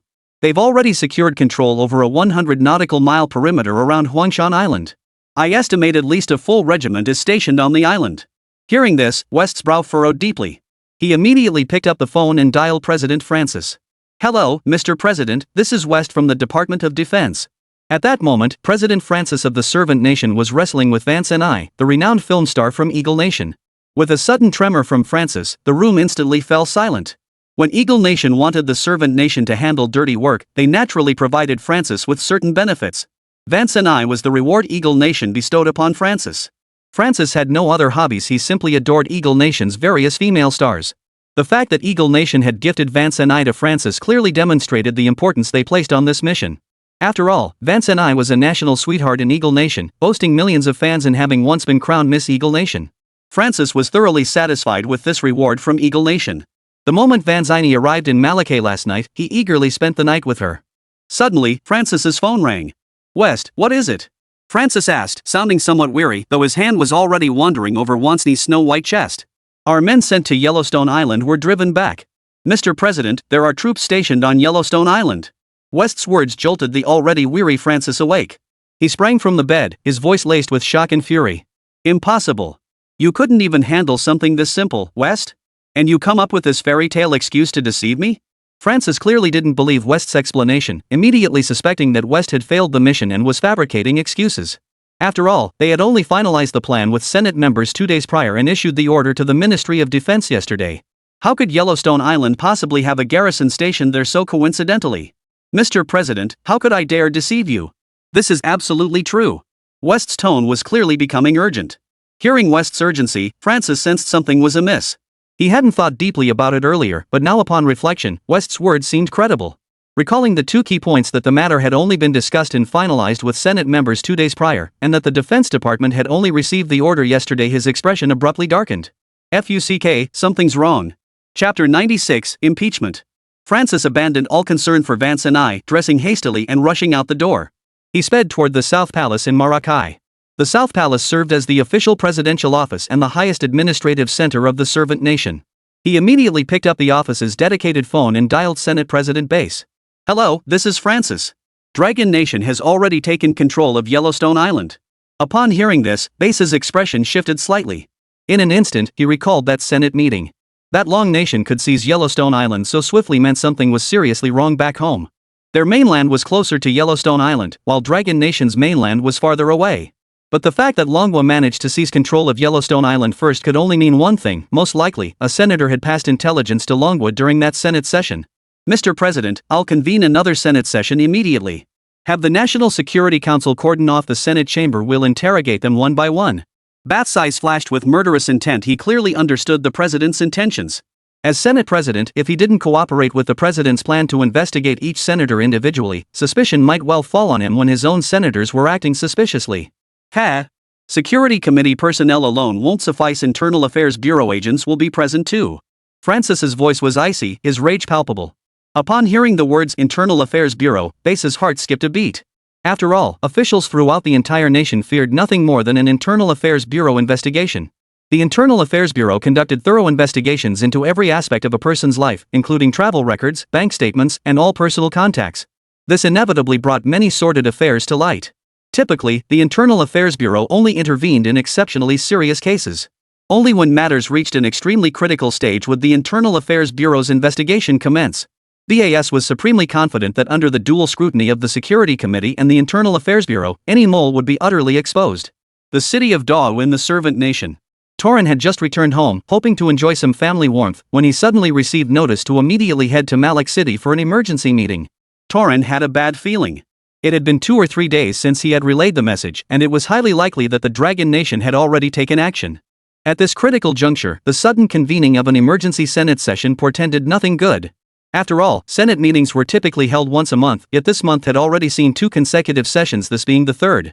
Had the Dragon Nation already seized complete control of Yellowstone Island? The thought sent a chill through Torin's heart. If the Dragon Nation truly held Yellowstone Island, Francis would undoubtedly be aware. That must be why this emergency session was called.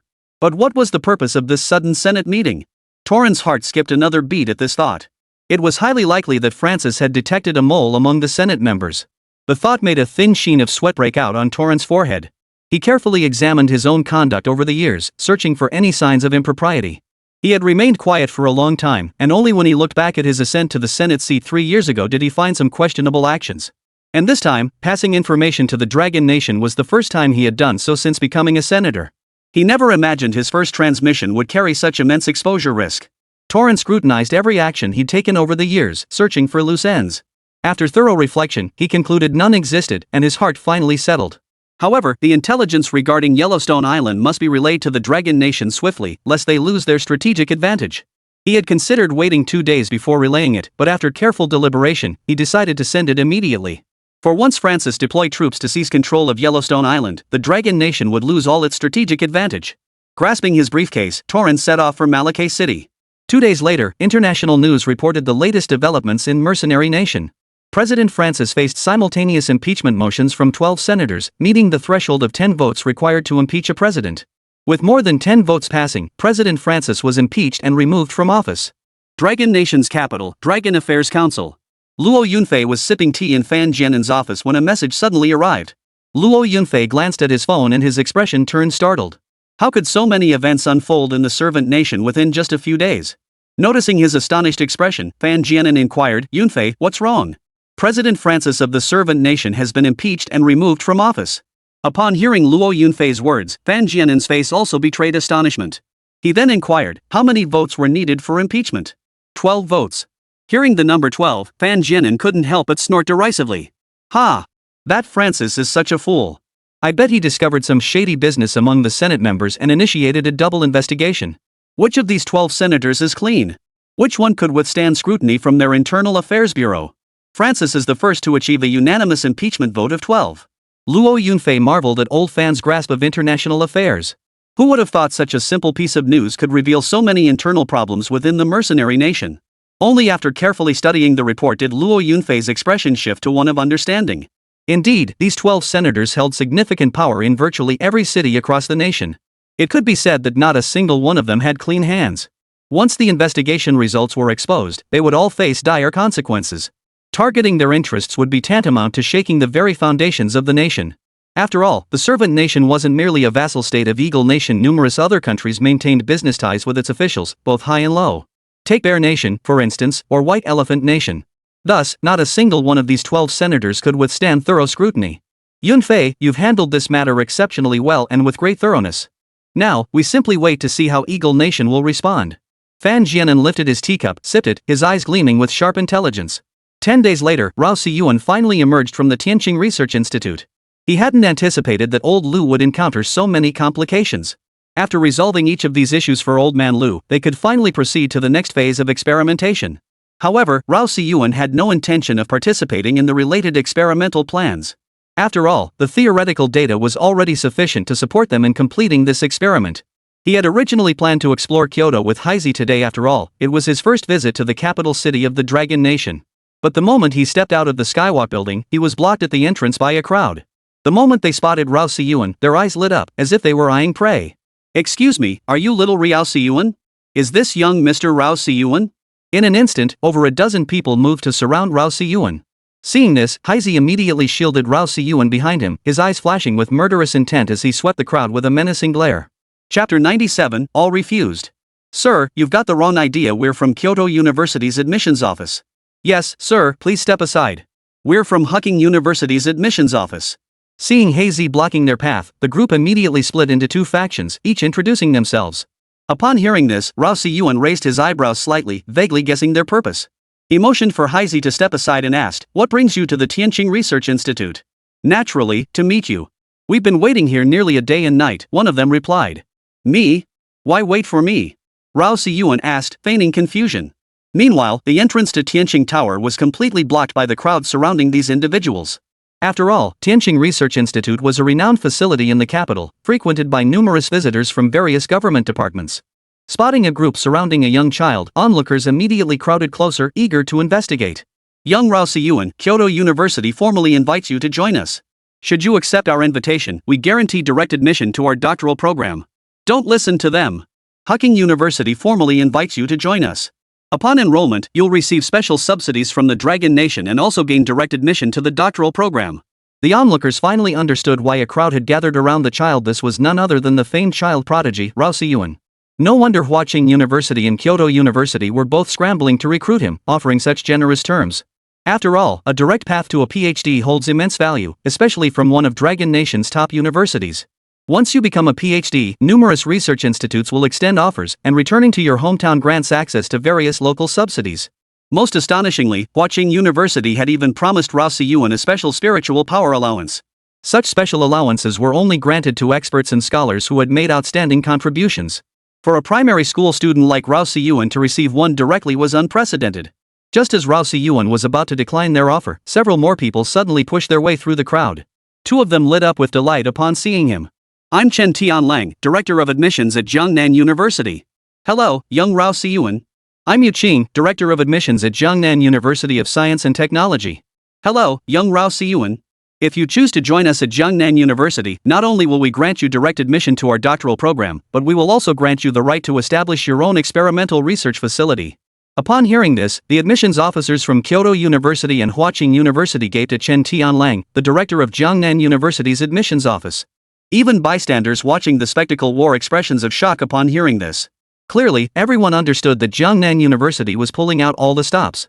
It's important to note that only the top 20 universities in Longwa possess the authority to establish experimental research stations. Kyoto University operates 15 such stations, and Huaqing University also maintains 15. Yet behind each of these research stations at China's premier institutions stood academic heavyweights. Several were even members of the Chinese Academy of Sciences. Jiangnan University, on the other hand, had only 8 experimental research sites. Once a site was assigned, it would likely remain under Rao Siyuan's jurisdiction for years, perhaps even decades. This clearly demonstrates the immense determination Jiangnan University has shown to secure Rao Siyuan. We at Jiangnan University of Science and Technology, just like Jiangnan University, can offer you direct admission to a doctoral program and grant you the same authority to establish experimental research sites. Amidst the stunned silence, Yu Qing, Director of Admissions at Jiangnan University of Science and Technology, immediately interjected. The crowd gasped in unison.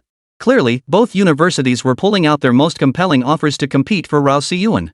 Wow, Jiangnan University of Science and Technology only has 5 research lab positions, and they've already pledged one out. They're really going all out. I heard Jiangnan University already gave away all 5 of their experimental research sites. Now they're pledging another one. If Rao Siyuan accepts, they'll only have 2 left. How will they divide those? I heard Rao Siyuan already joined Jiangnan Agricultural University? That school ranks outside the top 200 and doesn't even have a single research station. Rao Siyuan will definitely leave. Exactly. It's a waste of a prodigy's potential. Once a prodigy gets an experimental research site, what kind of breakthroughs could they achieve? The crowd chattered away, clearly convinced Rao Siyuan would choose one of the universities. All eyes then turned to Rao Siyuan. Many were eager to know which university he would join. Some even recorded the entire event, waiting for Rao Siyuan to announce his final decision. Sorry, everyone.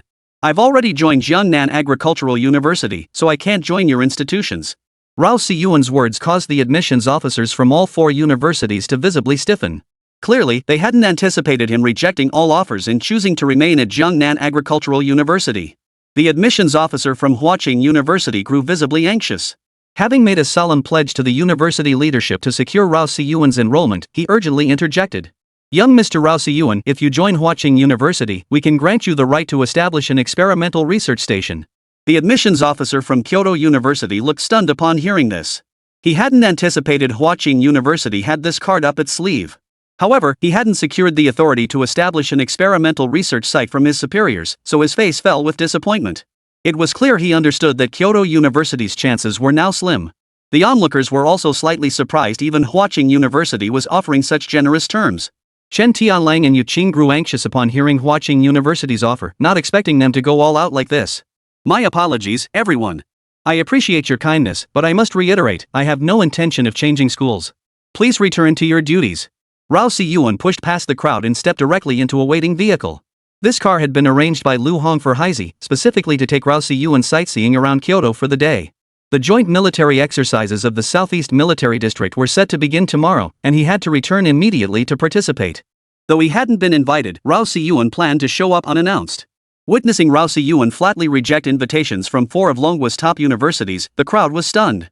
Many wore expressions of utter bewilderment. Even the admissions staff at Huaqing University couldn't fathom why, despite offering such generous terms, Rao Siyuan still refused to join them. All posturing. I see this child prodigy title as nothing but a hollow label. Chen Tianlang snorted coldly before storming off, clearly seething with anger. Chapter 98, Public Opinion Turns. Upon hearing Chen Tianlong's words, Huaqing University's admissions office also sighed softly and departed from Tianqing Tower. Seeing the representatives from the other two universities depart, the remaining staff quickly dispersed as well. Once they were gone, murmurs instantly filled the air. That child prodigy sure has a personality. He didn't choose a single university.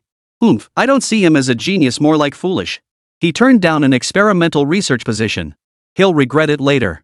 You should know that even our Tianqing Research Institute only has 2 people with such positions. Indeed, that prodigy is full of arrogance. I recorded the entire thing. I'll upload it online later for everyone to enjoy and see what netizens have to say. Soon, a video titled Rao Siyuan Rejects China's 4 Elite Universities surfaced online, instantly igniting heated discussions among netizens. Many who watched the video felt Rao Siyuan was being incredibly arrogant, turning down such generous offers from Huaqing University. Others claimed he was ungrateful, arguing that rejecting these prestigious institutions would surely close doors to future offers from other top universities. Only a small minority of netizens believed Rao Siyuan had his own reasons and that others had no right to interfere. Gradually, fueled by unknown forces behind the scenes, online criticism of Rao Siyuan began to surface. Rao Siyuan gradually became labeled as arrogant and conceited. As the video gained traction, his reputation reversed overnight. Online abuse began to surface. He's got the nerve to turn down an invitation from the admissions director of Jiangnan University himself. Such sincerity, and he just flat out rejected it. Arrogant and conceited, he'll surely become just another ordinary person when he grows up. News outlets published articles titled, "Will Rao Siyuan become another tragic genius?" and without proper guidance, even child prodigies lose their brilliance. Overnight, the entire internet in Manhwa was ablaze with condemnation of Rao Siyuan's arrogance. Meanwhile, Rao Siyuan remained completely unaware. After touring the capital, he was already on a flight bound for Anhai City in Jiangnan Province. The Joint Military Exercises headquarters was located in Anhai City. Ganhai City faced the sea across from Fusan, hence the choice of location for the Joint Military Exercise headquarters. He was rushing to participate in the joint military exercises. Although the Southeast Military District hadn't invited him, he had asked Li Feilong about the exercise schedule during his trip to the capital. Rao Siyuan knew that if he mentioned his intention to participate, Li Feilong would certainly refuse him. After all, these exercises involve live ammunition and real combat, not some childish simulation game. "Hey Z, why have so many people been staring at us with that peculiar look all the way here?" Rao Siyuan had noticed the peculiar stares from many people around him, and this had been going on for quite some time. He first noticed it while waiting in the airport VIP lounge. After boarding the plane, many passengers who passed by him had unsettling looks in their eyes. "I don't know. But they're looking at you, not us," Heizi said. "Is there something strange on my face?" Rao Siyuan asked. "Nothing. Maybe you're just too famous from the robot competition?" Heizi scratched his head, puzzled. "No, this isn't the gaze reserved for celebrities. The way these people look at me is like they're staring at a clown." Clearly, Rao Siyuan had noticed the peculiarity in their gazes. At first, he assumed it was because of his fame, but upon closer observation, he didn't believe it was the look reserved for celebrities. "Never mind. I'm in a hurry to join the joint military exercise. It's probably already started." Inside the Joint Military Exercise Command Center of the Southeast Military District. "Damn it! Bear Nation promised to send 4 fleets for the joint exercise, but only 2 showed up. And that's South Vietnam, they promised 3 brigades, but only 2 showed up." Li Feilong slammed his fist on the table in the Joint Exercise Command Center, his voice filled with fury. Clearly, the deployment fell short of what had been agreed upon. However, since Dragon Nation was the leading nation in these exercises, even if Bear Nation and South Vietnam had secretly scaled back their participation, there was little that could be said. This silent loss had to be swallowed alone.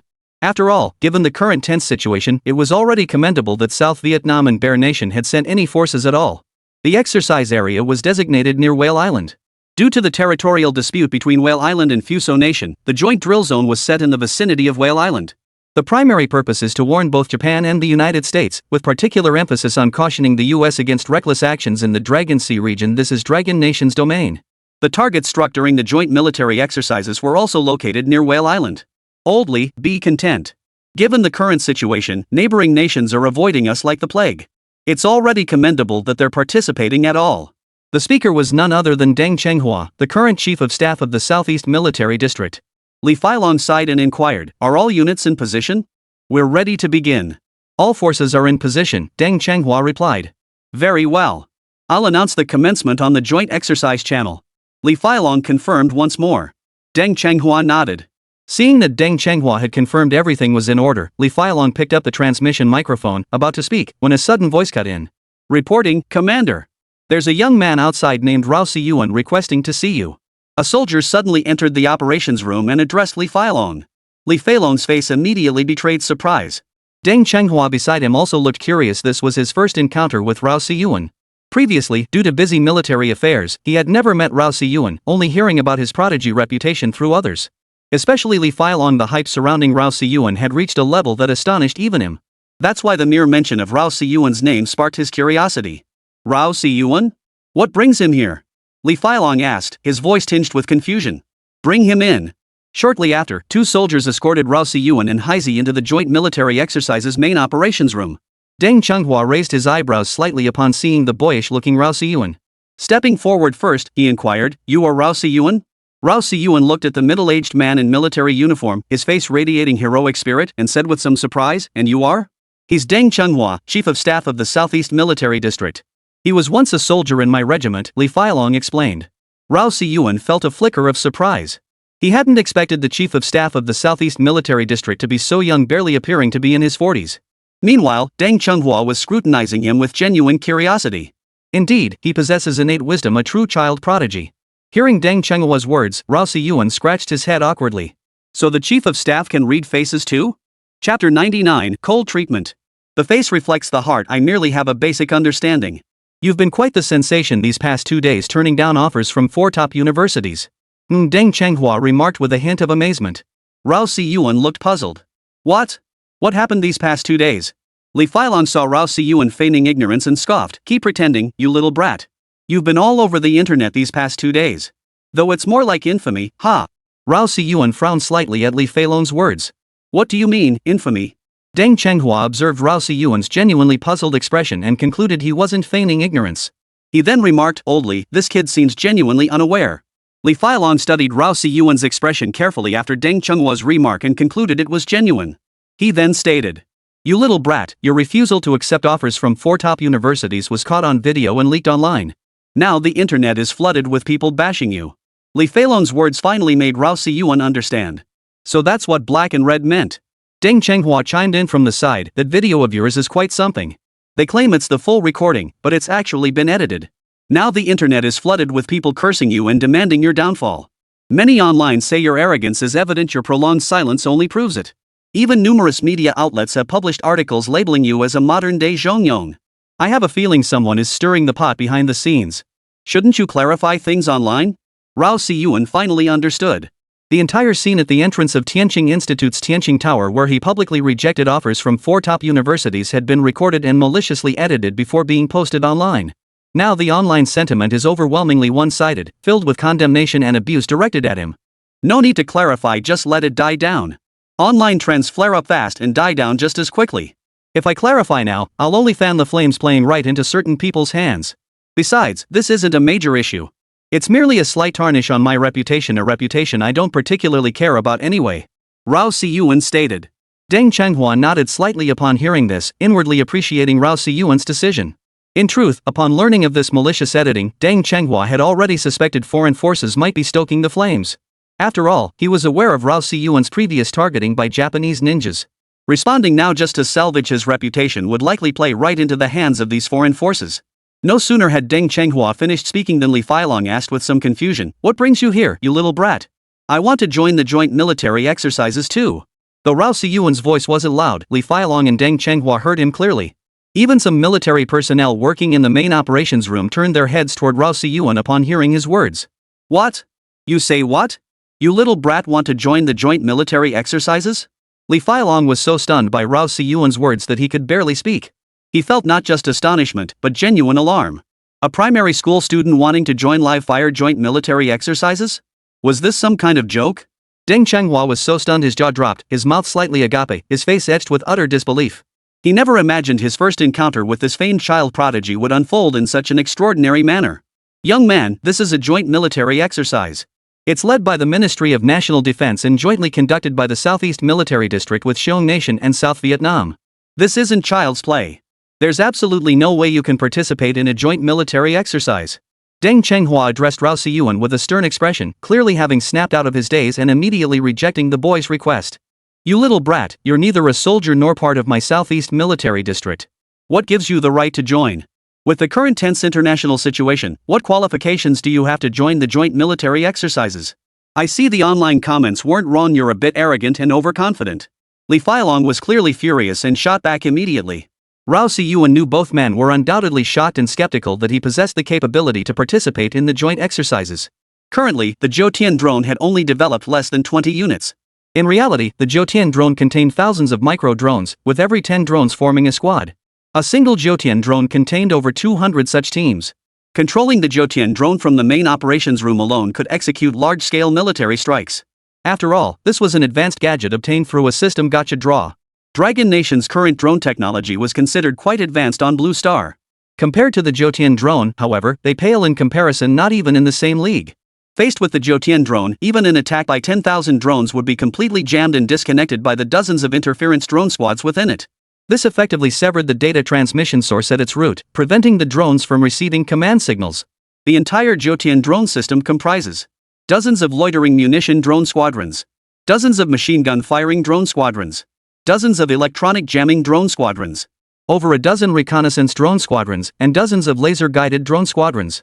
This encompasses all drone squadrons within a single Zhoutian drone, each performing distinct functions. It would not be an exaggeration to say that a single Zhoutian drone possesses combat power comparable to an entire corps. Unfortunately, the system blind box only provided one Zhoutian drone. If it had been 9 Zhoutian drones, they could have formed a Zhoutian drone swarm. In Rao Siyuan's estimation, a 9 Heavens drone swarm should rival the strength of 3 combined arms brigades. Crucially, these are machines, not actual personnel. Moreover, controlling an entire Zhoutian swarm requires only 3 operators.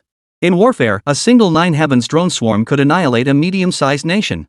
Consider that a single composite brigade is capable of annihilating a small nation. Hey Z, go outside and bring in the equipment I need for the joint military exercises. Seeing that both men disagreed with his participation in the joint exercises, Rao Siyuan didn't waste words. He simply ordered Hey Z to go outside and bring in the Zhoutian drones. After all, the Zhoutian had been stored within the system all along. Retrieving it directly from the system would have seemed abrupt, somewhat inappropriate, and not entirely reasonable. Therefore, before entering, Rao Siyuan had placed the Zhoutian drone outside the joint exercise headquarters. Heizi struggled mightily, his face flushed crimson, before finally hauling the Zhoutian drone into the main operations room. The Zhoutian drone wasn't large, only about 1.5 meters long and half a meter tall, but its overall shape resembled a reconnaissance aircraft, with exceptionally sleek lines. The moment Deng Chenghua laid eyes on the Zhoutian drone, his eyes lit up. He immediately inquired, "What is this?" Chapter 100, Under Attack. Take a guess. If you guess correctly, I won't participate in this joint military exercise. If you guess wrong, I must participate. Rao Siyuan's face took on a mysterious expression, instantly piquing the interest of the two men. Li Feilong spoke up first, "Is this a model of the new 6th generation fighter?" Rao Siyuan shook his head. Deng Chenghua scrutinized it thoroughly for over 10 minutes, yet still couldn't identify what it was. "Is this a reconnaissance fighter model?" Deng Chenghua asked. Rao Siyuan shook his head again. "You little rascal, you're being all mysterious about this. Just tell us what the heck it is already, stop teasing us," Li Feilong said impatiently. "You're both wrong. Based on the previous agreement, I can participate in this joint military exercise," Rao Siyuan said, his face lit up with excitement. "Alright, cut the chatter. Spit it out, what is this?" Li Feilong pressed impatiently, clearly unable to wait a moment longer to get to the bottom of it. "This is my latest invention, the 9 Heavens drone." Rao Siyuan's words left both men stunned. In their minds, drones were supposed to be square with multiple propeller blades, right? But this drone had the overall shape of a reconnaissance aircraft, with no propeller blades, clearly different from ordinary drones. Moreover, its size was substantial, roughly 1.5 meters long and half a meter tall, far exceeding typical drone dimensions. Most drones maxed out at around 1 meter and maintained a square form factor. This one completely defied the conventional drone concept. "This thing doesn't need a pilot?" Deng Chenghua asked, sounding somewhat skeptical. "No pilot is needed. Once we join the joint military exercises, you'll see its capabilities clearly. Oldly, hurry up and declare the joint military exercise open. The troops from the other 2 nations are getting impatient." Rao Siyuan didn't want to dwell on this Zhoutian drone any longer and promptly urged Li Feilong to announce the start of the joint exercise. For this joint exercise, Bear Nation's command center was aboard a warship, and South Vietnam's command center was also on a warship. However, both command centers operated under the direct orders of Dragon Nation's Southeast Military District headquarters. Upon hearing this, Li Feilong suddenly realized he hadn't officially declared the exercises open. He swiftly grabbed the transmission microphone and announced over the radio, "The 2-day joint military exercises commence now. All units, receive orders, simultaneously depart from your respective positions toward Whale Island." Multiple strike targets have been established on Whale Island. Upon approaching the island, immediately execute multi-domain coordinated strikes. After setting down the radio transmitter, Li Feilong immediately moved to the command console, where the radar was tracking all units advancing toward Whale Island from 3 directions. Rao Siyuan watched curiously from the side, but seeing this outdated combat radar command system, he couldn't help but feel that Dragon Nation's radar technology was seriously behind the times. Not even a basic holographic battlefield Santable was present. Oldly, they've all departed. Can I head out too? Rao Siyuan inquired. No. You can't participate. Li Feilong remained focused on the radar command system, while Deng Chenghua beside him stared intently at the electronic sand table with a serious expression. Clearly, both men had already entered combat mode, ensuring the smooth execution of this exercise. You old fart, you promised earlier and now you're backtracking. Rao Siyuan protested. No means no. What are you going to do about it? Li Feilong flashed that smug grin, making Rao Siyuan's eyes shoot fire. But there was nothing he could do. After all, this was a joint military exercise, a live fire drill. Without Li Feilong's approval, if he entered without authorization, it could easily be interpreted as hostile forces invading. Then, what awaited him would be a joint strike from the armed forces of 3 nations. Time ticked by. Half a day passed quickly. Radar showed all 3 nations' forces had advanced 2/3 of the way. The fastest were the Dragon Nation's naval forces. After executing a multi-domain coordinated strike, they were to conduct a joint landing operation exercise with South Vietnam on Whale Island. Bear Nation, focusing primarily on maritime operations, would support the landing operations of Dragon Nation and South Vietnam. Just as the joint exercises proceeded according to plan, Li Feilong's phone rang in the main operations command center. Li Feilong glanced at the caller ID. It was Minister Luo Yunfei. Brother Luo, what's the matter? Bear Nation just relayed the latest intelligence. Eagle Nation is likely planning to cause trouble during the joint exercises. Stay vigilant. Luo Yunfei's voice came through the phone, causing Li Feilong's expression to darken. Clearly, this intelligence carried significant weight, primarily due to its origin, Bear Nation. It was widely acknowledged that across the entire Blue Star, no nation possessed stronger intelligence capabilities or surveillance over Eagle Nation than Bear Nation. After a century of rivalry, both nations had achieved deep mutual infiltration. It could be said that if a third war truly broke out, the Eagle Nation's primary concern wouldn't be the Dragon Nation, but the Bear Nation. Chenghua, Minister Luo just shared critical intelligence with me. The Eagle Nation is likely planning something during these joint military exercises. Li Feilong addressed Deng Chenghua. No sooner had he finished speaking than a radar monitoring soldier suddenly shouted, reporting, Commander. An unidentified warship is approaching Whale Island. Reporting, Commander. A South Vietnamese warship is under missile attack. Source of attack, Eagle Nation's military base in Fusan. Reporting, Commander. Our Panlong-class warship is also under missile attack. Source of attack, Eagle Nation's military base in Fusan. The barrage of urgent reports instantly turned Li Feilong and Deng Chenghua pale. They immediately issued orders to strike the source of the attack. After issuing the orders, Li Feilong immediately transmitted intelligence to the Ministry of Defense regarding the Eagle Nation's military strike against our joint exercises.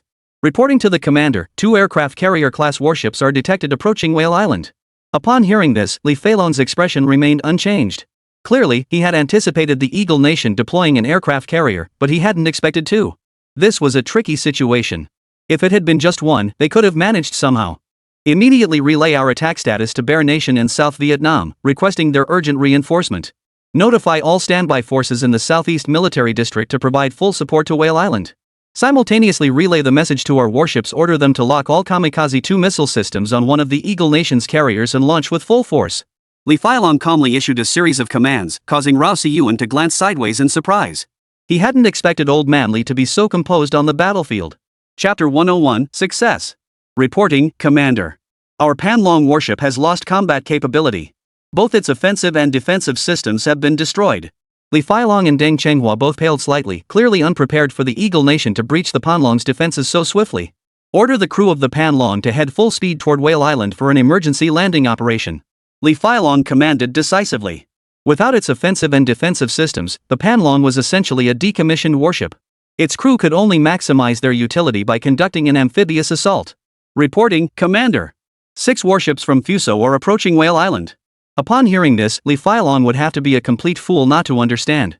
This was clearly a premeditated attack by Eagle Nation. Moreover, it was a coordinated assault with Fuso targeting their Dragon Nation. To date, Bear Nation had yet to signal any support, while only South Vietnam had explicitly pledged assistance. This meant the Bear Nation likely wouldn't engage the Eagle Nation directly. After all, both nations harbored mutual military apprehensions, and Bear Nation didn't want to give Eagle Nation any grounds for retaliation. Notify the Ministry of Defense, Fusong has joined the battle for Whale Island. At this moment, Li Feilong's brow furrowed deeply. The most pressing threat now wasn't the Fusan warships or the attacks from the Eagle Nation's military base in Fusan, it was the aircraft carriers. The fighter jets and attack helicopters carried by the aircraft carrier posed an extremely high threat to their warships. Notify the Southeast Military District forces stationed in Shigang to immediately scramble every available fighter jet to support Whale Island. With that thought, Li Feilong issued the order on the spot. Clearly, this was the only countermeasure he could think of against the aircraft carrier for the moment. Reporting, Commander. South Vietnam has relayed intelligence that their forces encountered an intercept by 4 Japanese warships and cannot continue reinforcements to Whale Island. Damn it! Hearing this, Li Feilong knew exactly what was happening. He wouldn't have lived this long if he hadn't understood. The joint military exercise had been finalized half a month ago. For someone to be this familiar with their military plans and deployments, there must be a mole. But now was not the time to hunt for traitors. This effectively meant Dragon Nation would be fighting both Fusan and Eagle Nation simultaneously. Every effort must be focused on the battle. Reporting, Commander. The air support unit from the Central Military District has departed and is expected to arrive within 3 hours. Hearing this, Li Feilong's expression eased slightly. Having one military region face off against both Eagle Nation and Fusan Nation was clearly a daunting task. Crucially, this was primarily a naval battle with air combat as secondary support, not a land operation. The army could only conduct amphibious assaults. The battle for Whale Island raged for 3 days and 3 nights. Throughout that entire period, Li Feilong and Deng Chenghua had not closed their eyes once.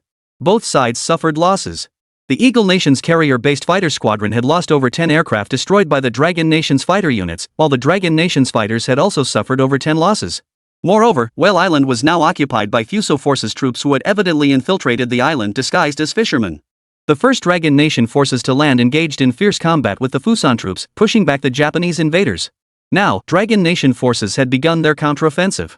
Rao Siyuan remained in the main operations room, closely monitoring the current battlefield situation. He held little optimism about the current situation, having discerned that the Eagle Nation's aircraft carrier route clearly did not target Whale Island. If Eagle Nation's target were Whale Island, they would have provided fire support to Fuso Nation long ago. Although these two carriers continued to exert pressure near Whale Island, their actions appeared designed to draw the bulk of the Southeast Military District's forces away. It was evident that the Eagle Nation's 2 carriers were not launching a full-scale assault. Had they been attacking at full strength, the Dragon Nation's participating naval forces wouldn't have suffered only the loss of the Panlong. At this moment, Deng Chenghua also caught on. He turned to Li Feilong and said, "Oldly, those Eagle Nation carriers clearly aren't attacking with full force. Something's off." Hearing Deng Chenghua's words, Li Feilong finally snapped out of his focus on the battlefield's dynamics. He realized he'd overlooked the carrier's true capabilities. Something was definitely off. No, Old Li. They seemed to be covering for other units. Deng Chenghua had clearly grasped the situation and spoke urgently. Li Feilong immediately understood and ordered the monitoring personnel in the main operations room, commencing comprehensive surveillance of our surrounding waters. Simultaneously relay this to the Southwest and Northeast military districts. They must also conduct full-scale monitoring of their respective maritime areas. Half an hour later, the monitoring personnel suddenly reported, "Sir, we've detected 2 aircraft carriers heading toward the Longwan area." Upon hearing this, both Li Feilong and Deng Chenghua paled. Li Feilong ordered bluntly, "Notify the coastal forces stationed in Guangnan province to enter level 1 alert." "Old Li, the Eagle Nation's target is the Bay Area Peninsula," Deng Chenghua stated. "I know. The problem is, we have no way to deal with their 4 carriers right now. For the time being, we can only defend passively," Li Feilong sighed softly. "Passive defense is no match for proactive offense. Old Li, deploy the Hurricane 3 missiles and launch them now." The Hurricane 3 missile, developed under the leadership of academician Chen Huaqing's team, represented Longwa's most advanced strategic ballistic missile. But for the Hurricane 3 to pose a real threat to an aircraft carrier, well, that's still a bit of a stretch. "Chenghua, even the Hurricane 3 can't sink an aircraft carrier," Li Feilong said with a frown. He was clearly well aware of the Hurricane 3 missile's capabilities, which were only effective against standard warships. Moreover, the Hurricane 3 missile's true strengths lie not in its destructive power, but in its precision and penetration capabilities. Boasting exceptional precision and a 3-stage acceleration capability that reaches supersonic speeds in its terminal phase, it can effectively penetrate slow-reacting defense systems. Reporting to the commander, air forces from multiple coastal units in Guangnan province have engaged carrier-based fighter squadrons. Military installations along the coast have suffered severe bombardment from carrier-based fighter groups. Over 100 soldiers from Guangnan province's coastal forces have been killed. Upon hearing this, Li Feilong slammed his chair in anger. Clearly, this feeling of being overwhelmed was unbearable. Just then, Li Feilong's phone rang. It was Defense Minister Luo Yunfei calling. Hello, brother Luo. Academician Lu Hong's team just called with good news. The Dongfeng 21D anti-ship ballistic missile test was a success. Luo Yunfei announced on the other end. Chapter 102, 3 orders issued simultaneously. Really? Li Feilong's face lit up with joy upon hearing the news. Clearly, the successful test of the DF-21D anti-ship ballistic missile meant that Dragon Nation now possessed a clear countermeasure against aircraft carriers. How could this be false? Lu Hong just called to tell me, and I'm relaying this news to you immediately. I know you're currently facing off against the Eagle Nation's aircraft carrier and under immense pressure. But I must tell you, the DF-21D anti-ship ballistic missile is still about a week away from production. The test was actually successful 2 days ago, but Lu Hong's team, to ensure reliability, conducted another test while arranging production.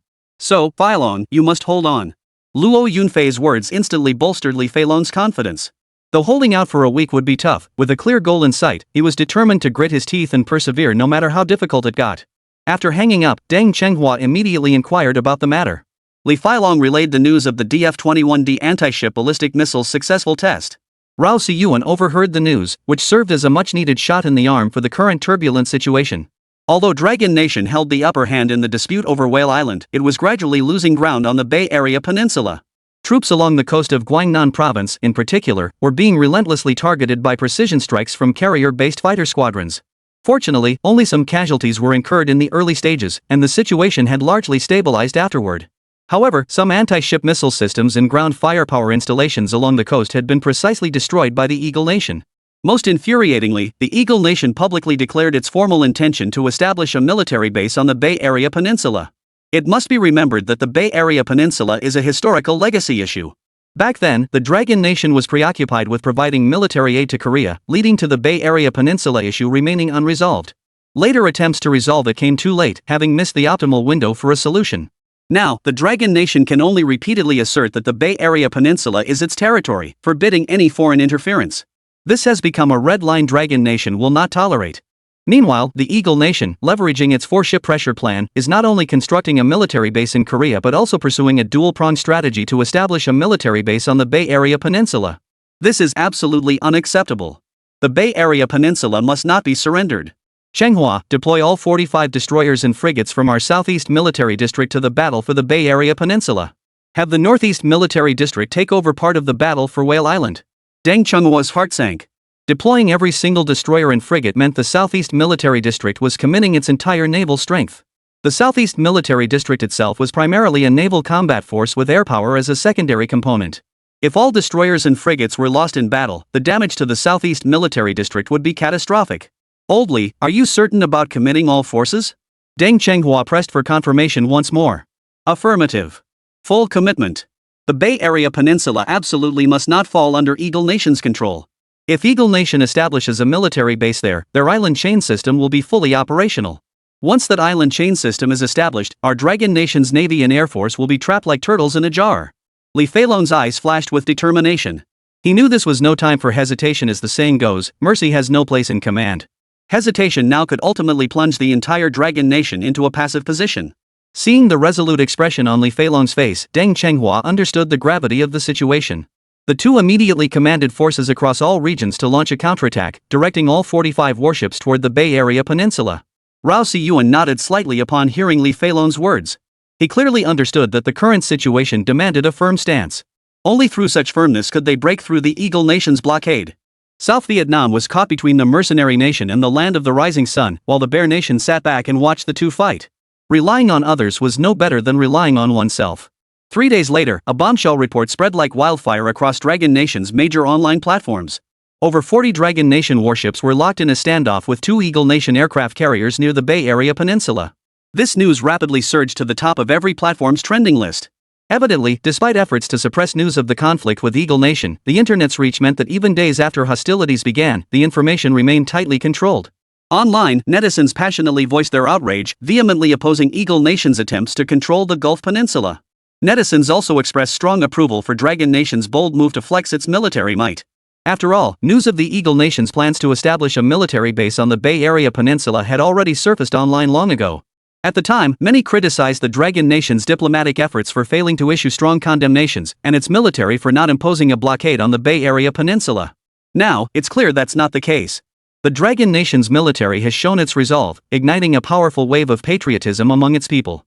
Soon, Dragon Nation seized the initiative in international discourse, with numerous articles criticizing Eagle Nation's interference in other countries' internal affairs. Citizens of neutral nations began voicing support for the Dragon Nation in public discourse.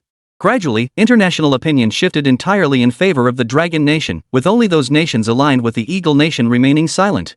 However, international opinion served only as a supporting factor, deterring the Eagle Nation from launching unrestrained attacks against the Dragon Nation by compelling it to consider certain global implications. Ultimately, breaking through this stalemate depended on Dragon Nation's own strength. Suddenly, within the operations room, several military personnel monitoring the Eagle Nation's aircraft carrier movements paled visibly. Reporting to the commander. Another Eagle Nation carrier near Whale Island is approaching the Bay Area Peninsula. Li Feilong immediately stepped forward to observe the radar monitoring station, seeing the carrier codenamed Eisenhead advancing toward the Bay Area Peninsula. Clearly, Eagle Nation intended to launch a full-scale assault on Dragon Nation's fleet. Reporting, Commander. Fighter squadrons from both carriers near the Bay Area Peninsula have launched. Reporting, Commander. Fighter squadrons from the Eisenhower carrier have also launched. Reporting, Commander. Fighter squadrons from all three carriers are heading toward our fleet.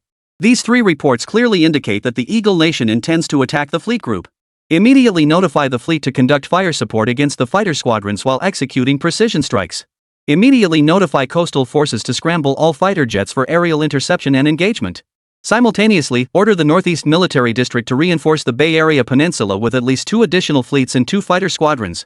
The 3 orders were dispatched directly, instantly filling the entire operations room with activity. Rao Siyuan's fingers fidgeted nervously. He held little optimism for this campaign. Chapter 103, Unidentified Fleet. His skepticism wasn't meant to boost enemy morale or undermine his own. It stemmed from an objective assessment of the gap in military weaponry. After all, Dragon Nation was renowned across Blue Star for its land warfare. Since its founding, it had never truly achieved any spectacular victories in naval or aerial combat. Take the recent campaign launched by Jin Jian against the Bay Area Peninsula. It was evident they lacked experience in island amphibious operations. Although he had previously provided the 6th-generation fighter blueprints to the Southeast Military District, he heard it would still take another month before the first mass-produced 6th-generation fighter could actually undergo test flights. 3 hours later, fighter squadrons from Eagle Nation and Dragon Nation engaged in fierce combat.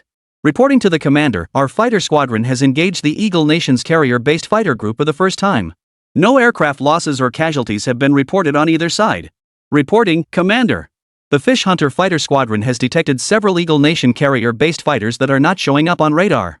Upon hearing the words unable to track on radar, Li Feilong's expression immediately darkened.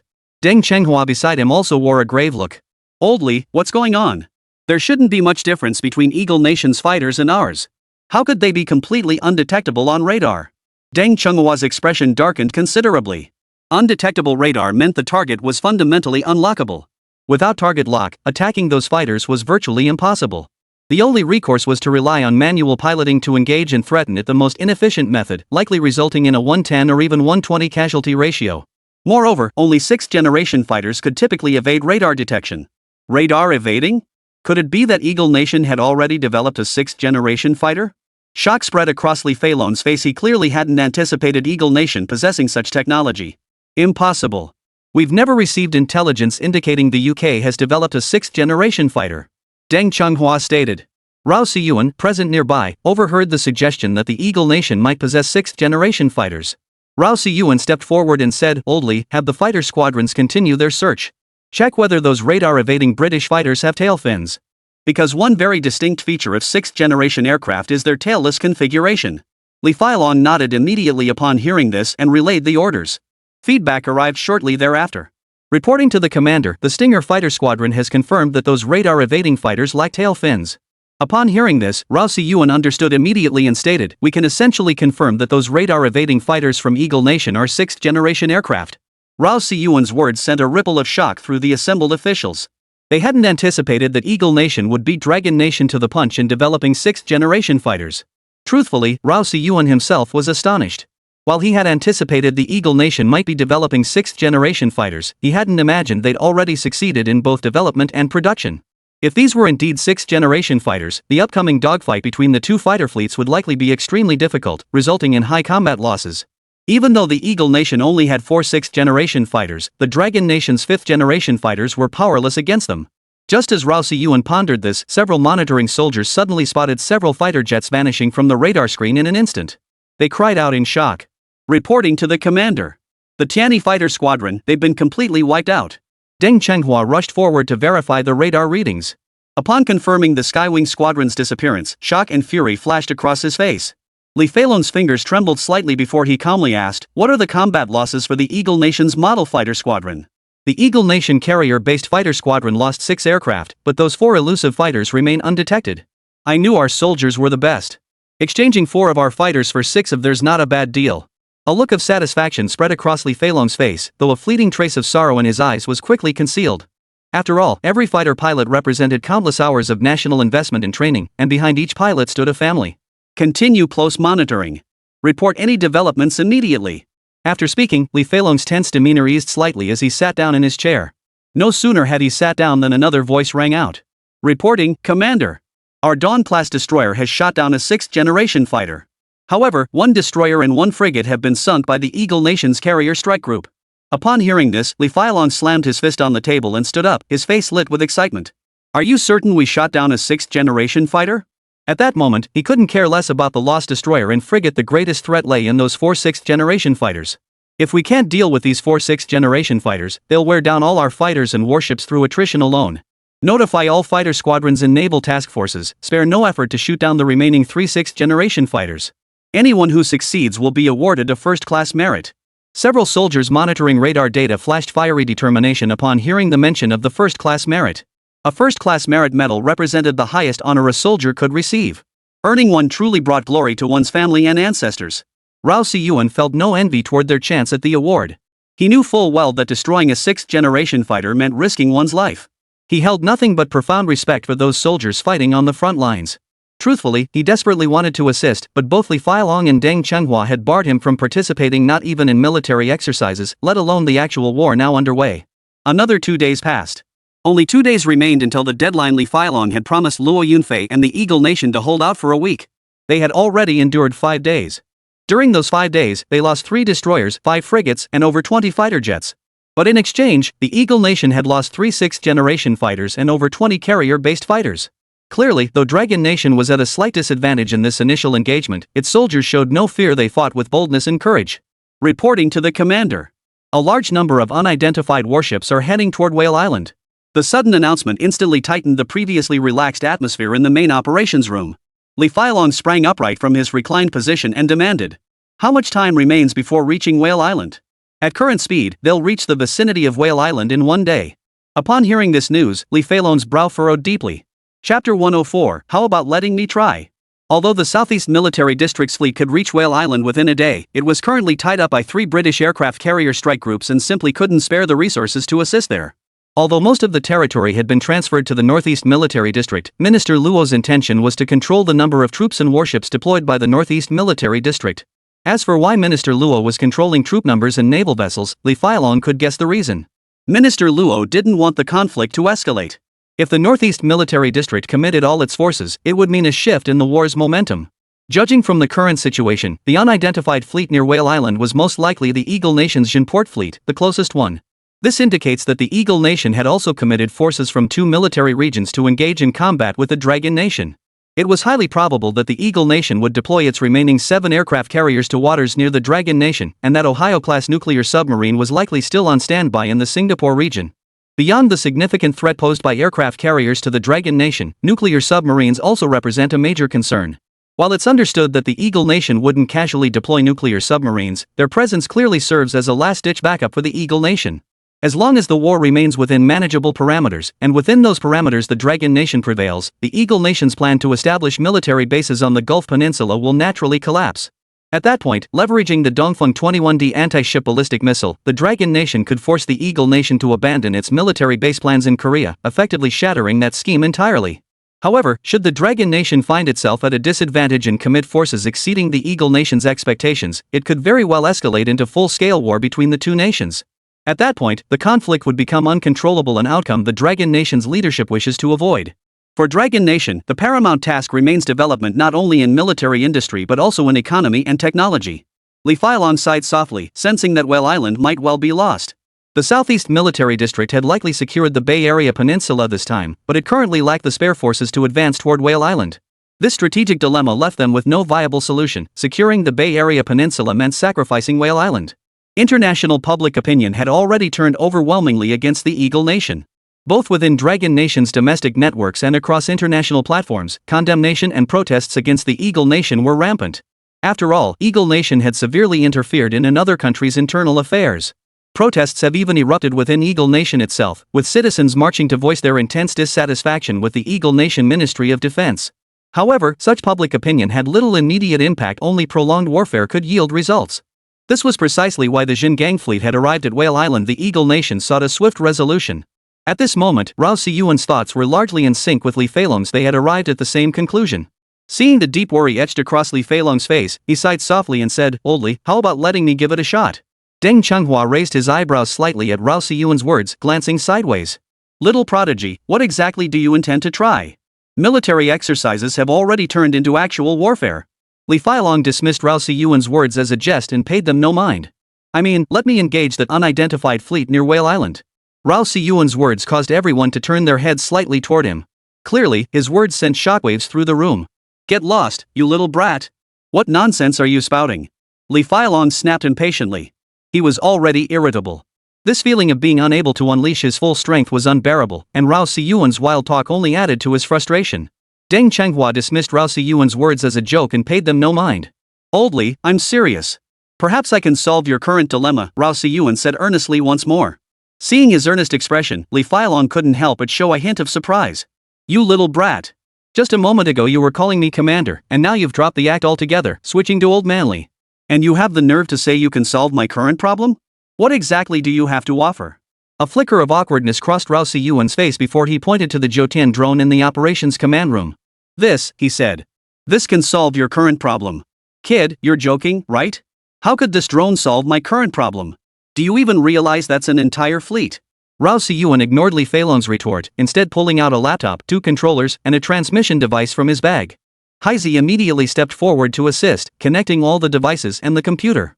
Rao Siyuan worked tirelessly on the computer, his fingers dancing across the keyboard as data streamed and commands flowed from his fingertips. Half an hour later, the Jotian drone began to glow faintly, emitting a low hum. Li Feilong and Deng Chenghua both felt a twinge of alarm, fearing the drone might cause trouble.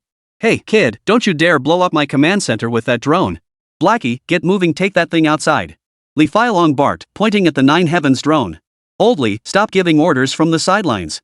Just watch and see." As Rong Siyuan spoke, his fingers continued to tap rapidly on the computer keyboard. 10 minutes later, he finally exhaled deeply and pressed the enter key. Suddenly, under Haizi's control, the Jotian drone flew directly out of the operations room and hovered directly in front of it. Through the control room's 3-dimensional glass screen, Li Feilong watched the hovering Jotian drone, a rare hint of delight flickering across his face. "Hey, kid, this drone of yours isn't half bad. Can it handle some reconnaissance missions?" Rao Siyuan ignored Li Feilong's remark, instead giving Haizi a meaningful glance before picking up a control device himself. Haizi acknowledged Rao Siyuan's glance with a nod before pressing a green button on the controller. In an instant, the belly of the Jotian drone opened, releasing a swarm of smaller drones. Like dozens of bee colonies, they hovered above the entire operations room. Li Feilong and Deng Chenghua were both stunned by the sky filled with drones. Even the radar system monitor's face showed shock. This swarm of drones numbered at least several thousand. And some of them even had weapons mounted beneath them. This was something Li Feilong and Deng Chenghua had not anticipated. "Old Li, is this kid really that amazing?" Deng Chenghua was so stunned he started stuttering, clearly not at peace inside. "Chenghua, this kid defies all logic, he's freaking insane." Chapter 105, Boiling the Frog Slowly. In the end, Li Feilong agreed to Rao Siyuan's request, letting him give it a shot. After all, with thousands of drones, maybe a miracle could truly happen. There was no other option now, might as well try this desperate measure. Notify all fleets and fighter jets near the Northeast Military District. The Jotian drones and drone swarms belong to our Southeast Military District. Simultaneously, mark the transmission signals of the Jotian drones and swarms as friendly signals. Li Feilong reasoned that given the dire circumstances, it was best to give this young prodigy free rein. After all, this kid had pulled off miracles more than once or twice. After an hour of flight, the Jotian drones were still 50 kilometers away from Whale Island. On Rao Siyuan's computer screen, the frequent artillery fire and aerial combat near Whale Island were already faintly visible. "What kind of technology is this? The transmission is so clear?" Deng Chenghua exclaimed in astonishment. Just then, a homing missile suddenly streaked toward the Jotian drone. Clearly launched from a Fuso warship, the computer immediately flashed an alert notification. Gwazi, watch out! Li Feilong shouted urgently. Rao Si-yuan remained unflustered. The instant he pressed enter, the entire underside of the Jotian drone opened. Countless drones swarmed out from the exposed belly. The first to emerge immediately fired 2 loitering munitions, precisely intercepting the incoming missile. With a loud bang, the missile collided with the loitering munition mid-air, exploding in a shower of fire. Hey Z, maintain control of the Jotian drone. I'm transmitting the swarm program instructions. After issuing the command, Rao Si-yuan immediately began typing furiously on the keyboard. Soon, all the drones from the Jotian's belly emerged and hovered around the area. After Rao Si-yuan finished transmitting the commands, thousands of drones instantly coalesced into hundreds of distinct groups. Each group then darted off in different directions at high speed. These hundreds of drone groups had been programmed by Rao Si-yuan with built-in intelligent recognition chips, enabling them to independently assess the battlefield situation. Thousands of drones swarmed densely toward Whale Island. In an instant, thousands of targets appeared on the radar monitoring system. Inside the Northeast Military District's Operations Command Center, Chief of Staff Zhang Hao of the Northeast Military District was directing the battle for Whale Island. Reporting to the Chief of Staff, thousands of friendly signals have suddenly appeared on radar monitoring.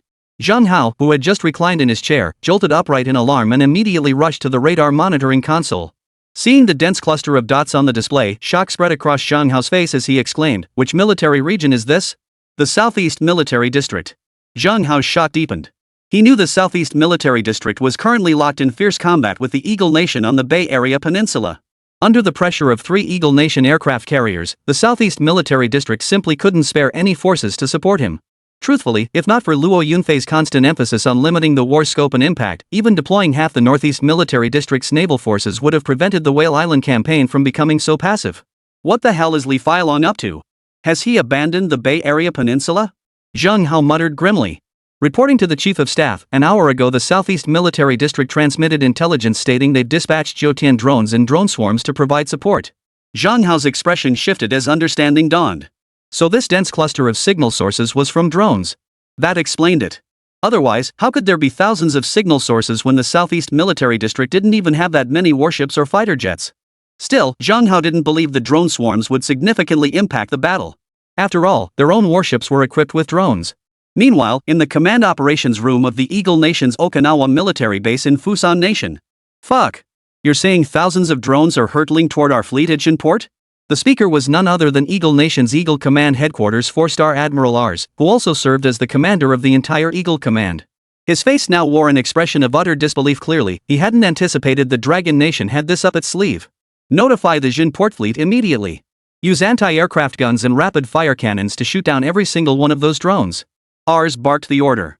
"Aye." Moments later, all 6 warships of the Jinport fleet raised their anti-aircraft guns, aiming them at the drone swarm heading toward Whale Island. In an instant, countless shells from the anti-aircraft and rapid-fire guns streaked toward the swarm like a shower of meteors. Yet the drone swarm seemed to possess its own evasion protocols. After nearly half an hour of relentless anti-aircraft and rapid-fire artillery barrage, only a little over 100 drones were shot down. Meanwhile, in the Eagle Nation's command operations room, the holographic radar monitoring console still displayed thousands of signal sources. "Reporting, sir. The anti-aircraft and rapid-fire artillery of the Zhenjiang fleet are proving ineffective against the drones." Admiral Alza's face darkened to an extreme degree.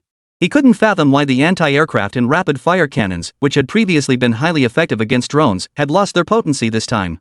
After all, during the engagement with Dragon Nation just 2 days prior, they had faced dozens to hundreds of drones launching suicide attacks against their fleet, yet the results had been negligible. A major reason was that their anti-aircraft guns and rapid-fire cannons had destroyed the drones mid-flight.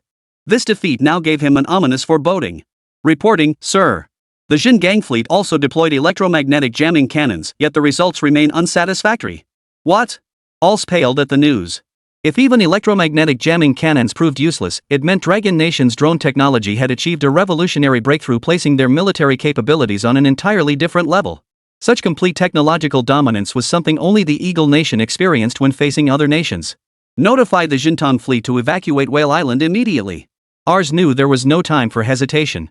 Based on current intelligence, the drone swarm likely targeted the Xintong fleet. "Reporting, sir. The Zhenjiang fleet is under attack by over 1,000 loitering munitions. One destroyer is on the verge of sinking." "Reporting, sir. The Xinjiang fleet is under overwhelming fire. Request immediate reinforcements." "Reporting, sir. The Jinport fleet is under drone electromagnetic jamming." Our commands cannot be transmitted. The flesh on Eris's cheeks twitched violently. His mind finally began to process the situation. The Zhanggang fleet was being overwhelmed by this swarm of drones, and they'd already lost a destroyer. It was safe to say the entire operational system of the Zhanggang fleet had been crippled. The combination of electromagnetic jamming and overwhelming firepower was like boiling a frog in water. Chapter 106 finally completed the system mission. Fuck. After the furious curse, Elser felt a wave of helplessness wash over him. He knew the Zhanggang fleet was likely facing total annihilation, yet there was nothing he could do to change it. After all, while the Pearl Harbor fleet wasn't the top-tier force in the US Navy, it was still a renowned unit, consistently ranked among the nation's frontline naval fleets. The thought of it being wiped out completely filled him with bitter resentment. More crucially, he would likely face punishment from the president. Suddenly, an idea struck him. He immediately walked to the holographic radar monitoring console and ordered, "Notify the Fuso-class frigate immediately. Proceed to the area 40 nautical miles west of Whale Island to support the Zhanggang fleet. Inform Japan that they must provide full support." Also directed the Fuso escort fleet to assist because they were currently locked in fierce combat with the Dragon Nation fleet near the southern side of Whale Island. However, once this escort fleet diverted to aid the Jin port fleet, the forces currently locked in combat with Dragon Nation soldiers on Whale Island would be completely cut off from reinforcements and retreat routes. Though Ars was fully aware of this consequence, he still chose to prioritize preserving the Jin port fleet. After all, the Jin port fleet held far greater strategic importance than those useless fools in Fuso. News of this reached Fuso swiftly, causing internal turmoil. After heated debate, Fuso ultimately decided to dispatch the escort fleet to reinforce the Jin port fleet. Simultaneously, Fuso immediately notified its troops engaged in fierce combat on Whale Island to fight their way out. For the Fuso Empire, sending its escort fleet to aid the Zhanggang fleet meant they would have to abandon Whale Island. Inside the Dragon Nation's coastal city operations command center, Li Failong and Deng Chunhua exchanged glances, both clearly seeing shock in each other's eyes. They had witnessed the entire operation of Rao Siyuan's Nine Heavens drones pressuring the Jin port fleet while evading the Eagle Nation's anti-aircraft guns and rapid-fire cannons. Of the 8 warships in the Jin port fleet, Rao Siyuan had now reduced them to 5, sinking 3 outright. The sheer intensity of the firepower coverage left even Li Failong in awe. What terrified them most was that this swarm of drones could even launch electromagnetic jamming attacks. Judging by the Zhenjiang fleet's combat performance, they were clearly operating blind, their radar systems crippled, unable to lock onto enemies, forcing them into a relentless retreat. This situation could only mean one thing: Rao Siyuan's drone swarm held a decisive technological advantage over the Zhenjiang fleet. Li Failong knew the Zhenjiang fleet inside out and understood its capabilities precisely. Reporting to the commander, the Fuso-class escort fleet south of Whale Island is heading westward. Reporting to the commander, Fuso soldiers on Whale Island are showing signs of evacuation. Rao Siyuan, naturally, had also heard the monitoring soldiers' report. A faint smile touched his lips as he immediately directed a drone swarm squadron toward Whale Island. Trying to leave now? Too late. Whale Island still held the designated strike targets for this military exercise. Rao Siyuan planned to dispatch a separate drone swarm squadron to carry out the target strikes on Whale Island. The detachment of over 100 drones instantly caught Li Failong's attention.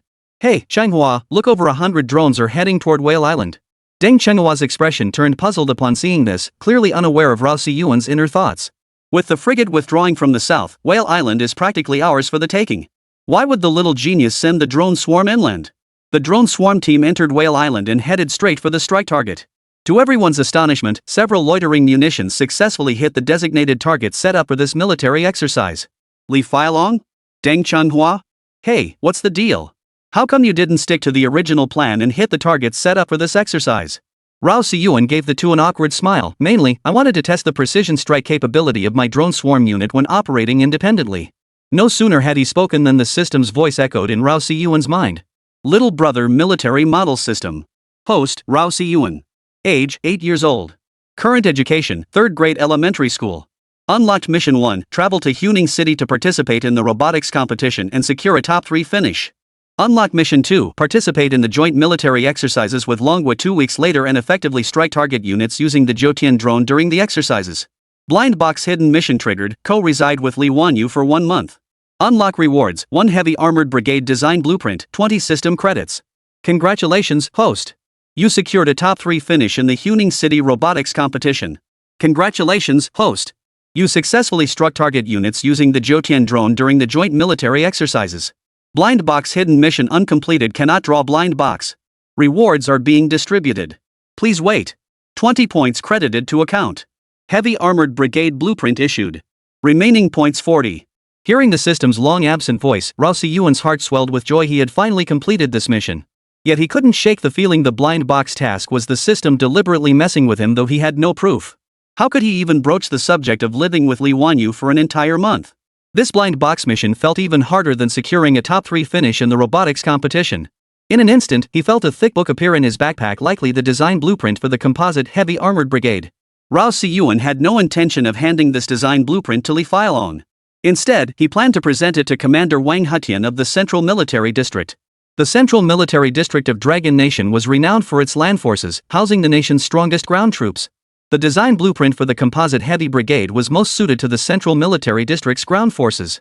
Yet the system's new mission remained unreleased, evidently waiting for Rao Si-yuan to complete the blind box task before issuing further instructions. Meanwhile, under relentless drone swarm pursuit, the Fuso Nation frigates struggled to protect the Jin port fleet. After 2 days and nights of relentless pursuit, only one of Fuso's escort ships managed to escape back to Okinawa harbor. Of the 8 warships in the Jin port fleet, only 4 managed to escape successfully, returning to Jin port in the Eagle Nation.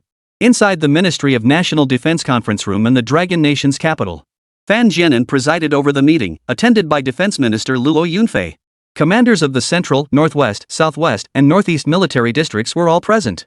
At the far end of the conference table, several strategic advisors from the Ministry of National Defense closely monitored the unfolding battle situation. "Commander, I told you Rao Si-yuan defies conventional logic. Look at this, it's so satisfying. He's truly brought honor to our Dragon Nation," declared Wang Hutian, commander of the Central Military District. Chapter 107, Warning. Old Commander, is Rao Si-yuan really that extraordinary? It feels like I'm dreaming. Commander of the Northeast Military District, Zhang Jianxuan, remarked with an expression of disbelief. Fan Jianan observed the shock and astonishment on everyone's faces, a faint smile curling his lips. A delighted smile spread across Fan Jianan's face. None of them had anticipated that Rao Si-yuan would emerge as the game-changer in this tense standoff. Though he had never met this Rao Si-yuan, he had always firmly believed this young man could alter the fate of the Dragon Nation. Fan Jianan had already prepared for the worst-case scenario. Even if Whale Island was lost, the Bay Area Peninsula must be defended at all costs to prevent the Eagle Nation from establishing a military base there. He planned to reclaim Whale Island later once Japan and the Eagle Nation lowered their guard. Yet what no one anticipated was that Rao Si-yuan had successfully resolved the Whale Island issue. Now that the Whale Island issue has been resolved by young Rao Si-yuan, only the Bay Area Peninsula remains. Fan Jianan's words drew slight nods of agreement from the assembled. "Jianxuan, how many more troops can the Northeast Military District commit to support Feilong?" Fan Jianan then turned to Zhang Jianxuan, the commander of the Northeast Military District. "Commander, our Northeast Military Region has already lost over 1,000 soldiers on Whale Island. At most, we can spare 3 fighter squadrons to support Feilong. I know the pressure on Feilong is immense, and they've lost many fighter jets, but our main casualties have been among our infantry." Zhang Jianxuan's face now showed a look of difficulty. Although he also wanted to help Li Feilong, if too many troops were sent, the Eagle Nation might seize the opportunity to make an issue of it. "Comrade leader, I truly cannot commit more troops. Our current impact on the battle is limited. If we reinforce, the British might seize this as grounds for confrontation," Luo Yunfei stated. Fan Jianan's face also clouded with worry. The Southeast Military District had already been severely weakened by the loss of so many fighter jets. If they continued confronting those 3 aircraft carriers, they risked depleting the Southeast Military District's entire Air Force system. Just then, the voice of a monitoring officer from the Ministry of Defense's think tank suddenly rang out. Reporting to the commander, all 4 Eagle Nation carriers have been detected massing at the Bay Area Peninsula. Reporting, Commander, all 80 fighter jets from Eagle Nation's 4 carriers have launched. Fan Jianan's expression shifted slightly upon hearing this. He immediately inquired, how can 4 carriers only have a combined total of 80 fighter jets? Normally, 4 carriers should carry at least 150 fighters. Yet now, there are only 80 in total. The rest were shot down by the Southeast and Northeast military districts, the monitor replied. But even 80 fighters are too much for the Southeast military district to handle. According to their reported data, they only have 30 fighters left now.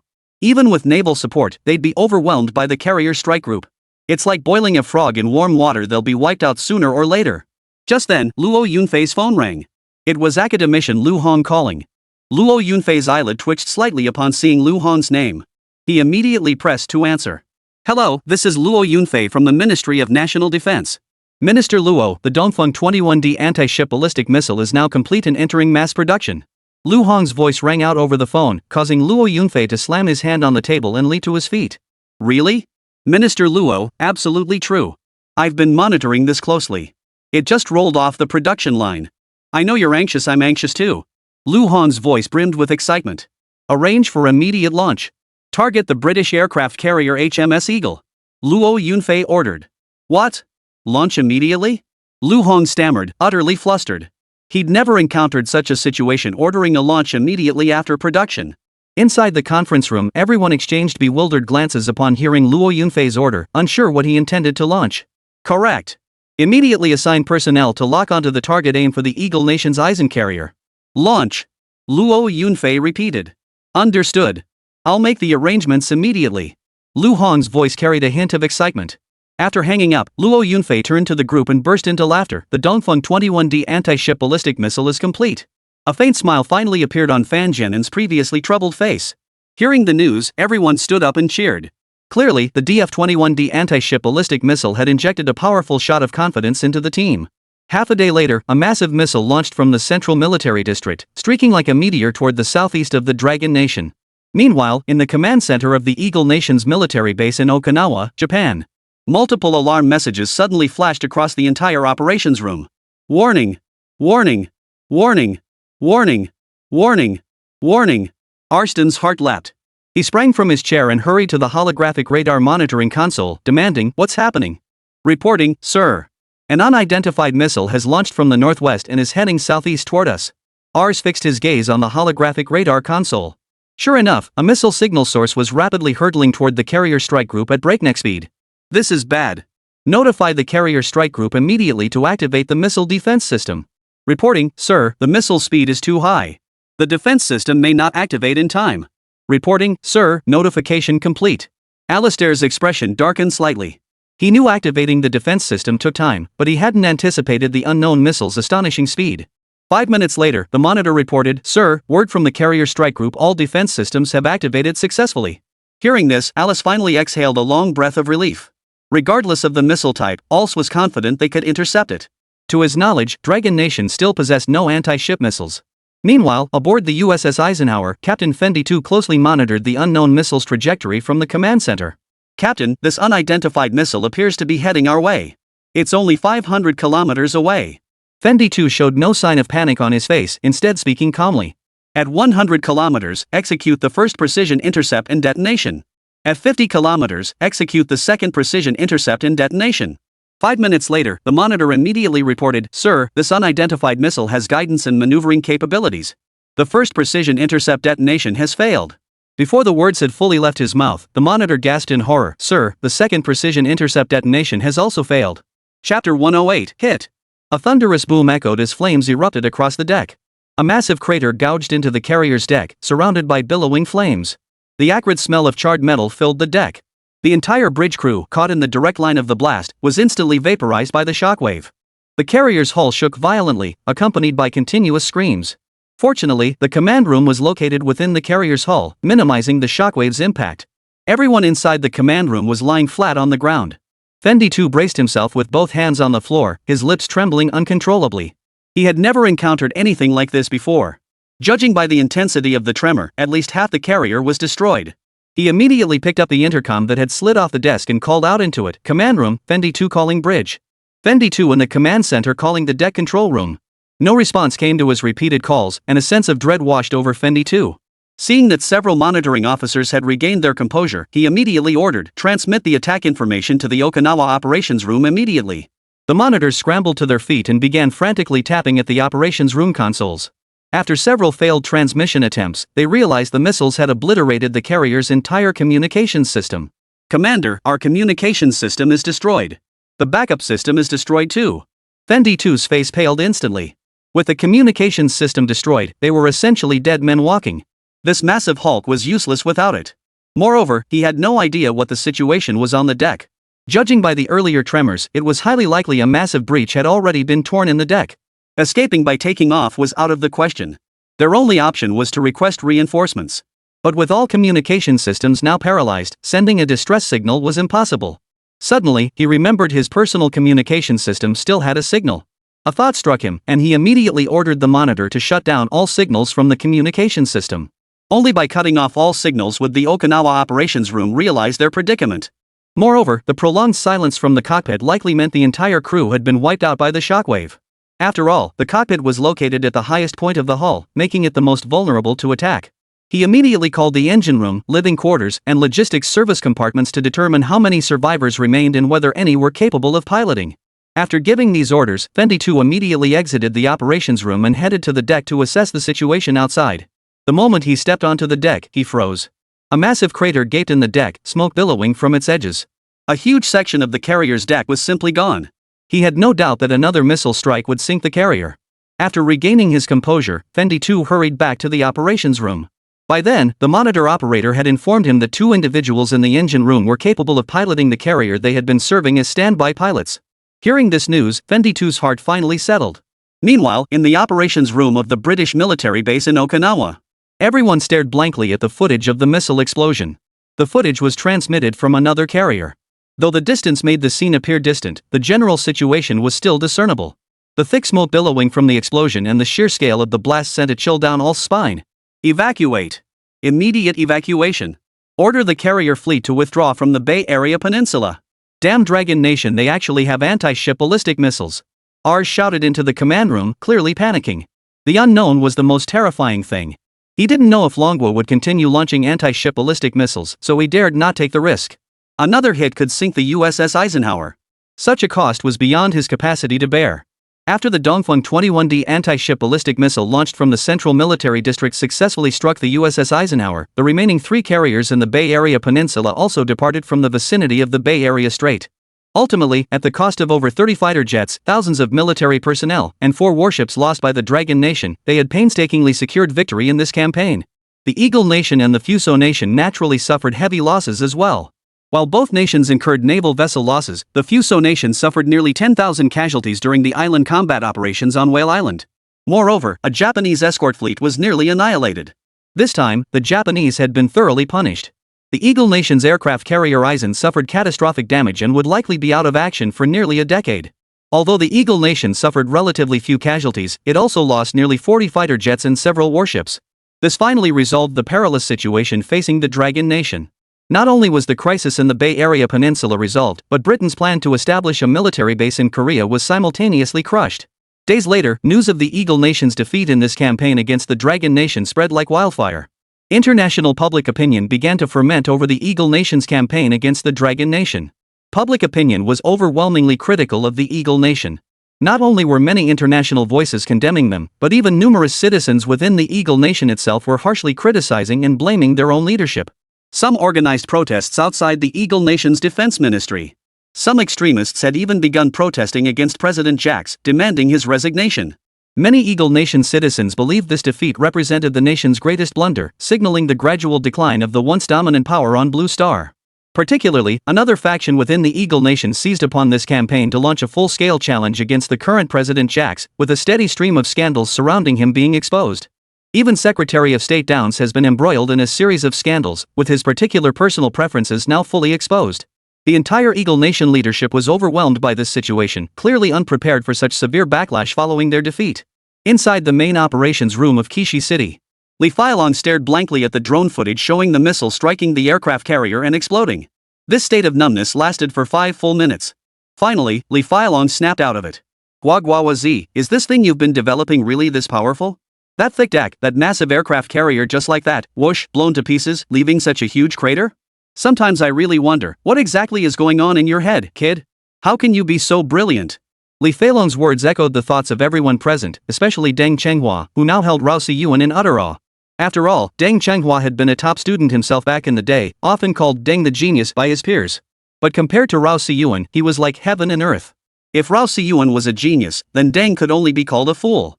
Rao Siyuan felt a bit embarrassed under everyone's stunned stares. He gave a sheepish grin and quickly left the operations room, with Heisei immediately following behind.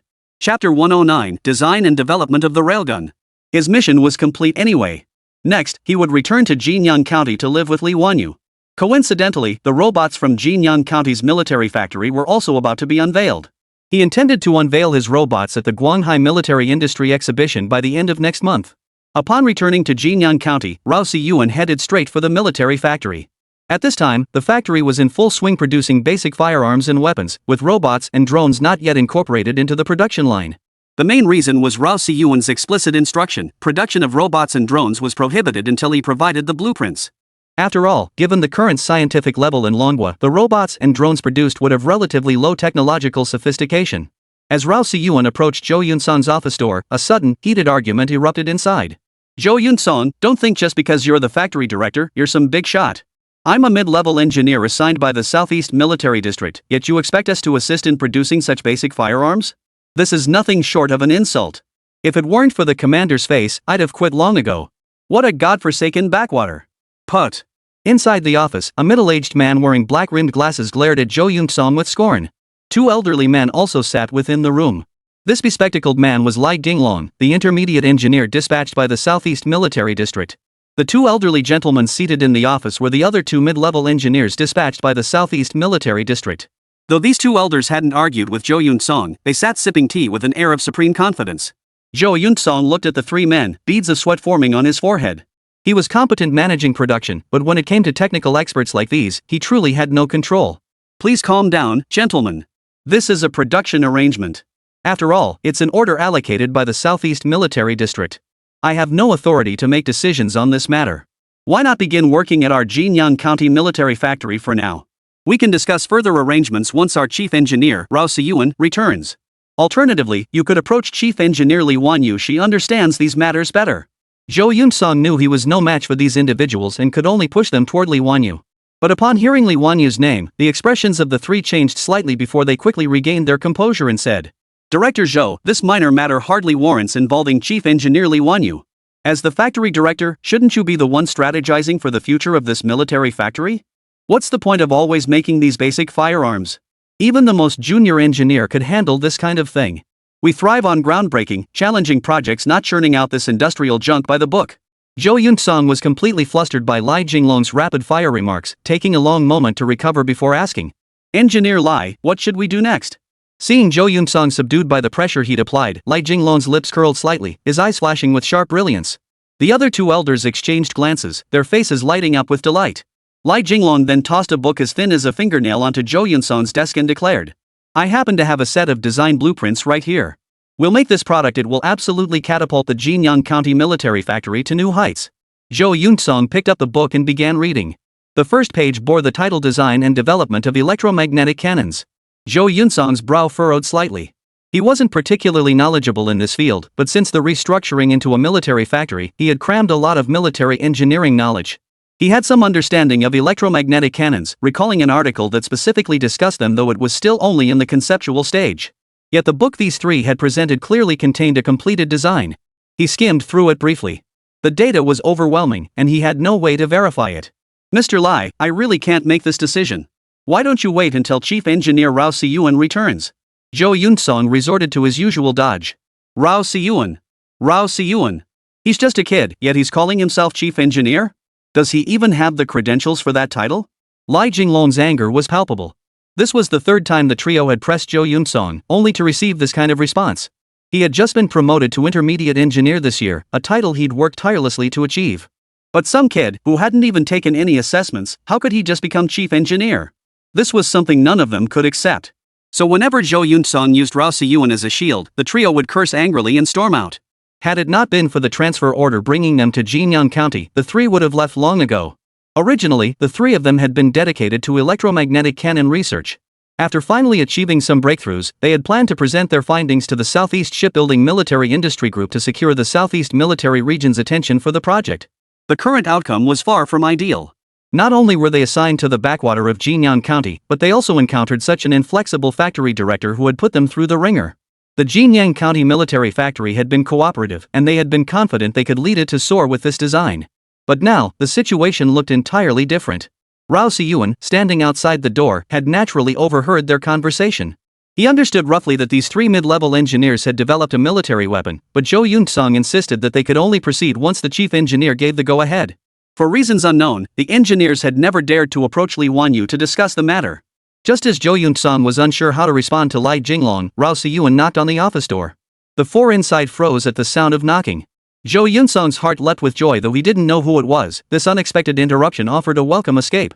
Jo Yun-song eagerly rushed to open the door. Seeing the childlike Rao Si-yuan and the dark-skinned figure standing there, he exclaimed with delight. Little genius, you're finally back.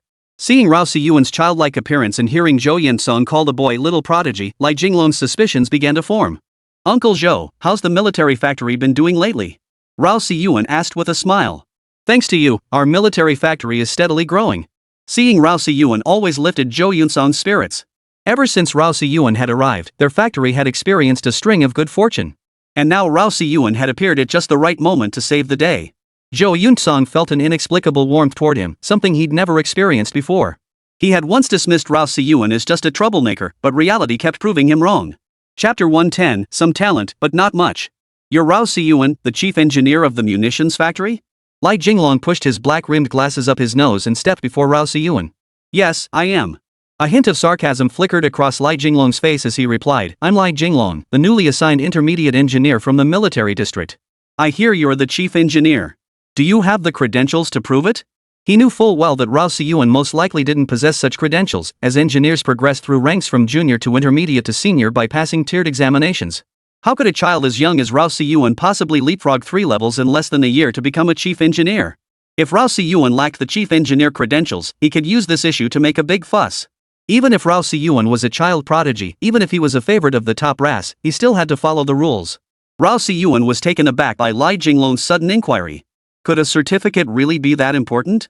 Even if they handed him the chief engineer credentials on a silver platter, he might not accept them. His name, Rao Si-yuan, spoke for itself. I don't have the credentials. What exactly is this certificate for? Rao Si-yuan asked, feigning confusion. TSK. Without a chief engineer's certificate, what qualifies you to serve as chief engineer at Jinyang County's military factory? Li Jinglong's heart leapt with delight upon hearing Rao Si-yuan's own admission of lacking credentials. The other 2 seated elders also let the corners of their mouths curl up slightly, picking up the teacups on the table and taking a big gulp. One of them declared, Youngster, without the chief engineer's credentials, you cannot serve as chief engineer of this military factory. The other added, our factory keeps no idle hands. After vanishing for so many days, there's no longer a place for you here. Zhou Yunsong's expression shifted slightly upon hearing their words. He immediately retorted, both of you should be careful with your words. Rao Si-yuan's position as chief engineer was jointly confirmed by the leadership of the Southeast Military District. Therefore, even without the chief engineer credentials, he is still recognized by everyone. Who recognizes it? Old Lu, did you approve it? Li Jinglong pointed at one of the elders.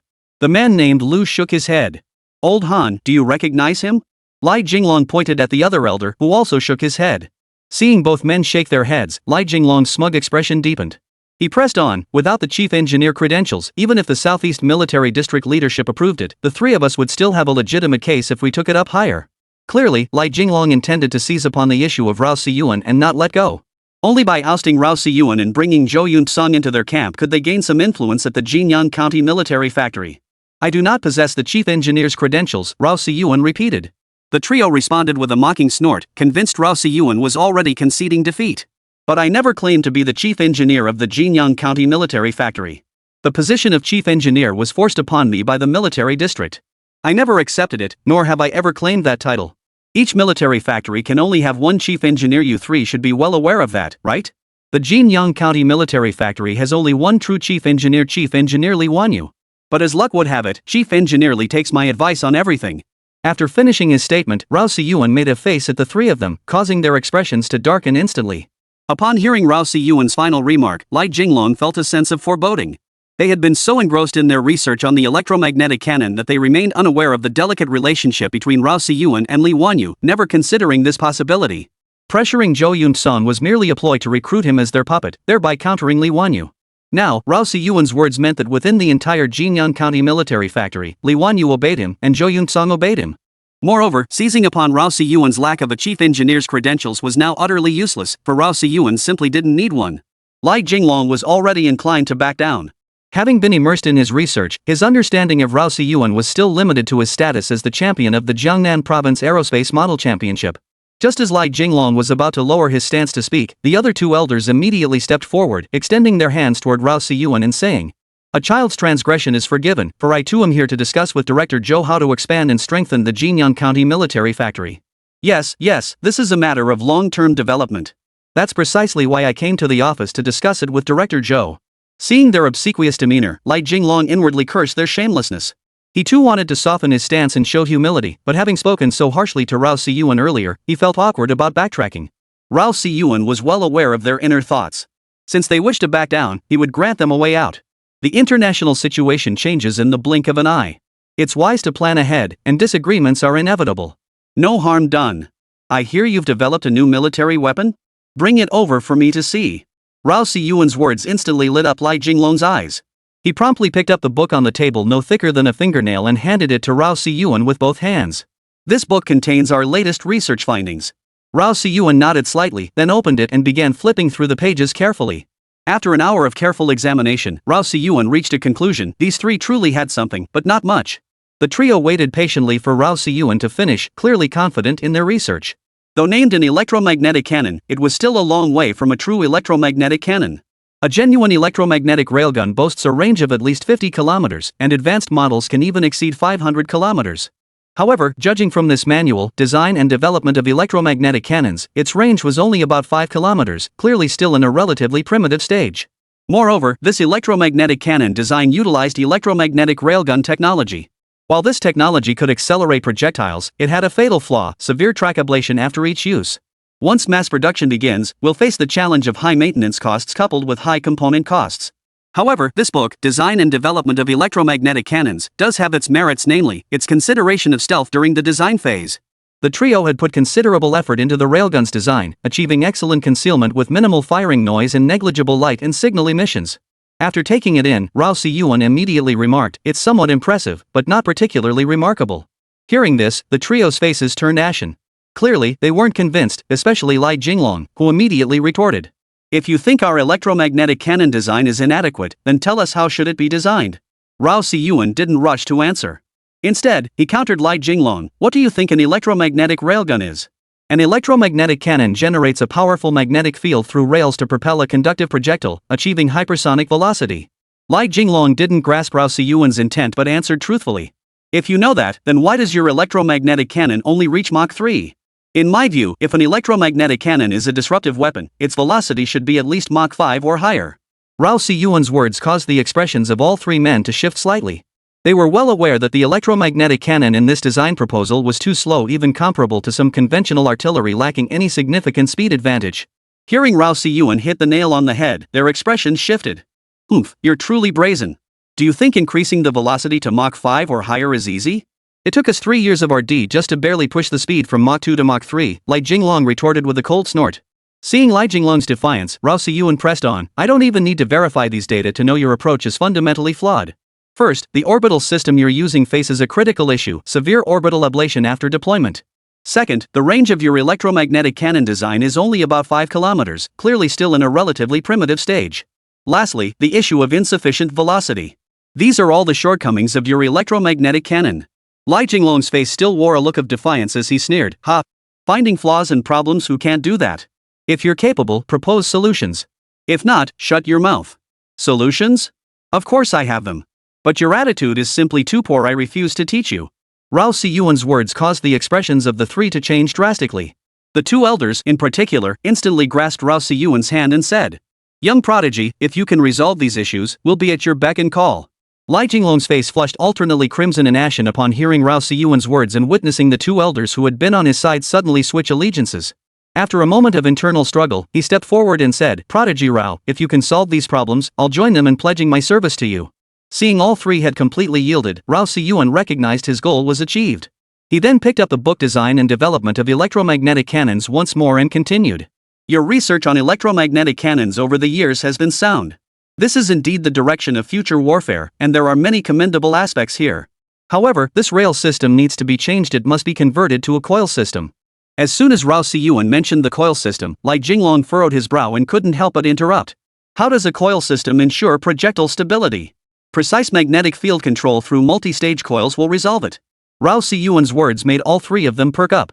Though they didn't fully grasp the concept of multi-stage coils, it felt highly feasible. Ignoring their stunned expressions, Rao Si-yuan continued, "The second major flaw in your electromagnetic cannon design is its excessively short range. This issue can be optimized by implementing the coil system, but it's still insufficient. We must utilize a supercapacitor array for energy transfer. The material challenges for this supercapacitor array fall to you to solve," Rao Si-yuan declared, pointing at Lai Jinglong. Lai Jinglong's heart skipped a beat. He stared blankly and stammered, "Huh? Me? What's the matter? Can't you handle such a minor issue? I hear you're the youngest intermediate engineer in the Southeast Military District besides Lee Wanyu. If you can't even handle this minor issue, are you just all talk? Rao Siyuan's words made Lai Jinglong's face flush slightly. He quickly replied, no problem. I guarantee I'll complete the task.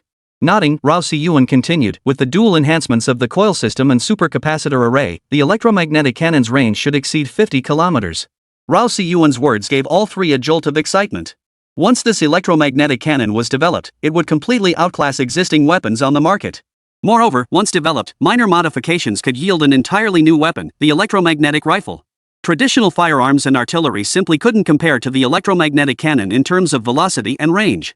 Not to mention that the electromagnetic cannon's destructive power could even surpass that of some large-caliber artillery. Rao Shinton, how do we solve this final problem? Lai Jinglong inquired, all three men simultaneously wearing expressions of eager anticipation. Hearing Lai Jinglong's question, Rao Siyuan looked at the three of them as if they were idiots, utterly speechless. I've already switched to a coil system and modified the energy transmission to a supercapacitor array. Doesn't that inherently increase the speed? But he kept these thoughts to himself. After all, they were all mid-level engineers. He had to preserve their dignity. Crushing their confidence would only hinder their future development.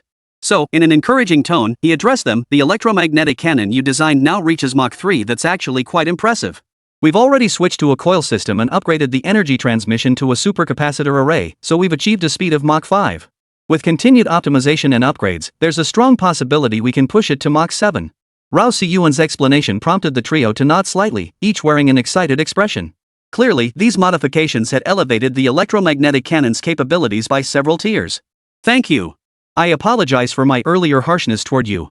Lai Jinglong extended his hand toward Rao Siyuan for a handshake. Rao Siyuan looked at Lai Jinglong's outstretched hand and the sincerity in his expression.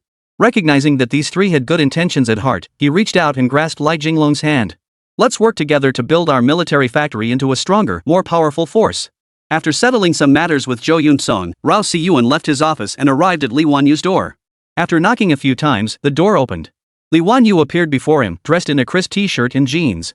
Unlike before, she now wore a pair of gold-rimmed glasses. Chapter 111, Rumors. The gold-rimmed glasses gave Rao Siyuan a different impression. Paired with her sharp attire, they added a unique charm. Xiao Siyuan, you're back. Li Wanyu took Rao Siyuan's hand with delight and led him into her office. Li Wanyu's office wasn't as spacious as Zhou Yunsong's, but it was exquisitely decorated, with potted plants adorning the windowsill. Originally the site of the Jinyang County Steel Pipe Factory, the building was quite old. Though it had undergone renovations, many areas still showed signs of age. Thanks to Li Wanyu's meticulous decorating, the office didn't show any obvious signs of its age. Little Siyuan, you've become quite the internet sensation lately. First you won the robotics championship, then you turned down offers from 4 prestigious universities. Online opinions swing wildly. One moment they're praising you, the next they're criticizing you. Li Wanyu was clearly thrilled by Rao Siyuan's return, her face beaming with delight as she chattered non-stop. Clearly, she had much to discuss with him. After all, working alone in Jinyang County, Rao Siyuan was practically her only friend. She felt an inexplicable closeness toward him. This familiarity once made Li Wanyu believe it stemmed solely from Rao Siyuan's childlike nature. Sisterly, look at this. Rao Siyuan pulled out the miniature robot assembly he'd brought for the robotics competition from his backpack and placed it on the table. He then pulled out a book from his backpack, a manual detailing the design specifications and blueprints for the micro-robot. Is this the miniature robot assembly you used for the robotics competition? Li Wanyu asked, a hint of surprise in her voice. Her gaze shifted to the book, and she suddenly recalled the Dongfeng 41 intercontinental ballistic missile blueprints Rao Siyuan had given her earlier. A chill ran down her spine. Could this book contain the design blueprints for the micro-robots? The thought made Li Wanyu's breathing quicken. Her entire body tensed, her chest rising and falling rapidly. Forcing down her inner turmoil, Li Wanyu slowly picked up the book from the table and gently opened the first page. Immediately before her eyes were the bold characters, Blackbee Micro Combat Robot. Seeing these words, Li Wanyu knew her guess was spot on. She continued flipping through the subsequent pages. The subsequent pages detailed the Blackbee Micro Combat Robot's specific data parameters and functional capabilities. Rao Siyuan waited patiently nearby as Li Wanyu finished reading, for the Blackbee Micro Combat Robot was one of the new military civilian dual-use equipment he held in highest regard. Once Jinyang County's military factory began mass production of the Blackbee, its future would be secure. Rao Siyuan's only concern was that the current Jinyang County military factory was still constructing its second-phase facilities, potentially limiting its capacity to handle excessive orders. After an hour of meticulous review, Li Wanyu finally finished examining all the information regarding the Blackbee Micro Combat Robot. Although much of the data hadn't been individually verified, Li Wanyu believed that since Rao Siyuan already had a finished product on display, there was no need to question the accuracy of the figures. And after reading it all, Li Wanyu had only one thought. This is incredible. Li Wanyu was internally stunned. Her expression of awesome applied not only to the micro-robot itself, but even more so to Rao Siyuan. As an engineer herself, Li Wanyu understood the immense difficulty of designing such a micro-robot. Many engineers might spend their entire careers without ever achieving it. Yet here was Rao Siyuan, an 8-year-old child, who had designed this astonishing robotic masterpiece. How could she not be stunned? Sister Li, what do you think of this robot's design? Rao Siyuan asked eagerly. Little Siyuan, you're so talented. I adore you. Li Wanyu exclaimed. At that very moment, an employee from the military factory who happened to be passing by Li Wanyu's office door clearly overheard her words. His eyebrows shot up as if he'd overheard some earth-shattering secret, and he immediately fled the scene. Unaware that someone outside had misunderstood them, Rao Siyuan saw the delighted expression on Li Wanyu's face and said, Sister Li, my suggestion is that our military factory should now focus all efforts on producing these micro-robots. You'll oversee the research and testing for this robot, aiming to achieve mass production within a month and a half. Upon hearing the 1.5-month deadline for mass production, Li Wanyu's brows furrowed slightly. That urgent? Yes, it's quite urgent. I want our military factory to participate in the Guanghai Military Industry Exhibition in a month and a half. That's when we'll showcase this micro-robot at the exhibition. Li Wanyu's eyes lit up at the prospect. This was an excellent opportunity for publicity. After all, the Guanghai Military Expo was one of the most renowned military exhibitions in Dragon Nation. Many countries on Blue Star procured weapons and equipment at this event. Especially oil-producing nations paid close attention to Longhua's military expos. Each time they attended, they would purchase tens of billions worth of equipment. This military exhibition presented a prime opportunity for the Jinyang County Military Factory to showcase its capabilities. In that case, I'll convene a meeting with the engineers shortly. We'll initiate the project and commence research and testing immediately, Li Wanyu declared. Got it. How about I stay at Sister Li's place for now? That way we can communicate more frequently, and you can easily ask me any questions you have. It'll help speed up the testing process. Oh, and don't bother calling those 3 new mid-level engineers. I have other plans for them. It's been ages since I've tasted Sister Li's cooking. Rao Siyuan's eyes twinkled as he casually wrapped his arm around Li Wanyu's. Li Wanyu smiled softly upon hearing this and readily agreed. No problem. I'll cook for you right after the meeting. How does that sound? Yay! Yay! Sister Li is the best. Rao Siyuan kept rubbing his cheek against her arm, marveling at how smooth and soft her skin felt. Meanwhile, in the munitions factory workshop, the worker who had accidentally overheard the conversation had already begun spreading the news discreetly. Many found it hard to believe, but as the rumor spread from 1 to 10 and 10 to 100, word of mouth gradually convinced everyone. Especially those who had harbored improper thoughts toward Li Wanyu. They beat their chests in frustration, wailing in disbelief that she could have such a peculiar preference. After all, Li Wanyu was the most beautiful woman in the Southeast Military District. Li Wanyu herself felt puzzled. At the engineers' meeting she had just convened, the stares directed at her from the conference room felt distinctly unnatural. Just as she was about to speak, someone murmured under their breath, "What a beast!" Li Wanyu? Though the voice was faint, Li Wanyu's keen ears caught it. It came from Chang Li, a junior engineer among the first batch assigned by the Southeast Military District, seated near the front of the conference room. Li Wanyu, seated at the very front of the conference room, had clearly heard the engineer's muttered remark. Chang Li, what did you just say? Did I hear you call me a beast? Li Wanyu's piercing gaze fixed on her, sending a sudden jolt of fear through Chang Li. Beads of sweat formed on her forehead as her nerves frayed. Li Wanyu herself was intolerant of injustice and had a straightforward personality. Seeing how Li Wanyu treated a child, especially one renowned as a child prodigy in Jiangnan province, stirred indignation within her. She knew Rao Siyuan had endured immense hardship to reach his current standing, which earned her deep admiration for him. Ever since the military simulation competition in the Southeast Military District, she had quietly followed Rao Siyuan's progress. But upon hearing this rumor today, she felt a surge of anger welling up inside her. She wanted to report Li Wanyu but dared not. That was why she had vented her frustration verbally during the meeting. I didn't say anything just now. You must have misheard. In truth, many had heard Chang Li utter the words beast, yet everyone chose to remain silent. After all, this rumor was practically common knowledge throughout the military factory now. Some people listened purely out of curiosity for gossip. But others clearly found Li Wanyu's behavior utterly repulsive. After all, she was in her 20s. Who would have thought she had pedophilic tendencies? Li Wanyu scanned the silent crowd, her brow furrowing slightly. She couldn't fathom why Chang Li had suddenly called her a beast. Still, she didn't want to dwell on the matter. The priority now was to expedite the approval of the micro-robot project and commence research and testing. Li Wanyu shot Chang Li a cold glance before stating, "Today's meeting is primarily to welcome back our military factory's prodigy, Rao Siyuan." As she spoke, the conference room door swung open. Instantly, 2 soldiers in military uniforms entered and stood on either side of the room. Seeing the soldiers, the attendees began to piece things together. The soldiers then proceeded to confiscate all communication devices in the room one by one. Some engineers, well versed in the routine, proactively handed over their electronic and communication devices the moment the soldiers appeared. This was standard procedure whenever a new project was initiated. The military factory always deployed soldiers to maintain order and conduct physical searches to confiscate relevant communication and electronic devices.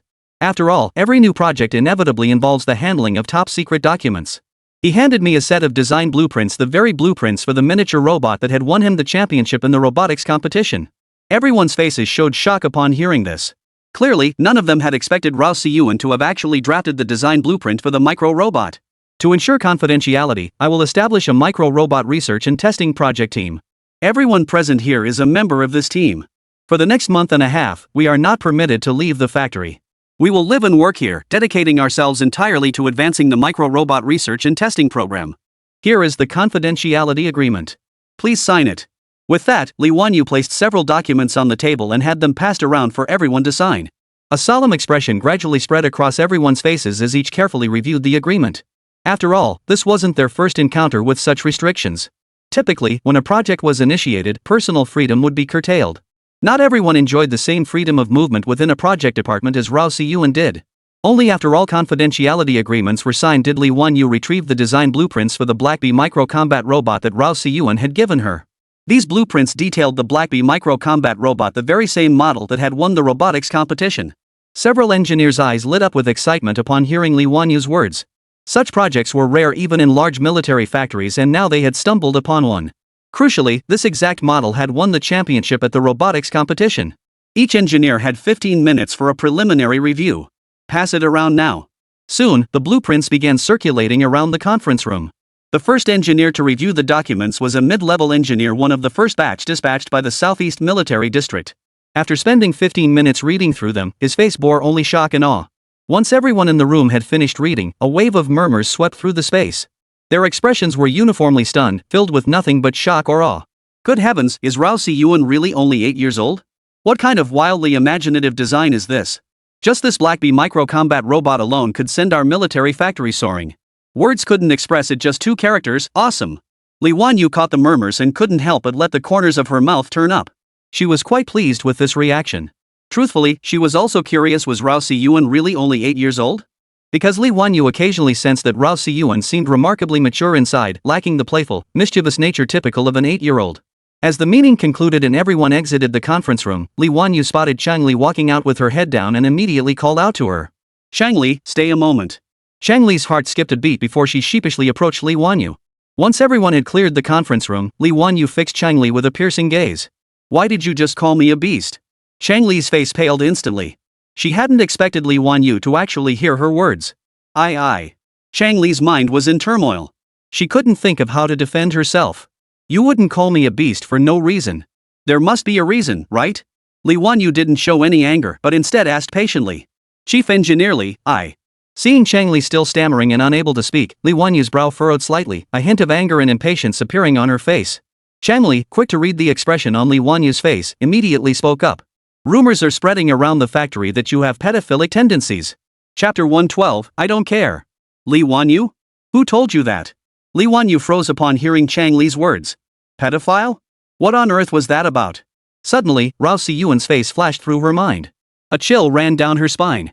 Could it be because of Rao Siyuan? I didn't hear it from anyone. Because everyone says you have pedophilia. Chang Li's words finally caused Li Wanyu's expression to shift slightly. Chang Li used the word everyone without specifying who exactly was saying it. In other words, this rumor had already spread like wildfire within the military factory. It was highly likely that she was the last to find out. At this thought, Li Wanyu's expression darkened slightly. After all, girls universally despise gossip. Chang Li, do you know who started it? Li Wanyu asked. Chang Li shook her head, indicating she had no idea. Then do you know why everyone thinks I'm a pedophile? Is it just because I'm too close to Rao Siyuan? Chang Li shook her head again, still claiming ignorance. After pondering for a moment, Li Wanyu ultimately decided to let Chang Li leave first. Judging by Chang Li's demeanor, Li Wanyu believed she wasn't lying. Otherwise, with her straightforward and outspoken nature, she would have spoken up. If she dared to call her a beast to her face, why would she hesitate to reveal who started the rumors? Judging by Chang Li's tone, the source of the rumor was likely one of the engineers. Based on their reactions in the meeting room earlier, it seemed all the engineers had heard these rumors. Moreover, such rumors didn't arise out of thin air, there must be a reason behind them. Suddenly, Li Wanyu recalled the moment earlier today when Rao Siyuan was in her office. They had exchanged some rather sappy words. At the time, Li Wanyu hadn't thought anything of it. But if someone unaware of their relationship overheard such a conversation, it could easily spark wild speculation. Moreover, the office area was restricted to engineers and management personnel only. This suggested the rumors likely originated from one of the engineers.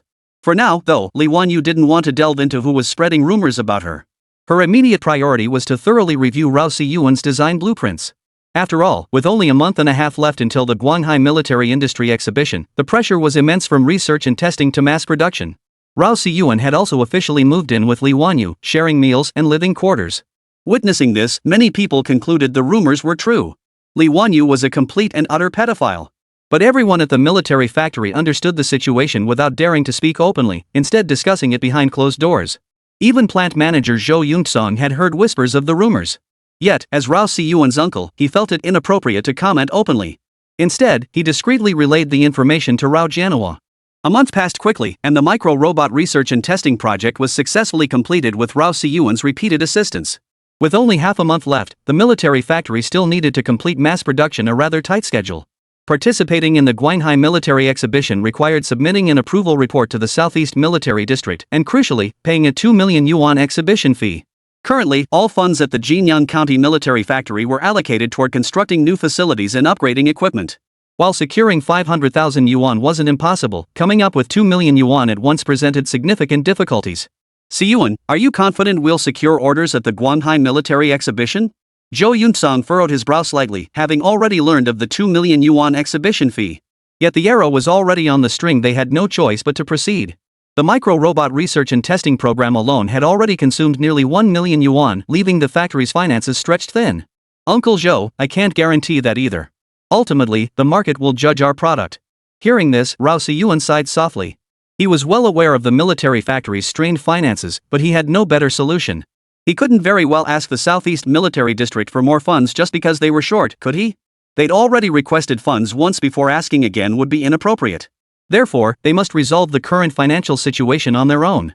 Uncle Zhou, all I can say is that our military products will definitely be highly competitive at this Guanghai Military Expo. But how many orders we actually get? That's something the market will have to prove. Uncle Zhou's expression softened slightly upon hearing Rao Siyuan's words, though a lingering frown remained etched on his face. Siyuan, you know our finances aren't exactly rosy right now. We really can't guarantee we can come up with that 2 million. Uncle Zhou, do you trust me? Rao Siyuan asked. Zhou Yunsong was momentarily taken aback by Rao Siyuan's sudden question before replying, of course I trust you. Without you, this factory would still be nothing more than a dilapidated steel pipe plant. Since you trust me, then listen to me, let's go all in. Rao Siyuan's words sent a sudden jolt through Zhou Yunsong's heart. He had always been conservative about the factory's development, and the idea of going all in placed immense psychological pressure on him.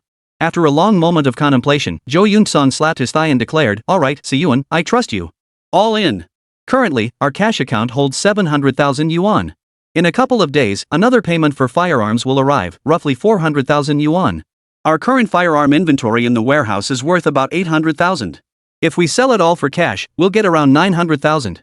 But since we need to liquidate the firearms urgently, we'll likely get less than 800,000, probably around 700,000. That's the maximum cash we can raise, roughly 1.8 million yuan total. We're still short 200,000 yuan. Upon hearing this, Rao Siyuan understood the situation. With only 200,000 yuan left to cover, he could likely make up the difference by cutting costs elsewhere. Uncle Zhou, with only 6 days left until the payment deadline, can we raise 2 million? After a moment's thought, Zhou Yunsong replied, no problem. But I must remind you, once we pay this 2 million exhibition fee, there will be no turning back.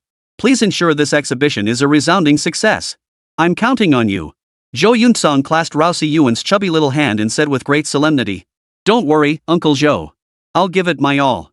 Zhou Yunsong nodded, then shifted the conversation. How are things going with that chief engineer Li Wanyu? Rao Siyuan? Uncle Zhou, what do you mean by that? Rao Siyuan was momentarily flustered by Zhou Yunsong's abrupt question. What did he mean by how he was getting along with Li Wanyu? Aren't you dating Li Wanyu? I've seen you two eating and living together lately, practically glued to each other every day. Rao Si-yuan? Seeing Rao Si-yuan's bewildered expression, Jo Yun-sung grew puzzled. What the hell are you up to, kid? Uncle Jo, when did I start dating Lee Wan-yu? Who told you that? Rao Si-yuan finally sensed something was off. Normally, Jo Yun-sung wouldn't just randomly say he was dating Lee Wan-yu. Besides, he was only 8 years old. Even if he lived and ate with Lee Wan-yu every day, it was unlikely anyone would assume he was dating her. After all, Lee Wan-yu was already 26 or 27. To put it bluntly, if she'd started dating and married earlier, her child would be as old as Rao Si-yuan by now. Huh? You two aren't dating? A hint of confusion flashed across Jo Yun-sung's face. Uncle Jo, what makes you think I'm dating Lee Wan-yu? Rao Si-yuan grew increasingly baffled. Jo Yun-sung had actually countered his question, clearly convinced beyond doubt that he and Lee Wan-yu were dating. You've been living and eating with Lee Wan-yu every day for nearly a month now. If that's not dating, what is it? Jo Yun-sung retorted. Rao Si-yuan? Living and eating together equals dating? Uncle Jo, your thinking is way too old-fashioned. Have you even looked at how old I am and how old Lee Wan-yu is? Hearing Rao Si-yuan's words, Jo Yun-sung still seemed unconvinced. A faint smile lingered on his face, as if to say, go ahead and make up your story. I'll see how far you can take it. Uncle Jo, have you heard some rumor? Seeing Jo Yun-sung's lingering skepticism, Rao Si-yuan's brow furrowed slightly.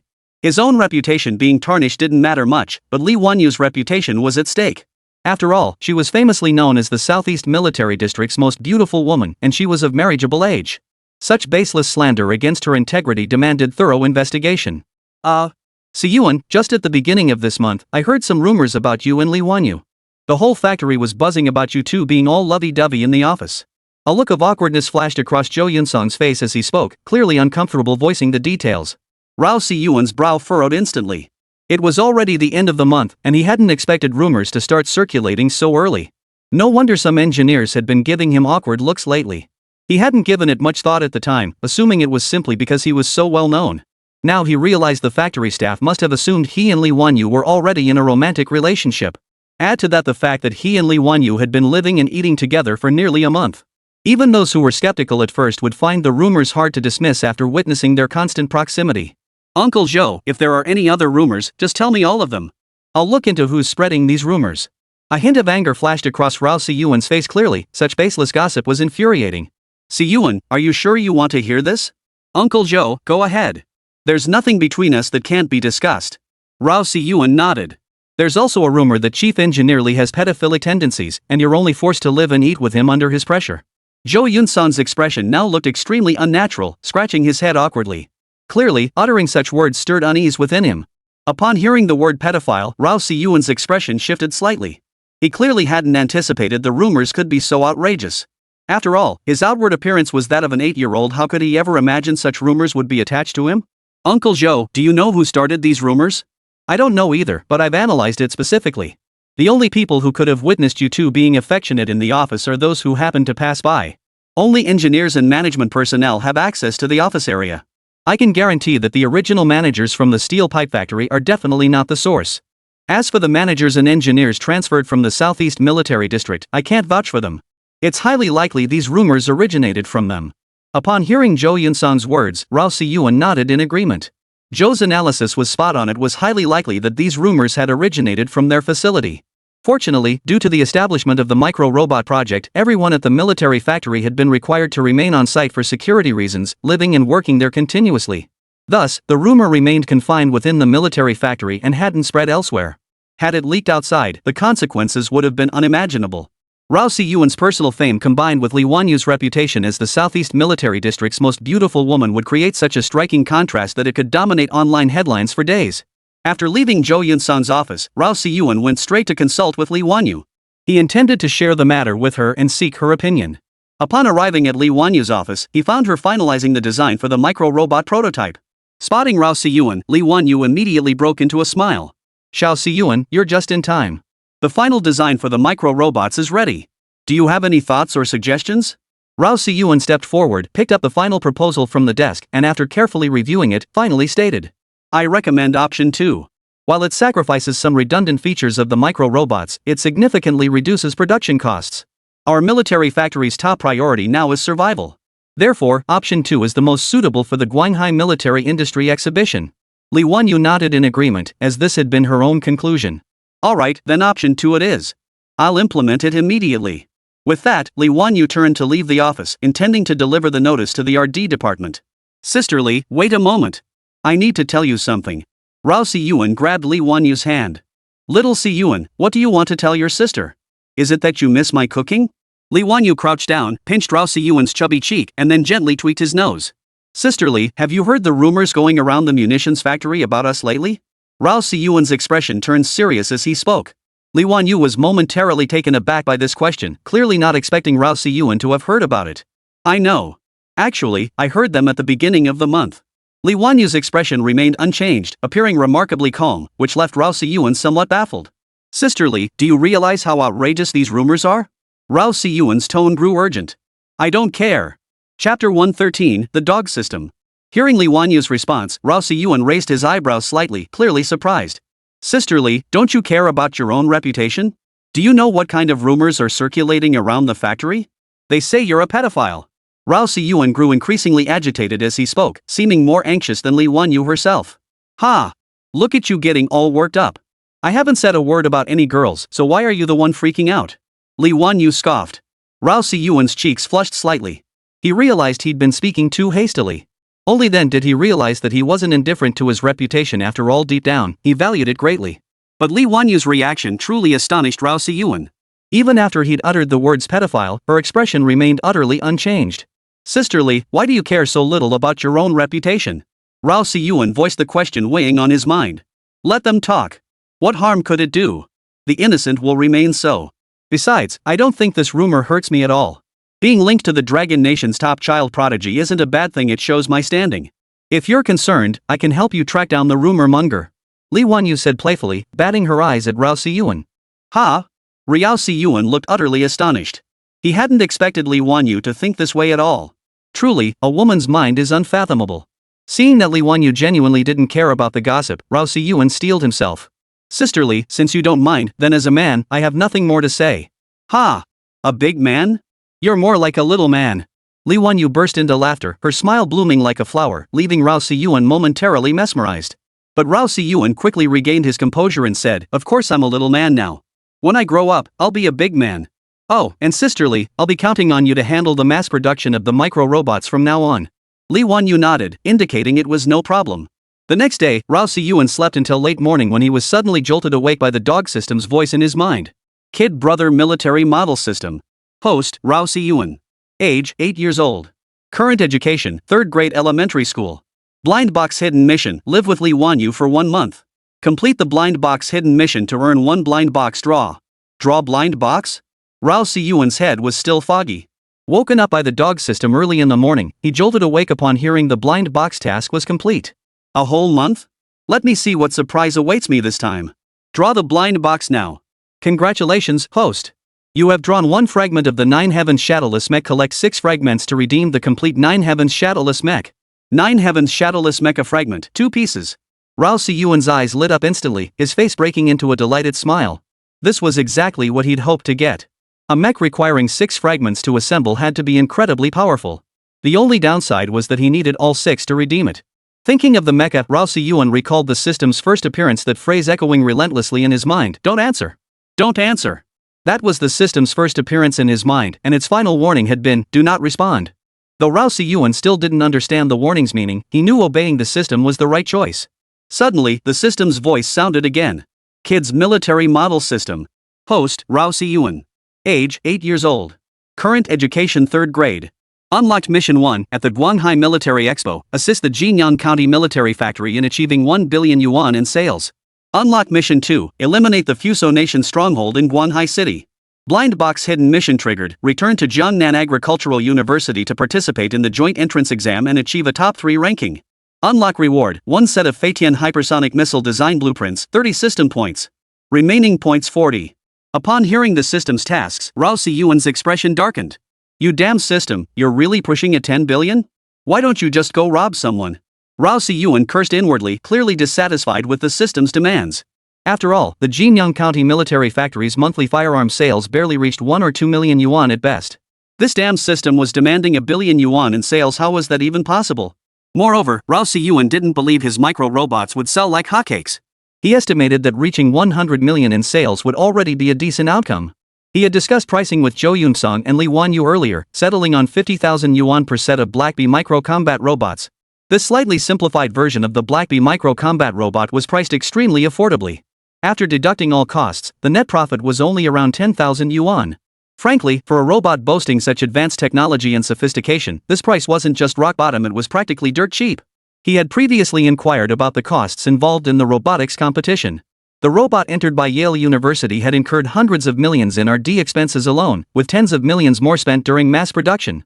The reason for the micro-robot's low price was naturally due to Rao Si-yuan's concerns. After all, the Jinyang County military factory was not well known, and many countries would need to carefully consider bulk purchases of such military products. He needed these micro-robots to help the Jinyang County military factory break into the global market, so he had no choice but to set the price low. As a new military factory, Jinyang County military factory struggled to gain sufficient trust.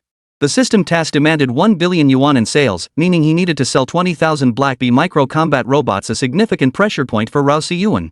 The 50,000 yuan price point was enough to ignite the market, but to get them to place orders aggressively, he needed some additional tactics.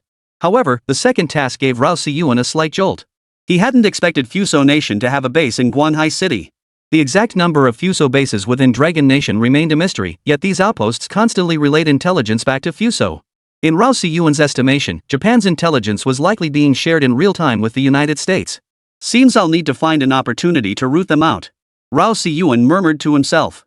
Pushing open the door, he found breakfast already laid out on the table by Lee Won-yu. She was likely already busy at the military factory by now. Just as Rao Si-yuan was about to eat his noodles, he was startled by urgent knocking at the door. The noodles he had just put in his mouth nearly choked him. Who is it? Rao Si-yuan was puzzled. Since the living quarters were within the military factory complex, visitors were extremely rare. After opening the door, Rao Jianhua glared angrily at Rao Si-yuan, with the stunningly beautiful young woman Lu Kaiyun still standing beside him. But today, Lu Kaiyun wasn't dressed in a cheapao. Instead, she wore a very sharp, simple outfit. Dad! What brings you here? Auntie, please come in too. Rao Si-yuan said, turning to the beautiful young woman. Si-yuan, I won't come in. You two should have a good chat, the woman said with a warm smile. Hearing her words, Rao Si-yuan didn't press the issue.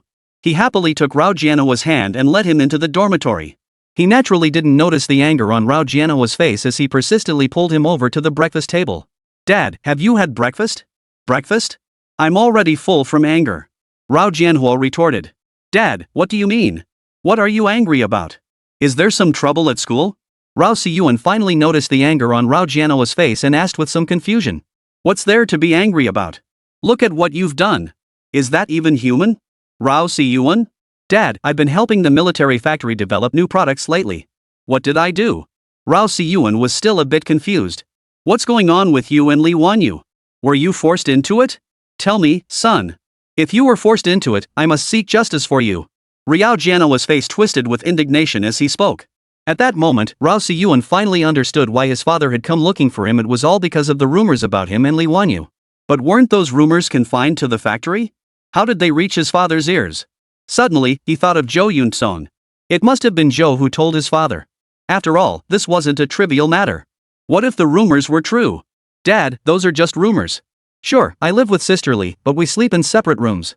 See for yourself, I sleep in this room, and Sister Lee sleeps next door. Rao Si-yuan pointed to his open room door as he spoke. Upon hearing this, Rao Jianhua immediately walked into the room and surveyed the surroundings, noticing clear signs of habitation.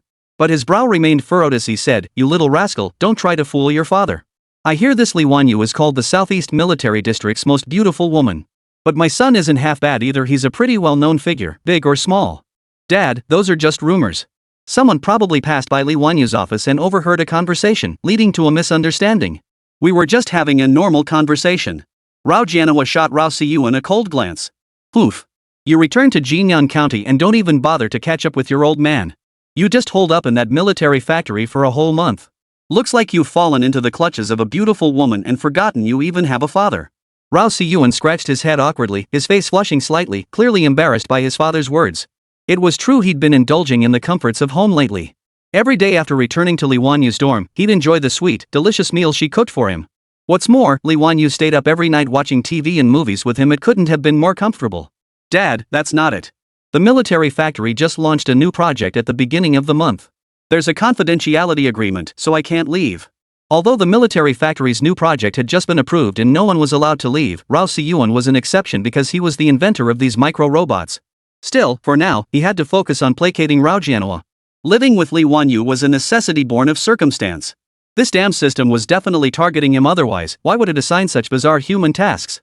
Upon hearing his words, Rao Jianhua's expression softened slightly.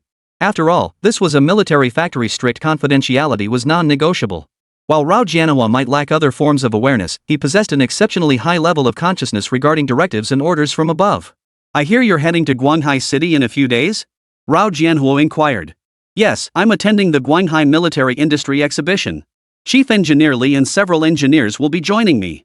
The exhibition site hasn't even been set up yet, so I might have to leave the day after tomorrow. Oh, and please give my regards to Professor Li, Rao Siyuan added. Rao Jianhua nodded. After finishing breakfast together at the table, father and son hurriedly parted ways. Rao Jianhua mentioned he had to attend a meeting at the provincial level. 2 days later, the military factory officially completed mass production of the Black Bee micro-combat robot, achieving a stable daily output of 50 units. After a month of stable production, further manufacturing optimizations would be implemented. Based on Zhou Yunsong's projections, output should double to 100 units per day. Upon hearing this, Rao Siyuan felt his head spin. He hadn't anticipated that even at peak capacity, mass production could only yield a maximum of 100 units per day. This meant that even if he was fortunate enough to secure a 10 billion yuan order at the Guanghai Military Industry Exhibition, the factory would need to operate at full capacity for an entire year to fulfill the order. The new factory was enormous, larger than the combined area of the two old facilities, but it would take at least another 6 months before it could begin production. Such a lengthy delivery timeline would easily make buyers hesitant at the Guanghai Military Industry Exhibition. But since it couldn't be changed, they would just have to adapt. Soon, personnel from the Jinyang County Military Factory assembled to head to Guanghai City for the military exhibition, which was set to officially open in 3 days.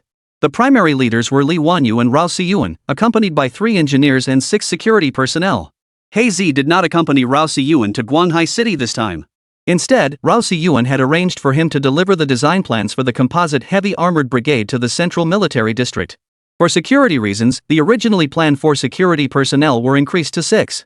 Even Heizi was accompanied by 2 security personnel, ensuring the top-secret nature and security of the synthetic heavy armor brigade design blueprints.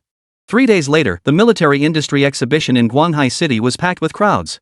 Not only were there many international guests, but also numerous citizens from Dragon Nation. Multiple military industrial groups from Longwa had established exhibition halls at this event.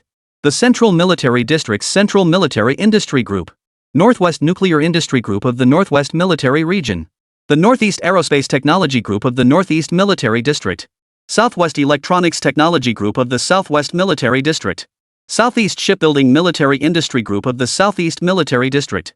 These 5 strongest military industrial groups from the Dragon Nation all participated in this military exhibition. The military exhibition featured 3 tiers of exhibition halls, A, B, and C. Unsurprisingly, the 5 major military industrial groups were all assigned to the A-level exhibition halls, the prime locations with the highest foot traffic. It's important to note that renting an A-level exhibition hall costs 2 million per day, and this military exhibition will run for 5 days. 5 days meant that renting these Tier A exhibition halls alone would cost a staggering 10 million yuan, a figure that spoke volumes about the financial might of the 5 military industrial giants. Chapter 114, The Bet. Meanwhile, Rao Siyuan and his group had already staked out their C-level exhibition hall, eagerly awaiting visitors from across the entire Blue Star to come and spend. The sign above their military factory's exhibition hall boldly proclaimed Jinyang County Military Factory, with a foreign language version displayed below. Though the C-level exhibition hall was not in the most desirable location, its daily rental fee still amounted to 400,000 yuan.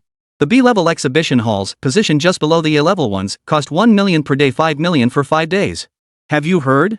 This time, not only the 5 major military industrial groups have rented the A-level exhibition hall, but also Longtung Military Industry from the Southeast Military District. And it's not just Longtung Military Industries, there's also Xuanwu Heavy Industries, Tiangong Machinery. These 3 are the top defense contractors in our nation, second only to the Big 5.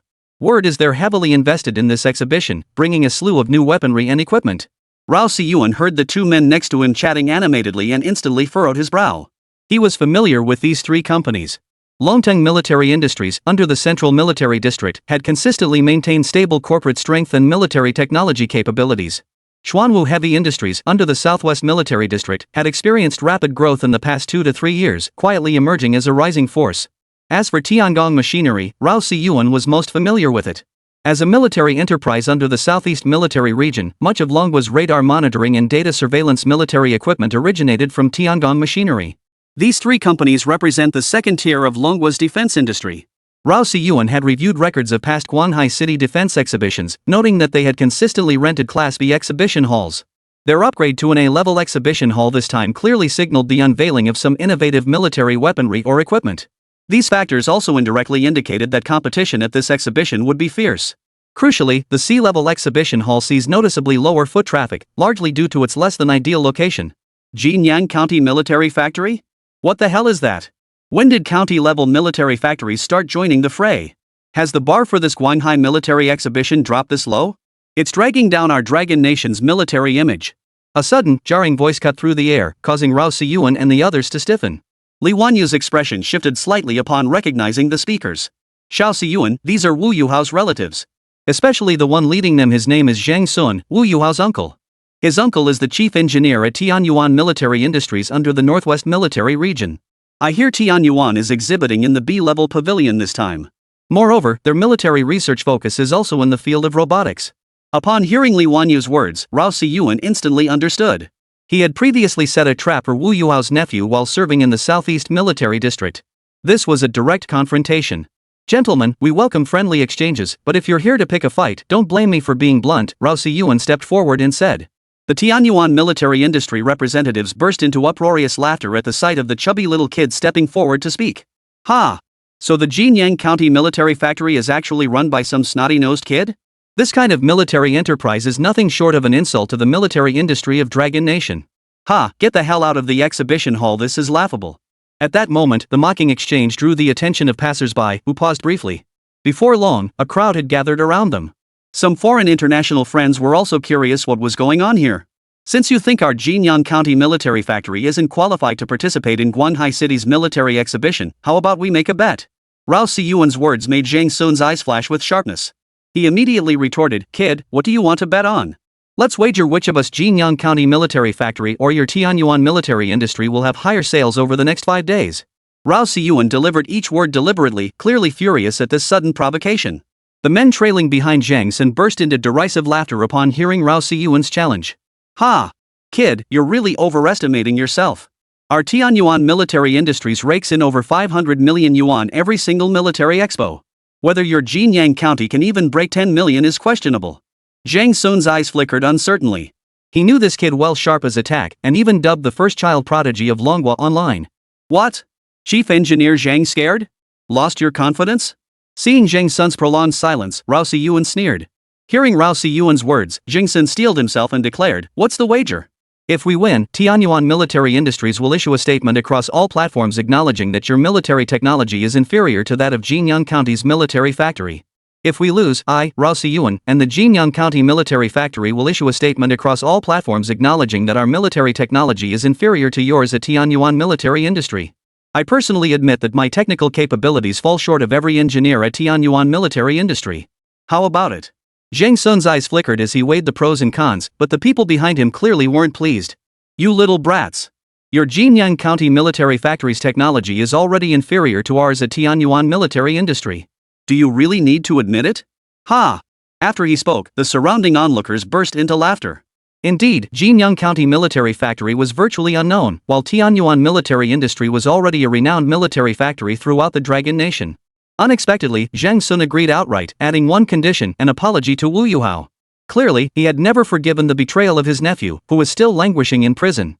Even when Wu Yuhao's grandfather in the capital intervened, it only reduced the sentence by half to 2.5 years. This was already the most lenient treatment possible. It must be understood that Wu Yuhao had committed a very serious procedural error. Most crucially, he had viewed top-secret documents without authorization, which was a major taboo. Reducing the 5-year sentence to 2.5 years was already remarkably lenient. No problem. If our Jinyang County military factory loses, I'll keep my word.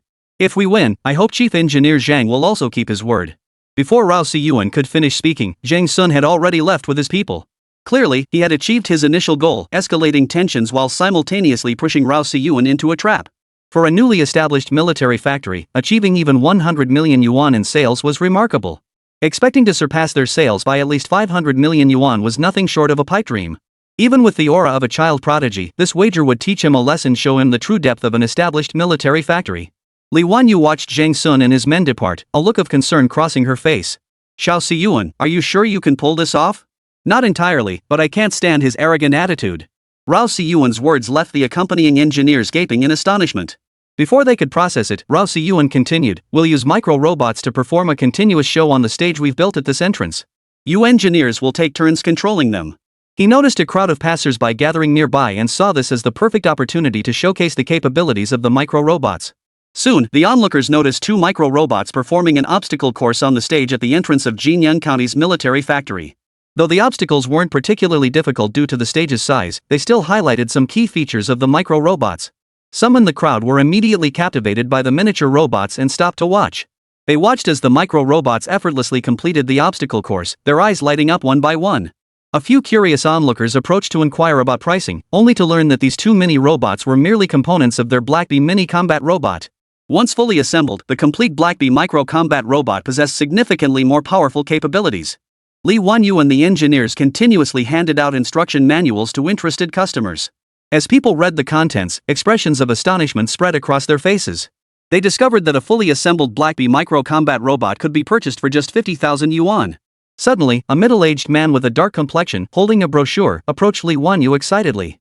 Hello, I'm from White Elephant Nation. I'm very interested in your Blackbee micro-combat robot. Though his face was dark, it wasn't as dark as Blackie's. Instead, his eyes, hidden behind glasses, sparkled with sharp intelligence. Hello, I'm Li Wanyu, Chief Engineer of Jinyang County Military Factory, Li Wanyu replied politely.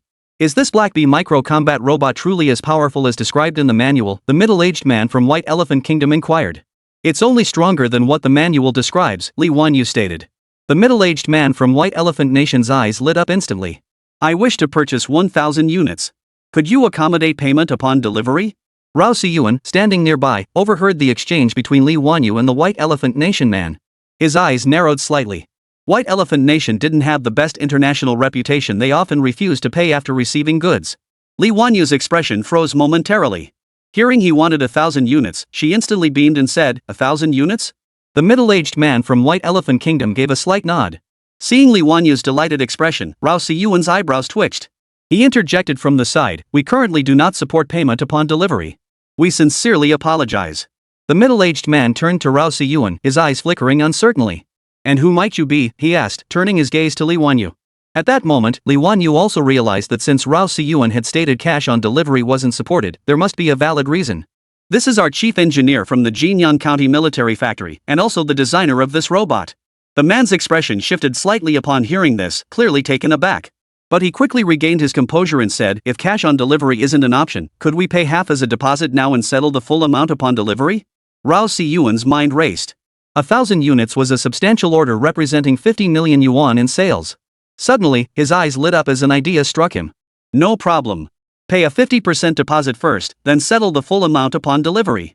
Rao Siyuan extended his hand. The middle-aged man, overjoyed at the proposal, stepped forward to grasp it, repeatedly expressing his gratitude. Soon, the contract was prepared. Li Wanyu signed it on behalf of the Jinyang County Military Factory, and the middle-aged man from White Elephant Nation promptly transferred the payment directly into the factory's account. The middle-aged man from White Elephant Nation had been remarkably accommodating throughout this deal, even extending maximum flexibility on the delivery date. He presented himself as an honest, trustworthy, and friendly partner. After the man departed, Rao Siyuan whispered to Li Wanyu, sisterly, you should be more cautious when dealing with people from White Elephant Kingdom in the future. Their reputation for trustworthiness isn't exactly stellar. Li Wanyu was startled by his words. Truthfully, had Rao Siyuan not intervened, she had been on the verge of agreeing outright. But glancing at the company account balance of 25,050,351, Li Wanyu's mood lifted considerably. Even her demeanor while entertaining the client radiated confidence. Indeed, for this exhibition, the Jinyang County Military Factory had essentially emptied its coffers, leaving only 50,000 yuan in cash in the account. Moreover, the factory's warehouse was now completely empty of firearms. If this exhibition failed, the factory would face the risk of bankruptcy. With this 25 million yuan payment, the factory's future at least held a glimmer of hope. As the demonstration continued, more and more people entered the Jinyang County Military Factory exhibition hall to inquire about prices. While many expressed interest in purchasing, most limited their orders to 10 or 20 units. Their hesitation stemmed from concerns that the micro-robots might not meet their anticipated capabilities. After all, Jinyang County Military Factory was not a well-known manufacturer. Many had researched and discovered the factory had been established less than a year prior. Consequently, most clients opted for small batch purchases. The first day of the exhibition concluded successfully, with the factory's opening day sales totaling over 72 million yuan, equivalent to more than 1,400 units of the micro-robots. This fell significantly short of Rao Siyuan's projected sales. Although a major client from White Elephant Nation made a purchase today, subsequent buyers were mostly conducting trial purchases. The primary reason for these trial purchases was a lack of sufficient trust in the Jinyang County Military Factory. With this realization, Rao Siyuan formulated a plan. He summoned one of the engineers and shared his thoughts. The engineer promptly departed. Rao Siyuan's idea was straightforward: have the engineer commission an advertising agency to create a poster to display at the exhibition hall entrance. This poster would feature his personal information, personal honors, and his position at the Jinyang County Military Factory. It would also include Li Wanyu's personal information and honors, along with her position at the Jinyang County Military Factory. At the very bottom of the poster, it would state that this miniature robot was the same model as the championship robot from the robotics competition. With the poster's endorsement, it should certainly bolster some trust. Chapter 115, Cunning Tricks. Did you hear? Southwest Electronics Group's opening day sales just broke 300 million yuan. Humph, no wonder it's a major military conglomerate. Just got word apparently their electromagnetic catapult tech is fully mature now, which is why they stole the show at the exhibition. You probably didn't know, but the dark horse this time is Tianyuan Military Industries. Heard their first day sales also broke 300 million. Unbelievable. I heard several delegations from oil-producing regions came to procure goods this time. We've got to make a strong push. Rao Siyuan overheard the conversation nearby and instantly furrowed his brow. Is Tianyuan Military Industry this powerful?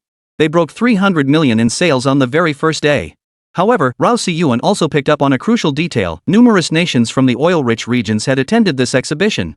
It's no secret that oil-rich nations on Blue Star are rolling in oil. Securing a partnership with just one of them could easily result in contracts worth over 100 million.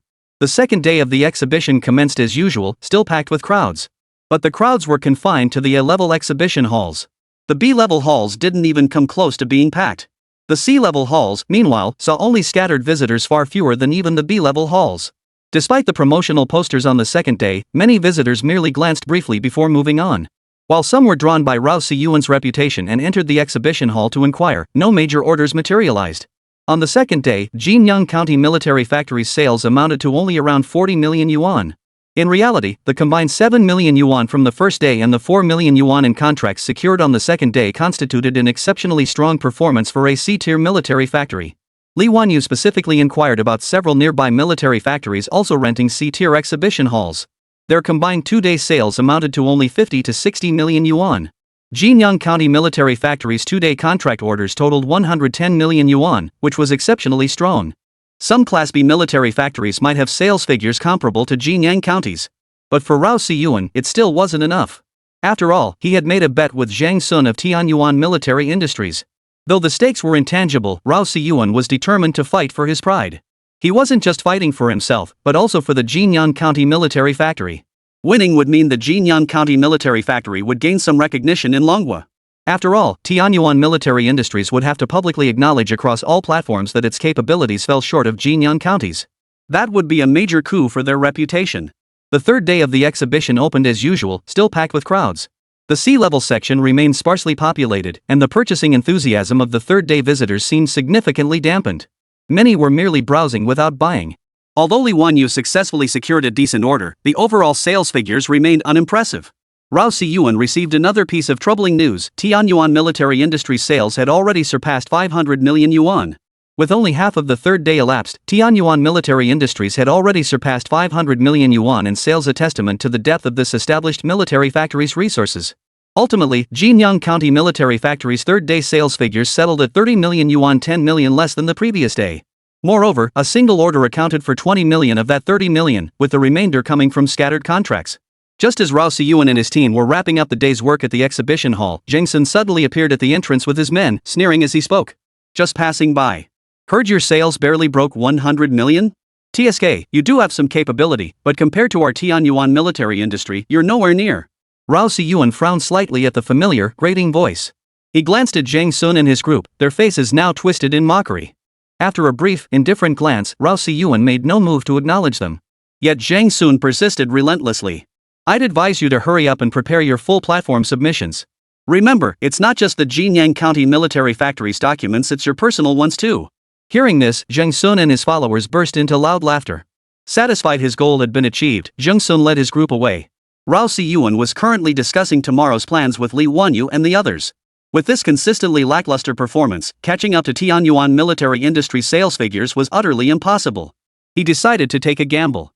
After consulting with 3 engineers, he planned to use the Black Bee micro-combat robots for a full-scale demonstration. Constrained by the exhibition space, Rao Si-yuan planned to directly control 2 Black Bee micro-combat robots to hover above the tier at Exhibition Hall, using them to hang a banner. The banners read, Jinyang County Military Factory, Sea-Level Exhibition Hall, awaiting friends from all nations. He would then command another Black Bee to perform aerial maneuvers overhead. Once the crowd was drawn in, he would initiate the robot's disassembly sequence. After disassembly, each micro-robot would perform its own demonstration. This layered performance would surely draw people over to learn more. Li Wanyu wholeheartedly endorsed Rao Si-yuan's plan, thus placing the operational responsibility squarely on the shoulders of the 3 engineers. Fully aware of tomorrow's performance's importance, the trio practiced relentlessly into the night to ensure flawless execution. On the 4th day, the exhibition opened as usual. Though attendance was lower than the previous 3 days, the A-level exhibition hall remained bustling with crowds. Clearly, this year's Guanhai military exhibition was a resounding success.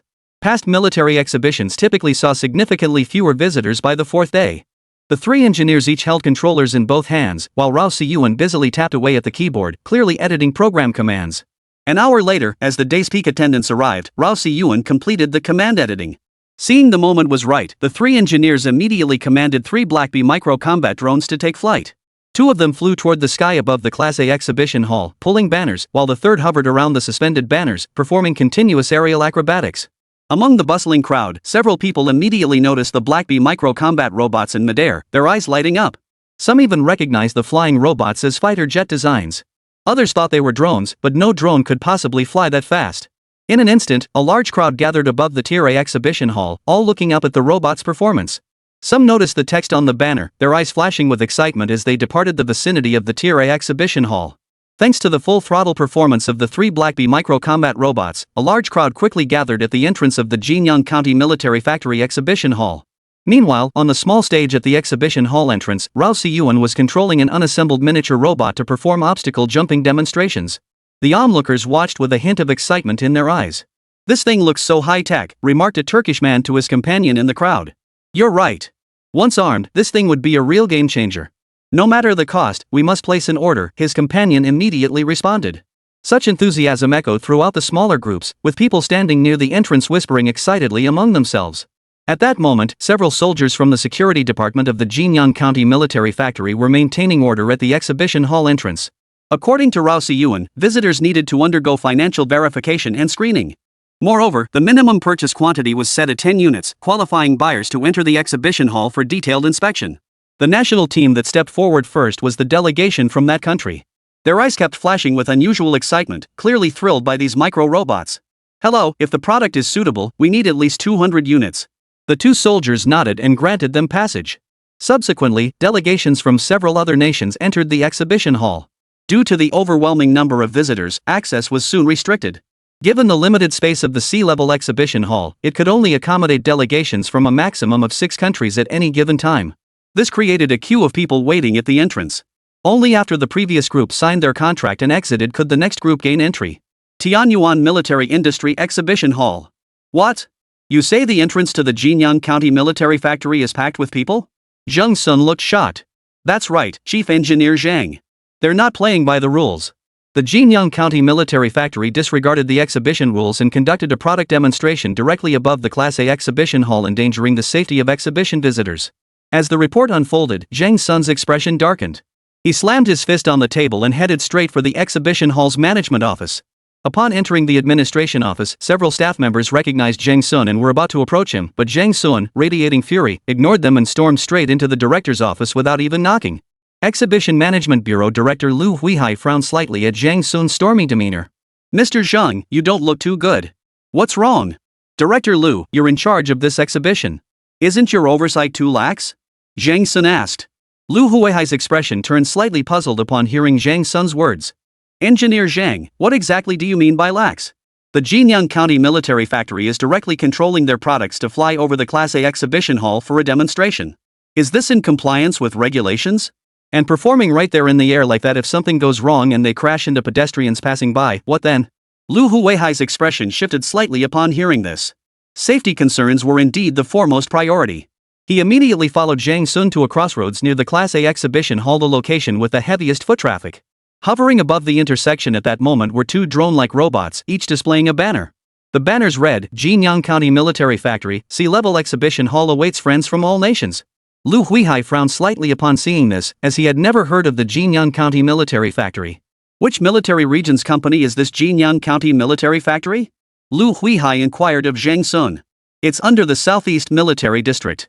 Director Lu, please handle this violation immediately and have them removed. Zhang Sun's face had turned ashen. Staring at the floating banner, he gritted his teeth and spat out the words. Lu Huihai naturally noticed Zhang Sun's pallor and felt a slight surprise. He surmised that Zhang Sun must have some conflict with the Jinyang County Military Factory. Zhang, let me first verify the situation with the Southeast Military District and get back to you shortly. How does that sound?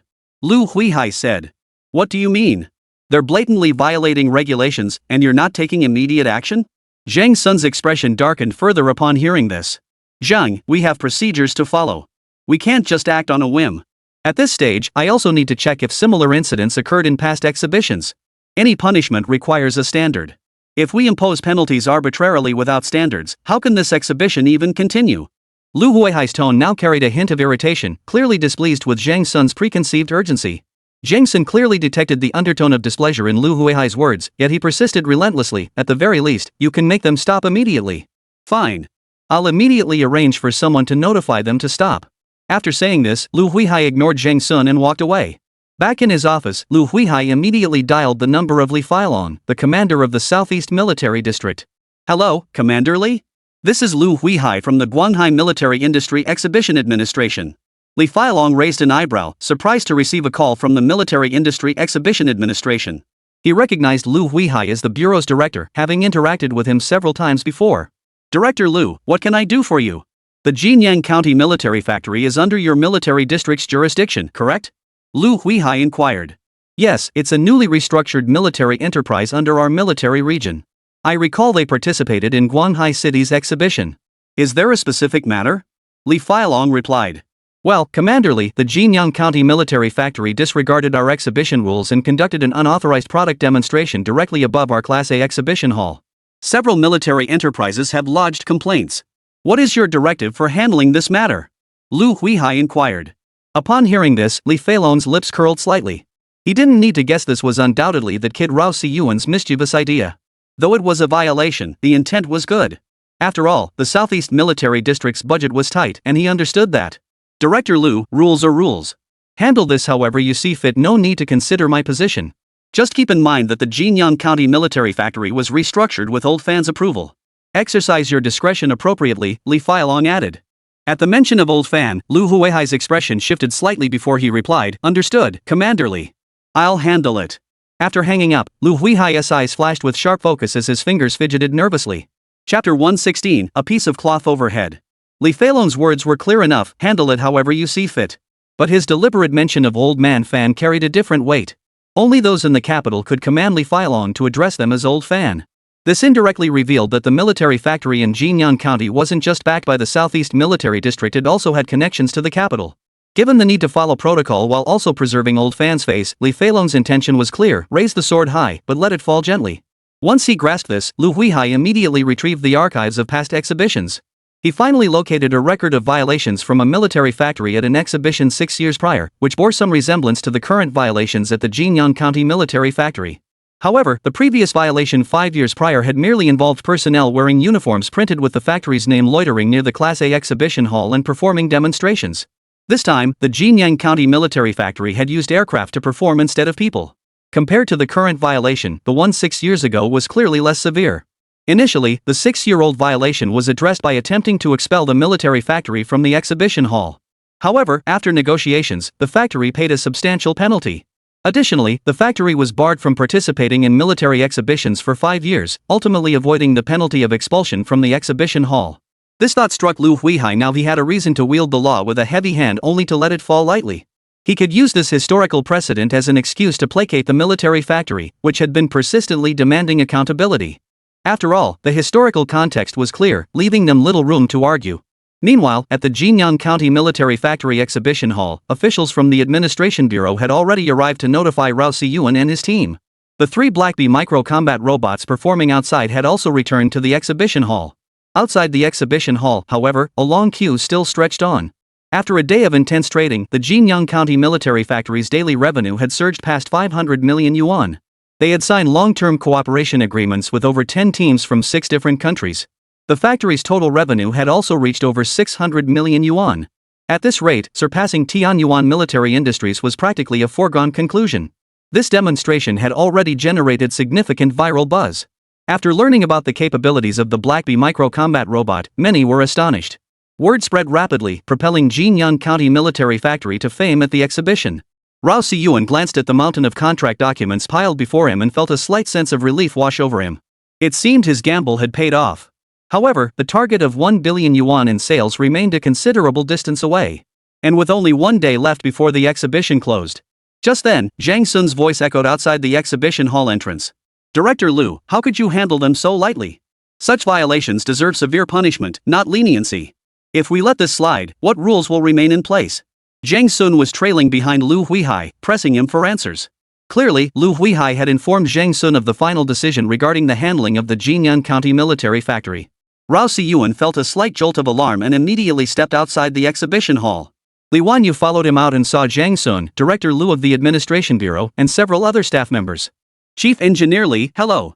I'm Lu Huihai, Director of the Exhibition Management Bureau." Lu Huihai stepped forward to shake Li Wanyu's hand. "Hello?"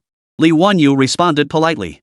"The matter is this: the aerial vehicle demonstration and banner display conducted above the Class A exhibition hall this morning violated the relevant regulations of our Guanghai Military Industry Exhibition. We've also received reports from several military factories regarding your activities and have conducted on-site investigations into your non-compliant displays." Upon hearing this, both Rao Siyuan and Li Wanyu felt a sense of foreboding. Rao Siyuan, in particular, looked grim. He hadn't anticipated such regulatory constraints, as this was their first time participating in the exhibition and they weren't particularly familiar with many of the rules. He feared the administration might use this as grounds to evict their exhibition hall, potentially preventing them from participating on the final day. This would mean the Jinyang County Military Factory would likely lose to Tianyuan Military Industries, ultimately resulting in failure of the system mission. Ultimately, the Military Exhibition Management Bureau decided to impose a penalty of 3 million yuan on the Jinyang County Military Factory, demanding full payment within 3 days. Additionally, Jinyang County Military Factory was barred from participating in the Guanghai Military Industry Exhibition 2 years hence, with the punishment reported to the higher military district for disciplinary purposes. Upon hearing Lu Huihai's final announcement, Rao Siyuan's heart finally settled. As long as their factory could conclude this military exhibition flawlessly, he would accept even a 10 million yuan fine. However, Zhang Sun, who had overheard the decision, turned ashen-faced. He immediately retorted, "Director Liu, isn't this penalty somewhat biased? If every military factory disregarded the rules like Jinyang counties did, how could the exhibition proceed smoothly?" Rao Siyuan naturally noticed Zhang Sun's sullen expression. His demeanor clearly showed dissatisfaction with the administration's ruling. Lu Huihai shot Zhang Sun a cold glance. "Engineer Zhang, our administration handles matters without needing an engineer like you telling us what to do." These words startled Zhang Sun, but for the sake of Tianyuan Military Industries' future, he steeled himself and replied. "I merely expressed a differing perspective. Director Liu must have grounds for this ruling. I hope you can clarify it for me." "Fine, I'll give you the basis. 6 years ago, at the Guanghai Military Industry Exhibition, Fengyun Military Factory arranged for several personnel to form a human banner display in the Class A exhibition area. This caused severe congestion throughout the entire Level A exhibition hall, disrupting the normal progress of the exhibition. Ultimately, our administration fined them 2 million yuan for obstructing the exhibition and banned the factory from participating in military expos for 5 years. Engineer Zhang, you wanted evidence? Is this historical precedent sufficient? Lu Huihai's words left Zhang Sun speechless, his face darkening. He hadn't expected such an incident to actually have documented evidence. Yet Zhang Sun could clearly sense the administration's lenient approach toward the Jinyang County Military Factory. The impact caused by the Jinyang County Military Factory was far greater than the incident 6 years prior. Yet the punishment was considerably lighter than 6 years ago. Particularly the ban on participating in the military exhibition 2 years later was remarkably lenient. It was important to note that the Guanghai Military Industry Exhibition was held every 2 years. The punishment 6 years prior had been a 5-year ban, effectively barring the factory from participating in the next 2 exhibitions. Zhang Sun knew arguing was futile. The administration held historical precedents. No matter how he defended himself, he couldn't win the argument. He gave a cold snort and walked away. After Zhang Sun departed, Lu Huihai handed the violation notice to Li Wanyu. Just as he was about to leave, Rao Siyuan called him back. "Director Lu, might we discuss this inside the exhibition hall?" Lu Huihai narrowed his eyes slightly as he looked at Rao Siyuan, who appeared like a mere child. He felt a sense of familiarity with this youth. Lu then turned to Li Wanyu with a questioning look. She immediately replied, "This is Rao Siyuan, the honorary chief engineer of our Jinyang County military factory." Upon hearing the name Rao Siyuan, Lu Huihai's expression shifted slightly. He immediately put on a smile and said, "Ah, it's the child prodigy Rao. No wonder I felt an inexplicable sense of familiarity." Lu Huihai stepped forward, grasping Rao Siyuan's chubby little hand with a broad smile. Clearly, he had finally understood where that sense of familiarity had come from. Ever since calling Li Feilong earlier today, Lu Huihai had sensed something amiss. How could a military factory in a small county attract the attention of old Fan? He had investigated the background of the Jinyang County military factory. Chief Engineer Li Wanyu had a big name, but it wasn't enough to warrant the attention of old Fan in the capital. Meeting Rao Siyuan made everything click into place. "Director Lu, it's all thanks to you stepping in and putting that old bastard Zhang Sun in his place. Otherwise, who knows what kind of scene he'd be throwing at our museum entrance tomorrow." Rao Siyuan's blunt words made Lu Huihai's eyebrows twitch, and he began to regard Rao Siyuan's background with even greater respect. "Our administration strictly follows regulations, so others naturally dare not say much.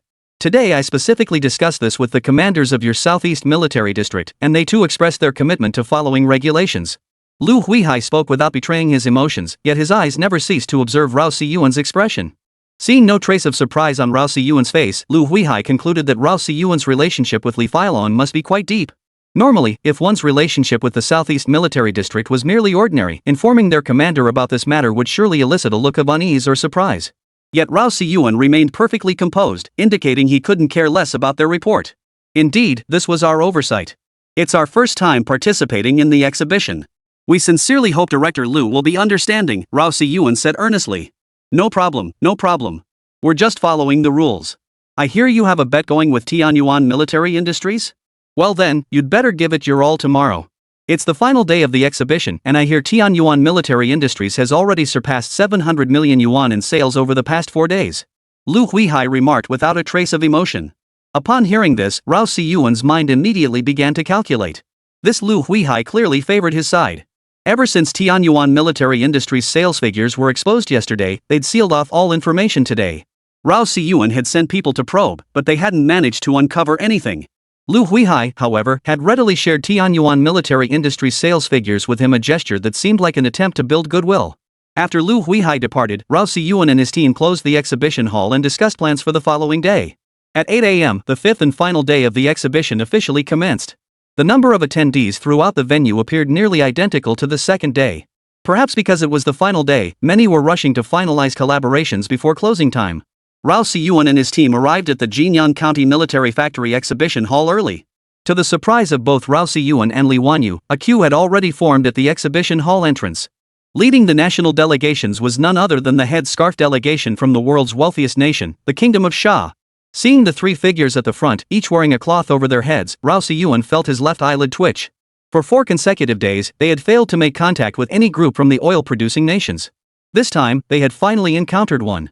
Under the guidance of soldiers maintaining order, the first 5 groups were admitted into the exhibition hall to discuss cooperation. Li Wanyu personally received the Saudi delegation, while Rao Siyuan stood by, listening quietly.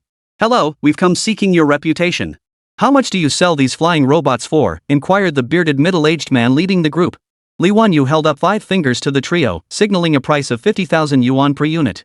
Surprise flashed across their faces. 50,000 yuan each? No, 5,000 yuan each. Li Wanyu immediately shook her head and clarified. But when Li Wanyu saw the 3 men's visibly delighted expressions upon hearing 500,000 yuan, had she quoted too low? The thought crossed Li Wanyu's mind. Upon hearing the price of 50,000 yuan each, the 3 men's mouths dropped open, their faces frozen in utter shock. They had thoroughly researched the capabilities of the Black Bee micro-combat robot. In their estimation, they could accept any price under 5 million per unit. Hearing this price, however, left them utterly incredulous. "Are you serious?" asked the bearded middle-aged man leading the group. "Yes, that's correct. We have a uniform pricing policy. Regardless of the organization purchasing them, the price remains 50,000 yuan per unit, Li Wanyu stated firmly. Upon hearing this reaffirmation, the three men were overjoyed. They had heard rumors about this military factory's flying robots being exceptionally powerful yet reasonably priced, which is why they had searched high and low to locate the exhibition hall of Jinyang County Military Factory. The trio then retreated to a corner for a hushed discussion before returning to Li Wanyu. Chief Engineer Li, we've decided to place an initial order for 5,000 units as our first contract. Once delivery is complete, we'll sign another order for another 5,000 units. How does that sound? The lead representative spoke cautiously, clearly fearful that a poor attitude might jeopardize the deal. Upon hearing the figure of 5,000 units, Li Wanyu's crystal-clear eyes narrowed slightly, her heart filled with astonishment. Rao Siyuan also caught the quantity they intended to purchase, and his heart immediately swelled with delight. This single order would bring in over 200 million yuan. Although the Blackbee micro-combat robots were practically being sold for peanuts, the Jinyang County Military Factory dared not gamble. If the price was too high and deterred potential buyers, the Jinyang County Military Factory would be finished. Chapter 117, Storming the Hot List.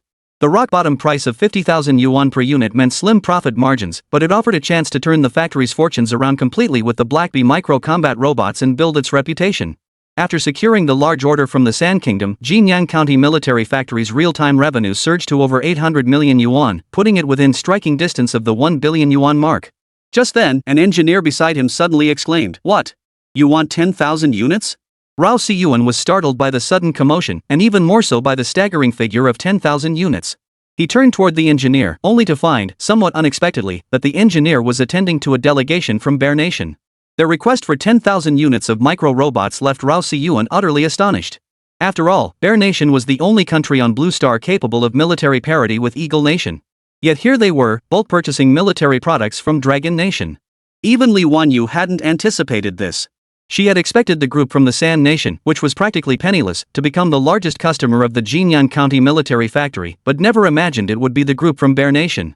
Soon, Bear Nation signed a delivery agreement with Jinyang County Military Factory and promptly transferred the full payment directly into the factory's account. This was even more efficient than the Sand Nation group. Bear Nation's only request was for the goods to be delivered as soon as possible. Rao Siyuan contacted Zhou Yunsong immediately after the first day of the exhibition concluded, initiating mass production. The Jinyang County Military Factory now held hundreds of millions in cash flow, more than sufficient to meet subsequent production demands. Moreover, Rao Siyuan specifically instructed over the phone to spare no expense in expediting the completion of the new factory building. On the final morning, after securing 2 opening orders, subsequent orders were mostly small to medium quantities. By 5 p.m., the final day of the exhibition officially concluded. The Jinyang County Military Factory's final sales revenue was recorded at 1.6 billion yuan.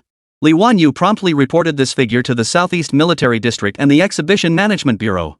At every military industry exhibition, the administration announces the top 5 companies by sales revenue and rewards them with a 20% discount on venue rental for the next exhibition.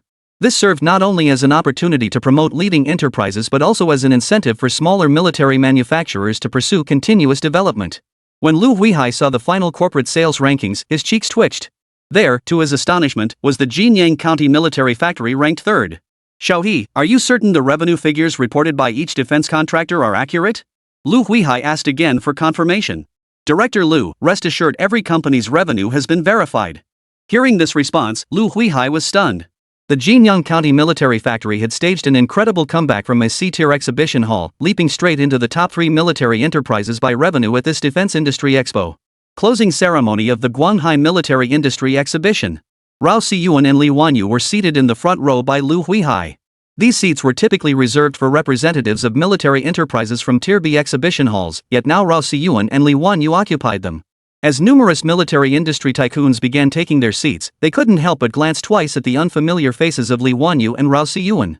Especially Li Wanyu's ethereal aura drew subtle glances from numerous defense industry leaders. Zheng Sun watched the backs of Rao Siyuan and Li Wanyu with a cold, calculating gaze. He had been seated several rows behind them. He had already obtained rough information about the turnover of the Jinyang County Military Factory, which was said to exceed 1 billion yuan. The exact figure remained elusive to him.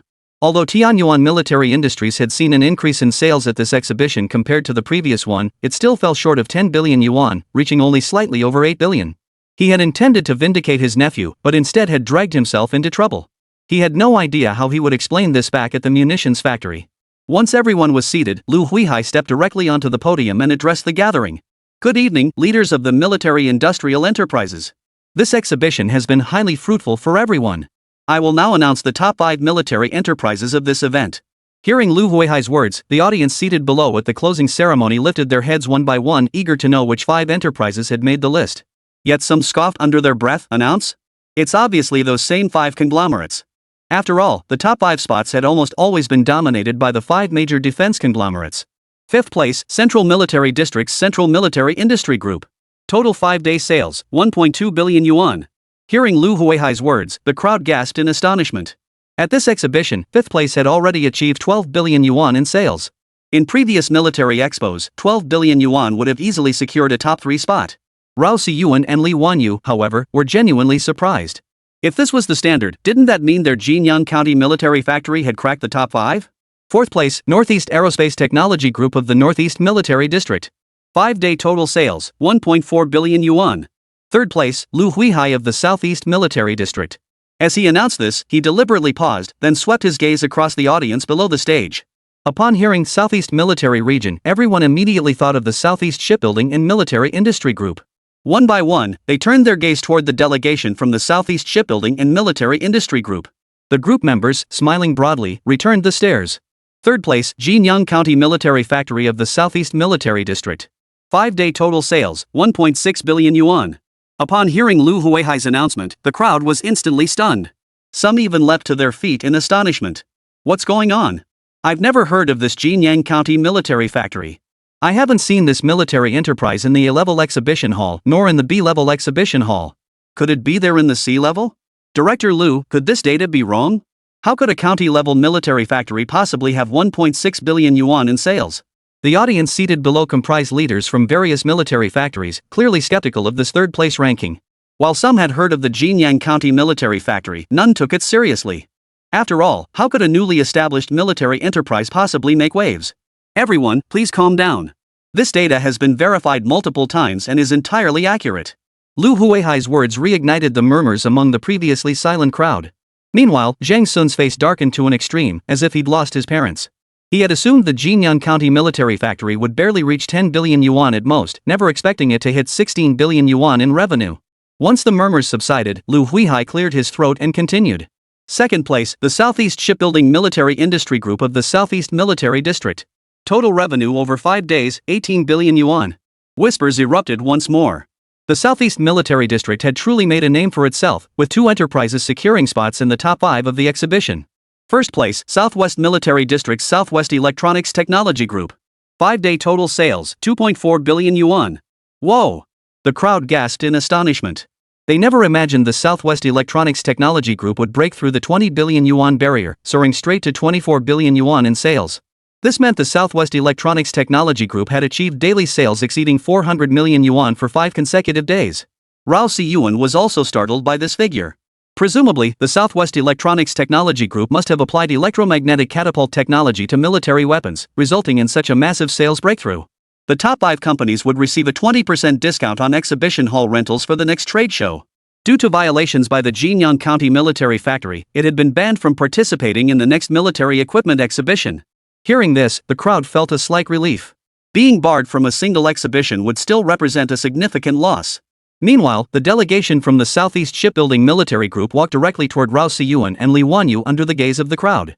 Congratulations, junior sister. We celebrate your triumphant debut in securing 3rd place.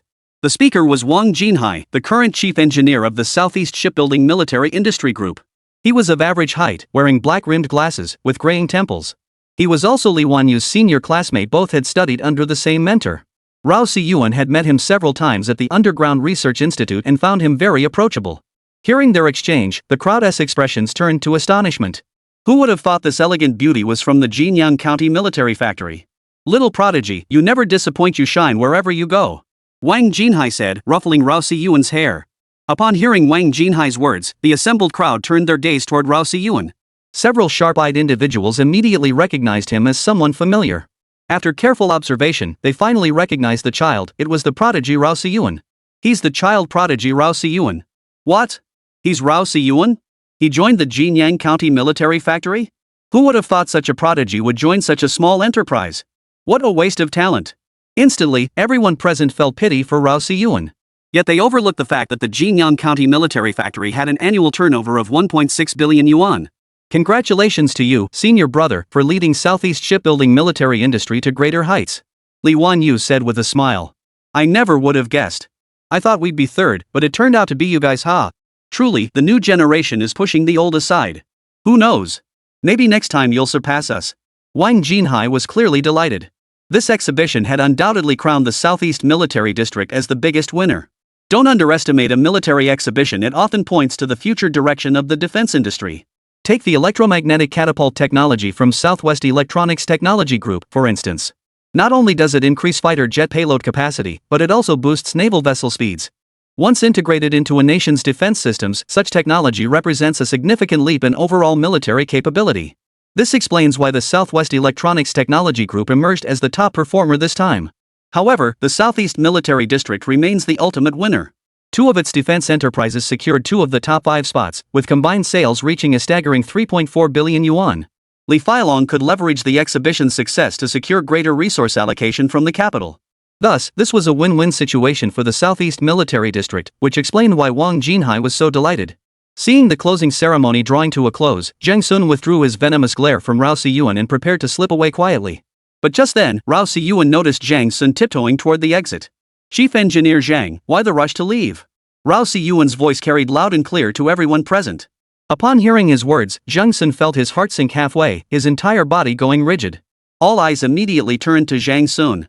Many were aware of the wager between Tianyuan Military Industries and Jinyang County Military Factory. It seemed Rao Siyuan intended to hold Zhang Sun to his promise. Gritting his teeth, Zhang Sun ignored Rao Siyuan's calls and continued walking out, even breaking into a light jog. Rao Siyuan shouted again, Chief Engineer Zhang, you wouldn't be breaking your word, would you?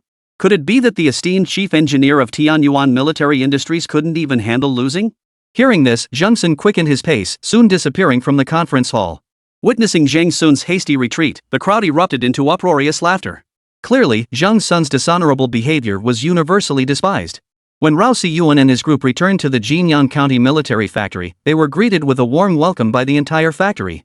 Zhou Yunsan led the crowd in a grand welcome at the gate, red flags fluttering proudly. Clearly, the success of this exhibition had instantly boosted everyone's confidence and motivation, with joy evident on every face. Zhou Yunsong had even prepared a celebratory banquet, setting up a feast within the factory. Rao Siyuan naturally joined the factory workers in drinking and revelry. The strange looks directed at Li Wanyu and Rao Siyuan had vanished. After Li Wanyu and Rao Siyuan departed, Zhou Yunsong specifically convened a full factory assembly. Zhou emphasized the rumors, and with this triumphant start in the factory's soaring performance, many now dismissed the earlier claims as mere gossip. While the victory banquet was in full swing, news began circulating online about the Southeast Military District's most beautiful woman having an affair with Rao Siyuan. Even Weibo and Douyin platforms had corresponding trending topics, though these were still positioned lower on the charts. By the time the banquet concluded, the corresponding topics on Weibo and Douyin had surged into the top 10 trending searches. Particularly on Weibo, the hashtag Southeast Military District's most beautiful woman has pedophilia had surged into the top 5 trending topics. Netizens were buzzing with discussions about the topic online. Meanwhile, Li Failong of the Southeast Military District received an urgent call. Reporting, Commander. Public sentiment monitoring indicates significant discussion about our Southeast Military region. Li Failong, upon receiving the call, immediately furrowed his brow. The Southeast Military region made the news? Could it be the exhibition? Li Failong's first thought was the Southeast Military region's outstanding performance at the Military Industry Exhibition. What kind of discussion? Li Failong inquired. Public opinion claims that Li Wanyu, the Southeast Military District's most beautiful woman, has pedophilic tendencies. This news has already surged to the top of the trending charts, came the reply from the other end of the line. Chapter 118, Public Opinion Spiral. Li Failong's expression shifted slightly upon hearing this. He had expected praise for the exhibition's success, not scandalous gossip about Li Wanyu. The military district was most wary of such scandals. Once hyped up, public sentiment could spiral out of control, severely damaging the Southeast Military District's overall image. Immediately implement targeted public opinion control measures. Do not allow this story to enter the top 5 trending topics. Simultaneously, notify all major platforms to regulate the relevant discourse and censor specific keywords. Li Failong issued 2 orders in quick succession, his expression grim. After hanging up, Li Failong dialed Li Wanyu's number. However, both Li Wanyu and Rao Siyuan were drunk and passed out in bed. Rao Siyuan, being young and inexperienced with alcohol, had gotten drunk after just a little rice wine. Li Wanyu had to help him back to the dormitory. Li Failong kept calling but couldn't get through. Frowning deeply, he directly dialed Zhou Yunsong's number, only to find that Zhou's phone was also unreachable. Anger began to rise on his face. Suddenly, he thought of Haizi and dialed his number. This time, the call went through. From the call, he learned that the Jinyang County Military Factory had just held a celebratory banquet where Li Wanyu, Rao Siyuan, and Zhou Yunsong had all gotten drunk.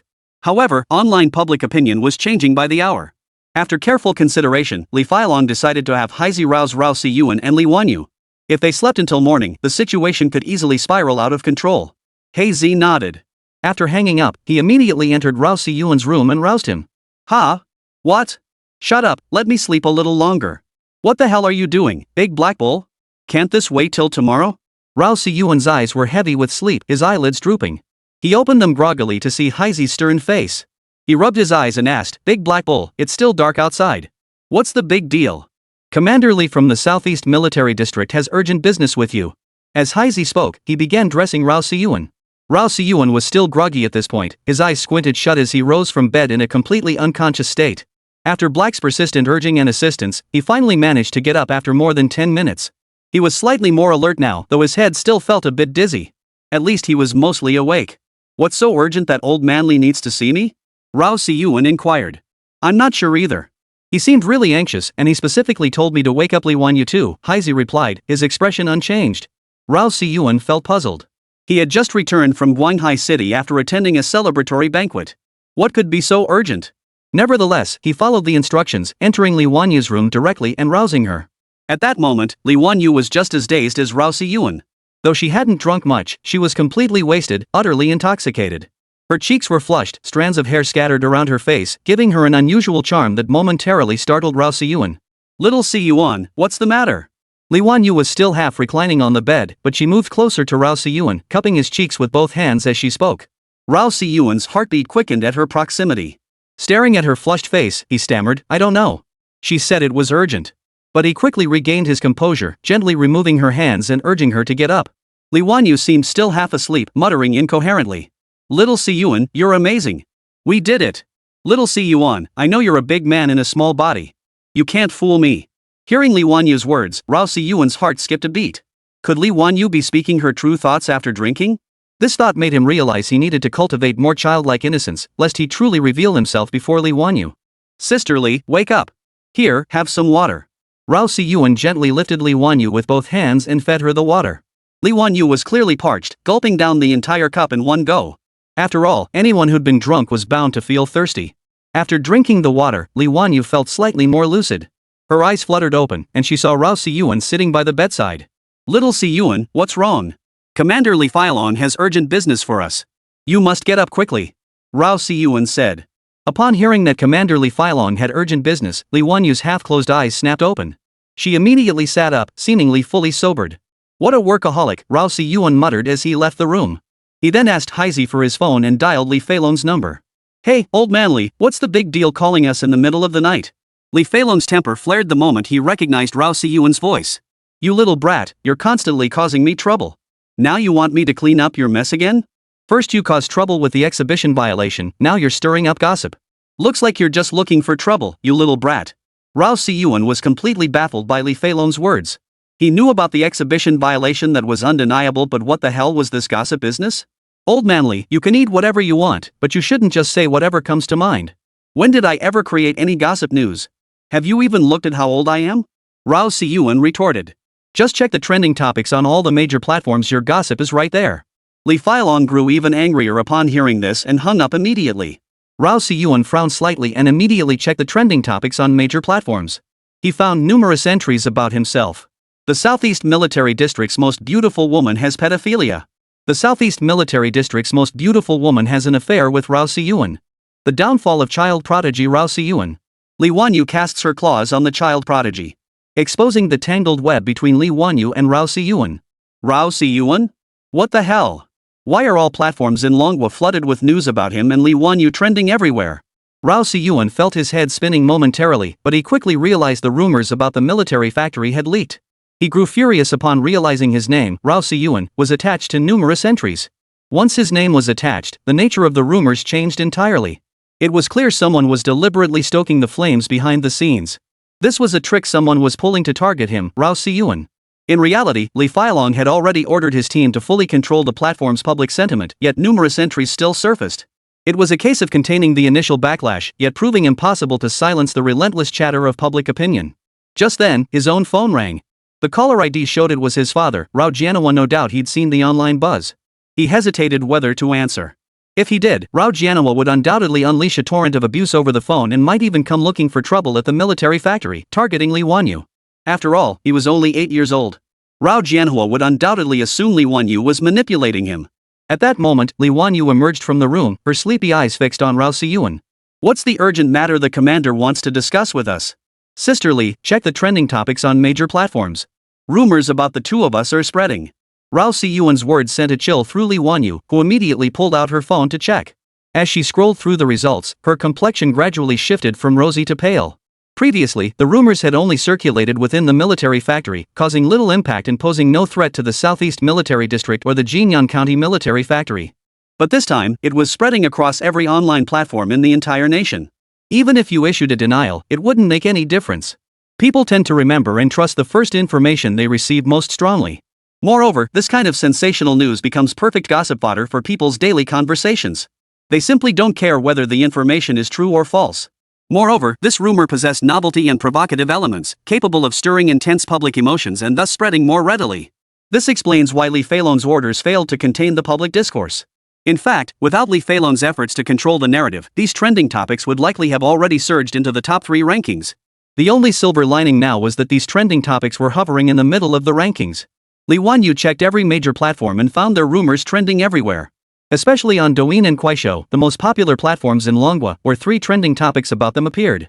"Sister Li, what do you think?" Rao Siyuan inquired. Li Wanyu was still in a daze, momentarily failing to register Rao Siyuan's question as she stared blankly at her phone. "Sister Li?" Rao Siyuan called out again. Only then did Li Wanyu snap back to reality. She looked at Rao Siyuan, forcing a smile onto her pale face as she replied. "The public opinion has spiraled out of control. To be honest, I don't have a good solution either. Truthfully, I don't care about the impact of this public opinion on me, nor do I care about the rumors circulating online about me. I became an orphan at 16. I got into Kyoto University with top grades, then won various competitions to reach my position as chief engineer. Online rumors hold no power over me. You still have family unlike me, who has none left. But these rumors concern you. You're only 8 years old, with your whole life still ahead of you." Upon hearing Li Wanyu's words, Rao Siyuan paused slightly, a warmth rising in his heart. He hadn't expected Li Wanyu to still be considering his well-being at this moment. Had Li Wanyu not revealed her background herself, Rao Siyuan would never have known she was an orphan. From an orphan to the military district's chief engineer, only Li Wanyu herself knew how arduous the journey had been. He finally understood why Li Wanyu always treated him with such tenderness, because she had been caught in the rain herself. She always wanted to hold an umbrella over others. "I'll call old man Li first and see if he has a better solution." After saying this, Rao Siyuan picked up his phone and dialed Li Feilong's number. "Hey! You little brat, finally thinking to call me yourself?" Li Feilong was furious. The online backlash was still raging in the middle of the night, and sleep was out of the question tonight. "Isn't this because I need your help, Grandpa Li?" Rao Siyuan now sounded utterly obedient, a far cry from his previous arrogant demeanor. "Kid, cut the act. Your old man here has been working his ass off to contain the backlash, but it's beyond my control." Li Feilong's words instantly made Rao Siyuan's brow furrow, his face clouded with worry. If even Li Feilong couldn't control the rumors, it meant they were truly powerless to stop them from spreading. Listening to the silence on the other end of the line, Li Feilong sighed softly and said, "It's not entirely hopeless." Rao Siyuan's eyes lit up at once. "Grandpa Li, what's the solution?" "It's not exactly a perfect solution, and we'll need to consult with Li Wanyu first." Upon hearing Li Feilong's words on the other end of the line, Li Wanyu immediately agreed. At this moment, she had only one thought: whatever the solution, she would accept it. Li Feilong heard Li Wanyu's consent over the phone and raised his eyebrows slightly. "The best approach now is to go with the flow. News about the two of you has flooded every major online platform. If you try to deny the rumors, you'll only push them to even greater heights of attention. At this stage, netizens' emotions have overridden reason, so denying it is definitely not the way to go. It's better to openly admit it and go with the flow." Li Feilong's words sent shockwaves through Rao Siyuan's face. If they admitted it, wouldn't that be confirming Li Wanyu's pedophilia? No, absolutely not. That would damage Sister Li's reputation too severely. Rao Siyuan immediately refused. "Kid, let me finish," Li Feilong snapped impatiently. "What are netizens seeking in their online discussions right now? They crave feeding their voyeuristic tendencies the urge to pry into others' private lives. Especially mysterious figures like you stationed in the military zone provide the perfect outlet for their obsessions. This curiosity won't disappear just because you debunk the rumors instead, it will only grow stronger, eventually turning into even more exaggerated falsehoods.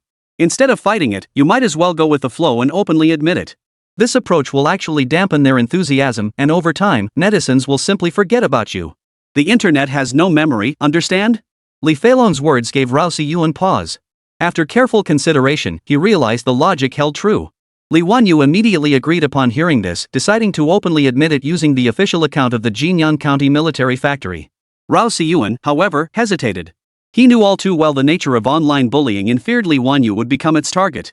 After all, rumors of pedophilia attached to a young woman, how could Li Wanyu ever marry afterward? What to do? What to do? After hanging up, Rao Siyuan's mind raced, searching for a better solution. Chapter 119, Undercurrents. But after half an hour of deliberation, he still hadn't found a better solution. He immediately dismissed Haizi, wanting to speak with Li Wanyu alone. Sister Li, you still plan to marry someday? You absolutely cannot admit to this. Rao Siyuan looked at Li Wanyu with a stern expression. Seeing the gravity in his expression, Li Wanyu was once again reminded of the mature soul within Rao Siyuan. It's fine. After graduating from Kyoto University, I joined the Southeast Military District. That place is my second home. I can't stand by and let its reputation be tarnished because of me. Besides, what they say might actually be true. What if I really am a pedophile? Li Wanyu flashed Rao Siyuan a playful smile, then pinched his cheek and planted a kiss on it. Rao Siyuan froze instantly. His blank expression gradually shifted to shock, and he stared at Li Wanyu in astonishment. Just kidding. How could your sister be a pedophile? It's just that you have this natural warmth about you. I felt an inexplicable urge to get close to you. Alright, it's decided. We'll just own up to it openly. Time will naturally fade everything away. Hearing Li Wanyu's resolute decision, Rao Siyuan found it hard to argue. Early the next morning, Rao Siyuan and Li Wanyu arrived at the propaganda department of the Jinyan County Military Factory.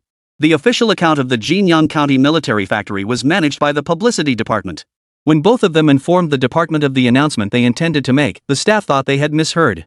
After repeated confirmations, the department officially issued a statement clarifying the nature of Li Wanyu and Rao Siyuan's relationship. Rao Siyuan also announced via his personal account that he and Li Wanyu were indeed in a romantic relationship and that his feelings for her were genuine. Instantly, Long Nation's netizens erupted in outrage, directing a barrage of criticism toward Li Wanyu. The criticism centered on Rao Siyuan's young age, only 8 years old, and his lack of judgment regarding emotions and matters of the heart. Li Wanyu's actions, they argued, were ethically and morally unacceptable. However, some netizens took a different stance. They pointed to Rao Siyuan's own posts, arguing that since he himself had expressed no objections, who were others to criticize? Gradually, two distinct camps formed online, engaging in relentless verbal battles across various platforms. A week later, the clamor finally subsided. The scandal involving Rao Siyuan and Li Wanyu ultimately fizzled out. Meanwhile, the Jinyang County Military Factory gained nationwide recognition in China through this scandalous farce. Many were unaware that such a small military factory in Longwa harbored two heavyweights, the youngest chief engineer of the Southeast Military District and the nation's child prodigy, Rao Siyuan.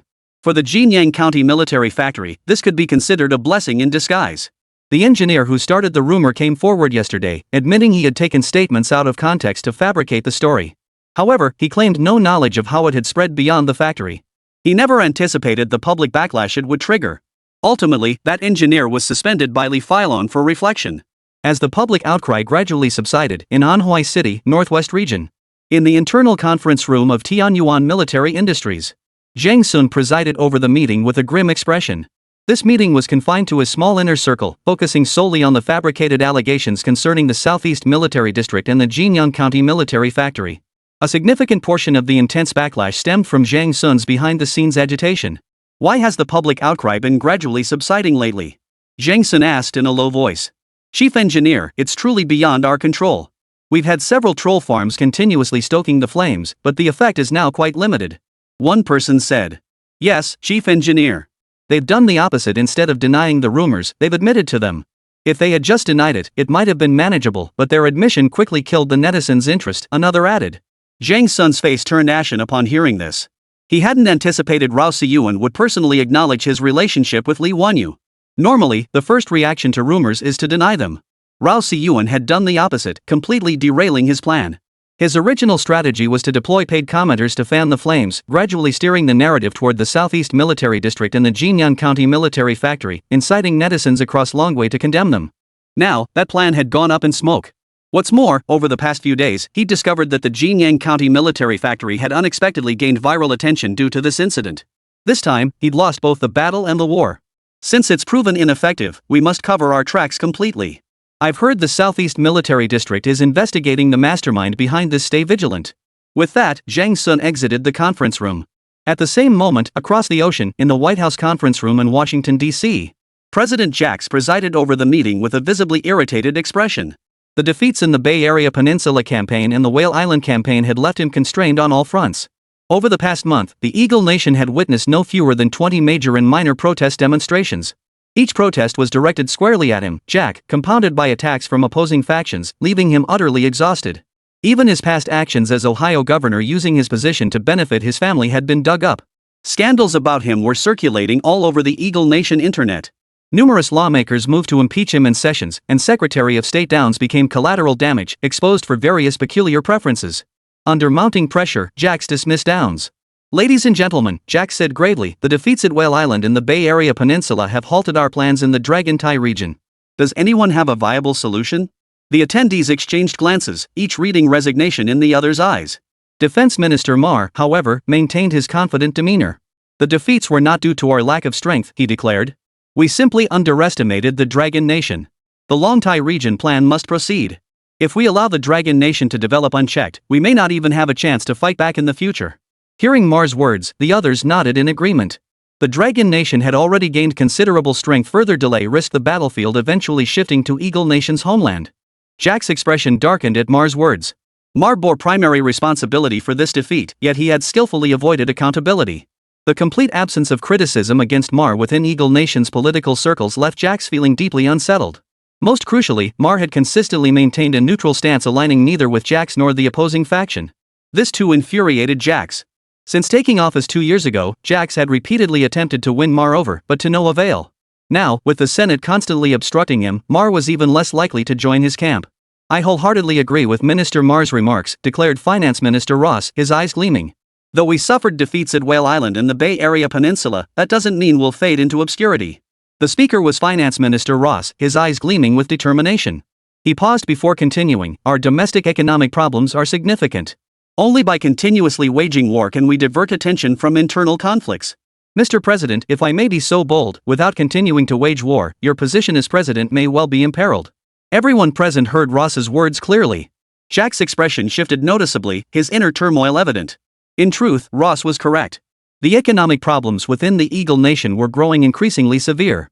Economic issues inevitably lead to social unrest, and only by waging war could they alleviate their internal conflicts.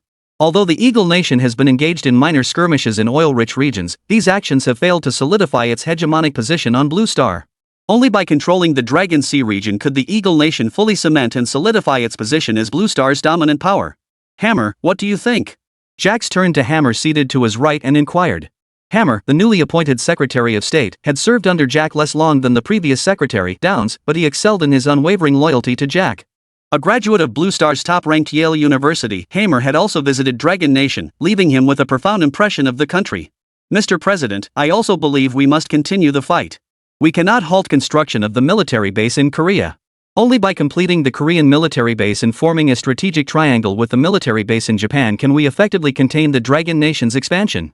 Once we complete the military base in Korea, we can gradually encroach upon the islands surrounding the Dragon Nation, ultimately bringing the Gulf Peninsula under our control. Hyammer's words drew a slight nod from Mar, who clearly held him in high regard. Having interacted with Hyammer several times, Mar recognized his exceptional strategic vision. After scanning the room to gauge reactions, Hamo continued, in the last campaign, we were too hasty. The Bay Area Peninsula is the Dragon Nation's red line.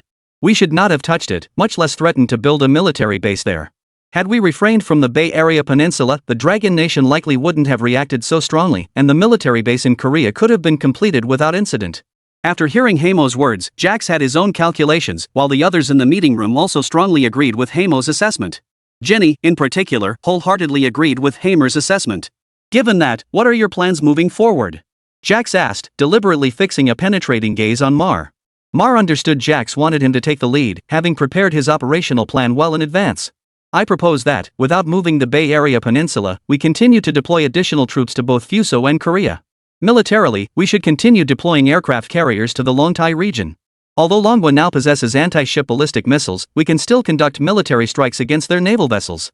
I plan to deploy 3 additional carriers. Excluding the Eisenhower, which requires repairs, this will form a 6-carrier fleet, accompanied by corresponding escort vessels to defend against anti-ship missiles. Simultaneously, deploy 6th-generation fighters for patrol missions. Long Nation will not risk full-scale war over a single military base in Korea. To my knowledge, the Dragon Nation currently lacks the resolve for a full-scale war. Our ultimate objective is to complete the construction of the military base in Korea. Mar's plan drew frequent nods of approval from the group. It seemed largely sound. Yet Hamer wore a thoughtful expression. Noticing Hamer's lack of strong endorsement, Jax promptly inquired, "Hamer, do you have other perspectives?" Hamer paused before replying in a solemn tone, "Minister, Mar's plan is sound, but it overlooks a crucial factor: the Bear Nation. Korea borders Bear Country. If we establish a military base in Korea, will Bear Country intervene?" Jack's eyebrows shot up at Hamer's words. He hadn't considered Bear Nation's perspective at all. Mar's expression remained unchanged. In truth, he had already considered Bear Nation. Bear Nation is currently embroiled in conflicts with Second Mao Nation. All we need to do is light a spark, and they'll plunge into full-scale war. Moreover, we can notify Europe to support Second Mao Nation. Given Bear Nation's temperament, they won't tolerate that. By then, Bear Nation would be too preoccupied with its own troubles to concern itself with Goryeo in the Far East. After Mar finished speaking, the conference room fell silent. Clearly, his plan was flawless. Since no one has objections, we shall proceed accordingly. Minister Mar, ensure your forces exercise restraint and avoid escalating hostilities. Our objective is solely the military base in Korea. Ignore everything else. Understood? Mar nodded at Jack's words before all present signed the renewed operational plan targeting Dragon Nation. Amidst the surging undercurrents, a secret meeting was also unfolding in the capital of the Dragon Nation. The elderly statesman sat calmly in the center, flanked by Huang Guohua and Pang Fulin, while Fan Jianan presided over the proceedings. High-ranking officials from the Dragon Nation State Council and commanders of the 5 major military regions gathered in the meeting hall, the entire conference room under maximum security. Luo Yunfei, are you saying the Eagle Nation still intends to attack? Fan Jianan exclaimed, shock evident on his face. Correct. My agents just relayed urgent intelligence. Eagle Nation plans to deploy additional aircraft carriers soon. Their primary objective is to intimidate us and complete the construction of their military base in Korea. Luo Yunfei stated in a grave tone. What about the Bay Area Peninsula? What's their stance on the Bay Area? Fan Jianan pressed. The Bay Area Peninsula should be temporarily safe. Their primary objective this time is the military base in Korea. Hearing Luo Yunfei's words, the expressions on everyone's faces darkened. After all, although we had fought the Eagle Nation before, that battle had been a Pyrrhic victory, not a decisive triumph. Had it not been for Rao Siyuan's 9 Heavens drone swarm saving the day and the timely deployment of anti-ship ballistic missiles, defeat would have been highly probable. Currently, the Southeast Military District is in recovery mode, and the Northeast Military District has also suffered losses. It's not advisable to continue the war. Gentlemen, do any of you have suggestions or proposals? Fan Jianan asked in a solemn tone. Li Failong immediately couldn't hold back, standing up abruptly. Commander, the Southeast Military District is still combat ready. We must prevent the Eagle Nation from establishing a military base in Korea. Just then, a dissenting voice suddenly rang out. I believe we should avoid the sharp edge of their attack for now. Let them build their military base if they wish. Chapter 120, Commander, I was wrong.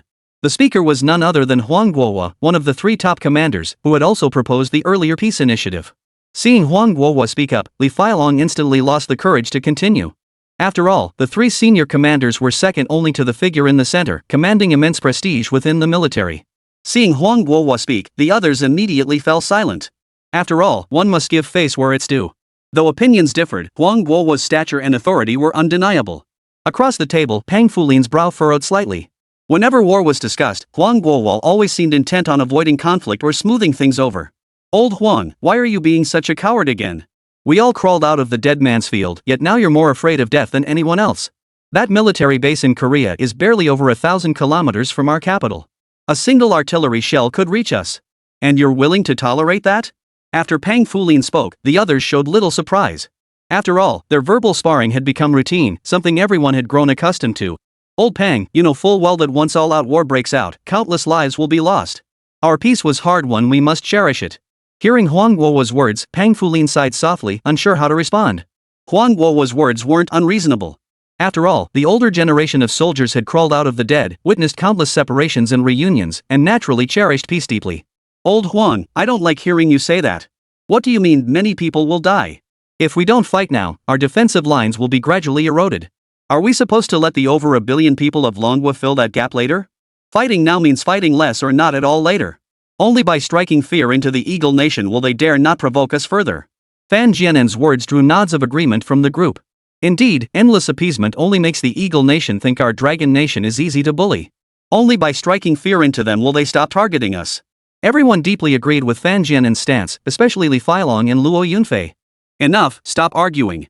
The voice of the kindly-faced elder in the center was not loud, but it carried with remarkable depth, reaching every ear with perfect clarity. Pang Fulin and Huang Guowo perked up instantly upon hearing the central figure speak. Fan Jianen promptly moved the microphone aside to prevent background noise from interfering with the elder's words. Fighting is inevitable. With the Eagle Nation's artillery barrels pointed right at our doorstep, how can we ever establish ourselves on Blue Star if we don't fight back? In the previous battle, the Southeast and Northeast military districts performed exceptionally well. Despite being comprehensively outmatched in military hardware, they managed to execute such a brilliant campaign, truly commendable.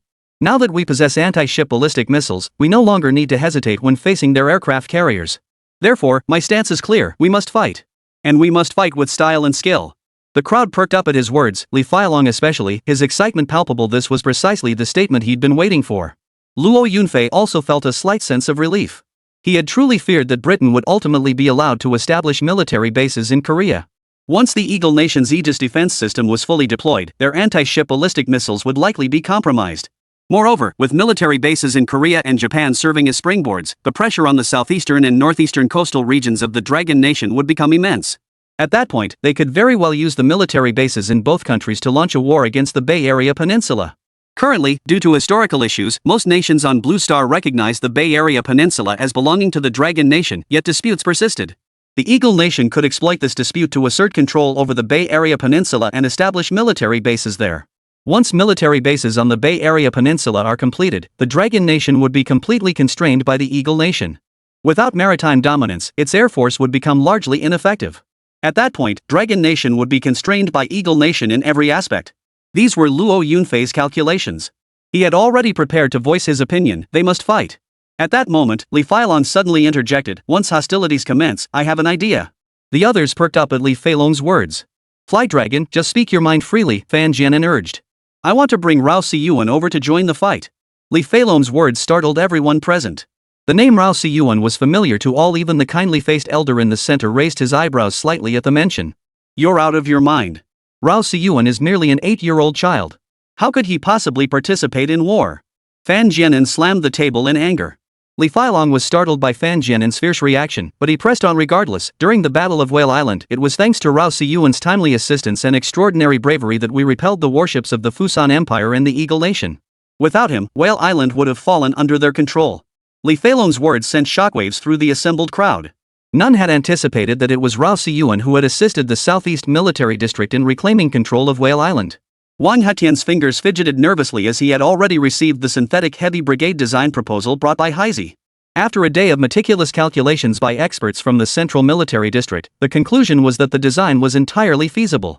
Moreover, Heisey had specifically mentioned that Rao Siyuan had tailored this design exclusively for the Central Military District. Wang Hetian felt placing Heisey by Rao Siyuan's side was the most far-sighted decision he could have made.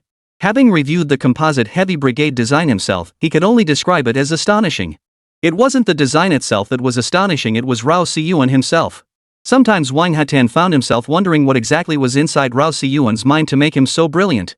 Experts from the Central Military District calculated that once the combined armored brigade was formed, the combat capability of the entire Central Theater Command would be elevated by several tiers. Some experts even went so far as to claim that a single combined brigade could annihilate a small nation, a testament to the sheer value of Rao Siyuan's design. Personally, I think Brother Feilong's proposal is sound.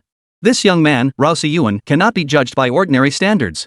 A few days ago, I received a design proposal he sent titled Combined Heavy Brigade Design Plan. After several experts from our Central Military Region studied it, we concluded that implementing this design would elevate the combat effectiveness of our Central Theater Command by several tiers.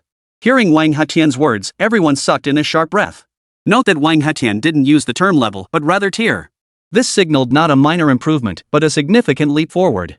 Li Feilong's eyes nearly shot flames at Wang Hetian. Though Rao Siyuan wasn't formally part of their Southeast Military Region, he was practically one of their own. Yet Wang Hetian had managed to snatch him away. Noticing the shock on everyone's faces, Wang Hetian's lips curled slightly. He then projected the summary of the design plan onto the conference room screen. As the summary unfolded before them, each person was stunned. This was nothing short of a land-based aircraft carrier. Even the three top commanders, upon seeing it, wore rare expressions of astonishment. This composite heavy brigade design plan had a profound impact on them, as it completely revolutionized the Army's warfare model. The traditional Army warfare model was one of separate military branches, hierarchical command, and linear mechanized advancement. With the advent of the composite heavy brigade, a groundbreaking integrated model has emerged, combining modular composite organization, information-based combat capabilities, and firepower mobility protection into a unified system. Put simply, the traditional Army warfare model relied on sheer numbers to gain strategic advantages. With the composite heavy brigade, casualties are drastically reduced while firepower intensity and coverage far surpass previous models. Crucially, despite its name, this brigade is anything but heavy. The entire formation remains highly agile with exceptionally rapid response capabilities. Old wine, don't hoard this composite heavy brigade all to yourself. Once it's fully operational, come give us some guidance here in the Northwest Military Region, the Northwest Military Region commander said with an envious look. Exactly, Old Wang. Our Southwest Military Region will gladly share our electromagnetic catapult technology with you, no strings attached, as long as you assign us 2 combined brigades too, added the Southwest Military Region commander. Li Filong, meanwhile, wore a look of envy. Though the composite heavy brigade design wouldn't significantly boost the Southeast Military Region's capabilities, who would ever complain about having too much advanced technology? However, he understood why Rao Siyuan had given the combined heavy brigade design to the Central Military Region. Heisei had protected Rao Siyuan for so long, it was only fair to give the Central Military Region some sweet rewards and feedback. Crucially, the design blueprint offered the greatest enhancement to the Central Military District, as it commanded the strongest ground forces. Moreover, the design concept perfectly aligned with the Army's needs. Ahem. Fan Jianan cleared his throat twice, and the room fell silent. Filong, I remain cautious about your proposal. Rao Siyuan is still too young. The battlefield situation changes in the blink of an eye, it's no child's play. Li Filong was about to speak further, but Luo Yunfei shot him a piercing glance, and Li Filong immediately fell silent. Alright, we'll adjourn the meeting for now. Everyone may leave except you, Yunfei. Stay behind. Fan Jianan addressed Luo Yunfei. After everyone had left, only the elderly man in the center, the 3 top commanders, and the remaining defense minister Luo Yunfei remained in the conference room. Yunfei, Fan Jianan began, I hear that at this year's Guanhai Military Industry Exhibition, the Jinyang County Military Factory has surged into the top 5 in terms of revenue?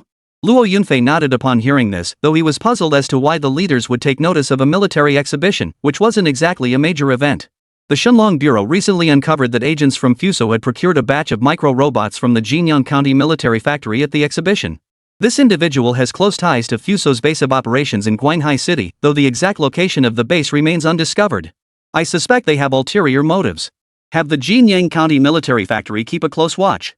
Fan Jianan's words made Luo Yunfei's eyebrows twitch. He knew full well the capabilities of Rao Siyuan's micro-robots. If they fell into the hands of Fuso's Guanhai City base, it wouldn't bode well. This was also a failure on their part. Every client entering the Guanhai Military Industry Exhibition underwent thorough background checks. Allowing Fuso spies to infiltrate was their responsibility. This was precisely why Fan Jianan had sought out Luo Yunfei for a private conversation. The Jinyang County Military Factory had merely fulfilled the order as requested. Can we trace which customer it was? Luo Yunfei inquired. No, Fan Jianan replied. The Shenlong Bureau only just received this intelligence. The Jinyang County Military Factory hasn't produced it yet. You must take out that base before they acquire the micro-robots. Upon hearing Fan Jianan's words, Luo Yunfei nodded repeatedly, suddenly feeling immense pressure. Shenlong Bureau's intelligence primarily covered Dragon Nation's domestic affairs, while his sources were mostly overseas, leading to this oversight. After Luo Yunfei departed, only the 3 top leaders and the elderly man in the center remained in the conference room. Jianan, this Rao Siyuan is quite intriguing. You must protect him at all costs. You were right earlier, this young man embodies the nation's destiny. With him, we can ensure Dragon Nation's prosperity for the next century. The elder spoke with a benevolent smile. Fan Jianan and the other 2 leaders were both startled. They hadn't expected Rao Siyuan to have already caught this man's attention, and to receive such high praise. Sir, he currently serves as honorary chief engineer at the Jinyang County Military Factory under the Southeast Military District. Security is not a concern, he has bodyguards, and Jinyang County has reinforced its security protocols, Fan Jianan stated solemnly. Very well. Guohua, you've grown too comfortable in your current position. You've forgotten how I trained you. The old man's tone shifted abruptly, causing Huang Guohua's expression to darken instantly. He immediately lowered his head in attentive listening. I led you all out of the dead zone back then. Do you three still remember what we vowed together? The elder asked. We remember. How could we forget? We vowed to make Longwo prosperous and powerful, to make every nation on Blue Star bow before us.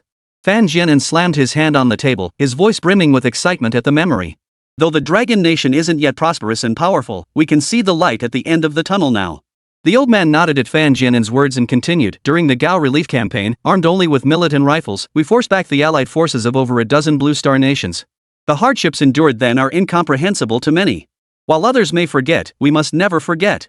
The Eagle Nation is indeed formidable aircraft carriers, nuclear submarines, mass-produced sixth-generation fighters. These are formidable barriers. That's why in this battle, we must unite as one to drive the Eagle Nation back and show them who truly holds sway over the Dragon Tai region. The old man's words thundered like a clap of thunder, stirring the hearts of the three men. He had been their commander back then, personally rescuing them from the dead. Back then, the four of them had silently vowed that upon returning to the Dragon Nation, they would lead it to prosperity and strength. Hearing these words again now, all three were overcome with emotion. Leader, I was wrong. Huang Guohua said, bowing his head. Chapter 121, Yellow Hair. At that moment, Huang Guohua resembled a child bowing his head in apology, a far cry from the domineering aura that had once commanded everyone's respect. It's fine. Just remember our original purpose. Our great nation should possess the courage to fear nothing. Fighting now means we won't have to fight later. The three commanders nodded slightly in unison upon hearing the elder's words. Whenever the three of them felt lost, the old man always managed to find the right path through the fog and guide them forward. Jinyang County Military Factory. Rao Siyuan sat with a troubled expression, pondering how to locate the Japanese base in Guanhai City. He turned to ask Haizi, Big Black Bull, do you know where the Japanese base in Guanhai City is? Haizi stared at him with an exasperated expression. Rao Siyuan had asked him this question countless times over the past 2 days. How could he possibly know the location of Fuso's base? Even though he was a member of the Shunlong Bureau, he couldn't possibly know everything. Just then, Rao Siyuan slapped his forehead. I forgot you're with Shunlong Bureau. Quickly check with your superiors if there's any intel on Fuso's base in Guanhai City. Haizi nodded and immediately pulled out his phone to make the call. Hey, Haizi, what's up? The voice on the other end belonged to He Shanglong, the head of the Shunlong Bureau in Jiangnan Province. Uncle He, Rao Siyuan needs to check on Fusan's base in Guanhai City. Can you look into it? Haizi asked. He Shanglong's brow furrowed slightly upon hearing this. Guanhai City didn't fall under Jiangnan Province's jurisdiction, it belonged to Guangnan Province. As the Shunlong Bureau's head in Jiangnan Province, while intelligence and systems were shared, bypassing the Guangnan Province head could invite criticism. Suddenly, he thought of Tang Yi, the overall head of the southeast region. Since this was precisely the intelligence Rao Siyuan had requested, it would be better to report it directly to Tang Yi. After all, Tang Yi had previously stated that any movements or requests from Rao Siyuan could be directed to him. Blackie, hold on a moment. I'll call you back shortly. After hanging up, He Shanglong immediately dialed Tang Yi's number. Hello, this is Tang Yi, came the voice on the other end. Hello, this is He Shanglong. Boss, I have some intelligence information I need you to look into, He Shanglong said. Oh? What kind of intelligence? Tang Yi asked, raising an eyebrow. I need to look into intelligence related to the Fusan Empire's base in Guanhai City. He Shanglong's words made Tang Yi's eyes narrow, then sparkle with sharp focus. It was no secret that intelligence regarding the Fusan Nation's base in Guanhai City had just been classified as top secret yesterday. Yet today, He Shanglong was already inquiring about it. Top secret intelligence was known only to a few high-ranking officials within the Shunlong Bureau. No one else had the authority to access it. Was all this just a coincidence? Why do you need intelligence on Guanhai City? Aren't you responsible for the Jiangnan Province region? Tang Yi asked cautiously. Sir, it's Rao Siyuan who wants the intel on Japan's base in Guanhai City. He just called asking for it, He Shanglong replied truthfully. Upon hearing He Shanglong's words, Tang Yi's brow furrowed slightly. He hadn't expected Rao Siyuan to be the one requesting this information. He found himself in a quandary. If He Shanglong had requested this top secret intelligence himself, he could have refused outright. But since it was Rao Siyuan who wanted it, he couldn't simply deny the request. Look, Shanglong, I need to verify the specifics regarding this intelligence on the Fuso Empire's base in Guanhai City. I'll call you back shortly. With that, Tang Yi ended the call. He Shanglong was baffled. His request for intel wasn't particularly sensitive. Why did it need to be escalated through multiple layers? Meanwhile, Tang Yi had just hung up when he immediately dialed another number, that of Zhang Jun, director of the Shunlong Bureau. It was Zhang Jun who had elevated the intelligence regarding the Japanese base in Guanhai City to top secret status. Tang Yi recalled that the intelligence regarding the Fusan Nation's base in Guanhai City had previously been classified as B level. Within the Shunlong Bureau, intelligence was classified into 3 tiers, A, B, and C. A level intelligence was accessible only to regional heads like himself. B-level intelligence was accessible to provincial heads. C-level intelligence was accessible to every member of the Shunlong Bureau. Top secret intelligence represented the agency's highest classification, requiring notification of the director before access could be granted. Hey, old Tang.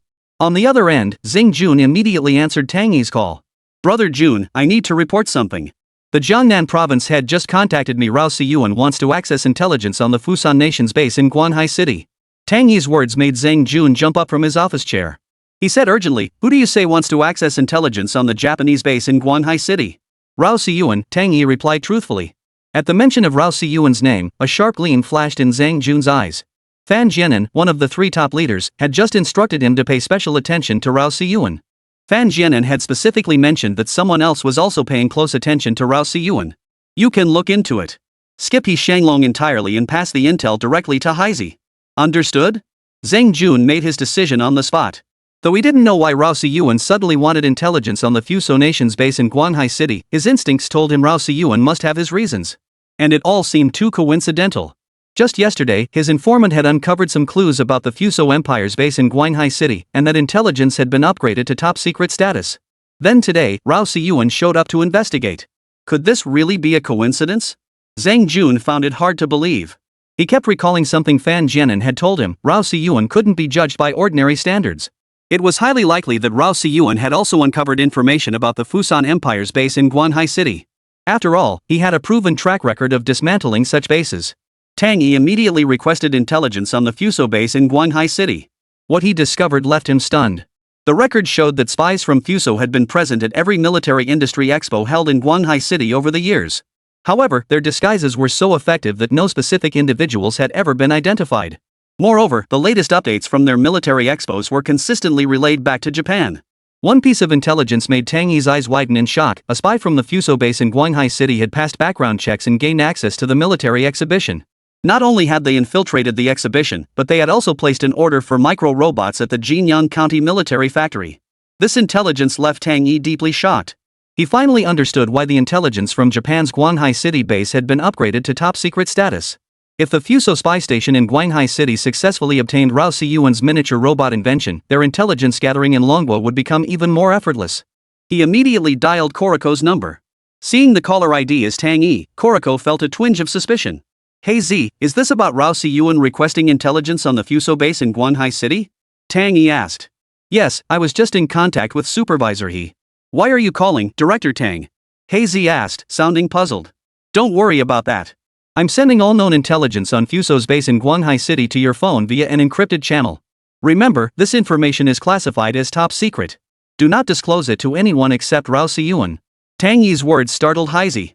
He hadn't expected intelligence on a single outpost to be classified as top secret. Shortly after hanging up, the intelligence streamed through the encrypted channel. Haizi immediately handed it over to Rao Siyuan. As Rao Siyuan reviewed the intelligence, his expression gradually shifted from a calm, still pawn to one with a sharp, piercing gleam. Clearly, the contents of this intelligence had shocked Rao Siyuan to his core. He never imagined that among the clients received by the Jinyang County military factory, there were spies from the Empire of Fusan. Although they had no need to investigate the clients' backgrounds, the Ministry of National Defense Security Bureau had already conducted background checks. The spies had still managed to slip through the cracks.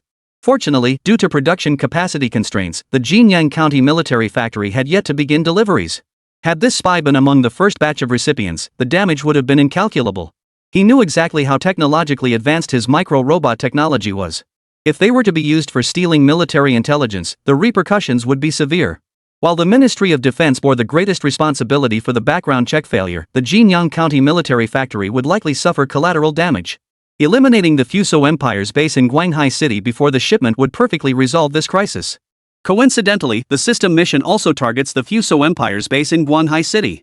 Eliminating this base would achieve multiple objectives at once.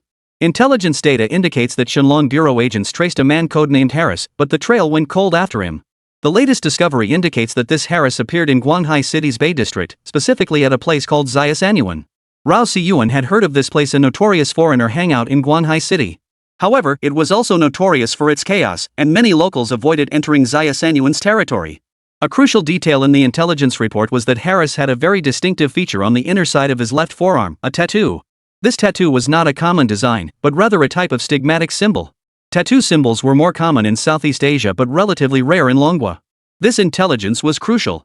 Rao Si-yuan planned to use the arm tattoo as a breakthrough to find the man codenamed Harris. But time was running out. With only a month and a half left before the first shipment was due, he had to uncover and dismantle this base within that time frame. Kuro, notify the Shenlong Bureau. The Fuso base in Guanghai City is now our responsibility. Have them provide full cooperation. Upon hearing Rao Si-yuan's words, Heizi's face betrayed shock. Was Rao Si-yuan planning to take down another Japanese base? After all, no member or team within the Shenlong Bureau had ever consecutively dismantled two enemy nation strongholds. The thought sent a surge of excitement through Kuriko's heart. After bidding farewell to Li Wanyu, Rao Si-yuan set off for Guanghai City. Guanghai City, located in Guangnan Province, served as the provincial capital. It boasted a high level of urban development and exceptional inclusivity. This very inclusivity meant Guanghai City was home to many foreigners, which also explained why it had been chosen as the host city for the military industry exhibition. Upon arriving in Guanghai City, Rao Si-yuan headed straight to the Shenlong Bureau's office there. Heizi had already informed Tang Yi, who had agreed to have the Guanghai City Shenlong Bureau fully cooperate with Rao Si-yuan's work. The Shenlong Bureau's office in Guanghai City was located in a very old neighborhood, surrounded by faded walls and rusted railings. From the outside, it bore no resemblance to a Dragon Bureau office, instead resembling a gathering place for shady characters.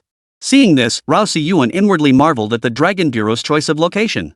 The dilapidated neighborhood provided excellent cover, but the residents were mostly elderly. Any unfamiliar young faces would immediately attract suspicion and vigilance. After climbing to the 5th floor, Rao Si-yuan and Heizi found two parallel iron gates tightly shut. Heizi received transmitted information revealing the opening code: knock 3 times on the gate, pause, then knock twice more. After the sequence, the gate indeed opened, but only a crack. The door was opened by a middle-aged man with a scruffy beard. Looking tired, he glanced up at Heizi and Rao Si-yuan before asking, "Who are you looking for?" "I'm here to see Louis Wei. I'm a distant relative of his." At the mention of Louis Wei's name, the weary expression vanished from the man's face. He swung the gate wide open, ushering Rao Si-yuan and Heizi inside. Upon entering, they discovered the apartment had been converted into 2 separate units. Both outer iron gates could be opened to enter or exit. In other words, the entire 5th floor of this building served as a base for the Shenlong Bureau. Rao Si-yuan scanned the surroundings, noticing numerous surveillance monitors lining the lobby. These screens didn't seem to monitor the aging neighborhood outside but rather other locations entirely.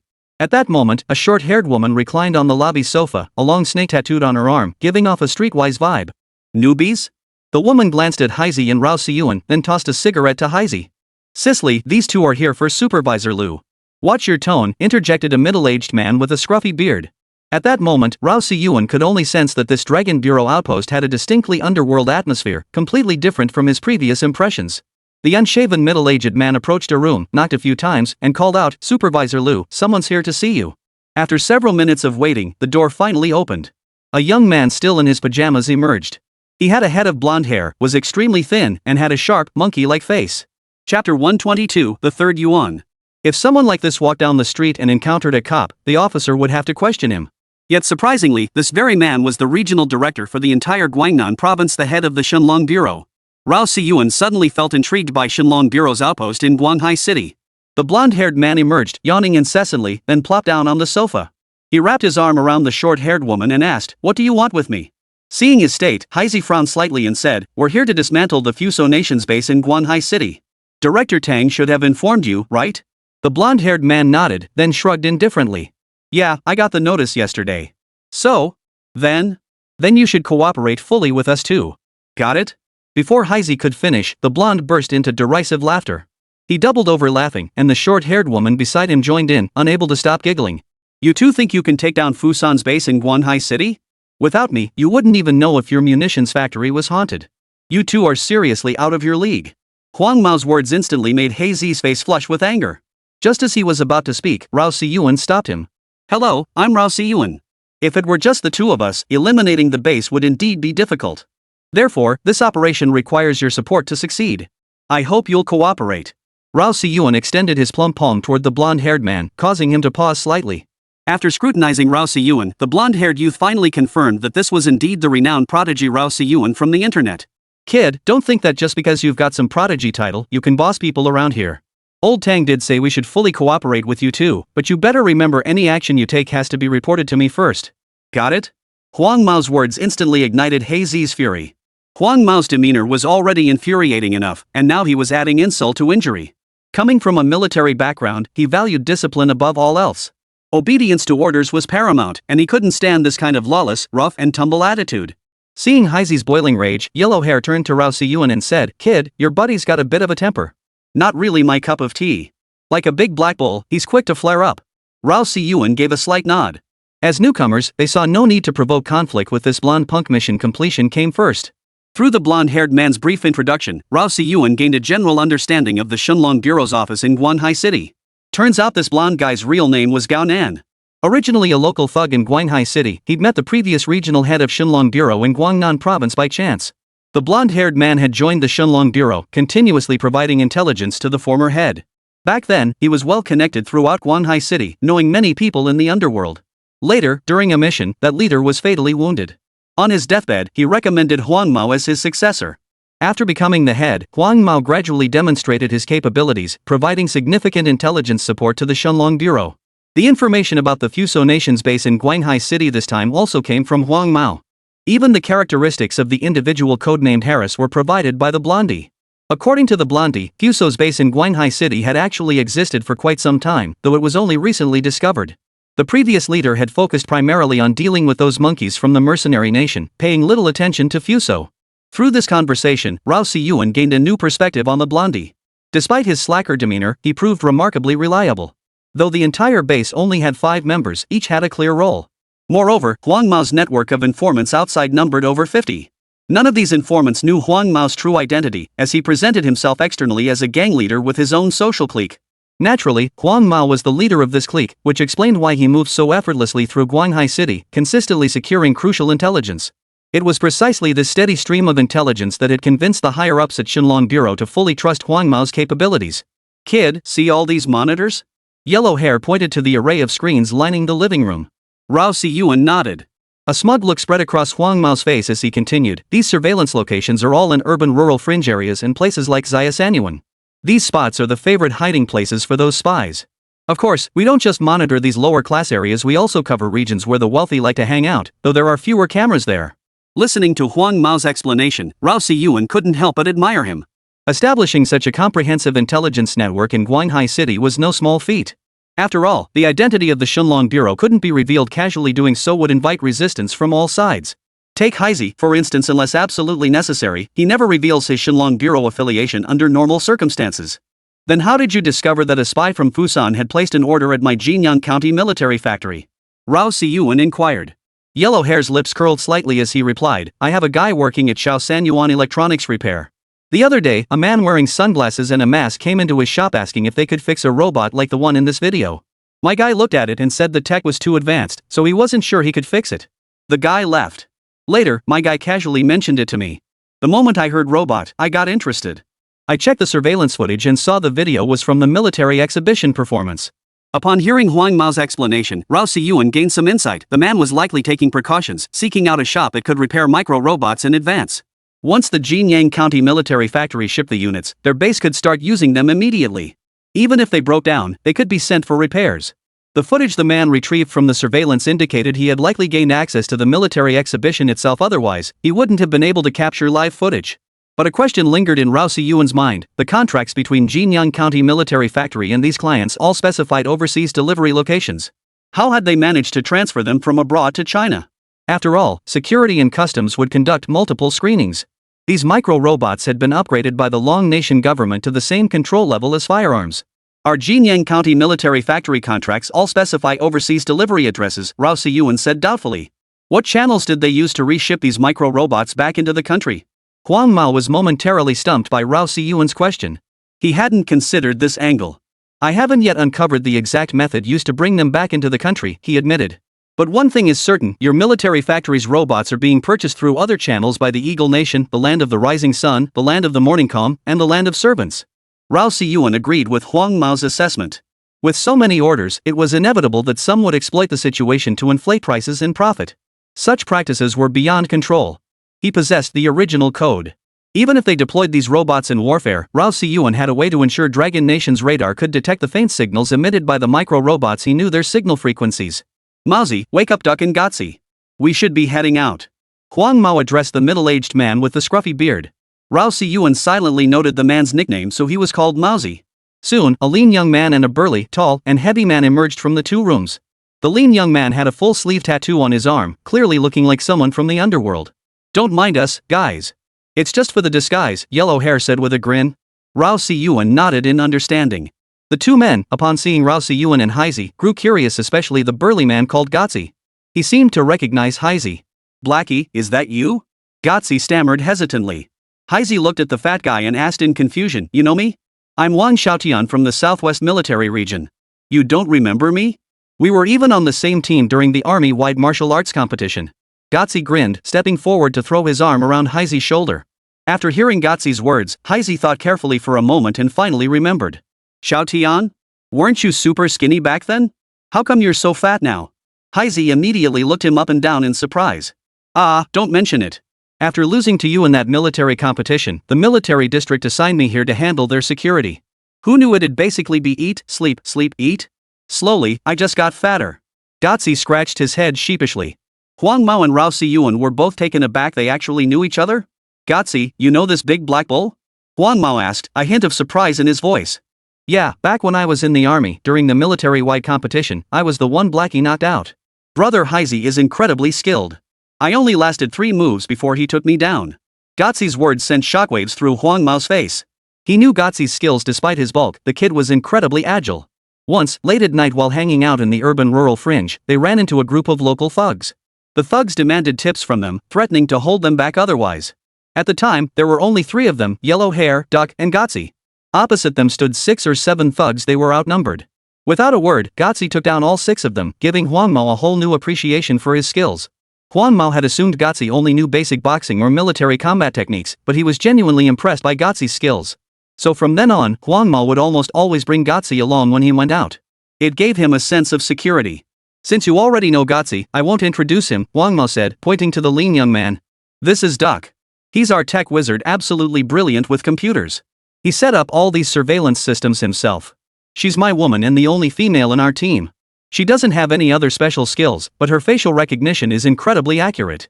Once she catches a glimpse of someone on the street, she'll remember what they look like even after 10 days or half a month." Yellow Hair gestured toward the woman in his arms.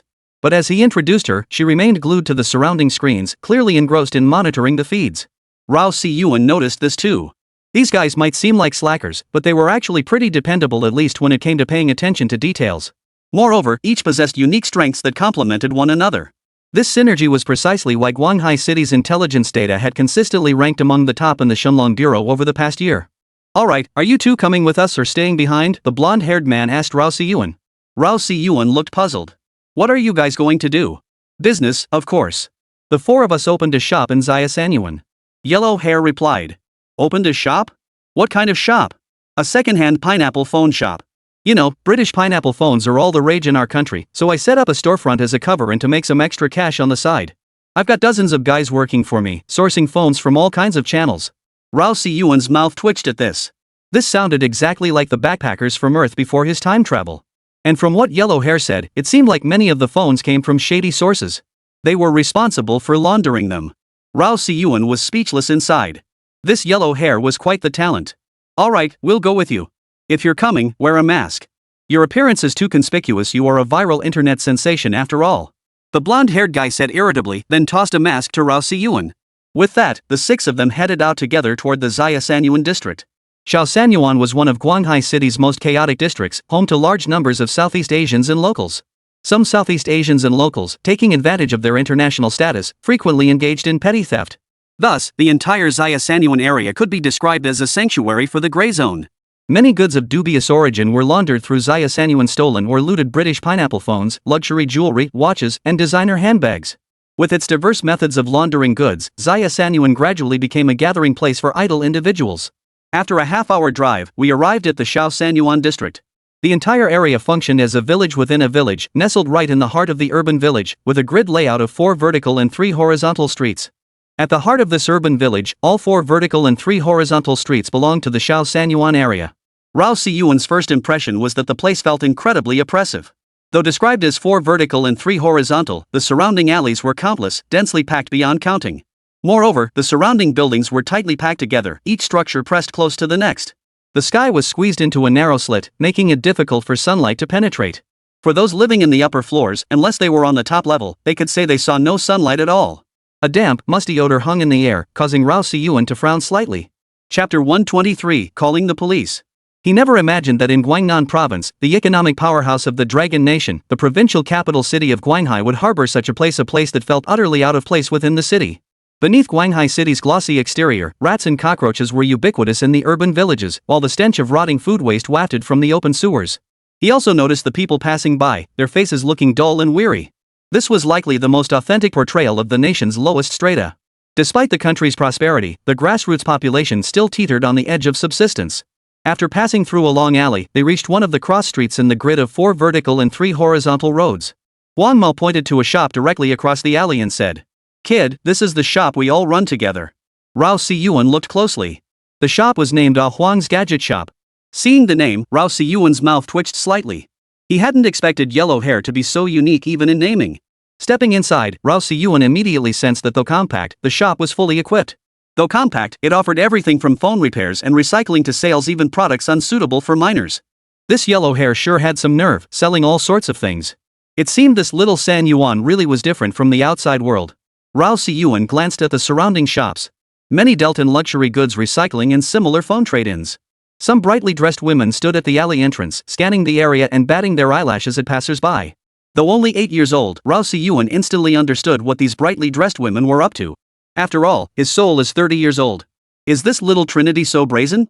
Rao Siyuan inquired. In a big city, there's always a place for the seedy underbelly.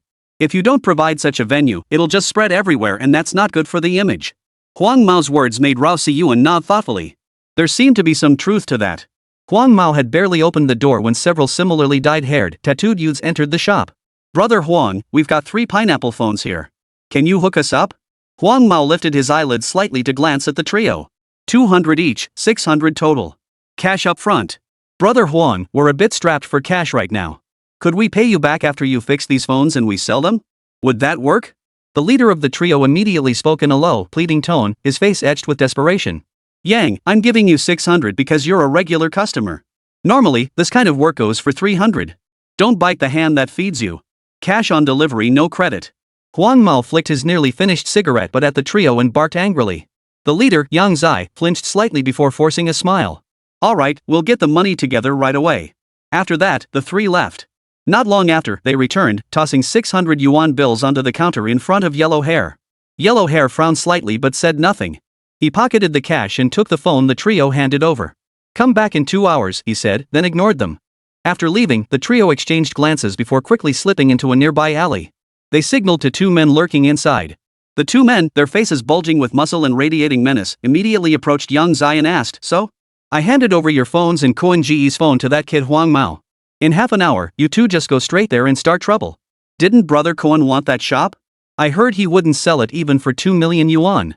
That means it must rake in at least 2 million a year." One of the burly men's eyes lit up at this. His voice thick with menace, he said, "Koen Go said he'll take 6, and we'll split the 4. With Koen Go backing us, that shop's done for." Yang Zi relaxed upon hearing this. With Brother Koen backing them, he wasn't afraid of taking on Yellow Hair. He overheard someone mention that someone had offered Huang Mao 2 million to sell his shop, but he refused. So he boldly guessed that Huang Mao's shop must bring in at least 2 million a year. Even if it didn't hit 2 million, a million plus was a certainty. Otherwise, why refuse a 2 million yuan buyout?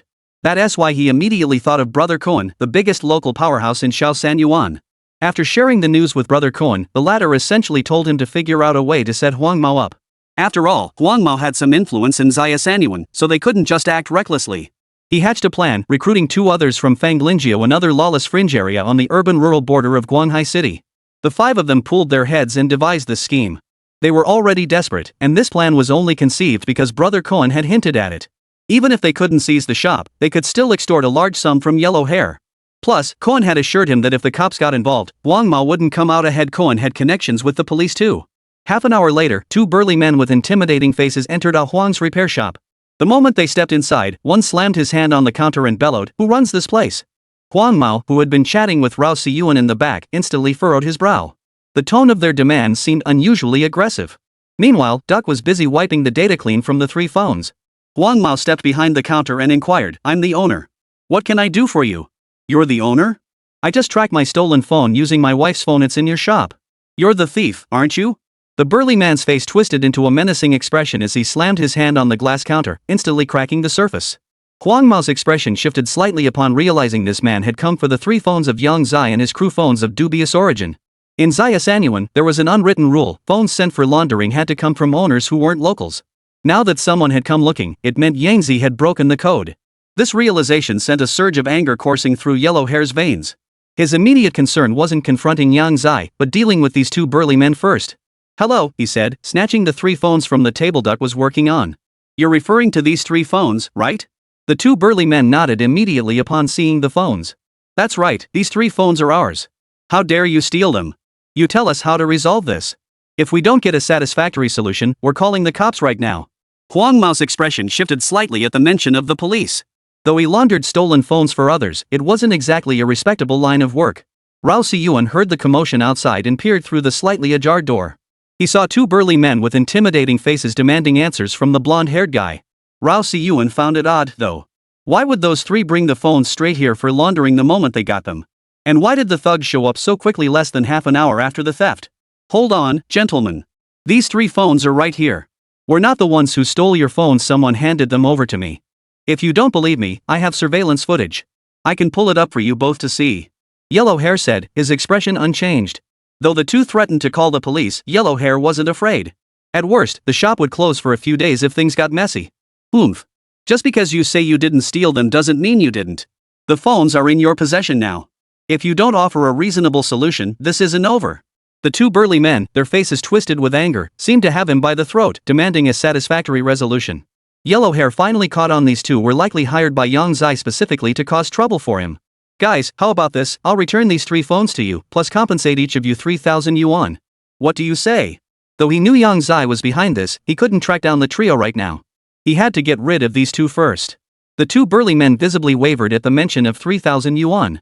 After exchanging glances, they gritted their teeth and retorted, "You think 3,000 yuan will send us packing? Go ask around the streets about the reputation of the Fanglingio duo."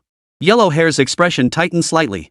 He hadn't expected these 2 burly men to be from Fanglingio, no wonder they looked unfamiliar. Fanglingio was a semi-lawless zone on the urban-rural fringe of Guanghai City. While not truly ungoverned, regulations were relatively lax there, making it home to many marginalized residents. Yellow Hair seethed inwardly. Yang Zai had actually set him up. But his immediate priority was to get rid of these 2. Suppressing his rage, he spat, 5,000. Take the phone and the money and leave, or get the hell out of here. Huang Mao was growing impatient.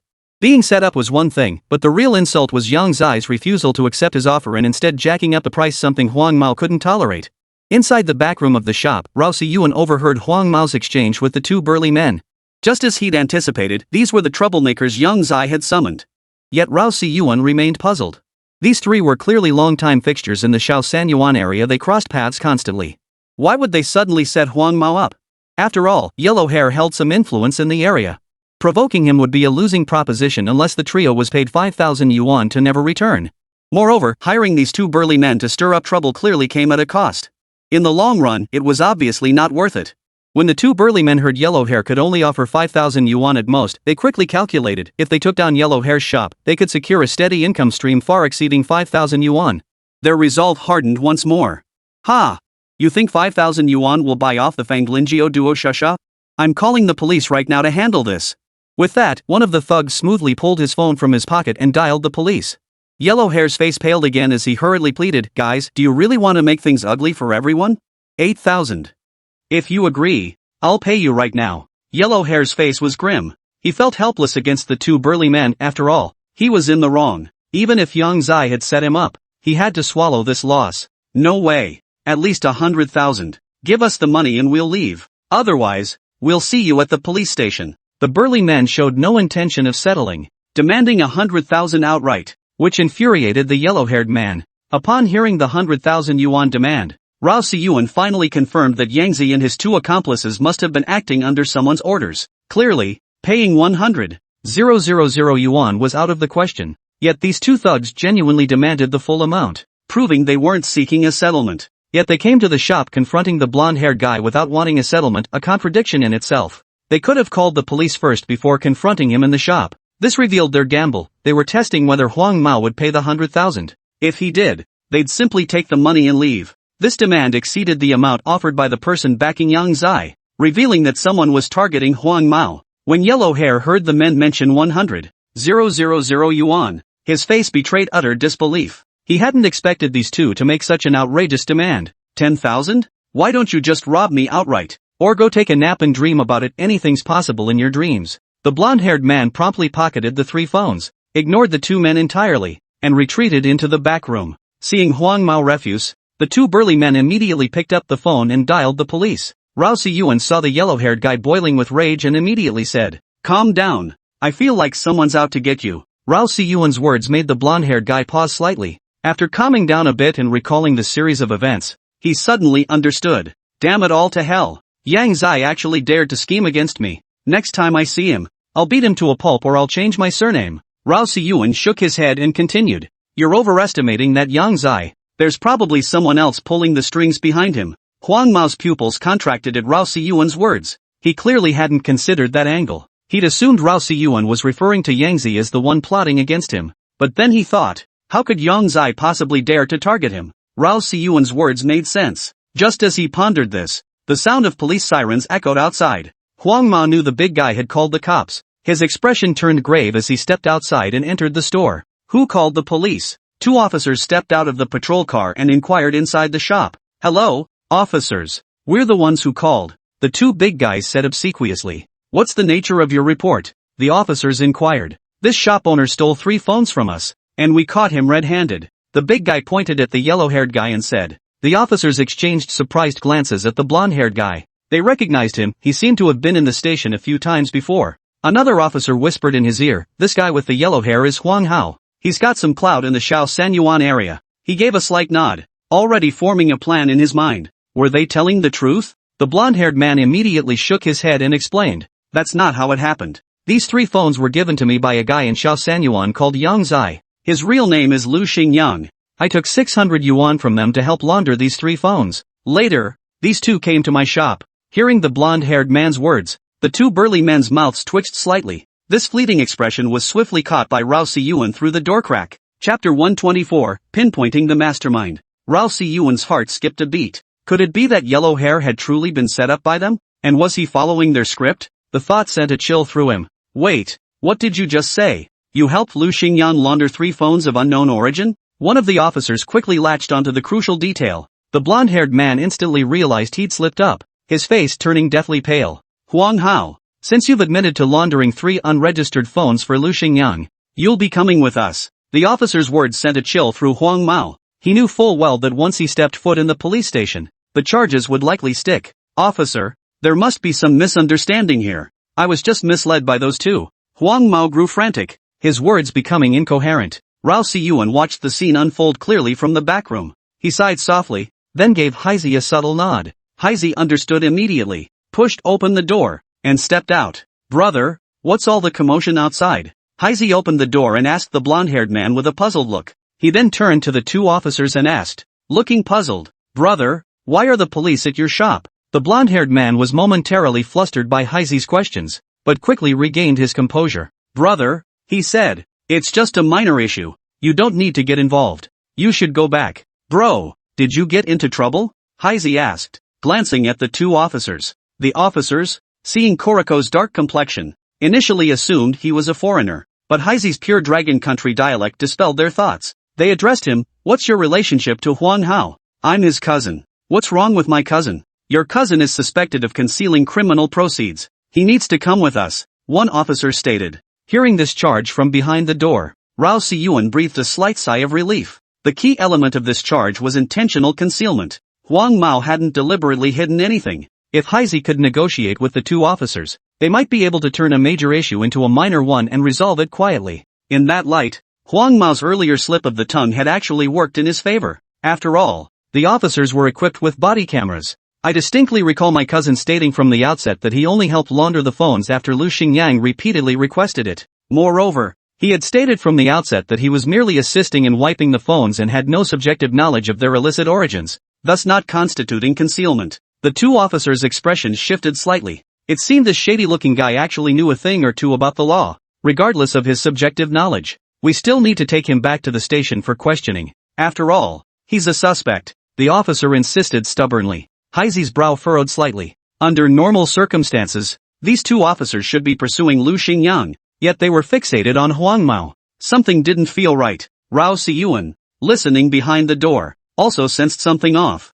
While the officers' words weren't technically wrong, their targeting was blatant, hard to dismiss as coincidence. Seeing the officers were completely unreasonable, Heisey reached into a hidden pocket of his jacket and pulled out a medal. It was a first-class merit medal from the military district, proof that he had been awarded the highest commendation by the military command. He didn't want to reveal his identity, so he temporarily used this long-ago medal to placate the two officers. The moment the medal appeared, both officers visibly froze, seemingly unaware of its significance. One officer scrutinized it closely, his expression abruptly shifting to shock. Stammering, he exclaimed, You're a recipient of the first-class merit medal. You're a soldier." Hearing his partner's words, the other officer's expression also changed drastically. He snatched the medal from his colleague's hand and examined it closely. After a long moment of scrutiny, his hands began to tremble. Shaking, he placed the medal on the counter. First-class merit medal recipients were as rare as hen's teeth. To encounter one today at Xiaosanyuan was something neither could have imagined.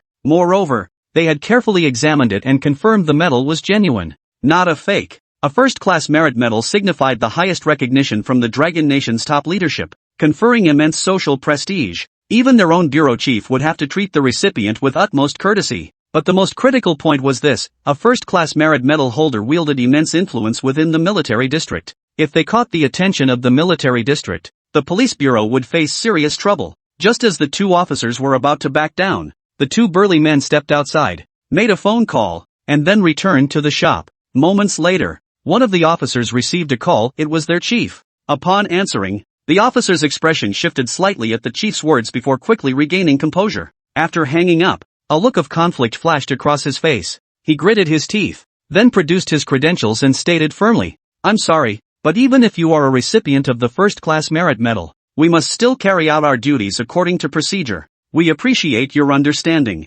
Seeing this, Heisey's expression tightened slightly. He hadn't expected that even producing the first-class merit medal wouldn't be enough to dismiss these two grassroots officers. After all, the issue with the blonde-haired man could be serious or trivial. Now, Heisey was certain someone was deliberately targeting him. Rao Siyuan, observing everything clearly from behind the door, shared Heisey's suspicion. From the moment those two burly men stepped out to make a call, Rao Siyuan had sensed something was off. After the burly men hung up and returned, one of the officers soon received a call. His demeanor shifted completely after the conversation. He clearly observed the shift in that officer's expression, from initial hesitation to resolute determination. This indirectly suggested that whoever was targeting the redhead was backed by formidable forces. Fortunately, he and Heisey hadn't been exposed yet. Rao Siyuan knew the blonde-haired man was headed straight to the station, so he stopped watching the events unfolding outside. He needed to start formulating a countermeasure. Shortly after, Heisey returned to the back room, as the blonde-haired man had already been taken away by two officers.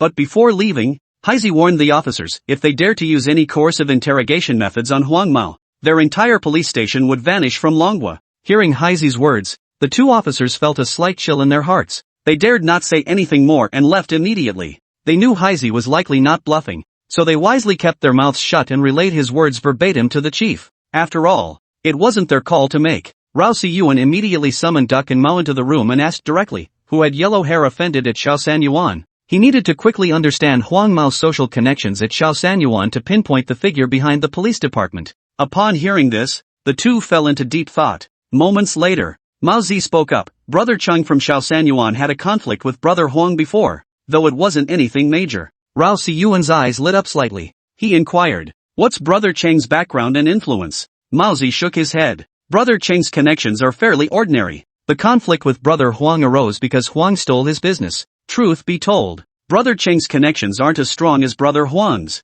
After all, Brother Huang's uncle is the real deal, serving as the director of the Municipal Supervision Bureau in Guanhai City. Rao Siyuan hadn't realized Brother Huang had that connection. He'd never mentioned it before. Duck suddenly chimed in, Brother Huang's uncle would never help him. Officials are extremely careful about their reputations. How could he possibly acknowledge a good-for-nothing like Brother Huang as family? Upon hearing this, Rao Siyuan mentally ruled out Brother Chang as the mastermind behind the scheme. After all, to influence the decisions of a police bureau chief, one's background had to be substantial. The most crucial point was that even after Heisey revealed his first-class merit medal status, the chief still insisted on taking Huang Mao away. This clearly indicated the powerful influence of the person behind the scenes. To make a district chief take such a huge risk, that person was definitely no ordinary figure. His gaze then shifted to Duck. Noticing Rao Siyuan's focus, Duck understood immediately and said, I know Brother Huang has conflicts with two people. Both have formidable backgrounds. One is Lin Wenhua, the underground kingpin of Yunju district in Guanghai City.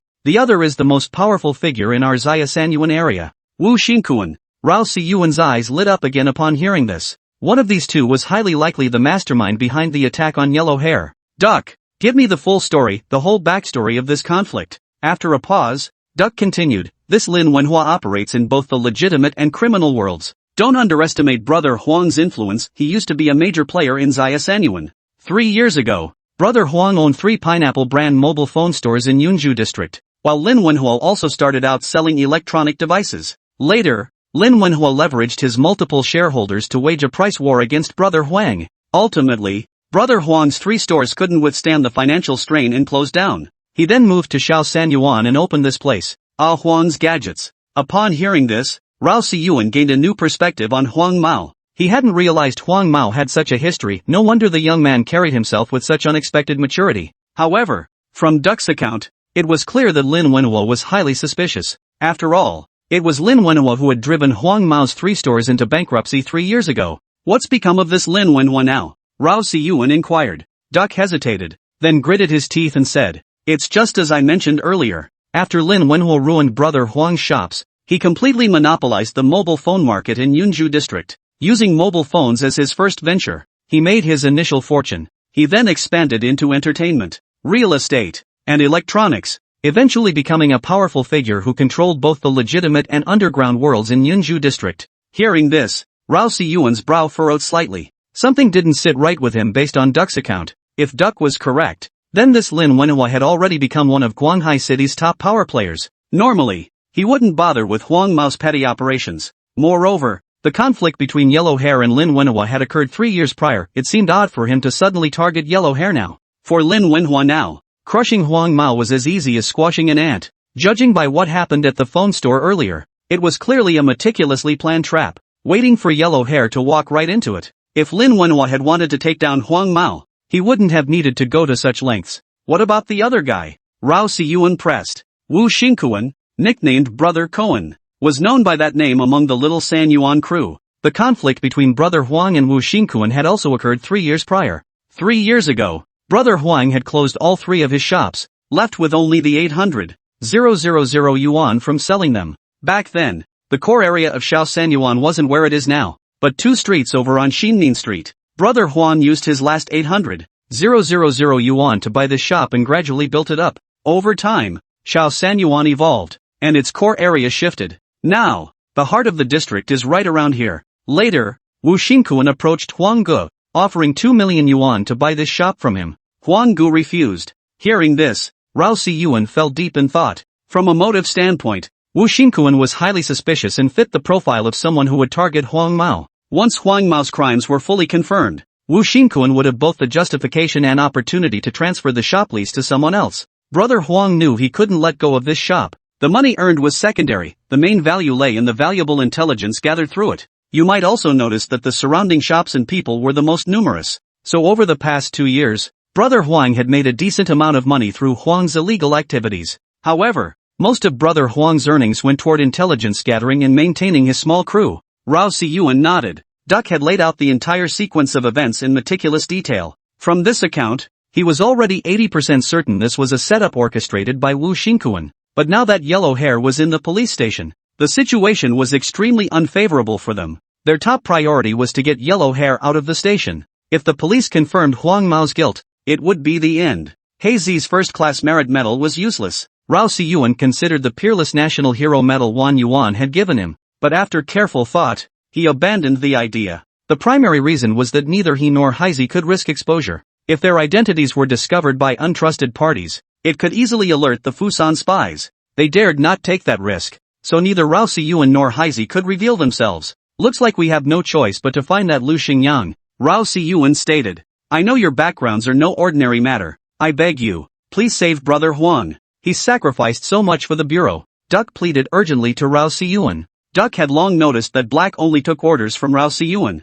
Rest assured, I will save Huang Mao, but our identities are sensitive, we cannot be exposed. This mission will be fraught with obstacles. Prepare yourselves mentally. After Rao Siyuan finished speaking, Mauzi and Duck nodded repeatedly, signaling their willingness to cooperate. Seeing this, Rao Siyuan breathed a sigh of relief. With these two on board, finding Lu Xingyang wouldn't be difficult. Do you know where Lu Xingyang usually frequents? Rao Siyuan inquired. Chapter 125, Phoenix City. Duck immediately answered, I know Duck's favorite spots. We have 3 major pastimes and 2 minor ones at Little San Yuan. Word is this Lu Xingyang, Yangzi, has gotten hooked on 1 major and 1 minor. The 3 major pastimes are the lottery, Texas Hold'em, and Mahjong. The 2 minor pastimes are Shangkai and the clubhouse. Rao Siyuan thought he must have misheard. He never imagined such a small area like Shao Sanyuan could harbor so many hidden pastimes. The crucial point was that all these pastimes were explicitly banned by the Dragon Nation, yet they had taken root and flourished in Little San Yuan.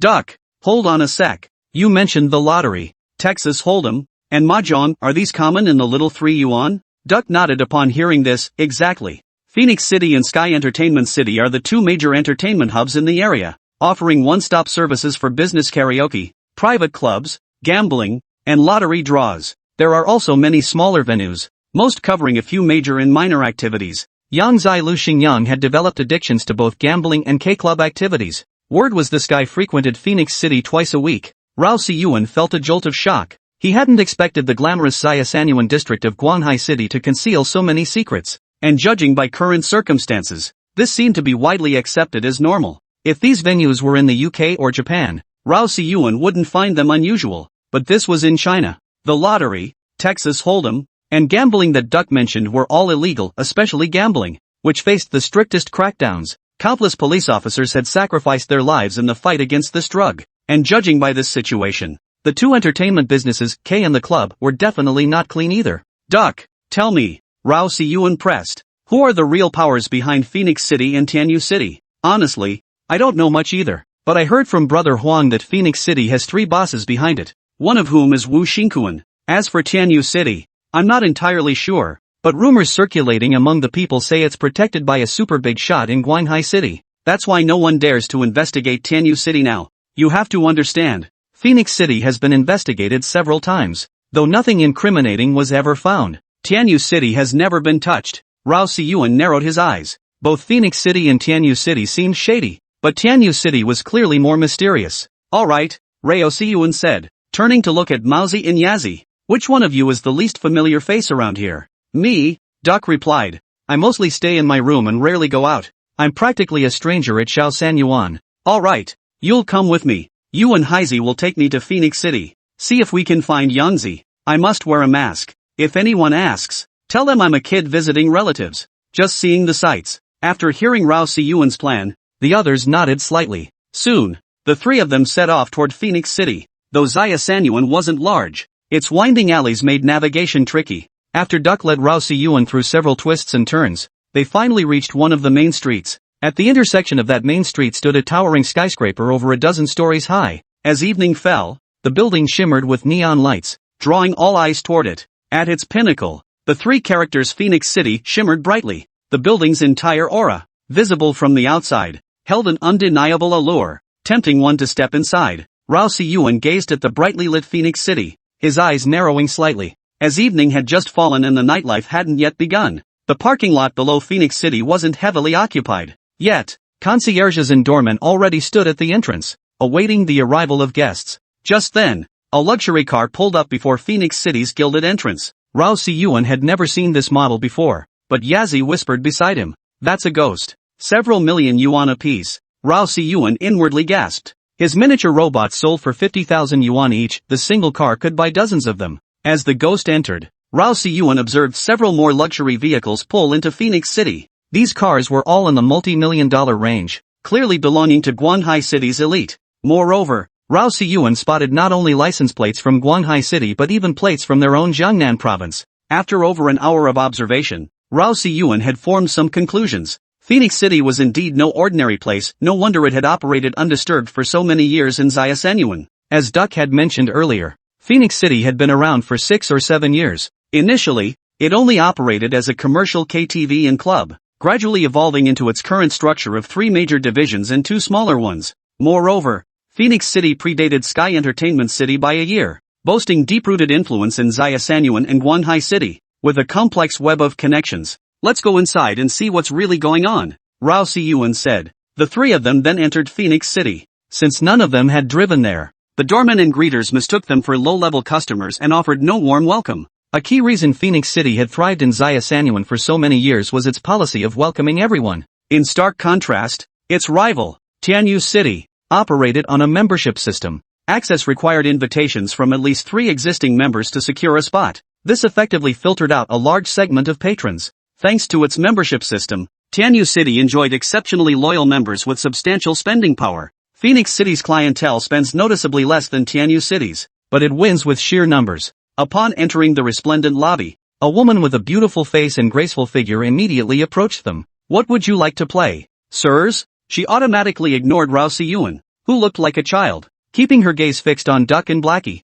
Noticing this, Duck immediately whispered to Rao Siyuan, "That's a dealer's assistant. They scout for gamblers and exchange chips for them to earn hefty commissions." Though Duck's voice was low and neutral, the curvaceous female dealer caught it perfectly, though she assumed he was speaking to Heisey beside him. She promptly approached Heisey, took his hand, and inquired, "Big brother, what would you like to play? We offer Texas Hold'em, Mark 6 Lottery, Pai Gao, and a whole range of entertainment options. Would you two gentlemen care to try your luck?" As she spoke, the alluring female dealer's gaze darted back and forth between Heisey and the Duck. Having deduced from Duck's earlier whispered gesture that Black was the primary contact, she proactively took Black's hand to engage him in conversation. "I'm looking for someone." Duck pulled out over $100 bills from his pocket and stuffed them into the female dealer's purse. Her eyes lit up slightly. She turned to Duck and asked, "Big brother, what do you need to know?" "I want to know what kind of games Yang Zai Lu Xingyang usually plays." Duck's words caused the female dealer's expression to shift slightly,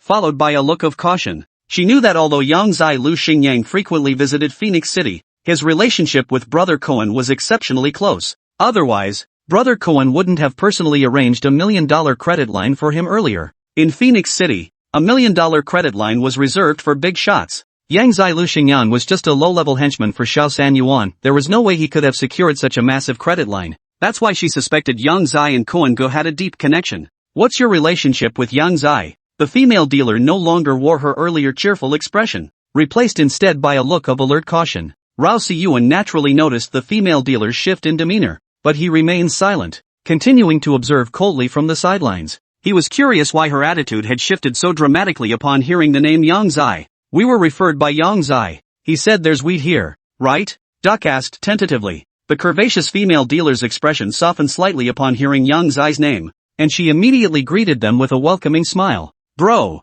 so you guys came for the mahjong? You should have said so earlier. Yang just left after his fix this afternoon. If you'd come sooner, you could have joined him." The female dealer's words stirred something in Rao Siyuan's heart. This Yang must be a regular at the mahjong table. After all, once you're hooked on mahjong, you feel restless if you don't play for a day. Seeing the gleam in Rao Siyuan's eyes, Ducky instantly understood. "So which floor is the Phoenix City Opium Den on? We'd like to go up and try it out. Get a feel for the place." Duck's words made the female dealer's eyes light up. She hadn't expected to encounter gamblers instead of chip buyers. Since she'd get a commission for referring a user, she was naturally eager to help. "Follow me. We have 2 floors for opium smokers. I'll take you there." But when the female dealer glanced at Rao Siyuan, who looked like a child, her brows furrowed slightly. "This little kid just doesn't seem suited for a place like this." Duck immediately chuckled. No worries.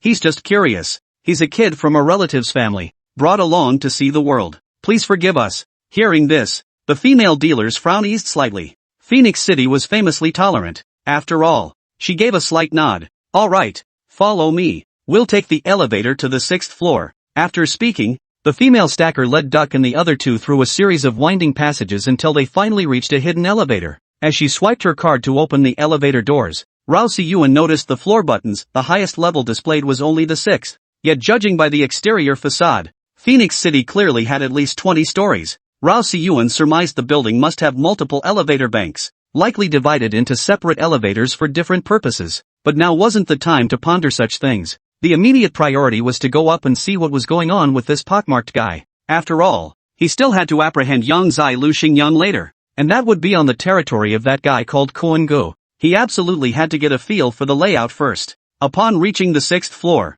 The elevator doors slid open to reveal a vast hall filled with recliners. Every seat was occupied, each person clutching a cylindrical glass jar from which they inhaled. A quick glance revealed at least 50 recliners scattered throughout the hall. That meant 50 people were actively smoking marijuana in the 6th floor lobby alone. Rao Siyuan also noticed several long corridors branching off to different directions on either side. Along both sides of the corridors were numerous doors marked with room numbers, suggesting that people were smoking marijuana inside those rooms. After the female dealer led Rao Siyuan and his two companions upstairs, someone immediately approached her to complete the handover. A young man in a suit, wearing gold-rimmed glasses, handed the female dealer a small token. She then beamed with delight and departed. The young man in gold-rimmed glasses narrowed his eyes slightly upon seeing the trio, 2 adults and a child. He couldn't quite read them, or more accurately, couldn't fathom Heizi's background. From the duck's attire, he appeared ordinary, nothing particularly remarkable. But Heizi was different. His facial features and gaze gave the young man in gold-rimmed glasses an inexplicable sense of unease.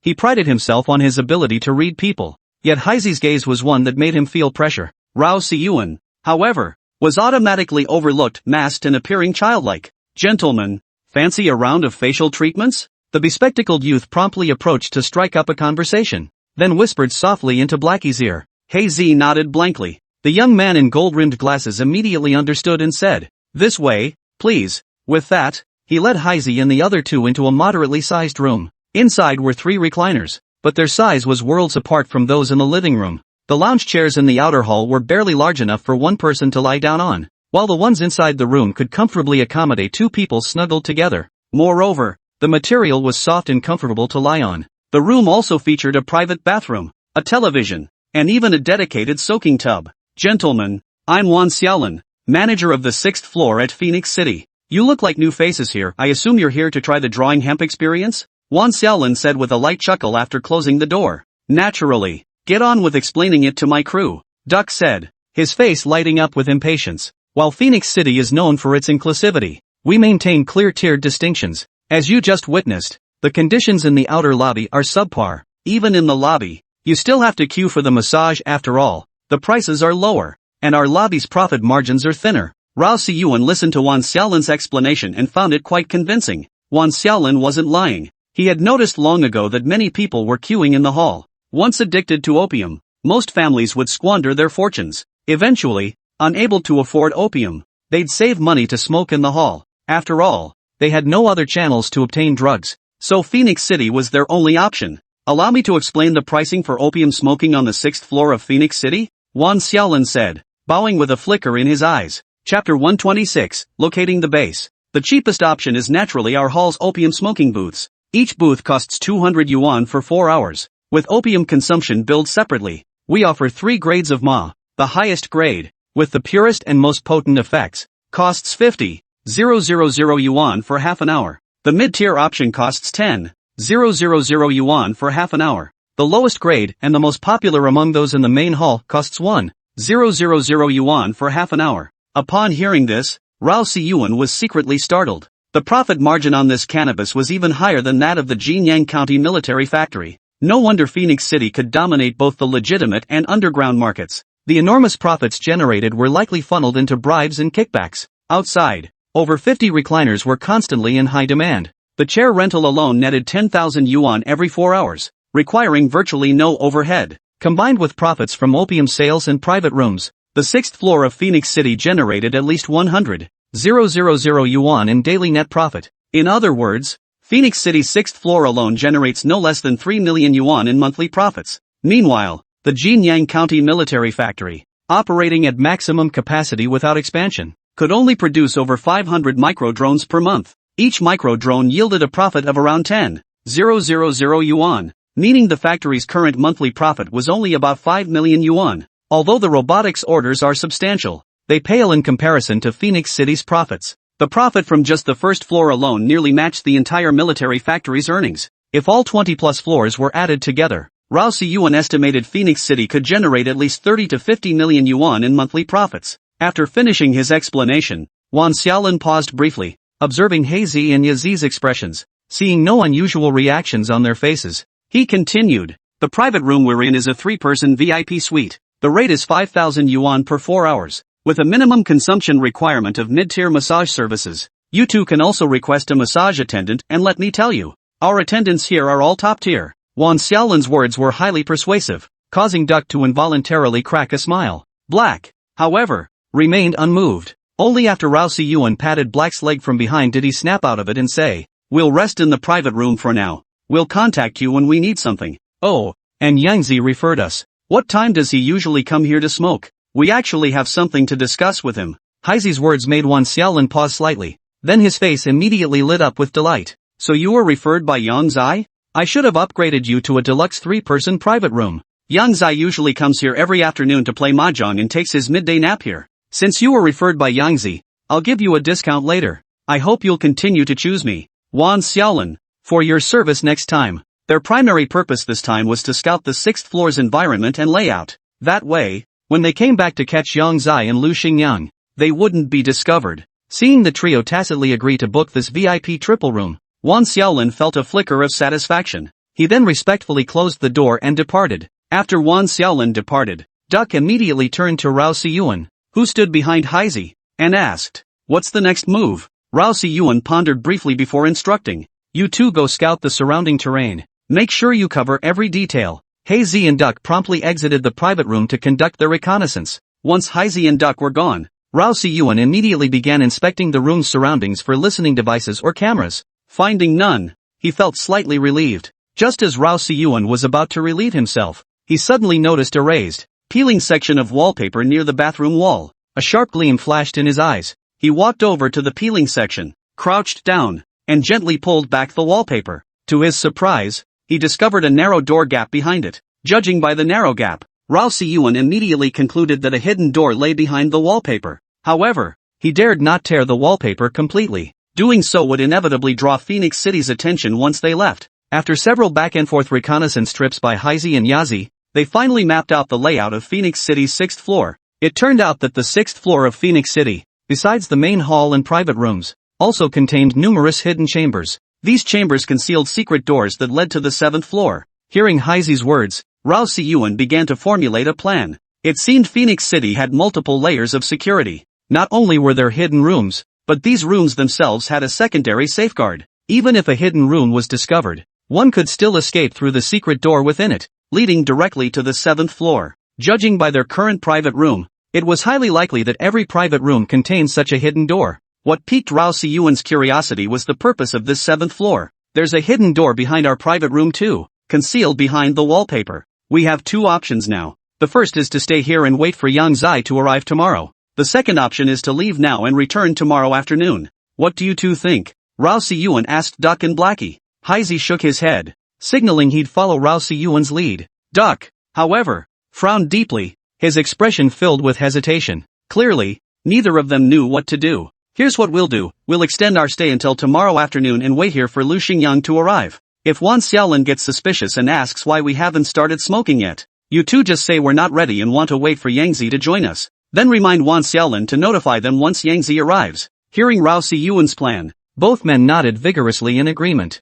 As expected, while Haizi went to renew the rental, Wan Xiaolan grew suspicious and questioned why they hadn't started smoking yet. Haizi smoothly deflected the inquiry using Rao Siyuan's script. Wan Xiaolan immediately expressed understanding. This wasn't the first time he'd encountered hesitation like Haizi's, so he didn't find it unusual. Since they'd chosen to wait here for Yangzi, there was no need to worry about the wallpaper covering the hidden door. Rao Siyuan promptly tore open a small gap and slowly pushed the hidden door open from that opening. The hidden door opened a small crack. Rao Siyuan immediately pulled a miniature robot from his pocket, controlled it with a remote, and slowly maneuvered it through the opening. Rao Siyuan hadn't originally planned to bring the micro-robot to Phoenix City, but fearing strict security there, he decided to bring one after careful consideration. This was just one unit from the Black Bee Micro-Combat Robot Suite, still the chopstick-shaped micro-robot. After all, it possessed the most comprehensive capabilities, able to climb and equipped with 4-way image transmission. Upon entering the hidden passage, the image transmission screen revealed a spiral iron staircase leading directly to the 7th floor. Rao Siyuan controlled the chopstick-shaped micro-robot to slowly climb upward. The entire ascent took nearly an hour before it finally reached the top of the spiral iron staircase. Meanwhile, Haizi kept watch at the window by the entrance. Upon reaching the top of the spiral staircase, the screen revealed another door, also locked. Rao Siyuan's micro-robot couldn't open it, so he had no choice but to abandon that attempt. After using the micro-robot to survey the surroundings and confirm safety, Rao Siyuan prepared to make a bold decision, enlarging the hole in the wallpaper enough for him to squeeze through. He intended to climb the spiral staircase, pry open a small gap in that door, and allow the micro-robot to enter. After scanning the area to confirm it was safe, Rao Siyuan enlarged the hole in the wallpaper until it was large enough for him to crawl through. He then squeezed inside. The moment he entered, a musty odor hit him, causing Rao Siyuan to frown. The spiral iron staircase was rust-stained. Rao Siyuan tiptoed to the top of the stairs, pressed his ear against the door, and listened intently for any sounds behind it. Confirming the silence, he grasped the doorknob and slowly pried open a crack. After confirming the micro-robot could pass through, Rao Siyuan tiptoed back out and returned to the VIP room. After deploying the micro-robot inside, Rao Siyuan noticed faint lighting around it, though the overall illumination was dim. Based on the transmitted footage, it appeared to be positioned in a small corner on the 7th floor. Slowly guiding the micro-robot forward, Rao Siyuan detected nothing unusual in the footage except for the persistent, faint glow illuminating the surroundings. After rounding the corner, the view suddenly opened up. The center of the hall was piled high with daily necessities, various grains, oils, and staples stored on the 7th floor. Judging from the feed, this massive stockpile appeared to be the entire supply for Phoenix City, yet there were no signs of frequent human activity around it. Normally, such supplies would be in high demand, requiring constant replenishment. Yet Rao Siyuan noticed from the feed that the footprints near the elevator entrance were sparse. The micro-robot continued forward. After passing through the 7th floor lobby, the transmission feed showed rows of rooms. These rooms differed from the opulent VIP rooms below. They lacked lavish decoration, and clothes hung drying in the corridor, clearly indicating they were occupied. As he approached the row of rooms, Rao Siyuan noticed several doors were ajar rather than closed. He immediately and cautiously guided the robot inside one of them. Inside, 2 beds stood on either side of the room, each covered with bedding, clear signs of occupancy. But the black, square object in the corner of the room instantly made Rao Siyuan's face turn pale. He knew that black, square object all too well. It was a radio transmitter. He had seen them in Yunha County and in Xingyun County, and they bore an identical design to the Japanese Devil's radios. Could this be a base of the Empire of Japan? A terrifying suspicion rose in Rao Siyuan's mind. If the Japanese base was here, then everything made sense. The daily supplies in the hall, the secret door leading downward, and the elevator that skipped the 7th floor, all of these were designed to serve the 7th floor. The secret door, the supplies, and the elevator's deliberate design all pointed to this. Rao Siyuan had previously assumed the secret door was for opium users to handle emergencies or surprise inspections. Now it seemed it provided an escape route for those within the Fuso base. No wonder the wallpaper was plastered over it. Carefully guiding the micro-robot deeper into the corridor revealed that this 7th floor contained at least a dozen rooms in rows. Each room had 2 beds, meaning this floor housed at least 20 people. The previous Fuso base in Yunha County had only captured over 10 people, yet this one in Guanghai City held more than 20. Most crucially, not a single trace had been detected all these years. Judging by the design, Phoenix City likely intended from the outset to reserve the 7th floor as a base for Fuso Nation operatives. Otherwise, why would the elevator only go up to the 6th floor? And why would there be so many hidden doors leading to the 6th floor? This realization sent a chill down Rao Siyuan's spine. Yet, they couldn't definitively confirm this was Fuso's base, only that the probability was extremely high. Moreover, Phoenix City itself was likely established with Fuso's backing. The Shunlong Bureau absolutely had to investigate its background thoroughly. Just then, a room door suddenly opened. A middle-aged man with slightly dark complexion emerged. Rao Siyuan's micro-robot was right at his feet, but Rao reacted swiftly, immediately pressing the mute button. Almost instantly, the micro-robot's limbs retracted, transforming it into a slender, chopstick-like form. Through the transmission feed, Rao Siyuan noticed the man's features bore a resemblance to those from South Asia, accompanied by a sense of familiarity. Rao Siyuan racked his brain trying to place the feeling, but couldn't identify who it was. Still, he kept his wits about him, capturing a screenshot of the man's face to send to Li Wanyu later. Rao Siyuan hadn't encountered many people from South Asia. The only time he'd seen them in significant numbers was at military exhibitions. It was highly likely this man had appeared at one of those events, which would explain the familiarity. After much deliberation, Rao Siyuan decided to wait until the man left before deploying the micro-robots to hide in an inconspicuous spot.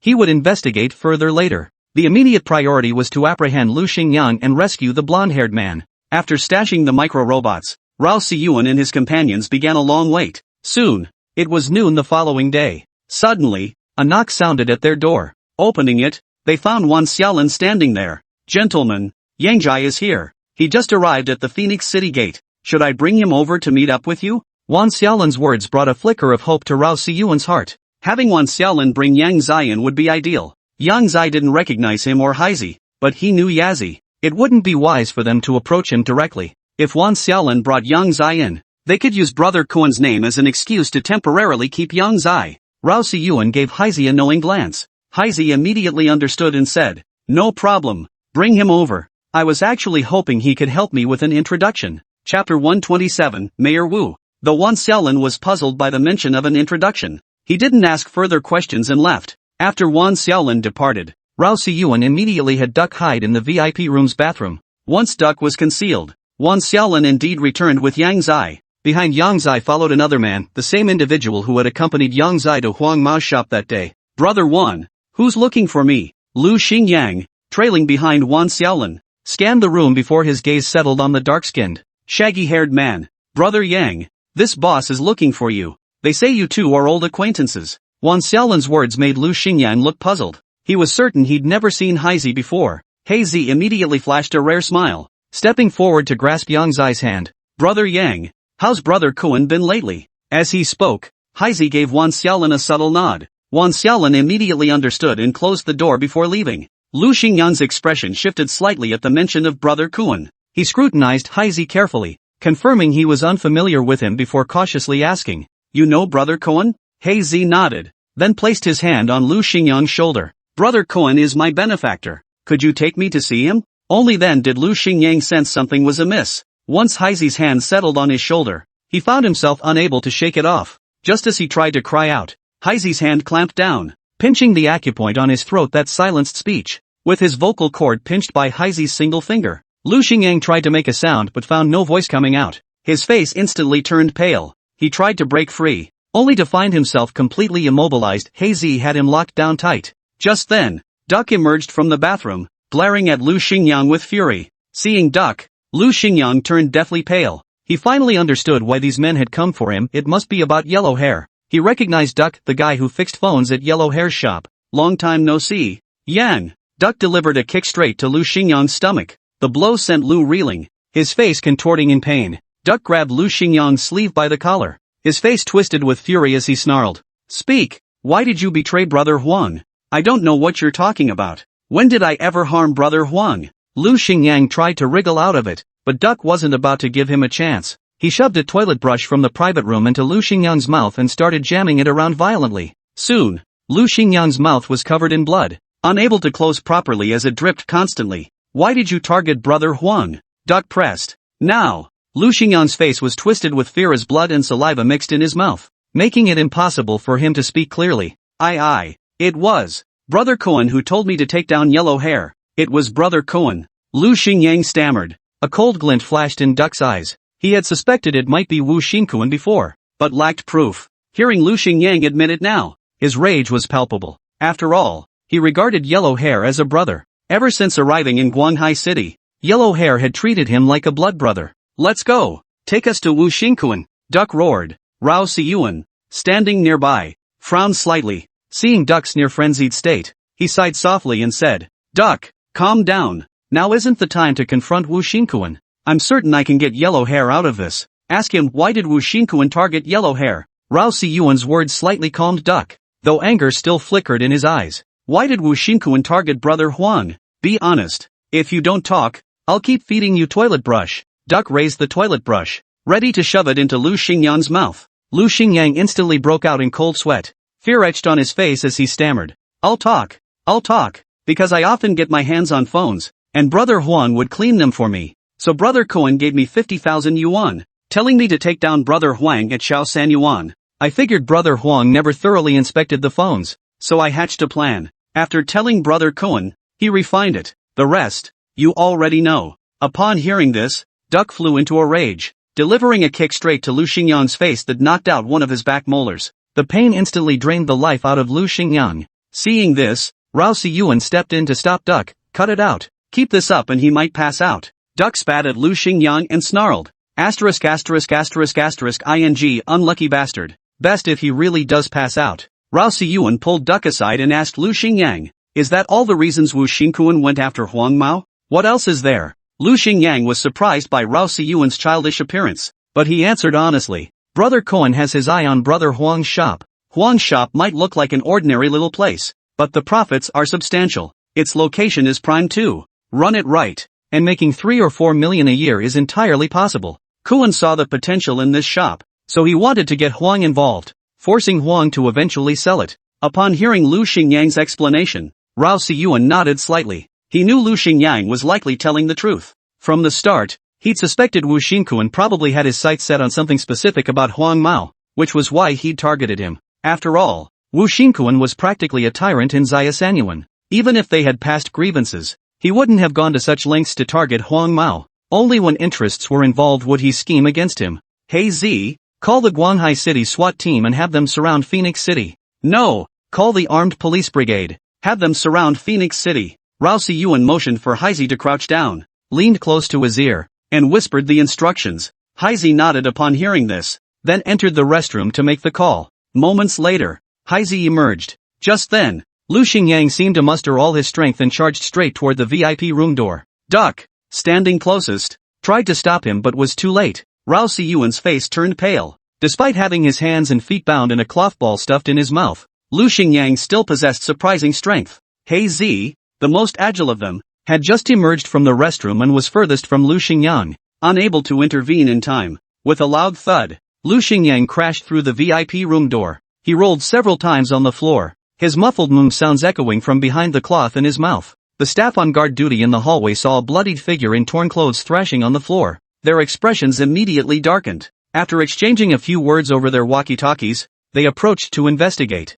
Seizing the moment, Heizi landed a punch squarely on the man's neck, knocking him unconscious. Duck immediately dragged the unconscious man back into the VIP lounge, while Heizi pulled Lu Xingyang inside as well. However, the knocked-out guard's walkie-talkie kept emitting distress calls, clearly signaling that the situation had been detected. Seeing this, Rao Siyuan immediately tore off all the wallpaper, opened the hidden door, and had Duck tie up the staff member's hands and feet, stuff his mouth, and drag him into the hidden passage. Hey Z, grab that walkie-talkie and say a few words to them, Rao Siyuan ordered immediately. Hey Z instantly understood Rao Siyuan's intent. Without hesitation, he pulled the walkie-talkie from the man's pocket and spoke in a deep voice, everything's fine. It was a mistake earlier. All systems are normal. Upon hearing the response, the other side immediately exhaled in relief. They had barely managed to cover it up. However, the disappearance of this staff member would likely be noticed by Phoenix City personnel within a few hours. Meanwhile, Duck once again planted his foot squarely on Lu Xingyang's head,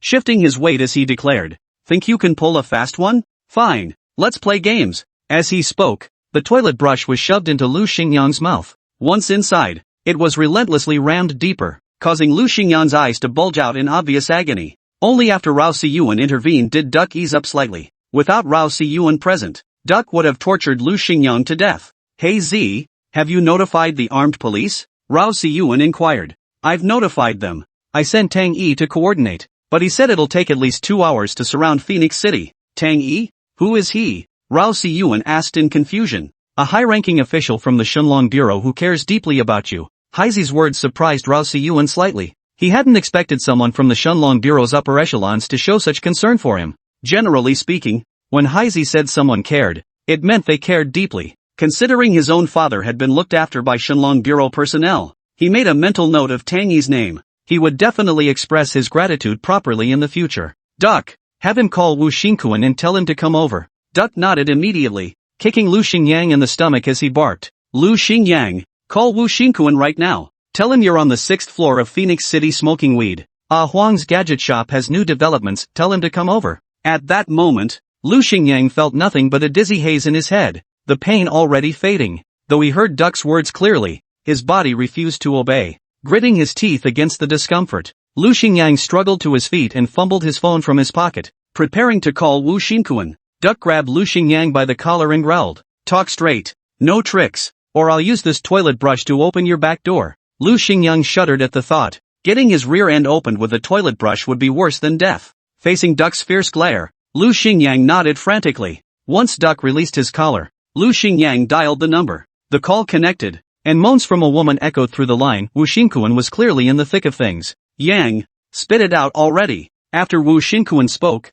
the sound of a woman moaning continuously filled Lu Xingyang's phone. causing Rao Siyuan and Heizi to frown slightly. Brother Cohen, I've got the latest on Ah Huang's shop. Come up to the 6th floor, I'm in VIP room 609. Lu Xingyang sounded off his game. His voice faint, but Wu Xinkuan caught it clearly. Ha, that stinking yellow-haired punk's already in the station. If you still haven't made any progress, I'll have to come looking for you. But that yellow-haired bastard's got a tough mouth. According to Chief Wang, they've even used the clamps. And the guy still won't confess. Give me half an hour. I'll be right over once I'm done. After Wu Xinkuan hung up, Rao Siyuan picked up on several key points from his words. One was Director Wang, and the other was that the blonde-haired guy hadn't confessed yet. There was still room for maneuver. But he had underestimated the kid's willpower. He actually withstood the electric baton. Fortunately, Lu Xingyang hadn't tried any more tricks. Otherwise, if Wu Xinkuan had been alerted, it would have been difficult to close the net. While waiting, Rao Siyuan immediately directed the micro-robot to explore the 7th floor again.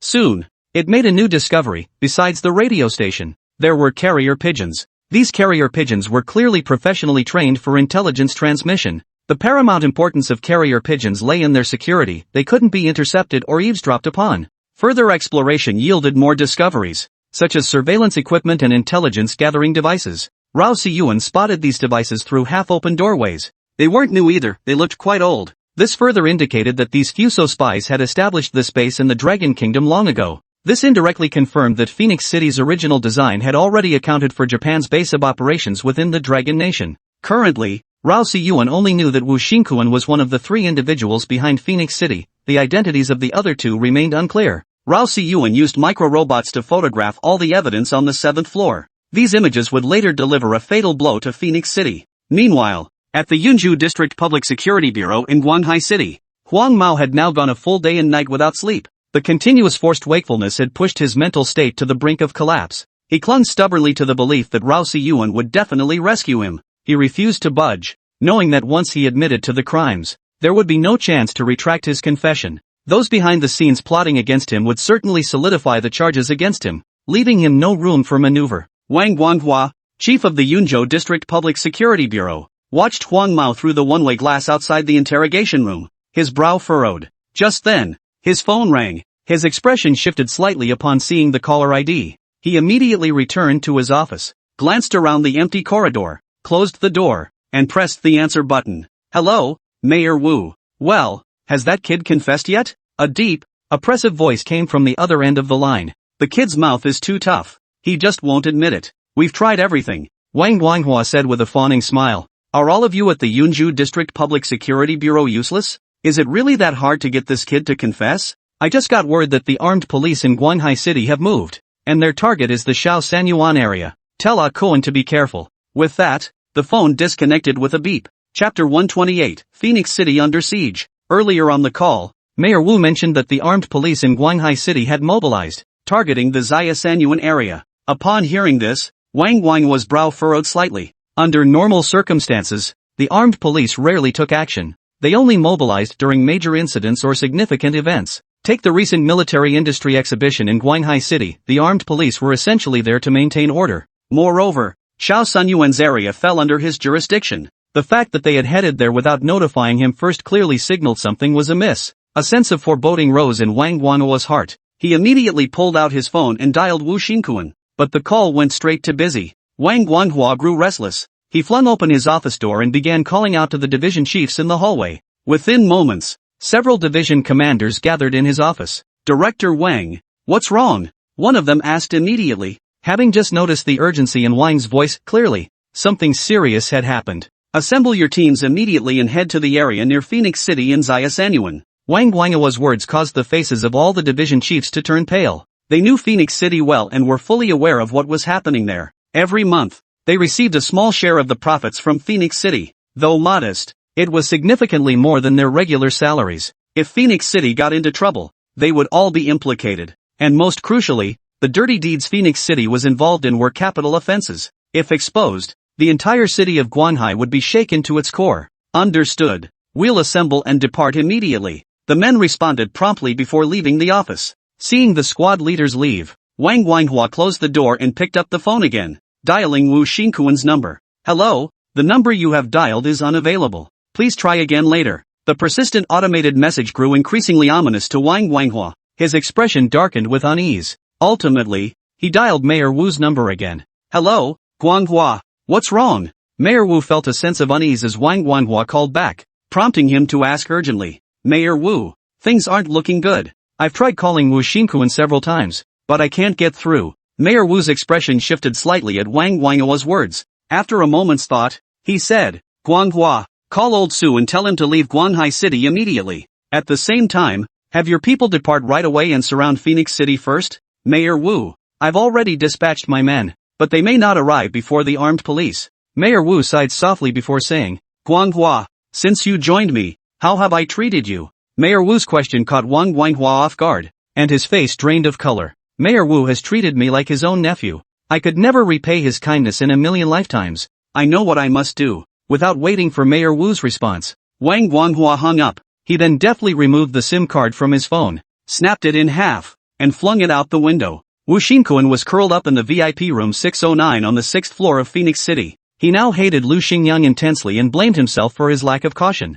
Having brought only one underling, the two of them had been swiftly overpowered by Heizi, their faces now swollen and bruised. A youthful face appeared in Wu Xinkuan's line of sight. The moment he recognized it, his expression changed dramatically, shock washing over him. He recognized that youthful face. Of course, the renowned child prodigy Rao Siyuan. Su Zong had mentioned Rao Siyuan to him. Rao Siyuan had destroyed the Fusan Kingdom's stronghold in Yunhe County. Catching Mr. Su's attention, he specifically instructed Wu Xinkuan to call him immediately if this boyish-looking face ever appeared. Rao Siyuan saw the shock on Wu Xinkuan's face and felt a twinge of surprise. He promptly asked, Wu Xinkuan, you know me? Wu Xinkuan was so frightened he couldn't speak. Remaining silent, Wu Xinkuan, you should know me, right? Come on, how do you know me? Wu Xinkuan remained silent after hearing Rao Siyuan's words. The duck standing beside him wasn't about to indulge him. He grabbed the already somewhat broken toilet brush, pinched Wu Xinkuan's jaw, and shoved the brush into his mouth,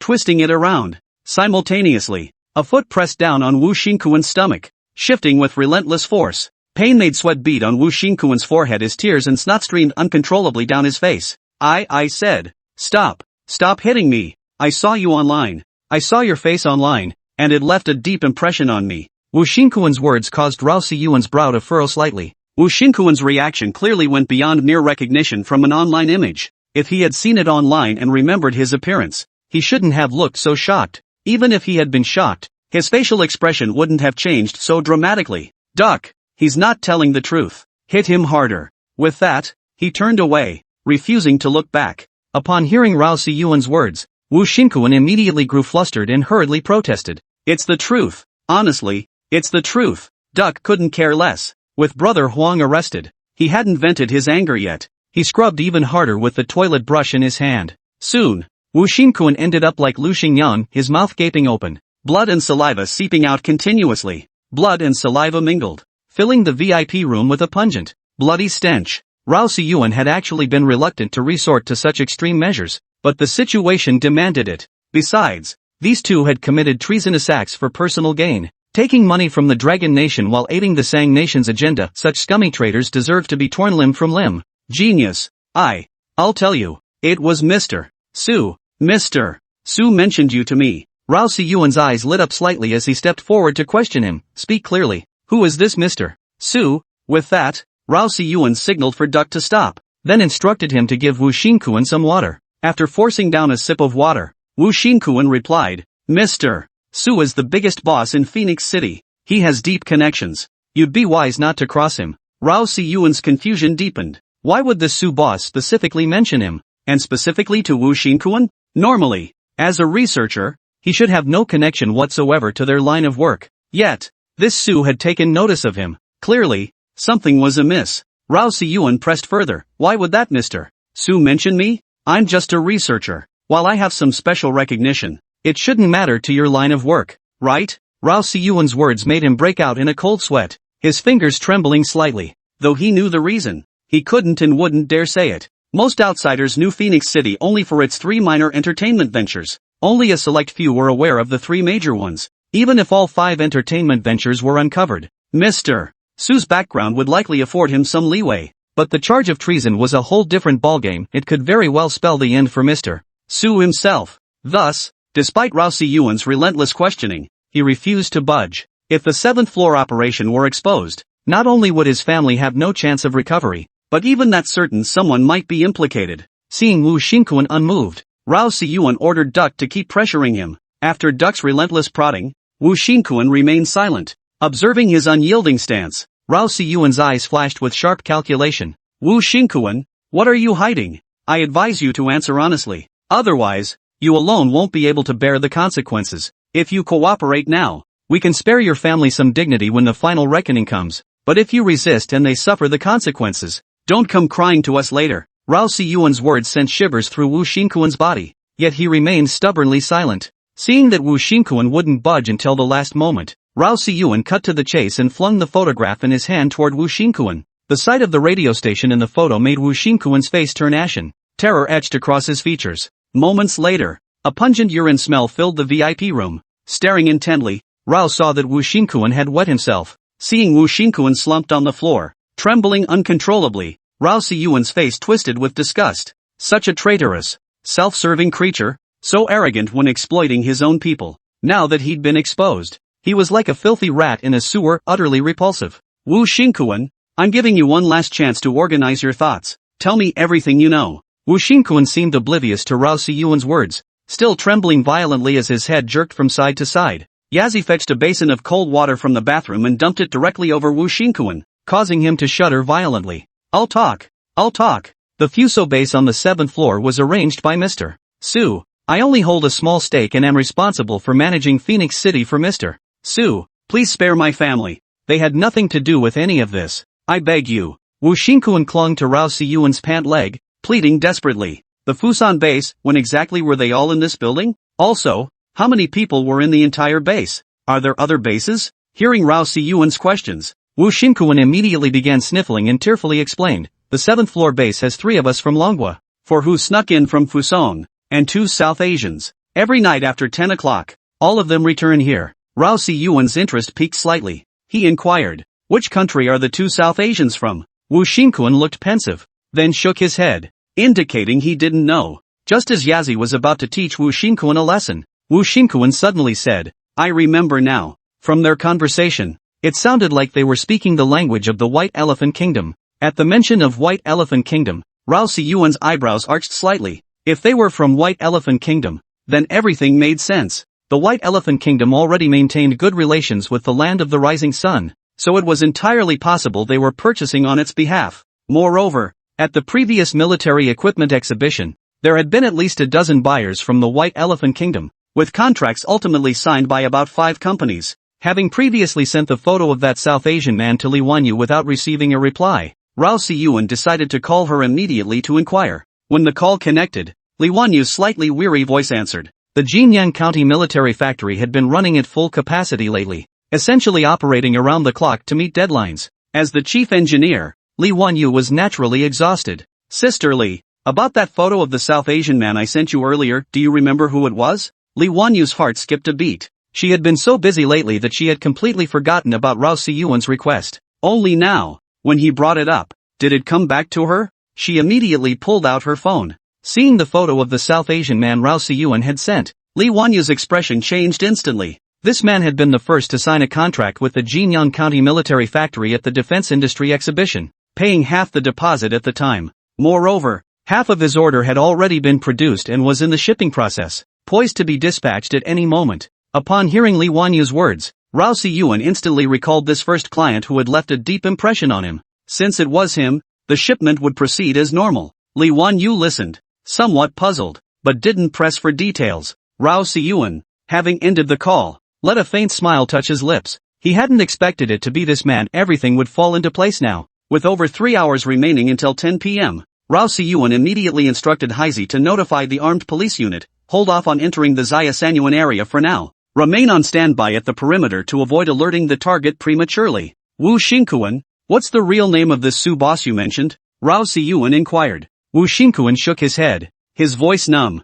I'm just a tool to him. Though I get 10% of Phoenix City's profits each month, the lion's share goes to him and some mysterious figure. He never revealed his real name, but once I overheard a big boss call him Anda. Wu Xingquan's words stirred Rao Siyuan's thoughts. He immediately ordered Haizi, report the name Su Anda to headquarters immediately. Have them thoroughly investigate anyone with that name who appears suspicious. Unbeknownst to Rao Si-yuan at that moment, 3 squads from the Yunju District Public Security Bureau had already moved ahead, surrounding Phoenix City. The entire area was now sealed off, entry permitted, but exit forbidden. Yet the people around them showed little reaction. The sight of police cordoning off Phoenix City seemed to have become a commonplace occurrence. After all, the Yunju District Public Security Bureau frequently staged such showy operations. Even a member of the Fusan Nation's base remained unmoved by it. Wang Wanghua frowned deeply. Under normal circumstances, the armed police should have moved faster than him. Yet not a single armed police officer was in sight. Was he just being overly sensitive?